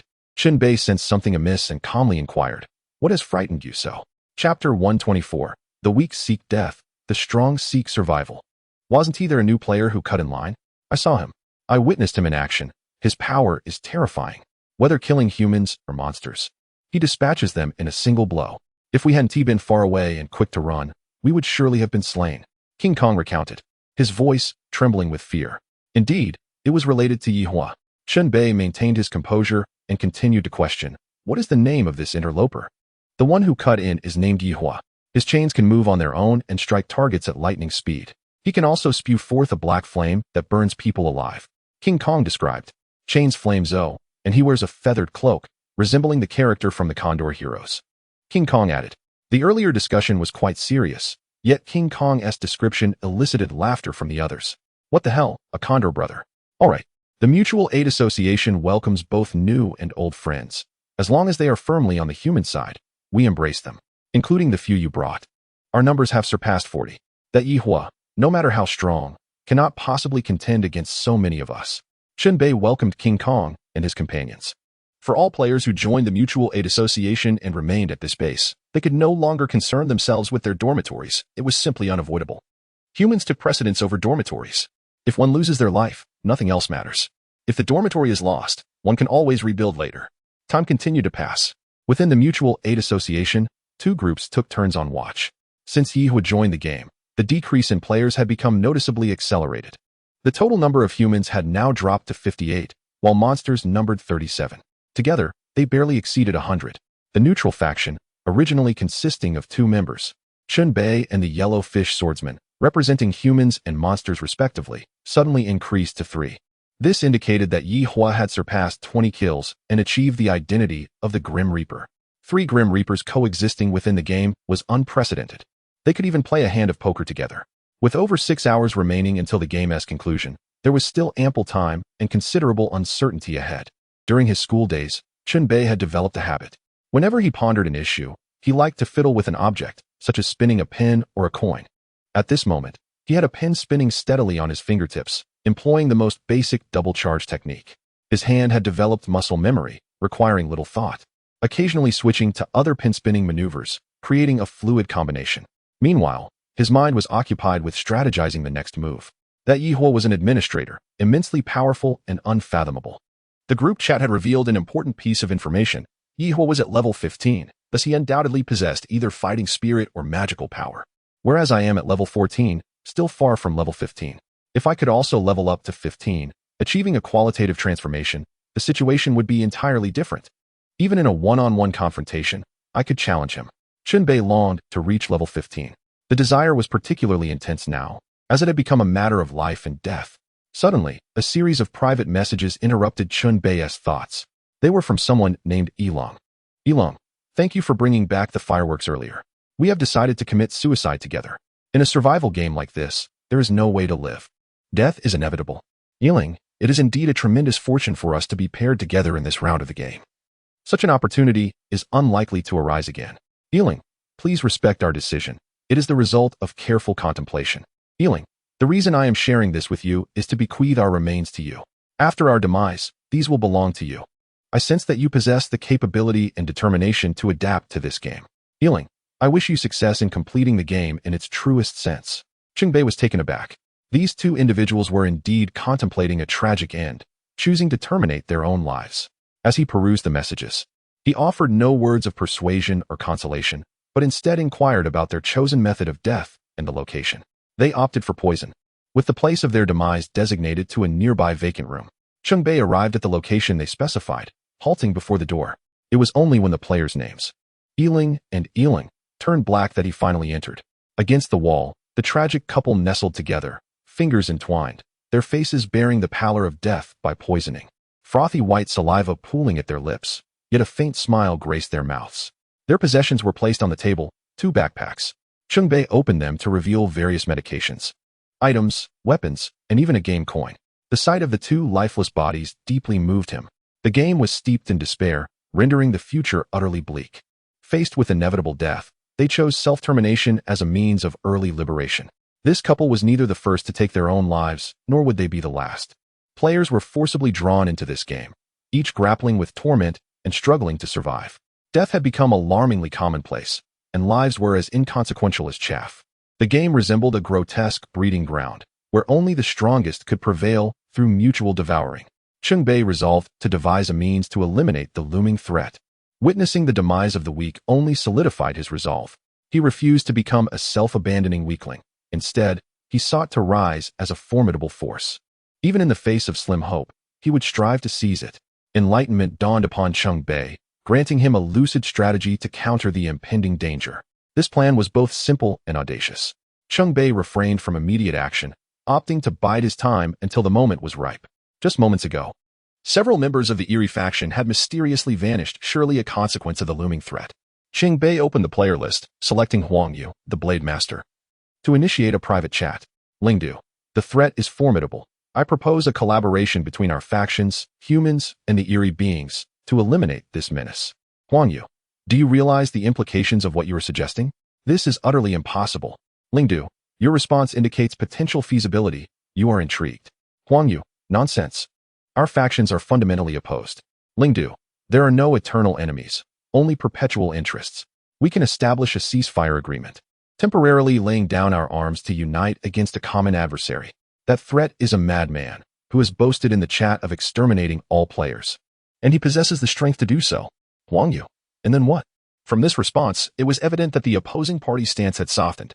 Chen Bei seized the opportunity to elaborate further. Chapter 125, Alliance. Chen Bei's proposal entailed selecting a gathering point for the human and eerie factions to unite, attracting scattered individuals to form a solid front. During this period, neither side would infringe upon the other's domain. This arrangement would remain in effect until the threat made its move. Rational thought dictates that one cannot challenge dozens alone. However, the threat was a lunatic, prone to wild declarations of vengeance against all humanity. He was the embodiment of retribution, the fire that consumes sin. Even if the eerie beings allied with humans, the threat would likely continue its rampage, seeking to challenge them. It was better for him to come than to remain absent. Once he approached, humans and eerie beings would surge forward, employing sheer numbers to obliterate him. Following his defeat, a half-hour ceasefire would be enacted, allowing both sides to return to their respective haunts and dissolve their temporary alliance. This cooperative strategy held undeniable appeal and a fundamental viability. The menace posed by this threat was too significant to ignore. It was substantial enough to compel humans and eerie beings to cast aside their enmity for the sake of unity. Huang Yu did not respond immediately, indicating a need for further contemplation. At the eerie faction's base on Juhua Street, around 30 eerie beings convened to deliberate. Huang Yu disclosed Chen Bei's proposal for an alliance for discussion. Each eerie being bore a unique appearance, resembling a chaotic amalgamation from a horror game. Their voices were peculiar, requiring careful attention to comprehend, creating a communication barrier.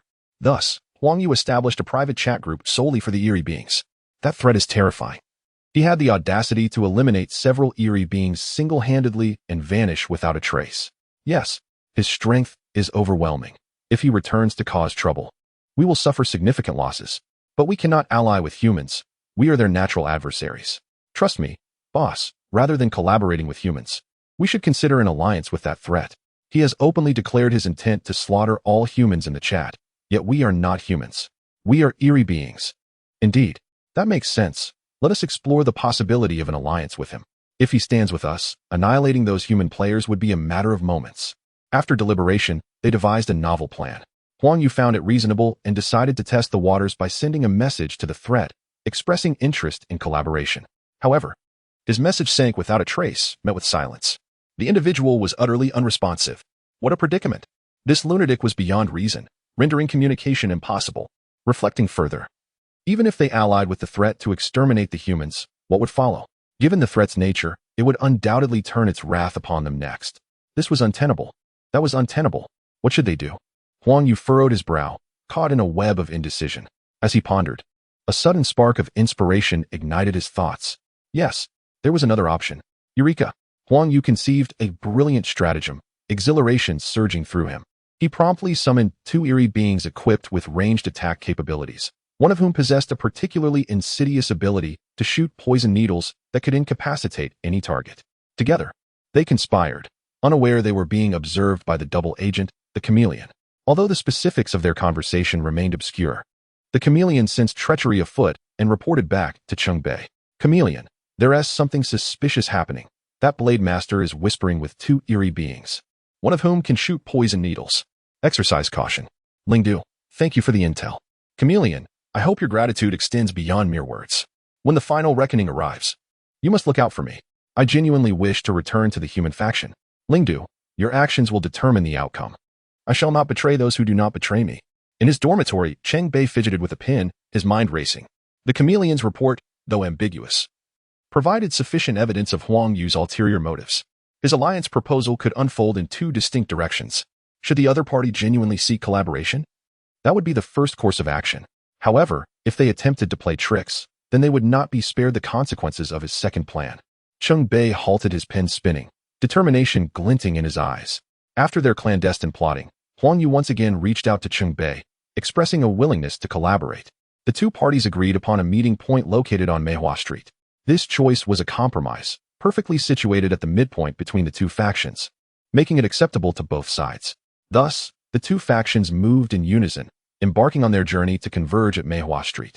The road was fraught with suspicion and trepidation, each step taken with the fear that the infernal flames might suddenly strike. The inferno had become a nightmare for the players, leaving behind a psychological scar. Fortunately, they encountered no attacks along the way. At the center of Meihua Street, around 30 bizarre creatures confronted over 40 humans. Even at this stage of the game, there remained lone wolf players, as not all players were present. The two groups slowly approached each other, reminiscent of two armies meeting.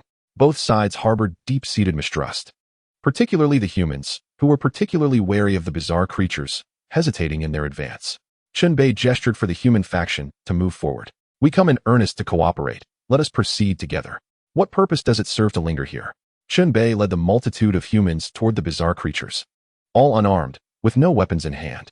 Most members of the mutual aid group had arrived, save for Bai Xiaopeng, who remained holed up in Chen Bei's dormitory. The distance between the two factions diminished. Chen Bei stepped forward, standing before the knife-wielding creature, each representing their respective factions. His gaze scanned the bizarre beings before him, revealing an array of peculiar forms. Among them, he spotted the chameleon, the duplicitous creature, along with several others resembling poisonous needles, which he mentally noted. Chen Bei's attention shifted back to the yellow-skinned knife wielder. Your hands have transformed into scythes. Otherwise, we could shake hands in goodwill. Let us all relax. There is no need for tension. As long as we unite, we need not fear the one called Inferno. Chen Bei smiled. What if he never shows? The knife wielder replied grimly. He will. I have a strong premonition he will strike first. If he delays, we can take the initiative. Once we ally, the upper hand is ours. Shall we simply wait here? Let us arrange our defensive positions. You guard over there, while we take this side, Chen Bei indicated. While they conversed, a bizarre creature with a funnel-shaped mouth stealthily approached from the rear, inching closer. Its elongated mouth ended in a round orifice, harboring poisonous needles. Chapter 126, The Great Chaos. Chen Bei's prowess was evident, particularly to the yellow-skinned knife wielder, who had first-hand experience. Thus, this ambush must target Chen Bei's face for a direct hit.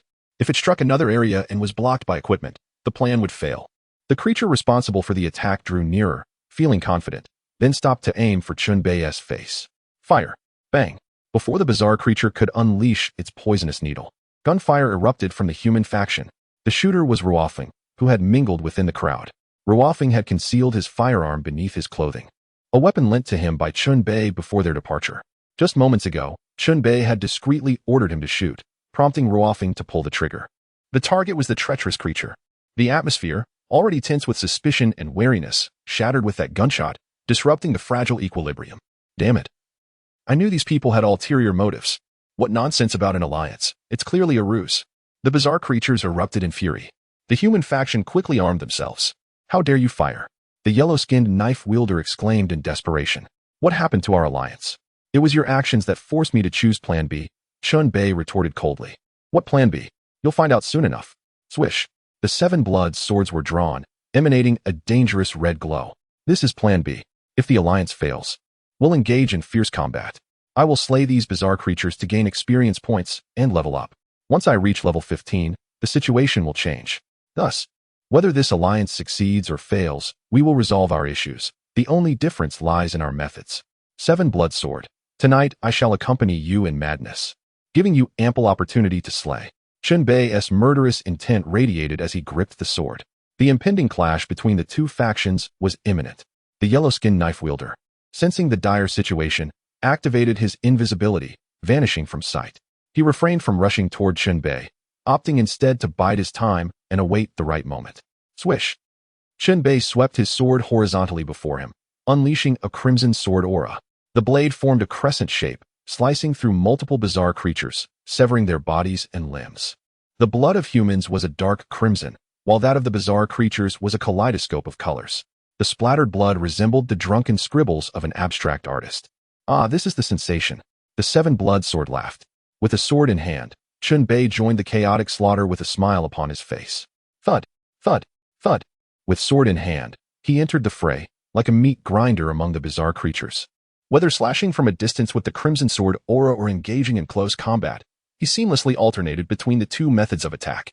Each strike sent blood and severed limbs flying. Chen Bei himself became a canvas splattered with vibrant hues. He reveled in the chaos, dancing amid the carnage. The notifications of experience points pouring in resonated like heavenly music, bringing him closer to his goal. Death Triangle. Chen Bei executed rapid successive strikes, crafting a perilous triangular zone. Anyone within or near this area would fall victim to his attacks. Two more bizarre creatures succumbed to his blade. A dangerous figure stealthily approached Chen Bei, drawing near before suddenly attacking. Swish, swish. Two glimmers of cold light sliced toward him. This was the yellow-skinned knife wielder's ambush. Having entered invisibility, he awaited this opportunity. The thousand-hand cloak sprang forth, ensnaring the yellow-skinned knife wielder's arms and body tightly. The invisibility effect dissipated, revealing the yellow-skinned knife wielder. Blood and severed limbs littered the ground. The knife wielder, having approached while invisible, stepped onto a bloodstain, leaving a trail of crimson footprints that betrayed his position. Still seeking an ambush? I won't grant you that chance. Chen Bei chuckled coldly, aiming the seven-blood sword at the chinks in the yellow-skinned knife wielder's armor, plunging it deep. The blade slid through the gaps, slicing open the armor completely. He rotated the sword, aiming upward at another gap, penetrating with force. No matter how resilient the knife wielder's armor, the vulnerable gaps proved to be utterly defenseless. The health bar plummeted. I'm just stepping ahead. The inferno will surely take you down too, everyone. Must I? The yellow-skinned knife wielder uttered his last words before succumbing to death. I didn't catch what you just murmured.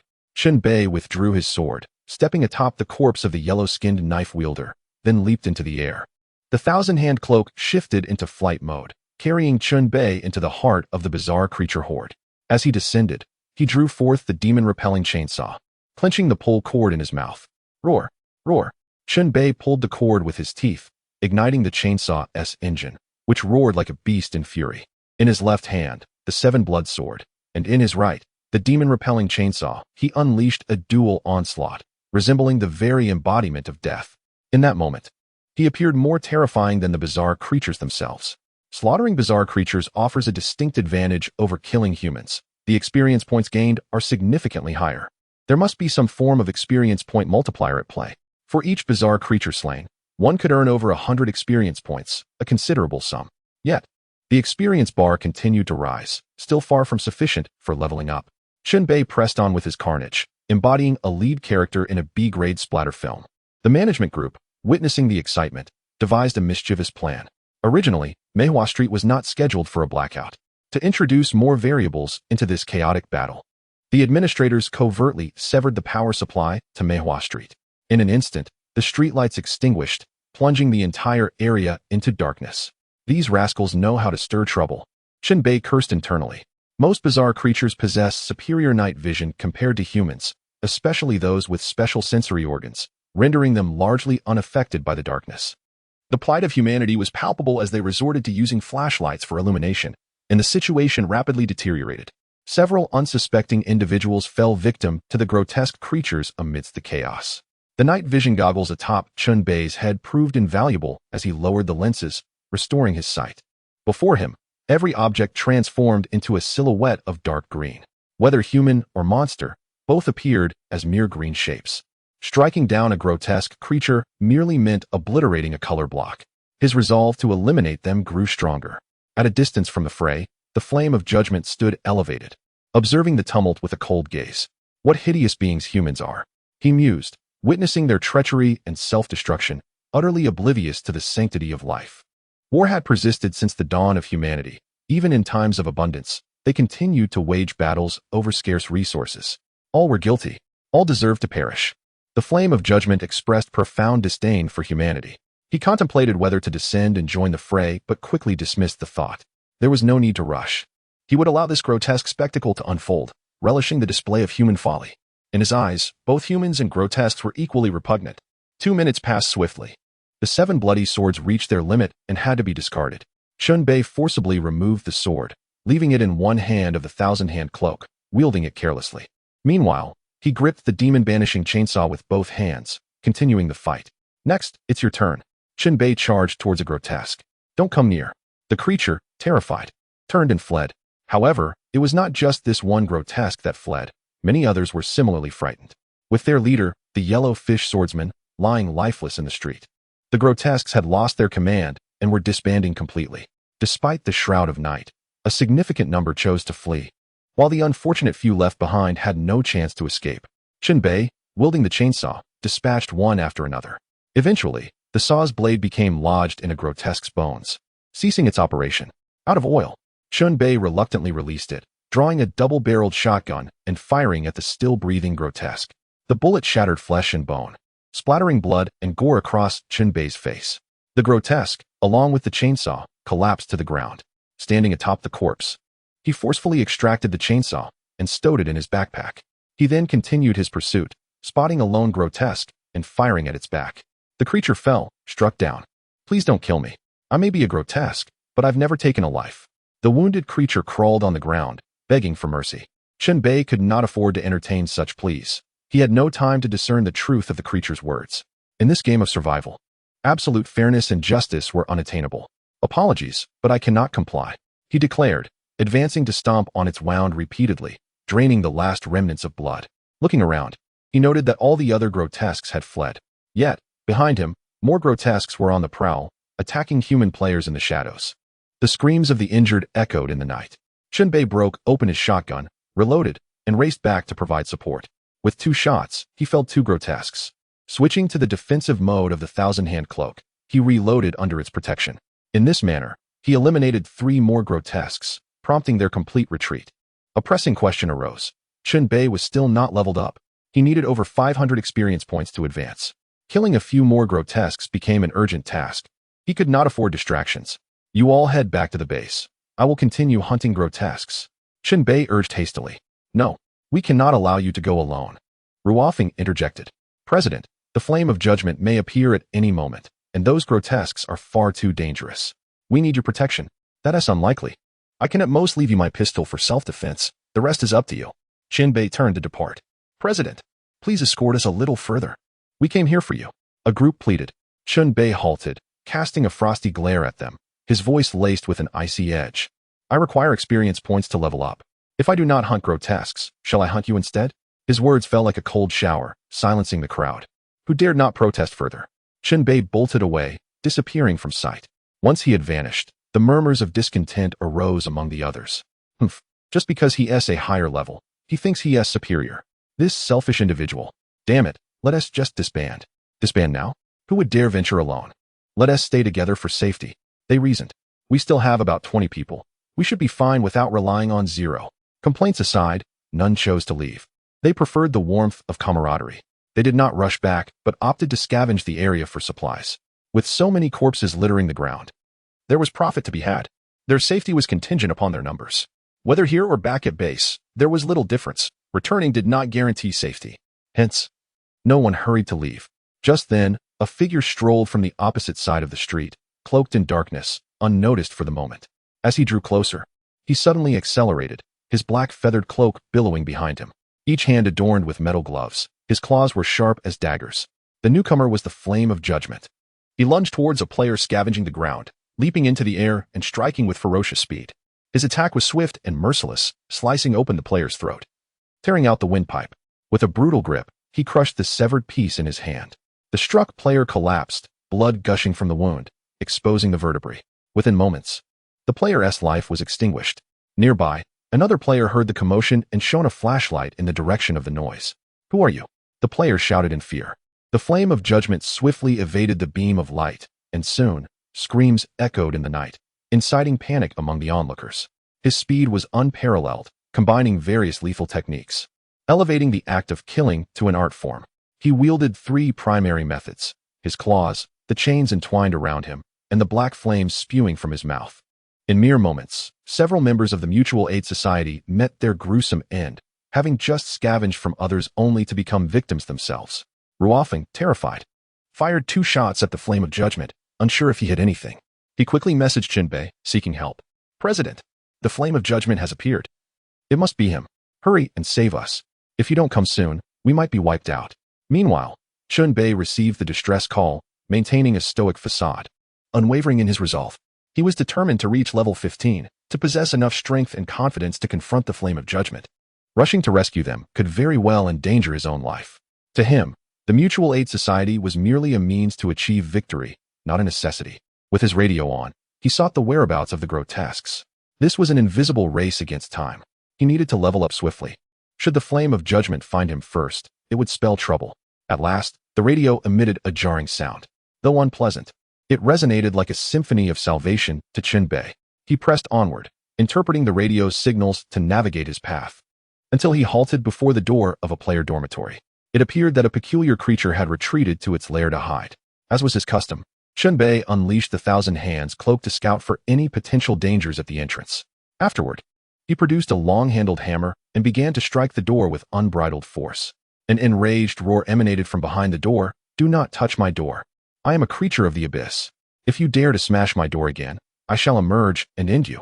A creature of the abyss? It was precisely such beings that he sought to eliminate. Chen Bei did not relent. He continued his assault on the door. Eventually, he succeeded in thoroughly inciting the creature within the dormitory. The creature abruptly flung the door open, confronting Chen Bei face to face. Their eyes met, and the creature hesitated for a moment before retreating, attempting to close the door once more. Chapter 128. Who is the true monster? The creature recognized Chen Bei. It realized he was the president of the Mutual Aid Society, a being of extraordinary power, and there were already rumors circulating in their group that a player known as 0 Degree had become the harbinger of death. With the door ajar, did it still wish to hide like a turtle? Chen Bei let out a cold chuckle as the Thousand Hands cloak behind him extended its many hands, forcibly pulling the creature out of the room and pinning it firmly to the ground. Chen Bei could not be bothered to change weapons. He simply swung the hammer at the creature's head. Even if this weapon was inferior to the 7 bloody sword, in this manner of use, it was equally lethal. The creature's head was struck with tremendous force, blood gushing forth as it was compelled to fight back. Instead of ears, it bore 2 mouths at the sides of its head. These mouths opened wide, emitting a piercing shriek. A sonic attack. Chen Bei was momentarily injured by the sound. His hearing impaired, blood trickling from his ears. His expression turned cold as he quickened his assault. After several more blows, he reduced the creature's head to a pulp. The creature perished. Target slain, gained 123 experience points, 462 points needed for the next level. From its corpse sprouted a strange seed. Not enough. More must be slain. Chen Bei had no time to loot the dormitory. After dispatching the creature, he turned and departed, seeking the next target. The previous creatures had scattered like birds, fleeing in all directions, making them difficult to locate now. Along the way, he continually received distress signals from the Mutual Aid Society, but Chen Bei remained unyielding, ignoring them completely. "President, you promised to protect me during this round of the game," Ruofing had reminded him. Indeed, Chen Bei had made such a promise, back when the game had not yet been disrupted by the arrival of Yihua. At that time, Chen Bei had felt confident in controlling the situation. The sudden appearance of Yihua, the administrator, had thrown the entire game into disarray. It was not Chen Bei's fault. This was a different time. Moreover, he had lent Ruofing his pistol, which he felt was sufficient to fulfill his commitment. As he ran, Chen Bei arrived at the entrance to the underground street, a thought crossing his mind as he turned and descended. The underground street formed a cruciform shape, connecting 4 roads, serving as a transportation hub. The upper streets had experienced a blackout, and the underground was no different. At this moment, the underground street was shrouded in darkness. Wearing night vision goggles, Chen Bei peered ahead, spotting the shadow of a creature scurrying past. Perfect. Chen Bei accelerated, dashing forward while drawing the 7 bloody sword. The creature, lurking in the darkness, had intended to ambush but was taken aback by Chen Bei's direct approach. By the time the creature recognized that the intruder was 0 Degree, it was too late. With a swift motion, Chen Bei lunged forward, delivering 2 swift cuts, cleaving the creature's body asunder. A viscous, jelly-like fluid oozed forth from the ruptured creature, rapidly creeping up Chen Bei's legs. Realizing the danger, he held his breath and continued his assault. The jelly-like substance, as if alive, climbed up his body, smothering his face, attempting to suffocate him. Fortunately, Chen Bei acted quickly, killing the creature before it could fully envelop him. As the creature fell, the gooey substance slid off his face. Target slain, gained 132 experience points, 332 points needed for the next level. A step closer, Chen Bei felt a surge of excitement. He glanced at the faction interface, noting that only 40 members remained in the human faction. The previous chaos had claimed many lives. Coupled with Yihua's slaughter and some humans transforming into creatures, various factors had contributed to this situation. Moreover, this was not the end. The numbers would continue to dwindle. This was good news for Chen Bei. With fewer players, each would receive a larger share of game currency. Unlike before when too many participants meant only a meager distribution. Continuing onward, Chen Bei arrived at the crossroads of the underground street, observing his surroundings. Whenever he spotted a creature, he would charge in to eliminate it. "Don't kill me, please." The plea was abruptly silenced as a creature's chest was torn open by Yihua's iron claws, its still warm heart extracted. Yihua crushed the heart as if discarding refuse, dropping it carelessly to the ground. The corpse, bloodied and mangled, collapsed. Yihua surveyed the area, noting that all players had fled. No matter, his eyes had undergone mutation, allowing him to track the movements of humans and locate those who had escaped. You are all guilty, and you all deserve death. I am Yihua, the purger of sins, and I shall cleanse you thoroughly. Only in death can you find redemption. The extinction of humanity is inevitable. You do not deserve to exist in this world. Yihua muttered, his pace quickening as he approached a door. Having spotted 3 human players hiding inside, he brandished his claws to attack the door, the chains at his back assisting in the assault, resembling 2 serpents. Once the door was breached, the fate of those inside would be sealed. Within the room, the 3 players, concealed in different corners, trembled at the sound of the door being battered, fear gripping their hearts. It was akin to the feeling evoked by horror films, now experienced firsthand, amplifying their terror. Among them was Ruofeng. He had exhausted the ammunition from the pistol Chen Bei had lent him and now relied solely on his own wits. With a crash, the door shattered, and the 3 hidden figures jumped in fright. Target slain, gained 115 experience points, 98 points needed for the next level. 2 more creatures fell to Chen Bei's hand. He was now just 1 step away from leveling up. Chen Bei's heart raced as he clutched a double-barreled shotgun, desperately searching for creatures. He had never been this eager even when seeking a girlfriend. At long last, static crackled from the radio. The underground street suddenly regained power, illuminating the area. A creature appeared near the southern street corner, its body approximately 7 meters long, lacking legs, with 8 pairs of arms, crawling along the ground. It bore a head on each end, indistinguishable in front or rear. Upon sighting this creature, Chen Bei's heart soared with excitement. Activating his sprinting shoes, he took off in pursuit. The creature, startled by Chen Bei's sudden advance, quickly changed direction to flee. Could it escape? Chen Bei closed the distance, unleashing the 1,000 Hands cloak to ensnare the creature. Seizing the opportunity, he raised his gun and fired. Bang! Bang! 2 shots shattered parts of the creature's body. Yet, due to its considerable length, only a segment was destroyed. With no time to reload, Chen Bei stowed the shotgun and drew the 7-bloody sword, charging in for a relentless assault. His murderous intent was so potent it was as if he had become the very monster he hunted. This raised a philosophical question. What defines a monster, the exterior or the interior? Die, die, die. Chen Bei relentlessly dismembered the creature. Finally, after enduring hardships, he welcomed this moment. Target slain, gained 141 experience points. Level increased to 15, attributes enhanced. Upon reaching level 15, the player will undergo metamorphosis, evolving to gain Shin magic. Please choose between the 2 powers. Countdown, 10, 9, 8, 7. Chapter 129, Level 15, Transformation. Chen Bei had previously hesitated, torn between which path to choose. With a clear objective in mind and without a hint of hesitation, he chose to harness his combat aura. The rationale was simple. Many of the level 3 cards he had collected were related to this very power. Upon making his selection, the evolution commenced. Suddenly, a searing pain surged through Chen Bei's body. His temperature skyrocketed, his skin flushed crimson, and his bones crackled ominously.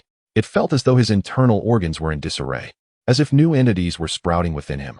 Chen Bei had long anticipated reaching level 15, but he had not anticipated the agony that accompanied such an ascent. Fortunately, this torment was short-lived. The player's chi transformed into combat aura, with the numerical value remaining constant. Skills that consumed chi could substitute combat aura instead, ensuring compatibility. Under the enhancement of combat aura, the potency of most melee attacks would be significantly amplified. Leveling up signified a qualitative transformation. Chen Bei gasped for breath, droplets of cold sweat trickling down his face. He wiped his brow, retreated a few paces, leaned against the wall, and retrieved several crucial cards from his possession for usage and replacement. Card replacement could only occur in a non-combat state, yet he was fortunate that no one was present to impede him. He replaced the level 3 talent card Blood Chi, supplanting the original Iron Cloth shirt. The life-preserving card Desperate Struggle remained unchanged. Subsequently, he equipped 3 new skill cards, Flame Palm at level 3, Lion's Roar Wave at level 3, and Combat Aura Shield at level 3. These skills required combat aura for activation. Lastly, he had a reinforcement card remaining. Utilizing this card could elevate 1 card by a level, with a ceiling of 5 levels. Chen Bei deliberated. Should he enhance the Desperate Struggle card, or bolster the offensive skill cards? Ultimately, he resolved to prioritize offense. With firm resolve, he made his choice and upgraded Flame Palm. Skill card name, Flame Burst Palm level. For effect A, condenses combat aura in the palm, transforming it into flames, inflicting both physical and fire attribute damage. Effect B, Releases the flame at a moderate distance, triggering a small-scale explosion upon impact. Effect C. Passively enhances fire resistance, reducing damage from fire attribute attacks by 20 and making it easier to extinguish flames on oneself. Consumption: 12 points of combat aura, Effect A. 15 points of combat aura, Effect B. Cooldown: 25 seconds restriction. The player must be unarmed to use. Usage condition: must possess combat aura and have a strength attribute exceeding 30 points. Description: surely no one would use this move to fry an egg, right? Skill upgraded. A further enhancement. Thus, Chen Bei underwent a profound transformation, successfully crossing the pivotal threshold of level 15. Meanwhile, Ruofeng sent a distress message, indicating that 3 players were hiding in a room, 2 of whom had already been eliminated by the Inferno, leaving only Ruofeng trembling in a closet. One could not blame him for being weak, for his adversary was none other than the formidable Inferno, a true administrator. Even Chen Bei had to level up before he could muster the courage to confront such a foe. 0 degree. You cannot hide. Reveal yourself. Tell him to keep you as a hostage, and I shall come to rescue you immediately. If he finds me intriguing, he may spare your life temporarily. Ruofeng, will that really work? 0 degree. Let us give it a try. Ruofeng, but I'm risking my life for this experiment. Chen Bei remained silent, methodically preparing for battle while collecting the spoils of war. After reaching level 15, he found himself more composed. Progress came swiftly for Ruofeng. Ruofeng, we struck a deal. He said he would give you a maximum of 5 minutes to arrive. 0 degree. The handgun I lent you is still with you, right? Ruofeng, yes, but I've run out of bullets. 0 degree. I'll be there within 5 minutes. Meihua Street.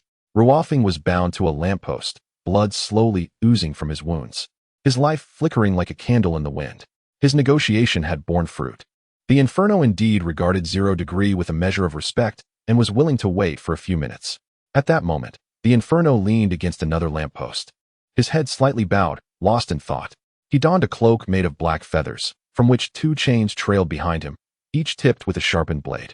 Bloodstains adorned them, remnants of numerous players who had perished beneath those chains. Ruofeng felt uncertain whether 0 degree would arrive, anxiety gnawing at his heart. Should 0 degree abandon him, his fate would be sealed. In a moment of daze, he even envisioned his grandparents, long deceased. This seemed to be the fleeting imagery one sees before death. Grandfather, grandmother, I do not wish to leave you. Ruofeng's eyes brimmed with tears.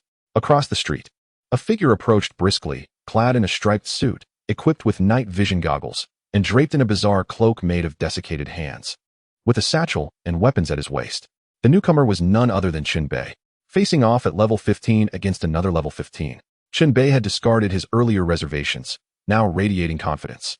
Even though the Inferno had ascended to level 16 through his recent carnage, the disparity between them was not as pronounced as before. The difference between levels 14 and 15 was stark, yet 15 and 16 presented an entirely different notion. The Inferno watched as Chen Bei approached, a glimmer of cold light flashing in his eyes, and he moved to meet him, the chains behind him thrashing violently. As if eager for the confrontation, I have observed your battles and know you possess strength beyond that of others. The more powerful a human is, the greater their sins. Those emperors and capital tycoons, driven by selfish desires, have instigated wars, causing the demise of countless lives. To them, the death of many is merely a statistic on paper.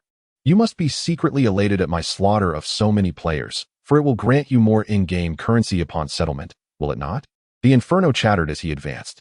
Indeed, Chen Bei admitted, moving forward, feeling as though a wild beast within him was yearning to break free. So you confess to your sins? I acknowledge my transgressions. However, it is not your place to judge me. You claim that others are guilty. What then of yourself? I am merely the instrument of your judgment. In a sudden burst of speed, the Inferno charged towards Chen Bei, his black feathered cloak unfurling like wings.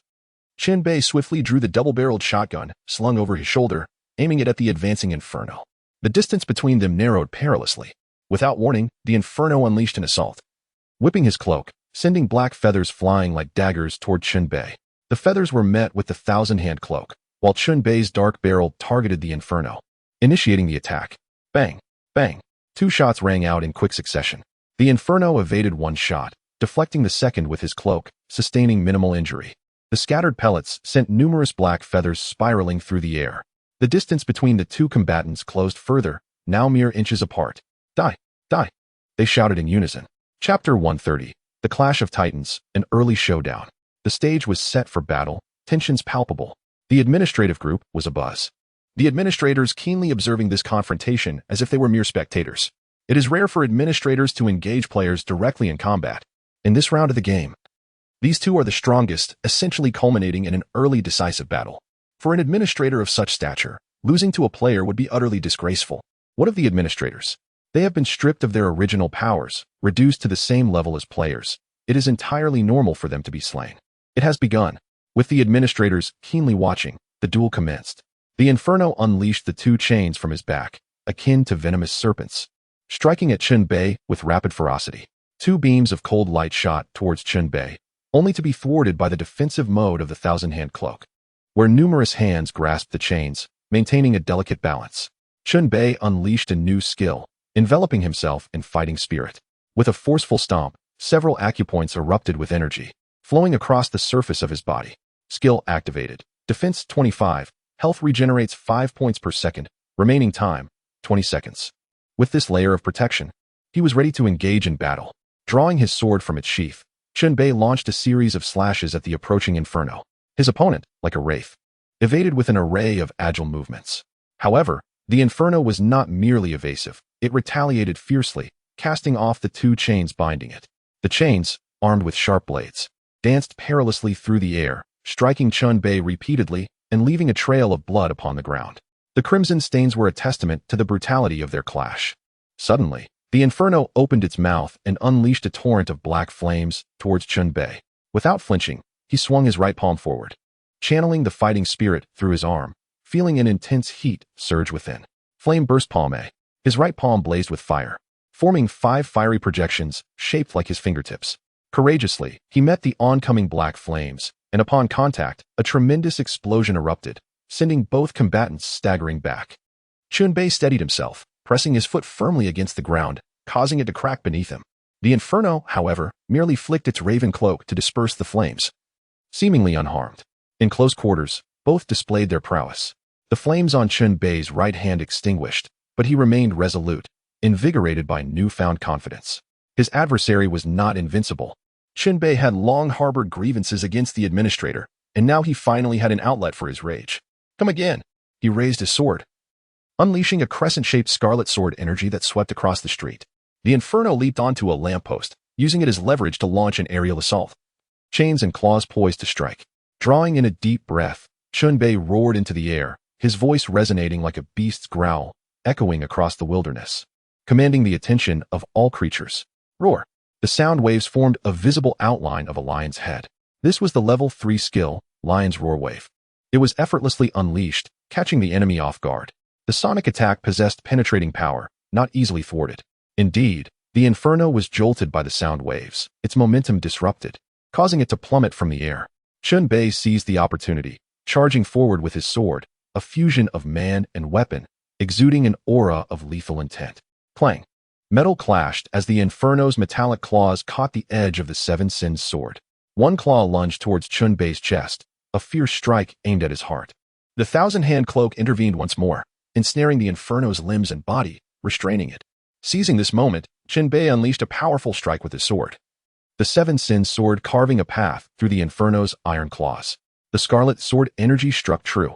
The blade found its mark on the Inferno's palm and body, even grazing the white skull mask it wore. Though wounded, the Inferno chuckled darkly and retreated gracefully. To their surprise, a luminous thread appeared, binding them together. Chen Bei frowned deeply, swinging his sword to sever the connection, but the thread was intangible and unbreakable. This line connected their pain receptors. He could set varying levels of agony, and Chen Bei's suffering would always exceed his by 2 degrees. I tell you this merely to inform you. Your doom is nigh, the Inferno declared, activating its skill. Chen Bei's expression shifted instantaneously, veins bulging on his forehead. He felt excruciating pain coursing through him, directly assaulting his nerves. Even the strongest of men could not withstand such torment. Ah! Chen Bei's anguished scream echoed, his body trembling uncontrollably. Hee, can you not endure this? I endure a level 6 pain, which translates to an 8 for you, akin to a herniated disc or trigeminal neuralgia. And this is just the beginning. The Inferno reveled in the agony inflicted. It elevated the pain level further, sharing the torment with Chen Bei. It was evident that the Inferno was also trembling, clearly not immune to the suffering it was causing. However, Chen Bei's torment intensified, pushing him beyond his physical limits. nearly causing him to faint. His complexion turned pale, and cold sweat poured from him. In such a state, engaging in battle was impossible. Even moving a finger required immense willpower. The Seven Sins sword, connected to Chen Bei, also felt the repercussions. Ah, this sword is in agony. Quickly, let me take control and I will shred him to pieces. The sword cried out, clenching his teeth. Chen Bei remained composed, activating the thousand-hand cloak to transport himself backward, creating distance from the enemy. This gamble proved wise, as the distance increased. The thread connecting them faded away, and the pain ceased abruptly. The skill had a range limit. Chen Bei felt as if he had emerged from a watery abyss. Drenched in cold sweat, utterly drained. The brief agony he had just endured surpassed any previous experience of pain. The Inferno approached leisurely, taunting, "Hee.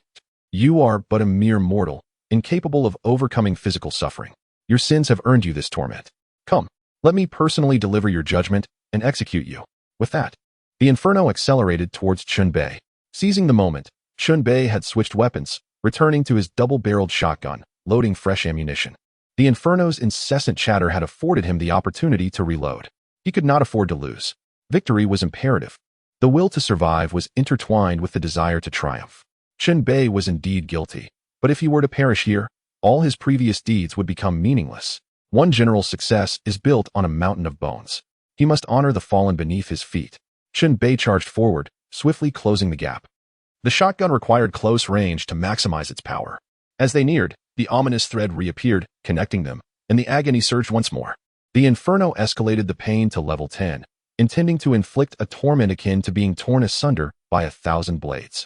This level of pain would shatter one's resolve, rendering them incapacitated.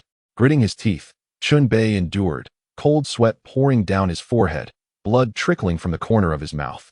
With one hand gripping the gun and the other holding the cloak, he closed the distance to mere 10 paces. With a swift motion, Chen Bei cast off the thousand-hand cloak, which moved as if alive, wrapping around the Inferno's feet. This maneuver provided Chen Bei with a crucial opportunity. Chen Bei surged forward, thrusting the shotgun's barrel into the depths of the black cloak, delivering point-blank fire. Bang! Drawing upon his last reserves of willpower, he pulled the trigger. Chapter 131. The Inferno Transforms. This close-range shot landed squarely, pushing the Inferno back several steps. -120. Due to the pain-sharing connection, the agony inflicted upon the Inferno by the gunshot instantly reverberated back to Chen Bei. This was of little consequence, for he was already at the brink of pain. Any further increase was inconsequential. It was akin to having an abundance of debt without worry. The pain challenged Chen Bei's endurance, while simultaneously affecting his sanity. Now, his rationality had plummeted below 50 points, entering a perilous zone. Bang! With gritted teeth, Chen Bei fired again, another bullet striking the Inferno. Finally, he followed up with a palm strike. Flame burst palm B. His right palm ignited, sending a fiery projection shaped like fingers towards the Inferno. The Inferno, having been hit twice and with its health dwindling, saw the flames approaching and hastily expelled a breath of black fire. The two flames collided midair, resulting in a tremendous explosion. Boom! The searing shockwave sent both combatants flying. Chen Bei fell to the ground, tormented by pain to the brink of collapse. With trembling hands, he retrieved the last 2 shotgun shells, struggling to load them into the chamber. Meanwhile, Yi was staggered to his feet and gulped down a bottle of healing potion, visibly restoring his health at an astonishing rate. "You have sinned even more for injuring me." Yi Hua roared in fury, unleashing 2 chains from his back, one ensnaring the shotgun, while the other pierced Chen Bei's shoulder and coiled around his neck, lifting him off the ground. At this moment, Chen Bei's consciousness was fading, unable to focus on controlling the thousand-hand cloak. Yi Hua approached, raising his clawed hand, aiming for Chen Bei's heart. Just as the moment of life and death approached, a flash of cold light shot from Chen Bei, piercing Yi Hua's mask and striking his eye. Yi Hua staggered back, hastily covering his face as blood streamed between his fingers. The object that had wounded him circled above Chen Bei's head, a classical metal hairpin, its end adorned with a pearl. It was Nie Xiaoqian's hairpin. In this critical moment, Nie Xiaoqian had controlled the hairpin to protect Chen Bei. The hairpin shimmered, echoing her voice, "Young master, wake up. You must rally." Rallying, Chen Bei regained a semblance of focus, opening his blurred eyes. The chains that had bound him were now gone, and the shared pain had dissipated, for it was merely a skill with a time limit. Chen Bei steeled himself, downing a level 2 healing potion, followed by an injection of adrenaline into his arm. The adrenaline would invigorate him and replenish his fighting spirit. His condition improved slightly. thanks to Nie Xiaoqian's hairpin. Otherwise, he would have been in grave danger. Young master, we must work together. I will attempt to strike him once more, but after that, I can do no more. The hairpin flickered, speaking in human words. It seemed controlling the hairpin to attack was immensely taxing for Nie Xiaoqian, and they could not afford a prolonged battle. With determination, Chen Bei loaded the 2 shells into the shotgun. During this time, Yihua, enraged by his injury, pulled a piece of flesh from his pocket. No, it was more than mere flesh. It was a transformation talisman. Yihua pressed the talisman to his forehead, activating its power. Already formidable, his strength would become terrifyingly amplified in this monstrous form. 0 degree. I shall pass judgment upon you. You are guilty, utterly guilty. Yihua bellowed, the talisman adhering tightly to his skin, glowing red as his body underwent a rapid transformation, emitting shockwaves that made approach perilous. His joints cracked like popping beans as he grew taller, his arms extending with fingers morphing into razor-like blades. His clothing tore, but the black feathered cloak remained.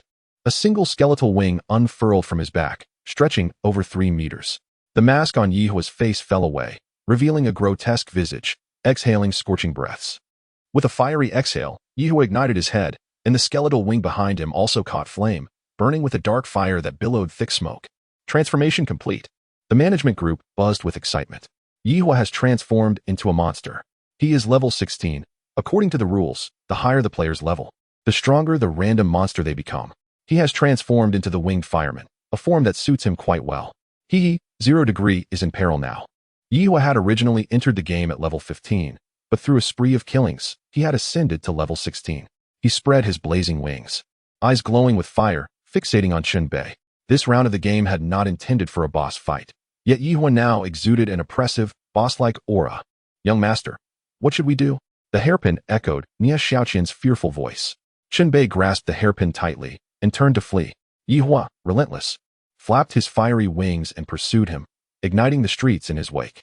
Having transformed into a monster, Yihua seemed even more deranged. Eliminating you sinners from behind a screen no longer suffices. That is why I deliberately broke the rules to enter the game and kill you one by one myself. As he spoke, the distance between them rapidly diminished, Yihua's speed evidently superior. Chen Bei suddenly halted, turning to fire 2 shots. Bang! Bang! At close range, both bullets struck Yihua, sending him crashing to the ground. The moment he landed, flames erupted from the earth, engulfing him entirely. Chen Bei knew he had not killed him. Indeed, Yihua slowly rose, seemingly unscathed, his vitality even more resilient in this monstrous form. Having expended all his ammunition, Chen Bei reluctantly holstered the shotgun and retrieved a demon-slaying chainsaw, pulling the cord to start it. Buzz! Buzz! The chainsaw roared to life, its blade whirling. This weapon was specifically designed to combat monsters, making it ideal against the current Yihua. Yihua charged forward, a blazing comet, and as Chen Bei swung the chainsaw, he was sent flying, crashing into a nearby vehicle. Before he could recover, Yihua lunged, striking him down. Feel the wrath of Yihua. He exhaled flames upon Chen Bei, causing his health to plummet. Desperate struggle, talent activated, preserving 1 health point. In this life-threatening moment, the talent card activated automatically, enforcing a lock on his health. Seizing the opportunity, Chen Bei enveloped himself in the 1,000-hand cloak, resembling a snail retreating into its shell. The flames continued to scorch him until the skill concluded. Monsters too must adhere to skill limitations and cannot abuse their powers. Yihua ceased his fiery assault, panting as he gazed at the charred cloak, unaware of the situation within. Even hiding like a turtle will not save you, sinner. Yihua advanced, extending his claws to shred the burning 1,000-hand cloak. Upon discovering Chen Bei concealed within, he was momentarily stunned. Something was amiss. Upon Chen Bei's forehead, a transformation talisman was affixed. Just as the Inferno could morph into a monstrous entity, so too could Chen Bei. Within the game, there existed 3 factions, with the neutral faction comprising merely 2 individuals. This signified that, despite becoming a grotesque being, the Inferno retained its identity as a reaper, not aligning itself with the monstrous faction. This revelation eased Chen Bei's final apprehensions. With no other options left, he was compelled to fight. Initially, Chen Bei had no intention of transforming into a grotesque, but circumstances dictated otherwise. It had been mentioned earlier in the management group that utilizing a transformation talisman would randomly result in various grotesque forms. This metamorphosis bore an element of chance. If fortune smiled upon him, he could become a formidable entity and turn the tables. Life, like the game, is imbued with an element of luck. Man proposes, but destiny disposes.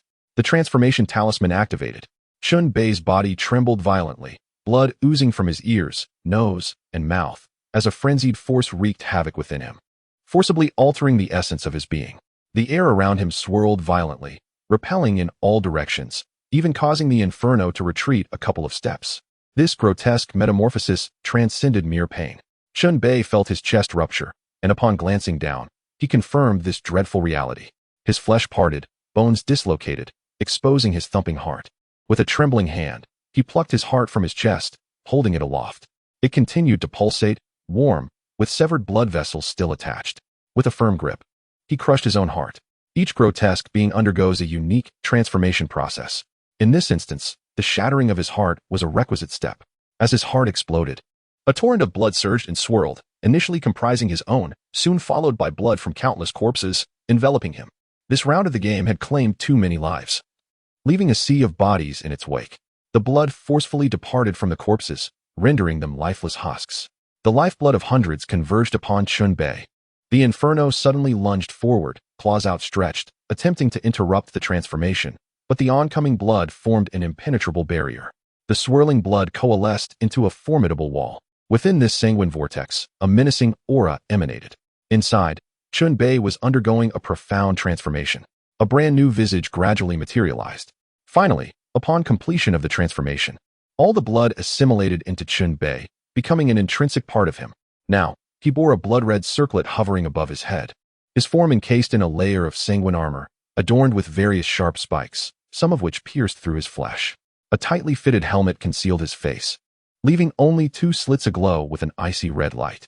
His chest was a vast void, devoid of a heart, continuously spilling forth blood.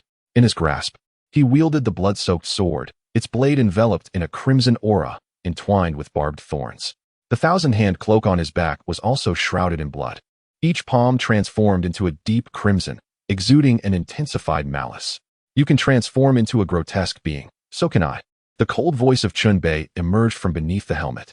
At this moment, he had become a different entity altogether, his very essence forged from flowing blood, emanating a pungent scent of iron. The management group erupted in excitement. What luck! He actually drew the blood-red guardian form.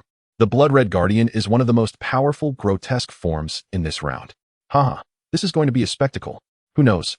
The inferno might actually perish at the hands of a player. If that happens, it would be a disgrace for the administrator. You have used the transformation talisman and successfully morphed into a grotesque being. Your attributes have undergone changes. Specific alterations are subject to panel data. All skills in human form are temporarily disabled. You have acquired grotesque skills talents: Blood Sea Drifting, Blood Hand Entanglement, Thorny Garden, Crimson Bomb, Bloodthirsty Rebirth, Summon Blood Warrior, Blood Solidification. A series of notifications materialized before Chen Bei. His vision had transformed into a sanguine hue, his thoughts turned icy, devoid of the emotional fluctuations of humanity. For he no longer possessed a heart. Chen Bei made no immediate movements. Blood began to seep from beneath his feet, rapidly expanding outward, staining the streets crimson. Clad in his blood-red armor, he tread upon the sea of blood, advancing once more toward tonight's formidable foe. Even his feet were enveloped in blood-colored armored boots, each surface shimmering with a lustrous sheen. Transformed into the blood-red guardian, he commanded the blood, wielding it as his weapon, while simultaneously thirsting for the blood of his enemies. Even the ancestral blood-soaked sword sensed Chen Bei's transformation, reveling in the exhilaration. Ah, this sensation is exhilarating, powerful, cold-hearted, viewing all life as mere fodder. This is the rightful master of my sword. The blood-soaked sword cackled. Shoo, quiet. Chen Bei raised a hand, gesturing for silence, his fingers encased in sharp, blood-red gauntlets. Subsequently, the blood-soaked sword was silenced by the concentrated blood, unable to utter a single word.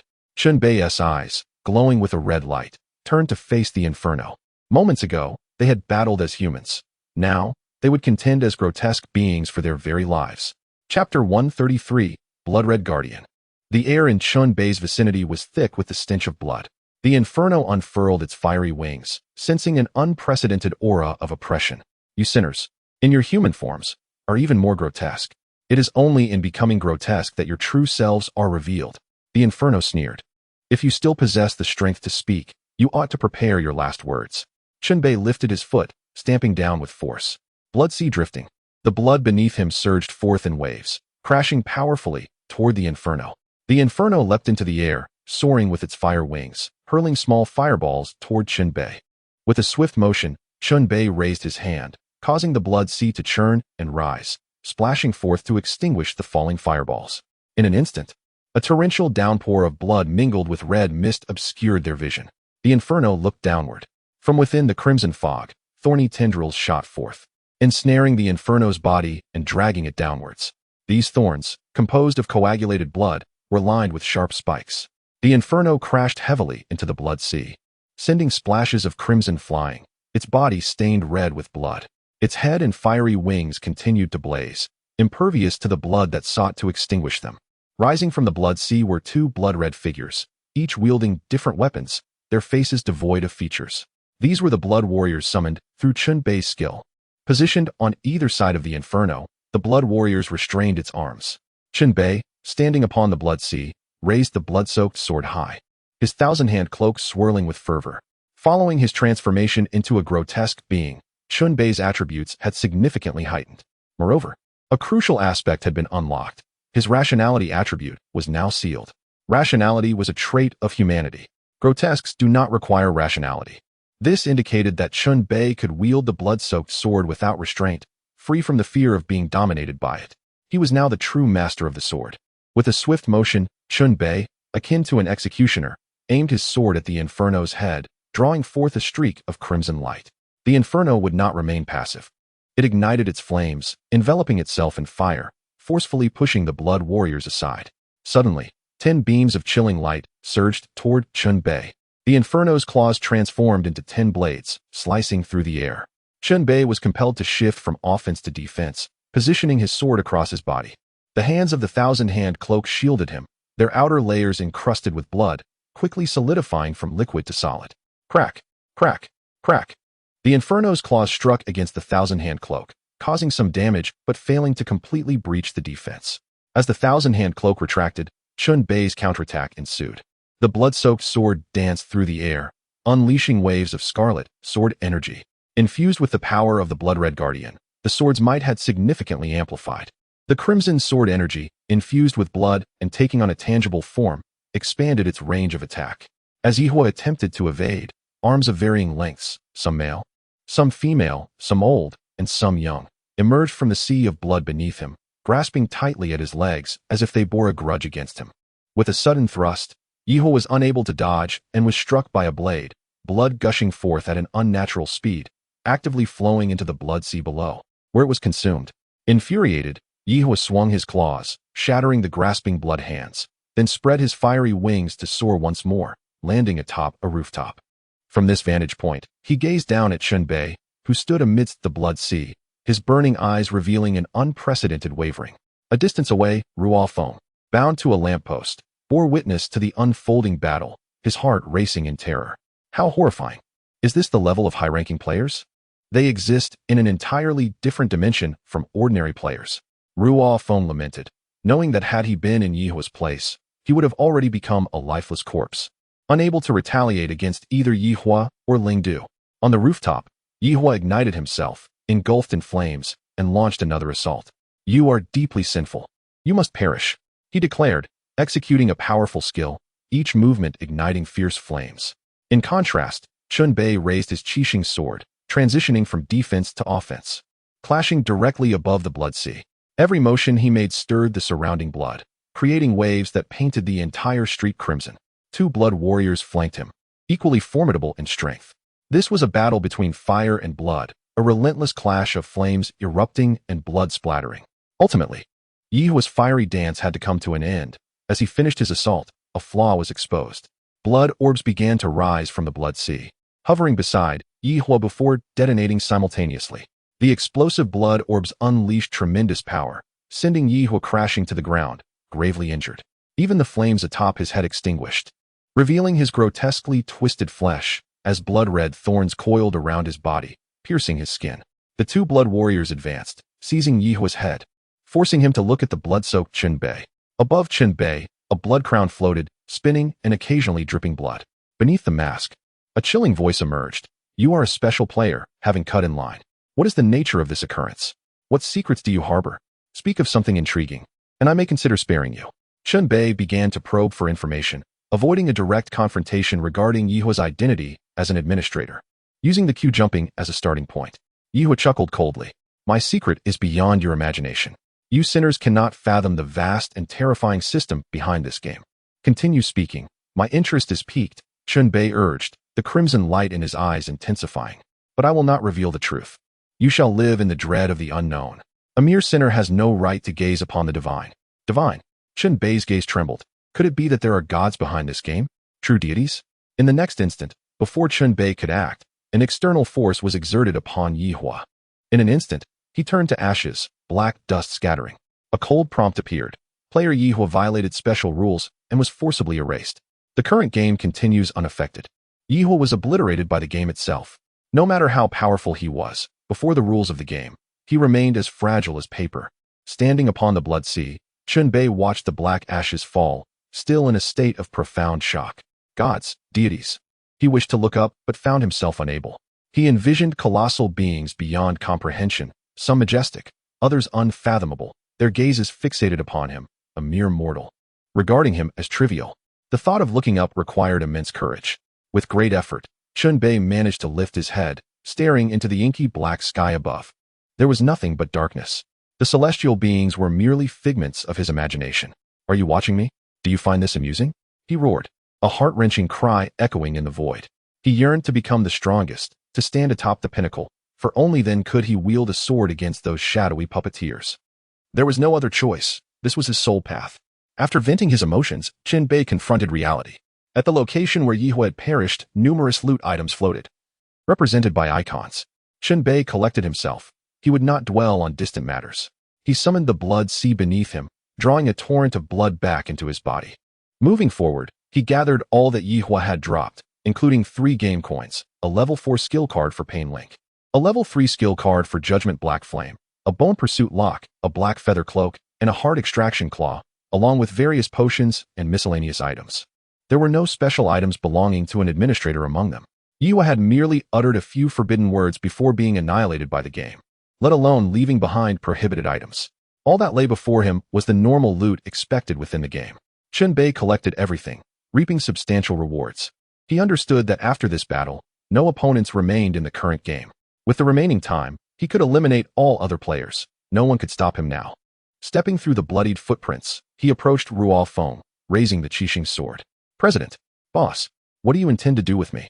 Will you sever my bindings, or seek my life? Ruo Feng sensed something amiss, his voice trembling. Chen Bei suddenly jolted back to reality. Instinctively, he had felt the urge to eliminate everyone and had begun to act on it. Only Ruo Feng's call had awakened his humanity. Now, Chen Bei's consciousness was distorted, making him more cold-blooded and merciless. He considered the extermination of all players and claiming the rewards as a given. 2 modes of consciousness battled within him. Chen Bei struggled to think like a human. He had no heart, only a vast emptiness remaining in his chest. Without a heart, there were no emotions.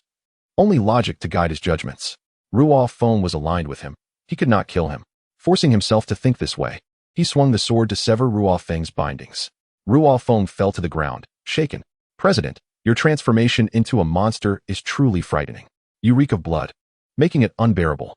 Ruo Feng felt a wave of nausea. He steeled himself and retrieved the handgun he had previously borrowed, returning it to Chen Bei. He dared not keep it for himself, for it would cost him his life. Once transformed into a monster, the transformation symbol could not be removed. To revert to humanity, one had to navigate the game rules. The problem was that Chen Bei was now a death god, a unique identity that could not be altered. He could only maintain his monstrous form until the game concluded. After some rummaging, he retrieved the demon-slaying oil saw and the hairpin embedded in the wall. Chen Bei looked around in confusion, his gaze returning to Ruo Feng. You still hold the identity of a demon hunter, right? Yes. I haven't killed anyone. Maintaining my identity as a demon hunter, Ruo Feng affirmed. Come back to my dormitory. There's a judger hidden there. You two can collaborate afterward. All right, I'll follow your lead. Ruo Feng replied obediently. The two made their way to Chen Bei's dormitory. On the way, Ruo Feng spoke softly. President, there's been a change. Our mutual aid group has disbanded. After that chaotic battle, everyone went their separate ways. Should we? It doesn't matter. We no longer need the mutual aid group. Curtly interjected, indeed, it is no longer necessary.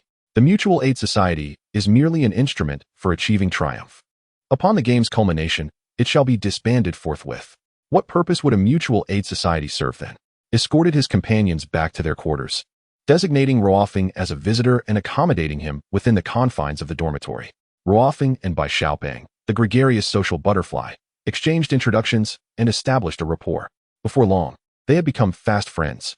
Materialized once more, her voice tinged with lingering apprehension. That was a perilous ordeal indeed. Fortuitously, my lord possesses exceptional fortune. Yet, in this altered state, what shall become of you? Fear not, reassured her. Once this round of the game concludes, I shall revert to my human form. This guise is but temporary. That is heartening to hear. I had intended to venture forth and assist you, yet the talisman affixed to the door, imbued with apotropaic properties, effectively sealed the room, rendering my egress impossible. Thus, I was unable to intervene. Can an apotropaic talisman truly confine you?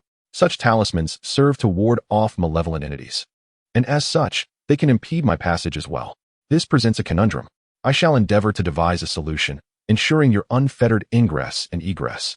This abode should serve as your sanctuary, not your prison. I am grateful for your consideration, my lord. I shall attend to our 2 guests while you are away. You are departing again? Indeed. It is unavoidable.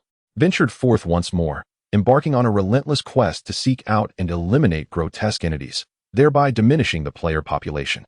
He adhered to his established tenet: indiscriminate annihilation of grotesque beings. As for players of human provenance, he extended a degree of leniency, considering it his ultimate concession.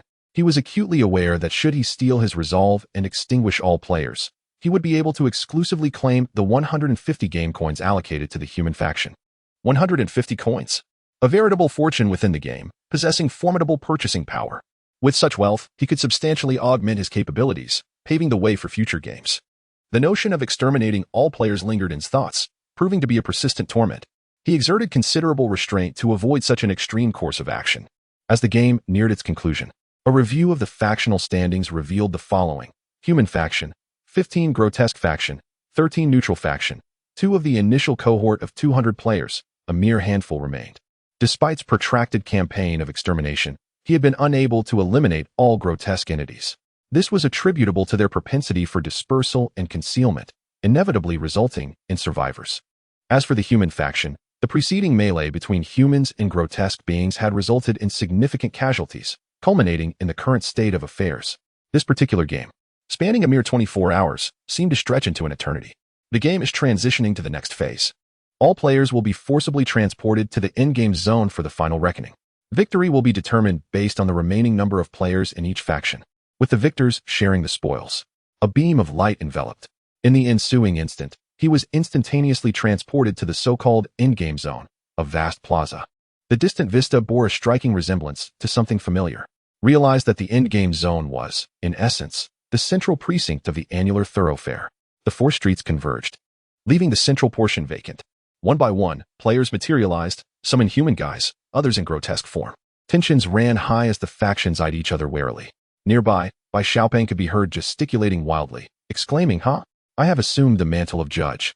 I shall neither slay humans nor grotesque entities, but rather bide my time until the very end." Chapter 135, The Endgame Zone. After enduring a protracted period of dormancy, Bai Xiaoping's moment of glory had finally arrived. As a judge, he was initially prohibited from killing. However, during the final reckoning, he could pronounce the execution of impostors, penitents, and infiltrators. Bai Xiaoping's abilities required the cooperation of Ruofing, the demon hunter. While maintaining a facade of composure, Ruofing surreptitiously identified a target to Bai Xiaoping. Bai Xiaoping eagerly pointed at the designated player. Although the individual outwardly appeared human, their true allegiance remained uncertain. The targeted player, visibly agitated, queried, "Why do you single me out?" "Forgive me, brother," Bai Xiaoping declared, "but I must vanquish you in the name of justice." Bai Xiaoping invoked the judge's power. The judge has rendered a verdict. The target player's true identity is imposter. Judgment confirmed. Execution enacted forthwith. The targeted player's head imploded as if struck by a blunt instrument, splattering blood and gore upon Bai Xiaoping's face, some of which entered his mouth. Ugh, ugh. Bai Xiaoping spat vehemently. The corpse slumped to the ground, yielding spoils. These were the exclusive property of Bai Xiaoping, accessible only to him. After enduring a prolonged period of dormancy, he was finally reaping the rewards. Bai Xiaoping hastily moved to loot the fallen, gathering the spoils. Who is next? Bai Xiaoping inquired eagerly. Hidden threats remained concealed within the human ranks. Ruofeng covertly guided by Xiaopeng, indicating the next target. At that juncture, a man with diminutive eyes raised his hand, exclaiming, "Zero, I am Chameleon. As we agreed, you are to protect me during the final phase of the game. I have slain 3 grotesque entities and reverted to the human faction. I am now a penitent. Penitents could align with the human faction during the reckoning, provided they were not executed by the judge. Thus, Chameleon sought protection during the final phase, a strategic consideration that distinguished him from ordinary players. If Chameleon were merely a simple penitent, he would inevitably meet his demise. Turned his gaze towards Chameleon, acknowledging that the latter had provided crucial intelligence, thereby serving as a competent double agent. By Xiaopeng, refrain from killing him. He is an ally of ours, instructed, gesturing towards Chameleon. Chameleon visibly relaxed. By Xiaopeng nodded, feigning modesty. Since he is one of our own, of course, I shall spare him. We shall conquer the game together and share the grand prize. Bai Xiaopeng continued to exhibit his prowess, following Ruofeng's guidance in targeting human players. One by one, the selected players suffered fatal headshots, their lives extinguished. The human faction's numbers dwindled accordingly. During the reckoning phase, combat was prohibited, leaving the targeted individuals with no recourse but to passively accept their fate. Some attempted to plead for mercy or fabricate falsehoods, but to no avail. Ruofeng, as a demon hunter, possessed the ability to discern their true nature, rendering deception futile. From the grotesque faction, a figure sneered, "Hey, little fatso, do you not relish killing? I am a rare mad demon among the grotesque entities, capable of discerning infiltrators within the human ranks. I can identify the infiltrator, allowing you to execute them. Why would you be so magnanimous?" Bai Xiaopeng inquired skeptically. "If the infiltrator remains within the human faction, they will bolster your numbers, which is why I am willing to divulge their identity," the grotesque entity explained. "Very well, then. Speak forth. That individual is an infiltrator. They have slain several human players." The grotesque entity pointed towards a human player, a middle-aged woman with a slightly plump figure and wavy hair. The female player remained composed, stating calmly, "Judge, I implore you to consider your actions carefully. Can you truly trust the words of a grotesque entity? If you pronounce a false verdict, the judge's mantle will be forfeited. Furthermore, an infiltrator aligned with the human faction can ensure the humans' victory. It would be beneficial to the humans. Do not become blinded by bloodlust, leading to the humans' defeat at the hands of the grotesque entities. You will regret it if you do." Interjected, after the judge has executed all identified imposters and penitents, the focus will inevitably shift to the infiltrator. Even if a misjudgment occurs, it is of no consequence. There are no more imposters or penitents to be slain. Therefore, Bai Xiaopeng, proceed with your judgment. "As you command." Bai Xiaopeng pointed towards the female player, invoking the judge's power. The woman's earlier composure had been a mere facade. She was now genuinely panicked. "No, do not kill me. I shall side with the humans and join your ranks." The female player's pleas were abruptly silenced, succeeded by the sound of an exploding head. She was indeed an infiltrator. "Haha, another one bites the dust," Bai Xiaopeng exclaimed, turning to the grotesque entity. "Are there more infiltrators? Tell me everything. That one as well." The enigmatic creature pointed towards the next player, harboring its own intentions. Those traitors were duplicitous, masquerading as humans, posing a significant threat from the human side. Following the guidance of its counterpart, Bai Xiaopeng indicated the next individual. Bang! Another head exploded. Upon reviewing the faction counts, it was revealed: human faction, 7, enigmatic faction, 13, neutral faction, 1. The number of humans had plummeted to a mere 7. It became clear that the faction counts were misleading. The recently eliminated imposters, confessors, and traitors had all been counted among the humans. When the final tally was conducted, it would reflect the true numbers rather than the superficial ones. The members of the enigmatic faction, witnessing the dwindling count of humans, wore expressions of delight. "Huh, the humans are dwindling," they exclaimed. "Is that Bai Xiaopeng a fool? He keeps killing, but the outcome is determined by numbers." The enigmatic faction had already claimed victory, ready to divide the 100 game coins among themselves. Clearly, their joy was premature. 3 Reaper players, Chen Bei, Yi Hua, and Huang Yudadeo. None of them had disclosed the capabilities of the Reaper to outsiders. Everyone remained oblivious to what the Reaper could truly do. Next, it was time for the Reaper to take action. 7 human players were present, which was acceptable, including himself. This equated to 18 or 19 game coins per person. Chen Bei felt somewhat satisfied with this outcome. However, he often found himself overwhelmed by the urge to eliminate all players and claim the rewards for himself. This impulse was so potent that Chen Bei could only redirect it towards the enigmatic beings. You and you. Chen Bei invoked the powers of the Reaper. challenging the players without restriction on numbers or frequency. In the square, a designated area was reserved solely for the Reaper's use. Chen Bei selected 3 enigmatic beings, himself included, and they were simultaneously transported to that battleground. During the final tally phase, combat was typically prohibited. Yet, the Reaper had the authority to breach this limitation. The forcibly summoned players received the relevant notifications, left in a state of shock. You have been chosen by a Reaper player and are compelled to engage in a life-or-death duel. Defeating the Reaper player will allow you to replace them and become the new Reaper. What is happening? One of the enigmatic players exclaimed in panic. This is the situation. Chen Bei stepped forward, his feet transforming into a crimson sea of blood. Chapter 136. You, and you. The blood sea rapidly expanded, engulfing him up to his ankles. Chen Bei advanced through the blood, exuding an intimidating aura, drawing his 7 bloody sword, which swiftly became enveloped in a layer of bloodlight. Enhancing its ferocity, the 3 enigmatic beings finally realized the impending peril. It's not that simple. Don't just stand there. Let us take him down together. He is the Reaper, seeking to claim our lives and ensure human victory. They were in grave danger. The 3 enigmatic beings snapped into action, adopting combat stances. Those who had survived until now were undoubtedly skilled. One creature's head detached from its body, extending small tentacles from the severed neck. Another creature inflated like a giant, its flesh rotting and emanating a pungent acidic stench, with multiple mouths splitting open to ooze acidic fluid. The last enigmatic being was shrouded in black mist, obscuring its true form. Only the sounds of rustling and gritting teeth could be heard from within. Chen Bei's simultaneous challenge to all 3 enigmatic beings was intended to maximize efficiency. For him, killing one was no different than eliminating 3. He raised his hand and launched an attack on one of the creatures. The blood sea extended crimson hands, seizing the rotund creature, immobilizing it. The plump creature opened its mouths, spewing acidic bubbles at Chen Bei. A wave of crimson sword energy struck first, cleaving the immobile creature in half. Ah, it hurts. My body. The mouths of the plump creature screamed in unison. Chen Bei stepped closer, delivering another strike that further dismembered the creature, ensuring its complete demise. Before the carcass could fall, the creature enveloped in black mist approached stealthily, extending pale snake heads from the fog. These snake heads, devoid of scales, opened their gaping maws and bit into Chen Bei, only to be thwarted by his sturdy blood armor. Chen Bei swiftly pivoted, delivering a powerful kick, stirring a violent tide of blood. This surge struck the black mist creature, forcing it back, as blood thorns emerged from the sea, each adorned with sharp red spikes. The thorns pierced the mist, ensnaring the creature's body and tearing through its flesh. The creature shrieked in agony, blood pouring from its wounds, consumed by the blood sea. Only the last enigmatic being struggled in a desperate attempt, its body and head positioned to create a pincer movement. From the blood sea, 2 geysers erupted, coalescing into humanoid forms, transforming into blood warriors. The 2 blood warriors flanked the creature, intercepting it. One leaped into the air, seizing the airborne head and crashing it into the blood sea. The other blood warrior pierced the creature's body with its sword.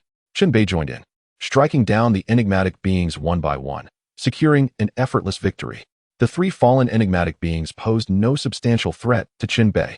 To become a Reaper player, one must possess overwhelming strength. Observing the count of the enigmatic faction, it had dwindled to a mere 10.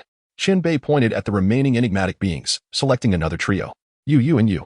He did not overreach, opting to eliminate them 3 at a time. Being chosen was tantamount to a death sentence for the selected enigmatic beings. Among them, one with a clear mind made an astute observation. Hey, you 2, listen. The enigmatic faction still has a slim chance. With a count of 10 to 7 and 20 minutes left in the game, we must not entertain thoughts of defeating him. We only need to stall for time. If we can keep 8 enigmatic beings alive until the end, victory will belong to us. This enigmatic being had articulated the crux of the matter. They did not need to kill or defeat the Reaper. They merely needed to survive, relying on numbers to secure victory. This reasoning was sound.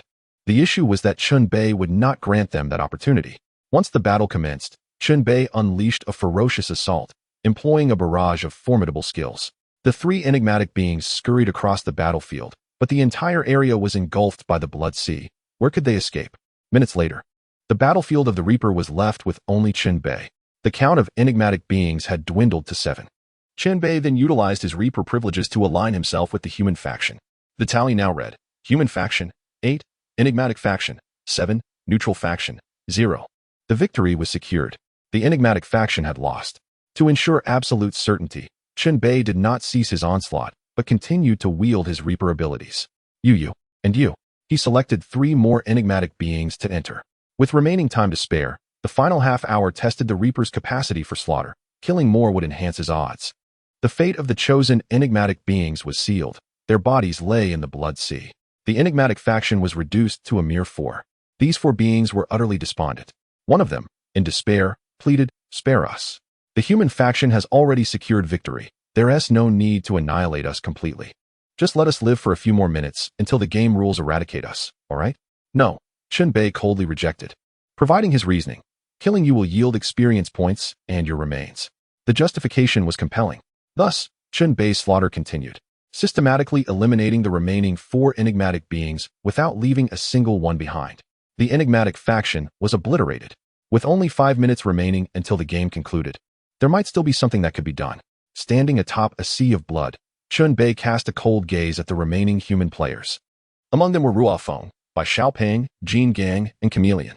Notably, Hua Hua, a girl known for her tricks, had managed to survive until the end. The 7 individuals under Chen Bei's scrutiny tensed, their spines chilled. If the powers of death were equally effective against human players, then 0 degree could similarly drag them into the battlefield and annihilate them all.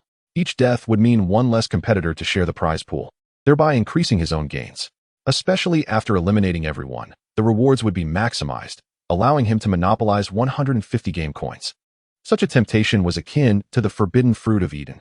At that moment, influenced by the eerie essence of the specter, Chen Bei's thoughts turned cold and devoid of humanity, contemplating whether to take more lives. Perhaps it would suffice to eliminate the 2 unfamiliar strangers. Killing them would be no different from the numerous players already slain. There was no turning back for him, no matter how he sought justification or embellished his actions. It could not alter the fact that he had become a butcher. After countless rounds of games, he was no longer a good person. In this survival game, pursuing justice and meticulously weighing each action was unrealistic and exhausting. This was a game of survival, devoid of moral constraints and legal repercussions. A realm characterized solely by raw competition. Fight to the death. Eliminate them all. The murderous intent in Chen Bei's gaze intensified. At that moment, Bai Xiaopeng spoke, his voice trembling. "Bro, please calm down. The game is over." Chapter 137.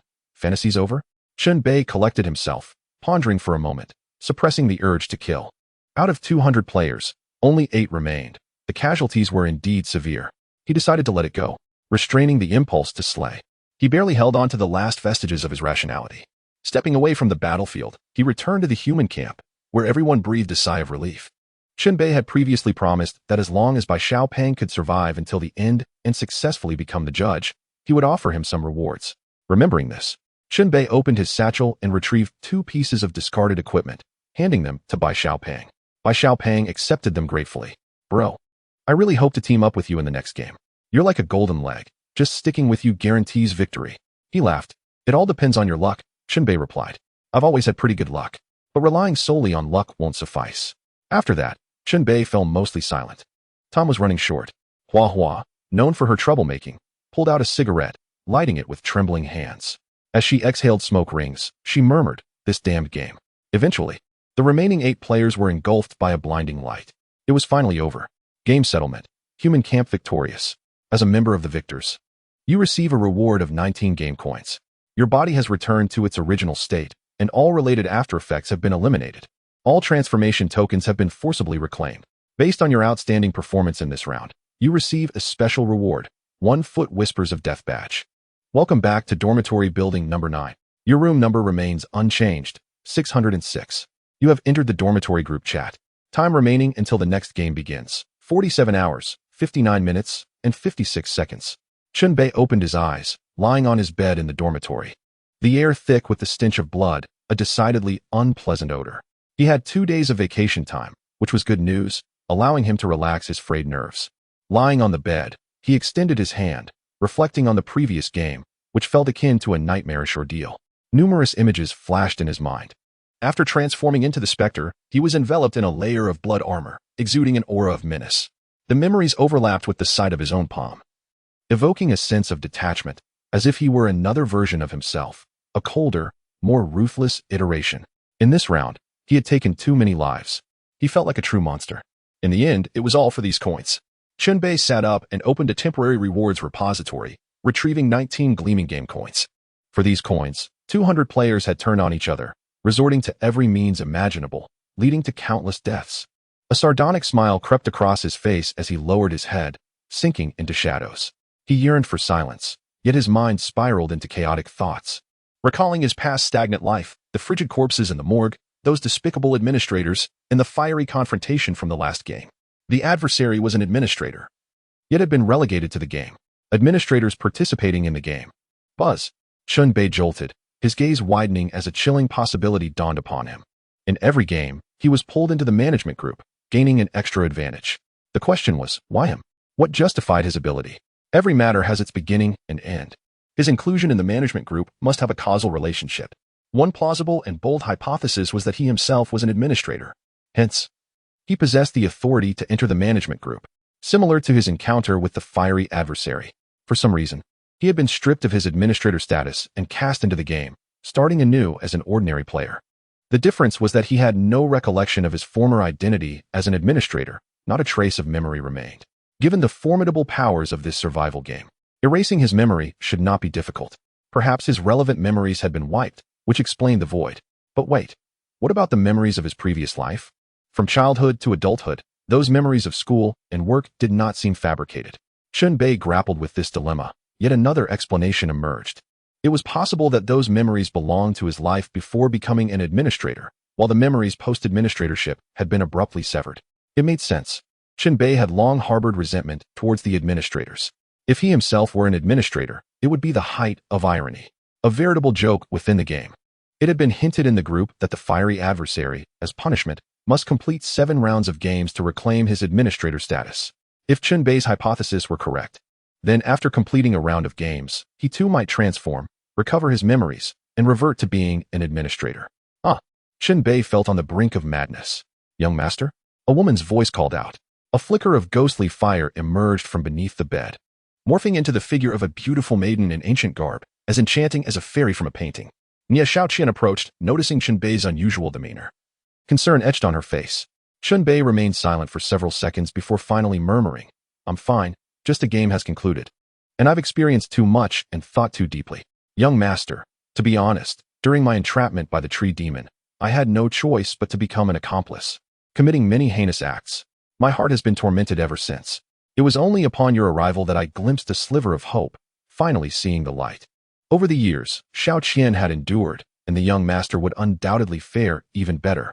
Do not fall into despair or give in to reckless thoughts." Xiaoqian gently comforted him, exuding warmth and softness. Accomplice.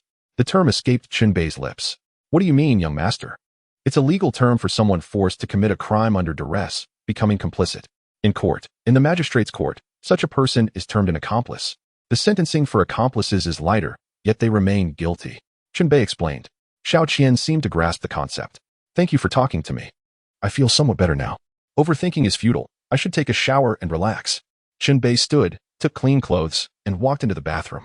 Xiaoqian's demeanor shifted subtly, a hint of shyness as she transformed into ghostly fire and slipped beneath the bed. The sound of rushing water echoed around. As Chen Bei watched the bloodstains on his body wash away, he began to understand the significance of baptism in religion. It indeed created an illusion of sins being cleansed, albeit merely an illusion. The door swung open, and Chen Bei stepped out of room 606, clad in the most basic player attire and carrying a level 2 backpack.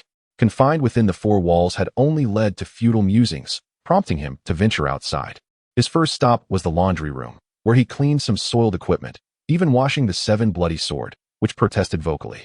Afterward, he made his way to the bank within the dormitory building, carrying 5 fragments of a blood sacrifice scroll, tokens he had diligently collected through multiple rounds of the game. He knew that these fragments were perilous, hence his decision to seek refuge in the bank. His intention was to store the scrolls there while merging them, as the dormitory was a safe zone, minimizing the risks involved. Upon arriving at the bank, Chen Bei entered to find a robot behind the counter, its appearance endearingly clumsy, with an electronic screen displaying various cartoonish expressions. Engaging in conversation with such a robot would yield no secrets. It was merely programmed to perform its duties. "Greetings, esteemed game player. Do you require banking services?" The robot intoned in a synthesized voice. "I wish to open an account," Chen Bei declared, tossing a game coin onto the counter. The robotic attendant accepted the coin, depositing it into a storage compartment in its abdomen. Player 0, account creation successful. You may now store game currency and items within the bank. Should you meet an unfortunate demise in the game, all assets will be automatically confiscated by the bank. With no designated heirs permitted, all banks within the dormitory are interconnected. Rest assured, the robot droned on, reciting the basic rules. May I ask a few more questions? Chen Bei inquired. Of course, esteemed player, the robot replied politely. Can blood sacrifice scrolls be stored in the bank's repository? I am uncertain what blood sacrifice scrolls are. You may attempt to store them yourself. Most items can be accommodated, so I believe it should be permissible. You don't know what blood sacrifice scrolls are. I do not. Are you trying to fool me? Respectful player, my code of ethics dictates that I provide accurate information. I would not deceive you. Realizing further inquiries would be futile, Chen Bei redirected. I will proceed to the repository to store items now. Please follow this way, prompts will guide you. The robot gestured. A guiding icon appeared before Chen Bei, leading him to the door of his personal storage. Upon entering, the door closed behind him, sealing him within this confined space. Chen Bei placed some unnecessary items into an empty cabinet to avoid cluttering his dorm room. The moment of truth had arrived. He donned his finest equipment, fully armed, and retrieved the 5 blood sacrifice scrolls from his backpack, casting them onto the ground without knowing the precise method of merging them, simply experimenting. The 5 scrolls, crafted from flesh and adorned with incomprehensible symbols and a solitary eye, fluttered into the air as their eyes opened in unison. They swirled around him like tattered cloth caught in the wind, drawing closer together, initiating their fusion. The process was surprisingly straightforward. The scrolls merged of their own accord. The surrounding space began to warp, filled with a chorus of whispers, reminiscent of hundreds of devotees chanting prayers. Protected by the rules of the dormitory, Chen Bei felt no adverse effects. Should he have attempted this in the game, the risks would have been tremendous. The 5 scrolls fused into a larger entity, their eyes now arranged in a circle, fixating intently on Chen Bei. Blood sacrifice scroll fusion complete. Blood sacrifice aberration achieved. Technique body devouring evolved into blood refinement abomination. The scroll's immense influence caused the notifications to become garbled. Chen Bei had previously acquired a dark art from the scrolls, but had never dared to use it, fully aware of the dire consequences of becoming a mutant. The dark art varied per individual. While he had acquired 5 scrolls, the dark art he mastered remained singular. However, this merging had allowed it to evolve into a more potent form, a powerful, yet malevolent, option he could now wield, albeit reluctantly. As he stood in stunned silence, the newly formed blood sacrifice scrolls emitted a voice, not through sound, but directly into his mind. Not enough, far from sufficient. Continue to gather more blood sacrifice scrolls, merging them until a critical mass is reached, and I shall be reborn in blood, restoring the stars to their rightful places. Chen Bei gasped, a chill running down his spine. Is 5 scrolls merely the beginning? How many do you require? He dared to ask. 108, came the reply. Are you serious? Over 100? Who could possibly amass that many? Chen Bei erupted in frustration. Collecting them is not as challenging as you think. Some veteran players possess numerous scrolls. Defeat them and seize their scrolls, the voice persisted. Chen Bei frowned, pondering the truth in those words. He had managed to gather 5. If he encountered another player with multiple scrolls, their numbers would compound. Some players might even possess dozens of scrolls. It dawned on him that while new players fixated on game currency, veteran players prioritized the collection of blood sacrifice scrolls. Thus, the goal of gathering 108 scrolls was not as unattainable as it initially seemed. What benefits await if I help you collect 108? He inquired further. I can grant you anything, and there are no limits. I am not a mere genie bound to 3 wishes. As long as you assist me in my resurrection, I can fulfill your desires, endlessly. The scroll's voice lured him with seductive promises. Anything. You are omnipotent. Chen Bei's eyes widened in disbelief. Indeed, in my prime, I transcend your understanding, akin to a deity. Can you resurrect the dead? My mother, and the woman I love. Shooting? Shooting? Who is shooting? Just shooting, a name, the character for virtuous paired with graceful, he replied. Does she share your surname, or is that simply her name? Her surname is. Chen Bei faltered, his expression shifting as he struggled to recall. What was Shooting's surname? In his adoration, he could not even remember her last name. Pain seared through his mind, and he grimaced, grappling with the elusive memory of Shooting's surname. In the air, the surface of the blood sacrifice scrolls rippled ominously. This person does not exist. She is but a figment of your shattered psyche. However, fret not. In her absence, I can conjure her into being. As long as you assist me in restoring and gathering 108 blood sacrifice remnants, Such a trivial task is but a mere flick of my hand. The blood sacrifice remnants awakened the dreamer from their slumber, shattering Chen Bei's beautiful illusions. False. Shooting is a fabrication. She does not exist. The memories surrounding shooting are merely a collage of fragments, concocted to create an illusion that Chen Bei himself believes to be true. He indeed had a childhood companion, yet they never came together, eventually losing contact and becoming strangers. He also had a dear female classmate, but their relationship remained strictly platonic. Even the visage of shooting is a mere faade, a face borrowed from a popular female internet personality whom Chen Bei frequently watched during her live streams. These myriad elements coalesce like pieces of a puzzle, forming the illusion of shooting. Now, that puzzle has been ruthlessly shattered. Chen Bei has come to accept this reality. Being deceived momentarily is far preferable to a lifetime of delusion. Very well, I shall continue to collect the blood sacrifice remnants and place my bets on you. You may remain here. When I obtain the blood sacrifice remnants in the future, I shall return them to you. Upon finishing his words, Chen Bei turned to leave. Wait. The blood sacrifice remnants called out to him. What is it? Chen Bei turned back. Chapter 139. Sleeping with the urn of ashes, I suggest you carry me with you. Just in case, for the execution of dark arts requires the enhancement of the blood sacrifice remnants to succeed. Leaving me here means you will be unable to use dark arts to bolster your strength when the need arises. Dark arts. Once again, dark arts. The most forbidden power within the game. Chen Bei hesitated for a moment, but ultimately decided against taking the blood sacrifice remnants with him. This item is far too perilous, especially since it is a 5-in-1, introducing even more unpredictability. As Chen Bei exited the bank, the farewell sounds of the machines echoed behind him.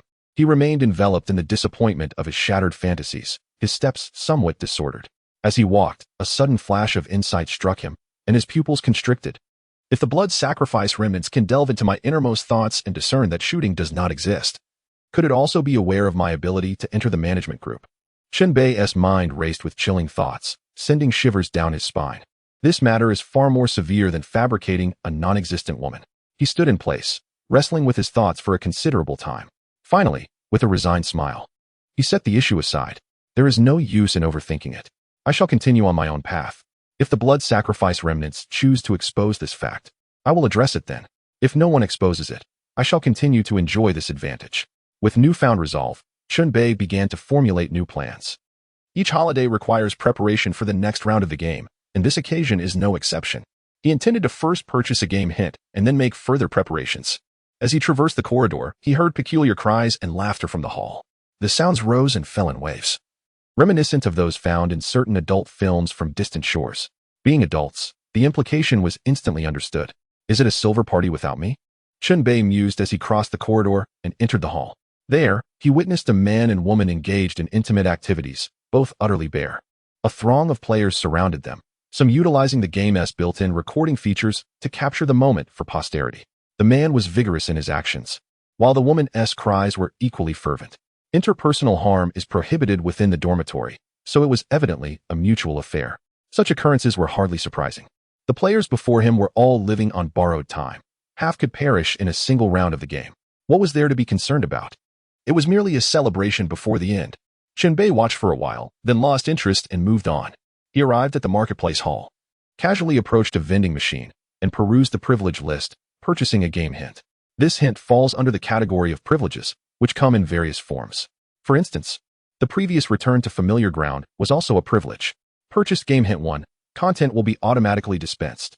Hint, in the next round of the game, you will receive numerous packages, each containing various surprises. However, be cautious of the delivery personnel, as they can be exceedingly dangerous. Packages? It seems this will be the theme of the next round of the game, Chen Bei murmured. The game coin spin in the last round was well worth it. So he decided to purchase again. After acquiring this hint, he still had a substantial 25 game coins remaining. With such an abundance, the possibilities were endless. Chen Bei was not in a rush to spend. He had 2 full days of holiday to explore his options. The previous game hint had explicitly mentioned eerie creatures. Yet this one merely cautioned him to be wary of delivery personnel, without elaborating on their nature. Thus, he must prepare more comprehensively, readying himself for both corporeal foes and spectral adversaries. Chen Bei contemplated. With no urgency, he spent the first day of his holiday relaxing, wandering about, and indulging in food and drink. In the afternoon, he tidied his living quarters, ensuring the dormitory was spotless. As night approached, a sense of fatigue began to settle over him. Chen Bei lay on his bed, enveloped by a profound sense of loneliness, yearning for companionship. The shattering of his fantasies regarding shooting had indeed left a mark on him. Yet, apart from himself, the only other occupant in the dormitory was a female ghost.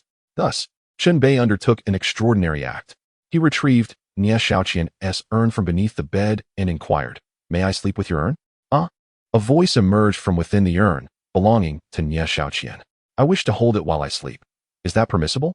Should the esteemed gentleman not find it objectionable, Xiaoqian would be honored to accompany you. However, the urn carries a heavy aura. Holding it for extended periods may prove unwise. Not to worry, I can withstand it." Thus, Chen Bei truly embraced the ceramic urn and drifted off to sleep. The urn seemed to serve a psychological purpose. Moments later, Chen Bei fell into a deep slumber, entering the realm of dreams.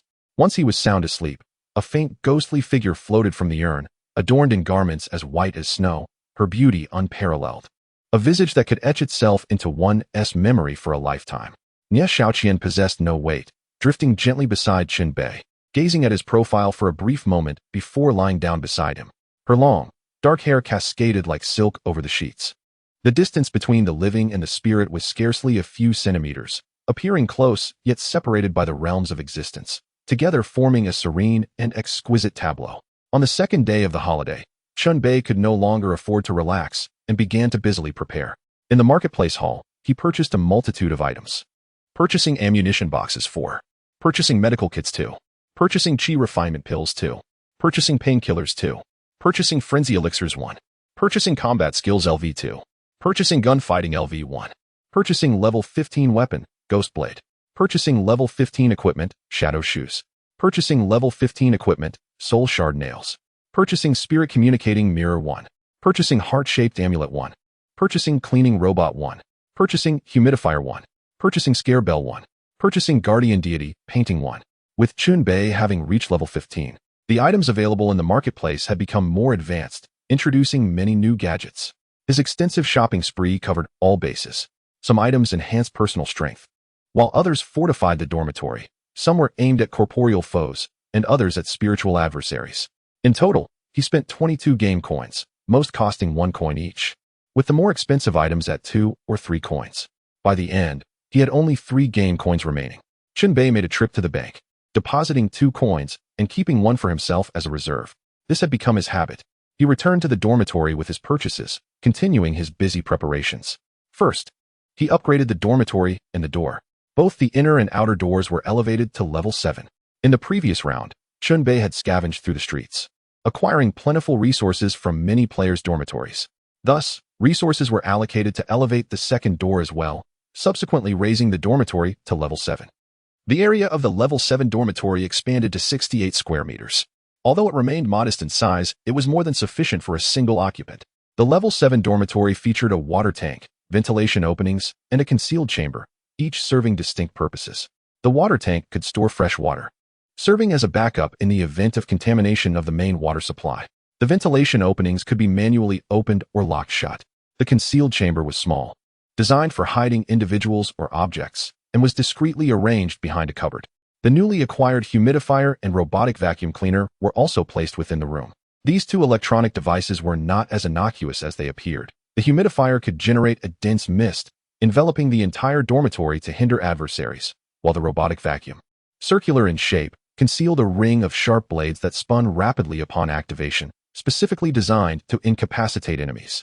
Observing the upgraded dormitory, Chen Bei relished this incremental enhancement. He had procured what was necessary and accomplished what was required. With a renewed mindset, he prepared to embrace the next round of the game, filled with determination and ready for action. The following day at 8 o'clock, the new game commenced punctually. Chapter 140, New Game, Deadly Delivery. You have entered the Deadly Delivery game scenario. This round of the game features 100 players, who have been compelled to join the player chat group. You have received a random door number, 504. This round of the game will last for 7 days. The flow of time within the game differs from that of reality. Game time will be significantly shorter than real time. Each player will gradually receive deliveries over the course of 7 days. Deliveries will be made through 3 methods: home delivery, drop-off at a parcel locker, or temporary storage at a security booth. The delivery personnel exhibit varying levels of proficiency. Some may display less than satisfactory service, so please be understanding and cooperative. At the conclusion of the game, The top 3 players who have opened the most delivery boxes will receive additional rewards. Players who open fewer than 10 boxes by the end of the game will face elimination. The game begins. May all players enjoy the experience. Chen Bei, along with his dormitory, arrived in the new game scenario. He calmly analyzed the rules presented before him. The variety was indeed remarkable. Even the act of receiving parcels had transformed into a complex game. At first glance, the rules appeared straightforward. Receive parcels and open them. Successfully opening 10 would suffice to complete the game, with the top 3 players receiving extra rewards. The previous round had forced players to become cunning and incite conflict among themselves. This time, however, the danger primarily stemmed from external sources, and the discord among players seemed less pronounced. Wait, Chen Bei reconsidered, promptly overturning his earlier thoughts. The game rules dictated that the objective was to open the most boxes.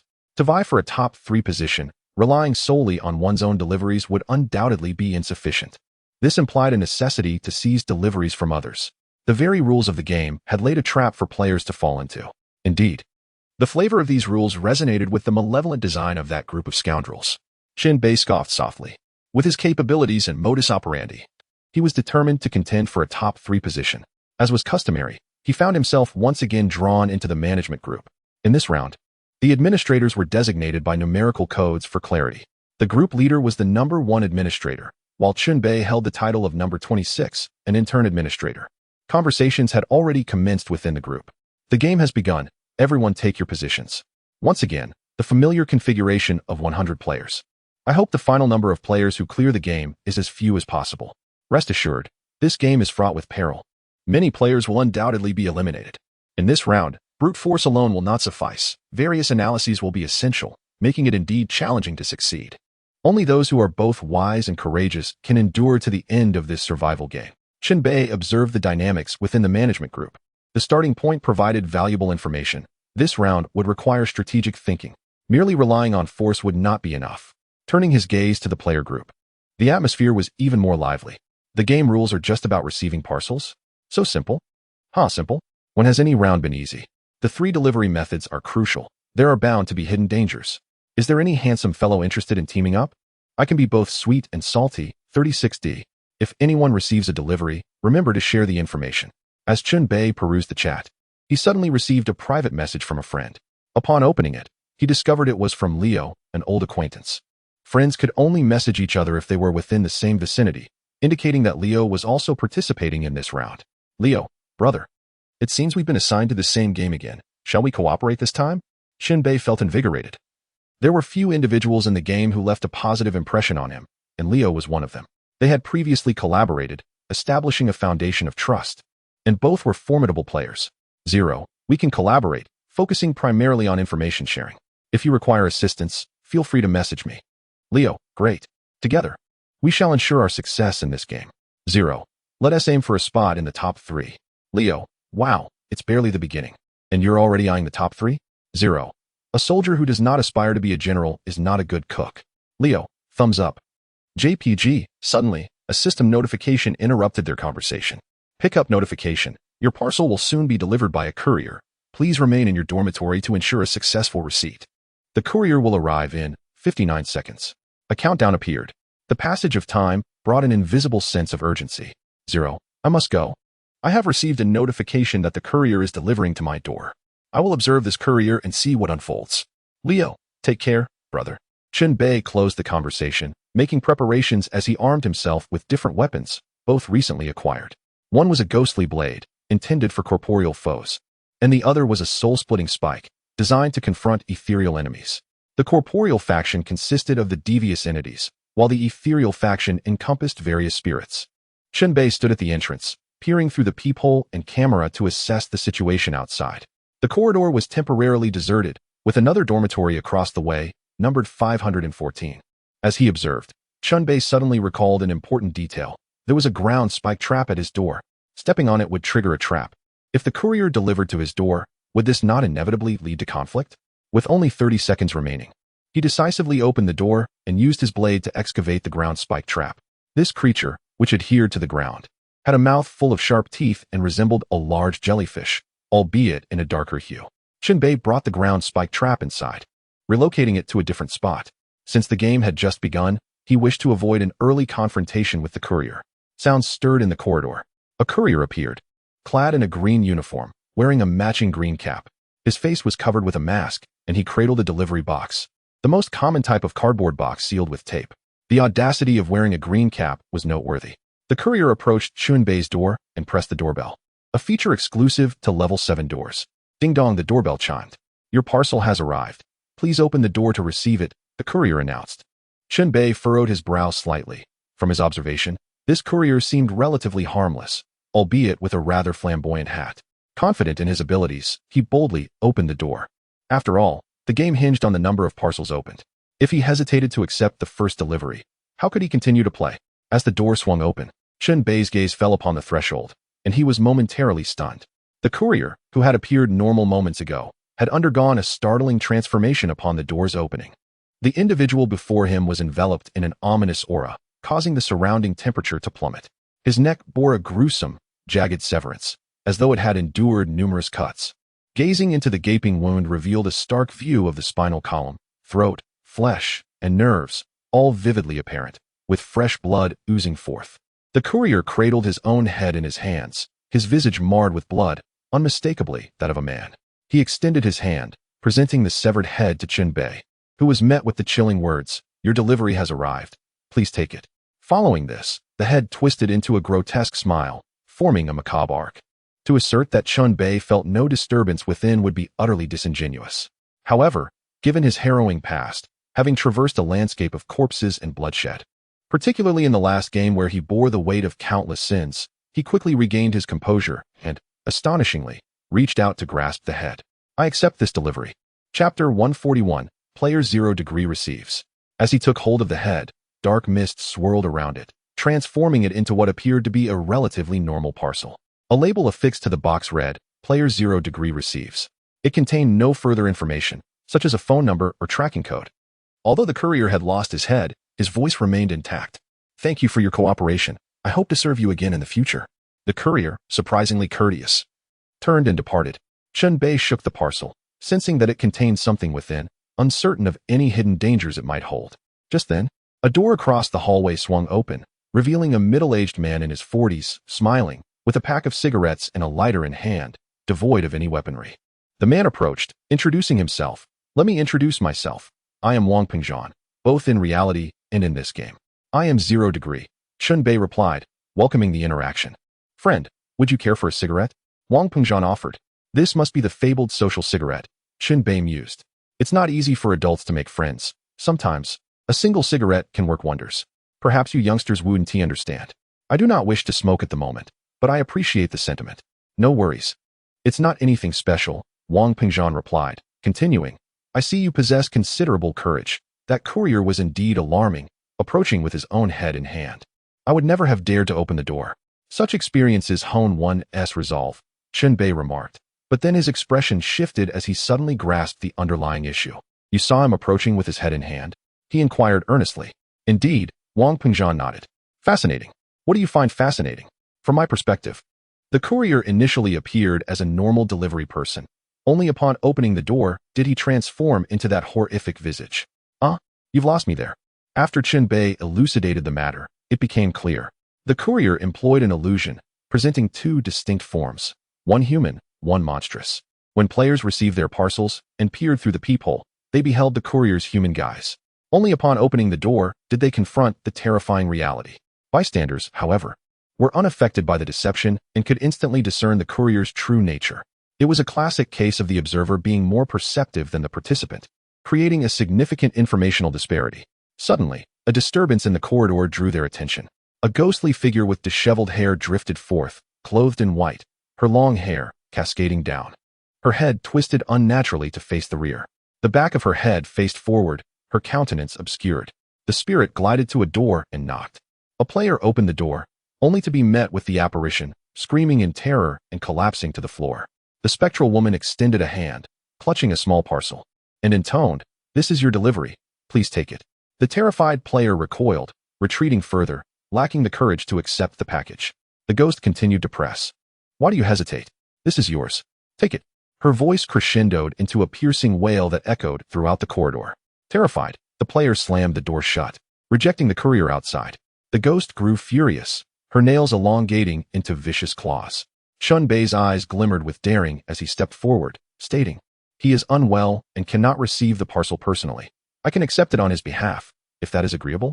The ghost turned her head, twisting it 3 times to face him, her demeanor softening as she replied, "You wish to receive it for him?" "Indeed," Chen Bei affirmed. "Then it is yours." The ghost extended her hand, presenting a small box. Chen Bei approached, feeling the chill of her touch as he accepted the box.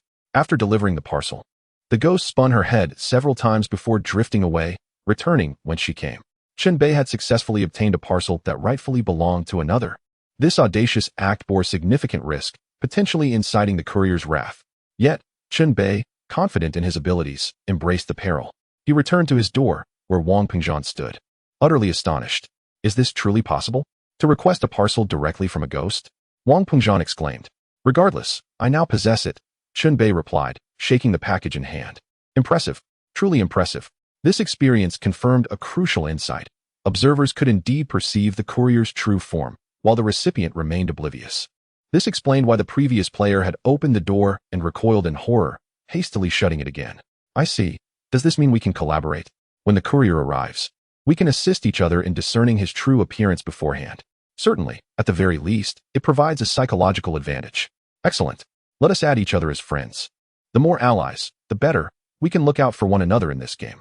They exchanged friend requests and retreated to their respective rooms. Chen Bei suddenly recalled something. Throughout his several games, his neighbors had not fared well. The first round S Chao Qingqing, the third round S Xiang Yang, the fourth round S Qing Lang, all had perished at Chen Bei's hands. Surely, he mused, he wasn't destined to be a bane to his neighbors. Upon returning to his room, Chen Bei placed the 2 parcels on the table, one large and one small. He remained uncertain about their contents or any potential dangers they might harbor. Chen Bei resolved to wait, allowing others to open their parcels first to ascertain their safety before he dared to proceed. The game spanned 7 days. There was ample time ahead. Chen Bei summarized his recent experiences into a concise report and sent it to Liu. The latter had received a notification to collect a parcel, but instead of a home delivery, it had been left at the so-called security booth. "Liu, the notice states that the booth is downstairs. I must venture out to retrieve it, which poses considerable risk. 0 degree. Would you like me to escort you?" "Liu, haha, that won't be necessary. If I require protection right from the start, I wouldn't be worthy of collaboration with you. My strength has significantly improved since the last game." 0 degree. Well said. I wish you safe travels. "Liu, I'm heading out now. I'll share information from the security booth with you afterward." With that, their conversation concluded. Chen Bei awaited Liu's response in his room. Moments later, a commotion in the player group caught his attention, as someone posted a video of unboxing a parcel. Chapter 142. The security booth video was uploaded by a user named Kaigo. As the footage began, it presented a first-person perspective, revealing a package resting on a table. The individual carefully sliced open the seal with a fruit knife and opened the box. The camera pushed forward, illuminating the contents within the package. Inside lay an extraordinarily peculiar object, resembling a writhing mass of worms, with hundreds of fleshy creatures squirming in unsettling motions. The sight was enough to induce discomfort in any viewer. "What on earth is that? Absolutely revolting." The individual hastily closed the package, and the video abruptly ended. Accompanying the video was a comment from Kaigo. "That scared the life out of me. Be cautious when opening packages. There might be something inside." I resealed the box and left it in the corridor to be burned. This video sparked intense discussions among players, who had already speculated about the dangers of the package, now further inciting panic regarding the boxes themselves. Many expressed their reluctance to open packages alone and preferred to gather in groups for assistance. Forming alliances is commonplace in the game, with both solo and team efforts having their respective merits. Chen Bei glanced at the group chat, and then at his own 2 packages, deep in thought. After a while, Leo Lion made progress and sent a new message. "I retrieved my package." He then recounted his experience while sharing crucial information. The entire dormitory building has 5 stories, with a large courtyard below that features 2 gates. The front gate leads to the security booth, while the back gate contains a parcel locker. Outside lay a dense fog, shrouded in mystery. Delivery personnel were seen entering and exiting through the mist. At the entrance of the security booth hung a notice detailing the security shift schedule. Leo Lion captured a photo and sent it directly to Chen Bei, which contained the following information. There are 4 security personnel taking turns on duty. Their names are as follows. 1. Sun. 4. The day is divided into 4 shifts, each lasting 6 hours. The rotation schedule is as follows: midnight to 6 a.m. for the early shift, 6 a.m. to 11:50 a.m. for the mid-shift, 12 p.m. to 6 p.m. for the evening shift, and 6:10 p.m. to midnight for the night shift. Please note the following details. One security guard is keen on patrolling. Another has a bad temper but is well-liked. One only allows acquaintances to collect packages. And one enjoys riddles, permitting players to retrieve packages only upon solving them. The riddle is, no entry allowed. Chen Bei meticulously reviewed the information. Among the 4 names, the represents obscured parts, indicating that these names have been hidden. Clearly, the task is to deduce the concealed information through logical reasoning. Leo Lion remarked, this content is intended for players to infer the specific circumstances of the security guards and make informed judgments on how to collect packages correctly. Acting recklessly without thought could be perilous, even life-threatening. I've cracked this puzzle. It's quite simple. Ponder it first, and if you're stumped, then ask me. 0 Degree replied, understood. With no packages arriving at the moment, it was a time for contemplation. Chen Bei patiently analyzed the security information. At first glance, it seemed perplexing. However, upon deeper reflection, clarity emerged. Starting with the security guards' names. 1. Sun. 4. Only Sun is clear, while the other 3 remain concealed. The presence of the numbers 1 and 4 signifies a numerical sequence. Since Sun occupies the 3rd position, it is a surname. The answer is apparent. By Jia Xing, Zhao, Qian, Sun Li. 1, 2, 3, 4. These are the names of the security guards, simple and memorable. The shifts are divided into 4 segments, with the last 3 shifts exhibiting peculiarities. The mid-shift leaves 10 minutes early, while the night shift arrives 10 minutes late. One departs early, and the other arrives late, suggesting they are evading the guard positioned in between. Consequently, the guard of the evening shift, which is the 3rd shift, must possess the worst temper. This ill-tempered guard, whose surname is likable to all, must be Qian. Therefore, the early shift, the mid-shift, the evening shift, Qian is the most dangerous. As for the night shift, continuing the deduction, the riddle-loving guard's surname is derived from the riddle, no entry allowed. Among Zhao, Qian, Sun, and Li, the surname Zhao can be broken down into the radical for walking plus a symbol, signifying restricted access. Thus, the riddle enthusiast must be guard Zhao Yi. The remaining 2 guards include one who only permits acquaintances to retrieve packages. What constitutes an acquaintance? If someone is considered an acquaintance, they would certainly know the guard's name. This eliminates 2 options, leaving this guard as either Sun San or Li Si. Even with a guess, the odds are 50-50. Chen Bei shared his reasoning with Leo Lion. Receiving affirmation, Leo Lion added a bit more. When I picked up my package, I found no one at the security booth. Only the packages were sitting on the shelf. This indicates the guard was on patrol, allowing me to safely collect my package and return home. 0 Degree concluded. That clarifies things further. The early shift guard enjoys patrolling. The mid-shift's intentions remain uncertain. The evening guard has a volatile temperament, and the night shift remains ambiguous. These 2 uncertain time frames correspond to the acquaintances and riddle-solving elements. Leo Lion replied, bingo. This means, out of the 4 shifts, 3 are relatively safe, as long as we utilize the characteristics of the guards wisely. The only one we should avoid provoking is the irritable guard of the 3rd shift. 0 Degree added. There's another vital point. Given the elaborate setup surrounding the guards, their existence leans toward a rule of elimination. If brute force could resolve the game, then this entire system would be rendered meaningless. Leo Lion concurred. Indeed, if brute force is to be employed in this game, it should be directed at the delivery personnel, avoiding any confrontation with the guards. 0 Degree inquired. When you visited the security booth, how many packages did you see? Leo Lion responded, there were several. 0 Degree pressed. Did you only take one? Leo Lion confirmed, yes, just one, as I was uncertain of the hidden risks associated with taking someone else's package. So I refrained from acting recklessly. With 7 days of gameplay, the minimum requirement is to open 10 packages. In truth, collecting 1 to 3 packages daily suffices. 0 Degree remarked, but my goal is to be among the top 3. Leo Lion assured, I will do my utmost to help you achieve your goal. But let us not act impulsively. We must thoroughly comprehend the game first. 0 Degree acknowledged. Indeed, we've only encountered 2 of the 3 methods for collecting packages. We have yet to try the 3rd. As if fate were aligned, shortly thereafter, Chen Bei received a new notification regarding package collection. Collection notification. Your package has been placed in the parcel locker. Please use the collection code 1245 to select the correct locker and retrieve your package. Warning, you must retrieve your package promptly. Prolonged occupancy of the locker will result in deductions from your game currency based on the overtime rule. Should your game currency be insufficient, it will convert into debt. Chapter 143. The Parcel Locker. The Parcel Locker. The third method of collection. Moreover, this package was imperative to collect. Failure to do so would incur a deduction of game currency. This currency is the sole form of currency within the game, possessing substantial purchasing power and value retention. Even a single deduction would be painful for the players. Resolutely, Chen Bei decided to head to the parcel locker to collect his package. Before leaving, he addressed the space beneath his bed. Xiao Qian, I'm stepping out to retrieve a package. Please keep watch at home. Be careful, young master, came Xiao Qian's soft voice from beneath the bed, evoking the feeling of a devoted wife seeing her husband off to work. Chen Bei exited, and the electronic lock engaged automatically. He made his way toward the stairwell. Along the way, he encountered a delivery person making a drop-off. This delivery person, clad in green work attire, appeared semi-transparent, flickering in and out of visibility, ethereal. The delivery person completely ignored Chen Bei, treating him as if he were invisible.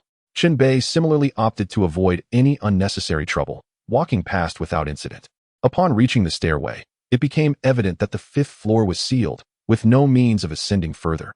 The only option was to descend. As he made his way to the ground floor, he encountered a spacious hall, flanked by two doors, one large and one small. The smaller door appeared to be the rear exit.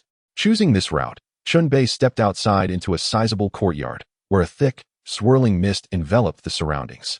Continuing forward, he noticed a courtyard gate directly ahead.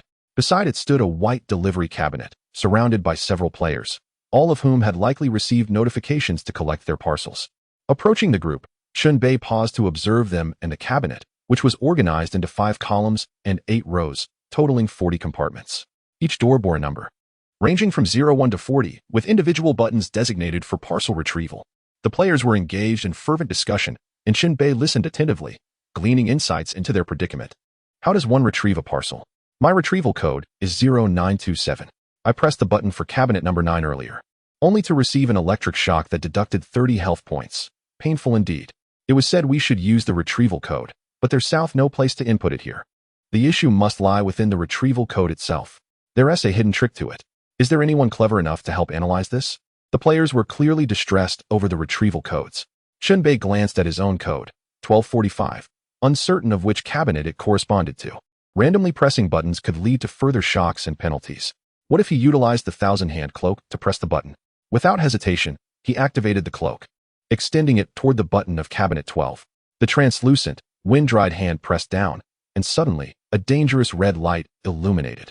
A crackling shock struck Chen Bei, leaving him momentarily paralyzed and in pain. You have chosen the wrong delivery cabinet and incurred a penalty of 30 health points. If you select incorrectly again, the penalty will escalate in severity, following a cumulative pattern. This was untenable. Even using the cloak, selecting incorrectly would still result in punishment, and consecutive errors would intensify the consequences. A few wrong presses could prove fatal. Deciphering the secret of the retrieval code was imperative. Furrowing his brow, Chen Bei retracted the cloak. It was clear that the retrieval codes were logically linked to the cabinet numbers, requiring numerical deduction akin to the conditional reasoning used at the security booth. With just 1 or 2 retrieval codes, the information was insufficient. Gathering more codes might unveil the hidden numerical logic.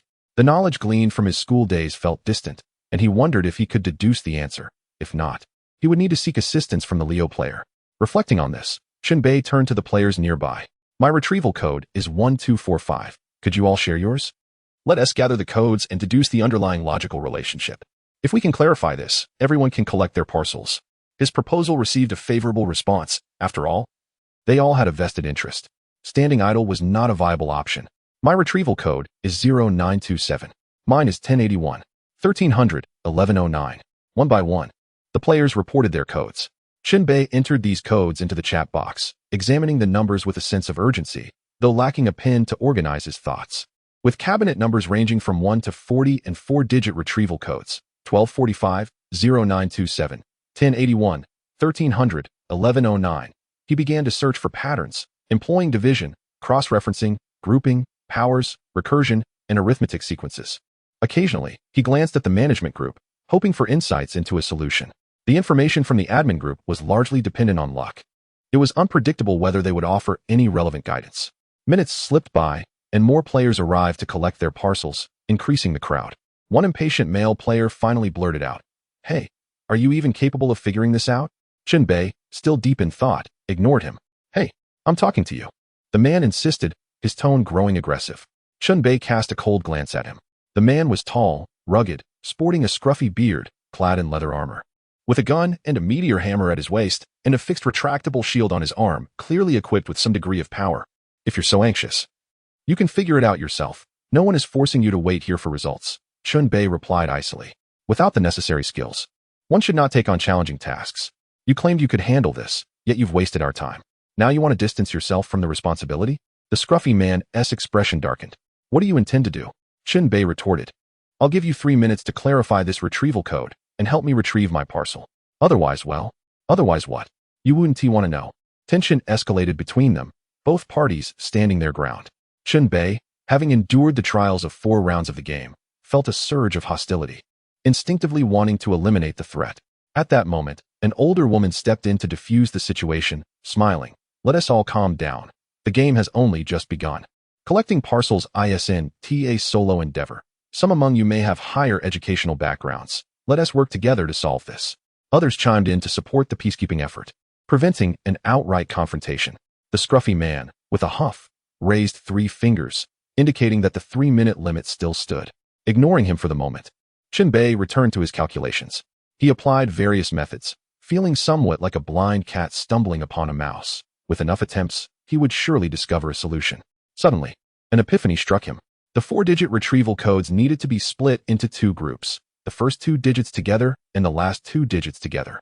This would lead to the correct solution.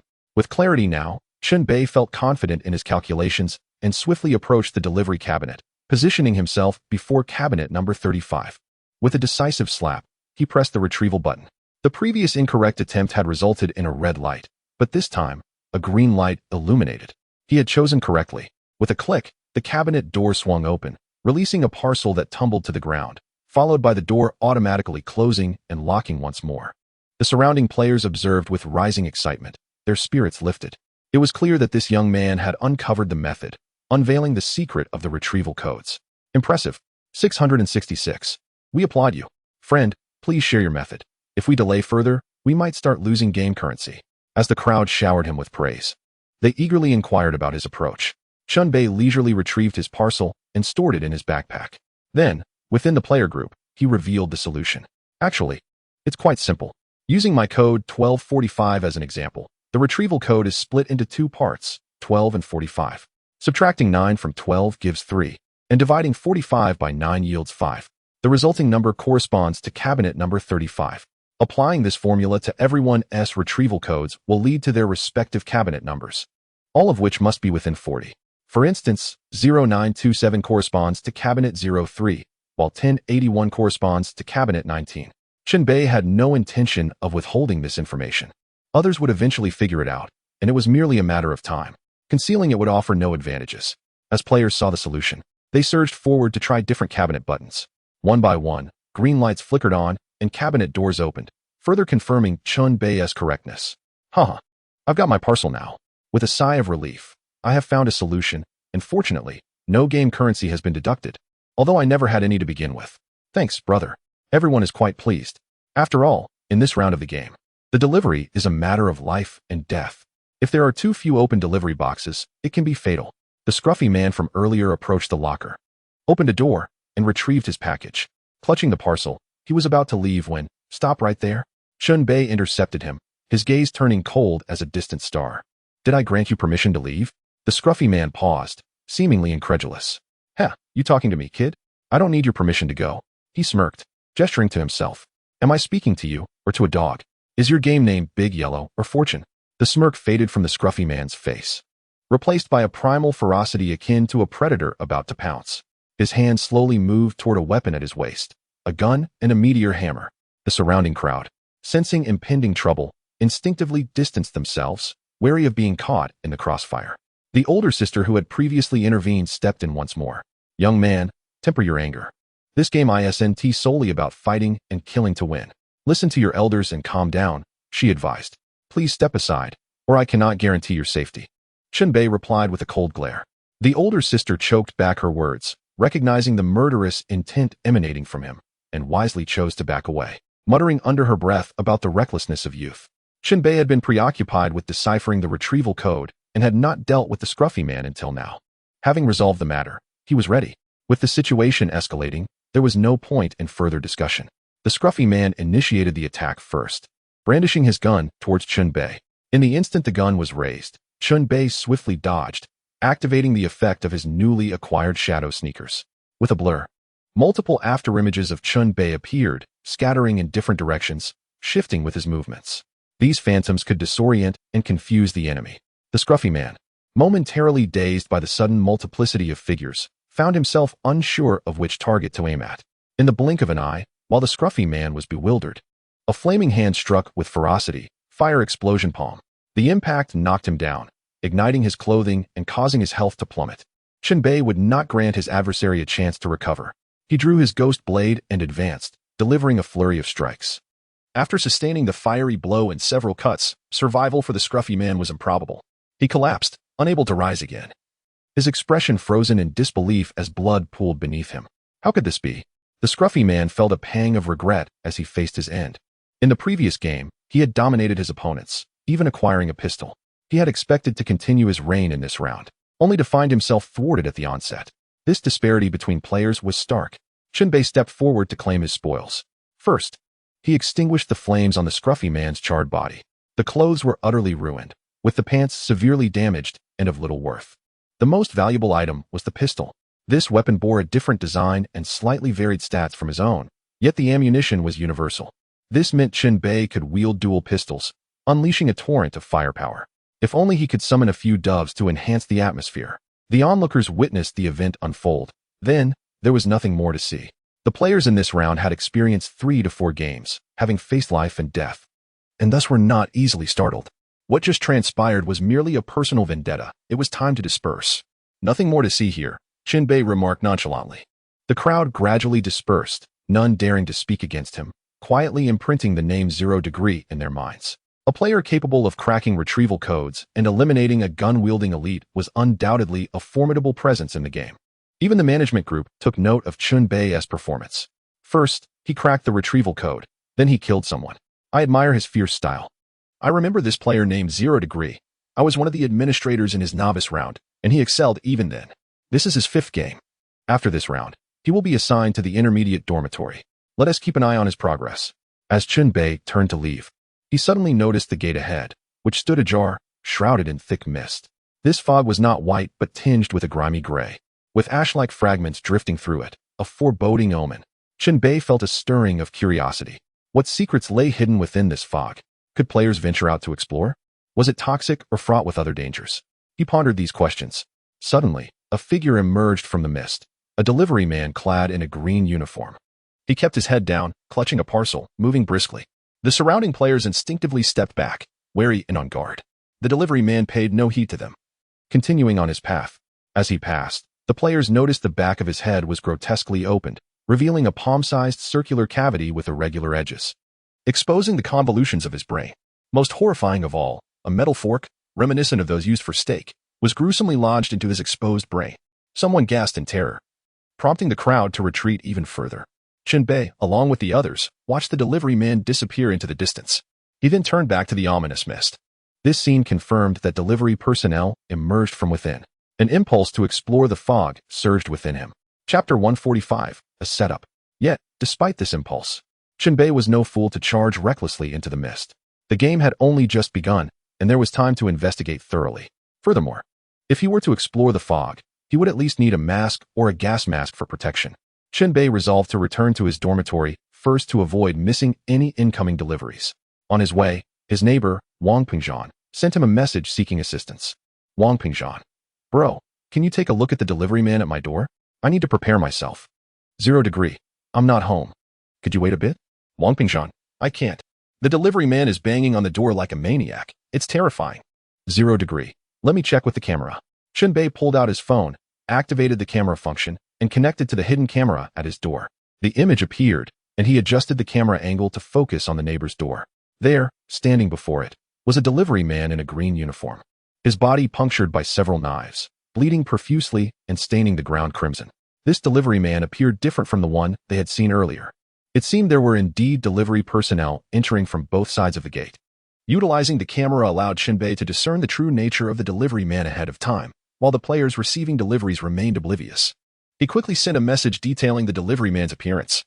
The delivery man is covered in blood, has knives sticking out of him, and is wearing a green uniform. He looks similar to the previous ones. You don't need to be afraid. Just open the door to collect your package. Reassured. Wang Pingzhan finally felt safe enough to open the door and retrieve his package. The delivery man turned and left without any threatening behavior. Wang Pingzhan, thanks bro. Let us continue to look out for each other's doors in the future. Since you don't smoke, I'll treat you to a drink sometime. 0 degree. We'll see about that. Chen Bei continued on his way back, only to encounter more commotion among the players. A player named Ben Borba posted a photograph taken in a corridor where a lifeless body lay on the ground alongside an open parcel. Everyone, be cautious. Do not hastily open parcels. This player opened one in the corridor and died on the spot. The risks associated with parcel opening were now apparent, inciting fervent discussions among the players. Is it really that dangerous to open parcels? Can it cost one's life? Who would dare to open parcels now? How did he die? Was it a rule violation, or did something emerge from the parcel? Delivery personnel are at risk, and the parcels themselves pose dangers. Meeting the requirement of opening 10 parcels is no simple feat. Within the management group, however, contrasting voices emerged, tinged with a hint of schadenfreude. This is amusing. A few players are orchestrating something. Many have already fallen for it. Let us see what tricks they come up with in the end. I enjoy players who stir up trouble. The instigator of this scheme was a player known as the Cheshire Cat, notorious for causing disruptions in every game session. Chen Bei frowned slightly. A scheme? The Cheshire Cat? He yearned for more information, but the management chat fell silent at that moment. He noted the incident for future reference. Returning indoors, he ascended the staircase, feeling an unsettling sensation that someone was trailing him. A swift glance over his shoulder revealed a fleeting shadow at the stairway below, retreating from view. Unsure if it was merely his imagination or if he was indeed being followed. Chen Bei considered the possibility of drawing attention after having killed someone and taken their weapon. Continuing his ascent, he reached the 5th floor, entered his dorm room after entering the code for the electronic lock, and immediately pressed against the door, peering through the peephole. The upgraded door and peephole allowed for an enhanced field of vision. Not long after, a furtive figure passed by outside, a male player with a prominent dark mole on his face. As the mole-faced man walked by, he glanced at the door a couple of times, allowing Chen Bei a clear view of his features. After merely 2 glances, the man moved on without any further suspicious behavior. Chen Bei thought it illogical to confront someone simply for glancing at his door, so he dismissed the incident. He returned to his room, placing the 2 parcels he had retrieved on the floor beside the previously opened one. He now possessed 4 parcels, none of which had been opened. According to the game's rules, only opened parcels counted. Mere possession was insufficient. Player, 0 degree, parcels opened, 0. Should he try opening a smaller one? Chen Bei picked up the smallest parcel. Despite the danger associated with opening parcels, it was ultimately a necessity, dictated by game requirements. Confident in his abilities, he resolved to proceed after a brief moment of hesitation. He attempted to use the 1,000-hand cloak to forcibly open the parcel, but an overwhelming force erupted from the box, repelling the cloak. Warning: parcels must be opened by the player's own hands. No alternative methods are permitted. It must be opened by the player's hands? Chen Bei, feeling resigned, switched to defense mode, enveloped himself, and then proceeded to tear open the parcel's seal with his hands. With a rip, he removed the tape and lifted the lid of the cardboard box. The process was somewhat tense. Inside lay a quiet assortment of electronic components, a type of synthetic material he had encountered before. Such basic materials held little value and were quite common.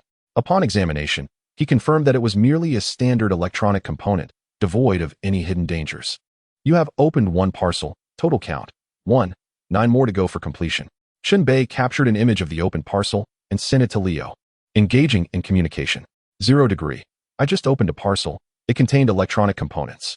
Leo, you're quite brave, starting to open parcels so early. I've seen discussions in the group about certain parcels being hazardous. Perhaps we should investigate the secrets of the parcels before proceeding further. 0 degree. Indeed. I just wanted to test the waters. The game has only just begun. It's the first day. I can always open more parcels in the coming days. After ending the call, Chen Bei, struck by a whimsical idea, resealed the open parcel. To the naked eye, it appeared as though it had never been opened. He conducted an imaginative experiment, sealing the open parcel and then reopening it. Reality proved him mistaken. This method of repeatedly opening the same parcel would not count towards his total. Nevertheless, he thought it worth a try. He cast the empty box aside. The following hours passed relatively smoothly within the game. though in reality, the time had accelerated significantly compared to actual hours. Suddenly, a pivotal event occurred, stirring new waves of excitement. A player issued a warning in the group chat. Look, there's a delivery person in blue clothing. Previously, only green-clad delivery personnel had entered the building. This unprecedented appearance of a blue-clad figure prompted players to capture photographs and videos, confirming the occurrence. Indeed, a delivery person clad entirely in blue, a blue hat, blue shirt, blue pants.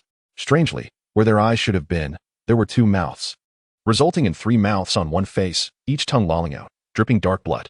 If they were to eat, they would be overwhelmed. The delivery person, holding a parcel, approached the door of a player on the third floor, startling them. This player, known as Fortune 007, was the first to be selected by the blue delivery person. A significant stroke of luck. What should I do? Should I open the door, or simply refuse the parcel?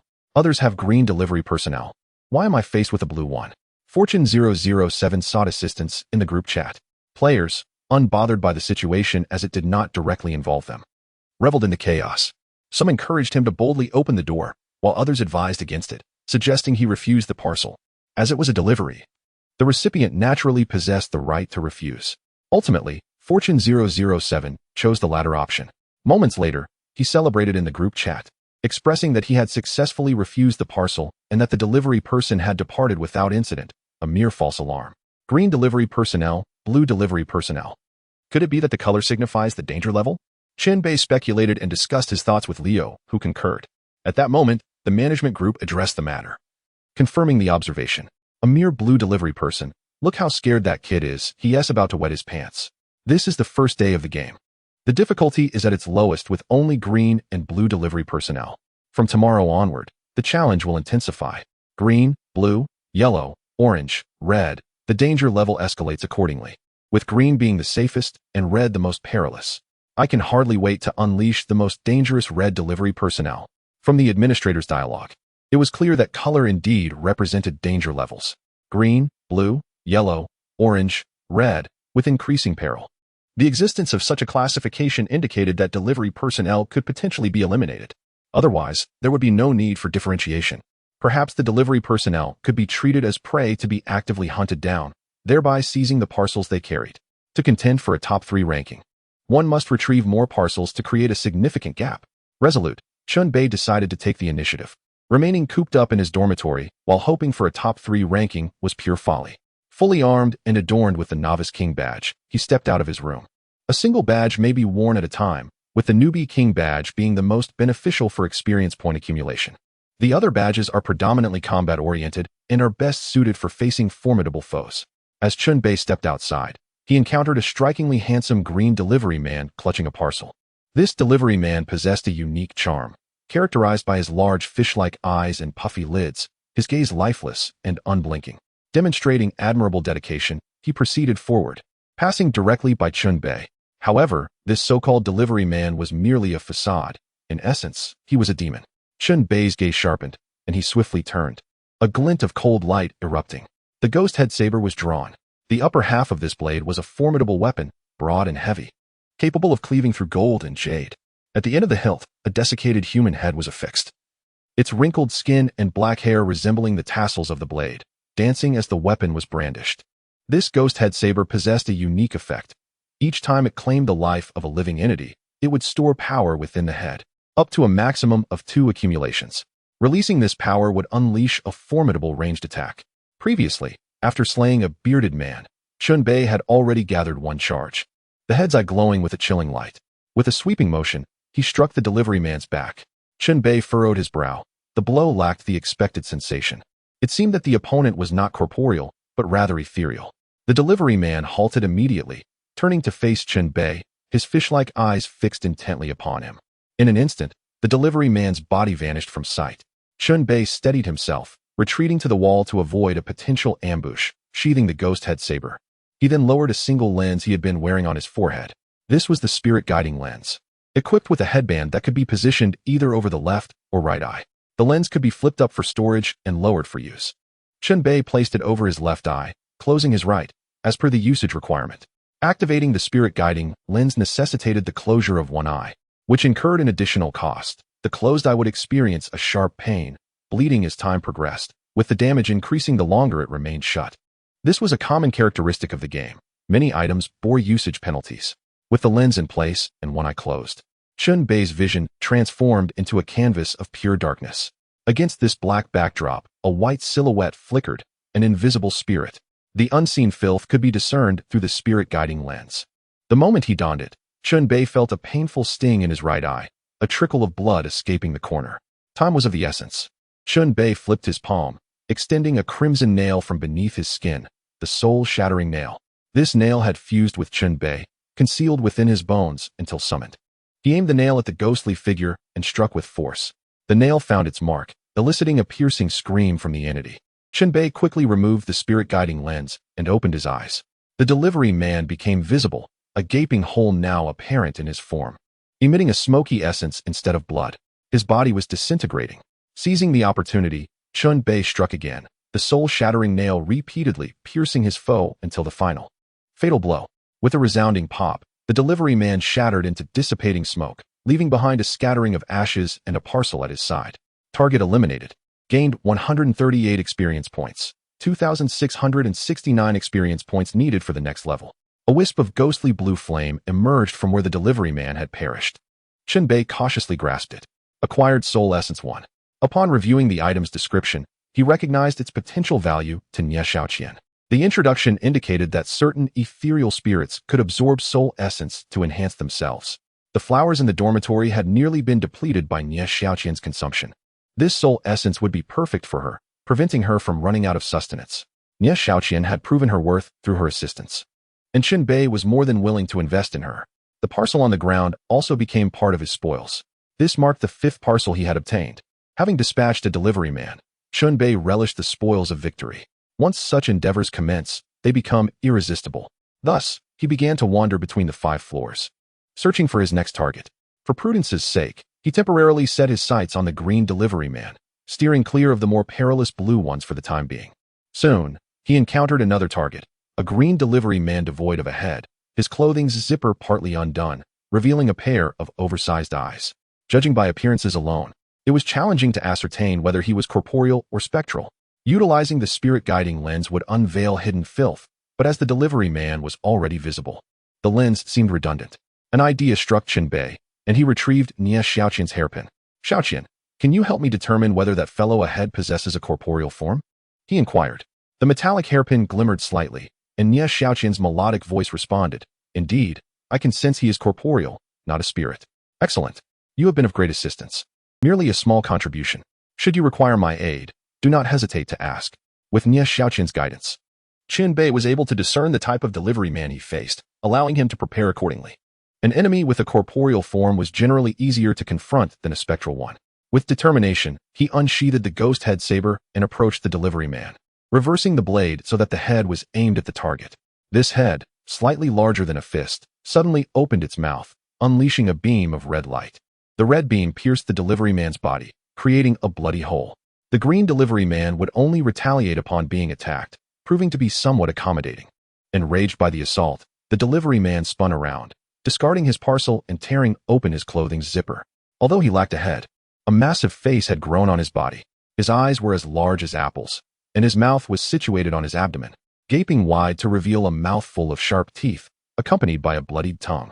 Having witnessed various horrific manifestations within the game, Chen Bei had grown somewhat desensitized, his rationality only slightly wavering. Undeterred, he gripped his blade and advanced as the adversary charged toward him. They collided in the corridor. Chen Bei suddenly opened his mouth, channeling his energy and unleashing a powerful roar. Roar! The sound of a lion's roar reverberated through the wilderness, the lion-headed sound wave pushing the approaching delivery man back several steps.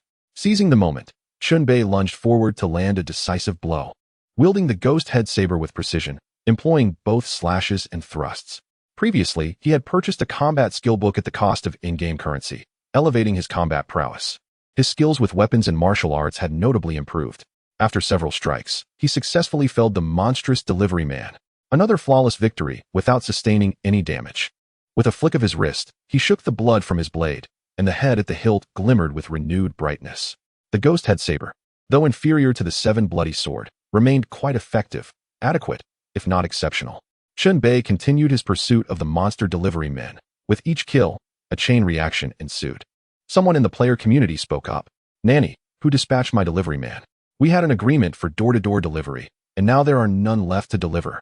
The other party also sent a screenshot of a message, which read, "We apologize, but the courier delivering your package encountered an unfortunate incident en route, and the package has been lost."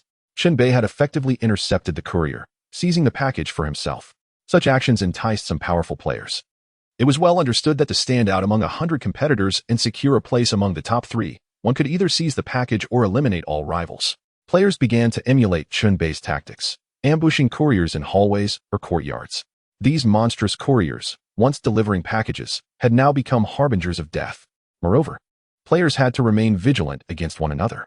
If they could ruthlessly engage with monsters, how much more so against fellow players? Even Chen Bei had to tread carefully, being wary of encounters with other players.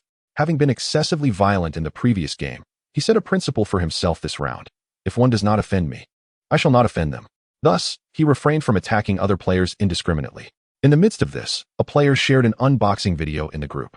Upon opening a delivery box, a monster's head suddenly sprang to life, its eyes wide open, and it took flight. The player who posted the video, known as Kai Go, had shared similar content before. Each new video heightened players' trepidation towards delivery boxes, making them hesitant to open them. Suddenly, Chen Bei received a pickup notification. Your package has been delivered to the security kiosk. Please collect it there. If not retrieved today, the package will be returned. This time, it was a pickup at the security kiosk. Chen Bei checked the time. The game had been ongoing for 11 hours, and it was now 11 in the morning. With the afternoon shift security guard on duty. Previously analyzed, this guard could be either familiar with players or fond of riddles. Chen Bei thought to himself that he would certainly obtain his package. He proceeded downstairs, making his way to the vicinity of the security kiosk at the main entrance. Upon arrival, he noticed 5 players queued to collect their packages. Nearby lay 2 corpses of human players, one male and one female, stripped of all gear. The bodies were severely mangled and unrecognizable, with the female player's head brutally crushed, a sight too ghastly to behold. As Chen Bei approached, he caught the attention of the 5 players in line. The last player in line remarked, "Here to collect a package? Just wait your turn, and when it's your turn, remember to address him as master, son, or brother, son. Thank you for the reminder." Chen Bei fell in line behind them. The players in front were somewhat apprehensive, glancing back occasionally and engaging him in casual conversation. Through their discussions, Chen Bei learned about the recent turmoil that had unfolded here. The information he deduced was likewise reached by others, who had paid dearly to test the waters.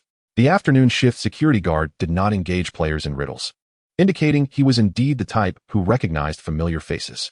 Someone had tried the name Li Si and met with immediate death from the guard, confirming that Sun San was the correct name. Now, each player in line was attempting to ingratiate themselves, sweet-talking with brother Sun or master Sun to ensure a smooth retrieval of their packages and guarantee their safety. Chen Bei bypassed the crowd and gazed toward the security kiosk, where he finally beheld the imposing figure of Master Sunday Chapter 148. The affable Master Sun. This Master Sun was rather intimidating in appearance. Towering at 3 meters, the security kiosk had been constructed to accommodate his stature. His physique was muscular and well-defined, exuding an aura of power. His body was entwined with iron thorns, the spikes embedded into his flesh. He wore a heavy metallic mask, and a headband had been welded shut over it. Embedded within his chest was a metal plate, secured with screws. Master Sun possessed 2 normal human arms that were already formidable, yet behind his shoulders were 2 additional, even bulkier arms, each ending in claw-like appendages about half a meter long. Around his waist was a belt of large-caliber machine gun ammunition. He also bore a heavy machine gun on his back, weighing approximately 50 pounds. While an ordinary person would need to stabilize such a weapon on the ground to fire it, Master Sun's physique likely allowed him to absorb the recoil effortlessly, firing it one-handed. His mask was scarred, with eye openings that emanated a sinister purple flame. This was Master Sun, one of the 4 security guards. Chen Bei was genuinely taken aback. He had previously speculated that security personnel were protected by rules. However, it appeared that they might not require any such protection, as their sheer strength could easily overpower players. The game's levels were hidden, so Chen Bei could not ascertain Master Sun's level, but it was likely no less than level 20. Strength, defense, weaponry, everything seemed maxed out, with no weaknesses. The flames in his eyes hinted at potential magical abilities. If that heavy machine gun were to unleash a barrage of bullets, who could withstand it? Even Chen Bei dismissed the notion of confronting this guard head-on. That machine gun was indeed tempting. Wielding it against foes would be exhilarating. Lost in his reverie, players before him continued to collect their packages, and at last, it was Chen Bei's turn. He approached the kiosk window. The opposing window opened, revealing the towering Master Sun, who looked down upon Chen Bei with eyes ablaze. The oppressive atmosphere was suffocating. Chen Bei had to play along, mimicking the demeanor of the previous players. Master Sun, I am here to collect a package under the name 0 degrees. Could you please check which package belongs to me? Chen Bei forced a smile. I have no recollection of you. We have never met. Master Sun's voice was rough, akin to sandpaper. It is understandable. You see many faces daily. I have been here for several days. Forgetting is quite normal. Please remember me next time. Very well. Perhaps I simply forgot. You said your name is 0 degrees, correct? Let me find your package. Master Sun bent down, rummaging through the shelf beside him, and finally retrieved Chen Bei's package. Chen Bei glanced at the shelf, noting that several other packages remained unclaimed. Some players had perished and could not retrieve their packages, while others likely dared not approach. The 3 methods of delivery each had distinct rules. Packages stored at the security kiosk did not incur penalties for lingering, if not collected within a day. They would merely be returned. This cost was acceptable for players. Chen Bei squinted slightly, contemplating if there was a way to take the unclaimed packages with him. Such a haul would be substantial. This is your package, please take it. Master Sun handed the package through the window. Chen Bei, ever observant, had noticed some of the package names on the shelf. He bravely ventured to inquire, Master Sun, there is a player named County Chief of Qianli whose package is also here. Could you possibly hand that to me as well? Chen Bei maintained a calm facade, though his heart raced. The act of retrieving a package for another player held inherent risks. If it triggered hidden rules, it could provoke an attack from the guard, leading to serious trouble. Master Sun fell silent, his fiery gaze fixed on Chen Bei. Time seemed to stretch. Does the person you mentioned know me? Master Sun finally spoke. Of course. He knows you. Previously, he had mentioned to me that among the security personnel, you were the most affable. Chen Bei smiled and acknowledged this truth, admitting that he was indeed the easiest to converse with among the 4 guards, unlike Qian Er, who had a notoriously foul temper. Yes, I must learn from you. He quipped. Wait here. I'll go look for his package so you can take it with you. Master Sun turned to search for the package and upon finding it, handed it over to Chen Bei. Essentially, it meant that Chen Bei was taking away 2 packages himself. Seeing this, Chen Bei decided not to press for more. He turned to leave with the packages, only to find 3 others still in line. Checking the time, he realized there were only 10 minutes left before the security shift change, making it quite urgent. Hey, be careful, everyone. It can get dangerous after the shift change. If you can't collect your packages in time, you should leave quickly, Chen Bei kindly warned. Whether they heeded his advice was no longer his concern. Chen Bei returned to the dormitory building. On his way, he unexpectedly encountered a green delivery personnel. Using Xiao Qian's hairpin, he discerned that this was a genuine adversary. Chen Bei charged forward, wielding his ghostly blade alongside his skills, and swiftly dispatched the opponent. Only after the deed did he realize it was all a misunderstanding. The delivery person had already completed the drop-off and was merely heading back. Now without any packages in hand, Chen Bei lamented, Sorry, your demise seems unjust. At that moment, a warning appeared. You have killed too many delivery personnel. You have been flagged by the delivery station. Future assigned delivery personnel will become increasingly perilous. What? Chen Bei was taken aback, not anticipating that excessive killing would lead to such consequences. The management group erupted with various gloating comments. This 0 is too ruthless. To have killed so many delivery personnel on the first day? Haha. Retribution is coming. The delivery personnel assigned to him will be more likely to be blue. This isn't entirely a bad thing. The more dangerous the delivery personnel, the higher the value of the packages they deliver. There are pros and cons. Fortune and misfortune are intertwined. Let us see if he has the capability to cope. As Chen Bei read the dialogue in the management group, he grasped further settings. Killing too many delivery personnel was akin to drawing aggro, attracting even more dangerous delivery personnel. Moreover, these personnel would possess higher quality packages: green, blue, yellow, orange, red. These colors not only indicated danger levels, but also reward levels. Given my strength, taking down green ones is a piece of cake. Perhaps it's time to try my hand at a blue one. Chen Bei felt a flicker of anticipation. Chapter 149, The Box Opening Alliance. In front of the dormitory door 504, Chen Bei entered the code into the electronic lock, 1125, which was Shooting's birthday. Standing before the door, he hesitated, contemplating whether to change the code, considering Shooting was merely a fictional character. Ultimately, he decided to leave it as is. With a wry smile, he stepped inside, announcing, I'm back. He closed the door, addressing his words to Nies Xiaoqian. Thanks to her presence, this home felt less lonely. Upon opening the second door, he saw a disc-shaped vacuum cleaner diligently cleaning the floor. When there were no external threats, it merely functioned as an ordinary vacuum. Chen Bei had to tread carefully to avoid stepping on it. He made his way to the chair and sat down. Did everything go smoothly during your outing, young master? A feminine voice emerged from beneath the bed. Quite well. I managed to retrieve several packages, Chen Bei replied. Should I take you out next time for some fresh air? Are you feeling cooped up? After being indoors for so long, it could indeed feel stifling. Sure thing. Next time, I'll bring you along. Thank you, young master. From Ya Xiaoqian's tone, it seemed she was quite pleased. The game continued to unfold. A flurry of activity erupted within the player group. A few players formed an alliance named the Box Opening Alliance, led by a player known as Cheshire Cat. This name had been mentioned previously in the management group, indicating that it was no ordinary player to be under the administrator's close watch. Cheshire Cat, repeat our Box Opening Alliance's mission. Cheshire Cat, opening boxes is inherently perilous. The contents can be both good and bad, and sometimes even monsters may emerge. Cheshire Cat, thus. We decided to establish an alliance to assist everyone in safely opening boxes, fostering a mutually beneficial relationship. Cheshire Cat, we 3 players have gathered in the 3rd floor corridor. Anyone who is hesitant to open boxes can bring their packages to us, and we will provide protection while they do so. If any dangers arise from the boxes, we 3 will ensure your safety, without question. Cheshire Cat, of course, this is not free of charge. A package must be paid as a fee. Cheshire Cat, to be straightforward, you bring us 2 packages, keep one, and take away the other.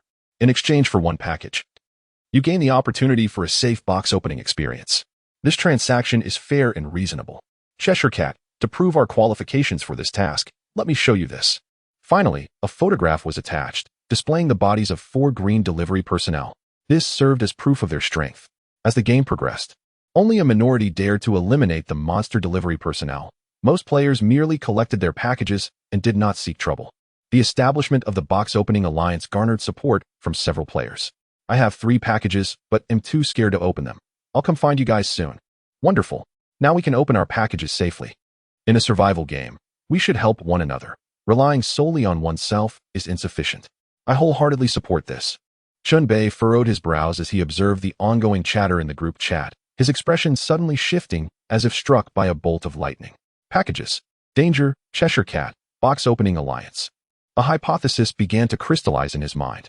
Could it be? Chen Bei sprang to his feet, unsheathing his blade, and swiftly began to open the packages he had hoarded. His movements were rapid, eager to confirm his suspicions. The first package revealed a lighter. The second contained several oranges. The third held a razor. The fourth was a synthesis book containing various formulas. The fifth was a short sword. The sixth contained a healing potion. After opening so many packages, he encountered no danger. All were normal items and equipment. The truth became evident. Chen Bei's eyes sparkled as he chuckled. What a clever box opening alliance. These fellows conspired to deceive everyone. In reality, opening packages posed no danger whatsoever. Those frightening box opening videos were fabricated by Cheshire Cat and his group. Their motive was to instill fear, implanting the notion that opening packages was perilous, making players hesitant to act. Subsequently, they positioned themselves as the saviors, forming the Box Opening Alliance to entice players to bring their packages to them. They would assist in opening the packages while collecting fees, profiting from each open package. This was Cheshire Cat's scheme. In games, especially competitive ones, one group often manipulates another. Even Chen Bei had been misled for a time, accumulating a stash of unopened packages until the emergence of the Box Opening Alliance revealed their true intentions. Chen Bei produced a pen, twirling it skillfully between his fingers, tossing it into the air and catching it with ease. Rather than exposing this ruse, he decided to leverage it. Chen Bei formulated a plan and privately contacted Leo. Both swiftly aligned in their understanding. Leo had also uncovered the Box Opening Alliance's deception and was just about to reach out to Chen Bei. Leo, would you like to collaborate on forming another mutual aid group? Zero, what do you have in mind? Leo, we'll go with the flow. We'll acknowledge the Box Opening Alliance's claims, asserting that opening packages is indeed dangerous. But we won't charge any fees. Players can bring their packages to us, and we will provide free protection, allowing them to open their boxes safely. Zero, wouldn't that be futile labor? Leo, once the Mutual Aid Association is established, I assure you that I can help you secure an ample amount of deliveries to rank among the top 3. This must be your utmost concern, correct? Zero, without compensation. How can I receive deliveries to unpack? Leo, rest assured, Once we grow the organization and harness the collective strength of the crowd, we will accomplish great things. Moreover, I have a premonition that the schemes of the Unpacking Alliance will eventually be unraveled, and at that juncture, they will face the backlash of deceived players. Leo, let them bear the blame. We shall be the virtuous ones. 0. All right, let's play with them. Leo, the first step in establishing the mutual aid association will require some effort from you. 0. What do you mean? Leo, we need to form alliances within the game. Grounded in strength, they have slain several green couriers to showcase their might and win hearts. We must elevate our game beyond theirs. 0. Understood. You want me to deal with a blue courier? Leo, precisely. Remember to record the entire process as evidence, and upon success, we will lead the way in setting up the mutual aid association. 0. Leave it to me. Chen Bei ceased his pen spinning. He was about to venture out, targeting the blue courier. Xiao Qian, I'm heading out. Didn't you say you wanted some fresh air? You can join me this time, Chen Bei stated, rising. That sounds wonderful. Xiao Qian exclaimed joyfully. Come along. The defenses at home are decent. Even if enemies attack, they won't easily breach it. All right, wherever you go, I will follow. A wisp of ghostly fire floated out from beneath the bed, swirling above and transforming into a graceful lady clad in ancient white attire. Truly captivating and vibrant. Every time Xiao Qian made an appearance, it was a feast for Chen Bei's eyes. She was simply enchanting. No wonder the ancients coined the phrase a beauty that could make one hungry. Let us depart. Chen Bei led Xiao Qian outside. She was in high spirits. Moving gracefully, her steps a dance of elegance. She intentionally walked 2 paces behind Chen Bei, rather than side by side. Along the way, other players caught sight of Xiao Qian, their attention fully captivated, turning their heads in awe. Some hurriedly took photographs, hoping to share them in the group chat. However, the photos only captured Chen Bei, while the enchanting lady remained a mere shadow. Ignoring these onlookers, both Chen Bei and Xiao Qian descended the stairs. The outdoor space was limited, merely a courtyard. If the dormitory was a cage, the outside was but a larger prison, nothing more. Nevertheless, even the smallest place is infinitely larger than my urn, Xiao Qian reflected optimistically. Indeed, upon reaching the front entrance on the first floor, they awaited the appearance of the blue courier. At Chen Bei's waist hung the 7 bloody sword, poised for action. As night descended, the sword would be enhanced, rendering it even more suitable for use. After waiting for some time, they encountered 3 passing green couriers. It was commendable that they were still delivering at such a late hour. However, these were not Chen Bei's targets, so he chose not to intervene. The wait continued. Finally, a message arrived regarding the blue courier. The blue courier has appeared again, heading upstairs. Everyone, be cautious, a player proclaimed in the group chat. Chen Bei, stationed at the front door, knew that the blue courier would surely ascend via the back staircase. He hurriedly turned and dashed upstairs, reaching the 3rd floor. Xiao Qian floated closely behind him, light as a feather. The situation on the 3rd floor was somewhat peculiar. A group of players had gathered, those from the Unpacking Alliance. The previously vocal players, Kai Go and Ben Bo Er Ba, were present.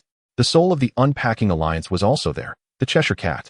She was a tall female player, clad in a snug leather outfit adorned with skeletal motifs, her chest covered by a pair of bony hands. A serpentine whip dangled from her waist, along with various other trinkets. Her face bore intricate markings, yet her beauty shone through, long lashes, lively eyes, and a pointed chin reminiscent of modern internet celebrities.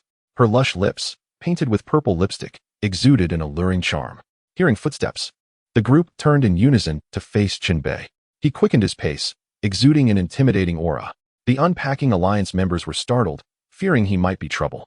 Leading the group, the Cheshire Cat drew her serpentine whip and warned, "Friend, don't cause trouble. Step aside. This doesn't concern you." Chen Bei replied coldly, "Move aside." One of her companions prompted the Cheshire Cat to look elsewhere. She turned and spotted a blue courier approaching from the opposite side of the 3rd floor, carrying a delivery box. Chen Bei's goal did not involve them, but rather the blue courier. Throughout the game, players had targeted green couriers, and none dared to challenge a blue courier. This blue courier appeared as if freshly emerged from a freezer, his skin dark and frosted, exhaling a chilling mist. Wherever he passed, icy debris scattered. Even the delivery box he held was encased in ice. Chen Bei continued toward the blue courier, his intentions unmistakable. He couldn't possibly be aiming to attack the blue courier, could he? How audacious. Players in the group whispered that the blue courier was far more dangerous and should not be provoked. The Cheshire Cat's expression shifted. She murmured, "Everyone be cautious. Ready yourselves. Since he is not targeting us, we shall observe from the sidelines." Sensing an impending clash, The group instinctively distanced themselves, retreating against the wall. 15 meters. 10 meters. 8 meters. As the two parties drew near, Chen Bei unsheathed dual pistols and fired. Bang, bang, bang. The gunfire echoed, reverberating through the air. Flames flickered amidst the smoke, shell casings flying. The blue courier was struck multiple times. Only after being attacked did the blue courier react, dropping the delivery box and raising his left arm defensively. A glint of cold light flashed as he conjured an ice shield from his left arm, its area expanding and thickness rapidly increasing. The bullets struck the ice shield but failed to penetrate. The blue courier charged forward with his shield raised, his right hand unleashing a chilling spear of ice. One hand held the shield, while the other gripped the ice spear, closing in on Chen Bei. In response, Chen Bei had already swapped his pistols for the 7 bloody sword. As the sword emerged from its sheath, it exclaimed, "At last, I've been drawn. Who is my opponent this time? Let us slay abundantly." With a flash of crimson light, he unleashed a scarlet sword energy that cleaved through the ice shield. The disparity became evident. The bullets could not breach the shield, but the bloody sword energy shattered it, injuring the courier in the process. The courier staggered, momentarily halted, and hurled the ice spear. "Watch out," Nie Shaoqian called from behind. The 1,000 hands cloak unfurled, absorbing the impact of the ice shield. Chen Bei remained unharmed and pressed on with his assault, wielding the sword to keep the enemy at bay while igniting flames in his right hand, raising the temperature dramatically. Flame burst palm. The blazing palm struck the blue courier's side. The clash of ice and fire shattered numerous ice fragments, scorching the courier's body. "Ah!" The courier screamed in agony, seemingly terrified of fire. Following the initial strike, Chen Bei resumed his attack with the 7 bloody sword. Seizing the opportunity for a flurry of strikes, Nie Shaoqian did not remain idle, but instead wielded her pearl hairpin to launch a surprise attack from behind. The blue courier, caught between their onslaught and already weakened from prior injuries, could no longer withstand the assault and fell lifelessly. Chen Bei sheathed his sword, freeing it from the lingering tendrils of attachment. Through this battle, he gained a clearer understanding of the blue courier's capabilities, estimating his level to be around 13, significantly more formidable than the green courier. Yet the issue remains trivial. The recent skirmish was witnessed by the members of the Unboxing Alliance, and from their perspective, the confrontation concluded in under a minute, resulting in a decisive victory. It was evident that Chen Bei surpassed his adversary, launching an aggressive assault with firearm and sword, his palms igniting with flames. He was evidently employing a fighting spirit technique, indicating his level exceeded 15. The Cheshire Cat assessed the situation, her gaze towards Chen Bei now laced with trepidation and an added chill. Chapter 151. The Rebel Level 15 is a watershed moment, a fact well known among many players. The Cheshire Cat, currently at level 13, recognized the considerable gap between them. With this awareness, she cautioned her companions against rash actions and decided to approach Chen Bei herself. She glided forward, her figure swaying gracefully, clad in a form-fitting black leather suit that accentuated her S-shaped silhouette, worthy of a model's stature. Upon reaching him, she smiled and said, "Impressive. You single-handedly dispatched the blue courier. You are the first to achieve such a feat in this game. Are you the Cheshire Cat?" Chen Bei inquired directly. "Indeed, that is I. This Unboxing Alliance truly serves the people," he remarked. "Not every player possesses your strength. Those who lack the courage to unbox alone may seek our assistance." "True enough, but I am uninterested. I bid you farewell." Chen Bei hoisted the cold, lifeless body onto his shoulder. "Hey, strong man, let us be friends. You are precisely my type. Perhaps we could engage in deeper conversation," the Cheshire Cat said, her smile radiant as she sent a friend request. Chen Bei accepted but did not pause in his stride. Nie Shaoqian floated closely behind, as gentle as a breeze. The Cheshire Cat's smile faded as she watched Chen Bei ascend the staircase. 0 degree. The name lingered in her mind, instilling an unease regarding this player known as 0 degree. Chen Bei, however, did not return to his dormitory upstairs. Instead, he opted to descend to the first floor. This had been prearranged with the Leo. The mutual aid association would be established on this very level. Shortly after his arrival, Leo joined him. Still tall and handsome, but now clad in a robust protective suit, equipped with a lasso and a large backpack. "Hi," Leo greeted with a sunny disposition, raising his hand in salutation. Chen Bei nodded in acknowledgement. They met, two powerful allies. Leo glanced at the blue courier's corpse, kicked it lightly, and chuckled. "Well done. With this body as evidence, we can officially establish the Mutual Aid Association. I just conceived a plan. Let me know what you think."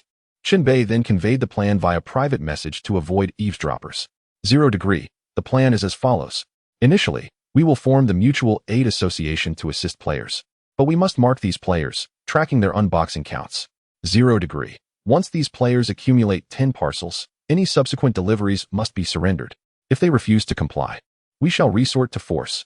This was Chen Bei's strategy. Assist first, then charge a fee. Leo replied, 0 degree. My plan does not involve antagonizing these participants. It is about maintaining consistency. I assure you, we will leverage our numerical advantage to elevate you into the top tier. Trust in the strength of numbers. Leo's refusal left Chen Bei somewhat displeased as their philosophies diverged, an all-too-common occurrence in partnerships. 0 degree. Why? Why choose to be a paragon of virtue in such a game, laboring to establish a mutual aid association without seeking reward? Leo fell silent for a few seconds before responding, articulating his thoughts directly. Let me tell you a story. Don't worry, it won't be long. Leaning against the wall, Leo began. You see, I have always been a rebel, opposing others since childhood, especially those who sought to dominate me. The narrative unfolded, intricately linked to his rebellious nature. As a child, my father insisted I learn the piano, purchasing an expensive instrument without consulting me. When I resisted, he pressured me, even resorting to violence. So, when he was away, I smashed the piano to smithereens. Later, in high school, I excelled in an advanced class. When I clashed with the grade director, who threatened to expel me to a parallel class if I did not submit, I chose to leave the advanced class voluntarily. That year, I still ranked first in the entire grade. Chen Bei interjected, slightly frowning. What does this have to do with the survival game? Returning to the game. You must have sensed the malice directed at players and the insidious guidance embedded within. The game itself seeks to unveil the darkness of humanity, transforming us into beasts governed by the law of the jungle. Leo intoned solemnly. I concur. Thus, as a rebel, I intend to counteract this by embodying the tenet of unity and assistance in the game. Leo declared, his smile unwavering, his self-affirmation resonating strongly. In this survival game, completing the challenge as a good person is the most radical act of rebellion. That is who I am, and so is Leo. Chen Bei found himself amused, perhaps even inspired. Leo possessed a unique charm and charisma that drew people in. He reflected on the previous game. Had Leo been present, the outcome would have surely differed, sparing many lives. Whether from trust in Leo or a desire to atone for past transgressions, Chen Bei acquiesced to his philosophy, albeit only for this round. Very well. In this game, I shall accompany you, this rebel, in our quest for justice, upholding the principles of the Mutual Aid Association. Thank you. Both parties reached a consensus once more, and the official establishment commenced. Leo and Chen Bei shared photos and videos in the group chat, publicly announcing the formation of the Mutual Aid Association. All players were welcome to join, bringing their anxiety-ridden parcels to the first floor, where assistance would be freely provided to unbox them. The entire process would be recorded transparently, with no hidden agendas. The Mutual Aid Association aimed to accomplish tasks akin to the Unboxing Alliance. However, the key distinction lay in its entirely free service, without expectation of reciprocation. Anyone who arrived would receive help unboxing. This stark contrast threatened the livelihood of the Unboxing Alliance, who would opt for a paid service when a complimentary one existed. After all, unboxing parcels inherently carried risks, and no one desired to relinquish their items for free. Initially, skepticism surrounded the Mutual Aid Association until players began to step forward, validating the process and sharing their experiences in the group chat. Gradually, more individuals began to trust that the Mutual Aid Association genuinely aimed to assist them in unboxing. On the other hand, the Unboxing Alliance had grown desolate, left with only 3 primary members struggling to persist: the Cheshire Cat, the Vegetable Dog, and the Bumper. The trio seethed with frustration as they monitored the group chat's activity, each one gnashing their teeth in anger. Damn it! After all the effort we put into establishing this Unboxing Alliance, it barely got off the ground before it was sabotaged. What should we do next, boss? Both subordinates turned their gazes toward the Cheshire Cat, the soul of their team. Rubbing her temples, she ground her teeth. I had a premonition that this 0 degree might cause trouble, and it appears my instincts were correct. 0 degree. With your strength, you could simply seize parcels. Why create a Mutual Aid Association to undermine my livelihood? What advantage does this bring you? The Cheshire Cat seethed with frustration. At that moment, a player approached from the other end of the corridor. The man spoke 4 words. Do you want to collaborate? Chapter 152, Bomb Delivery. The speaker, a man with a large black mole on his face, wore a gloomy expression and had a scowl etched upon his features. He was the one who had been lurking outside Chen Bei's door earlier. The man with the black mole approached, lowering his voice. I hold a grudge against that player 0 degree. If you wish to deal with him, I can lend you a hand. What grievance do you have against him? Cheshire Cat narrowed her eyes, scrutinizing him. Let's add each other as friends and discuss this elsewhere. The Black Mole Man sent a friend request, his gaming name being Nocturne. After a few moments, they added each other and retreated to a dormitory for a more detailed conversation. This dormitory belonged to another player who had long since perished, rendering it a no-man's land that Cheshire Cat and her companions had appropriated as their stronghold. Inside the room, Nocturne recounted his past with Chen Bei. It turned out that the scruffy man Chen Bei had killed near the delivery box was actually Nocturne's friend. The events had transpired too swiftly for Nocturne to intervene, and he had been forced to watch his friend perish. From that moment on, he harbored a deep-seated resentment towards Chen Bei. This was his official narrative. In reality, he had refrained from acting out of fear of Chen Bei's prowess, feeling utterly intimidated. Cheshire Cat, however, seemed unimpressed by these sentiments. What does that matter to us? If you have a vendetta, pursue it yourself. No one is stopping you. The enemy of my enemy is my friend, Nocturne insisted. Our goals align. We both seek to confront that player named 0 Degree. Besides, I can assist you. And how do you propose to help? Be specific. I possess this, Nocturne declared, retrieving a remote-controlled bomb from his backpack. The bomb was slightly larger than a palm, accompanied by a remote control. Upon seeing this, Cheshire Cat's demeanor shifted, intrigue sparking in her eyes. She reached out, taking the remote bomb to examine its details, confirming it was indeed what she had suspected. Boom. Haha. This is a fine item, she exclaimed, her eyes gleaming like a cat spotting a morsel of fish. You must have thought of a way to use it against 0 Degree, right? Nocturne replied ominously. Cheshire Cat paused for a moment, then her smile blossomed, stretching from ear to ear. The size of the remote-control bomb was just perfect to fit inside a delivery box.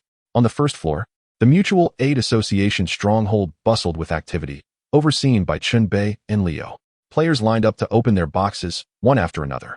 Previously, the group chat had painted the delivery boxes as perilous, leading players to approach with caution, fearful of what dangers might emerge. A player pried open a delivery box, revealing merely a level 1 backpack, and he let out a sigh of relief. Thank goodness, no danger. He chuckled.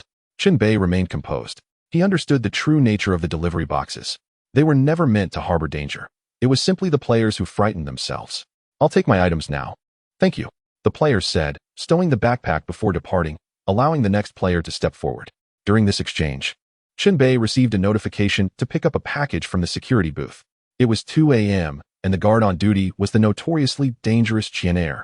Thus, he decided to wait a while longer. Players continued to dismantle their boxes, with 3 more in line. At that moment, Chen Bei caught sight of a crucial discussion unfolding in the management group, piquing his interest. Bomb delivery is at your doorstep.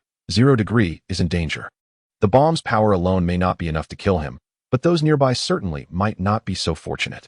Haha, I relish watching players turn on one another.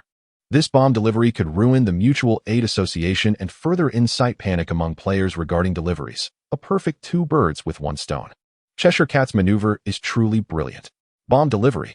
Chen Bei was taken aback. According to the game's design, deliveries were inherently safe. If a bomb delivery existed, it must have been tampered with. The administrator had clearly pointed out Cheshire Cat's name, indicating that she was the mastermind behind this scheme. The player who had just opened a delivery box had not encountered a bomb. It was the 2 players behind him who were likely at risk. Chen Bei's expression shifted, his heart racing. He could not directly expose the truth about the bomb delivery, nor could he allow it to detonate on the spot. What to do? What to do? What to do? The next player stepped forward, holding 2 delivery boxes, 1 in each hand. Chen Bei focused intently, his keen eyes detecting that one of the boxes had a slightly crooked sealing tape and signs of repackaging. This must be the bomb delivery. Without hesitation, Chen Bei unleashed his 1,000-hands cloak, wrapping the suspicious delivery box and casting it aside. Before the box could hit the ground, an explosion erupted. A blinding flash of light surged forth, shockwaves radiating outward, affecting all players present. Thick smoke billowed, debris showering down.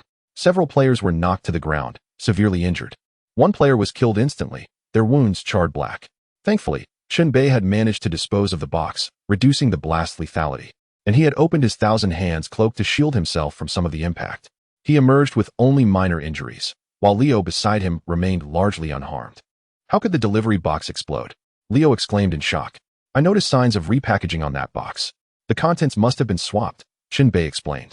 His words also served to clarify matters for the management group to prevent any suspicion. Realizing the gravity of the situation, Leo quickly seized the player responsible for the bomb delivery and brought him forward. The player, too, had been affected by the explosion, his health nearly depleted. What was that delivery about? Why did it explode? Leo demanded.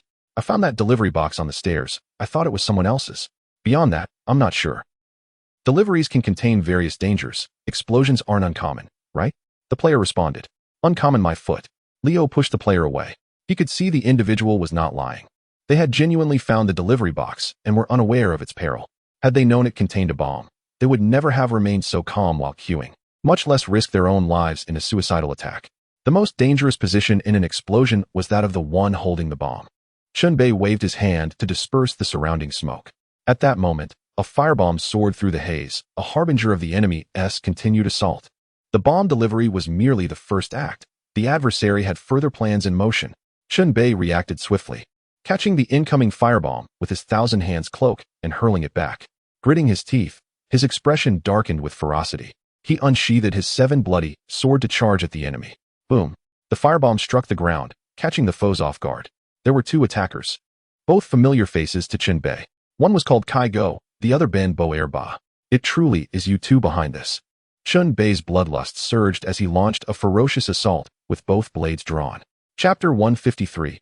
Cheshire Cat. With his left hand, Chen Bei slashed forth a crimson sword aura, while his right hand unleashed the Inferno Palm. Both were ranged attacks, swift and overpowering. The crimson sword aura sliced through Kai Go's forearm, while the Inferno Palm crashed into Ben Ba, erupting into a fiery explosion that caused secondary damage. Both adversaries were above level 10 and thus not instantly vanquished, but they were grievously wounded. Kai Go howled in agony, blood pouring from his injury, as he drew a rusted poisonous sword with his remaining hand, retaliating against Chen Bei. A flash of red light passed, the 7 bloody sword effortlessly severing Kai Go's weapon, revealing the vast disparity in their power.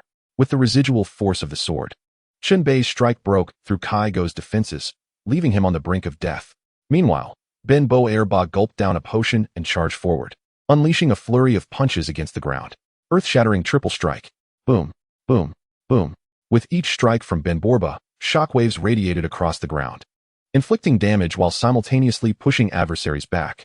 The shockwave formed a fan-shaped area, targeting the vicinity where Chen Bei stood. Forced to retreat 2 steps, Chen Bei seized the opportunity. Leaping into the air above Ben Ba, he opened his mouth, energy surging within him, and bellowed mightily. The lion-head-shaped energy wave expanded outward, once again illustrating the stark disparity of level 15. The sonic wave struck Ben Ba squarely on the head, also affecting the nearby Kai Go. The latter's health was utterly depleted, leaving Ben Ba with but a sliver of life. The moment Chen Bei landed, a flash of red sword light appeared, claiming Ben Ba's life. Both players fell to the ground, their ambitions shattered. Their plan had been to severely injure Chen Bei with explosive devices. If he did not perish, they intended to finish him off with incendiary attacks. However, the tables turned, resulting in Chen Bei's counterattack. Meanwhile, Leo generously offered assistance, reviving the injured, before hastily coming to investigate the scene. Upon seeing the 2 lifeless bodies on the ground, everything became clear. They were all members of the Box Demolition Alliance. But where was their leader? This woman was cunning. She had remained hidden during the earlier assault, lurking in the shadows. Chen Bei sneered. Our factions are destined to be at odds. I just didn't expect them to act so swiftly. Leo spoke solemnly. I'll drag her out. You help me find out where she resides. The work on this side continued. Alas, after this explosion, the fear of the Box Demolition Alliance would deepen, likely discouraging others from coming. You handle the task of winning hearts. Leave the killing to me. I have an idea that requires a test subject. That woman named Cheshire Cat is just perfect. All right, we shall part ways and act independently. Thus, the 2 separated, each engrossed in their own endeavors. Leo, utilizing his oratory skills, capitalized on the fact that he had just saved 2 injured players, persuading them on the spot to join a mutual aid society to assist him. He had saved them, thus earning a favor, and coupled with grand promises, he secured their agreement. Meanwhile, Chen Bei collected his spoils and leisurely set out to track down the Cheshire Cat. He was unaware of her exact location. With 100 players and 100 dormitories, locating one individual was not insurmountable. Moreover, the Cheshire Cat would eventually need to step out to retrieve her deliveries, ensuring they would cross paths. Chen Bei sent a private message to the Cheshire Cat. 0 degree. I am searching for you. Clean your neck and wait. Cheshire Cat. Oh, don't be so fierce, dear. I was merely playing a little joke on you, providing a small surprise. 0 degree. Then allow me to offer you a grand surprise. Cheshire Cat. Hee hee. Well, let us see if you can find me first. I am an expert at hide and seek. 0 degree. Once I locate you, Let's see if you can still manage to smile. Cheshire Cat. Oh dear. I am so frightened. Chen Bei knocked on each dormitory door, disregarding those where male players responded, but insisting on verification from female players. If a dormitory door stood ajar, he entered directly to investigate. Using the process of elimination, he marked down the checked dormitories. Additionally, he offered a reward in the chat channel, offering a game coin in exchange for the location of the Cheshire Cat's dormitory. That woman was worth the price. Chen Bei searched from the first floor upwards, creating quite a commotion. A player named Nightingale messaged him privately, claiming to know the location of the Cheshire Cat's dormitory but required upfront payment. After promising to pay him, he proceeded to follow Nightingale's directions and arrived at the door of room 208.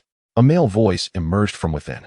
Slide the game coin through the gap, and I'll tell you where the Cheshire Cat's dormitory is. Chen Bei complied, slipping the game coin through the door. The voice continued, the Cheshire Cat's dormitory is room 315. I saw her enter. If you deceive me, I will come looking for you again, Chen Bei warned. I know you are powerful and dominate everyone. I wouldn't dare to deceive you, came the reply. That's good to hear. Chen Bei turned away and ascended the stairs, arriving at the door of room 315. Upon inspection, he noted that the door was metallic, appearing to be level 6. He snapped a photo and sent it to the group chat. 0 degree. I hear this is the Cheshire Cat's dormitory. I am about to force the door open. If the owner is someone else, please come forward to claim it. After waiting a moment with no response, Chen Bei ceased to hesitate, producing a large hammer and striking the iron door forcefully, triggering the alarm. No sound came from within. It remained uncertain whether the Cheshire Cat was merely silent or if the room was entirely unoccupied. Chen Bei continued his assault on the door. Reaching such a level 6 iron door required some effort. At that moment, a hairpin in his pocket emitted a sound. Young master, there are no talismans on this door. I can pass through the wall and investigate for you. It was Nie Xiaoqian. Her spirit could inhabit both the urn and this hairpin. Previously, while aiding various players on the first floor to dismantle boxes, it had been inconvenient for Nie Xiaoqian to manifest, so she concealed herself within the hairpin. All right. Take a look inside, but do not act rashly. Return immediately after your observation, Chen Bei instructed. Please wait a moment, young master. I shall be back shortly. Nie Xiaoqian spun around and flew through the wall. As long as there were no talismans or similar barriers obstructing her, she could traverse freely. Upon entering the room, she quickly returned. Young master, it's completely empty inside. There is no one here. Moreover, there are very few items. It seems they have been moved out. Nie Xiaoqian reported. People have vacated the premises. Chen Bei's expression darkened as he continued to swing his hammer against the door, determined to gain entry. This breach would take some time. Seeing Chen Bei's fervor, Nie Xiaoqian suggested, Young master, while you are busy here, I could check the other dormitories to see if I can help you find anyone. No, you must stay by my side. I cannot trust you to roam freely. Many players possess means to harm spirits, and it is too unsafe for you to act alone. Chen Bei resolutely refused without a moment's hesitation. Are you worried about my safety? Nie Xiaoqian's lips curled slightly, her gaze softening with affection. Of course. You are my only roommate. Who knows, one day I might find myself sleeping with your urn again. The mention of this matter caused Nie Xiaoqian to blush deeply, and she fell silent, slipping back into the pearl hairpin. After a considerable time, a resounding crash echoed as the door was finally smashed open. Chapter 154, A Slip of the Tongue. The door lay in ruins, scattered into various materials, including wood, metal, springs, and electronic components. Chen Bei paid no heed to the debris, but rather peered into the room. It was stark and empty, with a series of holes in the ceiling, clearly concealing dangers. The floor also bore signs of something amiss. Chen Bei cast the thousand-hand cloak into the room. The cloak, as if alive, sent forth numerous hands that scuttled across the floor, triggering hidden mechanisms and traps. Whoosh, whoosh, whoosh. A barrage of small arrows shot forth from the holes above, each no longer than a hand. Despite their size, the arrows possessed formidable strength, embedding themselves deeply into the floor. Two sections of the flooring were trapdoors, causing the thousand-hand cloak to plunge directly through. In essence, utilizing the thousand-hand cloak as a probe, he navigated various mechanisms and traps, uncovering the secrets of the dormitory. Only then did Chen Bei step inside. Inside, it was barren, containing merely a bed and a scant few items. To describe it as meager would be an understatement. The door was a robust level 6, yet the interior was so pitiful. There were two possibilities. Either the Cheshire Cat had recently moved and stripped the place bare, or she had never brought much into the game from the outset, choosing instead to deposit her belongings in the bank, embarking on her adventure unencumbered. The latter possibility seemed far more likely. In the game, all earnings are transformed into enhancements for oneself or deposited into a bank. Consequently, the dormitory becomes superfluous. Even if it is breached or emptied, it evokes no sorrow. It resembles an empty city ploy. Let the enemy come in, it matters not. Chen Bei furrowed his brow and approached a wall. On it, a painted visage of the Cheshire Cat grinned, its mouth curving into a crescent, the corners reaching the ears, as if mocking Chen Bei, who stood within. His expression darkened momentarily before he found solace in the thought that this was merely the first day of the game. With 6 days remaining, the Cheshire Cat, indeed. We shall play slowly and see how long you can keep laughing. Abandoning the vacant dormitory, Chen Bei turned to leave when he noticed someone in the management group mentioning him. Haha, this 0 degree has been tricked. Not only did he fail to locate the Cheshire Cat, but he was also deceived by that little nocturne into losing a game coin. The administrators had been discussing other matters, and this comment was merely an interjection, glossed over without further exploration. Yet, it was enough. Had he truly been deceived? From their words, it seemed that the Cheshire Cat and Nocturne were in league. Following this premise, it was clear that Nocturne must have known all along that the Cheshire Cat was not in her dormitory, hence the trickery to obtain a game coin. Knowing that Chen Bei was destined to come up empty-handed. No one enjoys the feeling of being duped, and Chen Bei was no exception. The anger ignited by the Cheshire Cat found an outlet, perhaps leading to a comprehensive reckoning. Maintaining an outward calm, Chen Bei readied his weapon and made his way down to room 208. Bang, bang, bang. He forcefully struck the door. If he exerted a bit more strength, the door's durability would surely diminish. A man's voice emanated from within. Why are you back again? I just went to room 315 as you suggested. But there was no one there. It was an empty room, Chen Bei replied. That's not my concern. That is indeed the Cheshire Cat's dormitory. The prior transaction merely stated I would inform you of her location. It never guaranteed finding her. The crux of the matter was how to prove that it was the Cheshire Cat's dormitory. Perhaps it belonged to someone else. And he was being misled into believing it was the Cheshire Cat's. Such ease in acquiring a game coin seemed unjust. What about the wall? The other party suddenly realized they had misspoken and hastily stopped. Chen Bei narrowed his eyes, a cold smile creeping onto his face as he slowly inquired. What about the wall? Have you been inside to see? What gives you the right to enter the Cheshire Cat's dormitory? Silence enveloped the room. After a few seconds, Nocturne, hiding inside, stammered, There's nothing on the wall. If it comes to that, I'll just return a game coin to you. Fine. Open the door. Return the coin to me in person, and kindly invite me in, Chen Bei retorted with a sneer. That's impossible. If you open the door now, there might still be room for negotiation. If I break it down myself, you'll have no way out. Do as you wish. Once again, silence fell. Chen Bei took matters into his own hands, retrieving a long-handled hammer specifically designed for breaking doors, and began to strike. Bang, bang, bang. This door, a mere level 4 wooden door, was hardly a match. It would not withstand the onslaught for long.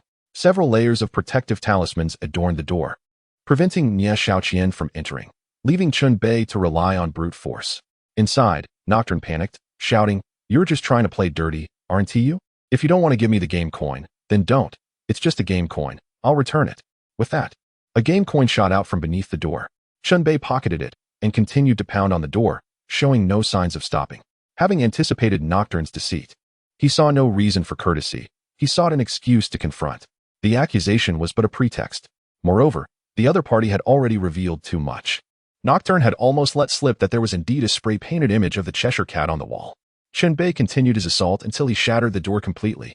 Several wooden fragments lay scattered on the ground, swaying slightly. Peering inside, he saw no one present. At the far end of the room hung an antique mirror. Suddenly, a ghastly visage of an old woman emerged from the mirror, her face wrinkled and mottled with age spots, her eyes murky and dim. Ah! The face in the mirror shrieked, sending a shockwave that crashed into Chen Bei. He staggered, feeling as if his very soul was about to leave his body. Witnessing a translucent double of his hand. In a moment of crisis, he drew the shotgun slung over his shoulder and fired into the room. The gunfire was accompanied by the shattering of glass. The mirror exploded into shards, silencing the old woman's screams. Gradually, Chen Bei regained his composure, though his rationality had diminished significantly. With a stern expression, he tossed in the Thousand Hands cloak, its forte being exploration and adventure. The cloak slithered into the room, triggering mechanisms on either side of the entrance. Whoosh, whoosh, whoosh. 3 heavy blades descended upon the cloak, severing numerous hands. This was of little concern, as the Thousand Hands cloak was capable of self-repair and was remarkably durable. The cloak extricated itself and ventured further inside. Sounds of a struggle echoed within. Nocturne had undoubtedly made his move. Perhaps the Cheshire Cat was also present. Chen Bei, gun in hand, entered, and upon turning a corner, found Nocturne firmly grasped by the thousand hands cloak, rendered immobile. Terror was evident in Nocturne's eyes, reflecting Chen Bei's gun-wielding figure. Bang! Without hesitation, Chen Bei fired. Should he eliminate Nocturne with a single shot, it would be swift. If luck were on Nocturne's side, and he survived with a sliver of health, Chen Bei had further plans. As it turned out, Nocturne was indeed resilient, sustaining injuries but not perishing. The thousand hands cloak continued to hold him fast, rendering him incapable of movement. With a click, Chen Bei broke open the long barrel, 2 hot shells ejected, and he methodically reloaded, inserting 2 new rounds. Don't kill me, I beg you. I'm telling the truth. I've seen the Cheshire Cat before. She recruited me, which is why I entered that dormitory, but other matters are beyond me. Nocturne pleaded desperately. Funny, I enjoy hearing about other matters, Chen Bei replied, pressing the gun's muzzle to Nocturne's forehead. A single lie requires a multitude of lies to sustain it.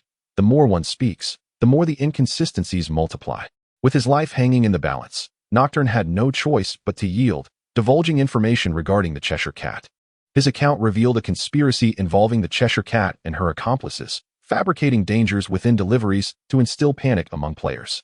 Subsequently, a mutual aid society was formed, usurping their business. To dismantle this society, particularly to eliminate Chen Bei as a threat, they devised a bomb delivery.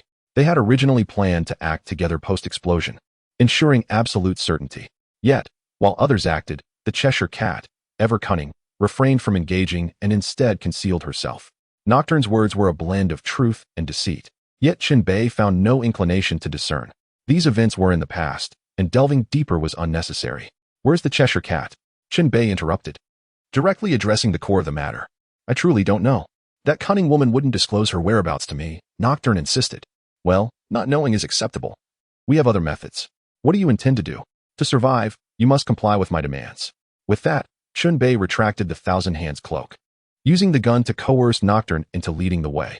The assorted items within the room were of lesser importance. He prioritized more pressing matters. The two moved in tandem, exiting the dormitory through the back door and descending to the yard. Chen Bei compelled Xiao Yichu to move forward, directing their path toward the rear door of the courtyard. Outside, the darkness was impenetrable, with only the light from the delivery locker beside the gate illuminating their way. As they reached the gate, Xiao Yichu halted, unwilling to proceed any further. He had surmised Chen Bei's intentions. Brother, we cannot go any further. Xiao Yichu trembled, his voice quavering. The fog outside is so thick that I am curious about what would happen if a player steps into it. 2 choices lie before you. Either I shoot you dead, or you venture into the fog and fight for your life. The choice is yours. Chen Bei's tone was frigid. He intended to use Xiao Yichu as a test subject. He had long harbored this notion, seeking someone to send into the fog to scout. Failing to capture the Cheshire Cat for this purpose, he settled on this suitable candidate, Xiao Yichu. Brother, there may be dangers lurking within that fog. If I enter, I will surely perish. Have mercy and let me go. Xiao Yichu pleaded desperately, refusing to step inside. Nearby, other players were present. Yet they all chose to remain uninvolved, not daring to intervene. Chen Bei, growing impatient, stepped forward and kicked Xiao Yichu out the door, sending him tumbling into the fog. The fog, already chaotic and indistinct, became even more obscured at night. Chen Bei switched on his flashlight, directing its beam toward the entrance, and shielded himself with a cloak of many hands, just in case. Speak. What is happening in the fog? Chen Bei demanded. A muffled sound emanated from the mist, followed by a crawling noise. A hand emerged from the fog, grasping the ground at the courtyard's entrance, stained with blood. It was Xiao Yichu's hand. Chen Bei's anger flared, and he raised his foot to stomp down. Whoosh! Before he could land his foot, a force yanked Xiao Yichu back into the fog. Ah! A chilling scream echoed from within the mist, abruptly silenced. Soon after, the sound of crunching echoed, reminiscent of teeth shattering bones. Upon glancing at the player list, Xiao Yichu's avatar had turned black, signifying his demise within the fog. The crunching continued, a cacophony of many mouths feasting. The unfortunate meal being the recently deceased Xiao Yichu. Chen Bei even envisioned the gruesome scene of Xiao Yichu being devoured. He felt no surprise at the outcome. All players recognized the danger of the fog outside, none daring to explore further. Now it was confirmed. The fog indeed concealed peril. Venturing outside was out of the question. Chen Bei retraced his steps back to Xiao Yichu's dormitory, where no one dared to move. Upon his return, everything remained untouched. He rummaged through the belongings, selecting a few items to stuff into his backpack. He also sent a message to the Cheshire Cat. 0 degree. I killed Xiao Yi Chu. You're next. Cheshire Cat. So concerned for me? Could it be that you're in love? 0 degree. I admire your optimism. I hope you can maintain it when we meet. Cheshire Cat. Humph, a dull man. You must have been single before entering the game. Exiting Xiao Yi Chu's dormitory. Chen Bei glanced at the time. It was 5:45 p.m. According to the security guard's duty roster, the shift change was imminent. Shift change. This thought struck him with a possibility. During the handover between the two guards, would there be a gap in time?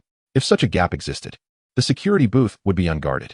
Wouldn't that allow him to seize all the accumulated deliveries inside? This speculation was audacious, yet not without merit. It was worth a try? Moments later, Chen Bei arrived at the front of the first floor.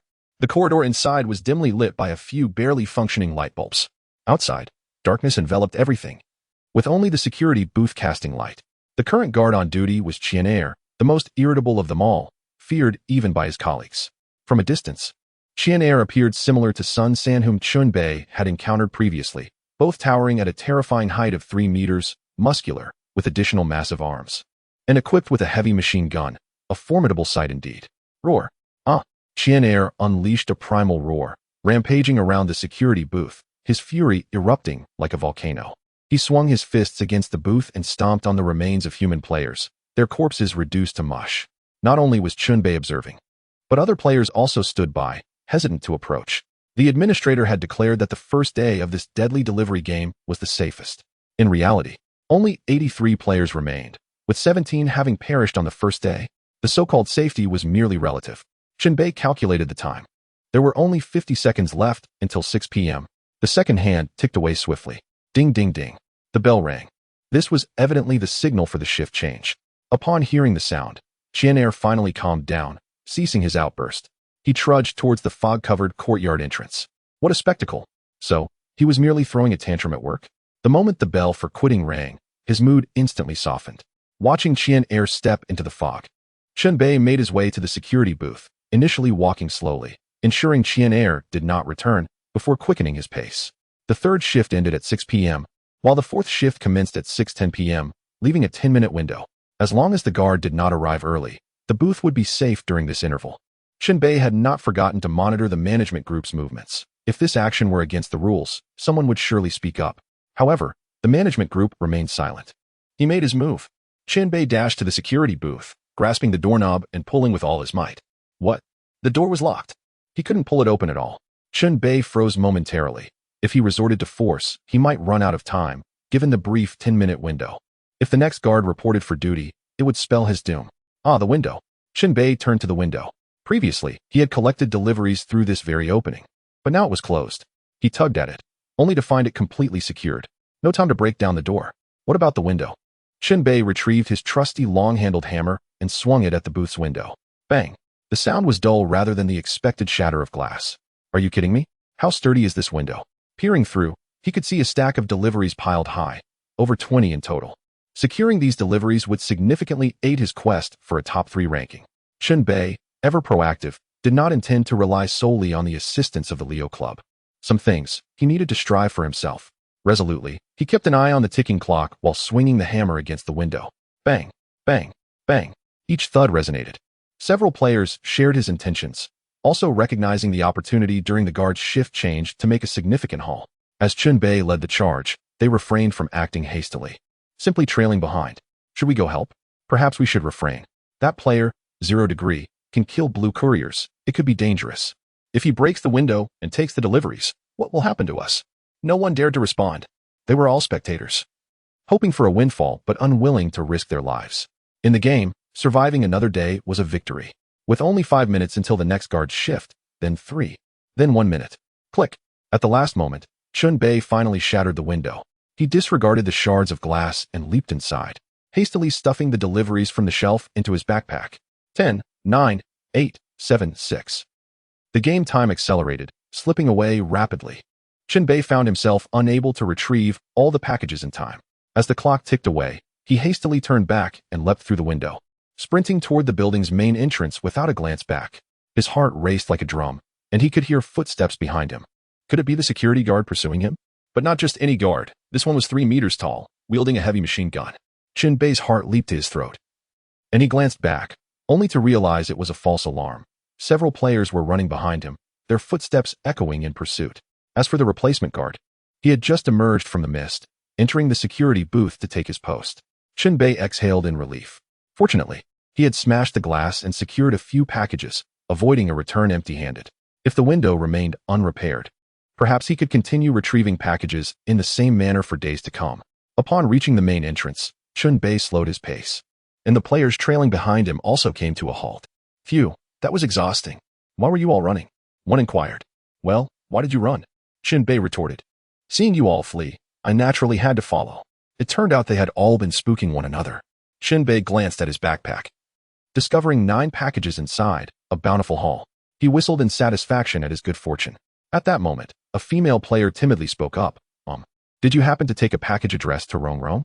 The implication was clear. Chen Bei remained silent, casting her a frosty glare. The girl, named Rong Rong, startled by his gaze, took 3 steps back, swiftly retracting her question. Forget I asked. Just joking. There was no way Chen Bei would return the packages he had risked so much to acquire. In this game, whoever possessed the packages owned them. Chen Bei had not resorted to raiding the entire building with weapons. That alone was commendable. Back in his dormitory, he carefully unwrapped the packages he had secured earlier, only to find a jumble of items, most of little value. His total number of unboxings had now reached 16, exceeding the task requirement. Clearing the level was assured. But then he opened the collection notice and discovered a troubling detail.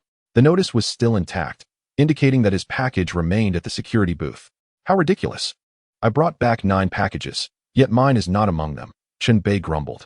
In his haste to grab the packages, he had neglected to check the names closely, which made missing his own package entirely plausible.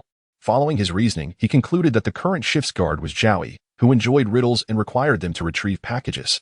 If one guessed correctly, they could claim their package. But what if they guessed incorrectly? The outcome was uncertain. Chen Bei decided to bide his time and not rush into solving riddles for his package just yet. He patrolled the building twice and sent a message in the group chat, offering a bounty for the whereabouts of the Cheshire Cat, with a reward of 5 unopened packages. For the players in this game, such a reward was quite substantial. Previously, when he sought the Cheshire Cat's dormitory location, his approach had been flawed. This time, he would directly target the Cheshire Cat herself. With 100 dorms in the building, it was only a matter of time before he caught her. In the player group chat, someone desperately pleaded for help. Help, help. The guard is quizzing me with riddles, and I must answer correctly to retrieve my package. The riddle is, crosses on crosses, see the moon tomorrow morning. Does any kind brother or sister know the answer? Surprisingly, there were no restrictions on asking for help in the chat, allowing players to seek assistance from one another. The chat fell into a brief silence, the urgency of the questioner palpable. Moments later, someone broke the quiet with an answer. The responder was Leo. This is a word riddle. The answer is morning, Leo explained. Crosses on crosses. See the moon tomorrow morning combines perfectly into the character for morning. It was not particularly difficult, but under pressure, many struggled to recall it. Thank you. Thank you. The questioner replied, their avatar glowing as they seemed to have passed the challenge. Others who followed to retrieve their packages and faced difficulties flocked to the chat for answers, most of which were provided by Leo. With an increasing number of players, incorrect answers were inevitable. It turned out that answering incorrectly would not result in immediate death. It simply meant they could not take their package. Guard Zhaoi claimed each player had 3 chances for wrong answers. But he did not disclose what would happen after exceeding that limit, certainly nothing good. Thus, getting 1 or 2 answers wrong was not a major issue. Just avoid excessive mistakes. With no sign of the Cheshire Cat, Chen Bei spent his remaining free time occasionally assisting at the mutual aid station on the 1st floor. Especially when Leo needed to retrieve a package, he required Chen Bei to cover for him at the station. At least one of them had to be present to maintain order. As midnight approached, Leo sent Chen Bei a private message. I have an idea. During this time, retrieving packages requires answering riddles. However, the rules don't explicitly state that the guard must ask the players. What if we reverse the roles? If players question the guard instead, what might happen? Is that even possible? Chen Bei inquired. It's merely a thought. Perhaps I'm being fanciful, Leo admitted. Intriguing. I shall give it a try. I happen to have a package stuck at the security booth, Chen Bei decided. Are you serious? Leo replied. Chen Bei was not jesting. He made his way to the security booth, where other players were queuing to retrieve their packages. Once they departed, he approached the window of the booth.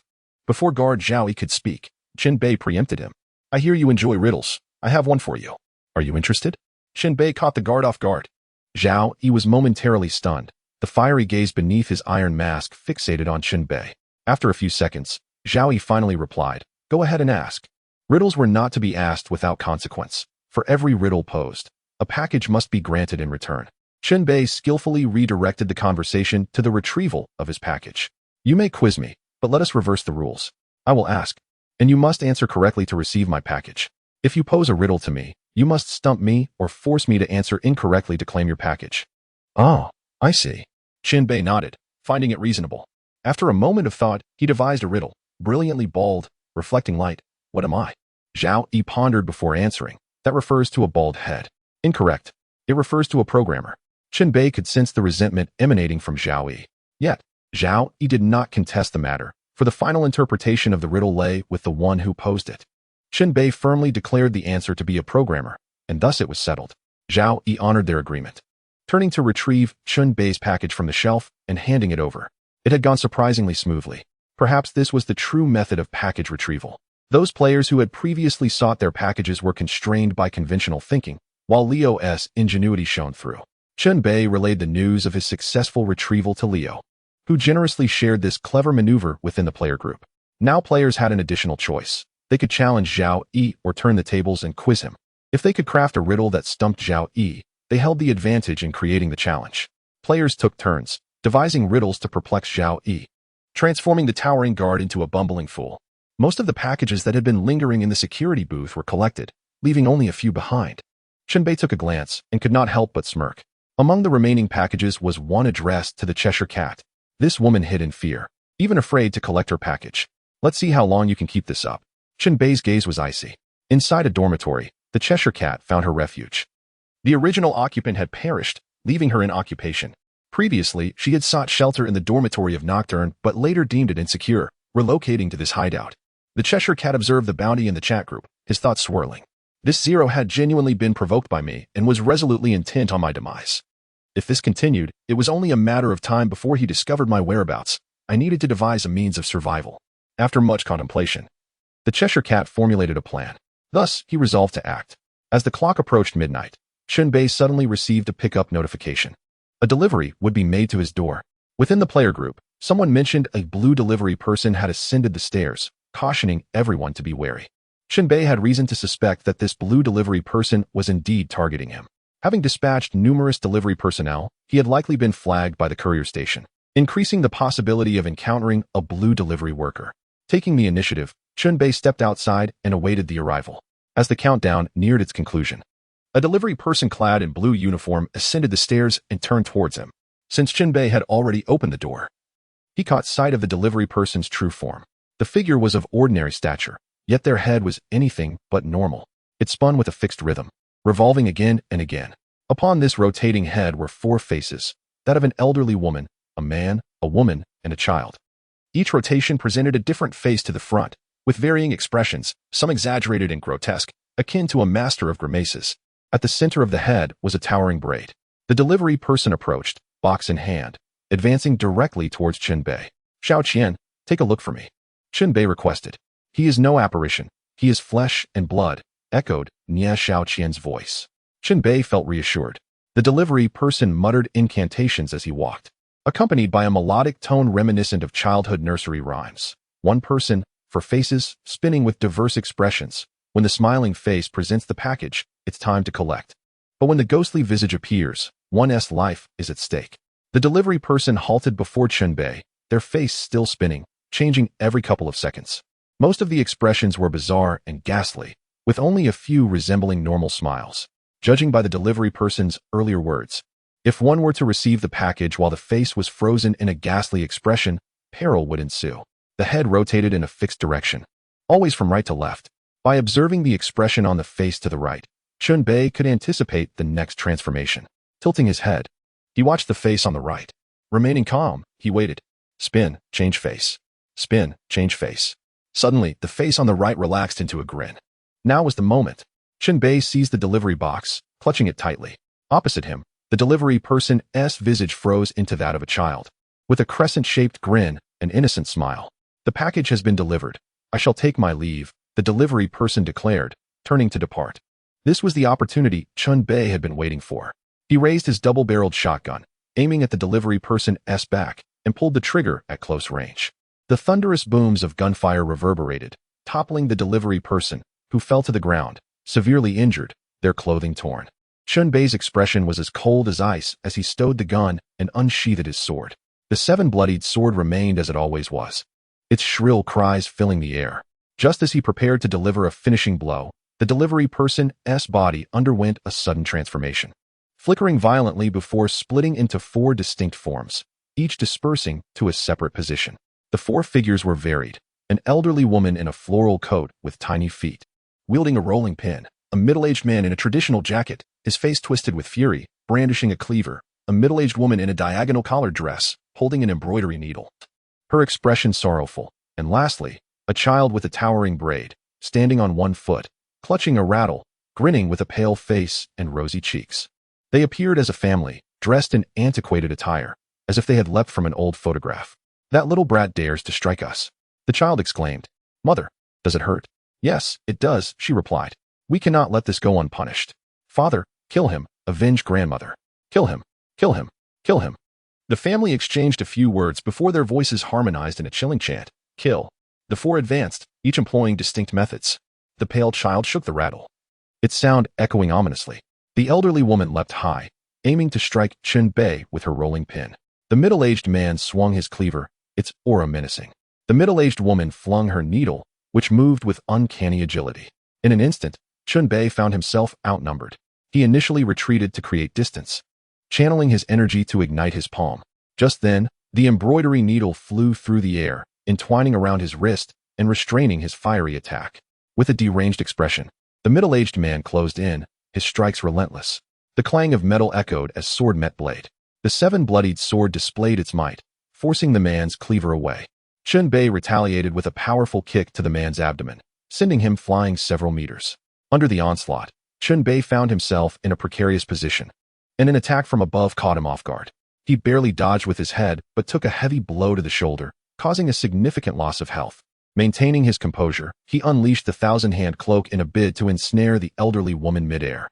Yet, she evaded capture with remarkable agility, and the family united in their assault.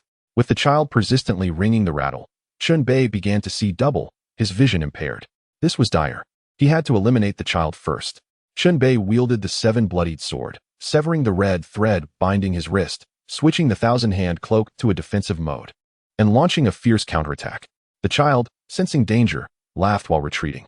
The middle-aged couple worked in tandem to restrain Chen Bei, denying him any opportunity. "My lord, they are numerous. Allow me to lend you my strength and showcase my abilities." A ghostly flame erupted from Chen Bei's pocket, transforming in midair into Nie Xiaoqian. Her form ethereal and graceful, adorned with flowing ribbons. Each time she appeared, her attire shifted, never remaining the same. Floating gracefully, resembling a celestial being, she twirled and let her long, lustrous hair cascade down, its sheen worthy of a shampoo advertisement. Her hair extended, capturing the child with the rattle, effectively immobilizing him. The child's mouth was silenced, and the rattling ceased. With this, Chen Bei's vision returned to normal. He had not anticipated Nie Xiaoqian's hair would prove so formidable. It had been a tremendous aid. "Thank you, Xiaoqian," Chen Bei exclaimed, invigorated as he summoned his energy to envelop himself in a protective aura. He launched a fierce offensive, first unleashing a lion's roar wave to push back the middle-aged man before focusing his assault on the needle-wielding woman. With a flash of crimson sword energy, the woman failed to evade in time. Her wrist sliced open, and the needle fell to the ground. Now unable to attack with her flying needle, she was forced to flee. The elderly woman descended once more, but this time, the thousand-hand cloak ensnared her, pinning her to the ground. Chen Bei continued to pursue the wounded woman, releasing another wave of crimson sword energy that felled her to the ground. One down. 3 to go. Chen Bei turned back to confront the captured elderly woman, systematically dismantling the family. With Nie Xiaoqian's assistance, the tide of battle had shifted in his favor, allowing him to dispatch his foes one by one. Finally, he glanced towards Nie Xiaoqian's side. Nie Xiaoqian wrapped the pale-faced child with her hair, the strands even penetrating through the eyes, ears, mouth, and nose, inflicting internal damage. Once the hair was released, the child's corpse slumped to the ground, blood oozing from the face and ears. A family must remain intact. Only when this family of 4 was entirely vanquished did the experience points become available. Target killed, gained 162 experience points. Level increased to 16, attributes enhanced. Chen Bei leveled up. He felt a transformation within, particularly as his fighting spirit surged violently, akin to a heated current coursing throughout his body. Meanwhile, Nie Xiaoqian retracted her hair, which astonishingly remained clean, untainted by blood. Her expression was unchanged. The recent slaughter did not disturb her composure.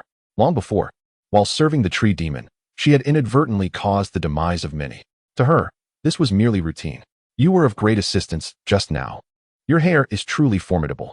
Chen Bei extended his hand, twirling a strand of hair, which felt remarkably soft, exuding a chilling aura. Although Nie Xiaoqian had appeared calm moments ago, she now displayed a hint of panic, hastily transforming into ghostly flames and retreating into Chen Bei's pocket. Inside lay a pearl hairpin. Nie Xiaoqian could rely on the pearl hairpin to mitigate her own exhaustion. To restore her full strength, she would need to return to the urn for rest. The pearl hairpin could only serve as a temporary vessel.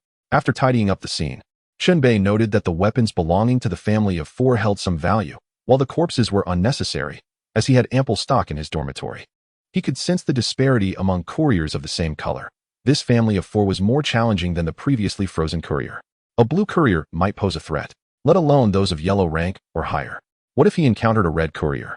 The thought sent a shiver down his spine. He recognized a critical issue.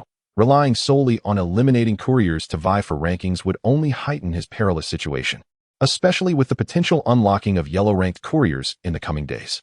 The more couriers he dispatched, the greater the danger, increasing the likelihood of attracting yellow, orange, or red couriers. To survive, moderation was essential. He must refrain from excessive courier slaying. If he could not target couriers, then players would have to be his focus. Chen Bei understood that only these two paths lay before him.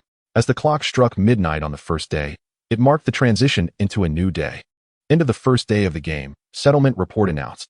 The top 3 players' total number of packages opened are 21, 18, and 14 respectively. Players are encouraged to continue their efforts. Upon seeing the settlement report, Chen Bei was taken aback. His package count stood at 18, corresponding to the second position. Astonishingly, someone had surpassed him. The first place had 3 more packages than him, and the gap to third place was not substantial either. This revelation surprised Chen Bei. He had fought tirelessly to achieve those 18 packages, yet someone had outperformed him. This indicated that he was not the sole elite player in the game. After some contemplation, he messaged Leo. Leo, are you among the top 3? If so, please don't conceal it from me.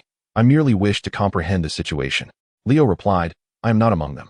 My package count is 5, which is merely average. All right, I trust you.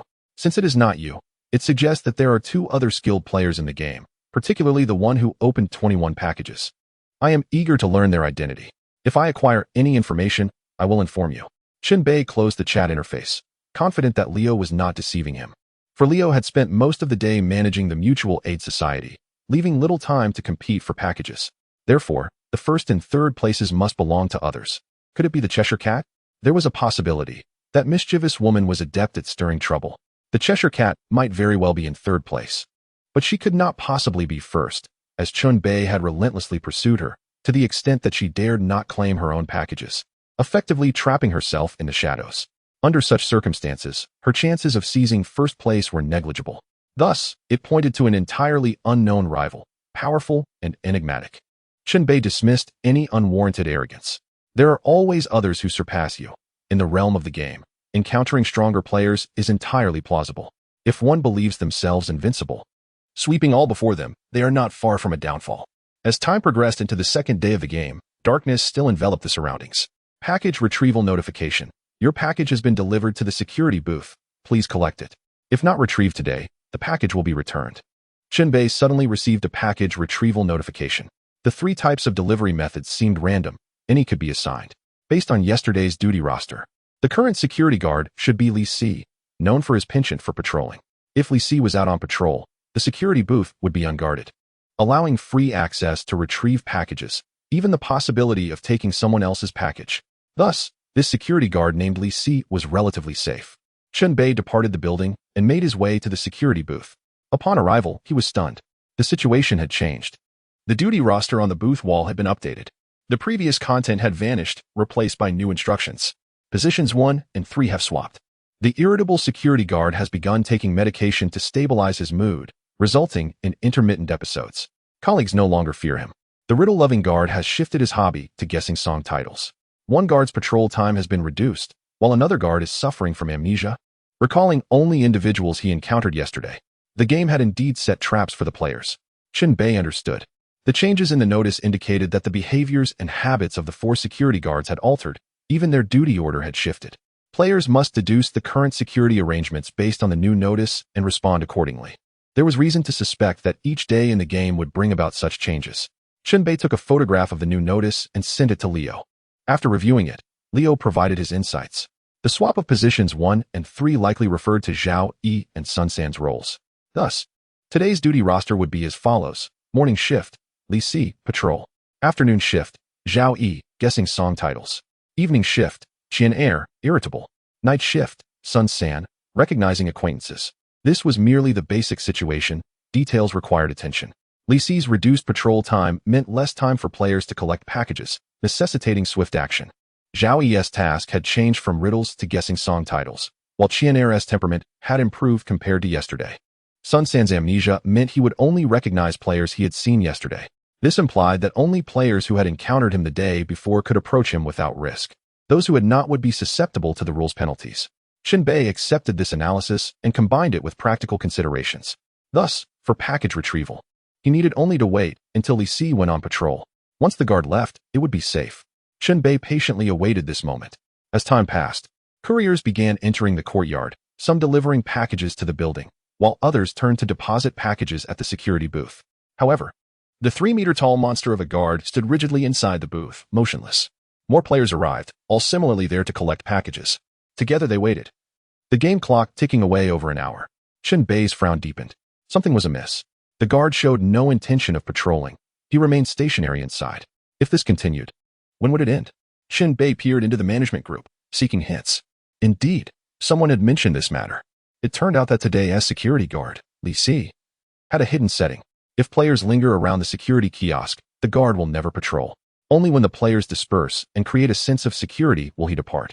This hidden mechanic is difficult for players to deduce on their own. Chen Bei waited a moment and concocted a plausible excuse to sway the crowd, stating, "Ladies and gentlemen, logically, this guard should be patrolling. However, after all this time, he has not moved. How about we retreat to the building and observe the guard's reaction? Perhaps it is our proximity that intimidates him, preventing him from leaving." Leading by example, Chen Bei stepped back. The surrounding players exchanged glances, and since they were merely waiting, they complied. Together, they retreated, distancing themselves from the security kiosk. Once they were far enough away, the statue-like guard, Li Si, finally sprang into action. Li Si opened the door, stepped outside, locked it behind him, and briskly walked away with a flashlight in hand. The method proved effective. The guard finally moved. Chen Bei watched him depart, then cautiously approached the security kiosk. He jumped through the window to retrieve his package, leaving others untouched. Other players jumped in as well, collecting their own packages. Some, dissatisfied with just one, reached for a second. "Stop." Chen Bei grabbed the wrist of the player, coldly stating, "You may only take your own. Leave the rest in place. 1 package each, take it and go. Thank you for your cooperation." The player, caught by the wrist, grinned and glared at Chen Bei, but ultimately subdued their anger and released their grip. Everyone present retrieved their own packages, leaving 3 unclaimed ones behind. It was possible that their owners had perished or were still en route. Chen Bei did not delve into the reasons behind this. Instead, he collected the temporarily unclaimed packages, adhering to his own moral code that danced along the gray areas. He ended up with 4 packages, a commendable haul. Emerging from the security kiosk, Chen Bei began his return when an unexpected private message arrived. "On the 5th-floor corridor, by the window, I await you." The sender was the Cheshire Cat. Chapter 160, By My Life. What scheme does this wicked woman intend to play? Chen Bei narrowed his eyes at the message. He had been relentlessly pursuing the Cheshire Cat, and now she sought to meet him. It was highly likely that she had laid a trap on the 5th floor, waiting for him to walk right in. Even if it were a den of peril, he felt compelled to go. Ready for battle, Chen Bei hurriedly ascended to the 5th floor, enlisting the help of Leo to block the other staircase, preventing the Cheshire Cat from escaping again. Upon reaching the 5th floor, he found the corridor devoid of any figures. Chen Bei frowned deeply and messaged the Cheshire Cat, inquiring about her intentions. At that moment, a dormitory door by the window opened, and the Cheshire Cat emerged, closing the door behind her. Holding a cigarette, she had no weapon and raised her hands in a gesture of surrender. She then placed the cigarette to her lips, exhaling smoke as she leaned against the wall. As before, even if it were a den of peril, Chen Bei would not falter. He strode confidently towards her until he stood directly opposite. Big guy, pursuing a girl isn't done this way, the Cheshire Cat teased, blowing a smoke ring. Chen Bei remained silent, drawing his sword, prepared to strike. The Cheshire Cat, sensing the tension, quickly straightened her expression and said, I wish to propose a transaction. What transaction? Chen Bei's voice was icy, and his sword was half drawn. For 10 game coins, by my life. Upon finishing, the Cheshire Cat sent a photo via private message. The image depicted a woman's hands cradling 10 gleaming game coins, an incredibly tempting sight. A typical player earns a minimum of 1 game coin for completing a game, and only those who excel receive additional rewards. Defeating a boss typically yields 4 to 5 game coins. Chen Bei, for instance, had once garnered 19 game coins in a single session of the Night of Deception, a special circumstance. The 10 game coins in the photo represented a fortune. Chen Bei experienced a fleeting moment of excitement before quickly regaining his composure, maintaining his frosty demeanor. What use is a photograph? I could take a picture of my bank and claim it as mine. Would you believe me? Chen Bei retorted coldly. I did enter the game with 10 game coins, intending to use this money to buy my life. Regardless of my past actions or how I have offended you, we can wipe the slate clean, the Cheshire Cat insisted. Huh, empty words. Bring the game coins before my eyes, and then we can negotiate. If I simply present the coins, you'd seize them. Chen Bei countered. We must negotiate first before payment. With such a substantial amount, how could I carry them casually? Chen Bei narrowed his eyes, scrutinizing her. After a few seconds, he said, Fine, let's negotiate. You may continue. Chen Bei's stance softened. If it were only 1 or 2 coins, he would never agree. If it were 3 or 4, he might consider it. But 10 game coins, now that warranted a gamble. Such a sum could easily buy a life, provided she could indeed produce the money. The Cheshire Cat's lips curled into a triumphant smile. The deal is simple. You agree not to pursue me, and on the final day, I will present the hidden game coins to you. If I were to hand them over early, how could I trust you not to go back on your word? I keep my promises.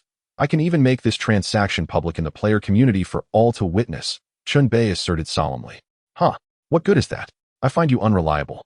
You distrust me, and I distrust you. A mere photograph proves nothing. Who knows when it was taken, and there is no timestamp. I assure you, I have indeed hidden 10 game coins. If I deceive you, you may feel free to pursue me on the last day, with your strength. 1 day should suffice to hunt me down. There will be no place for me to hide, and I must retrieve my package. I cannot remain concealed forever. Rather than waiting until the last day, I have a more convenient proposal. Would you care to hear it? Chen Bei's expression darkened. The Cheshire Cat smiled as she flicked away her cigarette, but then slowly began to unzip her leather jacket. Underneath, she wore no clothing. Her alluring figure was revealed, her youthful skin glistening in the air. I know what you imply. Interrogation, torture, or various forms of torment. For instance, bringing a group of men to take turns violating me. I am mentally prepared. Employ whatever methods you wish. Even if I am tortured to the brink of death, I will not divulge the location of the 10 game coins. This transaction only has one proposal, the one I just mentioned. Today marks the 2nd day of the game. I will not be able to provide the game coins until the 7th day. If you choose to forfeit the coins, you may simply kill me. I will take the secret of the coins to another world. Life and death are yours to decide. The Cheshire Cat stood firm, chest out, gazing directly at Chen Bei, ready to face her fate. Tempting. Incredibly tempting. Of course, it was the 10 game coins that were enticing, not the corporeal form before him. For a fleeting moment, Chen Bei even found himself admiring the Cheshire Cat. It is not uncommon for rivals to appreciate each other. With a swift motion, the 7-blood blade was sheathed. Very well, I shall allow you to live a few more days. The transaction is effective. On the 7th day, you will deliver the 10 game coins to buy your life. Should you deceive me, I will pursue you to the ends of the earth and ensure your demise is both painful and protracted. Chen Bei accepted the terms of the transaction. The Cheshire Cat exhaled in relief, zipping up her leather jacket. She understood that the man across from her could not be seduced merely by flesh, but rather needed to be courted with sufficient interests. It was settled. On the final day, he would await the reckoning. What was promised would undoubtedly be delivered in full. The Cheshire Cat whistled and departed. Since this deal was struck, Chen Bei would not trouble the other party in the days to come. Everything would be revealed on the last day.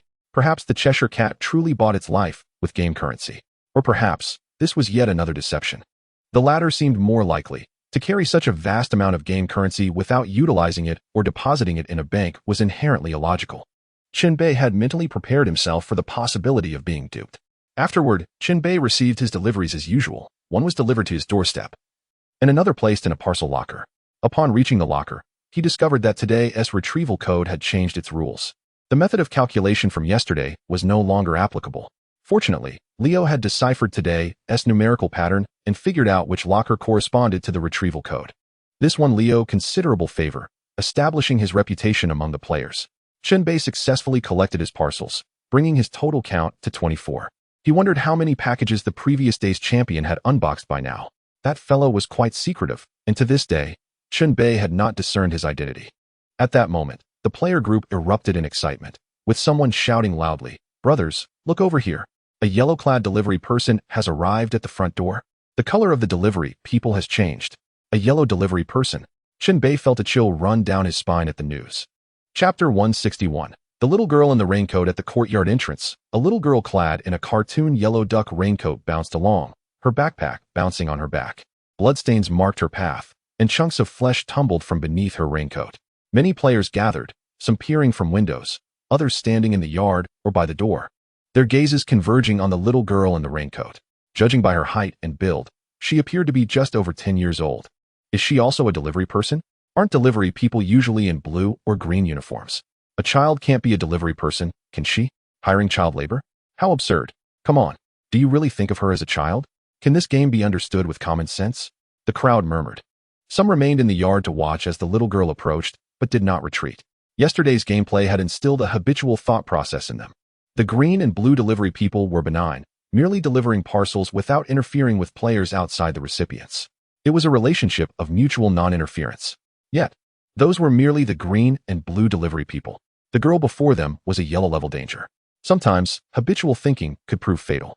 "Big brother, what are you looking at?" The girl, who had been 10 meters away a moment ago, suddenly appeared in front of a nearby player. She looked up, her face hidden beneath the yellow duck hat. Directly facing the player, outsiders could not fathom what the player saw, only hearing his terrified scream as he stumbled backward. "Hee, big brother, I recognize you. You are the one who said you would take me to play games, who captured me in that abandoned factory and tormented me for so long." The girl spoke as she advanced, her movements innocent and playful. "You stuffed my mouth and handcuffed me, saying it was all part of the game. You laughed so joyfully then. But I didn't like it. I cried so many tears, pleading for you to let me go. Then you pulled out a knife, slicing me open again and again, claiming you would turn me into a doll. I was in excruciating pain, fainting several times, only to be awakened by you pouring cold water over me. My mother, father, teacher, and the sheriff were all gone. No one could help me. I felt so lonely, so pained, so desperate." The girl's voice grew sharper, her hatred palpable. The male player continued to retreat, while the girl relentlessly advanced. "You have the wrong person. I didn't kill you. If you seek revenge, don't come after me." The male player was on the brink of collapse. "It's you. I recognize your face. You cut me into hundreds of pieces. Now I will shred you too." The girl emitted a piercing shriek, a bloody dagger materializing in her hand as she lunged at the male player. He dodged just in time, seemingly evading her attack. But in a shocking turn, the dagger pierced through his chest from behind. How could this be? The male player gazed in bewilderment at the blade protruding from his chest. Suddenly, several little girls in raincoats appeared around him, each wielding a dagger. You stab, I stab, their forms flickering in and out, elusive and indistinct. It was impossible to discern how many raincoat-clad girls there were. Players peering from within the building witnessed the scene unfold, helplessly watching as the unfortunate player was torn apart by the raincoat girl's frenzy. "Big brother, is this game fun?" She cackled, laughter echoing chillingly. Behind her lay a story of madness. With such experiences, it was no wonder she bore such animosity. Suddenly, the little girl halted her laughter, her form flickering back to the main path. She hummed a tune, skipping forward as if nothing had transpired. The recent events instilled a consensus among the players. Keep your distance. No one dared approach her again. In the future, if higher-level delivery people appeared, they would surely flee far away. The little girl halted at the building's entrance, looking up and calling out, "0° big brother, come down for your delivery. 20, 19, 18, 17, 16. She first shouted the recipient's name, then began the countdown. The pressure mounted for Chen Bei. Yesterday, he had slain too many delivery people, igniting a vendetta against him at the delivery station. No wonder he was targeted by the yellow delivery person today. What should he do? Should he go? Chen Bei moved toward the building's entrance, internally torn. The little girl had just committed murder, displaying powers far beyond those of the lower-level delivery people. He felt apprehensive. The girl continued her countdown.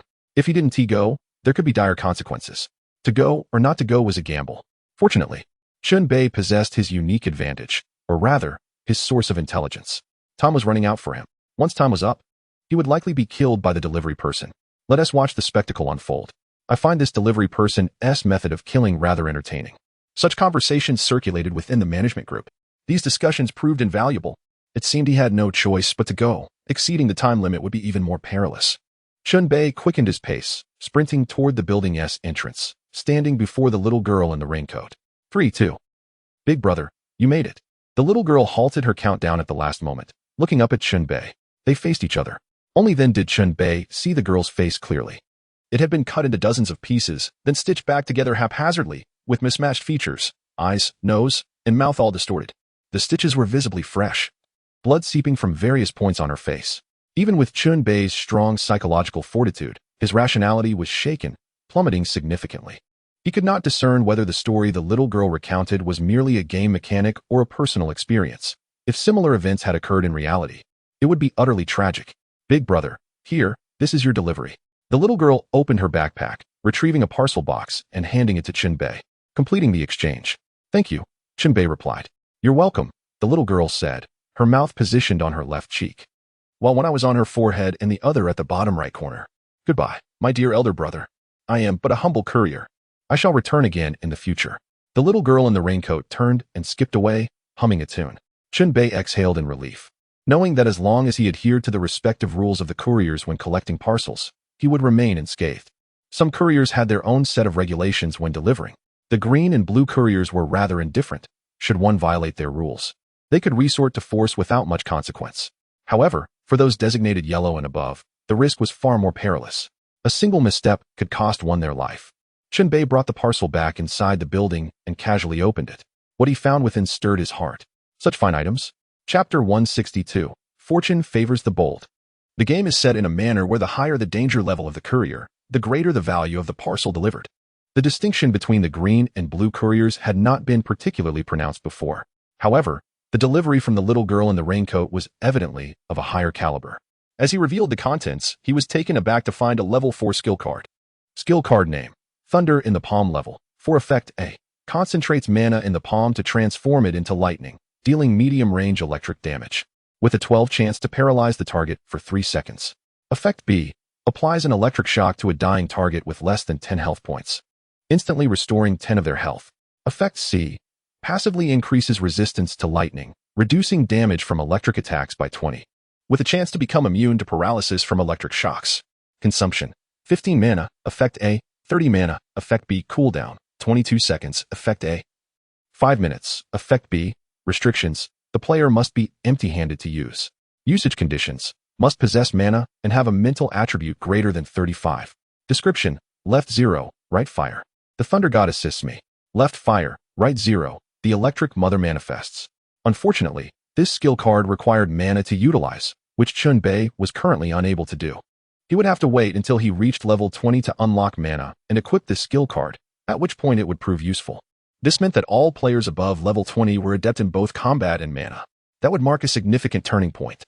Those who reached that level would undoubtedly possess extraordinary abilities, none of them being ordinary players. Once Chen Bei entered that realm, he would need to tread carefully, as if walking on thin ice. For now, he decided to keep it safe. The journey from level 16 to 20 did not seem so distant. Chen Bei secured the skill card and felt a rush of sweetness from this delivery. He wished for more packages of such caliber from the yellow couriers. The game continued on, and Chen Bei traversed various locations. During his idle moments, he stationed himself on the first floor to maintain the mutual aid organization. Due to the existence of this organization, he had to exercise restraint and coexist peacefully with other players. Naturally, those players were already wary of provoking him. Not wishing to invite trouble, the lion continued to cultivate his virtuous persona, readily assisting any player in need. He helped players decipher the pickup codes.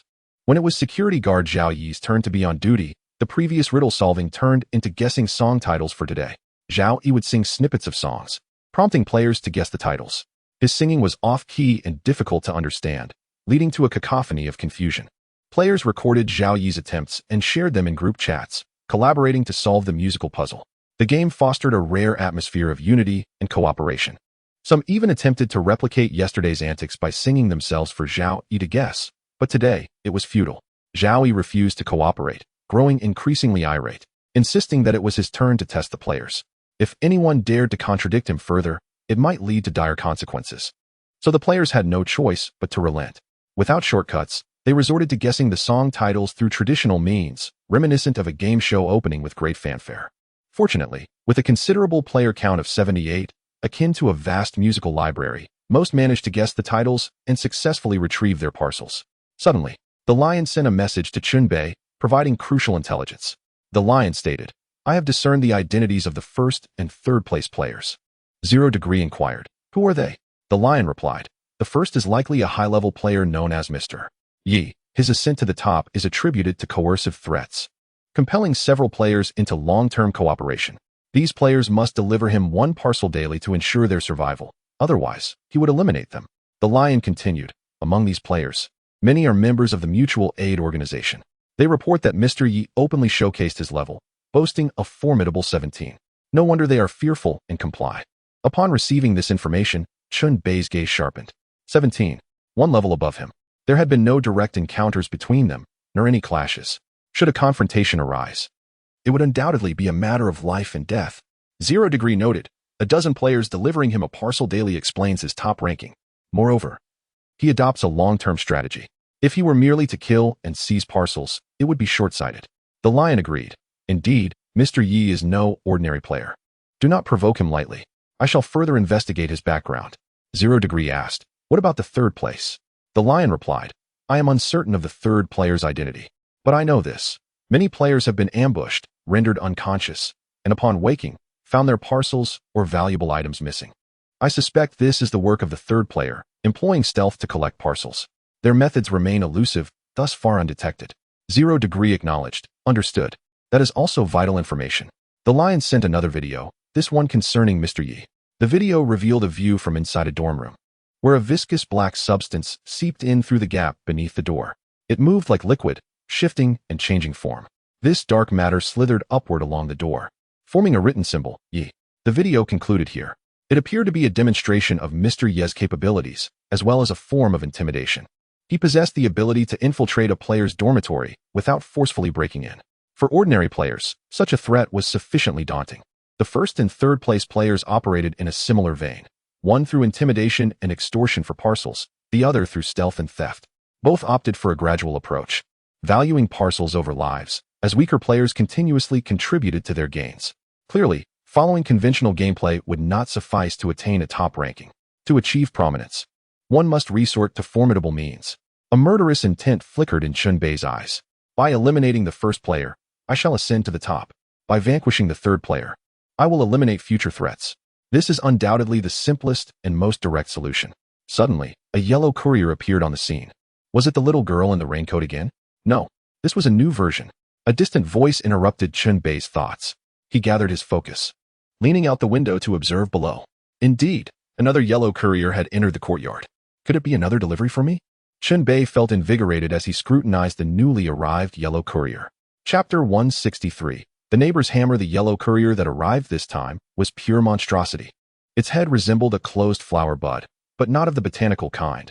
It was a fleshly bloom. The petals were deep red flesh, laced with prominent veins, undulating slightly. Its body was similarly deep red, clad in an ill-fitting yellow uniform, from which several fleshy tendrils extended. One of these tendrils clutched a small parcel. Its lower half lacked legs, instead resembling a plant's root system, which moved agilely across the ground to support its body. The peculiar delivery worker, resembling a closed flower bud, emitted an odd, chattering sound. Having learned from previous encounters, the players maintained a safe distance, wary of the notorious yellow courier. The courier utilized its tendrils to navigate into the building, ascending the stairs. At first, Chen Bei assumed the courier was targeting him. But since he could see the entity through the dormitory window, it was clear the recipient was not him. Suddenly, a message arrived. "Wang Pingzhan, bro. I've received a pickup notice. The courier is about to arrive. Please keep an eye on things for me." Wang Pingzhan, his neighbor across the hall, had arranged to collaborate with Chen Bei. Chen Bei's expression shifted subtly. Could it be that this yellow courier was after his neighbor? This suspicion was soon confirmed. The creature with a bud-like head made its way to the 5th floor, halting at the door of Wang Pingzhan's dormitory. Indeed, it was heading to the neighbor's place. Chen Bei felt compelled to relay this grim news. "Lingdu, brother, I have bad news. The courier at your door is a yellow level 1, with a head resembling a flower. And its body is rather grotesque. I can't take a picture through the door. Brace yourself. Wang Pingzhan. What? A yellow courier? Are you certain? Ling Du. I am certain. Wang Pingzhan. Then we're finished. Ling Du. Stay calm. Adapt to the situation. Wang Pingzhan. Brother, you're strong. Can you come out and protect me? I will definitely repay you. Ling Du. I cannot promise anything. I could easily handle green or blue couriers, but a yellow one is beyond my capabilities. As they spoke, the monstrous courier raised its appendages and knocked vehemently on Wang Pingzhan's door, delivering strong, whip-like blows. Thud, thud, thud. The creature's bud-like head produced strange sounds that were incomprehensible to humans.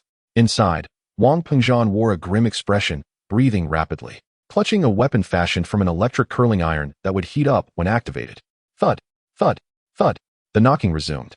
Wang Pingzhan, feeling cornered, shouted through the door. I don't want this package. I refuse it. Please take it back. Thank you. His politeness was palpable. However, the creature outside showed no signs of acquiescence and continued its relentless assault on the door, increasing its strength. The durability of the door began to wane. I told you. I don't want this package. Please take it away. Wang Pingzhan roared. The monster persisted in battering the door. If this continued, it was only a matter of time before the door was breached. If someone of Chen Bei's strength was wary of a yellow courier, how could an ordinary player withstand it? Wang Pingzhan was on the brink of collapse, unsure of how to proceed. A fellow player in the group reminded him that pickups or refusals had to be done face-to-face. Remaining behind closed doors would lead to no escape. Opening the door might present a glimmer of hope. With no other option, Wang Pingzhan steeled himself and opened the door. He confronted the creature directly. Its deep crimson skin appeared tough and resilient, its bud-like head tightly closed, concealing whatever lay within. Wang Pingzhan felt his rationality plummeting. He averted his gaze, no longer directly meeting the monster's stare, which somewhat alleviated his distress. I refuse the delivery. Please leave. Wang Pingzhan urged anxiously. The creature did not retreat. Instead, it extended its tendrils, wrapping one around a delivery box. It seemed unwilling to accept the refusal, determined to hand over the package to the recipient. Perhaps the situation was not as dire as it seemed, and accepting the package might suffice? After all, many couriers in the past had simply delivered and departed without further ado. Summoning his courage, Wang Pingzhan reached out to take the package. The tendril was slick with mucus, making the box sticky and emitting a strange odor. I'll take the package, thank you. Wang Pingzhan grasped the parcel, ready to close the door. Whoosh! The creature extended its tendril, blocking the door, preventing Wang Pingzhan from shutting it. He tensed, beads of cold sweat forming. The standoff between man and monster was palpable. What do you want? Wang Pingzhan stammered. The creature gestured with its tendrils, producing more odd sounds from its bud, seemingly communicating something. Wang Pingzhan could not decipher the creature's intent and hastily recorded a video to seek assistance from the group. However, this only left everyone perplexed. Wang Pingzhan, can someone please tell me what I should do? Even through the screen, one could sense his despair. Chen Bei furrowed his brow, observing the situation through the peephole. He opened the management group chat to see if the administrators had any insights, hoping for a strategy to counter the monster. Unfortunately, the administrators were reveling in the misfortune, offering no constructive advice. It was indeed a dire situation. Chen Bei could not risk confronting an unknown monster for the sake of a mere acquaintance. Thus, he remained a passive observer, powerless to assist. Reflecting on it, if he were in Wang Pingzhan's predicament, would the latter come to his aid? Perhaps not. They were merely transient figures in each other's lives. In the hallway, the monster's movements grew more frantic, its sounds increasingly intense. It seemed agitated, yet Wang Pingzhan remained oblivious to its intentions. At that moment, an administrator privately messaged Chen Bei, suggesting they gather everyone to assault the monster. Chen Bei would undoubtedly be the main force, and upon success, the delivery would belong to him. With Wang Pingzhan expected to share some rewards with the participants. Just as Chen Bei was about to reply, chaos erupted outside. The creature's unmet demands incited its wrath, and it ensnared Wang Pingzhan with its tendrils. The bud-like head began to unfurl, expanding in size. It had bloomed. Inside the flower was a gaping maw lined with rows of sharp teeth, slightly larger than a human's, leading into a throat filled with more teeth. The blossoming flower loomed over Wang Pingzhan's head. No! Help! Help me! Wang Pingzhan screamed in terror. Crack! The flower enveloped Wang Pingzhan's head, and with a forceful tug, it tore his head off and devoured it whole. Blood gushed from the severed neck, pouring forth. The monster discarded the headless corpse, flipping it over and violently shaking it, showering itself in blood like a grotesque baptism. At last, it seemed satisfied. Chen Bei witnessed the entire gruesome spectacle through the peephole. drawing a grim conclusion. Another life lost. It appeared his fate truly brought misfortune to his neighbors. Chapter 164. Show mercy, haha. Yet another one bites the dust. The courier's body was shriveled. It merely sought some water to quench its thirst. After all that, Wang Pingzhan still didn't understand. Couriers below yellow level can be dealt with through brute force. Above that threshold, one must seek a solution. Each has its taboos. Touch them, and you die. The management group reveled in their schadenfreude, finally articulating the intentions of this monstrous courier. Yet, such insights were too late. A life had already been extinguished. Creeping sounds echoed as the monster consumed the head, discarding the headless body aside. The once open flesh petals began to close, reverting to a bud-like state. The creature maneuvered away using its lower tendrils, departing. Though it left, the package it had delivered remained behind, untouched. Seizing the opportunity, Chen Bei opened the door and retrieved the parcel. Delivered by a yellow courier, it undoubtedly contained valuable treasures. Chen Bei continued his relocation, sorting through Wang Pingzhan's belongings before moving them to his own dormitory, including a storage box that conveniently housed all the items he desired. Regarding the weapon crafted from an electric curling iron by Wang Pingzhan, it has fallen into the hands of Chen Bei. This weapon, known as the Passionate Stick, boasts a level of 12 and is considered quite decent. Take care, brother, he said as the scene left behind only a headless corpse. In light of their prior collaboration, Chen Bei decided to assist in cremating the body. With a flicker of kindness, he ignited the corpse using his flame-burst palm, tossing in some wood to ensure it burned to ashes. Players who perish in the game are destined to have their bodies unclaimed, and this was the only recourse. Upon returning to his dormitory, Chen Bei opened the delivery box he had just received. Inside lay a level 2 waist pouch. Backpacks, shoulder bags, and waist pouches can coexist harmoniously. Chen Bei was elated and promptly donned the waist pouch, granting him an additional 10 slots for carrying more items, reaping numerous benefits. As the game clock advanced to the next day at 11:45 a.m., the time for the security shift change approached. Chen Bei arrived at the security booth, ready to execute his plan once more. If a gap appeared during the handover, it would present an opportunity. The upcoming security officer, Chen Bei, was notorious for his volatile temper. After waiting patiently and checking the time repeatedly, Chen Bei found himself at exactly noon when Chen Bei arrived on time, appearing calm. He entered the booth, exchanged pleasantries with his predecessor, and completed the handover without any gaps. Furthermore, the broken glass from the booth had already been replaced. Though Chen Bei's plan had faltered, he felt no particular disappointment. According to the new rules for the day, Chen Bei, the irascible fellow, was now medicated to suppress his emotions. He appeared quite composed at present. Seizing the moment, Chen Bei rushed to the security booth as he had a delivery awaiting him. At the window, he introduced himself. I am Zero, here to collect my package. I would appreciate your assistance, sir. Chen nodded and turned to the shelf, retrieving Chen Bei's parcel with ease. The entire process unfolded smoothly, and Chen Bei departed without further ado. Remarkably, Chen Bei, who had been the most dangerous among the 4 security guards the previous day, had transformed into the safest one during the package retrieval.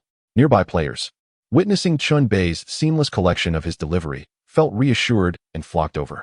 To retrieve a package, one must provide a name. One player called out, Sir, I'm here for my delivery. The name is the love of parting transforms into flying rain showering down on the wilderness of memory, blooming into flowers of sorrow. Upon finishing, the surrounding players cast him strange glances. In a survival game, requesting a name of such length was absurd, akin to reciting a lengthy menu in a comedic skit. Noticing the peculiar stares, the young man cleared his throat and mused, I might consider changing my name once I gather enough game currency. The cost of a name change within the game was exorbitant, requiring 5 game coins, a sum few would readily part with. Having retrieved his delivery, Chen Bei ascended the stairs. As he traversed the corridor on the 2nd floor, an unusual sound caught his attention. His brow furrowed, and he altered his course to investigate. To his surprise, he stumbled upon a player crouched down, pilfering a parcel from another player who had fainted. Chen Bei's pupils constricted. This was likely the player referred to by Leo, known for ambushing others. One cannot linger by the river without getting their feet wet. The assailant's reckless behavior would inevitably lead to exposure. Silently, Chen Bei gripped his ghostly blade and approached stealthily. The assailant, sensing something amiss, turned abruptly to investigate. Their eyes met, and as Chen Bei drew his firearm, ready to shoot, the other uttered, It's you. Chen Bei halted, realizing the other seemed to recognize him. You know me? Chen Bei inquired. We collaborated in the novice round night of terror, but perhaps you, being a person of stature, have forgotten, the other replied, rising calmly. Chen Bei scrutinized the figure before him, a robust physique clad in a patterned hoodie, half of their face concealed by a beaked mask, a protective chest piece adorning their torso, and an assortment of trinkets hanging from their waist. Sensing Chen Bei's confusion, the individual introduced themselves. I am Ziying. Do you remember me? Ziying. Now that rings a bell, Chen Bei recalled. He had indeed partnered with a player named Ziying, albeit infrequently, leaving only a faint impression. Had he recognized the name sooner, he might have initiated a conversation. The current situation felt delicate, though they were acquaintances. Their bond was not particularly strong. The players sprawled on the ground stirred, signaling an imminent awakening. Ziying gestured for Chen Bei to follow, then sprinted away with remarkable speed. Chen Bei sheathed his gun and dashed after him. They ascended to the 4th floor, where Ziying opened a dormitory door, beckoning Chen Bei to enter. The room was stark and empty, clearly vacated by a player who had met their demise. Chen Bei boldly stepped inside, unperturbed. Once inside, they commenced a new round of negotiations. Zero, I recognize your prowess. You distinguished yourself in the novice round, and now you are fully armed, commanding respect, Ziying remarked. Chen Bei interrupted, enough with the flattery. Very well, let me speak plainly.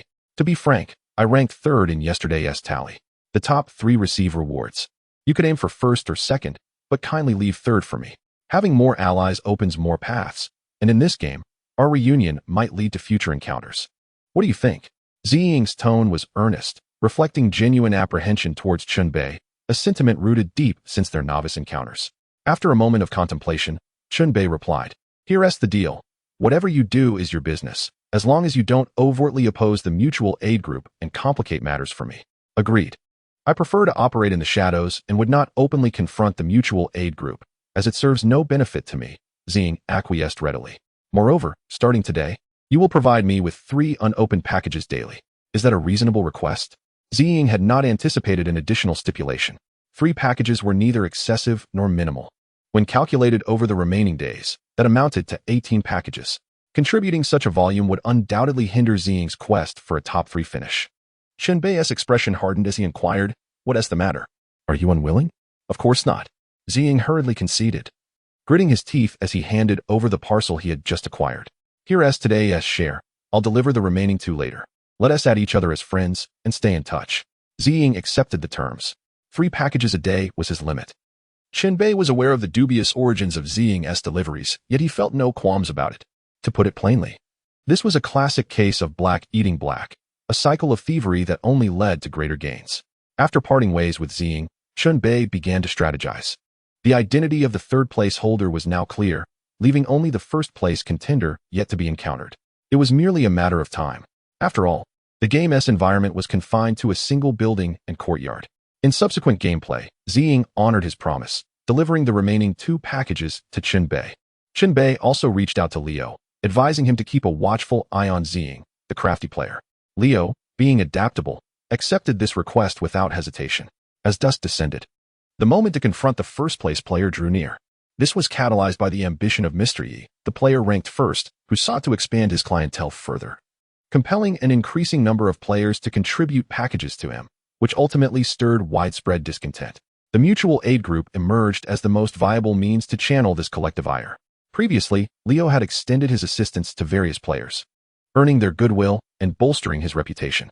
The players who had suffered bullying sought assistance from Leo, who readily agreed to help. The impending conflict was fraught with danger, necessitating a formidable force. Leo stated, Brothers, prepare yourselves. We are about to confront Mr. Yi at his residence, number 420.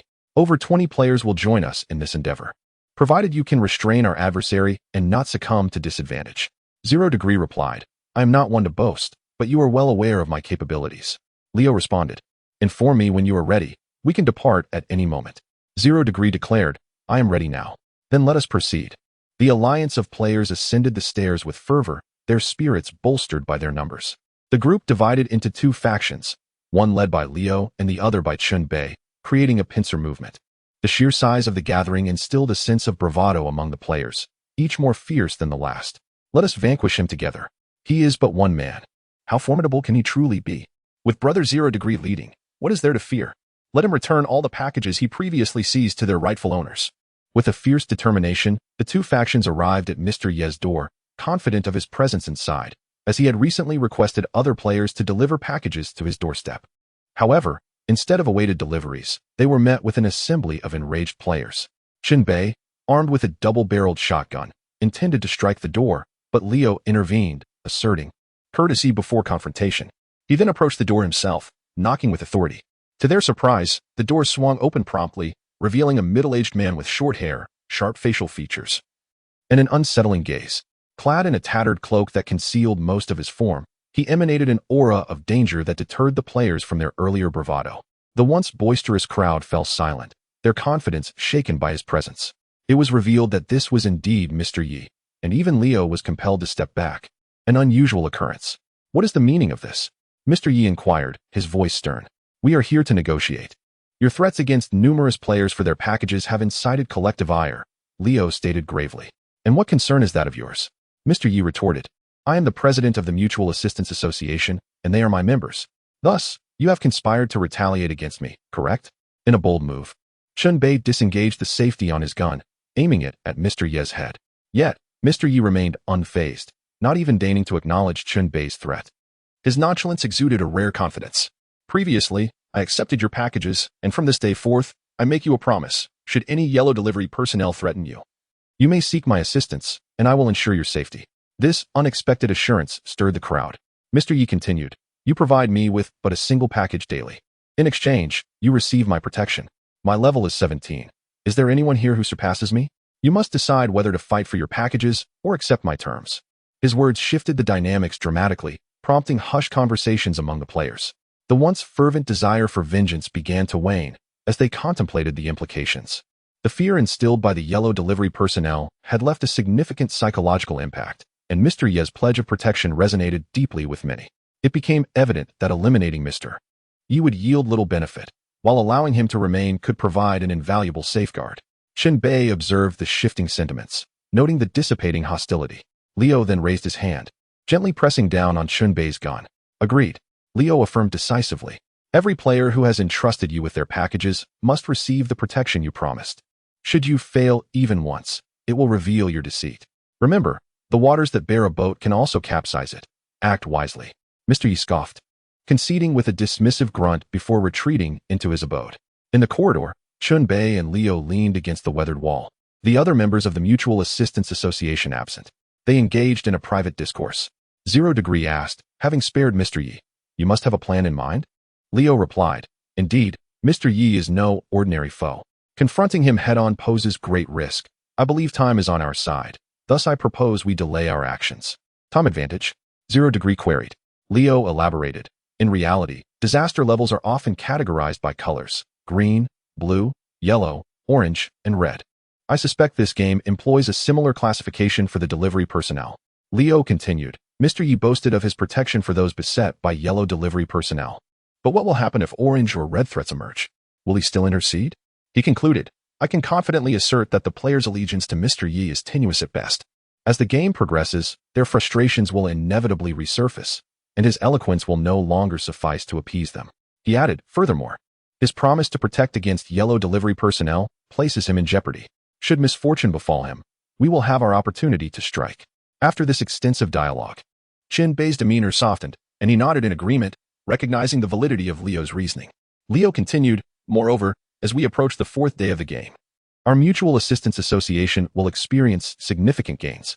This is yet another aspect of our time advantage. 0 Degree inquired, gains? How so? To which Leo cryptically replied, just wait and witness the unfolding spectacle. As the game reached its 2nd day conclusion, the top 3 players' results were announced. The 2nd day has ended, and the report is as follows. The top 3 players opened a total of 36, 31, and 23 packages, respectively.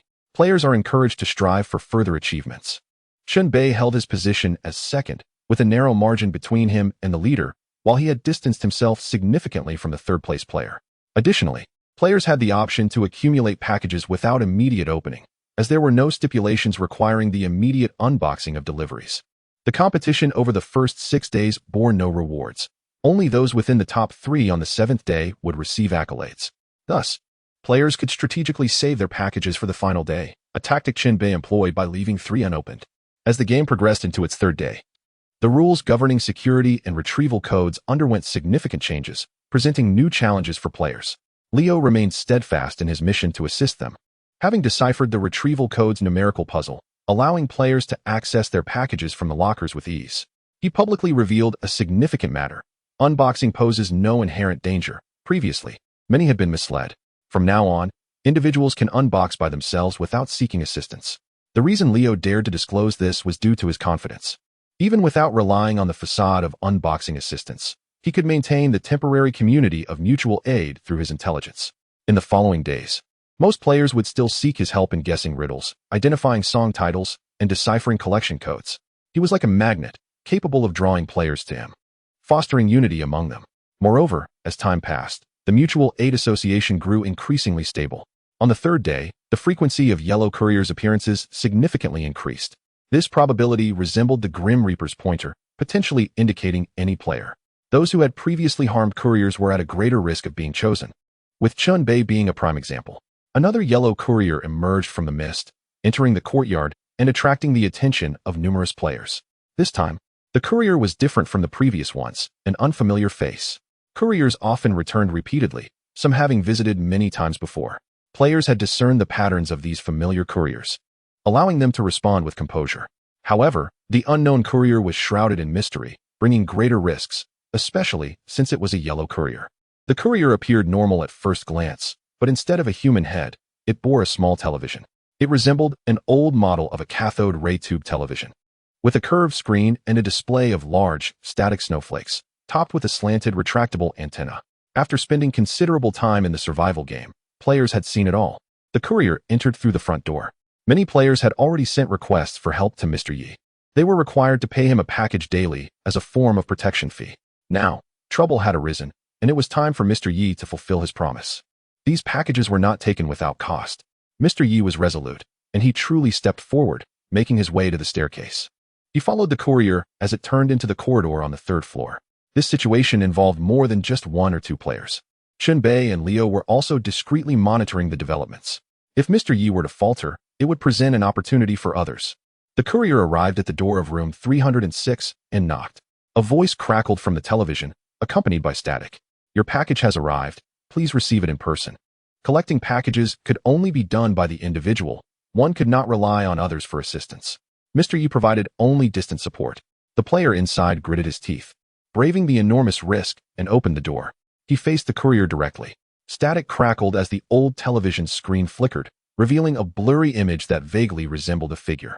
The player squinted, attempting to discern the details, and finally recognized the figure on the screen. It was himself. Suddenly, the television image shifted. A pair of hands silently emerged from the darkness. These hands had long, slender fingers with sharp tips, and they slowly grasped the player's head. This was merely a projection on the television. The player remained standing in reality, with no hands behind him. His eyes widened in horror as he fixated on his own reflection on the screen, witnessing those hands seize his head.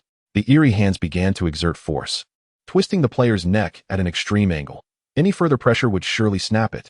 In that critical moment, two masses of black substance crawled onto the player's face, akin to two pieces of chewing gum stuck to his eyes, interrupting his perilous gaze at the television. In the distance, Mr. Yi, draped in a tattered cloak, wore a stern expression and frowned. Fool, do not watch the television. Is it not plainly dangerous? Take your package and return home to your mother's milk. The player, blinded, regained a chance at life. As soon as he diverted his gaze from the television screen, the image vanished, reverting to the prior static. The player lowered his head, seizing his package. I've taken the package. The courier did not respond but slowly turned to leave, seemingly having completed the handover. Mr. Yi had fulfilled his promise and departed. The player, having already paid his protection fee for the day, could not be charged again, so he refrained from seizing the package he had just received. He had to abide by the rules he had established for himself. As he ascended the stairs, Mr. Yi encountered Chen Bei once more. There were only the two of them on the staircase, one ascending and the other descending. Chapter 167, Shifting Tides. Their gazes locked, each imbued with a chill. As the adage goes, the intent to harm cannot be concealed. I trust I've disappointed you. The Yellow Courier could not do anything to me, Mr. Yi remarked coldly. The game has only reached its third day. There is no need for haste, Chen Bei replied. In truth, being second isn't so bad. Allow me to offer you this advice. Do not be overly greedy. Do not pursue what fate has not granted you, lest you meet a premature end. Perhaps you should heed your own counsel, came the retort. The atmosphere was tense, charged with an undercurrent of hostility. Should anyone make a sudden move, it would hardly be surprising. Chen Bei genuinely contemplated whether to resolve the issue through force. The difference between level 16 and level 17 was negligible. Just then, Leo descended the stairs with several members of the Mutual Aid Association standing beside Chen Bei. Mr. Ye's gaze swept across the faces of these individuals, and he snorted disdainfully, his expression becoming somewhat neutral as he moved past them. During this encounter, Leo placed a hand on Chen Bei's shoulder, discreetly sending a message. Bro, stay calm. Trust me, by tomorrow, the situation will change. Time is on our side. Trusting Leo, Chen Bei suppressed his impulse. With Mr. Ye's departure, the atmosphere relaxed. From that point, the gameplay resumed its previous cycle, collecting packages, unboxing them, interspersed with conflicts and frictions among players. During this time, Chen Bei encountered the Cheshire Cat. The cat was extorting a member of the Mutual Aid Association when Chen Bei stumbled upon the scene, forcing a premature halt. This is your only warning. If you dare to lay a hand on a member of the Mutual Aid Association again, you won't live to see the last day of the game. Chen Bei warned. Why so fierce? Always frowning can lead to wrinkles. Such a handsome face would be a shame to mar with lines. The Cheshire Cat replied with her trademark wicked smile. You aren't planning to gather gaming currency in the game to placate me, are you? Chen Bei narrowed his eyes. Of course not. I was merely having a chat with him. Do not overthink it. I will definitely give you the 10 gaming coins I promised. Chen Bei chose not to engage further. The truth would reveal itself in due time. The likelihood of the Cheshire Cat producing 10 gaming coins was exceedingly slim, and Chen Bei did not harbor excessive expectations. He was merely willing to take a gamble due to the substantial amount. After all, who among us isn't a gambler? Every fork in the road of life carries an element of chance. Before long, the game reached its 4th day. The rankings remained unchanged. Mr. Yi held first place, Chen Bei second, and Ziying third, with the gaps among them widening. Today's announcement from the security booth had changed again. The collection codes had been updated. Players had come to accept the daily changes. With the arrival of a new day, they had to readjust. Those who could not adapt to the game's transformations would be eliminated. Today, the promised change from Leo finally arrived. He summoned Chen Bei to an unoccupied dormitory, which served as the temporary headquarters of the Mutual Aid Association. Leo wore a triumphant expression, and once the door was closed, he explained the current situation to Chen Bei. Since yesterday, the number of packages unboxed by ordinary players had steadily reached 10, fulfilling the game's basic requirements, significantly alleviating survival pressures. Now, they unboxed packages purely for the contents within, without aspiring to compete for the top 3. This was the mindset of the majority. The key lay in this understanding. 0. You should grasp this by now, right? Leo smiled as he glanced at Chen Bei, who nodded in understanding. Yesterday, Chen Bei had already surmised Leo's intention, and now it was fully revealed. They desired the contents of the packages, while he sought the number of unboxings. By consolidating everyone's packages into his hands, he could personally open them and subsequently return the items. In this way, they would incur no losses, and he would increase his unboxing count. The only prerequisite was their willingness to assist him. Chen Bei articulated the crux of the matter. Indeed, that was the plan. The goodwill he had gradually accumulated over the past few days now had a purpose. Leo, brimming with enthusiasm, snapped his fingers with a resounding crack. Everyone for me, and I for everyone. The game encompassed more than mere combat. It also involved the intricacies of human relationships. In the preceding days, he had been aiding others, solving riddles, guessing song titles, and deciphering collection codes. He had already coordinated with many members of the Mutual Aid Group, all of whom were eager to assist. For the coming days, every package they received would pass through his hands, propelling him towards the top rank. Typically, Leo exuded the charm of a sunny young man, warm and amiable. Yet, at that moment, he radiated an undeniable brilliance. Even Chen Bei felt invigorated, his blood surging with passion. Your assistance makes me feel a bit embarrassed, Chen Bei remarked. No need for embarrassment, Leo laughed. This is our second encounter in the game. One could suspect that the total number of players is not as vast as it seems, and the likelihood of us being grouped together again is considerable. As I previously mentioned, it's all about the social intricacies. I believe that every time we reunite in the game, we will collaborate to achieve victory. Indeed, I have gained a brother in you. Chen Bei mused. Such sweet talk should be kept to oneself. Let us focus on the task at hand. Leo produced 3 of his packages and allowed Chen Bei to unbox them on the spot. Following suit, other mutual aid members presented their packages, some with 2, others with 1. Little by little, we build great things. With the entire mutual aid group's support, on the 4th day of the game, Chen Bei unboxed a significant number of packages. When the day's tally was announced, he finally surged ahead. At the end of the 4th day of the game, the settlement report is released. The top 3 players unboxed the following totals: 105, 79, and 37 packages, respectively. Players are encouraged to continue their efforts. Chen Bei emerged as the leader. He had surpassed 100 unboxings.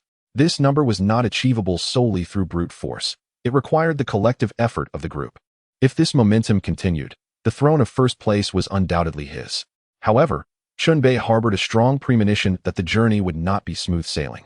In dormitory 420, Mr. Yi had just seen the settlement notice, and his expression darkened instantly, a dark, fluid substance emanating from his body, spreading like a living entity. You, 0 degree, truly fear not for your life. It's only the 4th day, yet you dare to rank ahead of me. Had you chosen to remain second, I might have spared you. But to compete for first place? You are courting death. Mr. Yi seethed, raising his hand as the dark substance coiled around it ominously. Chapter 168. Honesty is key. On the 5th day of the deadly delivery game, only 68 players remained. A dramatic shift occurred today. A higher tier of delivery personnel, the Orange Courier, made an appearance. Speculation had long circulated about the existence of even more advanced couriers, and now it was confirmed. The Orange Courier donned a bright orange uniform, resembling a toy puppet, standing at a child's height. Its eyes were mismatched buttons, one large, the other small, and it sported a wooden, elongated nose. Its body was painted in a chaotic manner, with red splatters reminiscent of blood. Strapped to its back was a delivery box, and it held a cartoonish toy gun, seemingly lacking any intimidation factor. Yet, no one dared underestimate it. The orange uniform spoke volumes. Players' nerves were taut, each one filled with trepidation. Who is this courier delivering for? Whoever it may be, as long as it's not coming for me. Grandpa, Grandma, may you watch over your grandson from above. Please do not let this courier choose me. The player group buzzed with excitement. Chen Bei stood by the window, watching as the courier approached the building. Then, he received a collection notice. Collection notice. Your package will soon be delivered by the courier. Please remain in your dormitory to ensure successful receipt of the package. Time remaining until the courier arrives, 59 seconds. Could it be coming for me? Chen Bei's eyelids twitched. If anyone were to blame, it would be himself for having eliminated so many green and blue couriers before. Such actions were akin to a double-edged sword, harming both others and oneself. His heart raced as he quickly opened the management group for reference.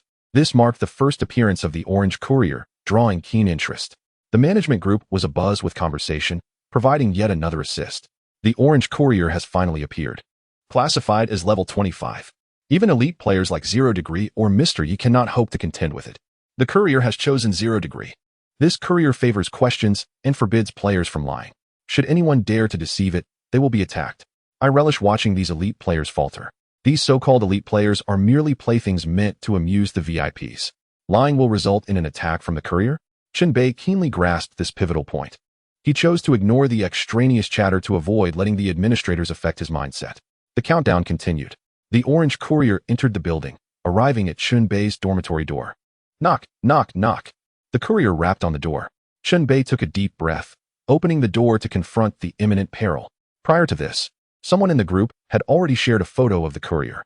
Chen Bei was well aware of its nature and had mentally prepared himself. Hello? The puppet raised its hand. Hello, Chen Bei replied. I will ask you 3 questions, and only after you answer will I hand over your package. Go ahead and ask.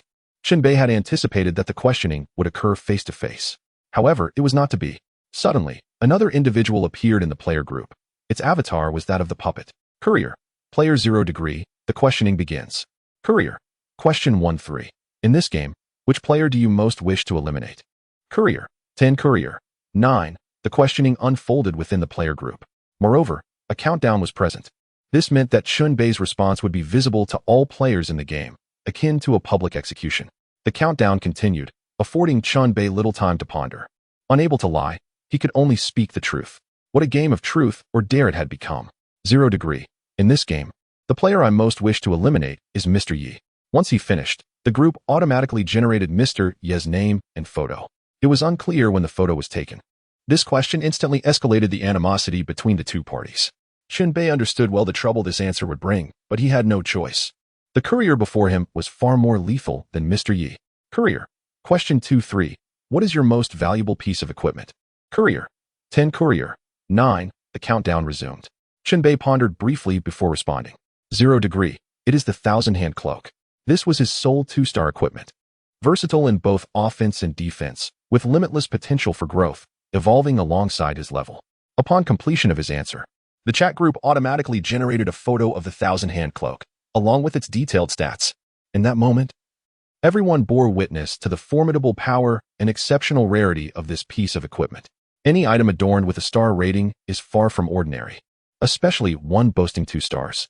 Wow, a level 16 item with so many effects. This is my first encounter with star-rated equipment. It truly is an eye-opener. This equipment is bound to him. No one can snatch it away. How much do you think this thousand-hand cloak is worth in game currency? At least 5 coins. I'm envious. I wish I had one too. Some players voiced their thoughts in the chat. Such remarkable equipment inevitably kindles jealousy and envy. Fortunately, it is a rare bound item. Should Chen Bei perish, the equipment will automatically disintegrate, leaving no opportunity for others. This aspect significantly diminishes others' avarice. The third question soon followed. The courier stated, Question 3-3. This is a multiple-choice question. In all the survival games you've experienced in the dormitory, how many players have you killed in total? A. 1 to 10. B. 10 to 30. C. Over 30. 0 degree responded without hesitation. C. Chen Bei answered instinctively, knowing that in the night of 100 ghosts, he had accumulated a heavy toll, certainly exceeding 30. The exact number eluded him, regardless of the reasons behind it.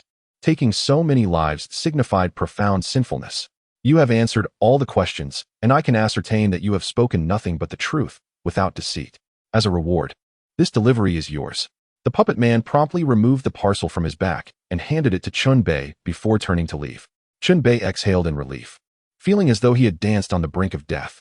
This was a common occurrence in survival games. He closed the door and immediately unwrapped the parcel.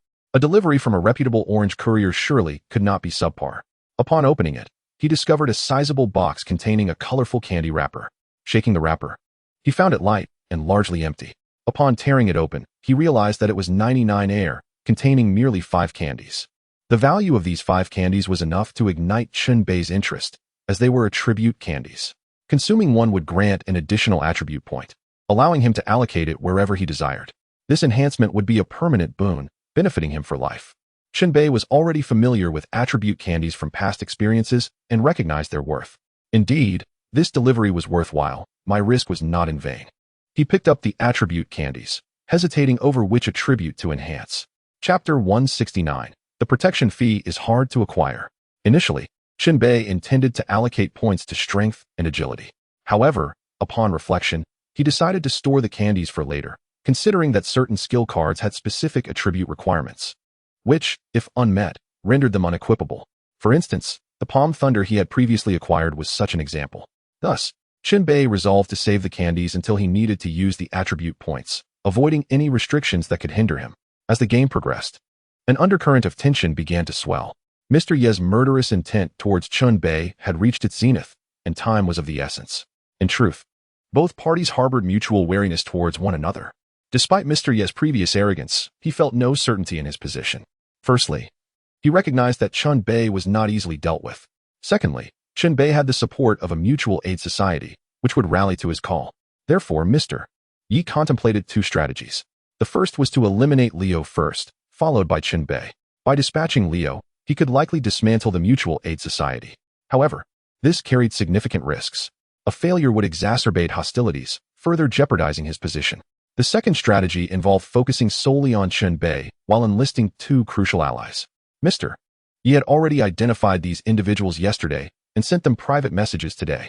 The 2 were Purple Shadow and Cheshire Cat. Mr. Yi established a small group chat for the 3 of them. Mr. Yi stated, "Here is the situation. One of you is being extorted by 0 degree, submitting 3 deliveries daily. The other is being hunted, akin to a stray dog." He continued, "I acknowledge my own moral ambiguity. However, I have no conflict of interest with either of you. The choice between siding with me or 0 degree should be quite apparent." He added, "By choosing me, Purple Shadow, your rank will rise to 2nd, ensuring you receive better rewards. Cheshire Cat need not fear being pursued. With my assistance, you might even ascend to 3rd place, earning additional rewards." His arguments were grounded in reality, compelling enough to entice. Simply put, he was painting an enticing picture. Purple Shadow, wary of Chen Bei, did not immediately acquiesce. "Give me some time to consider before making a decision. If we are to kill him, preparations are necessary, which will require time." Cheshire Cat echoed, "Since he has said that, I will wait for him to decide before making my own choice." Neither party agreed outright, fully aware of the inherent risks. Should they succeed, it would be advantageous. However, a failure could cost them dearly. Their trust in Mr. Yi was also tenuous, leading to a temporary stalling of the matter. On the 5th day of the game, a comment in the management group piqued Chen Bei's curiosity. Tomorrow marks the 6th day. It will be the most perilous day of the game. Indeed, the game is nearing its end. On the 7th day, they will have some respite. Respite is unlikely. Even without external dangers, they will turn on each other. Chen Bei furrowed his brow upon reading this. The game spanned 7 days. Why would the administrator claim the 6th day to be the most dangerous? It was evident that the 7th day would usher in significant changes. Within the player group, a yellow courier's arrival prompted a player to seek Mr. Yi's assistance. Players submitted deliveries to Mr. Yi daily, akin to a protection fee. Now that danger loomed, Mr. Yi had to take a stand. To maintain the precarious balance he had orchestrated, he steeled himself and hurried over, observing the situation with a cold gaze. The player had to collect the delivery personally. He merely provided aid at critical moments. Nearby, another player recorded the event. Those capturing photos and videos were orchestrated by Leo to apply pressure on Mr. Yi, ensuring he honored his commitments. This yellow courier was unlike the previous ones. He bore a new visage. He shimmered and flickered, resembling a broken disc emitting erratic patterns. Yet, the delivery box he held was tangible, while only his form oscillated. The recipient, steeling himself, opened the door to accept the parcel. Fortunately, the courier's appearance was not overly terrifying, despite his flickering demeanor. "I've taken the delivery. Farewell." The player attempted to shut the door. However, their movements abruptly froze. Their arm felt as if it were encased in ice, rendering it immobile. Cold sweat began to beat upon their brow. The process of receiving the parcel was evidently more complex than anticipated. "Please take a photo for me. You have 3 chances. Capture my image, and I shall depart." The courier spoke in a haunting tone. The player, with no alternative, complied, activating the camera and aiming it at the courier. The challenge lay in the courier's flickering, which was erratic and unpredictable, making it difficult to capture. Click. The player took the first photo. The frame was empty, devoid of the courier's presence. Click. The second shot yielded the same result. The anxiety escalated, causing cold sweat to pour down. With trembling hands, the player snapped the third photo. Click. The image froze, still without the courier in sight. "There is no trace of me, none at all. I merely wished for a single photograph. Why can you not fulfill this simple desire?" The courier outside erupted in fury, unleashing a fierce gust of sinister wind that thrust the player back into the room, crashing against the wall. The corridor chilled as the wind swept through, causing the temperature to plummet. "Mr. Yi, save me. Help me." At this critical juncture, it was time for Mr. Yi to take action. The players were willing to pay protection fees precisely for this promise. Mr. Yi truly intervened. He produced a weapon designed for the spiritual realm, known as the evil tongue-spinning wheel, which bore several mouths that recited scriptures when spun, inflicting harm on spiritual entities. The evil tongue-spinning wheel began to rotate. Each mouth chanted verses, injuring the yellow-clad courier. Upon being wounded, the courier immediately shifted his attack target and began to assault Mr. Yi. This protection feat was indeed hard to come by. The yellow-tier courier was formidable. After a fierce struggle, Mr. Yi managed to repel the courier, not kill him, but drive him away. The courier vanished after sustaining injuries, retreating into the distance. Before departing, he left Mr. Yi a parting gift, a curse. A curse icon appeared on Mr. Yi's status bar, indicating a weakening curse that would significantly diminish his strength and linger for an extended period. Damn it! Mr. Yi was furious, losing his composure for a few moments. He understood well the grave risks associated with his weakened state during such a critical time. He dared not show too much emotion. With a grim expression, he collected the package the courier had left behind and returned to his dormitory. Upon entering, he received a message from Ziying. "I've given it some thought and decided to team up with you. Let us take down Zero together." If this message had arrived moments earlier, Mr. Yi would have been elated. However, now he felt no joy. Because of the curse, he could not confront Chen Bei for the time being, and even with assistance, he lacked confidence. Thus, this matter had to be postponed. Just as Mr. Yi was about to refuse, he had a bold thought. "My dormitory is 420. Come over." Given his cursed state and diminished strength, it would be perilous if Chen Bei came knocking. Having multiple Ziying nearby would provide additional support. Of course, this approach carried risks. Ziying was not a benign character, known for ambush tactics and underhanded strategies, a typical rogue. Such individuals were akin to venomous scorpions lying in wait in the cold shadows, posing evident danger. Therefore, it was imperative that she remained unaware of Mr. Yi's curse. He also promised to protect Ziying. relieving her of the need to pay protection fees to Chen Bei from that day onward. Ziying agreed and soon arrived at Mr. Ye's location. Following this, Mr. Yi began to persuade the Cheshire Cat to join their little alliance. The Cheshire Cat's life was constantly threatened by Chen Bei, much like a blade hanging over her neck. She indeed wished to cling to a powerful ally to mitigate the threat posed by Chen Bei, and Mr. Yi was the most suitable candidate in the entire game. Thus, the Cheshire Cat also came to Mr. Ye's dormitory. The three gathered, each harboring their own schemes and intent to utilize one another. The dormitory was relatively spacious, and the three did not feel cramped in the same room. Dressed in leather, the Cheshire Cat leaned back, crossing her legs, and playfully inquired, "Dear brother, with the three of us gathered so openly, we are bound to attract attention. So what?" Mr. Yi replied nonchalantly. Initially, he had contemplated a surprise attack on Zero, catching him off guard. But how could they surprise him now? He might already be aware of their formal alliance. Surprise attack? Does he even deserve that? Mr. Yi scoffed, feigning bravado. "With my strength, I have no need for such underhanded tactics. As long as you assist me, we can openly defeat Zero." "Huh. My dear brother is indeed formidable. From now on, I shall be your little fan," she exclaimed. "When do you plan to strike?" "Not in a hurry." Mr. Yi was merely posturing. He would not act until the curse's negative effects were lifted. Thus, he aimed to buy time and stabilize the current situation. The trio's alliance should sufficiently deter Zero from taking any rash actions. Mr. Ye's coalition and clandestine plans were closely monitored by the management group. After all, the primary spectacle of this game revolved around the competition among the top three players. Mr. Yi, Ziying, and the Cheshire Cat have convened. Their numbers may be few, but their strength is commendable, each at several levels. It seems the game has divided into two factions, the Mutual Aid Society and Mr. Ye's group. It remains to be seen when the two sides will officially engage in battle. I am quite eager to witness it. Chen Bei observed the discussions within the management group. It was no surprise that these three had banded together. This trio poses a significant threat, he mused. Chen Bei was not only concerned about being attacked by the three, but also worried about the Lionheart. After all, the Lionheart was the soul of the Mutual Aid Society. If he were to fall, the members would no longer bring packages for Chen Bei to unpack. Given their past interactions, ensuring the Lionheart's safety was paramount. Chen Bei reached out to the Lionheart, advising him to exercise caution and avoid acting alone to prevent ambushes. The Lionheart replied that he was now surrounded by numerous members of the Mutual Aid Society, making his safety a non-issue. And thus, another day passed. On the fifth day, the results were tallied.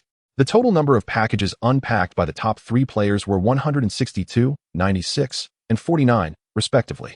Chen Bei still led the pack by a significant margin, maintaining his dominant position. After all, the Mutual Aid Society comprised dozens of members, and even if each contributed just one or two packages, the cumulative total was astonishing. Little by little, these contributions amassed, creating a towering advantage for him. Since yesterday's alliance, Mr. Yi had become considerably more discreet, even less active in collecting protection fees. Consequently, his growth rate had markedly slowed. Furthermore, the alliance among the three was no longer a secret, as their public appearances together had caught the attention of many. In light of this, Chen Bei contemplated some schemes. He considered whether to sway Ziying and the Cheshire Cat to turn against Mr. Yi, striking him from behind. In the survival game, allegiances were fluid. There were no eternal friends, nor were there eternal enemies. For Ziying, diminishing either the first or second place player would pave the way for his ascent. Thus, he had ample reason to take action. As for the Cheshire Cat, as long as Chen Bei showed her mercy and promised to spare her life, she would seriously contemplate betrayal. Chen Bei twirled a pen in his hand, pondering whether to make this move.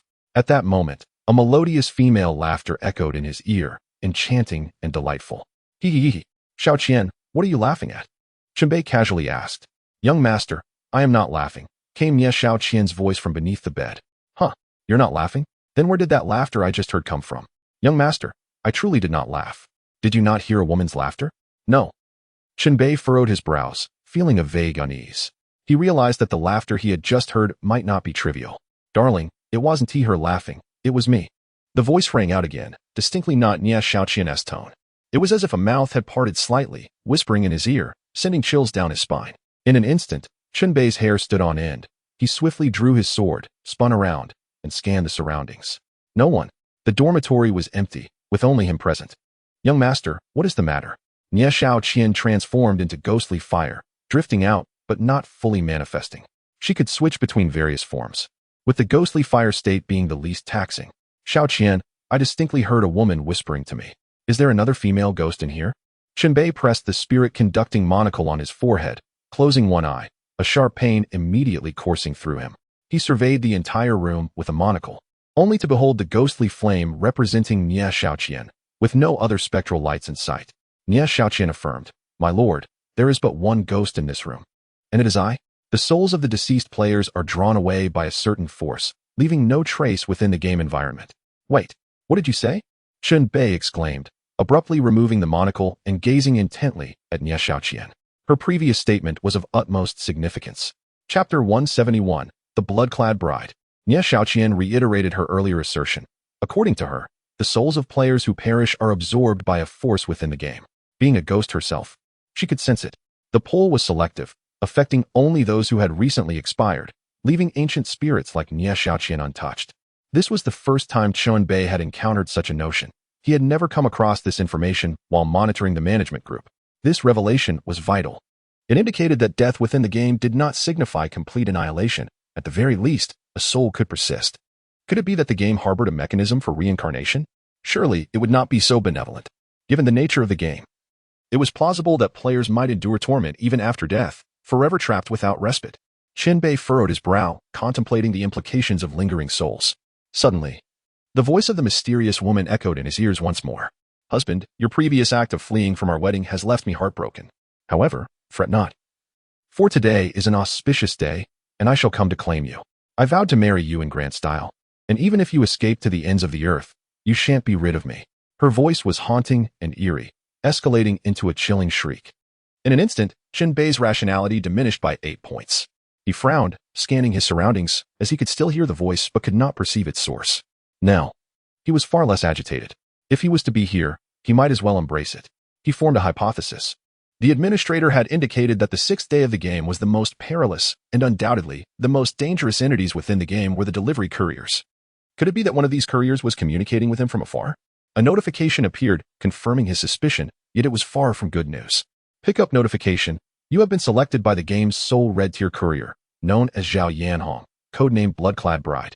The package she carries is her dowry. Wishing you a joyful union. What? It could be like this? Chen Bei was taken aback. There was only one red courier in the game, and he had inadvertently drawn her attention. The yellow-tier couriers were already quite dangerous, posing a threat to Chen Bei. The orange tier surpassed him entirely, necessitating survival through cunning rather than confrontation. And as for the red couriers, it was akin to drawing the short straw. Chen Bei opened the management group to see their reactions. Indeed, those scoundrels were reveling in his misfortune. Deserved. The low-tier courier killed by Zero is the most. Now, retribution has come. It seems we need not involve Mr. Yi. This blood-clad bride alone could take Zero's life. After claiming a victim, the blood-clad bride will immediately shift her focus to her next target. The remaining players may very well be wiped out by her. It depends on Zero's courage and luck. I quite like him and hope he doesn't perish so easily. Players like him might be chosen posthumously to become NPCs or something alike. Chen Bei acquired yet another crucial piece of intelligence.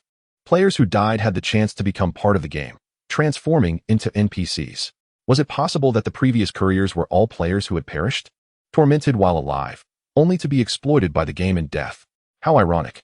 An unsettling fantasy began to take shape in Chen Bei's mind.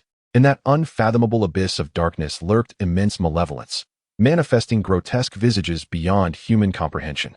They would sometimes cackle, at other times whisper. In their eyes, humanity was merely a plaything to be manipulated at will. Suddenly, the courtyard erupted with the raucous sounds of drums and gongs, interrupting Chen Bei's reverie. Much like a drowning man gasping for air after being pulled ashore. The cacophony of instruments melded into a tumultuous din. Chen Bei frowned slightly and leaned forward to peer outside. A grand procession entered the courtyard. The members of this entourage were clad in mourning attire, draped in white fabric, each adorned with oversized doll-like masks. The masks portrayed exaggerated, rosy-cheeked faces, reminiscent of those worn during traditional dragon and lion dances. Some members played instruments, producing music that, while jubilant, was in stark contrast to the somber nature of a funeral procession. At the rear, 4 individuals carried a large black coffin, its surface emblazoned with bright red characters of joy. Was it a funeral or a wedding? The distinction was utterly unclear. A commotion ensued among the players as they witnessed this procession. Previously, the couriers had always appeared as solitary figures, but now an entire entourage had arrived. What a spectacle! What on earth was happening? Could that coffin be a delivery? Pray, do not tell me these are all couriers. A A funeral procession bearing a coffin was far too ominous. The players grew restless, whispering amongst themselves. The group chat erupted with images of the funeral procession. As the procession approached the building, it continued onward. The players, having learned from past experiences, kept their distance, unwilling to venture close. The raucous sounds of music ascended from the ground floor to the upper levels, reaching the 5th floor. The funeral procession arrived at room 504, right before Chen Bei's door. The procession parted, and the 4 bearers placed the coffin at his doorstep. Upon witnessing this scene, a player immediately shared it in the group chat. The players' anxiety eased. At least the funeral procession bore no relation to them. Some even reveled in the situation. Mr. Ye's little entourage was thoroughly entertained.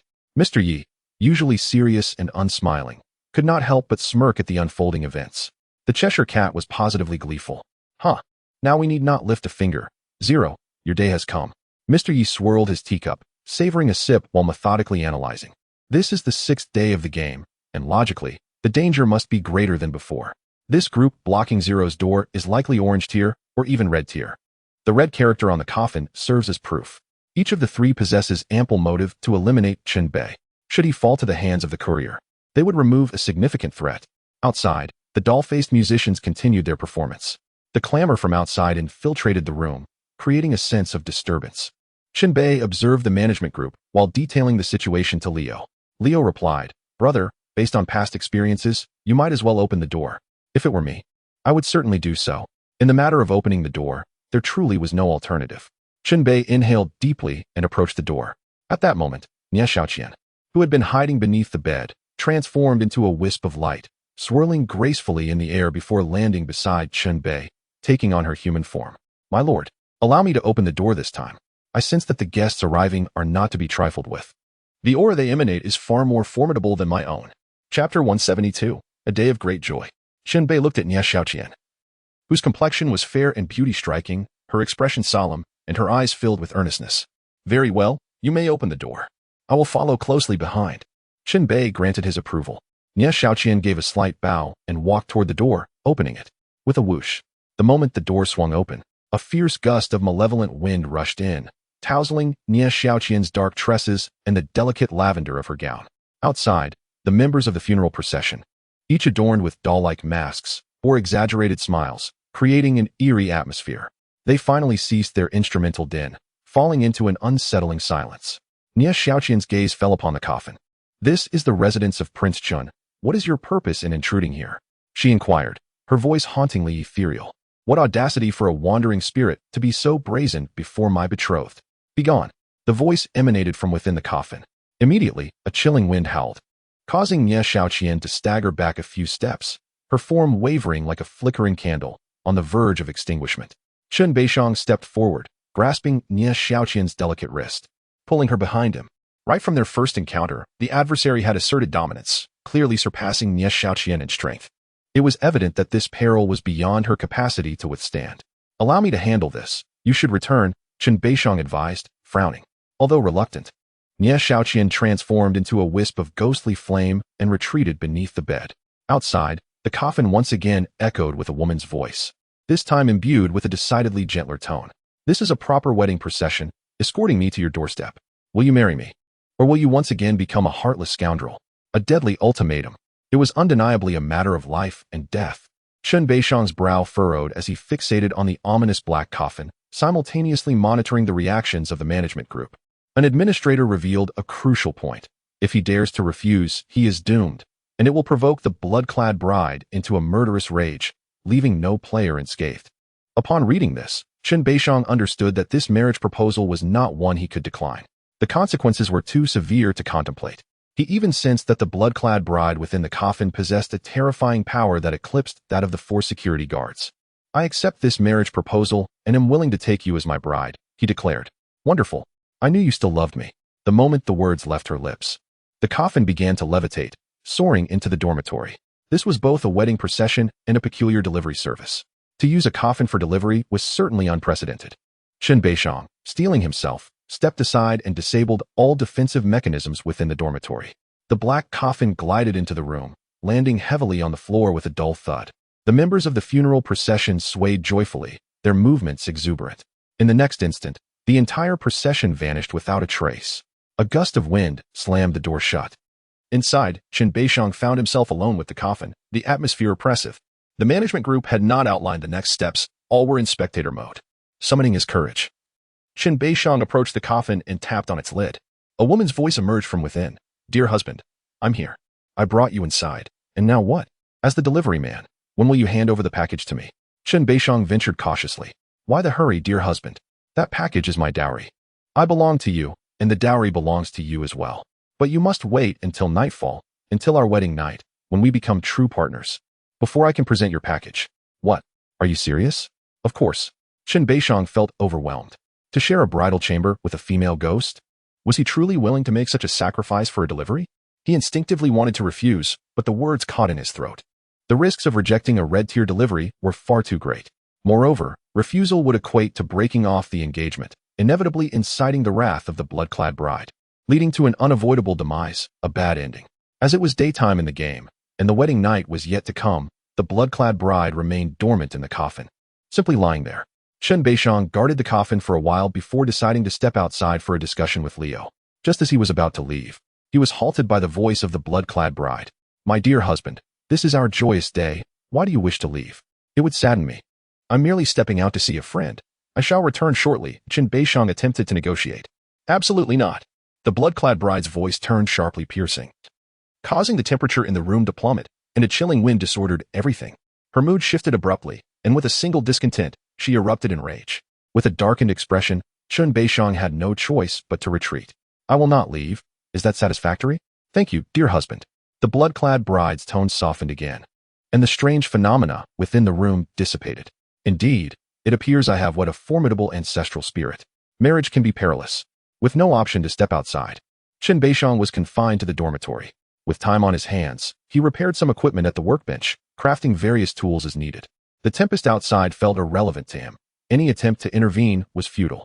Thankfully, the support group was numerous, maintaining a delicate balance against Mr. Yi and his companions. It seemed that under the influence of the blood-clad bride, Chen Bei received no further notifications for package collection. Thus, the hours dragged on until nightfall. The darkness outside descended rapidly, as if intent on invading and consuming him. Throughout the day, Chen Bei had been anxious, and now the weight on his heart grew heavier. As night fell, he pressed the switch on the wall, illuminating the dormitory with the overhead light. The game's lighting always felt underwhelming, casting a dim glow. Chen Bei expression was grave as he stared at the ominous black coffin. The blood-clad bride had declared that tonight they would share a bridal chamber. With a thud, the glossy black coffin lid trembled, producing a resonating sound. The overhead light flickered in response. Chen Bei distinctly sensed a swirling darkness enveloping the space, slowly constricting around him, making it hard to breathe. "Dear husband, it is time. We must enter the bridal chamber." As they say, a moment spent in the spring night is worth 1,000 gold. The blood-clad bride's voice rang out again, melodious yet unexpectedly sweet. Upon finishing her words, the coffin lid emitted another sound, slowly revealing a crack that gradually widened. The abyss within was pitch black, obscuring all visibility. Chen Bei had no desire to peer inside. "Dear husband, I can hardly wait. Please come in. If you do not enter, I shall have to come out myself." The blood-clad bride, Zhao Yanhong, purred enticingly, her voice nearing the legendary pitch. Enter or exit? These were two conflicting choices. Chen Bei felt on the brink of collapse, unable to decide. To enter the coffin with a ghostly bride was a path fraught with peril. As he hesitated, a woman's hand slowly emerged from the opening in the coffin. Chapter 173, Entering the Bridal Chamber. It was a woman's hand, pale as parchment, adorned with 5 golden ancient nail covers, each long and pointed, intricately carved with phoenix designs. At first glance, it appeared quite beautiful. "Dear husband, I'm coming out to find you." Zhao Yanhong's voice rang from within. Soon after, a second hand emerged, equally pale, also wearing 5 nail covers. Chen Bei immediately sensed something amiss. The two hands were misaligned. Both thumbs pointed in the same direction, indicating they were 2 left hands. This dissonance was unsettling, and it was merely the beginning. Quickly, a third hand stretched out from the coffin, followed by a fourth, a fifth. The number of hands increased, some left, some right. Chen Bei face darkened. How many female ghosts resided within? Or was Zhao Yanhong truly an octopus? "Dear husband, I'm coming out to find you. Tonight is our bridal chamber night. We shall be together forever." Zhao Yanhong's voice transformed, losing its sweetness, morphing into a chilling, piercing wail. With a loud crack, the coffin lid lifted a few more inches. Chen Bei was compelled to look inside. The interior was shrouded in a thick, tangible darkness, within which pairs of scarlet, glowing eyes gradually opened. These eyes were variously distributed, some large, some small, all bloodshot, and fixated on Chen Bei. Their gazes cold and eerie. Chen Bei felt his sanity beginning to unravel. "Dear husband, I adore you." The voice was no longer human, sending shivers down his spine. "Young master, you must flee. Xiaoqian will cover your retreat." Nie Xiaoqian reappeared, landing beside Chen Bei, adopting a resolute stance as if prepared to face death. Her long hair danced in the air as she formed a hand gesture, a pearl hairpin hovering before her, glinting with a cold light. Chen Bei glanced at Nie Xiaoqian, understanding her intent. Perhaps the most dependable ally in this game was indeed this female ghost. True feelings emerge in times of adversity. Yet, the peril of the night must be confronted by him alone. Mere desperation would not suffice. Chen Bei subtly shook his head at Nie Xiaoqian, signaling her not to act rashly, while he tugged at her wide sleeves, pulling her back. Moments ago, someone in the management group had already proposed a potential escape route. Haha, Zero is doomed. Once the blood-clothed bride rises from her coffin, it will be his end. No wonder. A normal person would never willingly crawl into a coffin with the blood-clothed bride. Such a choice defies human instinct. Once the blood-clothed bride emerges, not only Zero, but other players will also suffer. It would be a miracle if a mere handful of survivors remain. Some esteemed guests revel in such a total annihilation. From these dialogues, it became evident Chen Bei had no choice but to enter. There was a chance for survival inside, while remaining outside promised only death. In his moment of hesitation, hands began to extend from the coffin, long arms stretching outward, each measuring an astonishing 2 meters, continuing to reach further. The skin of these arms was pale, marred by deep wounds that etched eerie symbols upon their surface. Chen Bei was acutely aware that time was not on his side. He inhaled deeply, forcing himself to overcome his psychological barriers. Though he had taken lives and was stained with blood, it did not mean he was fearless. It was akin to those captured gang leaders, once formidable, now weeping and wailing during their trials. "Darling, I love you so much. I cherish everything about you. Inside and out, I long to see how many blood vessels lie within your heart, the color of your liver, the length of your intestines. I'm coming. I, too, am coming." The last words echoed from Chen Bei's lips as he gritted his teeth and leaped into the coffin, swallowed by the darkness within. "Young master!" Nie Xiaoqian cried out in despair. The crimson eyes within the coffin shut in unison, the pale arms retracting. With a resounding thud, the coffin lid closed. The pitch-black coffin fell silent, the bright red characters on its surface starkly vivid. Nie Xiaoqian raised her hand and hurled the hairpin at the coffin, producing a dull thud upon impact. The coffin remained unscathed. She attempted other means, all to no avail, left helplessly watching as Chen Bei was enclosed inside. Inside the coffin, Chen Bei found himself enveloped in darkness, feeling an overwhelming chill that made him tremble uncontrollably. He dared not move, his heart racing as if on the verge of escaping his throat, breath coming in labored gasps. Stay calm, stay calm." Chen Bei endeavored to regulate his breathing, striving to regain composure. Before entering, he had often heard Zhao Yanhong speaking. Now that he was inside, she had fallen silent. The surrounding stillness was oppressive, broken only by his own ragged breaths. It felt as if cold water seeped into his clothes, the ground beneath him icy. The chill pierced his bones. Chen Bei trembled more violently. In this dark, narrow, and suffocating environment, every second was a torment, testing his mental resilience. He tentatively moved a finger, finding everything he touched to be frigid. He could not help but let his thoughts wander. Was the ghost, Zhao Yanhong, lying beside him? Perhaps she was even tilting her head to gaze at him. And what of those hands? Those eyes? Where had they all gone? Though the coffin was spacious, it was not large enough to comfortably accommodate two. Logically, upon entering, he should have been pressed against the ghost. Yet, he felt no such crowding, only coldness. Chen Bei felt himself growing numb, his body shaking violently, his palms losing sensation. He attempted to access his personal data panel, but it was locked. The player group was inaccessible, and even the management group had vanished. He was utterly isolated, severed from the outside world. How much time had elapsed? From the moment he entered, it could only have been a few minutes, perhaps even less. Such a brief duration had already felt torturous. His consciousness began to dissipate, his mind swirling with chaotic thoughts. At times, he envisioned horrific scenes in the darkness. At others, he recalled past experiences, hoping to fill the void of time and momentarily escape his despair.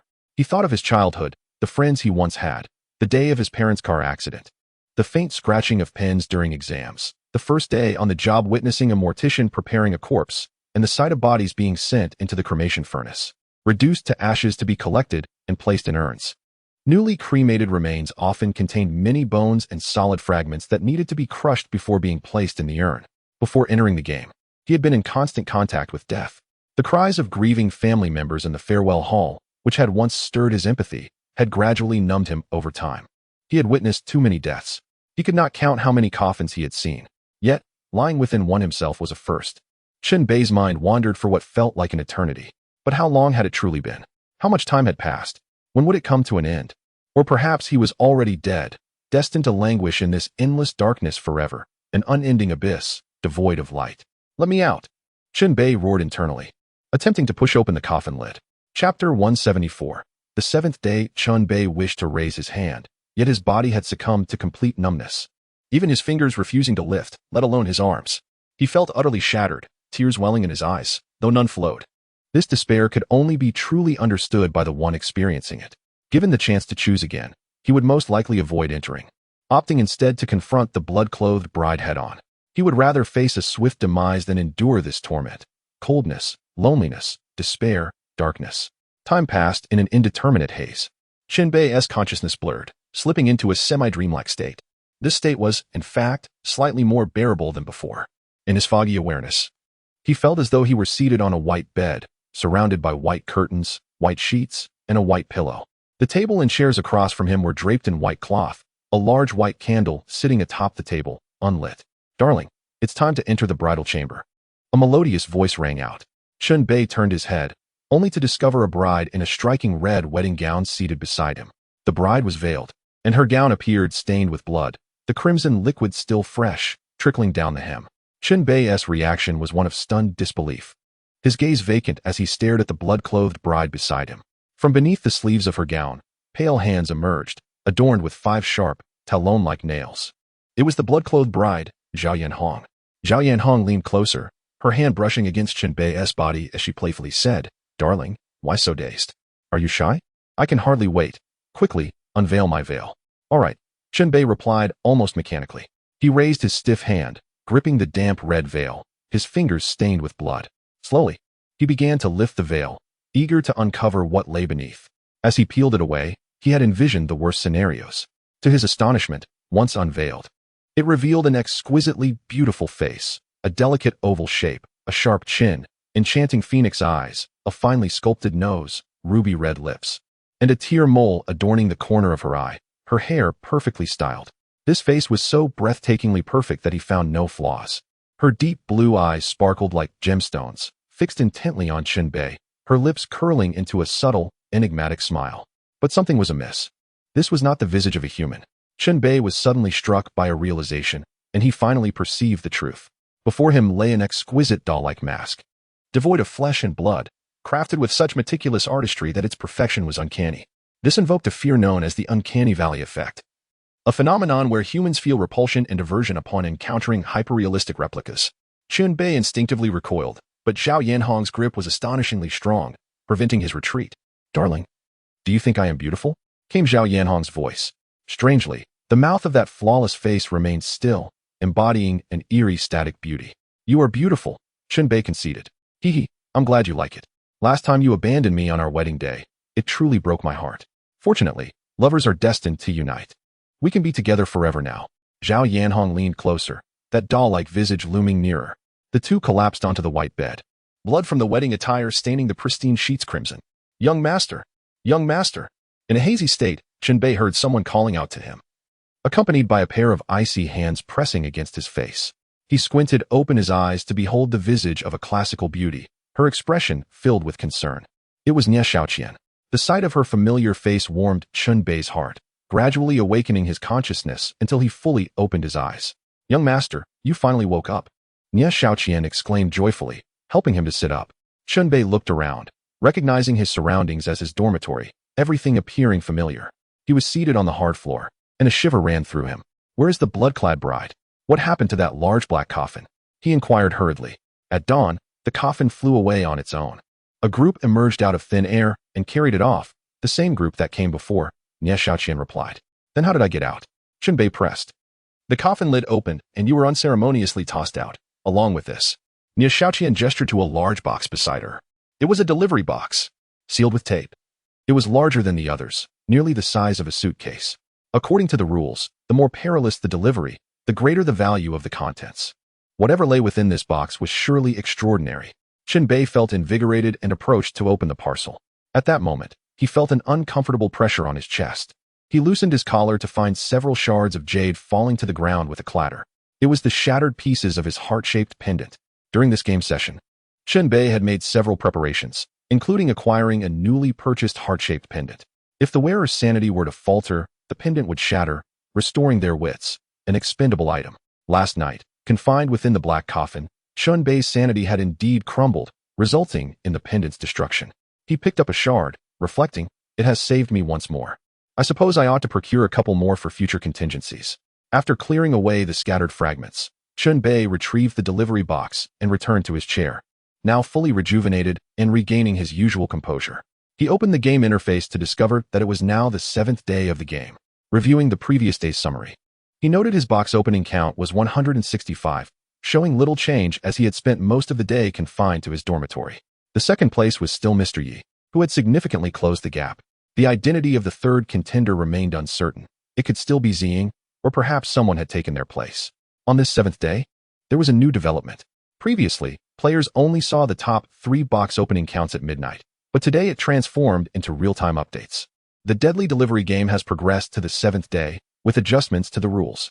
From now until the end of the game, the box opening counts of the top 3 players will be updated dynamically. The first 6 days had only revealed the top counts at midnight. Now, with each box opened, the count would increment. Chen Bei noticed the count for the third place had just increased to a total of 60. A moment's contemplation revealed the ulterior motive behind this subtle change.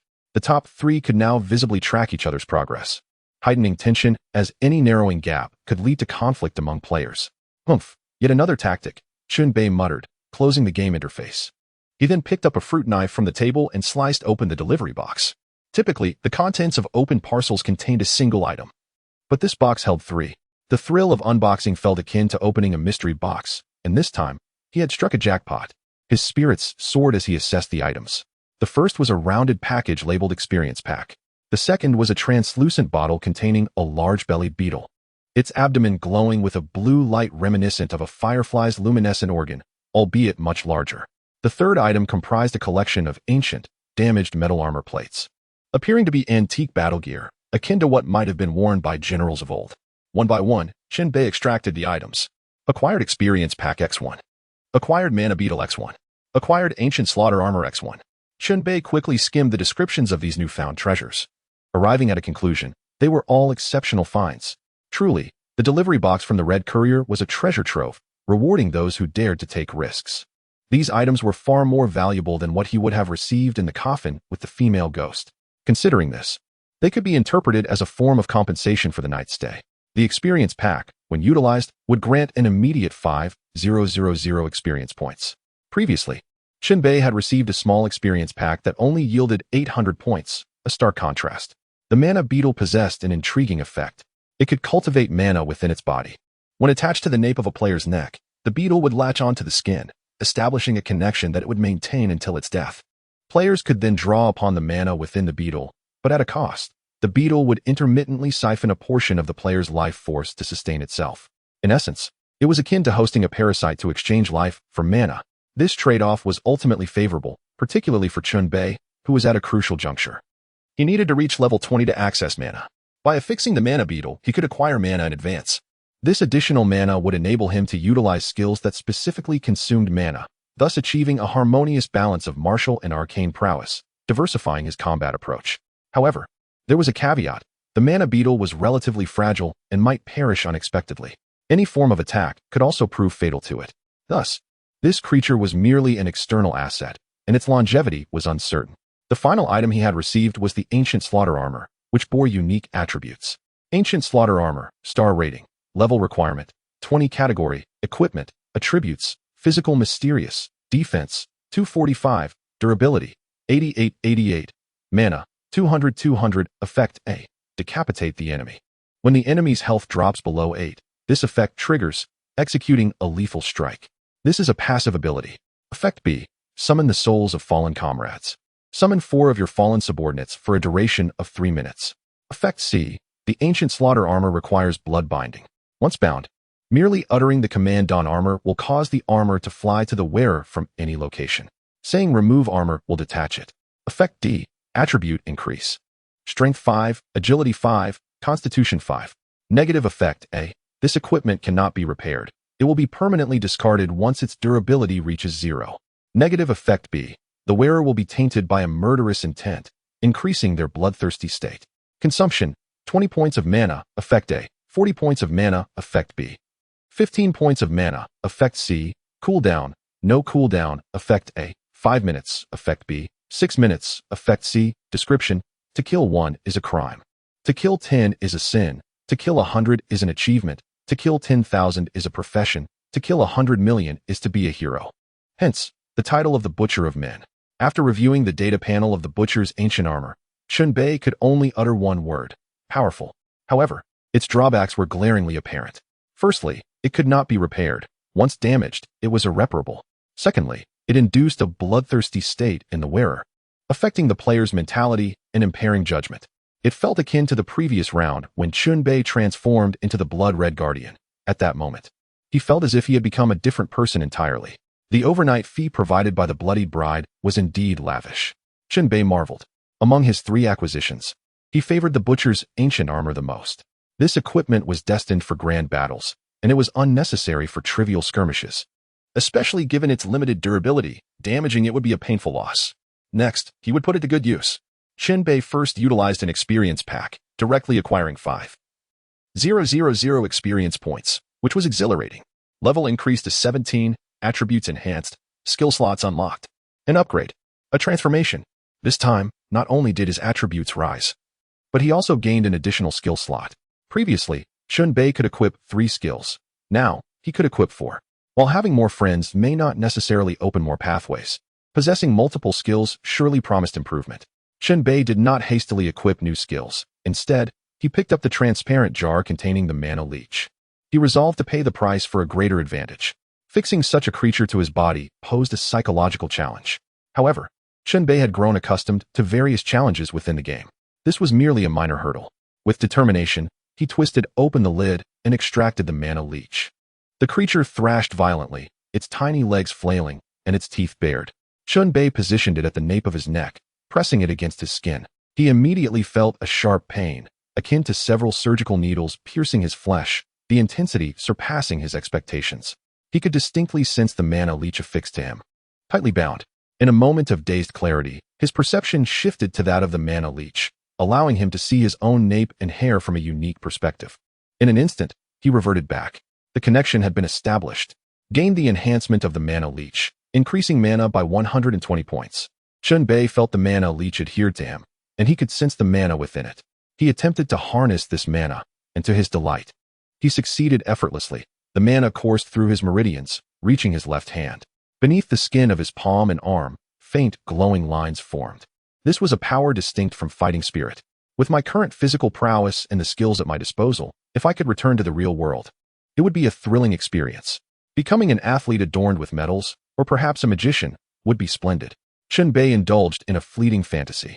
Yet deep down, he understood that the probability of returning to the real world was exceedingly slim. He should temper his expectations. With 4 skill slots, combined with both fighting spirit and mana, Chen Bei was poised to develop a dual cultivation approach. He opened the skill interface and retrieved several skill cards, preparing to make his selections. The first skill card he presented was Palm Thunder. Initially, Chen Bei had to reach level 20 to equip this card, but now, his plan had accelerated. He placed the card into an empty skill slot. Equip failed, mental attribute below 35 points, conditions not met. A failure. Chen Bei suddenly recalled the existence of equipping conditions. His current mental attribute stood at 32 points, insufficient to meet the requirements. Fortunately, he had stockpiled 5 attribute candies, which proved useful.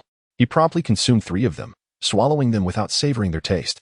After the candies, he gained 3 attribute points, which he allocated to his mental attribute. Now, the conditions were satisfied. Chen Bei successfully installed the skill. After some consideration, he decided to install a mana-based skill card next. Among his cards, only one, Heart of Pain, was level 4. Chen Bei drew this card, his expression complex. He had endured torment with this skill in the past. The maniac known as Karma Fire relished using this skill to inflict suffering, and he had shared in the pain, albeit not as intensely. Moreover, this skill could be cast on multiple targets, allowing him to select up to 3 enemies. Additionally, he had prepared 2 doses of painkillers, which might serve well in conjunction with this skill. Chen Bei removed the previous Fighting Spirit Shield skill card and replaced it with Heart of Pain.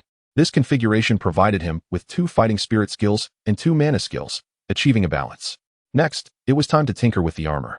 Chen Bei gathered the entire set of Butcher's ancient armor and laid it on the table.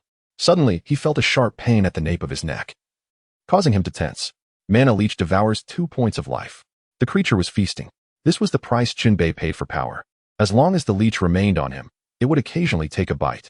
Fortunately, the consumption was minimal, manageable with healing potions. The earlier pain was fleeting, and it subsided thereafter. Chen Bei attempted to rub the area, but his hand only brushed against the leech's chitin. He withdrew his hand and refocused on the Butcher's ancient armor. Following the equipping instructions, he cut his finger with a fruit knife and dripped blood onto the armor. The drops fell onto the rusted armor plates, instantly absorbed, vanishing without a trace. Not even a speck of blood remained. The plates acted like sponges, eagerly soaking up the blood.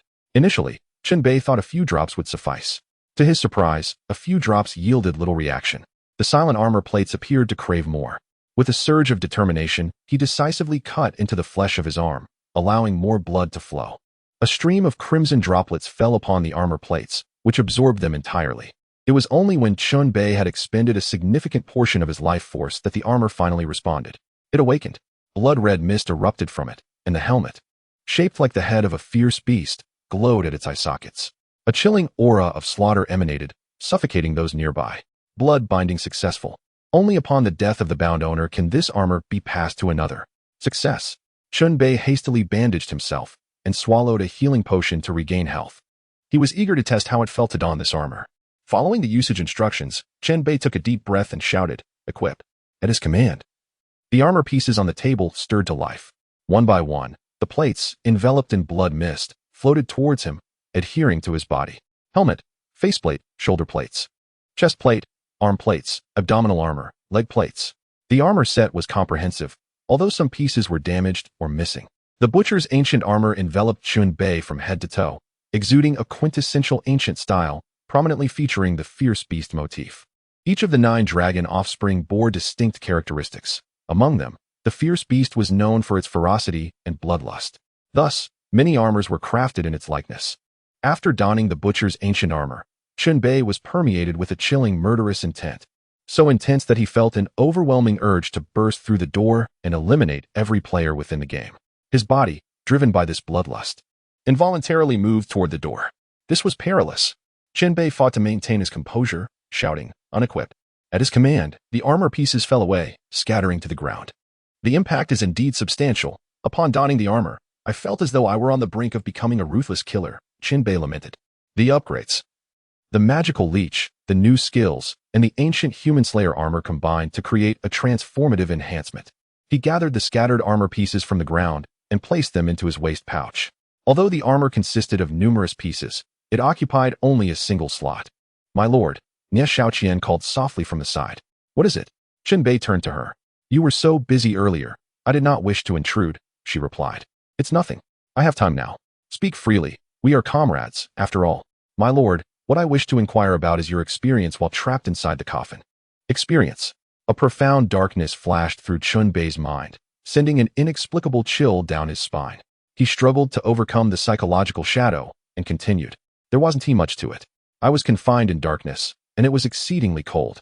I lost all sense of time, unaware of how long I had been there. Primarily, it was the psychological pressure that weighed heavily on me. Is that all? After you emerged, I sensed a thick aura of energy around you, along with the presence of another female ghost," Nie Xiaoqian remarked, her tone grave. The aura of a female ghost. Chen Bei's expression grew complex as he recalled certain events. He had shared a bed with the bride in blood, lifting her red veil before they both collapsed. Those memories were not entirely clear, and he had been in a state of semi-consciousness at the time. He could not discern whether that experience had truly transpired or if it had merely been a fleeting dream. The line between reality and illusion had blurred beyond recognition. and he found no need to elaborate on such inappropriate matters with Nie Xiaoqian. That is all, he lied. Is that truly so? Nie Xiaoqian narrowed her eyes, seemingly doubtful. A peculiar atmosphere enveloped the room, akin to a wife interrogating her husband who had returned home late. Where were you last night? Who were you with? Did you really spend over 2,000 on a foot massage? Chen Bei chuckled awkwardly, evading the topic. Nie Xiaoqian appeared even more forlorn, retreating back beneath the bed. Checking the time, it was now 3:18 a.m. on the 7th day of the game. The world outside remained shrouded in darkness. Chen Bei was acutely aware of his impending course of action. He opened the chat with the Cheshire Cat and sent a message. The appointed time has arrived. Either pay the game currency or forfeit your life. Chapter 177, Collecting Debts. In Dormitory 420, Mr. Yi, Ziying, and the Cheshire Cat formed a neat trio. Yesterday, they had rejoiced upon learning that the Grand Coffin had entered Chen Bei's dormitory. Initially believing they could use the Crimson Courier to eliminate him and thus resolve their troubles. However, they had underestimated Chen Bei's resilience. As he had survived up to this point, suddenly, the Cheshire Cat's expression shifted dramatically, her eyes sparkling with alarm. She displayed her chat interface to her companions. I previously deceived 0 degrees, claiming I needed 10 game coins to buy my life, but it was merely a ruse to buy time. Now that the agreed day has arrived, he is coming to collect. The Cheshire Cat forced a smile and looked at her two companions. Dear brothers, you will protect me. One to you? Ziying remained silent, while Mr. Yi spoke in a low voice. It is time to settle this. Today's game is rather peculiar. The security guard is absent, and the couriers have collectively ceased operations. No one has received any collection notices. We cannot increase the number of boxes to open, so we must eliminate the stumbling block that lies ahead. Mr. Yi had been plagued by a curse for a long time, but it had finally been lifted. He had returned to his prime state, along with a renewed sense of confidence. Cheshire Cat, tell him if he wants those 10 game coins. He must come to dormitory 420. Let us see if he has the courage. What if he doesn't dare to come? The Cheshire Cat asked playfully. Then it's simple. If he doesn't come, we will go find him. Before this game concludes, only one of us can survive, Mr. Yi declared menacingly. With such reassuring words from my dear brother, I feel at ease, the Cheshire Cat exclaimed, her spirits lifted, as she promptly rephrased Mr. Yi's words and sent them to Chen Bei. Want game coins? Simple. Come to dormitory 420. I will be waiting for you. If you're a coward and refuse to come, that is your problem, not mine. I am a person of my word. The Cheshire Cat sent a reply, accompanied by a photo of her making a rude gesture. From the outset, Chen Bei had been aware that the Cheshire Cat's claims were likely fabrications. He had prepared himself for deceit, harboring no high expectations. He had merely been deceived once, and the price to be paid by the other party was a life. I will arrive within 10 minutes. Chen Bei's reply was terse, and he subsequently closed the chat window. He then opened the chat with Liu, who had previously sent him numerous messages. Yesterday's messages inquired about his well-being, while today's brought mention of an unusual occurrence. The security guard had not come to work, and the couriers had halted operations. This shift was unexpected for everyone involved, concealing some hidden significance. Chen Bei recalled what had been discussed in the management group yesterday. No wonder an administrator had remarked that the 6th day of the game was the most perilous. It turned out the 7th day would see a complete cessation of activities. What did this truly signify? He checked the management group for answers, but found none, and thus refocused on the immediate goal, targeting dormitory 420. Chen Bei sent a message to Liu, followed by another to a different player. These two messages would determine the outcome of the upcoming confrontation. It was time to bring matters to a conclusion. Standing at the stairwell on the 4th floor, Chen Bei awaited, his expression somber and his eyes brimming with lethal intent. Footsteps echoed as Liu ascended the stairs, accompanied by a group of players, joining Chen Bei.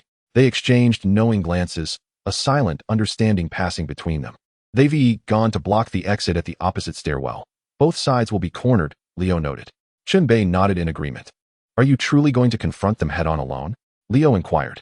As long as you can block their escape route, preventing them from fleeing, you will have rendered invaluable assistance. The rest is for me to handle, Chen Bei replied, his words resolute and imbued with strength. Liu smiled, no longer dwelling on the matter, and began organizing their defenses. Both corridors were sealed off by the cooperative members. With no couriers arriving today, ample time was granted for the players to strategize, even without external interference. The game had devolved into a brutal contest of survival, twisting the hearts of players into that of beasts. As the game progressed, players found themselves ensnared deeper and deeper. Chen Bei stepped forward, arriving at the door of dormitory 420. It was unmistakably a level 7 door, pulsating with electricity, certainly wired. He sent a message to Mr. Yi inside. Do you wish for me to break down the door and force my way in, or will you open it so we can resolve matters in the corridor? Mr. Yi did not respond. Chen Bei scoffed. It appeared the other party intended to lure him into a confined space, treating the limited room as a battlefield. In such a scenario, even if the cooperative group launched a full-scale assault, only a few would manage to enter. If they were to fight in the corridor, the cooperative members would overpower Mr. Ye's side. This door was electrified, and attempting to breach it in close combat would surely result in electric shock. Chen Bei distanced himself, raising his hand to summon his fighting spirit, igniting his palm in flames that cast a crimson glow upon his face. Flame burst palm B. With a swift motion, he unleashed a fiery palm strike, impacting the door and diminishing its durability. This initial strike served merely as a prelude. Following this, Chen Bei employed a variety of ranged techniques to breach the door: lion's roar wave, Molotov cocktail, acid bottle, double-barreled shotgun. Each method came into play in rapid succession. The durability of the door steadily diminished. It was merely a matter of time before it succumbed. As the door's integrity waned to a third, a creak echoed. A door opened. Yet, no one emerged from within. The door slowly swung ajar, revealing the entrance to the dormitory. The inner door stood wide open as well. Peering further inside, one could discern treacherous traps and mechanisms, but no sign of life. Mr. Ye's trio was undoubtedly concealed within, waiting for Chen Bei to unwittingly deliver himself. Very well. A cold grin spread across Chen Bei's face as he activated the defensive mode of the Thousand Hands cloak, its myriad slender hands either shielding his body or protecting his head and face. He then accelerated, charging boldly into the depths of the dormitory. After a few swift strides, he leapt across the corridor, dashing into the dormitory itself. His speed was such that the traps triggered along the way failed to hinder him. Bang! The door slammed shut, sealing off any escape. The closure was executed via remote control, not by a hand at the threshold. Shadows loomed on either side of Chen Bei, forming a pincer movement. One side was Mr. Yi himself, while the other was the Cheshire Cat. As for the enigmatic purple shadow, he had yet to reveal himself. Mr. Ye's countenance darkened as he coldly regarded his foremost adversary. You dare intrude into my sanctum alone? I must admire your courage. Albeit I feel a twinge of pity for your folly, he remarked icily. In response to his adversary's opening gambit, Chen Bei uttered but two words: armored up. Chapter 178, The Bloodthirsty Rampage. With a fierce roar, he summoned the ancient armor of the Blood Butcher from within his pouch. Blood-soaked plates of armor erupted from it, adhering to his body in their designated formations. A helmet shaped like a vengeful eye adorned his head, followed by breastplate, pauldrons, abdominal armor, and gauntlets, extending downwards. The entire suit radiated a fierce crimson mist, the eyes of the vengeful visage glowing ominously, its surface marred by the passage of time, rusted and battered. The armor was incomplete, with numerous gashes and missing pieces. The Blood Butcher's armor. This relic, steeped in the blood of countless foes, had traversed the battlefield, standing as a testament to a legacy forged in the crucible of war. Chen Bei had arrived with murderous intent, and donning this ancient armor intensified his bloodlust. Negative status bloodthirsty activated. The entire process of equipping the armor transpired in mere seconds. Mr. Yi and the Cheshire Cat witnessed this transformation, their pupils dilating in shock. The enveloping mist of blood emanating from the armor, coupled with the eerie cloak of hands unfurling behind him, created an oppressive aura that seemed to constrict the throats of onlookers, suffocating them in despair. This individual had been harboring the Red Courier for an entire day, undoubtedly receiving considerable benefits from their alliance. A chill ran through Mr. Yi. He had contemplated a preemptive strike against Chen Bei just the day prior, but the threat posed by the Red Courier had deterred him from acting. He had assumed Chen Bei was doomed, yet here he stood, reborn in this formidable guise. Bang! The metallic-clad foot slammed hard against the ground. Chen Bei, cloaked in crimson mist, abruptly turned his gaze towards the Cheshire Cat and charged forth.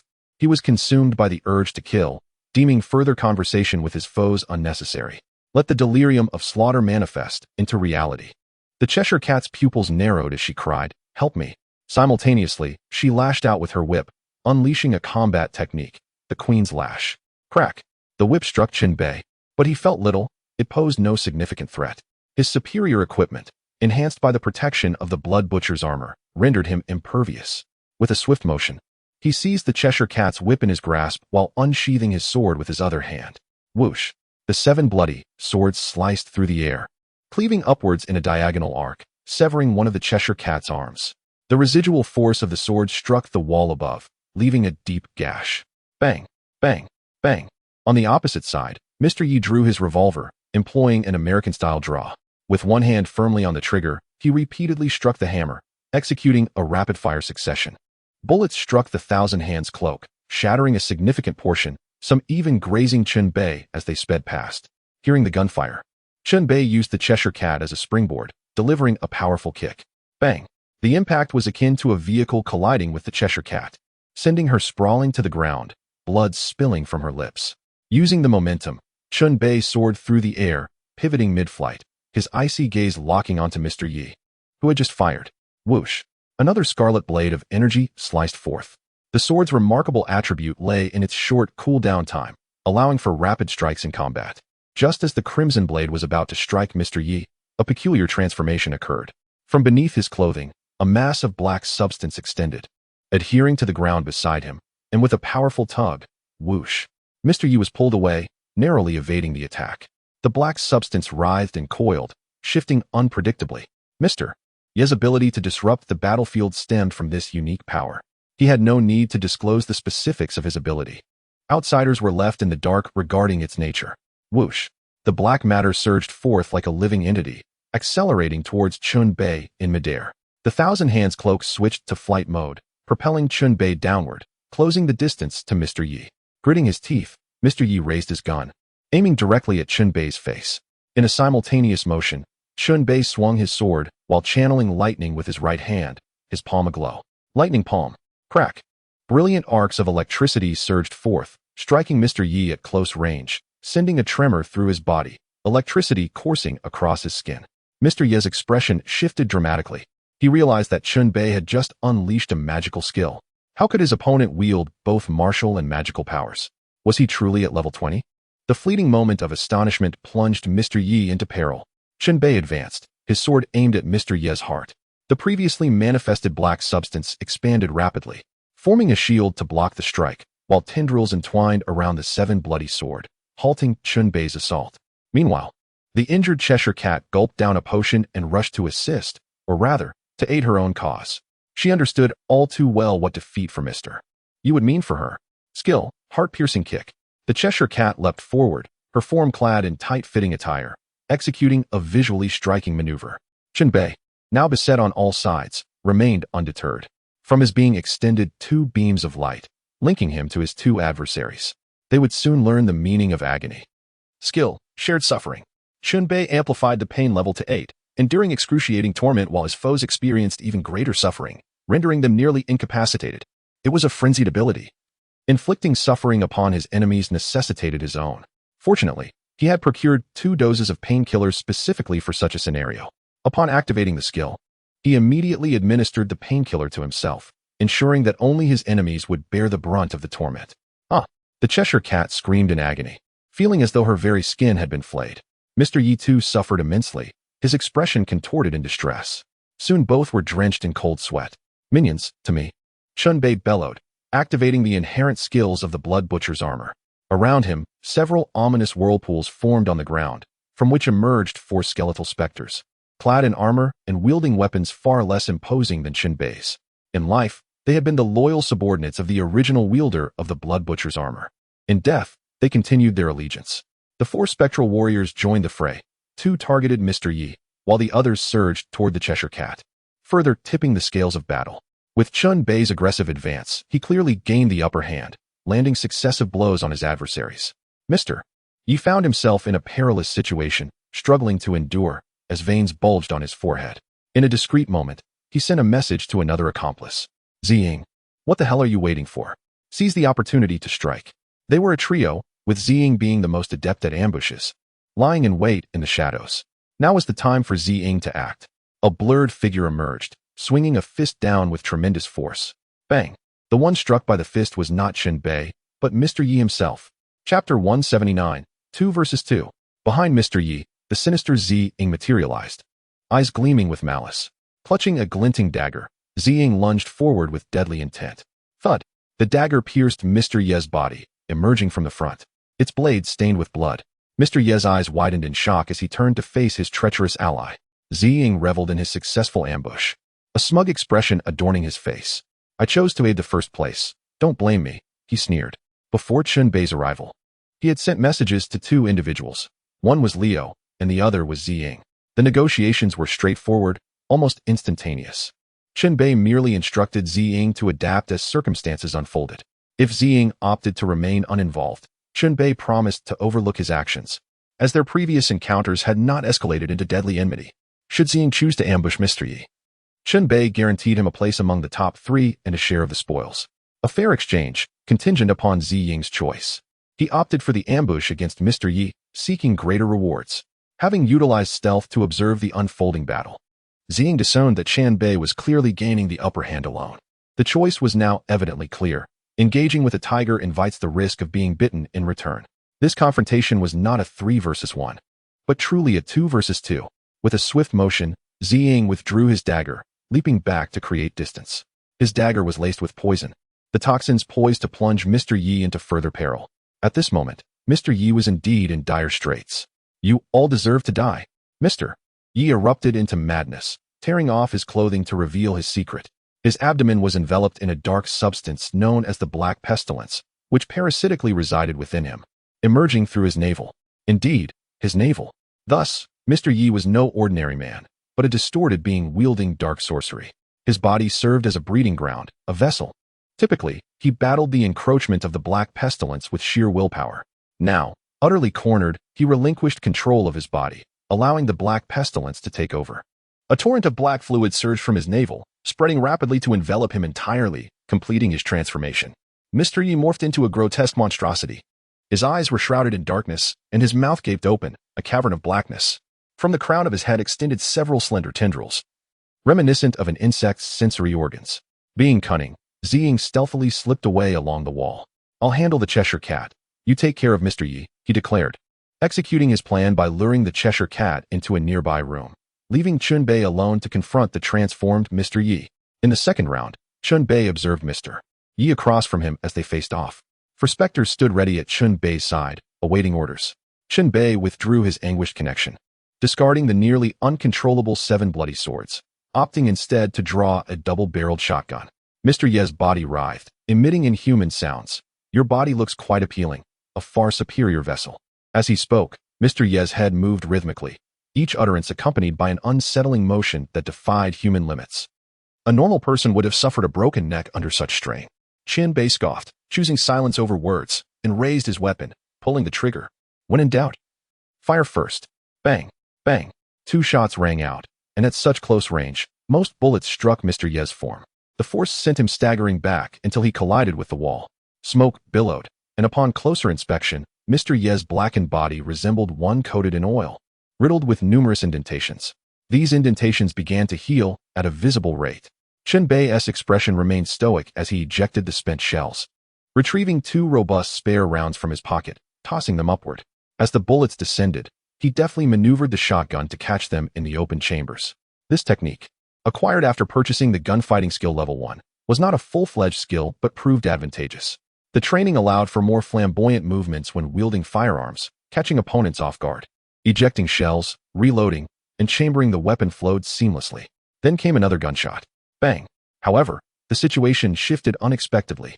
Mr. Yi suddenly flailed his arms, launching tendrils of the viscous black pestilence that latched onto Chen Bei's shoulders, restraining his movements. Those 2 tendrils were unmistakably living entities, capable of shape-shifting at will, one splitting into branches to ensnare the double-barreled shotgun. Without needing further instruction, the 4 specters surged forward, wielding their blades to cleave the black pestilence. Its exterior was not particularly resilient. Even standard blades could sever it. As the 2 tendrils were cut, Chen Bei broke free from his restraints. However, this did not signify complete safety. The remaining black pestilence began to crawl towards his head. It advanced rapidly, clearly with malicious intent. Chen Bei activated the Thousand-Hand Cloak's defensive mode, translucent hands extending to grasp the encroaching black pestilence. Yet, some clung stubbornly to his ears. Gritting his teeth, Chen Bei released the shotgun, removed his helmet, and tore the black pestilence from his ear. This delay cost him precious moments.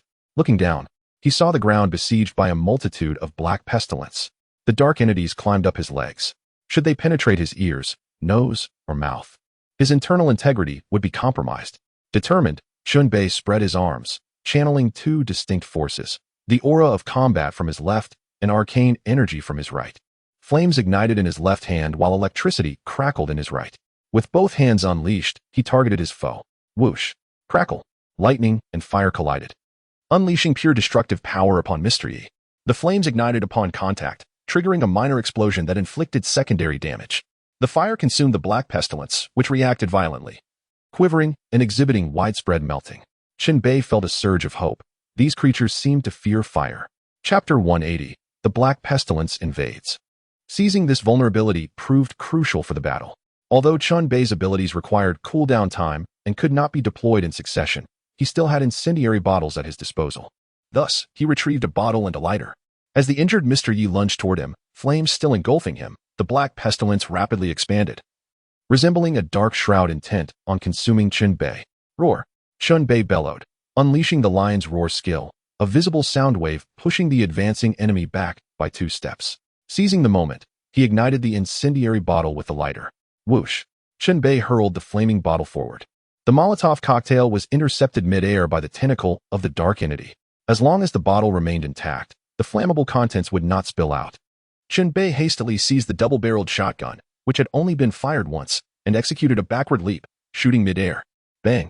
The scattered pellets detonated the Molotov cocktail, causing flames to erupt in all directions, and even Chen Bei was singed by the licking flames.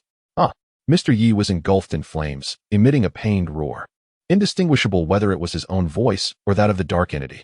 As Mr. Yi burned, the dark entity around his navel thrashed violently, revealing a strange object within. It was white, resembling a large eye, appearing exceedingly suspicious. Chen Bei resolutely decided to throw off the thousand-hand cloak and reach for Mr. Yi's abdomen. The burning figure extended numerous tendrils of black substance, ensnaring the cloak and flinging Chen Bei away. He crashed into the room, toppling various items, and then collided with the wall. Die! Mr. Yi unleashed more black matter, attempting to envelop Chen Bei entirely. However, Chen Bei refused to succumb. He summoned the ferocity of a wild beast, breaking free of the black matter's grasp and leaping out.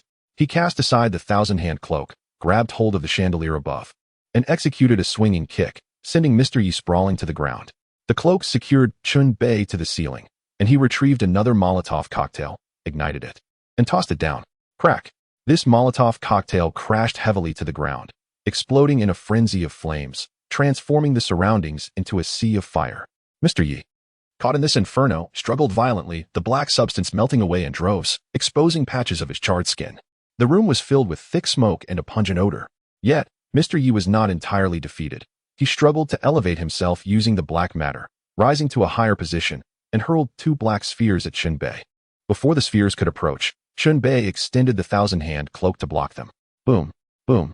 Both spheres detonated simultaneously, their power immense, sending Chen Bei flying to the far end of the room. There, he stumbled into a concealed trap. Sharp blades sprang forth, striking him. The Human Slayer armor absorbed the impact, losing a few durability points. This armor could not be repaired, and the reduction in durability was permanent, causing Chen Bei a moment of regret. Mr. Yi lunged at him again, whipping tendrils of black matter. Flames still clung to him, and once more, that peculiar white organ protruded from his abdomen. The black substance clung to it, seemingly emanating from there. Gritting his teeth, Chen Bei charged forward, tackling Mr. Yi and seizing his abdomen, pulling with all his might. Ryup! Mr. Yi's abdomen was torn open, revealing the white mass within. Chen Bei's guess was correct. This mass was the core of the dark entity. The entity was black, but its core was white, akin to an organ, intertwined with the host's flesh. Harm to one meant harm to the other. In close quarters, they wrestled, each striving to overpower the other. Xiao Qian, Chen Bei shouted. Rest assured, young master. Xiao Qian will lend you her strength. Whoosh! A streak of light shot from Chen Bei's pocket. It was the pearl hairpin. Nia Xiao Qian, residing within the hairpin, channeled her power, launching it at Mr. Yi's abdomen at full speed. Thud! The hairpin pierced through him, embedding itself in the opposite wall with tremendous force. The dark entity, which had been thrashing violently, suddenly ceased all movement. It began to soften and peel away, revealing the battered form of Mr. Yi himself. No, Mr. Yi screamed in despair, hastily pulling a healing potion from his bag. However, before he could drink it, the passive effect of the Human Slayer armor triggered. Mr. Yi's health plummeted below 8, crossing the threshold for the armor's execution line. From the midst of 1,000,000 troops, I claimed the general's head. The ensuing actions were beyond Chen Bei's control. A shadow darted past, In Chen Bei's hand was Mr. Ye's head, while the headless corpse, engulfed in flames and shedding the dark entity, collapsed. The entire process occurred so swiftly that Chen Bei himself barely comprehended how it transpired, only vaguely recalling the act of decapitation. Target killed, gained 210 experience points, 5,658 experience points needed for the next level. This fierce battle finally settled into silence. Chen Bei relaxed for just a moment before he began extinguishing the flames, first bursting a water pipe in the bathroom to let water spray forth, then using the 1,000-hand cloak to beat out the fire. Nian Shaoqian also transformed into human form, exhaling a chilling wind to douse the flames. Soon, the fire was completely extinguished. Armor pieces fell from Chen Bei's body, clattering to the ground. Shaoqian, help me gather this armor from the floor, Chen Bei commanded, asserting his authority. Nian Shaoqian complied, picking up the scattered armor pieces. Meanwhile, in another room, Ziying escorted the Cheshire Cat out. The two had remained hidden earlier, observing the unfolding events without intervening, a suggestion from Ziying. They both understood that the outcome hinged on the battle between Chen Bei and Mr. Yi, not their involvement. Now, Chen Bei had emerged victorious. The expression on the Cheshire Cat's face turned grim, anxiety swirling within. Chen Bei bent down, retrieving Mr. Yi's revolver. The iron-gray gun, with a wooden grip that conformed comfortably to the hand, felt pleasing to hold. As a left-handed person, I might find it slightly awkward, but I will strive to adapt. In life, any trouble one can overcome is not truly a trouble. With the gun in his right hand, Chen Bei flipped the cylinder, revealing 6 chambers, 3 of which were spent casings and the other 3 containing live ammunition. He emptied the shells, reloaded 3 live rounds, leaving a space between each. With a forceful twist, he reset the cylinder. He then aimed the gun at the nearby Cheshire Cat and cocked the hammer. Now, your troubles begin. Chapter 181, a discount. Click. Without hesitation, Chen Bei pulled the trigger. The revolver emitted a sharp click, but no bullet was fired. With 3 empty chambers, the Cheshire Cat had narrowly escaped a bullet this time. The sound startled the Cheshire Cat, causing him to tremble. As Chen Bei prepared to pull the trigger again, the Cheshire Cat pleaded, "Don't shoot. Let us talk. We had an agreement to buy my life with game coins, didn't we?" Chen Bei's finger lingered on the trigger, but he did not press it down fully. "I don't believe you can produce 10 game coins. This charade must come to an end. Accept your fate." Chen Bei replied coolly. "Let me finish. Please. If you intend to kill me, there is no rush, right?" The Cheshire Cat begged desperately. "Speak then. You have 1 minute. Let us see what you can conjure up." "I admit, I truly cannot produce 10 game coins. That photo was taken before I entered the game, but I can offer 4 game coins. This time I speak the truth. If you agree to spare me, I will take you to retrieve them now, dropping from 10 to 4 coins. You truly have some nerve. If you kill me now, you'll have nothing. At worst, I could compensate you with some of my belongings, or perhaps even with my body." The Cheshire Cat tugged at the zipper of his tight leather outfit, revealing a glimpse of skin. "If I kill you, I can still claim whatever you possess, and frankly, I believe that the joy of shooting you will outweigh the value of 4 game coins." Wait. Don't shoot yet. I have more to say. What other tricks do you have up your sleeve? My life is in your hands. How could I dare to play tricks? The previously agreed 10 game coins can remain unchanged. I will first give you these 4, and the remaining 6. If I encounter you in the game later, I will compensate then. Consider it a debt I owe you. Such words, how could you utter them? Each game session randomly assigns players, and the probability of our reunion is exceedingly slim. How could I possibly seek you for this? Moreover, if you squander your game currency each time, even if we were to meet again, you'd be incapable of offering anything. I shall not partake in this farce." After finishing his words, Chen Bei pulled the trigger for the 2nd time. This time, the gun fired. Bang! The flash from the muzzle obliterated the hat atop the Cheshire Cat's head, leaving a wound, yet she was not instantly vanquished. After all, this is a world constructed under the guise of a game, where damage calculations exist, rendering it distinct from reality. That shot left the Cheshire Cat bloodied, her life force flickering like a candle in the wind. Chen Bei revolved the cylinder, intending to fire again and completely extinguish the Cheshire Cat's existence. The sensation of firing just now, the recoil was far greater than that of the handgun he had previously wielded, a true thrill. "No, please don't kill me. I genuinely will give you 4 game coins," the Cheshire Cat pleaded, tears streaming down her face, mingling with the blood trickling from her head. Chen Bei could certainly opt to secure the game coins first and then betray her, silencing her permanently. Yet, at this moment, he sought only the satisfaction of the act. Unwilling to meander, the dark muzzle of the gun once more aimed at the Cheshire Cat. "Spare her life." Suddenly, a voice cried out. It was Leo. Chen Bei released his finger from the trigger, turning to face the entrance where Leo stood, wearing a broad smile. Why do you intercede on her behalf? Chen Bei inquired. Because her life could serve a greater purpose, and it would be beneficial to you. Trust me, do not kill her just yet. Let her procure those game coins for you. Then leave the rest to me, and I shall provide an explanation in due course, Leo replied. Very well. Since you insist, I shall refrain from taking her life for now. Perhaps she truly is a cat, possessing 9 lives, and is not easily dispatched. Chen Bei withdrew the revolver. The Cheshire Cat, having narrowly escaped death, exhaled a sigh of relief, casting a glance at Leo, whose face bore an enigmatic smile. Could it be that Leo had taken a liking to her? It seemed unlikely. Then came the aftermath. The battlefield required clearing, spoils needed to be collected, and the dormitory had to be dismantled piece by piece. All of this demanded time and could not be completed in haste. You, come here and stand in that corner. And do not move. You are not allowed to consume any healing potions. Maintain your current state of low health. Once I am finished here, you shall lead me to those 4 game coins, Chen Bei commanded, aiming his gun at the Cheshire Cat. His patience with her had waned to its lowest ebb. Had it not been for the game coins and Leo's influence, he would have already put a bullet through her. The Cheshire Cat stood in the corner, looking aggrieved, akin to a punished schoolchild. She could only blame her own cleverness for deceiving everyone with her schemes and attempting to ambush Chen Bei with a bomb. Each was a capital offense. Chen Bei busied himself with clearing the battlefield. Leo, understanding the situation, stepped outside, recognizing that in matters concerning spoils, it was best to keep accounts clear. All the loot belonged to Chen Bei, with no claim to him. Ziying, however, remained in the room, taking it upon herself to guard the Cheshire Cat and prevent any tricks from her. Having previously struck Mr. Yi, she was now allied with Chen Bei. By their agreement, she would receive her share of the spoils, so she waited there. After Mr. Ye's death, whether it was the remnants on his corpse or the entire dormitory, it all became Chen Bei's. Thus, he was highly motivated to tidy up. During this time, Nie Xiaoqian helped Chen Bei collect the spoils, bustling about, flitting from left to right. Some items of little value were dismissed by Chen Bei, yet Nie Xiaoqian insisted on taking them home, demonstrating her knack for resourcefulness. After a full hour of game time, Chen Bei finally completed his tasks. The game time had accelerated, so it had not truly taken that long. After organizing, the spoils included 6 valuable items: a blood sacrifice scroll, a badge, a revolver, an electric baton, a malicious prayer wheel, and 1 game coin. There were also numerous potions, bullets, materials, and assorted odds and ends.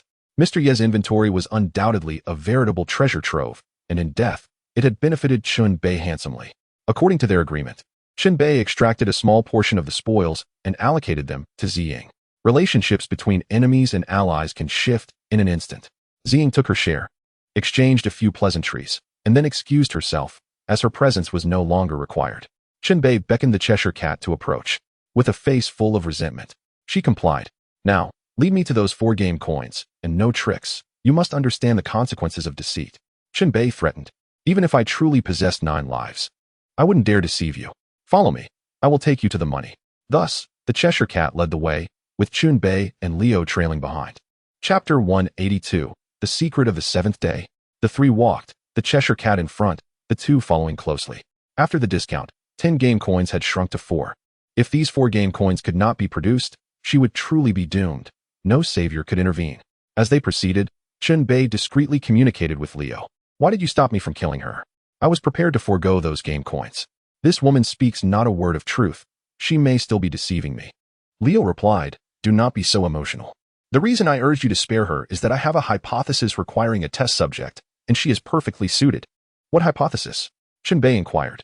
Earlier in the game, the term courier station was mentioned.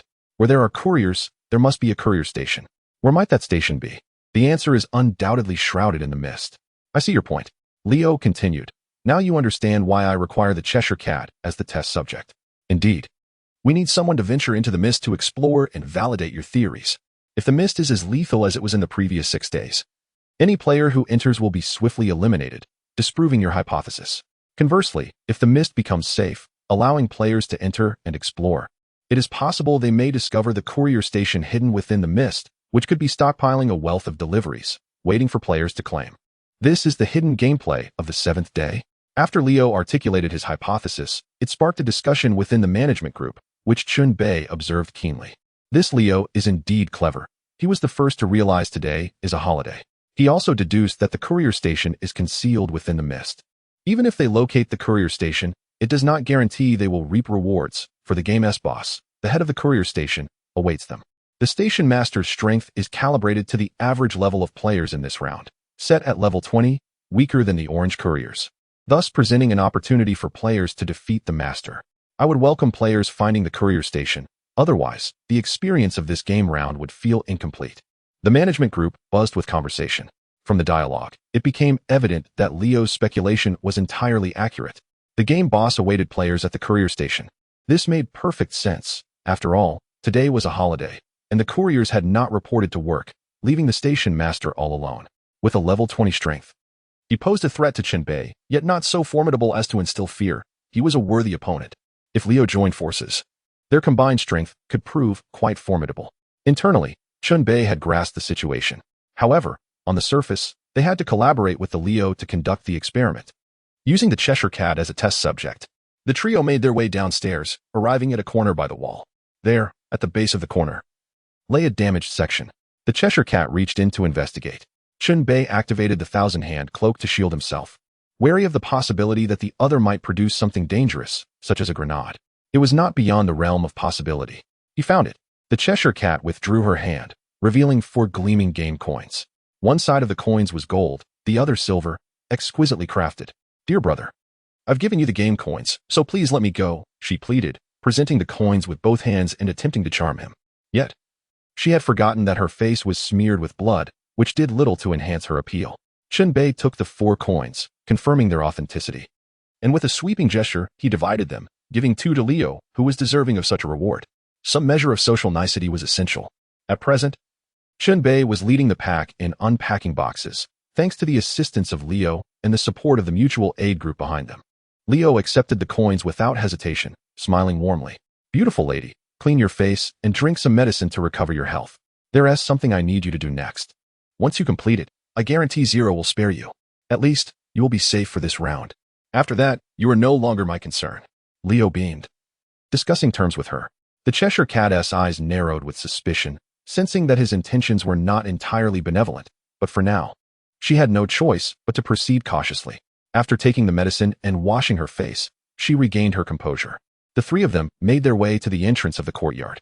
It was still dark, illuminated only by the lights in specific areas. Leo pointed to the dense fog at the entrance and said, "You will enter alone to explore and expand the map, then share your findings with us.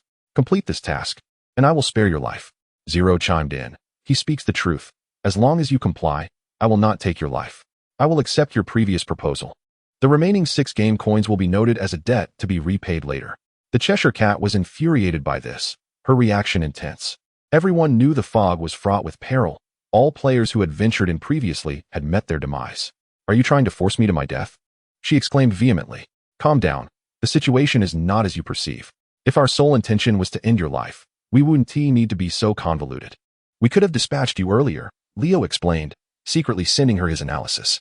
Enlightened, the Cheshire Cat realized the rationale behind their plan. It was indeed logical. Meanwhile, Chen Bei opened the ammunition box and fitted bullets to his revolver, loading each chamber until all 6 were filled. With a swift flick of his wrist, the metallic cylinder spun, producing a pleasing sound. He performed this maneuver deliberately for the Cheshire Cat to see. This revolver was a level 15 weapon, superior to the 2 handguns he had previously owned, and had become his newfound treasure, often tempting him to take it out and admire it. The Cheshire Cat, observing the cold demeanor of Chen Bei, understood her predicament. If she did not cooperate, they would take her life or forcibly throw her into the fog. Thus, she had no alternative but to gamble on this chance. "I am a cat. Cats have 9 lives. Today is not my day to die." Gritting her teeth, she donned her gear, flashlight in hand, and with newfound courage, stepped out of the courtyard into the fog. Chen Bei and Leo watched as her figure faded into the mist. The moment of verification had arrived. Time slowly ticked away. Players who had previously entered the fog met their end within seconds. A minute passed, and the Cheshire Cat's avatar still glowed brightly. Chapter 183, The Dangerous Delivery Station. "Their essay way in," Leo said, a smile gracing his lips, his eyes sparkling with excitement. He initiated a group chat, inquiring about the Cheshire Cat situation. She replied that everything seemed normal, shrouded in fog, and she could only rely on the map function to determine her direction. Leo instructed her to share her map, allowing them to track her movements. The Cheshire Cat complied without hesitation. As time passed, the Cheshire Cat grew bolder, sensing that today's fog felt unusually safe. The area she had traversed expanded, illuminating the map. The fog enveloped a much larger area than they had anticipated, far exceeding the confines of their courtyard. Observing her map, they saw the Cheshire Cat suddenly accelerate, sprinting in a straight line. Leo remarked, "She probably hopes to dash out of the game scene, attempting to escape this survival game. It's naive, but certainly worth a try. I would do the same." Chen Bei remained noncommittal. Minutes later, the Cheshire Cat's straight path abruptly halted, indicating she had encountered an obstacle. The line then turned, forming a right angle. "Zero, what do you see at the end?" Cheshire Cat, "It's a bare rock wall, indestructible and unclimbable. We are still trapped in a cage." "Zero, then continue your exploration." Cheshire Cat, "If I manage to find the delivery station and gain something beneficial, could I share in the spoils?" "Zero, it depends on your performance." Thus, the Cheshire Cat persisted in exploring the fog, time slipping away. After a considerable duration had passed, it was evident that the fog was indeed safe. Leo proposed that both he and Chen Bei should enter the fog to assist the Cheshire Cat. Relying solely on her was impractical given the vastness of the area. "Let us go in," Leo gestured invitingly. With the darkness still enveloping the land, Chen Bei inquired whether they should wait for dawn. There are advantages to the darkness. Faint light sources can be discerned in the fog. If a delivery station exists, it will be easier to spot if lit at night. Upon reflection, this reasoning held merit. "Very well, let us embark on a nocturnal exploration of the fog." Leo was well prepared, tossing a flashlight to Chen Bei, who had not brought any illumination tools. "You should wear this. Even if the fog isn't toxic, it's best not to inhale too much." Leo even had masks prepared, handing one to Chen Bei. With a smile, Chen Bei donned the mask, which was surprisingly categorized as an item, possessing a durability of 10 points. Ready for their venture, they stepped into the fog together, determined to uncover the secrets shrouded within. The fog was thick, and with the flashlight illuminating barely 2 meters ahead, the atmosphere was heavy with deep-colored ash fragments. After walking for a while, without any peculiar occurrences or discoveries, they decided to change direction and explore areas the Cheshire Cat had not ventured into. Leo pointed the way, and Chen Bei nodded in agreement, leading them to a previously uncharted territory. The fog's expanse was immense, and the duo, engrossed in their exploration, unwittingly quickened their pace. Strange sounds echoed around them, each time different, sometimes an unusual walking sound, other times resembling the calls of birds or beasts. The obscurity of the fog, coupled with these varied noises, fostered an unsettling atmosphere, as if danger lurked within, poised to strike at any moment. Thus, both remained vigilant, ever watchful of their surroundings. To further safeguard themselves, Chen Bei activated his portable radio, which would alert them should any foul entities approach. After traversing a certain distance, they would switch off the flashlight, scanning for any other sources of light. Following a straight path, they ultimately reached a dead end, where they encountered the rock wall described by the Cheshire Cat. The wall loomed like iron, seemingly impervious to harm. Chen Bei brandished a sledgehammer, testing it against the surface, only to find it utterly unyielding. He looked up, unfurling the thousand-handed cloak behind him, activating flight mode, and leaped high into the air. The cloak expanded, flapping vigorously. However, this mode only allowed for low-altitude flight, and after a few meters, he descended. Chen Bei landed steadily on the ground. "What lies above?" asked Leo. "Still the rock wall, no end in sight," replied Chen Bei. "Then let us not waste time here. We should continue searching for the delivery station." Agreed. The two departed, changing direction. Eventually, they felt as if they had become headless flies, searching aimlessly. Along the way, they discovered that the Cheshire Cat had ceased sharing the map. This was inevitable, as the Cheshire Cat no longer needed to fear them. As long as she remained hidden in the mist, who could find her? Alternatively, she might have already located the delivery station, intending to seize the benefits for herself, which would explain her cessation of location sharing. Chen Bei, however, was not overly concerned. After all, there was a boss guarding the delivery station, with a level as high as 20. Just because Chen Bei possessed the capability to handle it did not mean the Cheshire Cat could single-handedly confront the boss. If she foolishly attempted to infiltrate the delivery station alone, her greed would surely backfire. Thus, Chen Bei maintained his composure and continued the search with Leo. Unbeknownst to them, time slipped into the early morning hours, and the sky began to brighten. The areas they had explored in the mist constituted at most 1/10 of the total. "Surely we won't be unable to find that delivery station until the very end of the game?" Leo remarked with a wry smile. "If worst comes to worst, we will have to harness the power of the masses," Chen Bei suggested. "If we call for help, it means we must share the spoils. Our share will diminish." Leo replied. "True, but time is still on our side. Let us continue searching." The two pressed on, during which neither proposed splitting up. Chen Bei was not particularly worried. It was primarily Leo's relatively weaker strength that concerned him. If Leo were to be ambushed alone in the mist, the risk would be too great. After all, horror films often depict teams encountering trouble after splitting up. As they walked, Leo suddenly grasped Chen Bei's arm.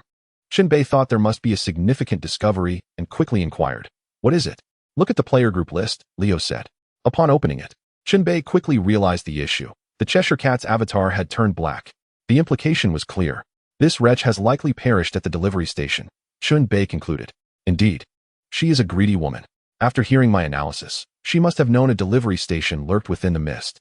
Once she found it, she likely attempted to explore alone, and thus met her demise. She still owes me 6 game coins. Chen Bei chuckled. Forget about that. It was merely a delaying tactic on her part. With a minuscule chance of being fulfilled, game coins are secondary. What truly matters is that I couldn't take her down myself, which feels like a loss. That may not be the case. Dying at your hands would grant her a swift end. Dying at the hands of those monsters in the game, however, is far from simple. Come, let us continue searching. The Cheshire Cat's demise at the delivery station served as a warning for them. Once they found the station, they must proceed with utmost caution. But we must first find it. The two continued to explore the mist, during which Chen Bei kept an eye on the management group's conversations, hoping to glean some intelligence from them. After several directional changes, someone in the management group casually remarked, "They've found the right direction." Chapter 184, Trinket. The direction is correct. Chen Bei felt a spark of understanding and ceased aimless wandering, instead advancing steadily along the indicated path. After traversing a considerable distance, they finally glimpsed a faint light through the mist. With newfound discovery, they raced towards the illumination. As they drew closer, the light intensified, revealing the outline of a building. The mist was too thick, and they could only discern its vague silhouette. It appeared to be a modest 2-story structure. "Look, there's a house ahead," exclaimed Leo. The two slowed their pace, continuing toward the building. The nearer they approached, the more their radios crackled with ominous noise. Chen Bei promptly switched off his radio. Danger was imminent, and a warning was no longer necessary. The building gradually came into clearer view, dim light illuminating the entrance. Inside, another glow flickered. A sign hung above the door, inscribed with the words "Delivery Station." The main door was shut, and many windows were shattered, revealing a chaotic assortment of debris within. A low, eerie humming could be faintly heard. There was someone inside. Chen Bei exchanged a glance with Leo, silently communicating. They did not rush in but instead circled the building. The front had an entrance, while the back featured an open staircase leading to another door on the second floor. Both sides of the walls showcased ladders ascending to the rooftop. Throughout this time, they could still hear the solitary male humming emanating from within. He was likely the station master. Chen Bei and Leo chose to enter through the front door. After all, danger lurked no matter the entry point. And at least this way, they had more space. The door was unlocked, and they stepped inside. The mist inside was significantly lighter, minimally affecting their visibility. Upon entering, they were met with disarray, shattered glass, open delivery boxes, broken dolls, incomplete skeletons, desiccated flesh. Most items appeared utterly grotesque. The two pressed onward, the man's humming growing clearer. They passed through the foyer, turned a corner, and entered a corridor. To their astonishment, a woman's face hung on the wall. The visage was drenched in crimson blood, eyes wide open and staring directly at Chen Bei and Leo. Upon closer inspection, it was not merely a face. The woman's head, body, and limbs were all present, gruesomely strung together with wire, hanging in the corridor. The corpse was still fresh, blood dripping and staining the floor crimson. "It's her," Leo uttered solemnly.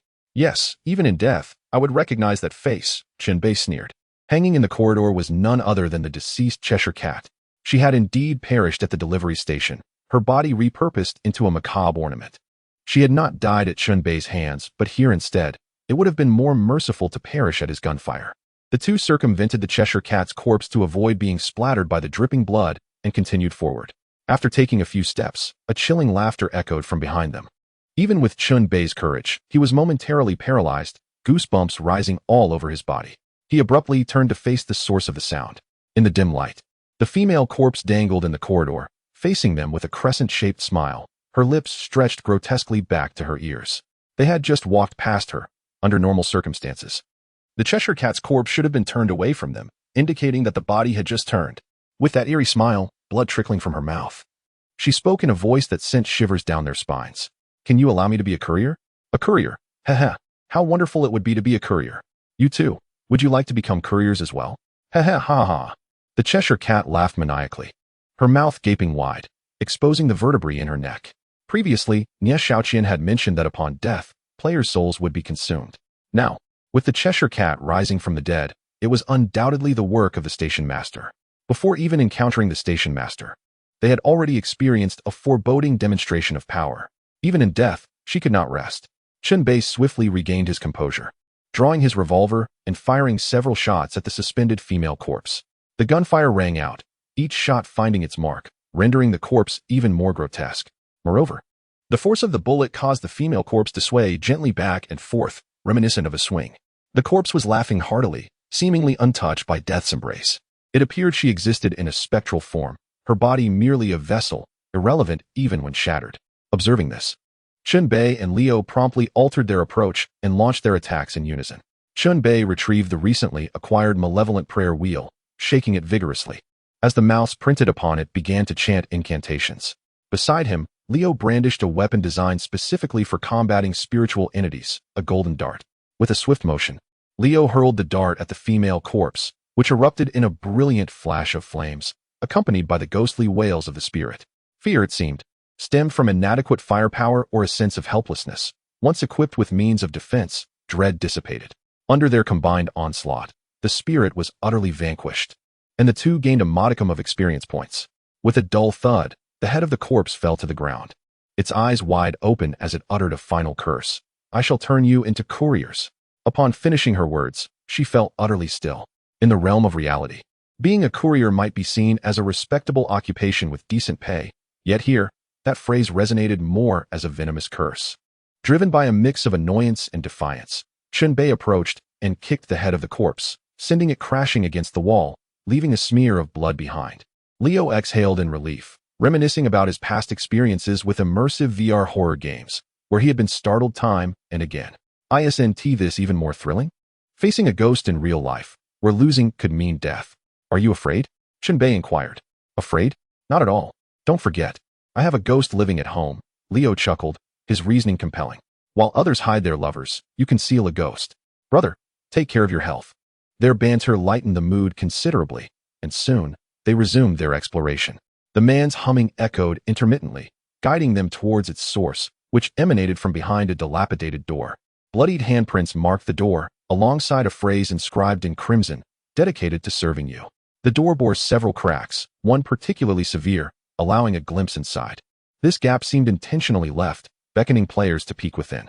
Chen Bei approached cautiously, maintaining a distance of about 20 centimeters. Suddenly, another eye pressed against the door, locking gazes with Chen Bei through the barrier.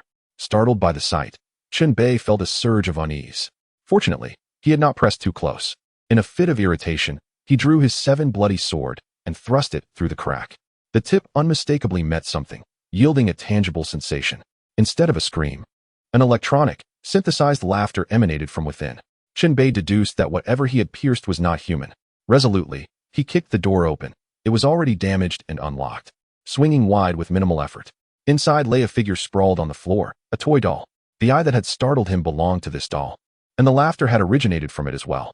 The doll lay motionless, seemingly a mere prop for frights, posing little threat.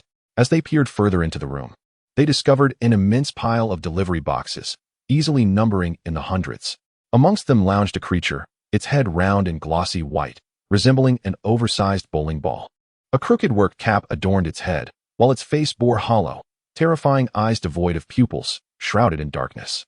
Its mouth gaped wide, filled with jagged teeth, remnants of flesh clinging between them, large enough to swallow a human head whole. The creature's upper body bore resemblance to a human, while its lower half was fused with wheels. A mechanical apparatus strapped to its back with 2 exhaust pipes. It sported 8 long, spindly arms, each approximately 3 meters in length, segmented at the joints, with fingers sharp as nails. As it hummed, all 8 arms worked busily, packaging the delivery boxes. Yet it was clear that its efforts yielded little more than a futile cycle of redundancy. This creature was evidently the so-called delivery station master, the hidden boss of this game. Liu suggested, should we engage directly, or follow a more structured approach? 0 Degree chimed in, let us enter and have some fun. With newfound courage, they stepped into the room. The delivery station master abruptly halted its tasks, ceasing its humming. Slowly, it turned its head, its hollow eyes fixating on the 2 unexpected guests. What a surprise to have visitors. Welcome. You've arrived just in time, for I am quite famished. When hungry, one must feast on flesh. At this proclamation, tension filled the air, prompting Chen Bei to draw his revolver. The delivery station master chuckled, its body quivering with mirth. Do not be alarmed. I was merely jesting. Please, come in. This delivery station welcomes its patrons. Force cannot resolve everything. If you are willing to partake in a little game, you may earn some special rewards. The creature gestured invitingly, its tone considerably softened. Chen Bei and Liu, suppressing their impulses, decided to gauge the situation, curious about the delivery station master's intentions. They ventured further into the room. The delivery station master warmly welcomed them, producing 2 chairs and placing them opposite a table. This arrangement effectively established a psychological barrier between them. Simultaneously, it summoned 9 empty boxes, identical to those used for deliveries, and placed them on the table. As they approached, only Liu chose to sit, while Chen Bei exchanged his sword for the revolver, standing guard. You mentioned a little game. Liu began. Indeed, the rules are simple. I will place 9 items within these boxes, 5 beneficial and 4 detrimental. Once sealed and shuffled, you shall decide who will open each box. You may choose to open them yourselves or designate me to do so. Whosoever opens a box will receive its contents. But should it contain something harmful, penalties will ensue. You may instruct me to open 3 boxes. The remaining 6 must be opened by you. All 9 boxes must be opened. Failure to comply will result in annihilation. The delivery station master's voice turned ominously fierce as it uttered the final warning, its teeth twitching as if each were controlled by independent muscles. The prospect of this game was far from enticing. They could easily seize everything in the room through more direct means. Liu's disinterest was palpable. If you choose to partake in this additional game, you might earn unique rewards. As it spoke, the delivery station master deftly drew paper and pen, swiftly sketching a question mark, then placing it inside one of the boxes. See, should you select this box and open it yourselves, I will answer one question of yours, regardless of its nature. The creature pointed at the box, its tone laced with persuasion. What do we have to ask? Liu retorted. Never underestimate the value of a single question. For instance, you might inquire about how to exit the game or seek the meaning of survival. After all, don't humans often grapple with the notion of meaning, delving to the very root of existence? Some even regard the meaning of life as the ultimate question of the universe. The gaze of Liu flickers. The words of the other party stir the heart. Indeed, the answer to a question transcends the value of certain possessions. Each player harbors their own question mark within. What if our inquiries surpass your understanding and you cannot provide an answer? You do not seem to possess omniscience, Liu posits skeptically. Fear not. Should I find myself unable to respond to your questions, we shall simply move on to the next until I do. As long as I possess the knowledge, I shall speak freely. This game is constrained by rules. Once commenced, both sides must adhere to them, proclaims the courier master. Very well, we shall engage in this game. Let us begin. Liu consents. Then let the formal commencement unfold. I will now place the items inside, 5 good and 4 bad, and allow me to reiterate the rules to avoid any confusion. The courier master moves with great speed, employing all 8 hands to gather and deposit items into an empty box. 9 boxes, 9 items, both good and bad. The paper marked with a question mark is clearly a good item. Additionally, there are equipment, tools, potions, all deemed good. The bad items comprise a small knife, a roll of hair, an eye, and a mirror. The courier master meticulously clarifies the quality of each item, ensuring a clear distinction. He begins sealing the boxes with tape, reiterating the rules, and emphasizes one final point. This little game has activated protective rules. Now there is no retreat for either side, and we must proceed according to the rules. Essentially, the deadly delivery is a game in itself. We have now commenced a game within a game, akin to a nested doll. The game system has prompted corresponding notifications, confirming the courier master's assertions. The agreed-upon rules are now in effect. Chapter 186. The Question of Chen Bei. The game officially begins. The courier master chuckles wickedly, his 8 hands swiftly moving to rearrange the 9 boxes on the table. The boxes are neatly arranged in a standard grid, each uniformly sized. The courier master accelerates, causing the 9 boxes to shift at an astounding pace. Eventually, his hands move so rapidly they appear as mere phantoms, indistinguishable to the naked eye. Chen Bei cannot help but marvel. How many years has he been single? The courier master executes a series of maneuvers, thoroughly scrambling the boxes, obliterating their previous order. He smirks, encouraging the selection. Choose your delivery first, then decide who will unveil it. The courier master awaits Liu's choice with a mischievous grin. According to the rules, there are 9 opportunities to unveil boxes, with 3 chances for the courier master to do so. Among the 9 boxes lie 4 bad items. This implies that the best outcome would allow the courier master to unveil 3 bad items, leaving the remaining for the players. However, each player must unveil at least 1 bad item and thus face a penalty. From the outset, it was clear that an overwhelming victory was unattainable. Leo remains composed, scrutinizing the 9 boxes before selecting one to test the waters. I choose this one. You shall unseal it. Leo swiftly makes his decision. The courier master reaches for the chosen box, tearing off the tape and opening it. Inside lies a roll of hair. Upon unsealing, the hair reacts, rapidly elongating and ensnaring the courier master, forcefully invading his ears, nose, and mouth.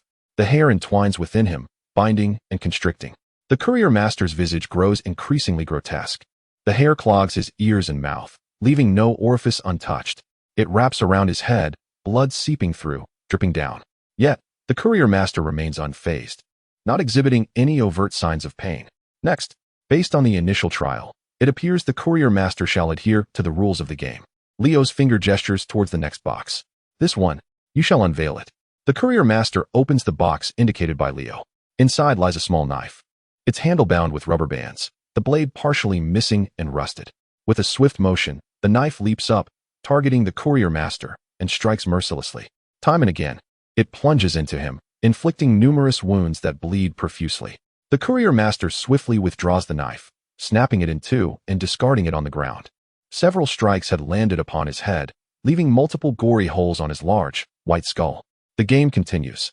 Despite just being injured, the courier master grins widely, his smile unsettling. Chen Bei observes quietly, making a mental note. It seems this creature is impervious to pain. I must reconsider my affliction skills. Chen Bei promptly adjusts his abilities. As this is not a combat scenario, he can modify his skill cards freely. He discards the pain-sharing skill in favor of his frequently utilized defensive aura. The courier master remains oblivious to Chen Bei's subtle actions, focusing intently on the ongoing minigame. Leo's ability to repeatedly select perilous items and designate the courier master for unveiling is not mere luck. It stems from his meticulous observation of each box's characteristics. The courier master personally sealed the boxes, inevitably leading to slight variations throughout the process, differences in tape length, angle, and end shape, among others. By remembering the contents and external traits of each box, Leo can discern the quality of the items, regardless of the courier master's attempts to scramble their positions. Next, it is time for the third selection. Leo hesitates. This is the final opportunity to have the courier master unveil a box. Using it would mean that all remaining boxes must be opened by the players. To err on the side of caution, Leo opts to unveil it himself, revealing a potion bottle. A good item. The subsequent 3 deliveries follow suit, unveiling ordinary items. 6 boxes have been opened, leaving only 3 on the table. 2 contain bad items, and 1 is good. That final good item is the paper marked with a question mark, which, once opened, allows for a question to be posed to the courier master. Just as Leo reaches for it, a hand presses down on his shoulder. He looks up to see Chen Bei. Allow me to take this one. I am tough-skinned and can withstand the blow. Chen Bei states earnestly. According to the rules, players are guaranteed to unveil at least 1 bad item, incurring the associated penalty. Now, with 3 boxes remaining, we have reached the critical juncture. The previous 2 bad items have severely injured the courier master. The attacks that the monster can endure may not be something the players can withstand. Chen Bei possesses a talent card that grants immunity to 1 lethal attack, enabling him to take this risk. However, had Leo attempted to bear it, the outcome would have been uncertain. Moreover, it was stipulated before the game commenced that this session is a joint endeavor. Chen Bei is also a participant. Leo understands and relinquishes his position while discreetly sending a message. Leo, the second row, 3rd box, is the one with the question mark. The others are dangerous items, an eye and a mirror. 0 degree. I understand. Leo, did you note the box characteristics? 0 degree. No, I did not. I simply took photos and videos for reference. Leo, sometimes, intelligent individuals tend to complicate straightforward matters. Chen Bei settles into his position, facing the menacing courier master. You may also take a turn. I have no objections, as long as it is done swiftly, without unnecessary delay. Some misfortunes cannot be evaded. He chuckles ominously. The courier master emits chilling laughter. Blood oozes from the holes in his head, and hair intertwines grotesquely from his ears, nose, and mouth. It is evident he is unperturbed by his injuries, for he knows that the game rules ensure he will witness the moment the players suffer. Chen Bei's hand glides across the table, resting upon the box concealing the question mark. He retrieved the box and tore it open. Prior to this, he had pondered the questions he wished to pose. Extracting a slip of paper from within, he discovered a hastily drawn question mark. The delivery station master, calm and composed, remarked, "Congratulations, you have won a prize. You may now ask your question. As I have stated before, I will speak freely and answer any inquiry." "Very well. My question is the Goldbach conjecture true or false? Please either verify or falsify it, and elaborate on the formula and process. It would be even better if you could write it down." With that, Chen Bei posed his question, leaving the delivery station master momentarily dumbfounded. "What?" he exclaimed, tilting his head in bewilderment. "Is such a simple question truly worthy of repetition? I wish to know the answer to the Goldbach conjecture. Please, do not delay. To learn this is worth dying for in the game." After a few moments of silence, the delivery station master finally managed to utter a response, "I do not know." Next question. What is the method for creating room temperature superconductors? Please detail the process and principles. "I do not know." Next question. Please tell me whether dark matter exists in the universe, and elaborate on its origins and formation. Next question. "I wish to construct a perpetual motion machine." That is enough. The delivery station master, exasperated, slammed his hand on the table, causing the 3 boxes to bounce. The nearby Leo, struggling to suppress laughter, ultimately failed. Chen Bei sighed softly, shaking his head, casting a look of disappointment at the delivery station master.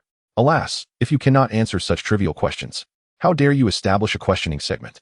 Do you not understand the principle that one must have the necessary skill for the task at hand? Who would have thought you would ask such questions? Look at what you are inquiring about. Room temperature superconductors, dark matter, perpetual motion machines. If I knew these, would I still be standing here?" The delivery station master retorted angrily. "Very well, I now understand your limitations. I shall pose a simpler question." Chen Bei smiled. "Go ahead."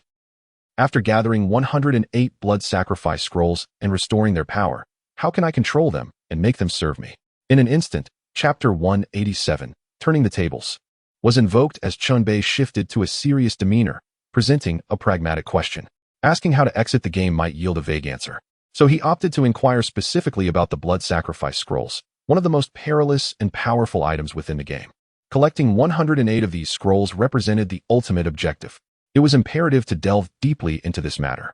This query finally fell within the delivery station master's realm of comprehension. He let out a cold laugh and provided an answer. Collecting 108 badges grants you the opportunity to balance the 108 blood sacrifice scrolls. Long ago, a legendary player achieved this feat. As for the specifics of how it was done, I cannot say, and that is all I can tell you. Chen Bei's pupils constricted as he grasped 2 key pieces of information. Accumulating enough badges could be used to balance the blood sacrifice scrolls. And a legendary player had indeed accomplished this. What exactly makes this legendary player so legendary? Does it refer to someone who has completely cleared the game and exited? Chen Bei probed further. I have answered your question. There is no need to address any additional inquiries. You have 2 boxes remaining. One for you, one for me. Choose swiftly. The delivery station master sneered. The remaining 2 boxes contain nothing but peril. Any further questions would yield no more answers. Chen Bei had no choice but to redirect his focus to the imminent danger before him. He raised his hand and murmured, "Let me select for myself first." His palm slowly extended toward one of the boxes. During this process, Chen Bei did not focus on the box itself, but rather discreetly observed the delivery station master's expression. Just as he was about to choose a box, the delivery station master let out a chilling laugh. "This one is for you to open." Chen Bei pressed down on the box, pushing it forward. The box slid across the table, coming to rest before the delivery station master. Smack! The delivery station master swiftly grasped the sliding box.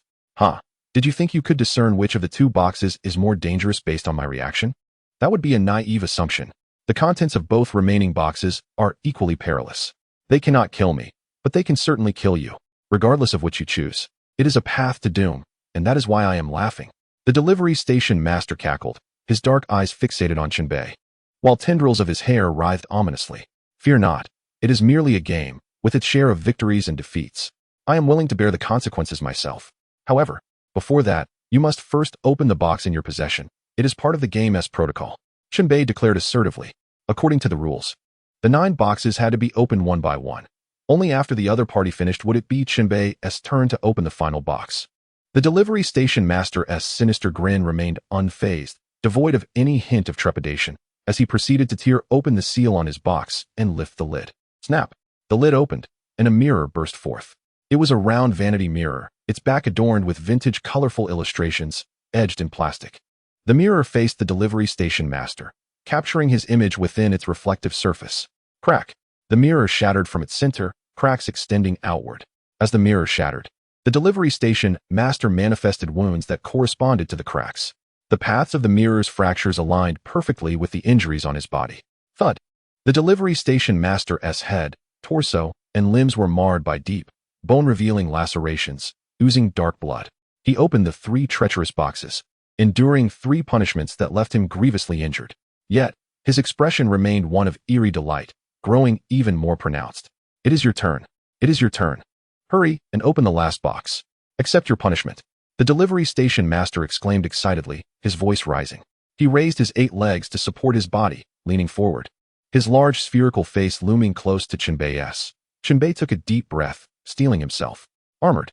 With a commanding shout, his waist pouch sprang open, unleashing a flurry of ancient general armor pieces of various sizes and shapes.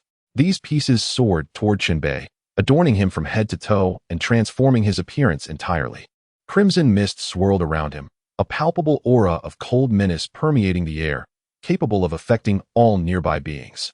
The delivery station master's smile faltered. The Leo beside him found it difficult to breathe, instinctively distancing himself, sensing an innate danger. He felt that at this moment, Chen Bei was more perilous than the delivery station master and should not be approached. Smack!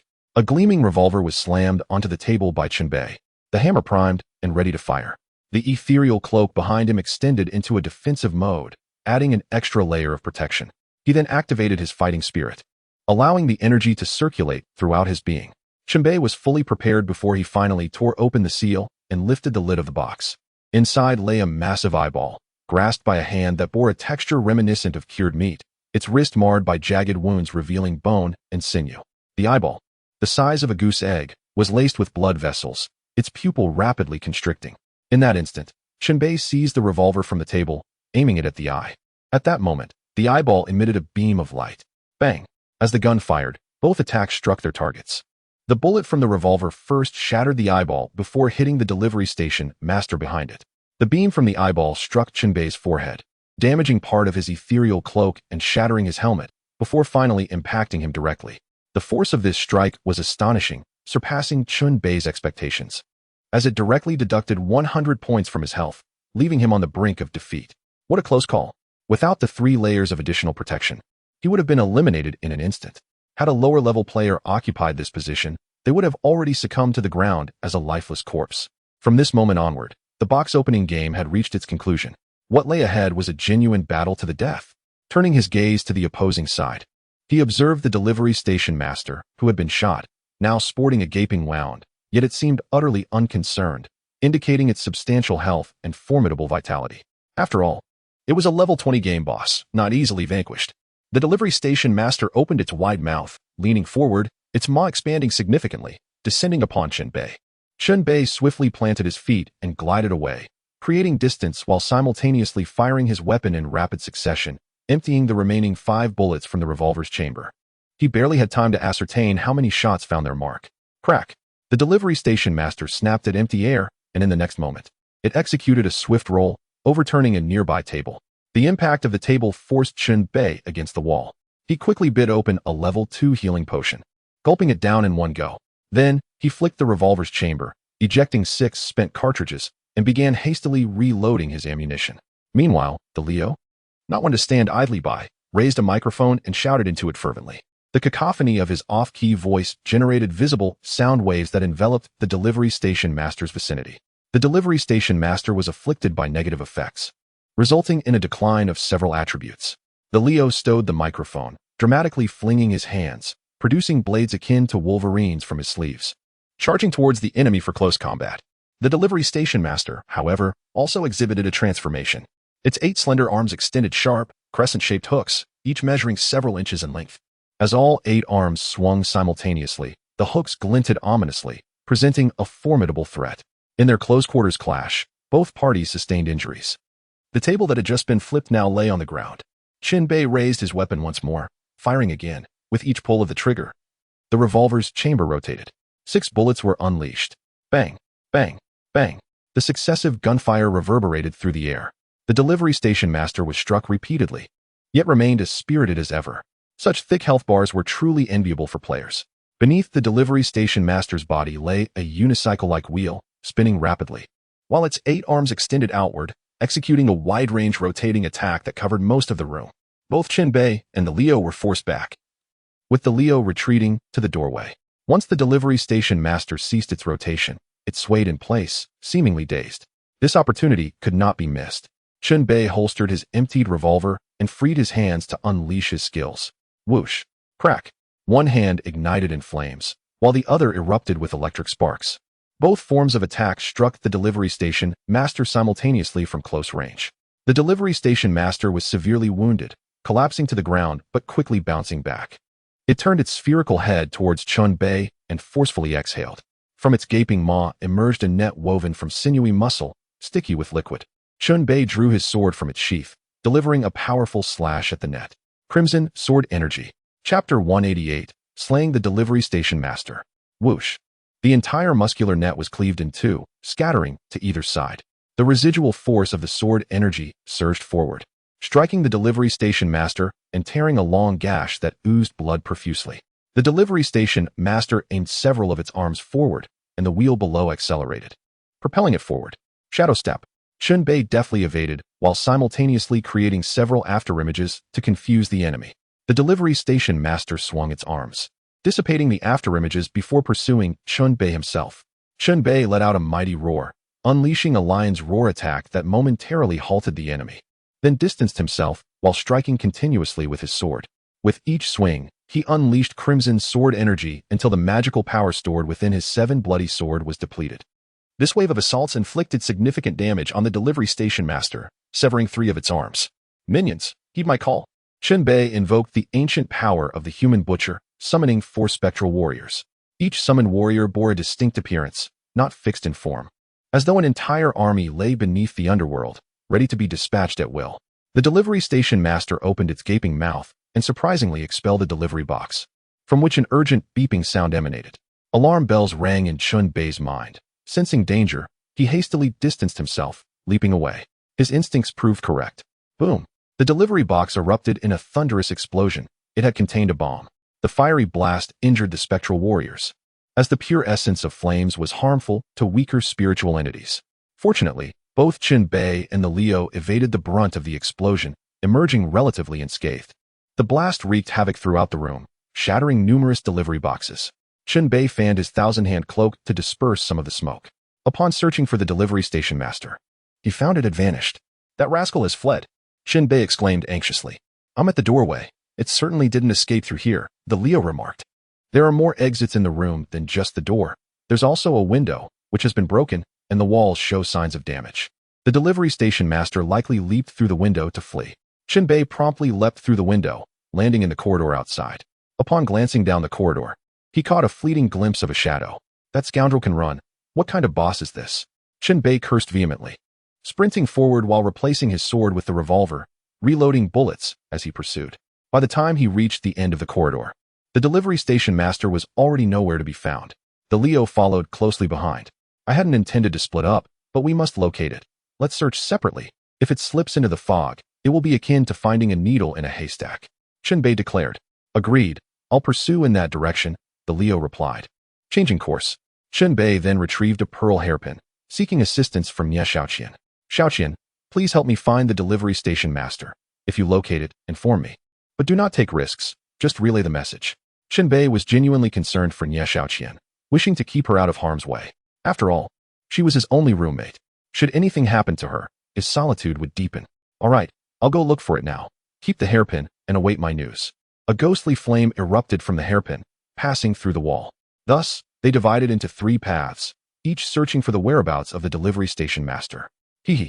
I do enjoy playing hide and seek. Come find me. The voice of the delivery station master echoed within the delivery station, its tone elusive and difficult to pinpoint. Shadows flitted by intermittently. Chen Bei brandished his gun, scanning the surroundings with eyes akin to searchlights. Suddenly, a window to one side shattered, revealing the delivery station master, who extended 3 elongated arms, each adorned with hooked blades, fiercely grasping Chen Bei. Chen Bei struggled to break free, firing his weapon. He managed to shoot twice before the delivery station master slipped away through the window. Oh, so that's how you wish to play. Chen Bei leapt out of the window, landing outside the delivery station. Outside, the fog still enveloped everything, obscuring visibility. Chen Bei feared that the delivery station master might abandon its stronghold and retreat into the depths of the mist, making it impossible to track. He strained to listen, detecting movement on the roof. The delivery station master might have climbed up there. Chen Bei commanded his thousand-hand cloak to traverse the wall, pulling himself up. Upon reaching the rooftop, he still could not spot the enemy. "My lord, I see it. It's on the second floor." The voice of Nie Xiaoqian reached him. There was an open skylight on the roof, providing access to the second floor. Chen Bei decided to leap through the skylight. Awaiting him below was a net of sinewy muscle. He fell directly into the trap, ensnared and suspended in mid-air by the net. "My lord, why did you jump down yourself? You've walked right into a trap." Nie Xiaoqian's voice echoed once more. Trapped within the net. Chen Bei turned his head toward the source of the voice. The express delivery station master approached, imitating the voice of Nie Xiaoqian with remarkable accuracy, exclaiming, "Young master, let us have some fun." The delivery station master advanced rapidly, prompting Chen Bei to secretly curse his luck and adjust the position of his firearm. Bang! Bang!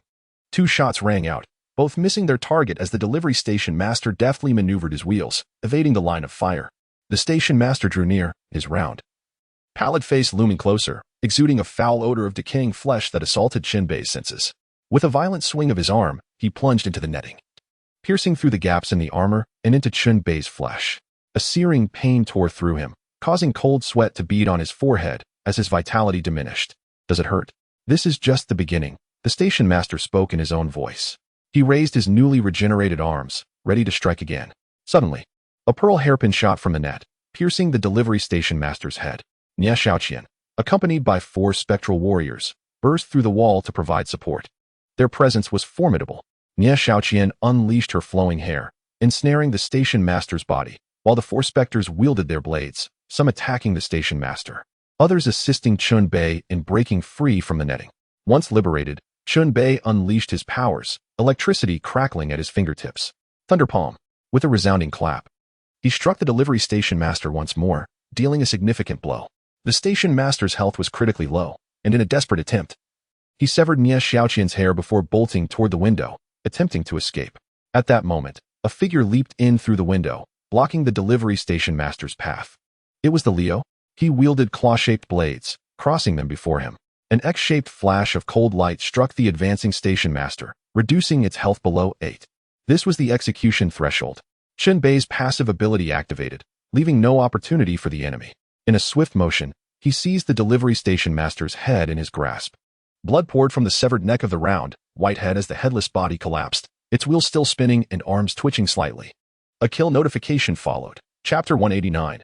Post-battle rewards. Kill a special target. Gain 660 experience points and an additional reward. Along with the notification, 5 delivery boxes tumbled from the station master's mouth. The battle had finally come to a close. Chen Bei exhaled deeply, uttering a command to remove his armor. Shedding the ancient suit of the human butcher, Nie Xiaoqian materialized, eagerly collecting the fallen armor pieces and neatly packing them for Chen Bei, embodying the perfect partnership. The Leo retracted his claws, which had a spring mechanism allowing them to retract. Finally finished him off. It was no easy feat. "I owe you my gratitude for taking the lead. If it were just me, I would have surely ended up as a mere ornament," he chuckled. "Take some medicine. Rest up, and let's examine the boss's loot," Chen Bei suggested. "Indeed, let's catch our breath first," replied the Leo. After a brief respite, during which they consumed healing potions and food to restore their faculties, they inspected the spoils from the delivery station master. 5 sealed delivery boxes lay on the ground. The Leo, displaying his wit, proposed, "You take 4, I take 1. Let's see who gets lucky? Or perhaps 3-2. "I'm not too greedy with friends," Chen Bei replied. "All right, 3-2 it is. I 1 hold back," the Leo concurred. With their agreement established, they proceeded to select their boxes. It was now time to test their luck and see who would unearth the more valuable items. As they opened the boxes, Chen Bei discovered a medium experience pack, a mana skill called Spring Renewal Dew, and a level 18 delivery uniform set. The Leo, on the other hand, unveiled a talisman diagram and a killing doll. The medium experience pack was particularly noteworthy, providing 5,000 experience points, more than what they had earned from defeating the boss. In the realm of the game, levels were fundamental. Without them, one would inevitably be swept away by the relentless tide of progress. The worth of this medium experience pack was undeniable. The risk taken had proven worthwhile. As for the other 2 items, while the name Spring Renewal Dew sounded delightful, its method of use was utterly repulsive. Upon equipping this skill, a large blister would randomly form on various parts of the body. The liquid contained within had healing properties. One could bite into it to regain health. A healing skill like this was undoubtedly useful in the game, a coveted item for many players. Yet, the method of its use was simply too grotesque. Chen Bei grimaced at the skill description. Must it be so distasteful? Sigh, I suppose I'll hold on to it for now. Next, he examined the delivery uniform set. This equipment boasted a high level and surpassed the attributes of his current dealer set. An upgrade was in order. The delivery uniform included a hat, shirt, pants, and even shoes, all of which activated a set effect granting resistance to wind and water attributes, as well as increased movement speed. Noticing Chen Bei staring at the uniform in a daze, the Leo jested, "If you want to change clothes, go ahead. No need to be shy. We're both men here. Am I going to sneak a peek?" Chen Bei responded with a middle finger. "What about your 2 items?" he inquired. The first is called talisman diagram. By deciphering the patterns, one can learn various talisman-making methods. They can be reused but have a limit on the number of uses. If exposed too often, the diagram will gradually fade, the Leo explained, pausing before continuing. As for the other, it's called Killing Doll. It possesses the strength comparable to a level 16 player. Before use, you must aim it at your enemy and activate the switch on its back. Once the Killing Doll opens its eyes, it will attack the first target it sees until one of them is dead. Sounds like decent items. The talisman can be used multiple times. You can take a look at it before this game ends. Talismans can be quite useful, especially against spirit-type enemies. Thanks. Let us hold on to these for now. We should head back to that previous room. There's a mountain of deliveries waiting for us. Shortly after, the two returned to the delivery station master's room, which appeared to serve as a warehouse. The previous battle had damaged some boxes, yet many remained intact. The Leo whistled at the remaining delivery boxes and picked one to open, only to be dumbfounded. The box was empty. Damn it, an empty package? Really? Frustrated, the Leo tossed the empty box to the ground. Chen Bei chuckled softly, moving to open another box. To his relief, not all were empty. Some contained items, while others were indeed void of contents. Furthermore, every open package would count toward their total. Chen Bei had already secured the top spot in terms of box openings, with a lead of nearly 100 over the second place. Hence, he decided to let the Leo open some boxes to boost his count and aim for the top 3. As for the items they uncovered, they could easily negotiate their distribution. Having cooperated thus far, a basic trust and partnership had formed between them, marking the beginning of their friendship. The Leo's box opening count soared, propelling him to second place. The current standings were Chen Bei in first, Leo in second, and Ziying in third. Among the remaining delivery boxes, the quality of their contents varied widely, but most were average at best. With dozens of boxes left, the two worked together to hasten the process. Upon opening one box, a living creature suddenly burst forth, unfurling above Chen Bei's head. It was a scroll made of stitched flesh, featuring a bloodshot eye that spun wildly. Upon the flesh, inscribed in a blood-red script reminiscent of tadpole characters, were obscured and perplexing contents. It was the remnants of a blood ritual. Chen Bei was all too familiar with this artifact, promptly casting aside his thousand-hand cloak to seize it, forcibly stowing it within his satchel. The Leo, aware of the formidable nature of the blood ritual remnants, hesitated for a moment before stating, "You previously inquired with the delivery station master regarding the collection of 108 blood ritual remnants. Well, consider this a piece of intelligence. By gathering 5 blood ritual remnants, they can be fused together, granting the remnants self-awareness and the ability to converse with humans. It claims that it requires a total of 108 remnants to restore its powers, akin to a deity, capable of fulfilling all players' desires." Chen Bei retorted, "Do you truly believe such nonsense?" "Of course, I do not wholly believe it. Which is precisely why I questioned the delivery station master about methods to restrain the blood ritual remnants. Furthermore, you must realize that apart from repeatedly conquering levels within the game, our options are rather limited. It is much like a pet hamster confined within a cage. Does it have any choices other than to run forward?" Indeed, the Leo nodded in understanding. It was not that the blood ritual remnants were trustworthy. Rather, the paths available to players were exceedingly narrow.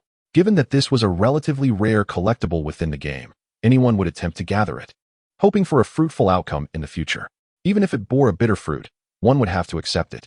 After unboxing all the deliveries, the two proceeded to divide their spoils. This round of the deadly delivery game had, by now, reached an early conclusion. One sat atop an empty box while the other perched on a table, enjoying a rare moment of relaxation. By the way, there remains that talisman drawing you have yet to comprehend. Since we have time, why not meditate on it? Suggested the Leo. Once this game concludes, Who knows when we shall meet again? The Leo lent the recently acquired talisman drawing to Chen Bei. Chapter 190. Intelligence sharing. Chen Bei accepted the talisman drawing. It was an incomplete stone tablet, adorned with intricate patterns in a crimson script. The term meditate felt almost mystical. This talisman drawing was undeniably enigmatic. By simply gazing at it for an extended period, one could trigger a state of comprehension. The talisman depicted several types of runes, and upon successful meditation, the player would randomly acquire the crafting methods for 1 to 3 types of runes. The opportunity for meditation was singular, and the outcome depended entirely on luck. Chen Bei concentrated on the talisman drawing, gradually becoming absorbed, his vision transforming. The surrounding scene blurred, while the patterns on the talisman grew increasingly vivid. Eventually, 2 patterns separated and imprinted themselves into Chen Bei's mind. Acquired the crafting method for level 4 barrier rune. Acquired the crafting method for level 3 speed rune. Obtaining 2 runes at once was rather commendable. As the meditation concluded, Chen Bei jolted to awareness. Upon inspecting the talisman drawing once more, he noticed that the crimson patterns had noticeably faded. He could no longer gaze upon it, so he returned it to the Leo. What runes did you acquire? The Leo inquired. The barrier rune and the speed rune. Chen Bei replied. I hope they prove useful to you. They will undoubtedly be beneficial. Both possess impressive effects. The barrier rune can create a circular barrier, providing refuge from various spiritual adversaries' attacks. The speed rune is for acceleration. Simply affix it to your leg. Akin to the divine speed armor used by Dai Zong in Water Margin. That indeed sounds splendid. The talisman drawing belonged to the Leo, who could consult it at any time. Thus he did not rush to utilize it. The two continued to sit in repose. After a brief silence, the Leo broke the stillness. 0 degree. Earlier you shared significant intelligence with me. Now that we find ourselves idle, allow me to share a few words. Perhaps something will pique your interest. Speak freely. Chen Bei said, opening a can of soda, a recent acquisition from his unboxing. He drank deeply, savoring the effervescence that provided a fleeting sense of satisfaction. The Leo continued to speak. After completing 5 rounds of the game, players will transition from the beginner dormitory to the intermediate dormitory, which is rumored to contain many valuable items. Of course, each item requires game currency. The Leo continued, counting this round. I will have completed 5 levels and will soon be relocating. Chen Bei took another sip of his drink. Coincidentally, so will I. This marks an important juncture. Upon entering a new environment, players will undergo a qualitative transformation. In what manner does this transformation manifest? I have heard that the intermediate dormitory houses equipment masters, card masters, and item masters, among others, who can enhance the equipment and cards players possess. The enhancement routes they offer are unique and cannot be replicated elsewhere. Ah, I see. I shall have to explore that in the future. The Leo proceeded to share additional insights regarding the intermediate dormitory, all gleaned from conversations with veteran players. The so-called veterans were relative. For newcomers like Chen Bei and the Leo, they themselves were considered veterans. Those who had completed over 10 rounds of the game were the true veterans. As the topic reached its conclusion, the Leo shifted to another subject, conveying further information regarding the game. This pertains to players beyond level 20. Upon reaching level 20, a crucial turning point, you surely know this. Players will then have the capability to wield both chi and mana simultaneously, the Leo stated. Yes, I am aware, Chen Bei acknowledged. But do you know what transpires starting from level 21? What occurs? The unlocking of the enhancement tree. The enhancement tree. This is the first I have heard of it. For new players, level 20 felt a distant milestone. I once encountered a seasoned player who had completed 17 rounds. His name was Crazy Chu. He was the one who informed me of these matters.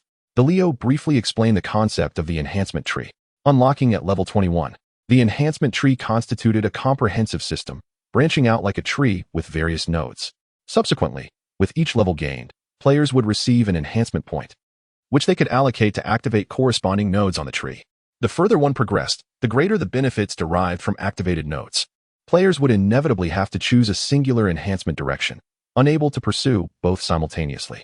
The primary distinction lay between chi and mana, as the influence of the enhancement tree necessitated a focus on one path or the other, relegating the alternative to a secondary role. What the specific effects of each node on the enhancement tree are is not necessary to delve into now. Once unlocked, they will naturally reveal themselves. Thank you. This information is invaluable to me, Chen Bei expressed. The Crazy Chu I encountered was quite amiable, exuding a bold and vigorous aura. If you happen to meet him in the game, I encourage you to engage with him amicably. Crazy Chu, noted, the Leo replied. Let us continue our conversation. There are countless secrets lurking behind this game. I have merely scratched the surface. What other intelligence do you possess? Upon entering the game, if a newcomer harbors any ailments, most afflictions will be cured. Even disabilities can be healed. Previously, there was a player afflicted with a terminal illness who shared with me that the game saved him, eradicating the cancer from his body. For individuals like him, entering the game has become a lifeline. I have not thoroughly investigated this. I have not faced any serious illnesses. At least I hope not, Chen Bei chuckled. Now, let me mention one last thing. I am certain you entered the game on October 10th. How do you know? The Leo asked. Chen Bei's smile faltered for a moment. Because everyone else entered on that day, our memories are all anchored to October 10th. You, I, and everyone else are in this situation. But wait, how could it possibly be on the same day? The number of times each person has completed the game varies, with some going first and others following. There's at least a time difference of more than a day between different rounds of the game. Chen Bei suddenly stood up, feeling utterly perplexed. It seems this is the first time you've learned of this matter, hence your strong reaction. Let me enlighten you. Whether they are newcomers just entering the game or seasoned players like us, or even the veterans within the game, everyone entered on the same day, October 10th. All on October 10th. Why is it like this? It doesn't make sense. Chapter 191, Newcomer Welcome Party. It is indeed illogical. When I first discovered this fact, I was just as astonished as you are, Leo chuckled. We entered on the same day. But each person has a different number of game completions, creating a clear time disparity. It's akin to a race. With everyone starting at different times from the same starting line, Chen Bei analyzed. Snap. Leo snapped his fingers and continued. Your analogy is quite apt. It can be understood in that way. No, I cannot comprehend it. Chen Bei replied with a wry smile. This resembles a temporal paradox, shattering the conventional logic we hold. People instinctively believe that experienced players must have entered earlier than themselves, but in reality, that is not the case. Let me digest this. Chen Bei sat back down, too exhausted to even drink his soda. He analyzed the situation thoroughly, leading to a hypothesis. Perhaps a large group entered the game on October 10th, but the game itself does not require so many players, thus freezing or preserving a substantial portion of them. They initially let a small batch in and, as the player count diminished, they continued to introduce newcomers to replenish the numbers. Leo nodded in agreement. While this may not be the definitive answer, at least the logic is sound.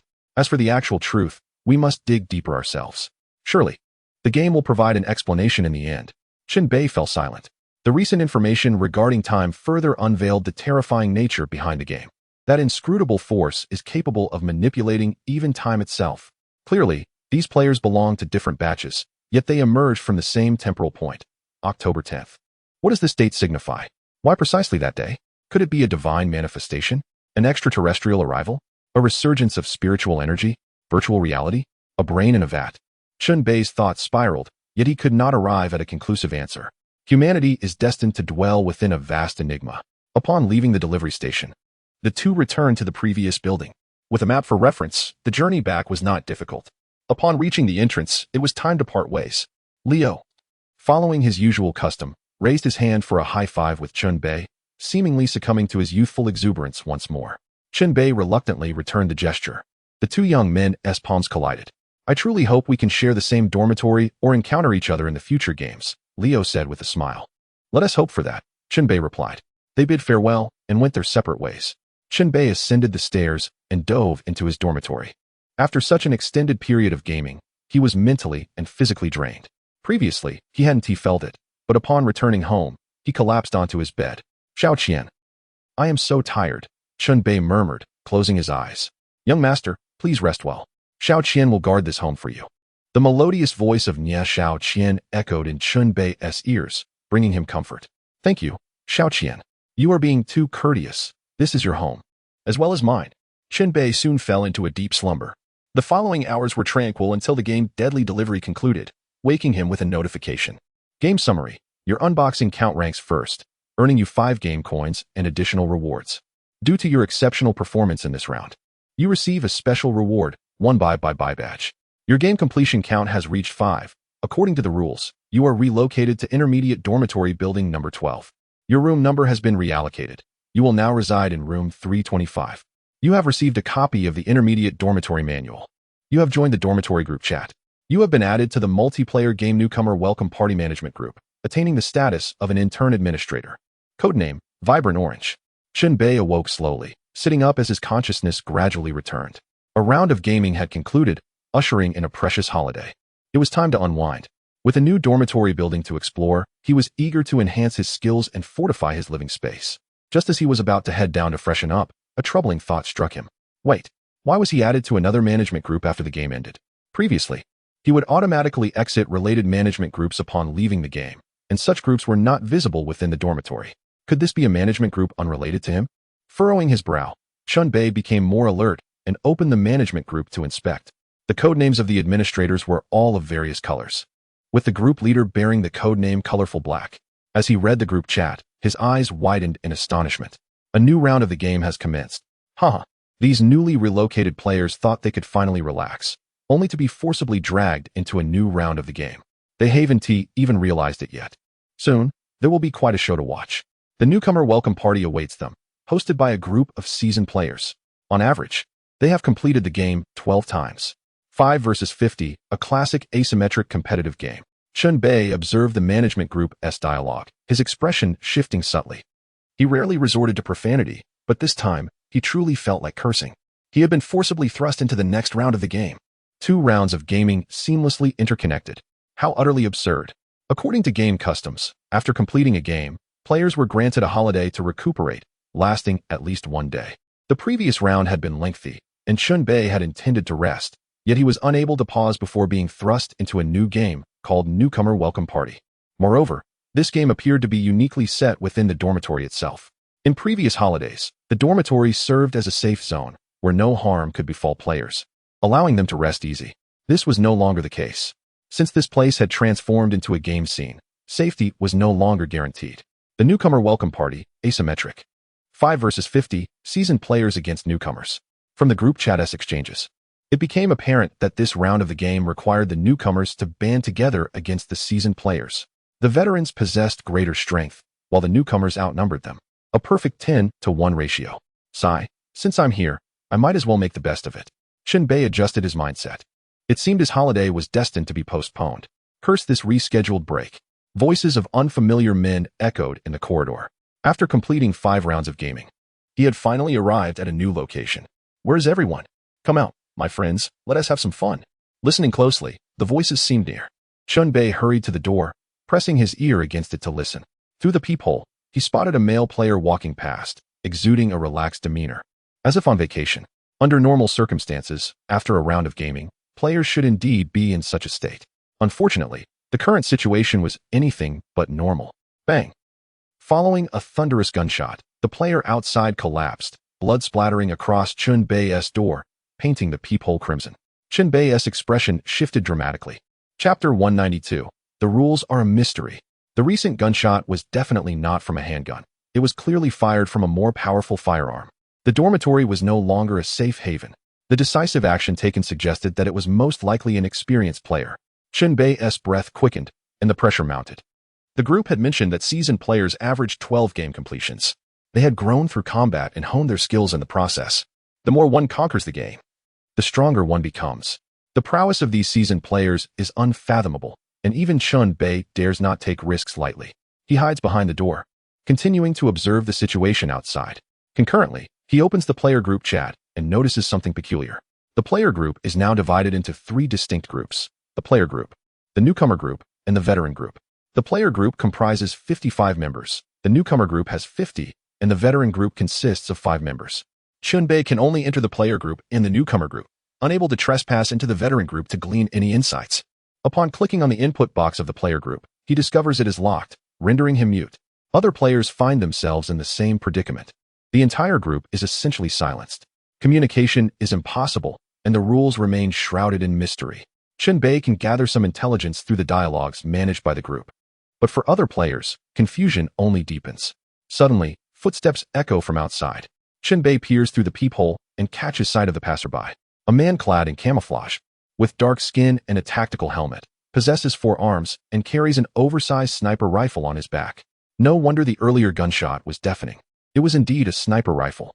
The peephole of the 7th level door can be adjusted, and Chen Bei turns it to continue observing the external conditions, striving to remain silent to avoid attracting the attention of the experienced players outside. The veteran player approaches a corpse on the ground, kicks it, and then leans down to rummage through its pockets. After a moment, he straightens up and mutters something inaudible to Chen Bei before departing. leaving the corpse behind. My head aches. It hurts so much. The figure lying outside groans, surprisingly still alive. He has suffered a gunshot wound to the head from a sniper bullet, yet he endures, indeed, a tenacious spirit. Could he, like Chen Bei, be equipped with a struggle for survival talent card? This remains uncertain. The game situation is rife with ambiguity, with no clear rules on how to proceed. Chen Bei must not act rashly and instead remains hidden in his dormitory, observing the unfolding events. Help! It hurts so much. Someone save me. The individual outside continues to call for help intermittently. Chen Bei, however, is not inclined to open the door and assist him.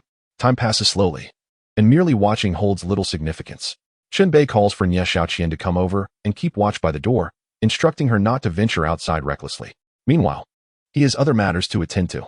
Following the previous game round, he achieved first place, earning a special reward that he has yet to inspect. Seated in his chair, he claims the special reward along with a shopaholic badge.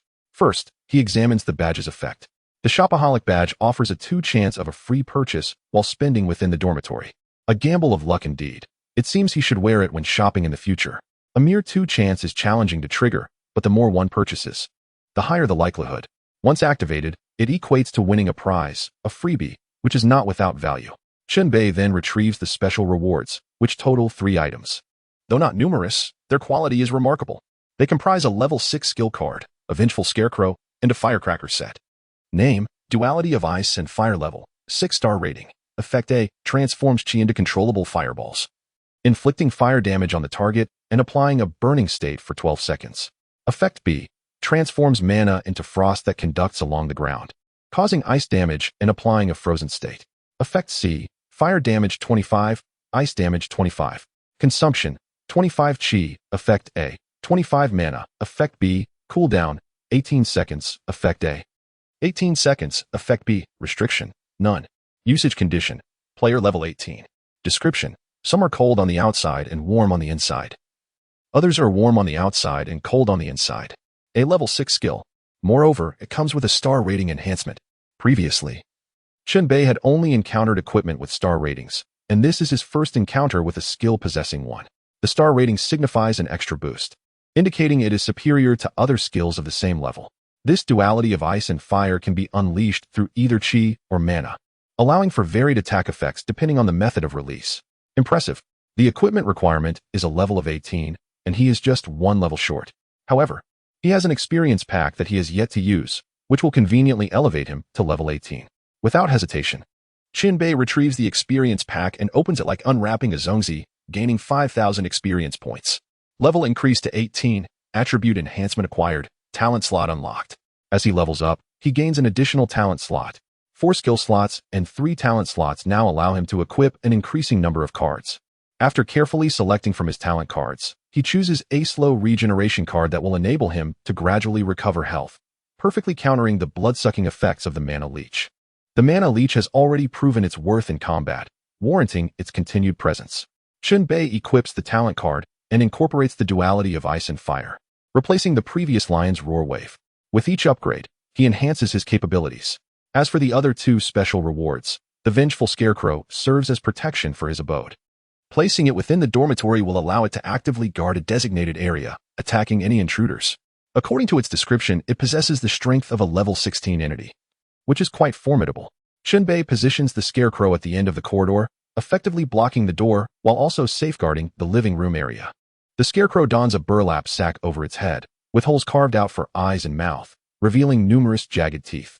It wields 2 weapons, a pitchfork and a dagger, both stained with blood, creating an intimidating presence. The final reward is the firecracker set, consisting of 12 individual firecrackers, each capable of independent use. The firecracker literally means what it suggests, a device that can be ignited and launched, exploding upon impact with a target, boasting an attack power of 280, surpassing that of a double-barreled shotgun. Chen Bei extracts 1 firecracker, noting that the explosive tip measures a substantial 20 centimeters, adorned with the image of a grinning monkey face. He wonders if this contraption could possibly eliminate those seasoned players. Chen Bei has a premonition that in this round of the game, he will inevitably engage with the veteran players. Evasion is not an option. He then changes his attire, discarding his old clothes for a new courier uniform. In the previous game, he had a series of victories, encountering the female ghost, defeating Mr. Yi, and vanquishing the courier station master. each success yielding substantial rewards. Collectively, they amount to a bountiful harvest. After completing these tasks, Chen Bei refreshes himself, invigorated and ready to face the new round of the game. Help me, please. The ailing player outside continues to plead for assistance. Chen Bei approaches the door for a closer look. The player lies motionless in a pool of blood, resembling a lifeless dog, appearing as though he is not fainting. Logically, since he is still alive and his limbs intact, he should be able to move. Chen Bei suspects that the individual's peculiar condition is linked to the game's current setting, meriting further investigation. Thus, he boldly opens the door, using his thousand hands cloak to pull the player inside his room, tossing him onto the floor. Chapter 193. The puzzle helped me, it hurts so much. The player on the floor remains motionless, only able to speak. Chen Bei raises his hand and activates the electric shock defibrillation effect of palm thunder, striking the player's chest. This effect can only be utilized when a player's health drops below 10 points, making it quite limited.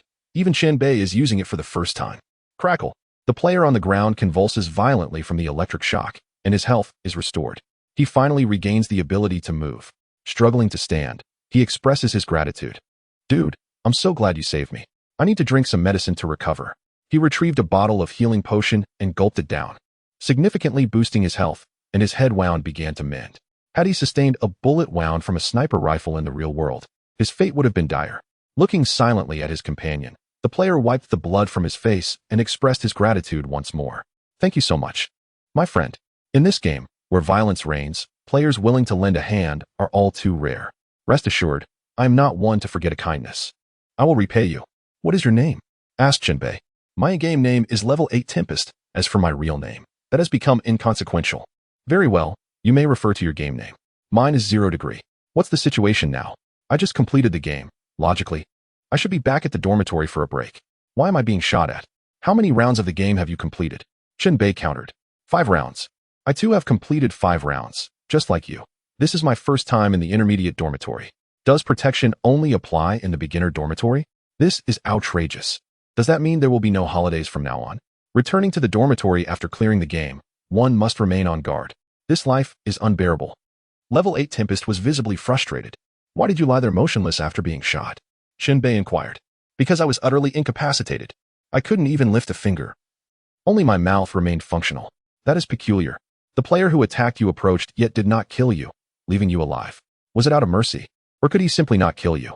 That shot should have been sufficient to take you out. Chen Bei formed a bold hypothesis. Perhaps new players possess a form of immortality. To test this theory, he swiftly ensnared Level 8 Tempest with the thousand-hand cloak. Then he drew the 7 bloody sword and struck repeatedly at Level 8 Tempest with ruthless precision. Thud, thud, thud. The strikes came one after another, and Level 8 Tempest, caught off guard, found his health completely depleted. Chen Bei continued his assault, but his attacks were repelled. Level 8 Tempest was left with a mere 1 health point, seemingly entering a state of locked health, impervious to further harm. Try to move, attempt to save yourself, Chen Bei commanded, tossing Level 8 Tempest to the ground. Lying there, Level 8 Tempest showed no response, only cursing under his breath. Damn it, I thought you were a good person. Turns out you're just a lunatic, reveling in violence. Chen Bei kicked him sharply and said, enough of your nonsense. I told you to move. I can't. Just like before. Level 8 Tempest roared. Interesting, Chen Bei mused. This game was unique, with hidden mechanics rather than direct gameplay instructions. New players seemingly possessed immortality, unable to be killed. In a near-death state, they became immobile, left only to call for help. But what about veteran players? Did they too enjoy this immortality? Chen Bei recalled a detail and conducted another experiment. He attempted to strip Level 8 Tempest of his clothing, pulling forcefully downwards. This action terrified Level 8 Tempest. What are you doing? No, please. I'm still a virgin. I don't want to lose my first time to a man. Please, spare me. I can be killed, but I cannot be humiliated. Level 8 Tempest wailed in desperation. Chen Bei merely aimed to seize his equipment, but his attempt was thwarted. Neither gear, backpack, nor personal items could be taken. Locked health, along with property protection. No wonder the previous player left empty-handed. It was not due to a lack of desire but rather the constraints of the rules. Chen Bei began to discern some hidden regulations. This intelligence would undoubtedly prove invaluable. It was akin to piecing together a puzzle, bit by bit. He could form a complete picture of the game. His curiosity intensified. How does one navigate a game where immortality is a factor? How are victories determined? Subsequently, Chen Bei revived Level 8 Tempest with a defibrillator, offering a few words of comfort and claiming he was merely conducting an experiment. Level 8 Tempest wore an expression of resentment, his face long. So I am merely a test subject? Who told you to fall into my hands? Chen Bei replied nonchalantly. You owe me an apology. Fine, let him apologize, Chen Bei retorted, drawing out the 7 bloody sword once more. Level 8 Tempest straightened up, bowing deeply with sincerity. I apologize, I was wrong. That's more like it. Chen Bei sheathed his sword. My friend, I can see your formidable strength. I've decided to ally with you. Level 8 Tempest flattered. Show me your worth. I wouldn't mind an additional ally, but I certainly won't engage in reckless behavior, so do consider your position. Rest assured. I lack the courage for such folly. In the previous rounds, I merely clung to others or coasted along. Surviving one day at a time is all I seek. Your dormitory is nearby, yes? Indeed, it's in 306, directly across from you. We are neighbors. Neighbors, you say. Why do you look at me with such pity? Nothing much, merely wishing you luck. As they conversed, a change occurred in the player group. Someone had begun to speak. Previously, the group had been muted, but now someone had broken the silence. Hello everyone. What on earth is happening? Are we on break? Or have I entered a new round of the game? Why is everyone silent? Chen Bei recognized the name. Rong Rong. A gentle and demure girl from the previous game, Deadly Delivery. Chen Bei opened the player list in the group chat, scanning it for familiar faces. As he browsed, he noticed 5 players marked with special annotations, all veteran players. Their names were Crazy Chew, Military Soul, Resounding Rose, Glutton, and Morning Bird. Crazy Chew. Wasn't he the veteran player mentioned by Leo? Leo had praised him for his generosity and worthiness of friendship. Could such a persona of generosity truly exist in a game like this? Even if Chen Bei trusted Leo, he would remain cautious and avoid rash interactions with a veteran like Crazy Chew. Shortly thereafter, another voice emerged in the group chat. To his surprise, it was one of the 5 veteran players. The speaker was Glutton. I have a general understanding of the situation. This round of the game is divided into 2 factions, one of newcomers and the other of veterans. Though we are few in number, we veterans possess a distinct advantage. Beware, dear newcomers. Should you fall into my grasp, you may find yourselves devoured. Accompanying this message was a photo depicting a grotesque figure, a large belly with a gaping maw, its size likely exceeding a meter. The teeth were jagged, and 2 tongues, one large and one small, extended from the mouth, adorned with suction cups reminiscent of an octopus. Deeper within the mouth, a human face could be discerned, wearing a smile and gleaming eyes. Most players could only watch in horror, rendered speechless by the terrifying image. Chen Bei quickly deduced that this player, Glutton, was a grotesque being, undoubtedly wielding dark sorcery. The presence of such sorcery implied the existence of blood sacrifice remnants. Blood sacrifice remnants were not particularly difficult to collect. They could often be encountered, and gathering 108 of them didn't seem an insurmountable task after all. Chen Bei pondered this as the management group continued their sporadic chatter. New players generally exhibit timidity, with most opting to remain in their dormitories, too fearful to venture outside. Meanwhile, seasoned players roam freely, amassing an increasing number of cards. The more intelligence the experienced players gather, the greater their advantage becomes, potentially leading to an overwhelming dominance.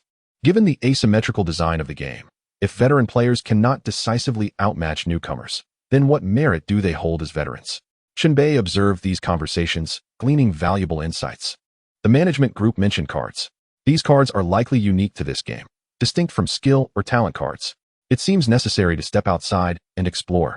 Hiding away in the room is not a viable strategy. You should return to your dormitory, he instructed the level 8 Gale. I am going out. I will call for you when I require assistance.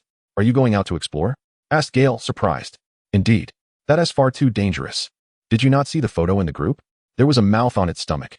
How terrifying. It could very well devour someone. Who told you that hiding here is safe? The danger remains the same.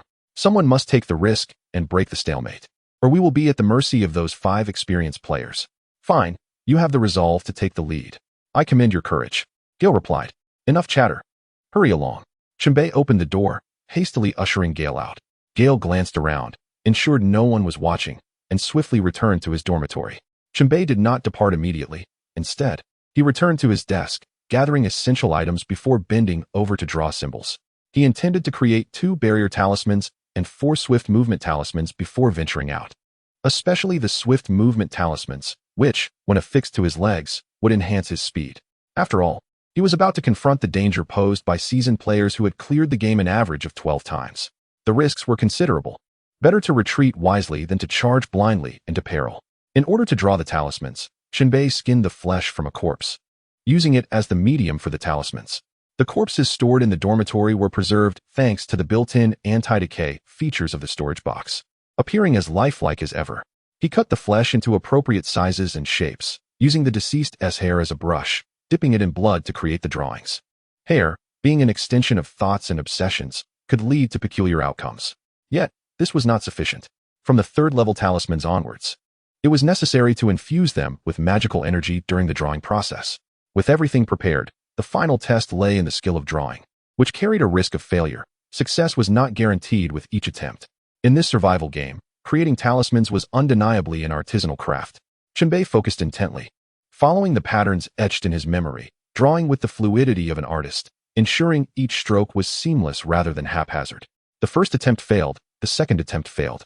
Failure, failure, failure after numerous attempts. He finally succeeded in crafting 1 barrier talisman and 2 swift movement talismans. This yield was less than he had hoped for, but time was slipping away, and he could not afford to linger. Equipped with his talismans, he set out fully armed. Upon exiting, he first surveyed the terrain.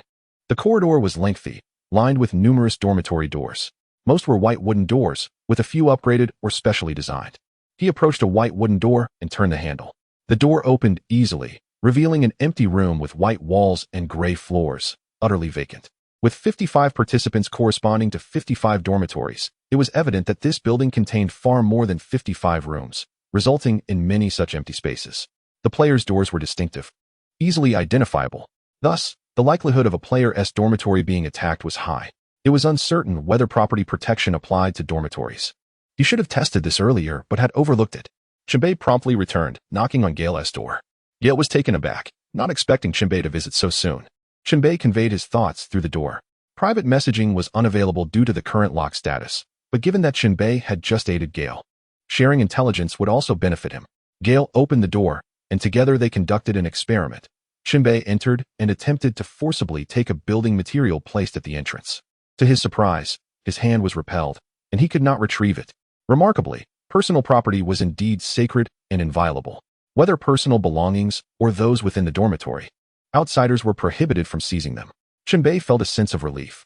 This was excellent news for new players, ensuring their possessions remained intact and preventing the 5 veteran players from pillaging them back to square one. If this information could be shared in the group, it would significantly bolster the morale of the new players, encouraging them to venture out and explore. This game is a team battle, 5 against 50. It is not solely Chen Bei's endeavor, and collective consideration is essential. After bidding farewell to Gale, he hastened his exploration, eager to discover a means to communicate within the group. Those who could speak had undoubtedly acquired a special item in the game that unlocked the communication feature. Chen Bei opened every white door he encountered, peering inside. After opening 5 rooms in succession, he finally made a discovery. In the corner of one room, he found a colorful cylinder. He picked it up and examined it. Firework launcher category, special item, will be automatically reclaimed after this game ends. Attack power, 0 firing range, medium ammunition, 5.5. This was a firework launcher, the kind used for celebrations and grand openings to enhance festive atmospheres. Chen Bei felt perplexed. With an attack power of 0, it could inflict no damage, yet it surely held some utility. He stored it away for future use. Continuing his exploration down the corridor, he left no room unchecked. Soon, he found another prize, a card wedged between the door seams. Chapter 195. 1 for 1. The card appeared unremarkable. Had Chen Bei not been observant, he would have missed it. He pulled the card out, reading the inscription. Intelligence card hint. The duration of this game is 24 hours, and the time flow is identical to real time. So, intelligence cards must be collected to piece together the complete game rules. This game provided no public hints, relying solely on players to uncover the answers. Only by revealing the answers and understanding the rules could one attain victory. With 24 hours remaining, much time lay ahead. As Chen Bei turned to leave, he suddenly spotted another player standing behind him. The figure had approached silently. He was unaware of their presence until now. The higher a player's spiritual attribute, the more acute their perception, capable of sensing danger akin to a sixth sense. Had it been an ordinary player, Chen Bei would have sensed their approach. The fact that this individual could approach undetected suggested they had utilized some skill or item effect. Instantly alert, Chen Bei drew his revolver, cocking it and aiming at the intruder. The player before him was a petite girl with a ponytail, her hair tousled. The lower half of her face was concealed by a beak-like mask, revealing only her cold, piercing eyes. She wore a uniquely styled combat suit, complemented by a dark green cloak. One arm was exposed, showcasing a peculiar weapon, a sharp, curved knife, less than 30 centimeters long. The knife's hilt was a metallic hand, firmly gripping the girl's wrist. She was not wielding the knife. Rather, the knife was wielding her. "Hand over the card you just obtained," the girl commanded with a chilling voice, her tone brooking no opposition. Various signs indicate that she is likely an experienced player. Remaining calm, Chen Bei quickly composed himself. After all, the game has protective rules, granting new players an invulnerable status, so there was nothing to fear. "Are you an experienced player?" Chen Bei inquired tentatively. Indeed, the female player replied coolly. "It is merely a card. The information inscribed upon it is hardly a secret. I can share it with you." Chen Bei waved the card in his hand, revealing only its back to her, then handed over obediently. "Do not make me go through unnecessary trouble. However, I cannot simply give it to you. It must be a trade, your card for mine. Fair and reasonable. A novice dares to speak of fairness to me? Do you think you are worthy?" The corner of the female player's brow arched disdainfully. "I merely proposed a method of exchange. If you disagree, then so be it. Nothing more." Chen Bei opened his satchel and stowed the card away, zipping it shut. This action seemed to infuriate her further. The female player's gaze darkened ominously. In an instant, she unleashed her attack. A curved blade fixed to her wrist, slicing through the air, aimed straight at Chen Bei's neck. The agility attribute of players determines their speed and reflexes.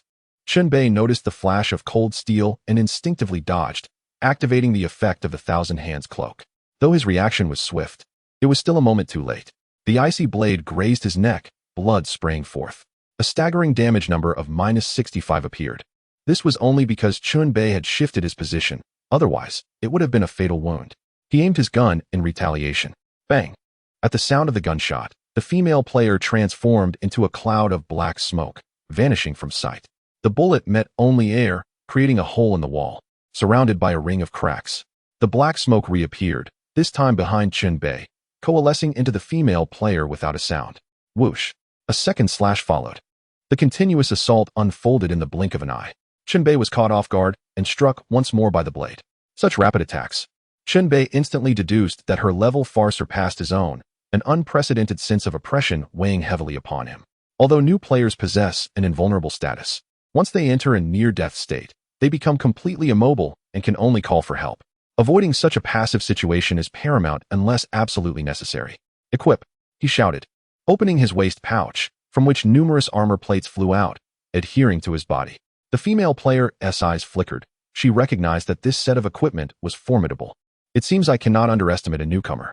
Seizing the opportunity, she lunged again, aiming for Chen Bei's waist. This time, Chen Bei executed a great leap, propelling himself from the room into the corridor outside. The incomplete armor plates, drawn as if by magnetism, flew towards him, adhering to various parts of his body. The female player missed her strike, lunging forward, her body transforming once more into black smoke. Her ability was ghostly and elusive, having donned his armor. Chen Bei felt a surge of murderous intent. The Thousand Hands cloak switched to defense mode, shielding his rear. "Come forth, my minions!" Chen Bei bellowed, summoning 4 shadow soldiers, each distinct in form. One bore a bow, 2 wielded knives, and the last held a spear. The 4 shadow soldiers positioned themselves around Chen Bei, guarding him. Whoosh! The black smoke reappeared, this time directly above Chen Bei's head. The female player descended, her blade shimmering like a galaxy cascading from the heavens, aimed straight for Chen Bei. Thud! Once again, Chen Bei was struck, but fortunately, the helmet of his armor absorbed the blow. The beastly ears atop the helmet were sliced off, diminishing the armor's durability. Enraged, Chen Bei retaliated, conjuring a ball of fire in his left hand and slamming it toward the enemy. Ice and fire clashed. Whoosh! The fireball exploded. The female player transformed into black smoke once more, evading the attack and repositioning herself across from Chen Bei. With a flick of his hand, he directed the fireball to chase after her. The fireball encapsulated his mental energy, creating an invisible connection between them. The female player raised her hand, condensing a cloud of black smoke and countering with it. The smoke and flames collided, the fire quickly diminishing as it was engulfed and extinguished. Chen Bei was about to press on when the female player spoke. "Cease your attacks. Let us leave it at that. Given your strength, you barely qualify for a trade. Even if we continued, I could not kill you nor seize your possessions. It would be of little consequence." The request for a truce. Truly, she is seasoned.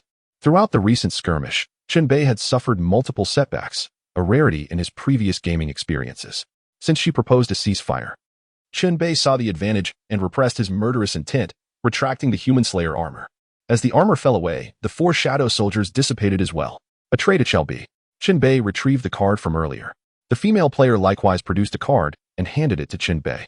The exchange was complete.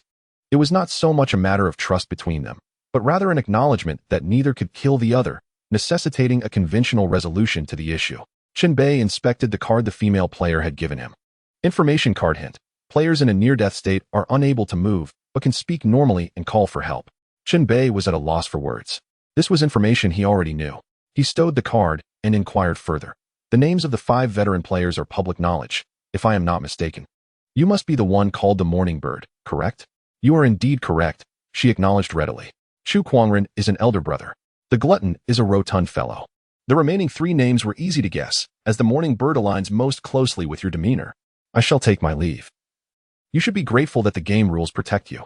The Morning Bird turned gracefully. And you should be thankful that you have had a few more rounds of play than I. If our number of completed games were equal, I would assuredly dominate you. Chen Bei retorted, refusing to concede. Humph, men are simply stubborn. In an instant, the Morning Bird transformed into black smoke and vanished. Such an ability is indeed impressive. Chen Bei watched her depart before resuming his search of the surrounding rooms, leaving no corner unexplored. Afterward, he discovered 2 more information cards. In this game, dormitory doors are not protected by rules and can be forcibly breached. During this game, players cannot be killed through conventional means. Any information Chen Bei encountered would be automatically recorded in the system for later review. Unable to kill, unable to steal, but capable of breaking down doors. This means that hiding in the dormitory is not safe. It offers no protection against those veteran players. Unable to kill players through conventional means. This phrase was thought-provoking. The inability to use standard methods implies the existence of special killing techniques within the game. Chen Bei could not help but recall the firework launcher he had previously found. Could it be that one could kill using a firework launcher? Just a few sprays, and a person would perish? For now, it was merely conjecture. Chen Bei continued his exploration. Some novice players, emboldened, began to venture out of the dormitory. Help! Help! A chilling scream suddenly echoed from the staircase above. It was the kind of scream only a severely injured human could emit. Chapter 196, Legendary Players. Accompanied by the screams, 3 players fled in disarray, rushing down the staircase. One of them dashed towards Chen Bei, shouting, "Run! There's a monster upstairs devouring people." A monster? Chen Bei's heart sank. Is it possible that this round of the game involves not only players, but also monsters lurking within the dormitory?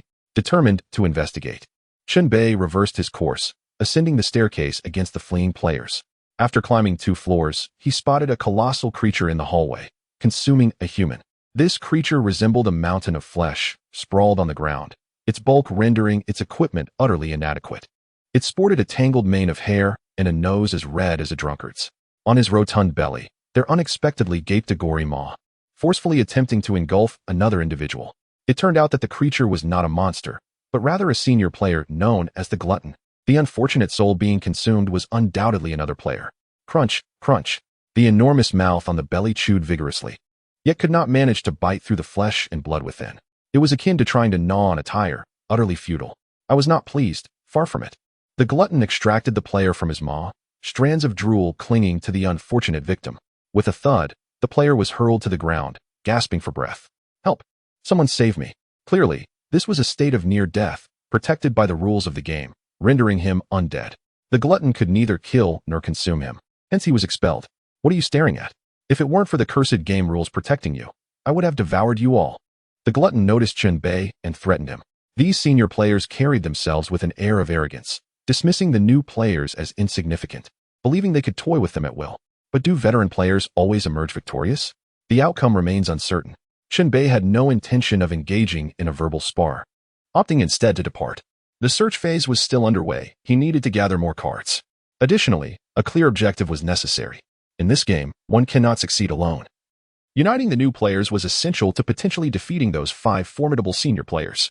If he fought alone, even the Morning Bird he had just encountered posed a significant threat. Moreover, the Morning Bird might not even be the strongest among them. Continuing his exploration, Chen Bei soon stumbled upon another card. Information card alert. Cards and items within the game are released in phases. Yet again, it was trivial information. Couldn't they provide something truly pivotal? He tucked the card into his satchel and pressed on. He could distinctly sense that this intermediate dormitory building was far larger than the primary one, likely exceeding it by more than double.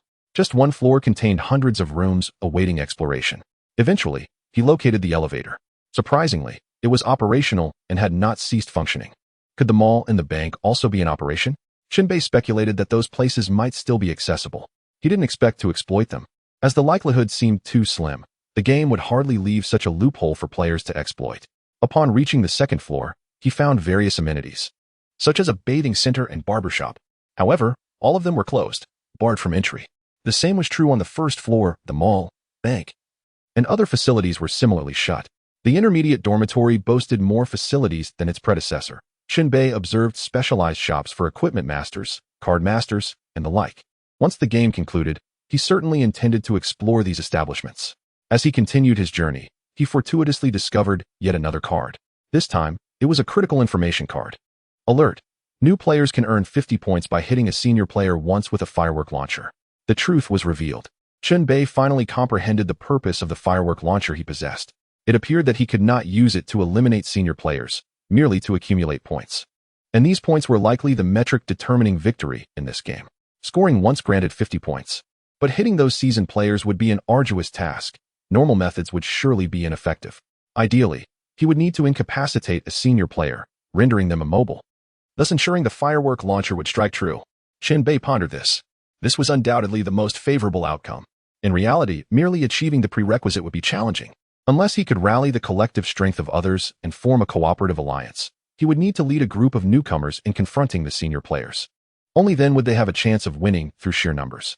He stowed the pivotal card away. Subsequently, he arrived at the main hall on the first floor, where he beheld something absent in the primary dormitory. A grand statue loomed before him. Crafted from white marble, the statue stood approximately 8 meters tall. From the front, it depicted a fully armored man, robust and imposing, trampling upon the skull of a dragon, with banners fluttering behind him. The statue's hairstyle was an extravagant slick-back style, with each tuft meticulously carved.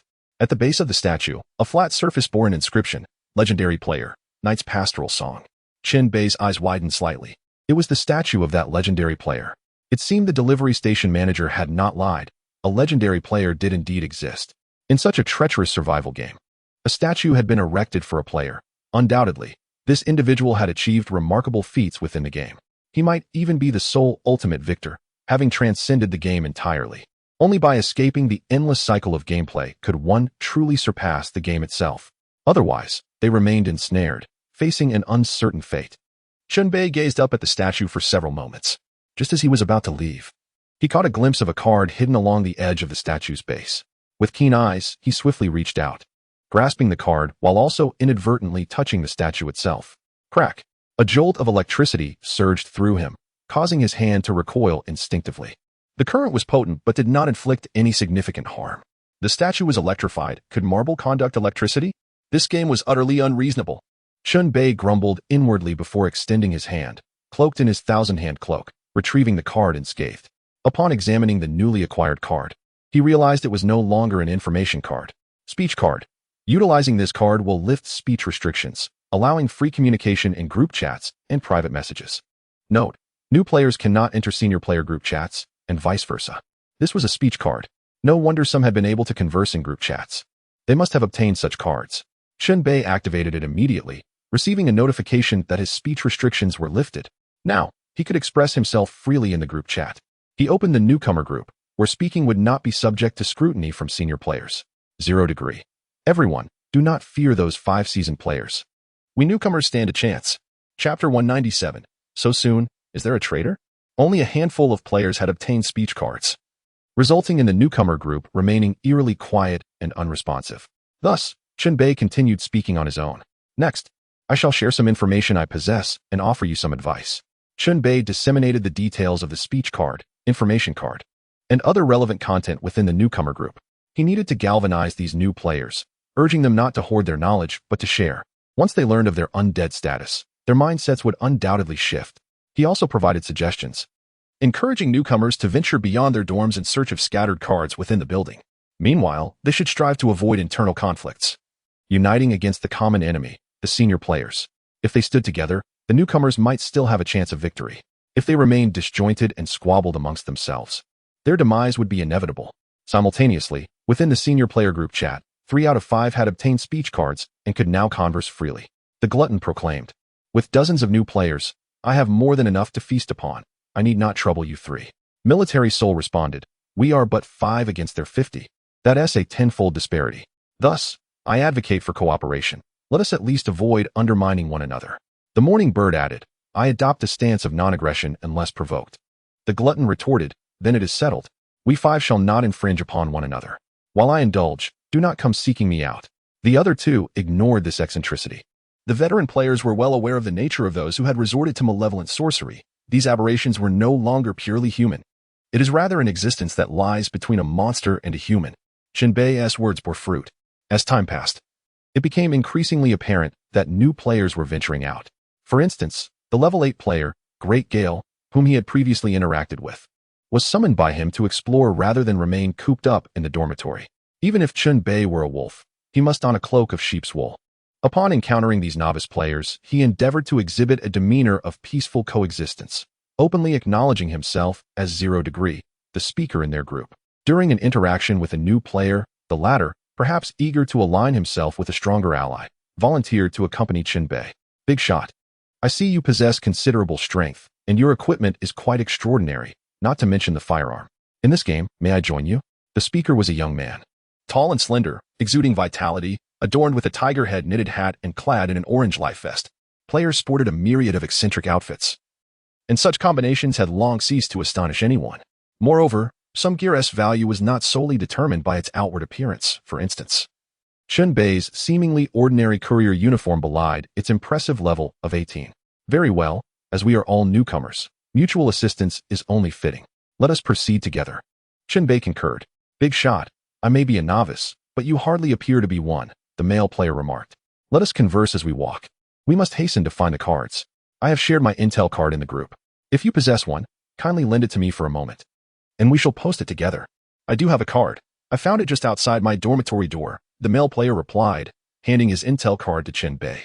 This item, once seen, would be recorded, provided it did not circulate among the opposing faction. Chen Bei examined the card. Intel card note. During this game, should a player sustain lethal damage, they will retain 1 point of life and enter a near-death state. While this information was already known to Chen Bei, it was not universally acknowledged. Thus, he shared the intel in the group chat. "Everyone, take note. We are all undying beings. Should we be attacked, we will retain 1 point of life and survive. In a near-death state, self-rescue is impossible, yet one may seek assistance from other players. Thus, cooperation is paramount in this game. Even with just 1 point of life left, as long as someone is willing to assist, you can be revived. Those so-called senior players cannot truly kill us. They might inflict some discomfort, but there is no need to fear them. We are numerous. It is they who should fear us." Chen Bei rallied the spirits of the group, energizing them. He personally did not relish such endeavors and was merely compelled to do so for the sake of victory. Suddenly, a private message chimed in. Upon seeing the virtual avatar and game name, Chen Bei's expression shifted. It was the glutton engaging him in conversation. The glutton messaged, "You're quite audacious. Stirring up trouble in the group, uniting newcomers against us, even claiming we are not to be feared and that we should be wary of you? Those who stand out are marked. I'll remember you. Should I catch you, even if I cannot slay you, I will swallow you whole, soaking you in gastric acid until the game concludes. I am certain that there exist special methods of killing within the game, and once I uncover this method, it will be your demise. If you wish to avoid death, be a coward and hide in your dormitory, nursing your fears, rather than prattling in the group. Do you truly consider yourself a spiritual leader? Look in the mirror. In the game, you are nothing. Merely a small fry who has cleared a few rounds. Any seasoned player could easily crush you. Were it not for the rules protecting you, I could terminate you effortlessly, swallowing you alive. Do you know which part one relished the most? The brain. Here's a fun fact. Losing part of one's brain does not result in immediate death. The remaining part still experiences pain. The glutton continued to ramble. Chen Bei grew weary of the discourse and promptly added the individual to his blacklist. More than the glutton's threats, Chen Bei was preoccupied with a pressing matter. His previous remarks had been made in a group of 50 newcomers, unseen by those 5 senior players. The glutton's awareness of his words suggested that there must have been a leak. A novice player was secretly colluding with the senior players, acting as a spy. So soon an insider? Some individuals are inherently spineless, bending to authority, and currying favor with the senior players. The game had scarcely begun, and already there were those eager to grovel before the veterans. Chen Bei harbored animosity towards this traitor, equaling that towards the senior players. If he were to unearth this insider, he would not show mercy, even if he could not slay them. He would deplete their health bar and discard them like refuse. Though angered, the game must continue. Chen Bei, accompanied by the newly allied male player, ventured deeper into the dormitory building. As they walked, he inquired, "By the way, what is your game name?" "Big Shot. I am called Western Heaven's Essence. Let us add each other as friends." The player sent a friend request. Upon seeing the full name, Chen Bei could not help but jest. What absurd names. Great Gale. Western Heaven's Essence. What are these? I just randomly picked a name when I entered the game. Who could have anticipated it would be a matter of life and death? The player laughed. Observing the player's smile, Chen Bei suddenly entertained a troubling thought. Could this insider be the very person before him? A 1 in 49 chance. Coupled with the player's eagerness to follow Chen Bei, the suspicion deepened. Fortunately, this matter was easily verifiable. "Have you found any speech cards previously?" Chen Bei asked casually. "Speech card? What is that? I have not come across one." Western Heaven's Essence replied, appearing perplexed. "Open your chat interface and display it for me." Is that possible?" "Indeed, it is a feature. I don't require access to all your private messages, just the chat interface for this game." Western Heaven's Essence, catching on to the subtle implications, understood he might be under suspicion. Thus, he complied and opened the chat interface, revealing it. The player group was visible, with the input box locked and non-functional, indicating he could not communicate with the 5 senior players. Of course, collusion could still occur in person, albeit with a lower probability.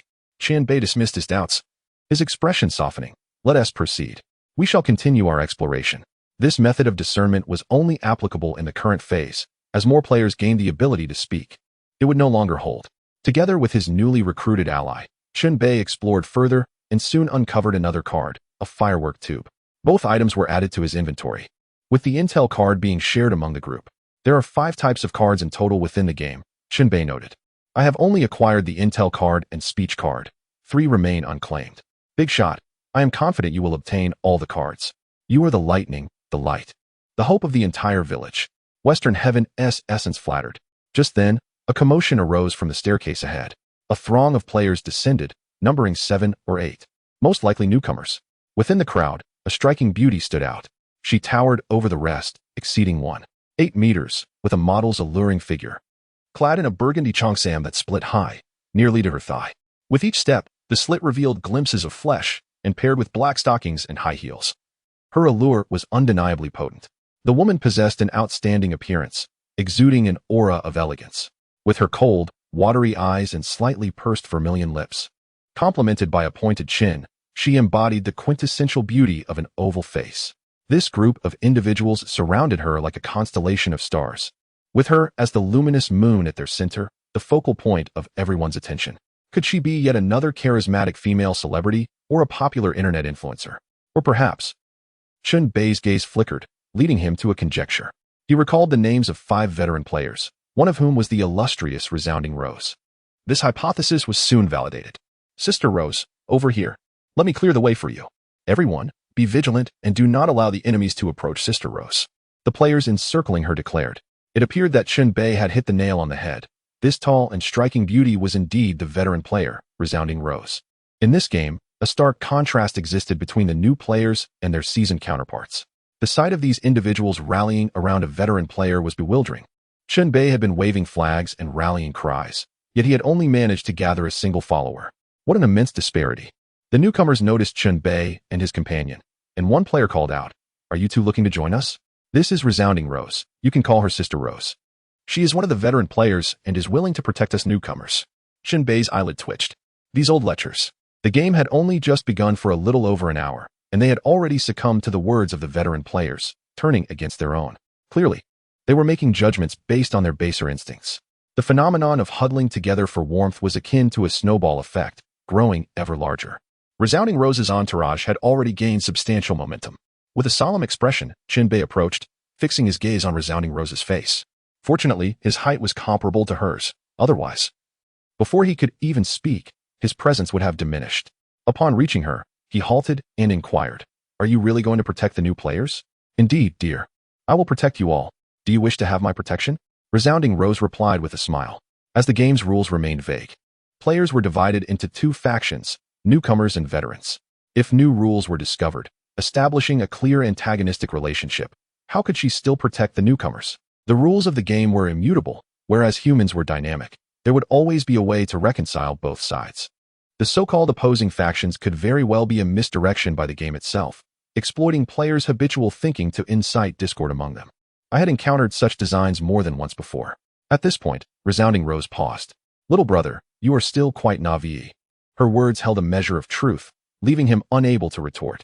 Chen Bei had not expected to awaken these old lechers with mere conversation. He had simply come to probe Resounding Rose. It was now certain that she was no ordinary player. "I am 0 degree, and I am also organizing a group to establish a community for new players. If you come to your senses, you are welcome to join," Chen Bei stated.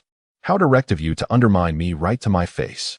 "I do enjoy mentoring straightforward men," Resounding Rose replied, a barely perceptible smile gracing her lips. Chen Bei's attempt to recruit was fruitless. Those old lechers remained steadfastly loyal to Resounding Rose. In fact, one of Chen Bei's only followers had quietly defected to the other side. "Big shot, I'm sorry, but I believe I have a brighter future with this sister. I'll be taking my leave now." What a predicament. His sole companion had switched allegiances, leaving Chen Bei as the lone commander. Resounding Rose's smile widened as she asked, "And you? Will you join us?" "No, thank you." Chen Bei firmly declined and retreated. Resounding Rose did not press him further and departed with her followers, continuing her recruitment strategy downstairs. Chen Bei found himself once again a lone wolf, continuing his search and explorations. Not all newcomers were swayed by base instincts. Many maintained their clarity of thought, either remaining neutral or adopting a wait-and-see attitude, offering no assistance to either faction. In the newcomers group, individuals began sharing the intelligence cards they had collected. Chen Bei was not the only one engaging in information sharing. He had merely taken the lead. Subsequently, an increasing volume of intelligence emerged. The game was named Newcomer Welcome Party. Veteran players could earn 10 points for each newcomer they eliminated using a firework launcher. The cards available in the game included intelligence cards, speech cards, theft cards, effect cards, and a mysterious card. The victory conditions were defined as the faction with the greater total points between newcomers and veterans would win. As more information surfaced, the veil of mystery surrounding the game gradually lifted. Particularly with the introduction of the victory conditions, the tone of the entire game was set. At last, Chen Bei had ample justification. 0 degree. Did you all see that? Stay sharp. The two-player factions have a clear competitive relationship. We must rely on points to determine the victor. This declaration was naturally aimed at those in Resounding Rose's entourage, including those fence-sitters who were inclined to ally with the veterans. Given that the veteran players were already quite formidable, it was absurd for newcomers to volunteer as their pawns. What a dismal prospect. Therefore, to reverse the situation, Chen Bei endeavored to persuade others, and it evidently bore fruit as some began to echo his sentiments in the group. Once the time was ripe, it would be time to rally the newcomers and launch a counteroffensive against the veteran players. At the very least, they should utilize the firework launchers at their disposal to amass points. For ordinary players, even if they obtained a firework launcher, they lacked the courage to use it against veteran players. The firework launcher in their hands became a hot potato. Thus, Chen Bei contemplated acquiring the firework launchers. Before proceeding, however, he needed to conduct an experiment. Upon returning to dorm room 325, he summoned the level 8 fear scale, and they met once more. In the game, theft of items is prohibited. I want to test whether I can gift items instead. I have a unit of wood. Let me show you. Chen Bei opened his backpack and retrieved 1 unit of wood, the most basic material in the game, which he would not lament giving away. He offered the wood, and upon receiving it, Fear Scale triggered the gifting option. After confirming, the transfer was complete. This operation was feasible. Fear Scale hesitated to keep the wood and promptly returned it. "Big shot. Do you have a plan in mind?" Fear Scale inquired. "You'll find out soon enough." Chen Bei then opened the newcomers group and made an announcement. "I am looking to acquire firework launchers or special cards such as theft cards and effect cards. The acquisition price for 1 firework launcher is 15 units of materials, 1 potion, or a low-level piece of equipment. The specific items for trade can be negotiated. For players unable to communicate, if you wish to trade firework launchers, you can find me in front of dorm room 325. This acquisition will remain valid until the end of the game." Chen Bei aimed to acquire firework launchers. Thus, he first tested the feasibility of gifting items to others, intending to engage in bartering and fair exchange. He was uncertain whether this acquisition would prove advantageous, or if he could recoup his investment during the final settlement. There was an element of risk involved. Meanwhile, in the veteran chat group, That little brat who blacklisted me is acquiring firework launchers in the newcomers group. It's evident he is targeting us. Military spirit. Sheep should be fattened before slaughter. There's no rush to deal with him now. Gourmet. I can hardly wait to savor him. P.S. A fool, having publicly revealed his dormitory location at 325. Shall we go together to eliminate him? Military spirit. Do we really need 2 or 3 veteran players to take down a rookie? Gourmet. I merely wanted to share the joy of bullying the inexperienced. If you choose not to join, that is fine by me. I can handle it alone. Await my good news. Chen Bei did not remain at the dormitory door waiting for others to come and trade. Instead, he continued his search throughout the building. The scattered cards and items within the building were released in batches. The current items had largely been scavenged, making it difficult to uncover new treasures. Only by waiting for the next batch to be released could he hope to acquire more. The previous acquisition information had yielded results. A player privately contacted Chen Bei and negotiated a price, leading to a face-to-face transaction on the 6th floor. Chen Bei exchanged an obsolete level 12 equipment for a firework launcher. Once the trade was concluded, the other party hurriedly departed. Chen Bei decided to explore the 6th floor further. In the public restrooms cabinet, he discovered a fan, a performance fan adorned with green floral fabric, capable of showcasing various tricks during a performance. Performance prop name, Yanga fan. This item will be automatically reclaimed at the end of the game. Effect, can earn score rewards at specific times and locations. Chen Bei waved the fan a couple of times. He had already figured out how to use the firework launcher, but this folding fan required further examination. Specific times and locations for points, is this a riddle? Chen Bei put it away, knowing that special items like this are always advantageous and might prove useful at any moment. Suddenly, the management group began to revel in misfortune, mentioning Chen Bei. Zero's actions are too blatant, drawing the ire of several veteran players. The glutton is already heading towards his home. Veteran players are coming to confront Zero. Let us see how he responds. If he gets struck down to the brink of death by a veteran, it will be disastrous for him. Thinking he's invincible and acting high profile has landed him in trouble. The glutton approaches. The adversary is one of the 5 veteran players and a mutant, raising questions about his true strength. Chen Bei's expression darkened. What was inevitable has finally arrived. He could not merely hide like a turtle and expect everything to be well. This game delineates 2 factions, inherently carrying a sense of opposition. Chen Bei descended from the 6th floor to the 5th, his mind already formulating a plan. The adversary arrived sooner than he anticipated. Suddenly, his phone emitted a piercing alarm, indicating that his dormitory door was under attack. Chen Bei retrieved his phone and brought up the footage from the hidden camera. The pixelated image revealed a monstrous glutton, wielding a mace and mercilessly pounding on the dormitory door. Chen Bei's door was a skeletal design, and upon being struck, the skeletal arms on the door retaliated. Although this level of defense couldn't severely harm the glutton, it would at least cause some distraction. A level 7 door could withstand a momentary assault, preventing it from being breached immediately. Chen Bei was mentally prepared. Despite the imminent threat, he remained unfazed. Fortunately, it was merely one veteran player who had come. If several veterans had teamed up, it would have been truly despairing. Chen Bei drew a pearl hairpin from his pocket and whispered to it. Xiao Qian, be careful at home. Do not confront the enemy directly. I will return to handle this immediately. The pearl on the hairpin shimmered with an ethereal blue light, and the voice of Nia Xiao Qian resonated. Young master, the enemy outside bears a deep grudge, having surely claimed many lives far more than you have. Chen Bei envisioned the glutton escaping maw.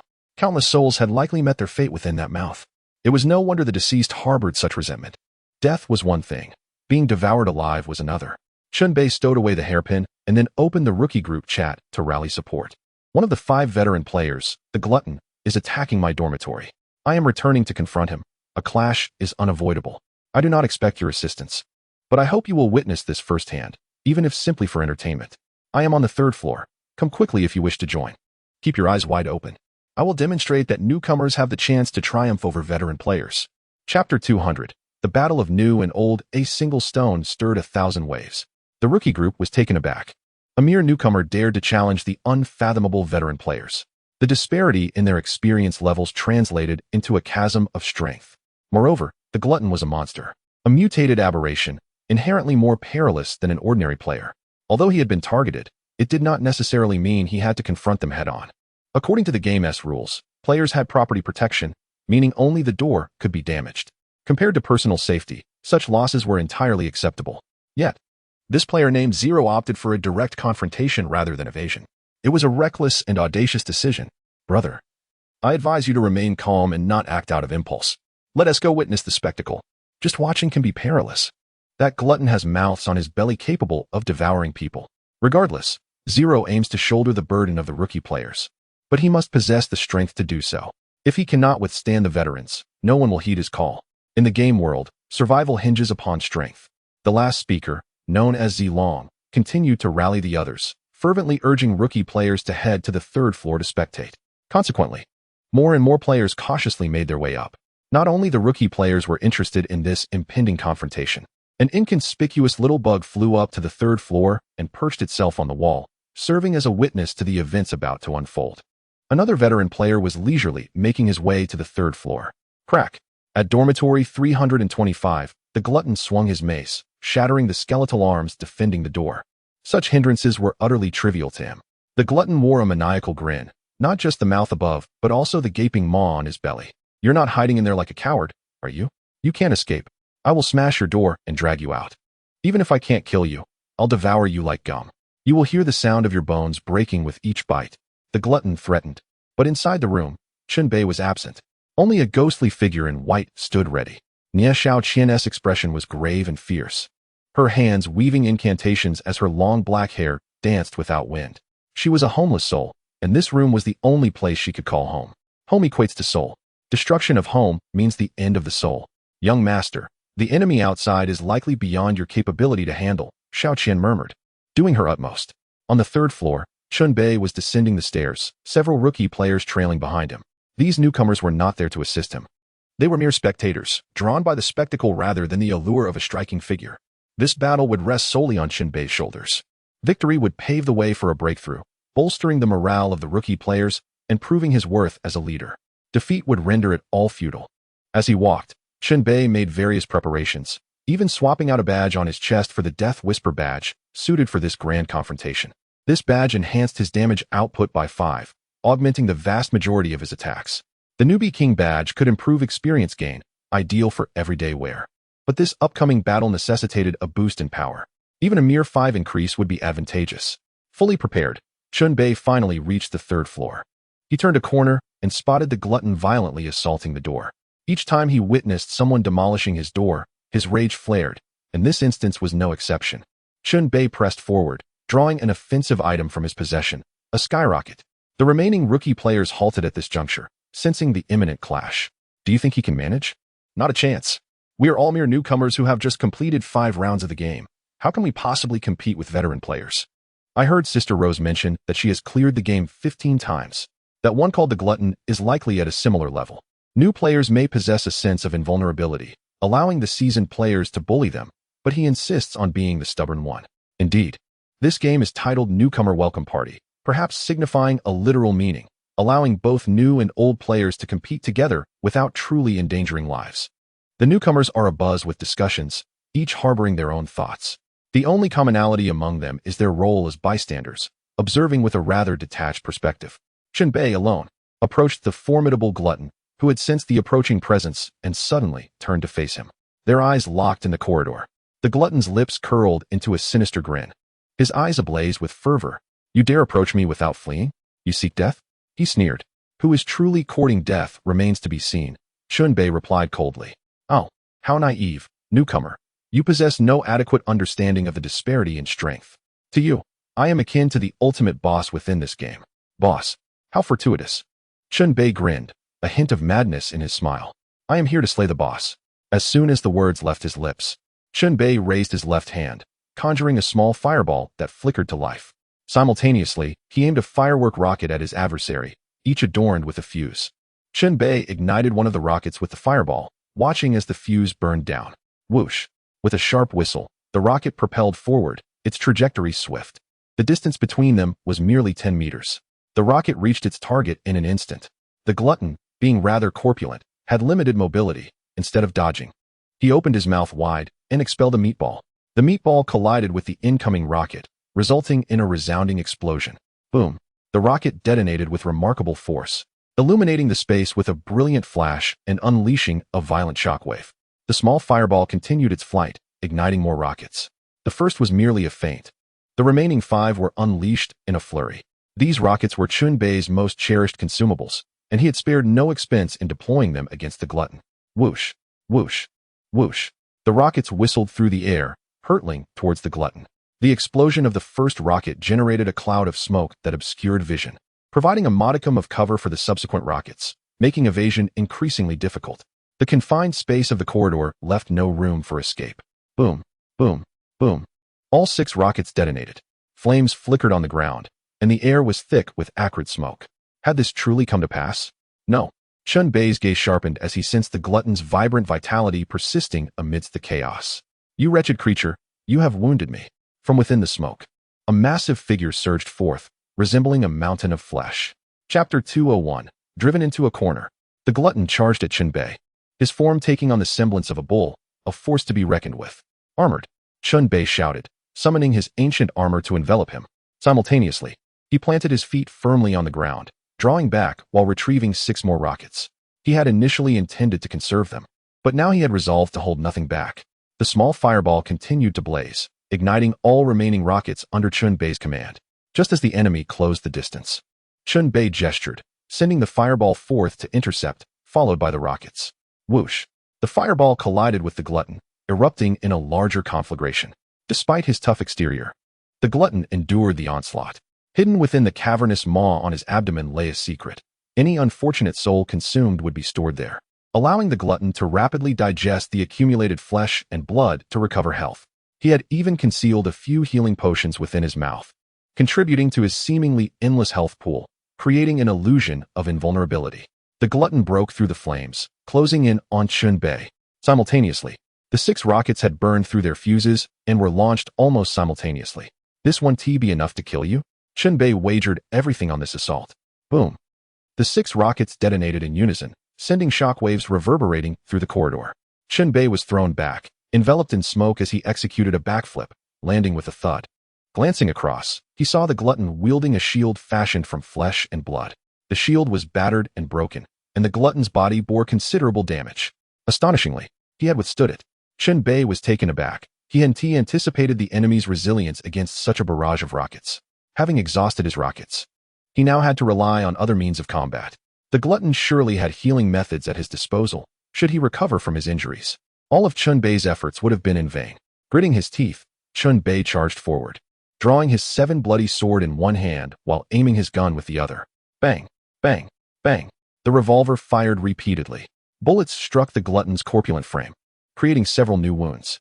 In a frenzy, the glutton unleashed a powerful attack, spewing forth 2 meatballs, one large and one small. Blood meat bombs.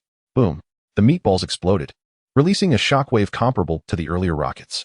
Chen Bei staggered from the impact, his advance thwarted, splattered with flesh and blood. In the next moment, the glutton swung a spiked mace toward him. The mace slammed into the ground, unleashing a series of shockwaves that cascaded outward, causing everything in their path to erupt. Chen Bei leaped to evade the attack, wielding his 7 bloody sword to unleash a torrent of crimson energy. Huh. In the end, you must rely on my celestial sword. Let me take control of your body. Laughed the mouth on the sword. The sharp, blood-red energy slashed into the glutton, tearing through flesh in a gruesome display. The glutton opened his massive mouth, extending a tentacle-like tongue adorned with round suckers, aiming to ensnare Chen Bei's ankle. The 1,000-hand cloak responded, capturing the incoming tentacle. More hands emerged, securing the glutton in place. You lot, Chen Bei commanded. For shadowy minions appeared, armed with blades, encircling the glutton for a coordinated attack. As Chen Bei landed, he activated the Thunder Palm, directing a powerful strike at the glutton. A symphony of assaults rained down upon the glutton, pushing him to the brink of peril. If not for the glutton's relentless secretive healing efforts, he would have long since succumbed. He could hardly fathom being driven to such extremes. Initially intending to prey upon the weak, he found himself facing a formidable opponent, one who had nearly pushed him to the edge of survival. A mere newcomer could possess such strength? Die! The glutton roared, his cavernous mouth widening as an arm emerged from his belly. The grotesque structure of his body was akin to that of a monster, defying all logic. In the outstretched hand was a hand cannon, resembling a handgun, but with a thick barrel capable of firing a single bullet. Due to its immense power, firing it was akin to cannon fire, thus it was dubbed a hand cannon. The glutton seldom resorted to firearms, but this hand cannon served as one of his trump cards. He had never anticipated that he would need such a weapon against a newcomer. The cannon's muzzle was aimed directly at Chen Bei. In this critical moment, The thousand-hand cloak shifted into defensive mode, forming a layered barrier before him. Boom. Despite being a handgun, it produced a thunderous roar akin to cannon fire. The hands shielding him shattered, and the thousand-hand cloak nearly disintegrated. Chen Bei suffered grievous injuries, propelled backward until he crashed against the corridor wall. His ancient armor, once intact, was now battered and broken. As Chen Bei surveyed the space between himself and the glutton, a new line of energy appeared. What is this? The glutton noticed a peculiar beam of light, a sense of foreboding washing over him, swiftly followed by an agonizing pain. It was an excruciating torment akin to being torn asunder, with every part of his body in disarray. The glutton let out a wretched scream, writhing in torment, his once ample face and gaping belly contorting even further. Meanwhile, Chen Bei plunged a needle filled with painkillers into himself, desperately attempting to alleviate the suffering he endured. This torturous ability inflicted pain upon both enemies and allies alike, a necessity born of dire circumstances. The searing pain severely incapacitated the glutton, rendering him momentarily immobile. Seizing the opportunity, for shadowy specters surged forward, brandishing blades, continuing their assault. The glutton found himself cornered in an even more perilous situation. It was as if one foot teetered on the edge of a precipice, his life hanging by a thread. If his health dwindled any further, it would trigger the execution effect of the Blood Reaper's ancient armor. Sanity obliterated. The glutton's mouth emitted a frenzied cacophony. The attribute of sanity was paramount for players. A decline in sanity would lead to a corresponding drop in their attributes. In severe cases, it could result in auditory and visual hallucinations, or even a complete mental breakdown, plunging one into madness. This was the reality for ordinary players. However, for the aberrants, sanity served another purpose. As sanity waned, players would lose their sense of self. This extreme condition brought players closer to the essence of truth. In the realm of the inhuman, only through inhuman means could one grasp it. Only by completely relinquishing rationality could one reach the other side of truth. Those who had recently become aberrants were oblivious to this profound secret. Only seasoned gluttons like him understood the implications of sanity being reduced to zero. He lifted his head, his expression vacant, his gaze hollow and unfocused. In the next moment, his body underwent a drastic transformation. Chapter 202, More Insane Than a Monster. His already monstrous physique swelled further, expanding at an alarming rate.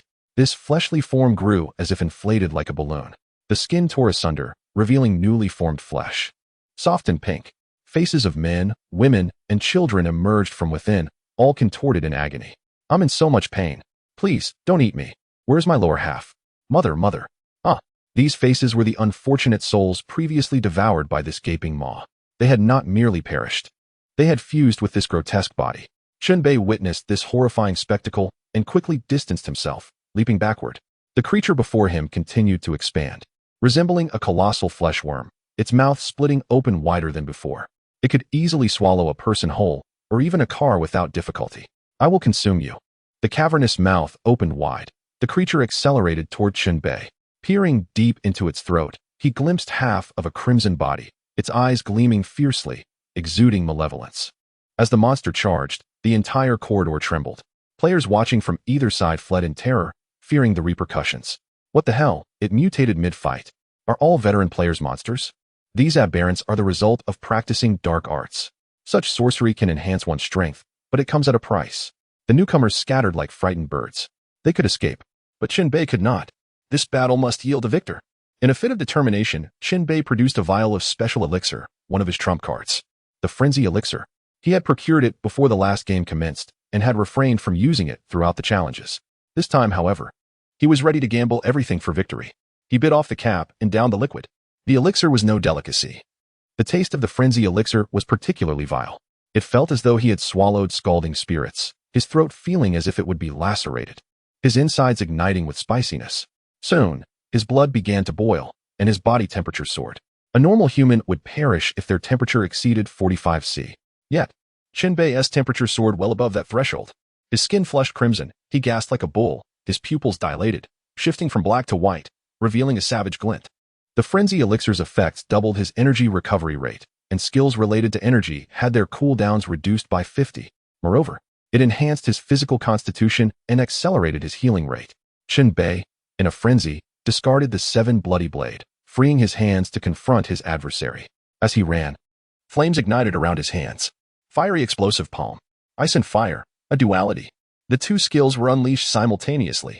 Blazing flames erupted, colliding with the flesh monster in a cataclysmic explosion, engulfing half of its body in fire and halting its advance. Chen Bei roared, fists flying in unison, fueled by the flames, striking the creature before him relentlessly. The ferocity of his strikes, combined with the explosive fire, was overwhelming. Though Chen Bei's stature was considerably smaller than the monster's, he forced the creature to retreat. Each punch shattered flesh, sending faces and severed limbs flying, still ablaze. The monster's gaping maw sought to engulf the enraged Chen Bei, its tongue coiling around his waist, sharp teeth lining both jaws. Chen Bei braced himself against the creature's jaws, resembling a human jack. His body trembled slightly as the abyss-like maw attempted to close. He noticed the blood-red figure lurking deep within its throat. Could it be the true essence of the glutton? Chen Bei's gaze sharpened, just as both of his skills completed their cooldowns. He let out a roar, flames erupting once more, forcibly prying open the monster's jaws. He charged down its throat, launching an assault on the concealed figure within. A punch erupted, and a fireball detonated. Bang! That body was obliterated by the flames. Have I won? Ha ha ha! A cold chuckle echoed from deeper within the throat.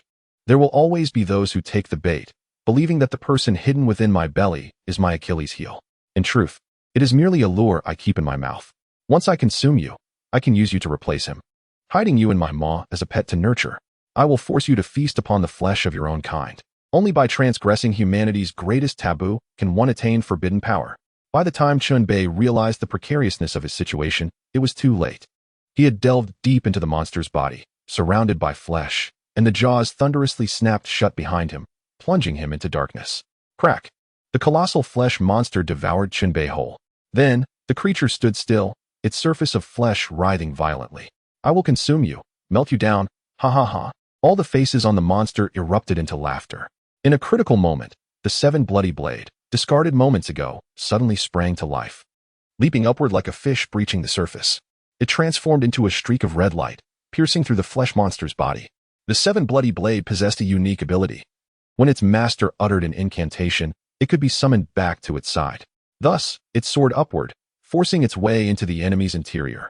Chen Bei seized the 7 bloody blade, wreaking havoc from within the monster, his movements bold and fierce. The blade radiated an eerie crimson glow, slicing through flesh as if it were mere vegetables. A man and his sword carved a path through the chaos, emerging from the top of the monster's body. Chen Bei, now drenched in blood, spat out a mouthful of flesh, remnants that had recently entered his mouth. He gripped the sword in reverse, stabbing it into the monster's interior. Then moved at high speed, tearing the monster's body apart like zipping a zipper. You cannot kill me. The monster's body writhed as the damaged area swiftly regenerated. Such vitality rivaled that of a boss. Prolonging the battle would not bode well for Chen Bei, for once the effects of the frenzy elixir wore off, side effects would ensue, and the 7 bloody blade would take advantage of any vulnerabilities. Chen Bei pondered how to utterly annihilate the monstrous entity before him. At that moment, a white specter emerged through the wall, appearing on the other side of the creature. It was Nie Xiaoqian, draped in flowing white garments. She had been lurking in the shadows, gathering strength, and now the time had come to strike. Without pausing for explanations, she summoned the pearl hairpin from Chen Bei's pocket. The hairpin soared into her hands. With a swift motion, she clasped it tightly. Upon releasing it, a unique force had enveloped the hairpin, an essence of resentment. Chapter 203, The Stealing Card. The creature had devoured countless souls, amassing a significant amount of malice. Nie Xiaoqian absorbed this resentment and concentrated it into the hairpin. Vengeance for vengeance, grievances for grievances. With a powerful thrust of her white hands, the pearl hairpin shot forth, slicing through the creature's body with a glimmering arc. A small blood hole marked its entry, but soon after, the creature's form began to disintegrate, collapsing like a heap of rotting flesh. No, the creature emitted a wretched howl, as this blow was utterly devastating for it, particularly in its weakened state. Simultaneously, the killing ability of the Bloodslayer ancient armor was triggered, and Chen Bei darted forward. However, due to the constraints of the game rules, he could not sever the enemy's head, but merely grasped it tightly, pinning it down amidst the carnage.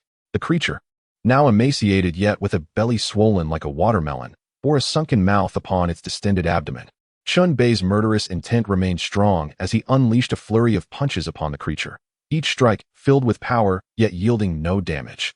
As if he were striking a block of rubber, the creature had entered a near-death state. It appeared that, like veteran players, newcomers possessed a form of immortality. Had it not been for the protective rules, the creature would have perished at Chen Bei's hands. This was, of course, thanks to Nie Xiaoqian's assistance. In the game, players were akin to the 8 immortals crossing the sea, each showcasing their unique abilities. Regardless of whose power was borrowed, a victory remained a victory. Disarm, Chen Bei exclaimed, shedding his armor. With repeated use, the durability of the Bloodslayer ancient armor had diminished to half. When this equipment ultimately fell to ruin, it would certainly cause him distress, yet there was no alternative. Chen Bei gasped for breath as he freed the 7 bloody sword from his grasp, planting its hilt into the ground for support. He lowered his head, casting a cold gaze upon the incapacitated enemy, blood dripping from his hair and temples. Have I lost? I cannot believe I have been bested by a newcomer, a mere novice who has only cleared 5 rounds of the game. The creature lay on the ground, muttering in disbelief, struggling to accept the reality of its defeat. It had traversed through dozens of game rounds as a seasoned player. Moreover, it was a mutant. How could it possibly lose? How could a newcomer who had merely cleared 5 rounds wield such power? It was utterly absurd. Are you cheating? Once Chen Bei regained composure, he retrieved a healing potion, crushed the neck of the vial, and poured its contents directly into his mouth. This battle was excessively brutal. The ground around them was littered with chunks of flesh, and the viscous blood continued to flow. Many had fled in fear, yet a few remained, witnessing the unfolding events. The fleeing spectators began to return, their eyes fixated on Chen Bei, expressions varying widely. He won. Is this for real? The newcomer has defeated a veteran player? Incredible. Unbelievable. This battle was explosive. The astonishment among the newcomers was palpable, as the outcome of this clash profoundly affected their mindset, dispelling their fears of veteran players while simultaneously establishing Chen Bei's reputation. The banner of his prowess had been raised. Not only the newcomers were impacted. A small insect perched on the wall transmitted the battle's progress to the mourning bird. Another veteran player was present on the scene. Clapping echoed as someone emerged from the crowd. This individual possessed a triangular physique, his upper body bare, muscles sharply defined, even boasting the difficult-to-develop bat wings. Particularly, his arms were exceedingly robust, extending beyond his knees, resembling a pair of gorilla limbs, giving him an unmistakable triangular silhouette. A large scar marred his left cheek, the blemish encroaching upon the area surrounding his eye. From a rear view, one could faintly discern that his back was inscribed with dense scripture. The man strode directly towards Chen Bei, alerting him to his presence. I am one of the 5 veteran players, known as Chu Kuangren. Pleased to meet you. The man introduced himself. Another veteran had emerged. He was the very Chu Kuangren mentioned by Leo. Despite this connection, Chen Bei had no inclination to engage closely. He merely observed silently. The defeated creature, however, was far less composed. Upon recognizing Chu Kuangren, it began to wail. Chu Kuangren, please help me heal. Rescue me. I cannot be left at the mercy of a newcomer. Chu Kuangren glanced down at the creature, irritation evident in his voice. How can you utter such words? A seasoned player like you, reduced to this state by a newcomer? If I were in your position, I might as well find a block of tofu to smash my head against. Enough with the sarcasm. We are all veteran players, bound together by the same cause. With only 5 of us, your absence would weaken our collective strength. Do not attempt to get chummy with me. I am human, and you are a monster. Chu Kuangren's gaze toward the creature was laced with palpable disdain. He then reached into his pocket and pulled out a card, emblazoned with 3 bold characters, stealing card. Chen Bei's gaze shifted sharply as he read the smaller text below. Stealing card, at close range. Select the dying player as the target and gain the right to seize their belongings. You may choose between personal belongings or dormitory possessions. The card is only effective once and will be automatically destroyed upon use. This was the effect of the stealing card. Under normal circumstances, players' belongings were protected by the rules, impervious to theft. The stealing card, as the name suggests, was designed to breach this limitation, allowing one to plunder their target entirely. Chu Kuangren waved the card playfully in his hand, chuckling, it is rare to find such a card. Naturally, I must maximize its benefits. After all, veteran players are bound to possess more valuable goods than newcomers. At this point, he cast a knowing glance at Chen Bei. Wouldn't you agree? Congratulations. You stand to gain substantially. Chen Bei replied calmly. Indeed, I must express my gratitude. Your intervention has saved me considerable trouble. Otherwise, I would have had to deal with him myself. If you are inclined to collaborate with the newcomer players, stop right there. I have no such intentions. I merely find this fellow insufferable. Adaptability is key in gaming. It is far too early to choose sides. I have a hunch that there may be significant traps awaiting players in this game. With that, Chen Bei ceased his chatter. Chu Kuangren had achieved his objective and departed, leaving behind the creature, who lay cursing on the ground. After this defeat, the creature had entered a near-death state, vulnerable to manipulation, and had fallen victim to the stealing card. covered in blood and grime. Chen Bei found himself in discomfort, dragging the creature into his own dormitory. He stepped into the bathroom to shower off the filth, simultaneously opening the group chat to convey a message. I have just personally dealt with a veteran player, proving my strength. If you are willing to collaborate with me, I will lead you to clear the game as much as possible. Unity is strength. In this game, if novice players are scattered like sand, they will inevitably be trampled upon by seasoned players. Only by uniting can they stand a chance against them. Chapter 204. A bold recommendation. Prior to this, many novice players felt uncertain about contending with their experienced counterparts. Such thoughts were hardly dared to be entertained. Now, Chen Bei has instilled in them a sense of confidence. This battle has directly altered the dynamics of the game. Within the ranks of novices, a chorus of responses emerged. All right, I am truly in. 0 degree. I am willing to follow you. We must not yield. Novices can indeed defeat those veteran players. There are only 5 veteran players left. Having taken down 1, only 4 remain. If we band together, led by 0 degree, our prospects are quite promising. Indeed. Let us conquer the game together and share the rewards. Let us unite. Those old players have underestimated us. It is time to show them what we are made of. The atmosphere in the group was electric. This shift in attitude would surely reach the ears of the veteran players, an inevitability. Seizing the moment, Chen Bei promptly called for everyone to gather at his dormitory room 325. Those who came would effectively join the Mutual Aid Society, receiving the support of the entire team. Chen Bei pledged that should any member of the society fall into a near-death state, he would exert every effort to rescue them. Furthermore, the society would be responsible for guarding against the near-death state of the foodie, ensuring that the foodie would not be rescued by others. This was not without merit. As the two factions grew stronger and weaker, should the veteran faction sense a crisis, they might attempt to rescue the foodie, bolstering their overall strength. Thus, precautions were necessary. Chen Bei had only just captured the foodie. If that individual were to be revived, eliminating the opponent would become exceedingly difficult. He first repaired the damaged door and then stepped out of the dormitory. An increasing number of novices gathered, like rivers converging into the sea. Another mutual aid society was formed. At its inception, Chen Bei had few demands. He merely divided the group into 2. One group would guard the entrance to room 325, watching over the foodie, while the others continued to scavenge cards and items, which were always in demand. Should I refer to you as boss? A youth with long hair approached Chen Bei. You may call me president as well, Chen Bei replied.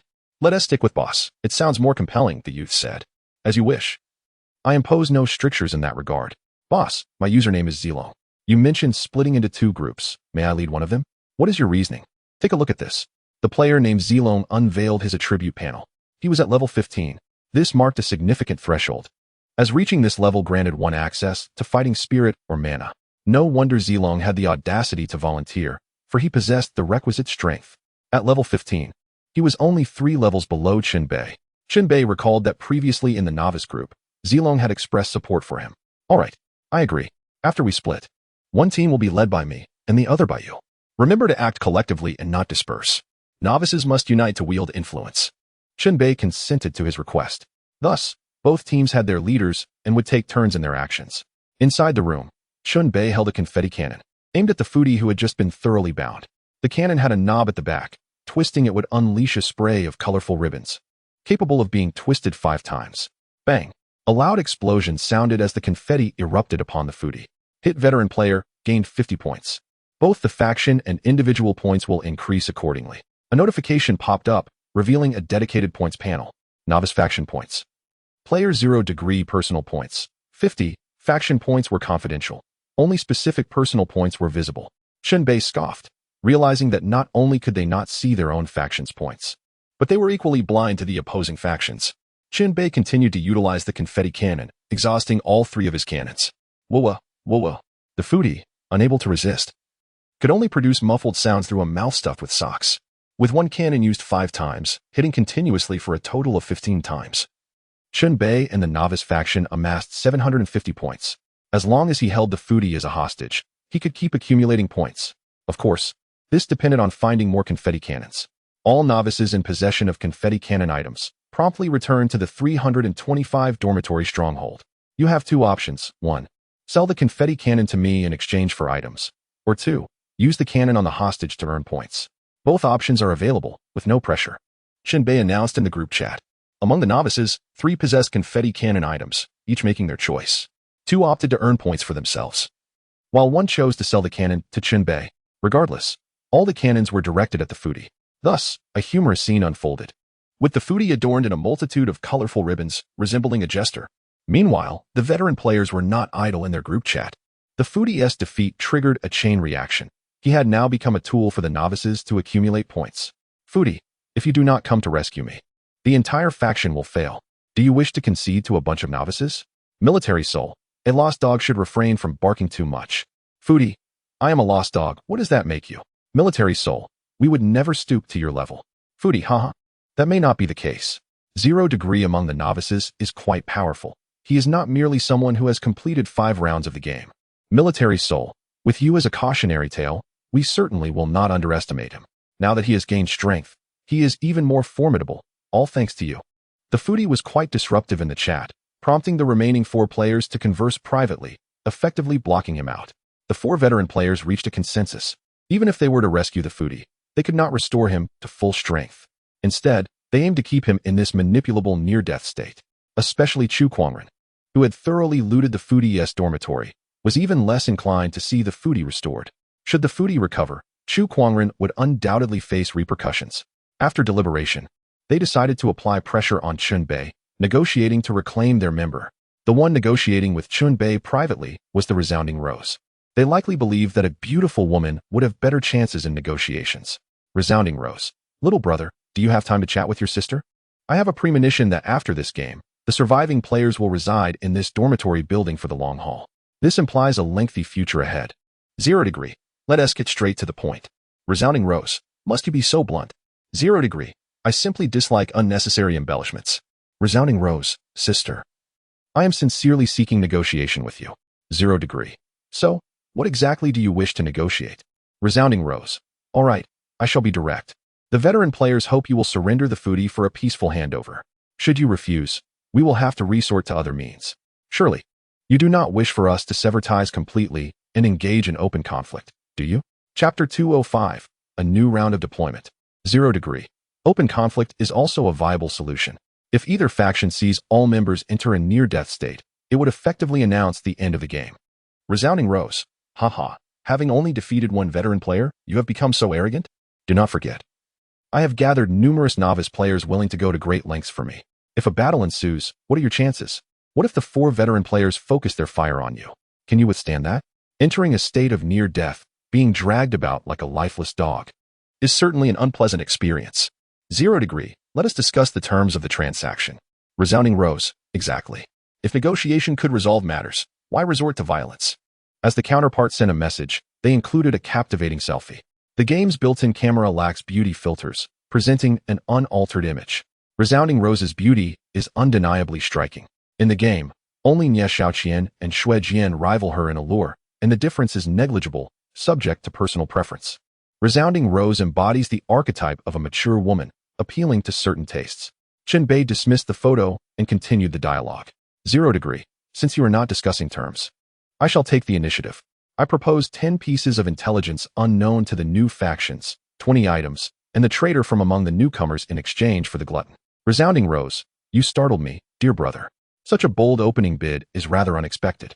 0 degree. The life of an experienced player as a hostage carries significant value. If the terms are less than this, I might as well ally with the glutton. I spoke with him earlier. He expressed a willingness to switch sides and assist me against the seasoned players. Resounding Rose, do you truly believe such juvenile provocation will bear fruit? 0 degree. Consider whether it is provocation. Who does the glutton detest the most in his current predicament? Resounding Rose, certainly, he harbors greater resentment towards you. And the one who emptied his home. 0 degree. Your delay in rescuing him has also fostered resentment. Resounding Rose, if you were truly in cahoots, you would keep it a secret rather than openly stated. 0 degree. I am not one to conceal my thoughts. I tend to speak without restraint. Resounding Rose, with those expressive brows and eyes, I assumed you were straightforward, yet you possess a cunning streak. If you wish to negotiate, you must demonstrate some sincerity. 0 degree. You initiated the negotiation. It is you who ought to show sincerity. Resounding Rose, from my perspective, I have a proposal. Several senior players recognize your prowess and are keen to recruit you. As long as the game does not culminate in a collective obliteration of the losing side, there lies potential for collaboration, does it not? Chen Bei remained silent, neither affirming nor denying. Should he agree to cooperate in private, or let slip a hint of acquiescence? The other party might capture a screenshot and disseminate it among the players, thus undermining morale. If even the leader were to defect, how could his subordinates remain loyal? Chen Bei maintained his silence, prompting resounding Rose to continue her entreaty, essentially suggesting that he join the small faction of senior players for collective triumph. If they joined forces, victory in this game would be assured. As for the glutton, transferring him to the senior players' faction was merely a strategy to prevent the newcomers from using him as a tool for accumulating points. The senior faction had no intention of reviving the glutton. Rather, they sought to subdue him and confine him elsewhere. This outlined a significant direction for their collaboration. Resounding Rose employed both soft and hard tactics, introducing another possibility. Should the newcomers capture a senior player as a hostage, the senior players could reciprocate by seizing several newcomers in turn. In such a scenario, both sides would possess hostages, necessitating an exchange. Consequently, Chen Bei found himself with little choice. An exchange was inevitable. The question was merely when. He was reluctant to surrender anyone so soon. Thus he engaged in a bit of maneuvering, requesting time to contemplate. A classic delay tactic. The other party was no fool and would not allow him to procrastinate indefinitely, setting a deadline for a response. The time was fixed for 1 p.m., and with noon approaching, it afforded Chen Bei a brief reprieve of 1 hour. Shortly after their conversation concluded, activity stirred within the management group. The time has come. Prepare to deploy the next batch of card items. Every 4 hours, a new round will be released. As new content is introduced, the game will grow increasingly perilous. This is not a welcome party for newcomers. Rather, it is a graveyard for them. It appeared the game had reached a critical juncture. Chen Bei remained solemn. His delay was partly strategic, allowing him to adjust his tactics in response to the game's progression. Plans seldom survive contact with the enemy. As the moment of deployment drew nearer, Chen Bei's curiosity piqued regarding the method of introduction. At the stroke of noon, darkness enveloped him abruptly. Even the lights in the corridor failed to dispel the dense, oppressive blackness, as if an abyss had swallowed the entire dormitory building. In the corridor, chaos erupted among the numerous rookie players, filled with shouts of confusion. What is happening? Who turned off the lights? Have the seasoned players come to attack? Calm down. Don't move.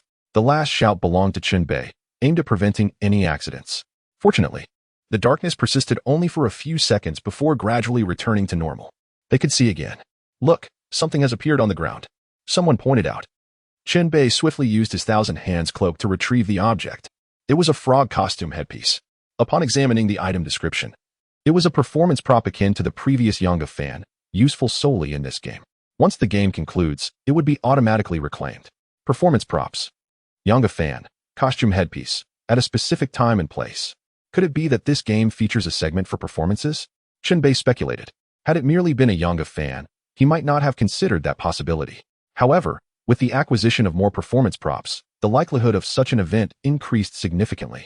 If players were indeed required to perform, it would undoubtedly correlate with the points that determine victory. Chen Bei stored the costume headpiece and declared, "New items have emerged in the building. This is our opportunity. We have the numerical advantage, so let us swiftly collect more items." Originally, the group had divided into 2 equal factions, but Chen Bei adjusted the strategy to a 2-to-1 ratio, increasing the number of explorers while slightly reducing those who remained behind. The numerical superiority of the rookie faction began to bear fruit, leading to the swift collection of numerous cards and items. Chapter 206, Methods of Killing. Among the cards acquired, some were duplicates with little value, while the new cards were of significance. They resembled pieces of a puzzle, gradually filling in the gaps. Chen Bei instructed the members of the Mutual Aid Society to refrain from posting the intelligence cards in the group chat, but instead to submit them to him for centralized management. By now, he had established a measure of authority, and the members would comply, at least not overtly opposing him. Rooms 1818, 1414, 808, and 404 serve as the confinement chambers. Players in a near-death state can be imprisoned there. Detaining rookie players incurs a deduction of 10 points from their faction every 10 minutes, while detaining senior players results in a deduction of 50 points.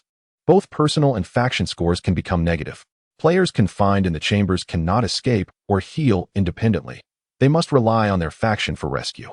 Once a player has been detained for 60 minutes, they will perish. These were the details regarding the confinement chambers. Chen Bei finally comprehended the method to eliminate a player in this game. To kill someone, one must bring them to a designated room and confine them for an entire hour. Should he eliminate the glutton? Chen Bei contemplated the act of murder. Keeping the glutton as a bargaining chip has its advantages, while killing him could eliminate future troubles. Each option bore its own merits. Chen Bei remained indecisive. Zilong returned with his team, bringing back a fresh batch of cards and items. Boss, look at this. I found it myself and decided to gift it to you as a sign of my trust. Zilong's hair was longer than that of most women. Yet he exuded a rugged charm that was anything but effeminate. He extended a card towards me. It was an effect card. Effect displays the current scores of the two factions. Remaining uses: 4, cooldown time, 15 minutes. Chen Bei's eyes brightened, instantly recognizing the card's immense value. The total scores of both factions were concealed, akin to playing a game of hidden chess, filled with uncertainty. With this effect card, the veil of mystery could be lifted, revealing the scores of both sides. This was undeniably significant, potentially influencing the ultimate outcome. Chen Bei tucked it away, deciding to hold off on using it for the moment. We are mere acquaintances, and it is rare for you to trust me enough to lend me such an important card. Rest assured, I will not betray your trust. Chen Bei declared earnestly. It was unavoidable. Since you are the strongest among the 50 newcomers, the only option is to place my bets on you, Zilong chuckled. As the agreed time approached, Chen Bei knew he had to provide an explanation to the veteran players. When it was his turn to oversee the glutton, a figure entered the dormitory. The glutton was still bound, his mouth gagged, unable to make a sound, merely expressing his murderous intent through his eyes. Chen Bei devised a plan, stepping forward to remove the sock from the glutton's mouth, tossing it aside. Finally able to speak, the glutton unleashed a torrent of venomous curses. Lingdu, I loathe you to the core. Once I am revived, you will witness my vengeance. I shall crush your bones piece by piece and tear your innards out. This was merely a fraction of the lengthy tirade. Chen Bei calmly observed the outburst, waiting until the glutton had exhausted his fury before speaking. Have you finished your tirade? If so, we can discuss some serious matters. What is there to discuss between us? There is good news and bad news, and both are intertwined. I must share them with you. Chen Bei pulled a chair closer, seated himself, and crossed his legs. The good news is that the other 4 veteran players are negotiating to take you away from me. Your presence here poses too great a threat to the senior faction. We could exploit your ability to infinitely accrue points, increasing the score gap. They want to rescue me? The glutton's eyes lit up. Chen Bei, noticing this, surmised, what? Haven't they informed you of this? They have indeed isolated you, forming a small group among themselves, plotting while keeping you in the dark. This statement struck a nerve. The glutton, infuriated, retorted, that is because they fear me. Everyone fears me. I stand at the pinnacle of the food chain, above all of you. It is only natural for you to be afraid. It seemed he had hit the mark. The glutton was completely unaware of their plans. Now, it's time for the bad news. Once you are handed over, they do not intend to help you recover. Rather, they will control you, or even kill you. Chen Bei declared sternly. No, I refuse to believe you. Then take a look at these chat logs.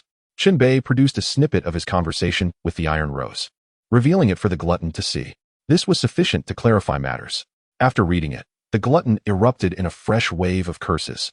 That bitch, that harlot. I will devour her. I shall peel her beautiful skin off inch by inch, forcing her to witness her own flesh as she weeps. Not just her, but the entire senior faction has deemed you a pawn. Even your dormitory has been raided by Chu Kuangren. At this point, do you still consider them allies? I believe you are constrained by the game's settings, subconsciously believing you belong to the senior faction. Think carefully about which side you should stand on. The glutton detected the underlying message. His expression stiffened before he decisively changed his stance. You are right. Those veteran players are my enemies. Especially Chu Kuangren and that wretched Iron Rose. That fellow named Jun Han is no good either. Release me, let me recover. And once I am back to full strength, I will seek my revenge on them. What nonsense is this senior faction? I no longer care. Just release me, and I shall wipe the slate clean. I can collaborate with you. With our combined strength, along with those new players, victory will undoubtedly belong to us. The glutton's attitude had undergone a complete reversal. Chen Bei smiled, picked up the sock from the floor, and stuffed it back into the glutton's mouth. He then selected a segment of the footage he had just recorded and forwarded it to Iron Rose and Chu Kuangren. He wanted them to see. Iron Rose, what does this mean? Lingdu, I merely wish to convey that I have options. If you wish to take the glutton from me as a hostage, you must show sufficient sincerity. To put it plainly, you need to pay more. Iron Rose, your previous price was ludicrous. It is impossible for us to meet your demands, let alone increase the price. If you wish to negotiate, be realistic. There are 4 others in the senior faction. I am merely one of them and cannot make decisions alone. If you continue to extort, even if I agree, the other 3 will not. Chen Bei intended to continue bargaining with them when suddenly, Zilong sent an urgent message. President, We are under attack from veteran players on the 8th floor, led by someone called the Morning Bird. Chapter 207. Swift reinforcement. New players are under attack. Upon receiving the message, Chen Bei's expression hardened. He instructed the remaining personnel to hold their positions while he rushed up alone to provide support. If too many people came, they might fall into a trap. Chen Bei sprinted up the stairs, simultaneously accessing the management group to glean information about the situation. The two sides have indeed clashed. Veteran players are formidable. One can contend against a group, perhaps even gain the upper hand. Ling Du is making his way upstairs. What about the other veteran players? They are each preoccupied. Iron Rose just received the news, while the other two remain unaware. Upon reading these exchanges, Chen Bei felt a sense of relief. Dealing with one veteran player was entirely different from facing four. Chen Bei rushed to the 8th floor. Upon entering the corridor, he found 4 new players lying on the ground, while the remaining newcomers, under Zilong's leadership, were engaged in a standoff with the Morning Bird. Fortunately, players possessed immortality, greatly bolstering their courage. If they were in true danger of dying, they would have long since scattered in panic. The Morning Bird, clad in a mask resembling a bird's beak and a dark green cloak, was elusive, appearing and disappearing like smoke. She could transform into mist to evade attacks, and even become temporarily invisible. Even Chen Bei had suffered at her hands before, making it no wonder the new players found themselves in a tough battle. Zilong, you take position on the opposite side while I launch an attack from here, creating a pincer movement. Chen Bei commanded. Seeing Chen Bei arrive, the spirits of the newcomers soared. Brothers, move towards me and seal off the corridor. Zilong complied. The players swiftly gathered to one side, also assisting their fallen comrades. Chen Bei approached steadily, his hand resting on the hilt of his sword, exuding an aura of impending violence.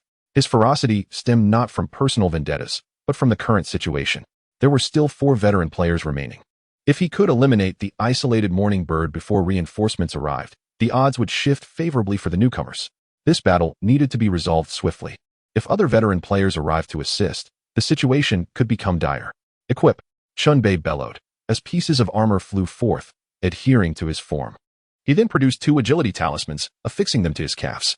The talismans could only be used on both legs simultaneously, not just one. Chen Bei felt his leg muscles igniting with power. Acquiring the enhancement of the Godspeed talisman grants an increase of 10 to agility, a 30 boost in movement speed, and a 20 increase in attack speed, lasting for 2 minutes. Acceleration. From 4G to 5G, a considerable lead. Chen Bei dashed forward, swiftly closing the distance between himself and the Morning Bird. The Morning Bird's gaze was icy, as if facing a formidable adversary, unwilling to underestimate Chen Bei. On her right wrist, she wielded a curved blade, while her left hand remained concealed within her sleeve. As Chen Bei approached, the Morning Bird suddenly raised her left hand, revealing a mechanical launcher from her sleeve. Bang!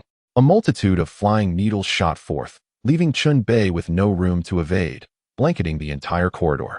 With no options left, he braced himself against the assault, his health plummeting significantly. The Morning Bird dissipated into smoke, reappearing at Chen Bei's side, her wrist arcing with the blade, unleashing a crescent of chilling light. Chen Bei, empowered by his speed boost, matched her pace, lowering his head to dodge, barely grazing his armor with her blade. After evading her attack, he pushed off the ground, creating distance between them. A beam of light connected the two. Heart of Pain.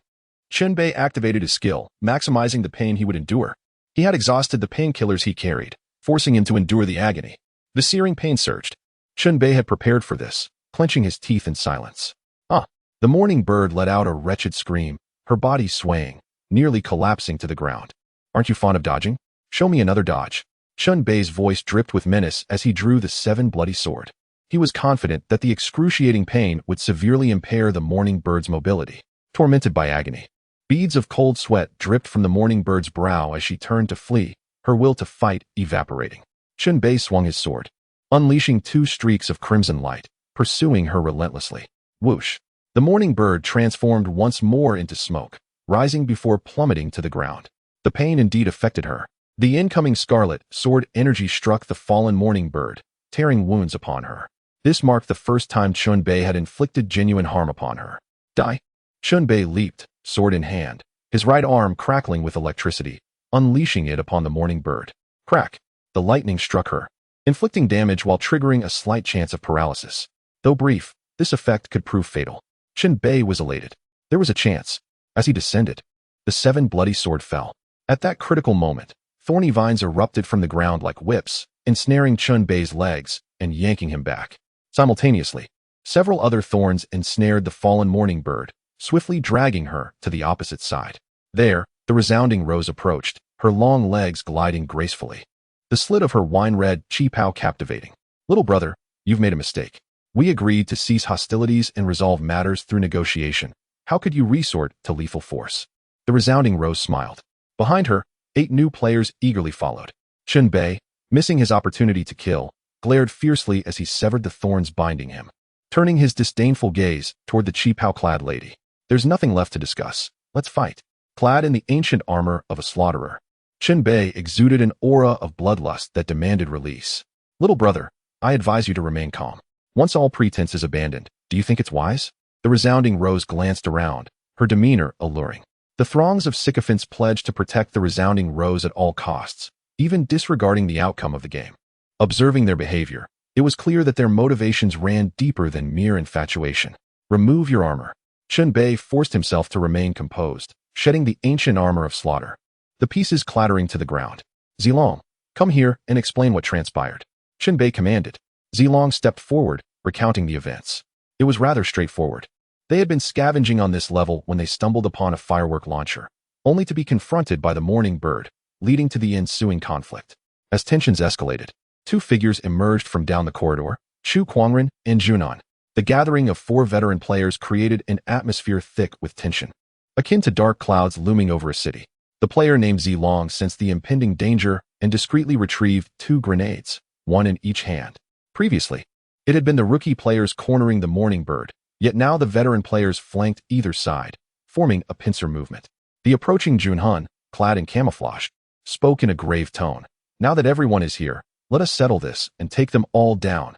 With that, he removed the sniper rifle slung across his back. Chu Quangren beside him raised his long arm, pressing down on Junhan's rifle. Hold on, let me have a word with him first, Chu Quangren said. Junhan's dark visage furrowed slightly, yet he refrained from acting recklessly. Chu Quangren advanced, waving a greeting to Chen Bei. I meant to ask earlier. In this game, I know someone named Leo, who organized a group called the Mutual Aid Society. You've established a similar society in this game. Could there be a connection? Or is it merely coincidence? Leo is a friend of mine. We've collaborated before, Chen Bei replied candidly. Oh, that explains it. Since you are a friend of Leo, you are my friend as well. Friends can negotiate. What are your intentions? Now that the methods of killing in the game are public knowledge, I intend to eliminate the glutton entirely.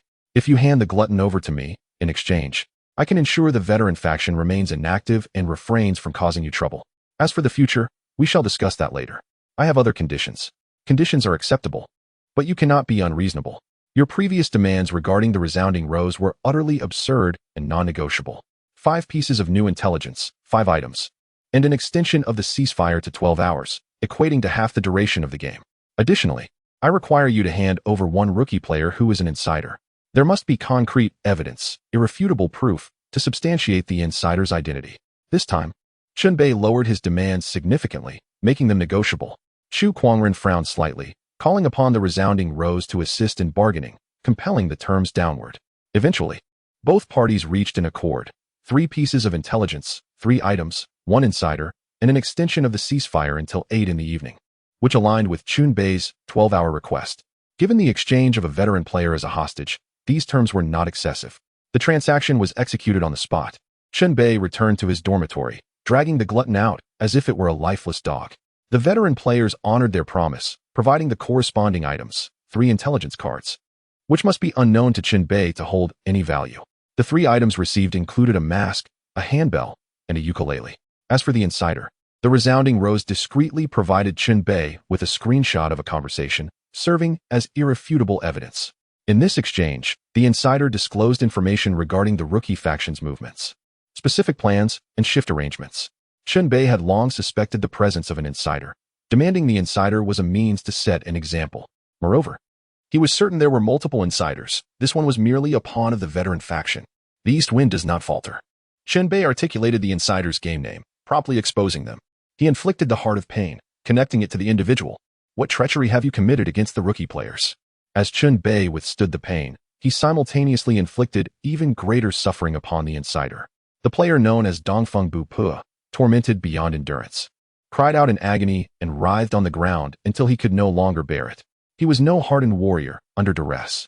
He confessed to his treachery, colluding with outsiders and betraying sensitive information. This was precisely what Chen Bei sought to hear. Subsequently, he unsheathed the 7 bloody swords and executed his foe, draining him of life completely. Such acts were performed solely for the benefit of the novice players. This is the fate that befalls a traitor. You would do well to heed this warning. Chen Bei surveyed the surroundings with a keen gaze. He dragged the traitor back to his quarters for confinement, while the senior faction escorted the glutton away. The glutton, rendered immobile and silenced, found himself blacklisted in private chats. Powerless to act, at the mercy of others. The exchange was complete. What followed would be a prolonged ceasefire. The opposing faction consented to this truce, as the game rules remained ambiguous and riddled with gaps. Engaging in violence would not necessarily lead to victory. Rather, it might ensnare them within the very game itself. Both factions yearned to ascertain the conditions for settlement. The previously received conditions bore in a fixed suffix A. With an A, there must exist a B, C, or even more. Only by combining them could one attain a comprehensive settlement condition. Room 1818 served as one of the punitive chambers outlined in the rules. It was stark and empty, externally. It bore no hint of its peculiar purpose. Chu Kuang-rin unceremoniously tossed the glutton inside and firmly shut the door, leaning against it. He produced a bottle of liquor and some snacks to accompany his drink. Beside him, Jun-hun frowned and asked, "Are you truly intent on condemning him to death?" Chu Kuang-rin took a sip and retorted, "What other choice do we have? Killing him would deduct our points. There is ample time ahead. If points are as crucial as they seem, I shall recover all lost points in the remaining half of the game. Let these matters rest upon my shoulders." As time passed, the glutton remained imprisoned in the darkened room, utterly immobilized. He had become the most despondent soul in this game.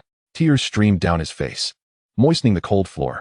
In a daze, he perceived shadowy figures emerging from the darkness. Upon closer inspection, he recognized them as the very individuals he had consumed. The shadows coalesced, doing nothing but coldly gazing at him. The glutton could not discern whether these figures were real or mere figments of his imagination. "Stay away from me. Do not approach, or I shall consume you once more," he screamed inwardly. Time dragged on. Every 10 minutes, points were deducted. As the hour approached, the glutton's doom loomed ever closer. Chen Bei stood silently in the corridor, awaiting developments. This was the battlefield shared with the glutton. The ground still stained with blood and remnants of his possessions. These items were safeguarded by the rules. Even if cast aside, none could claim them. Among them, a particularly formidable hand cannon caught his attention. Chen Bei pondered a question. If the glutton fell victim to the rules, would the protective measures surrounding these possessions remain intact? Chapter 209, Settlement Conditions. This hypothesis yielded 2 possibilities. Either the items remained protected, rendering them inaccessible, or the protection was lifted, transforming them into unclaimed treasures available for the swiftest to seize. Chen Bei calculated the time, sensing the glutton's end was nigh, and thus positioned himself here to wait. While other items held little interest, that fallen hand cannon was an enticing prospect, a true weapon of mass destruction. Previously, he had narrowly escaped a shot, thanks to the protection of the human slayer ancient armor. Time trickled away. Within the player group, the glutton's avatar abruptly darkened. In that fleeting moment, Chen Bei sprang into action, seizing the hand cannon from the ground. Success. He had inferred this without prior intelligence, relying solely on his instincts. Upon a player's death, the protective mechanism for their possessions would be automatically lifted. Elated, Chen Bei stowed the hand cannon and collected everything else he could find on the ground. Nearby novice players could only stare, none daring to snatch anything. Taking advantage of the situation, Chen Bei pocketed a small fortune. Later, he examined the hand cannon. Hand cannon level, 22 category, equipment attributes, firearm attack power, 350 durability, 89 120 magazine, 01, requires specialized ammunition for the hand cannon. Description, 1 shot, 1 kill. A level 22 piece of equipment with an attack power of 350, truly formidable.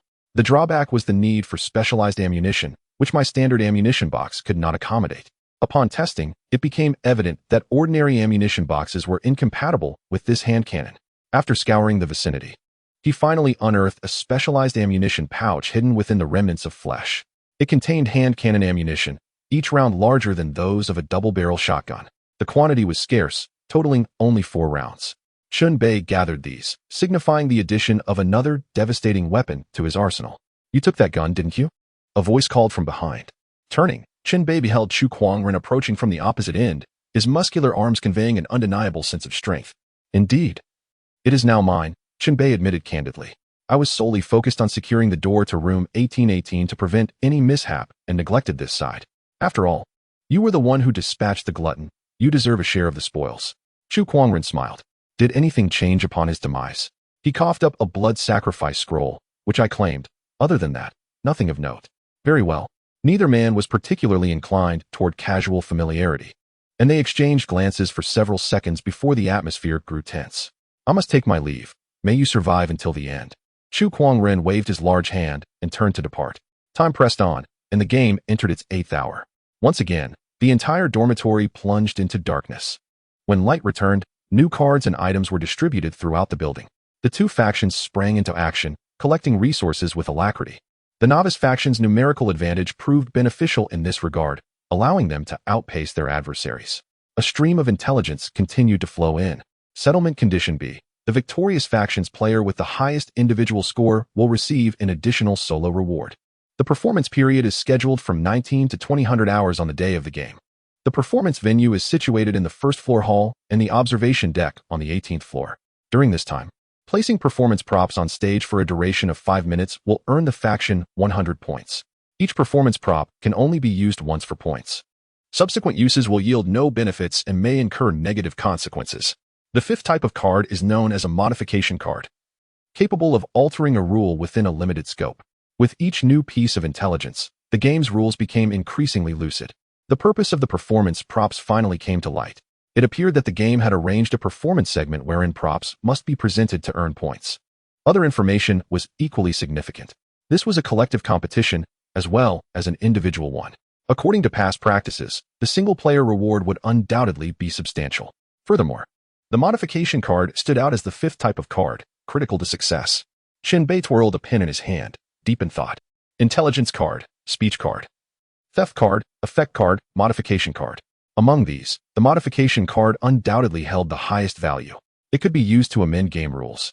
Should he acquire a modification card, he could adjust conditions to his advantage, directly influencing the ultimate outcome. Recognizing the modification card's worth, Chen Bei promptly announced his intent to purchase within the novice group. This time, he raised his offer significantly.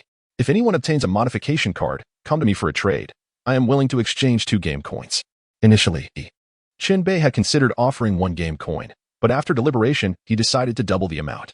In the following hours, he focused intently on acquiring a modification card. Regrettably, he was unable to find even a single one. No one approached him for transactions with modification cards. As for the senior faction, it remains shrouded in mystery. Time swiftly passed to 8 in the evening, marking the conclusion of a 12-hour gaming session. A new round of darkness descended, signifying the expiration of the mutually agreed truce. The darkness lingered for a mere few seconds before normalcy was restored. Commence action, follow me, commanded Chen Bei, personally leading a group to scour the first floor, resembling a swarm of locusts, leaving no stone unturned. His singular focus remained fixated on the modification card. Each floor was vast, housing hundreds of rooms, and searching through just one floor demanded considerable time.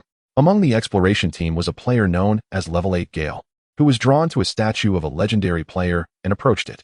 The base of the statue featured a ring of grooves, seemingly ideal for concealing items. Be cautious. Do not touch that statue. It delivers an electric shock, Chen Bei warned as he observed. An electric shock? Surely not. I took a selfie here previously and felt nothing. Level 8 Gale replied, puzzled. I was shocked when I touched it once. It was quite painful. That is strange, as I have seen others touch the statue without incident. With that, Level 8 Gale boldly approached and pressed his hand against the statue. Nothing happened. There was no shock at all. He touched several spots, all with the same result. Chen Bei furrowed his brow. Could it have been a mere illusion? He stepped forward and reached out to touch the statue's surface. Suddenly, a sharp electric jolt coursed through him, causing him to retract his hand, though it did not inflict any damage to his health. There is indeed an electric shock, Chen Bei asserted, convinced it was not a mere figment of his imagination. He raised his hand, noting a lingering tingling sensation. To conduct an experiment, he summoned more individuals to touch the statue, yet all emerged unscathed. It seemed that only Chen Bei experienced the electric shock from the statue.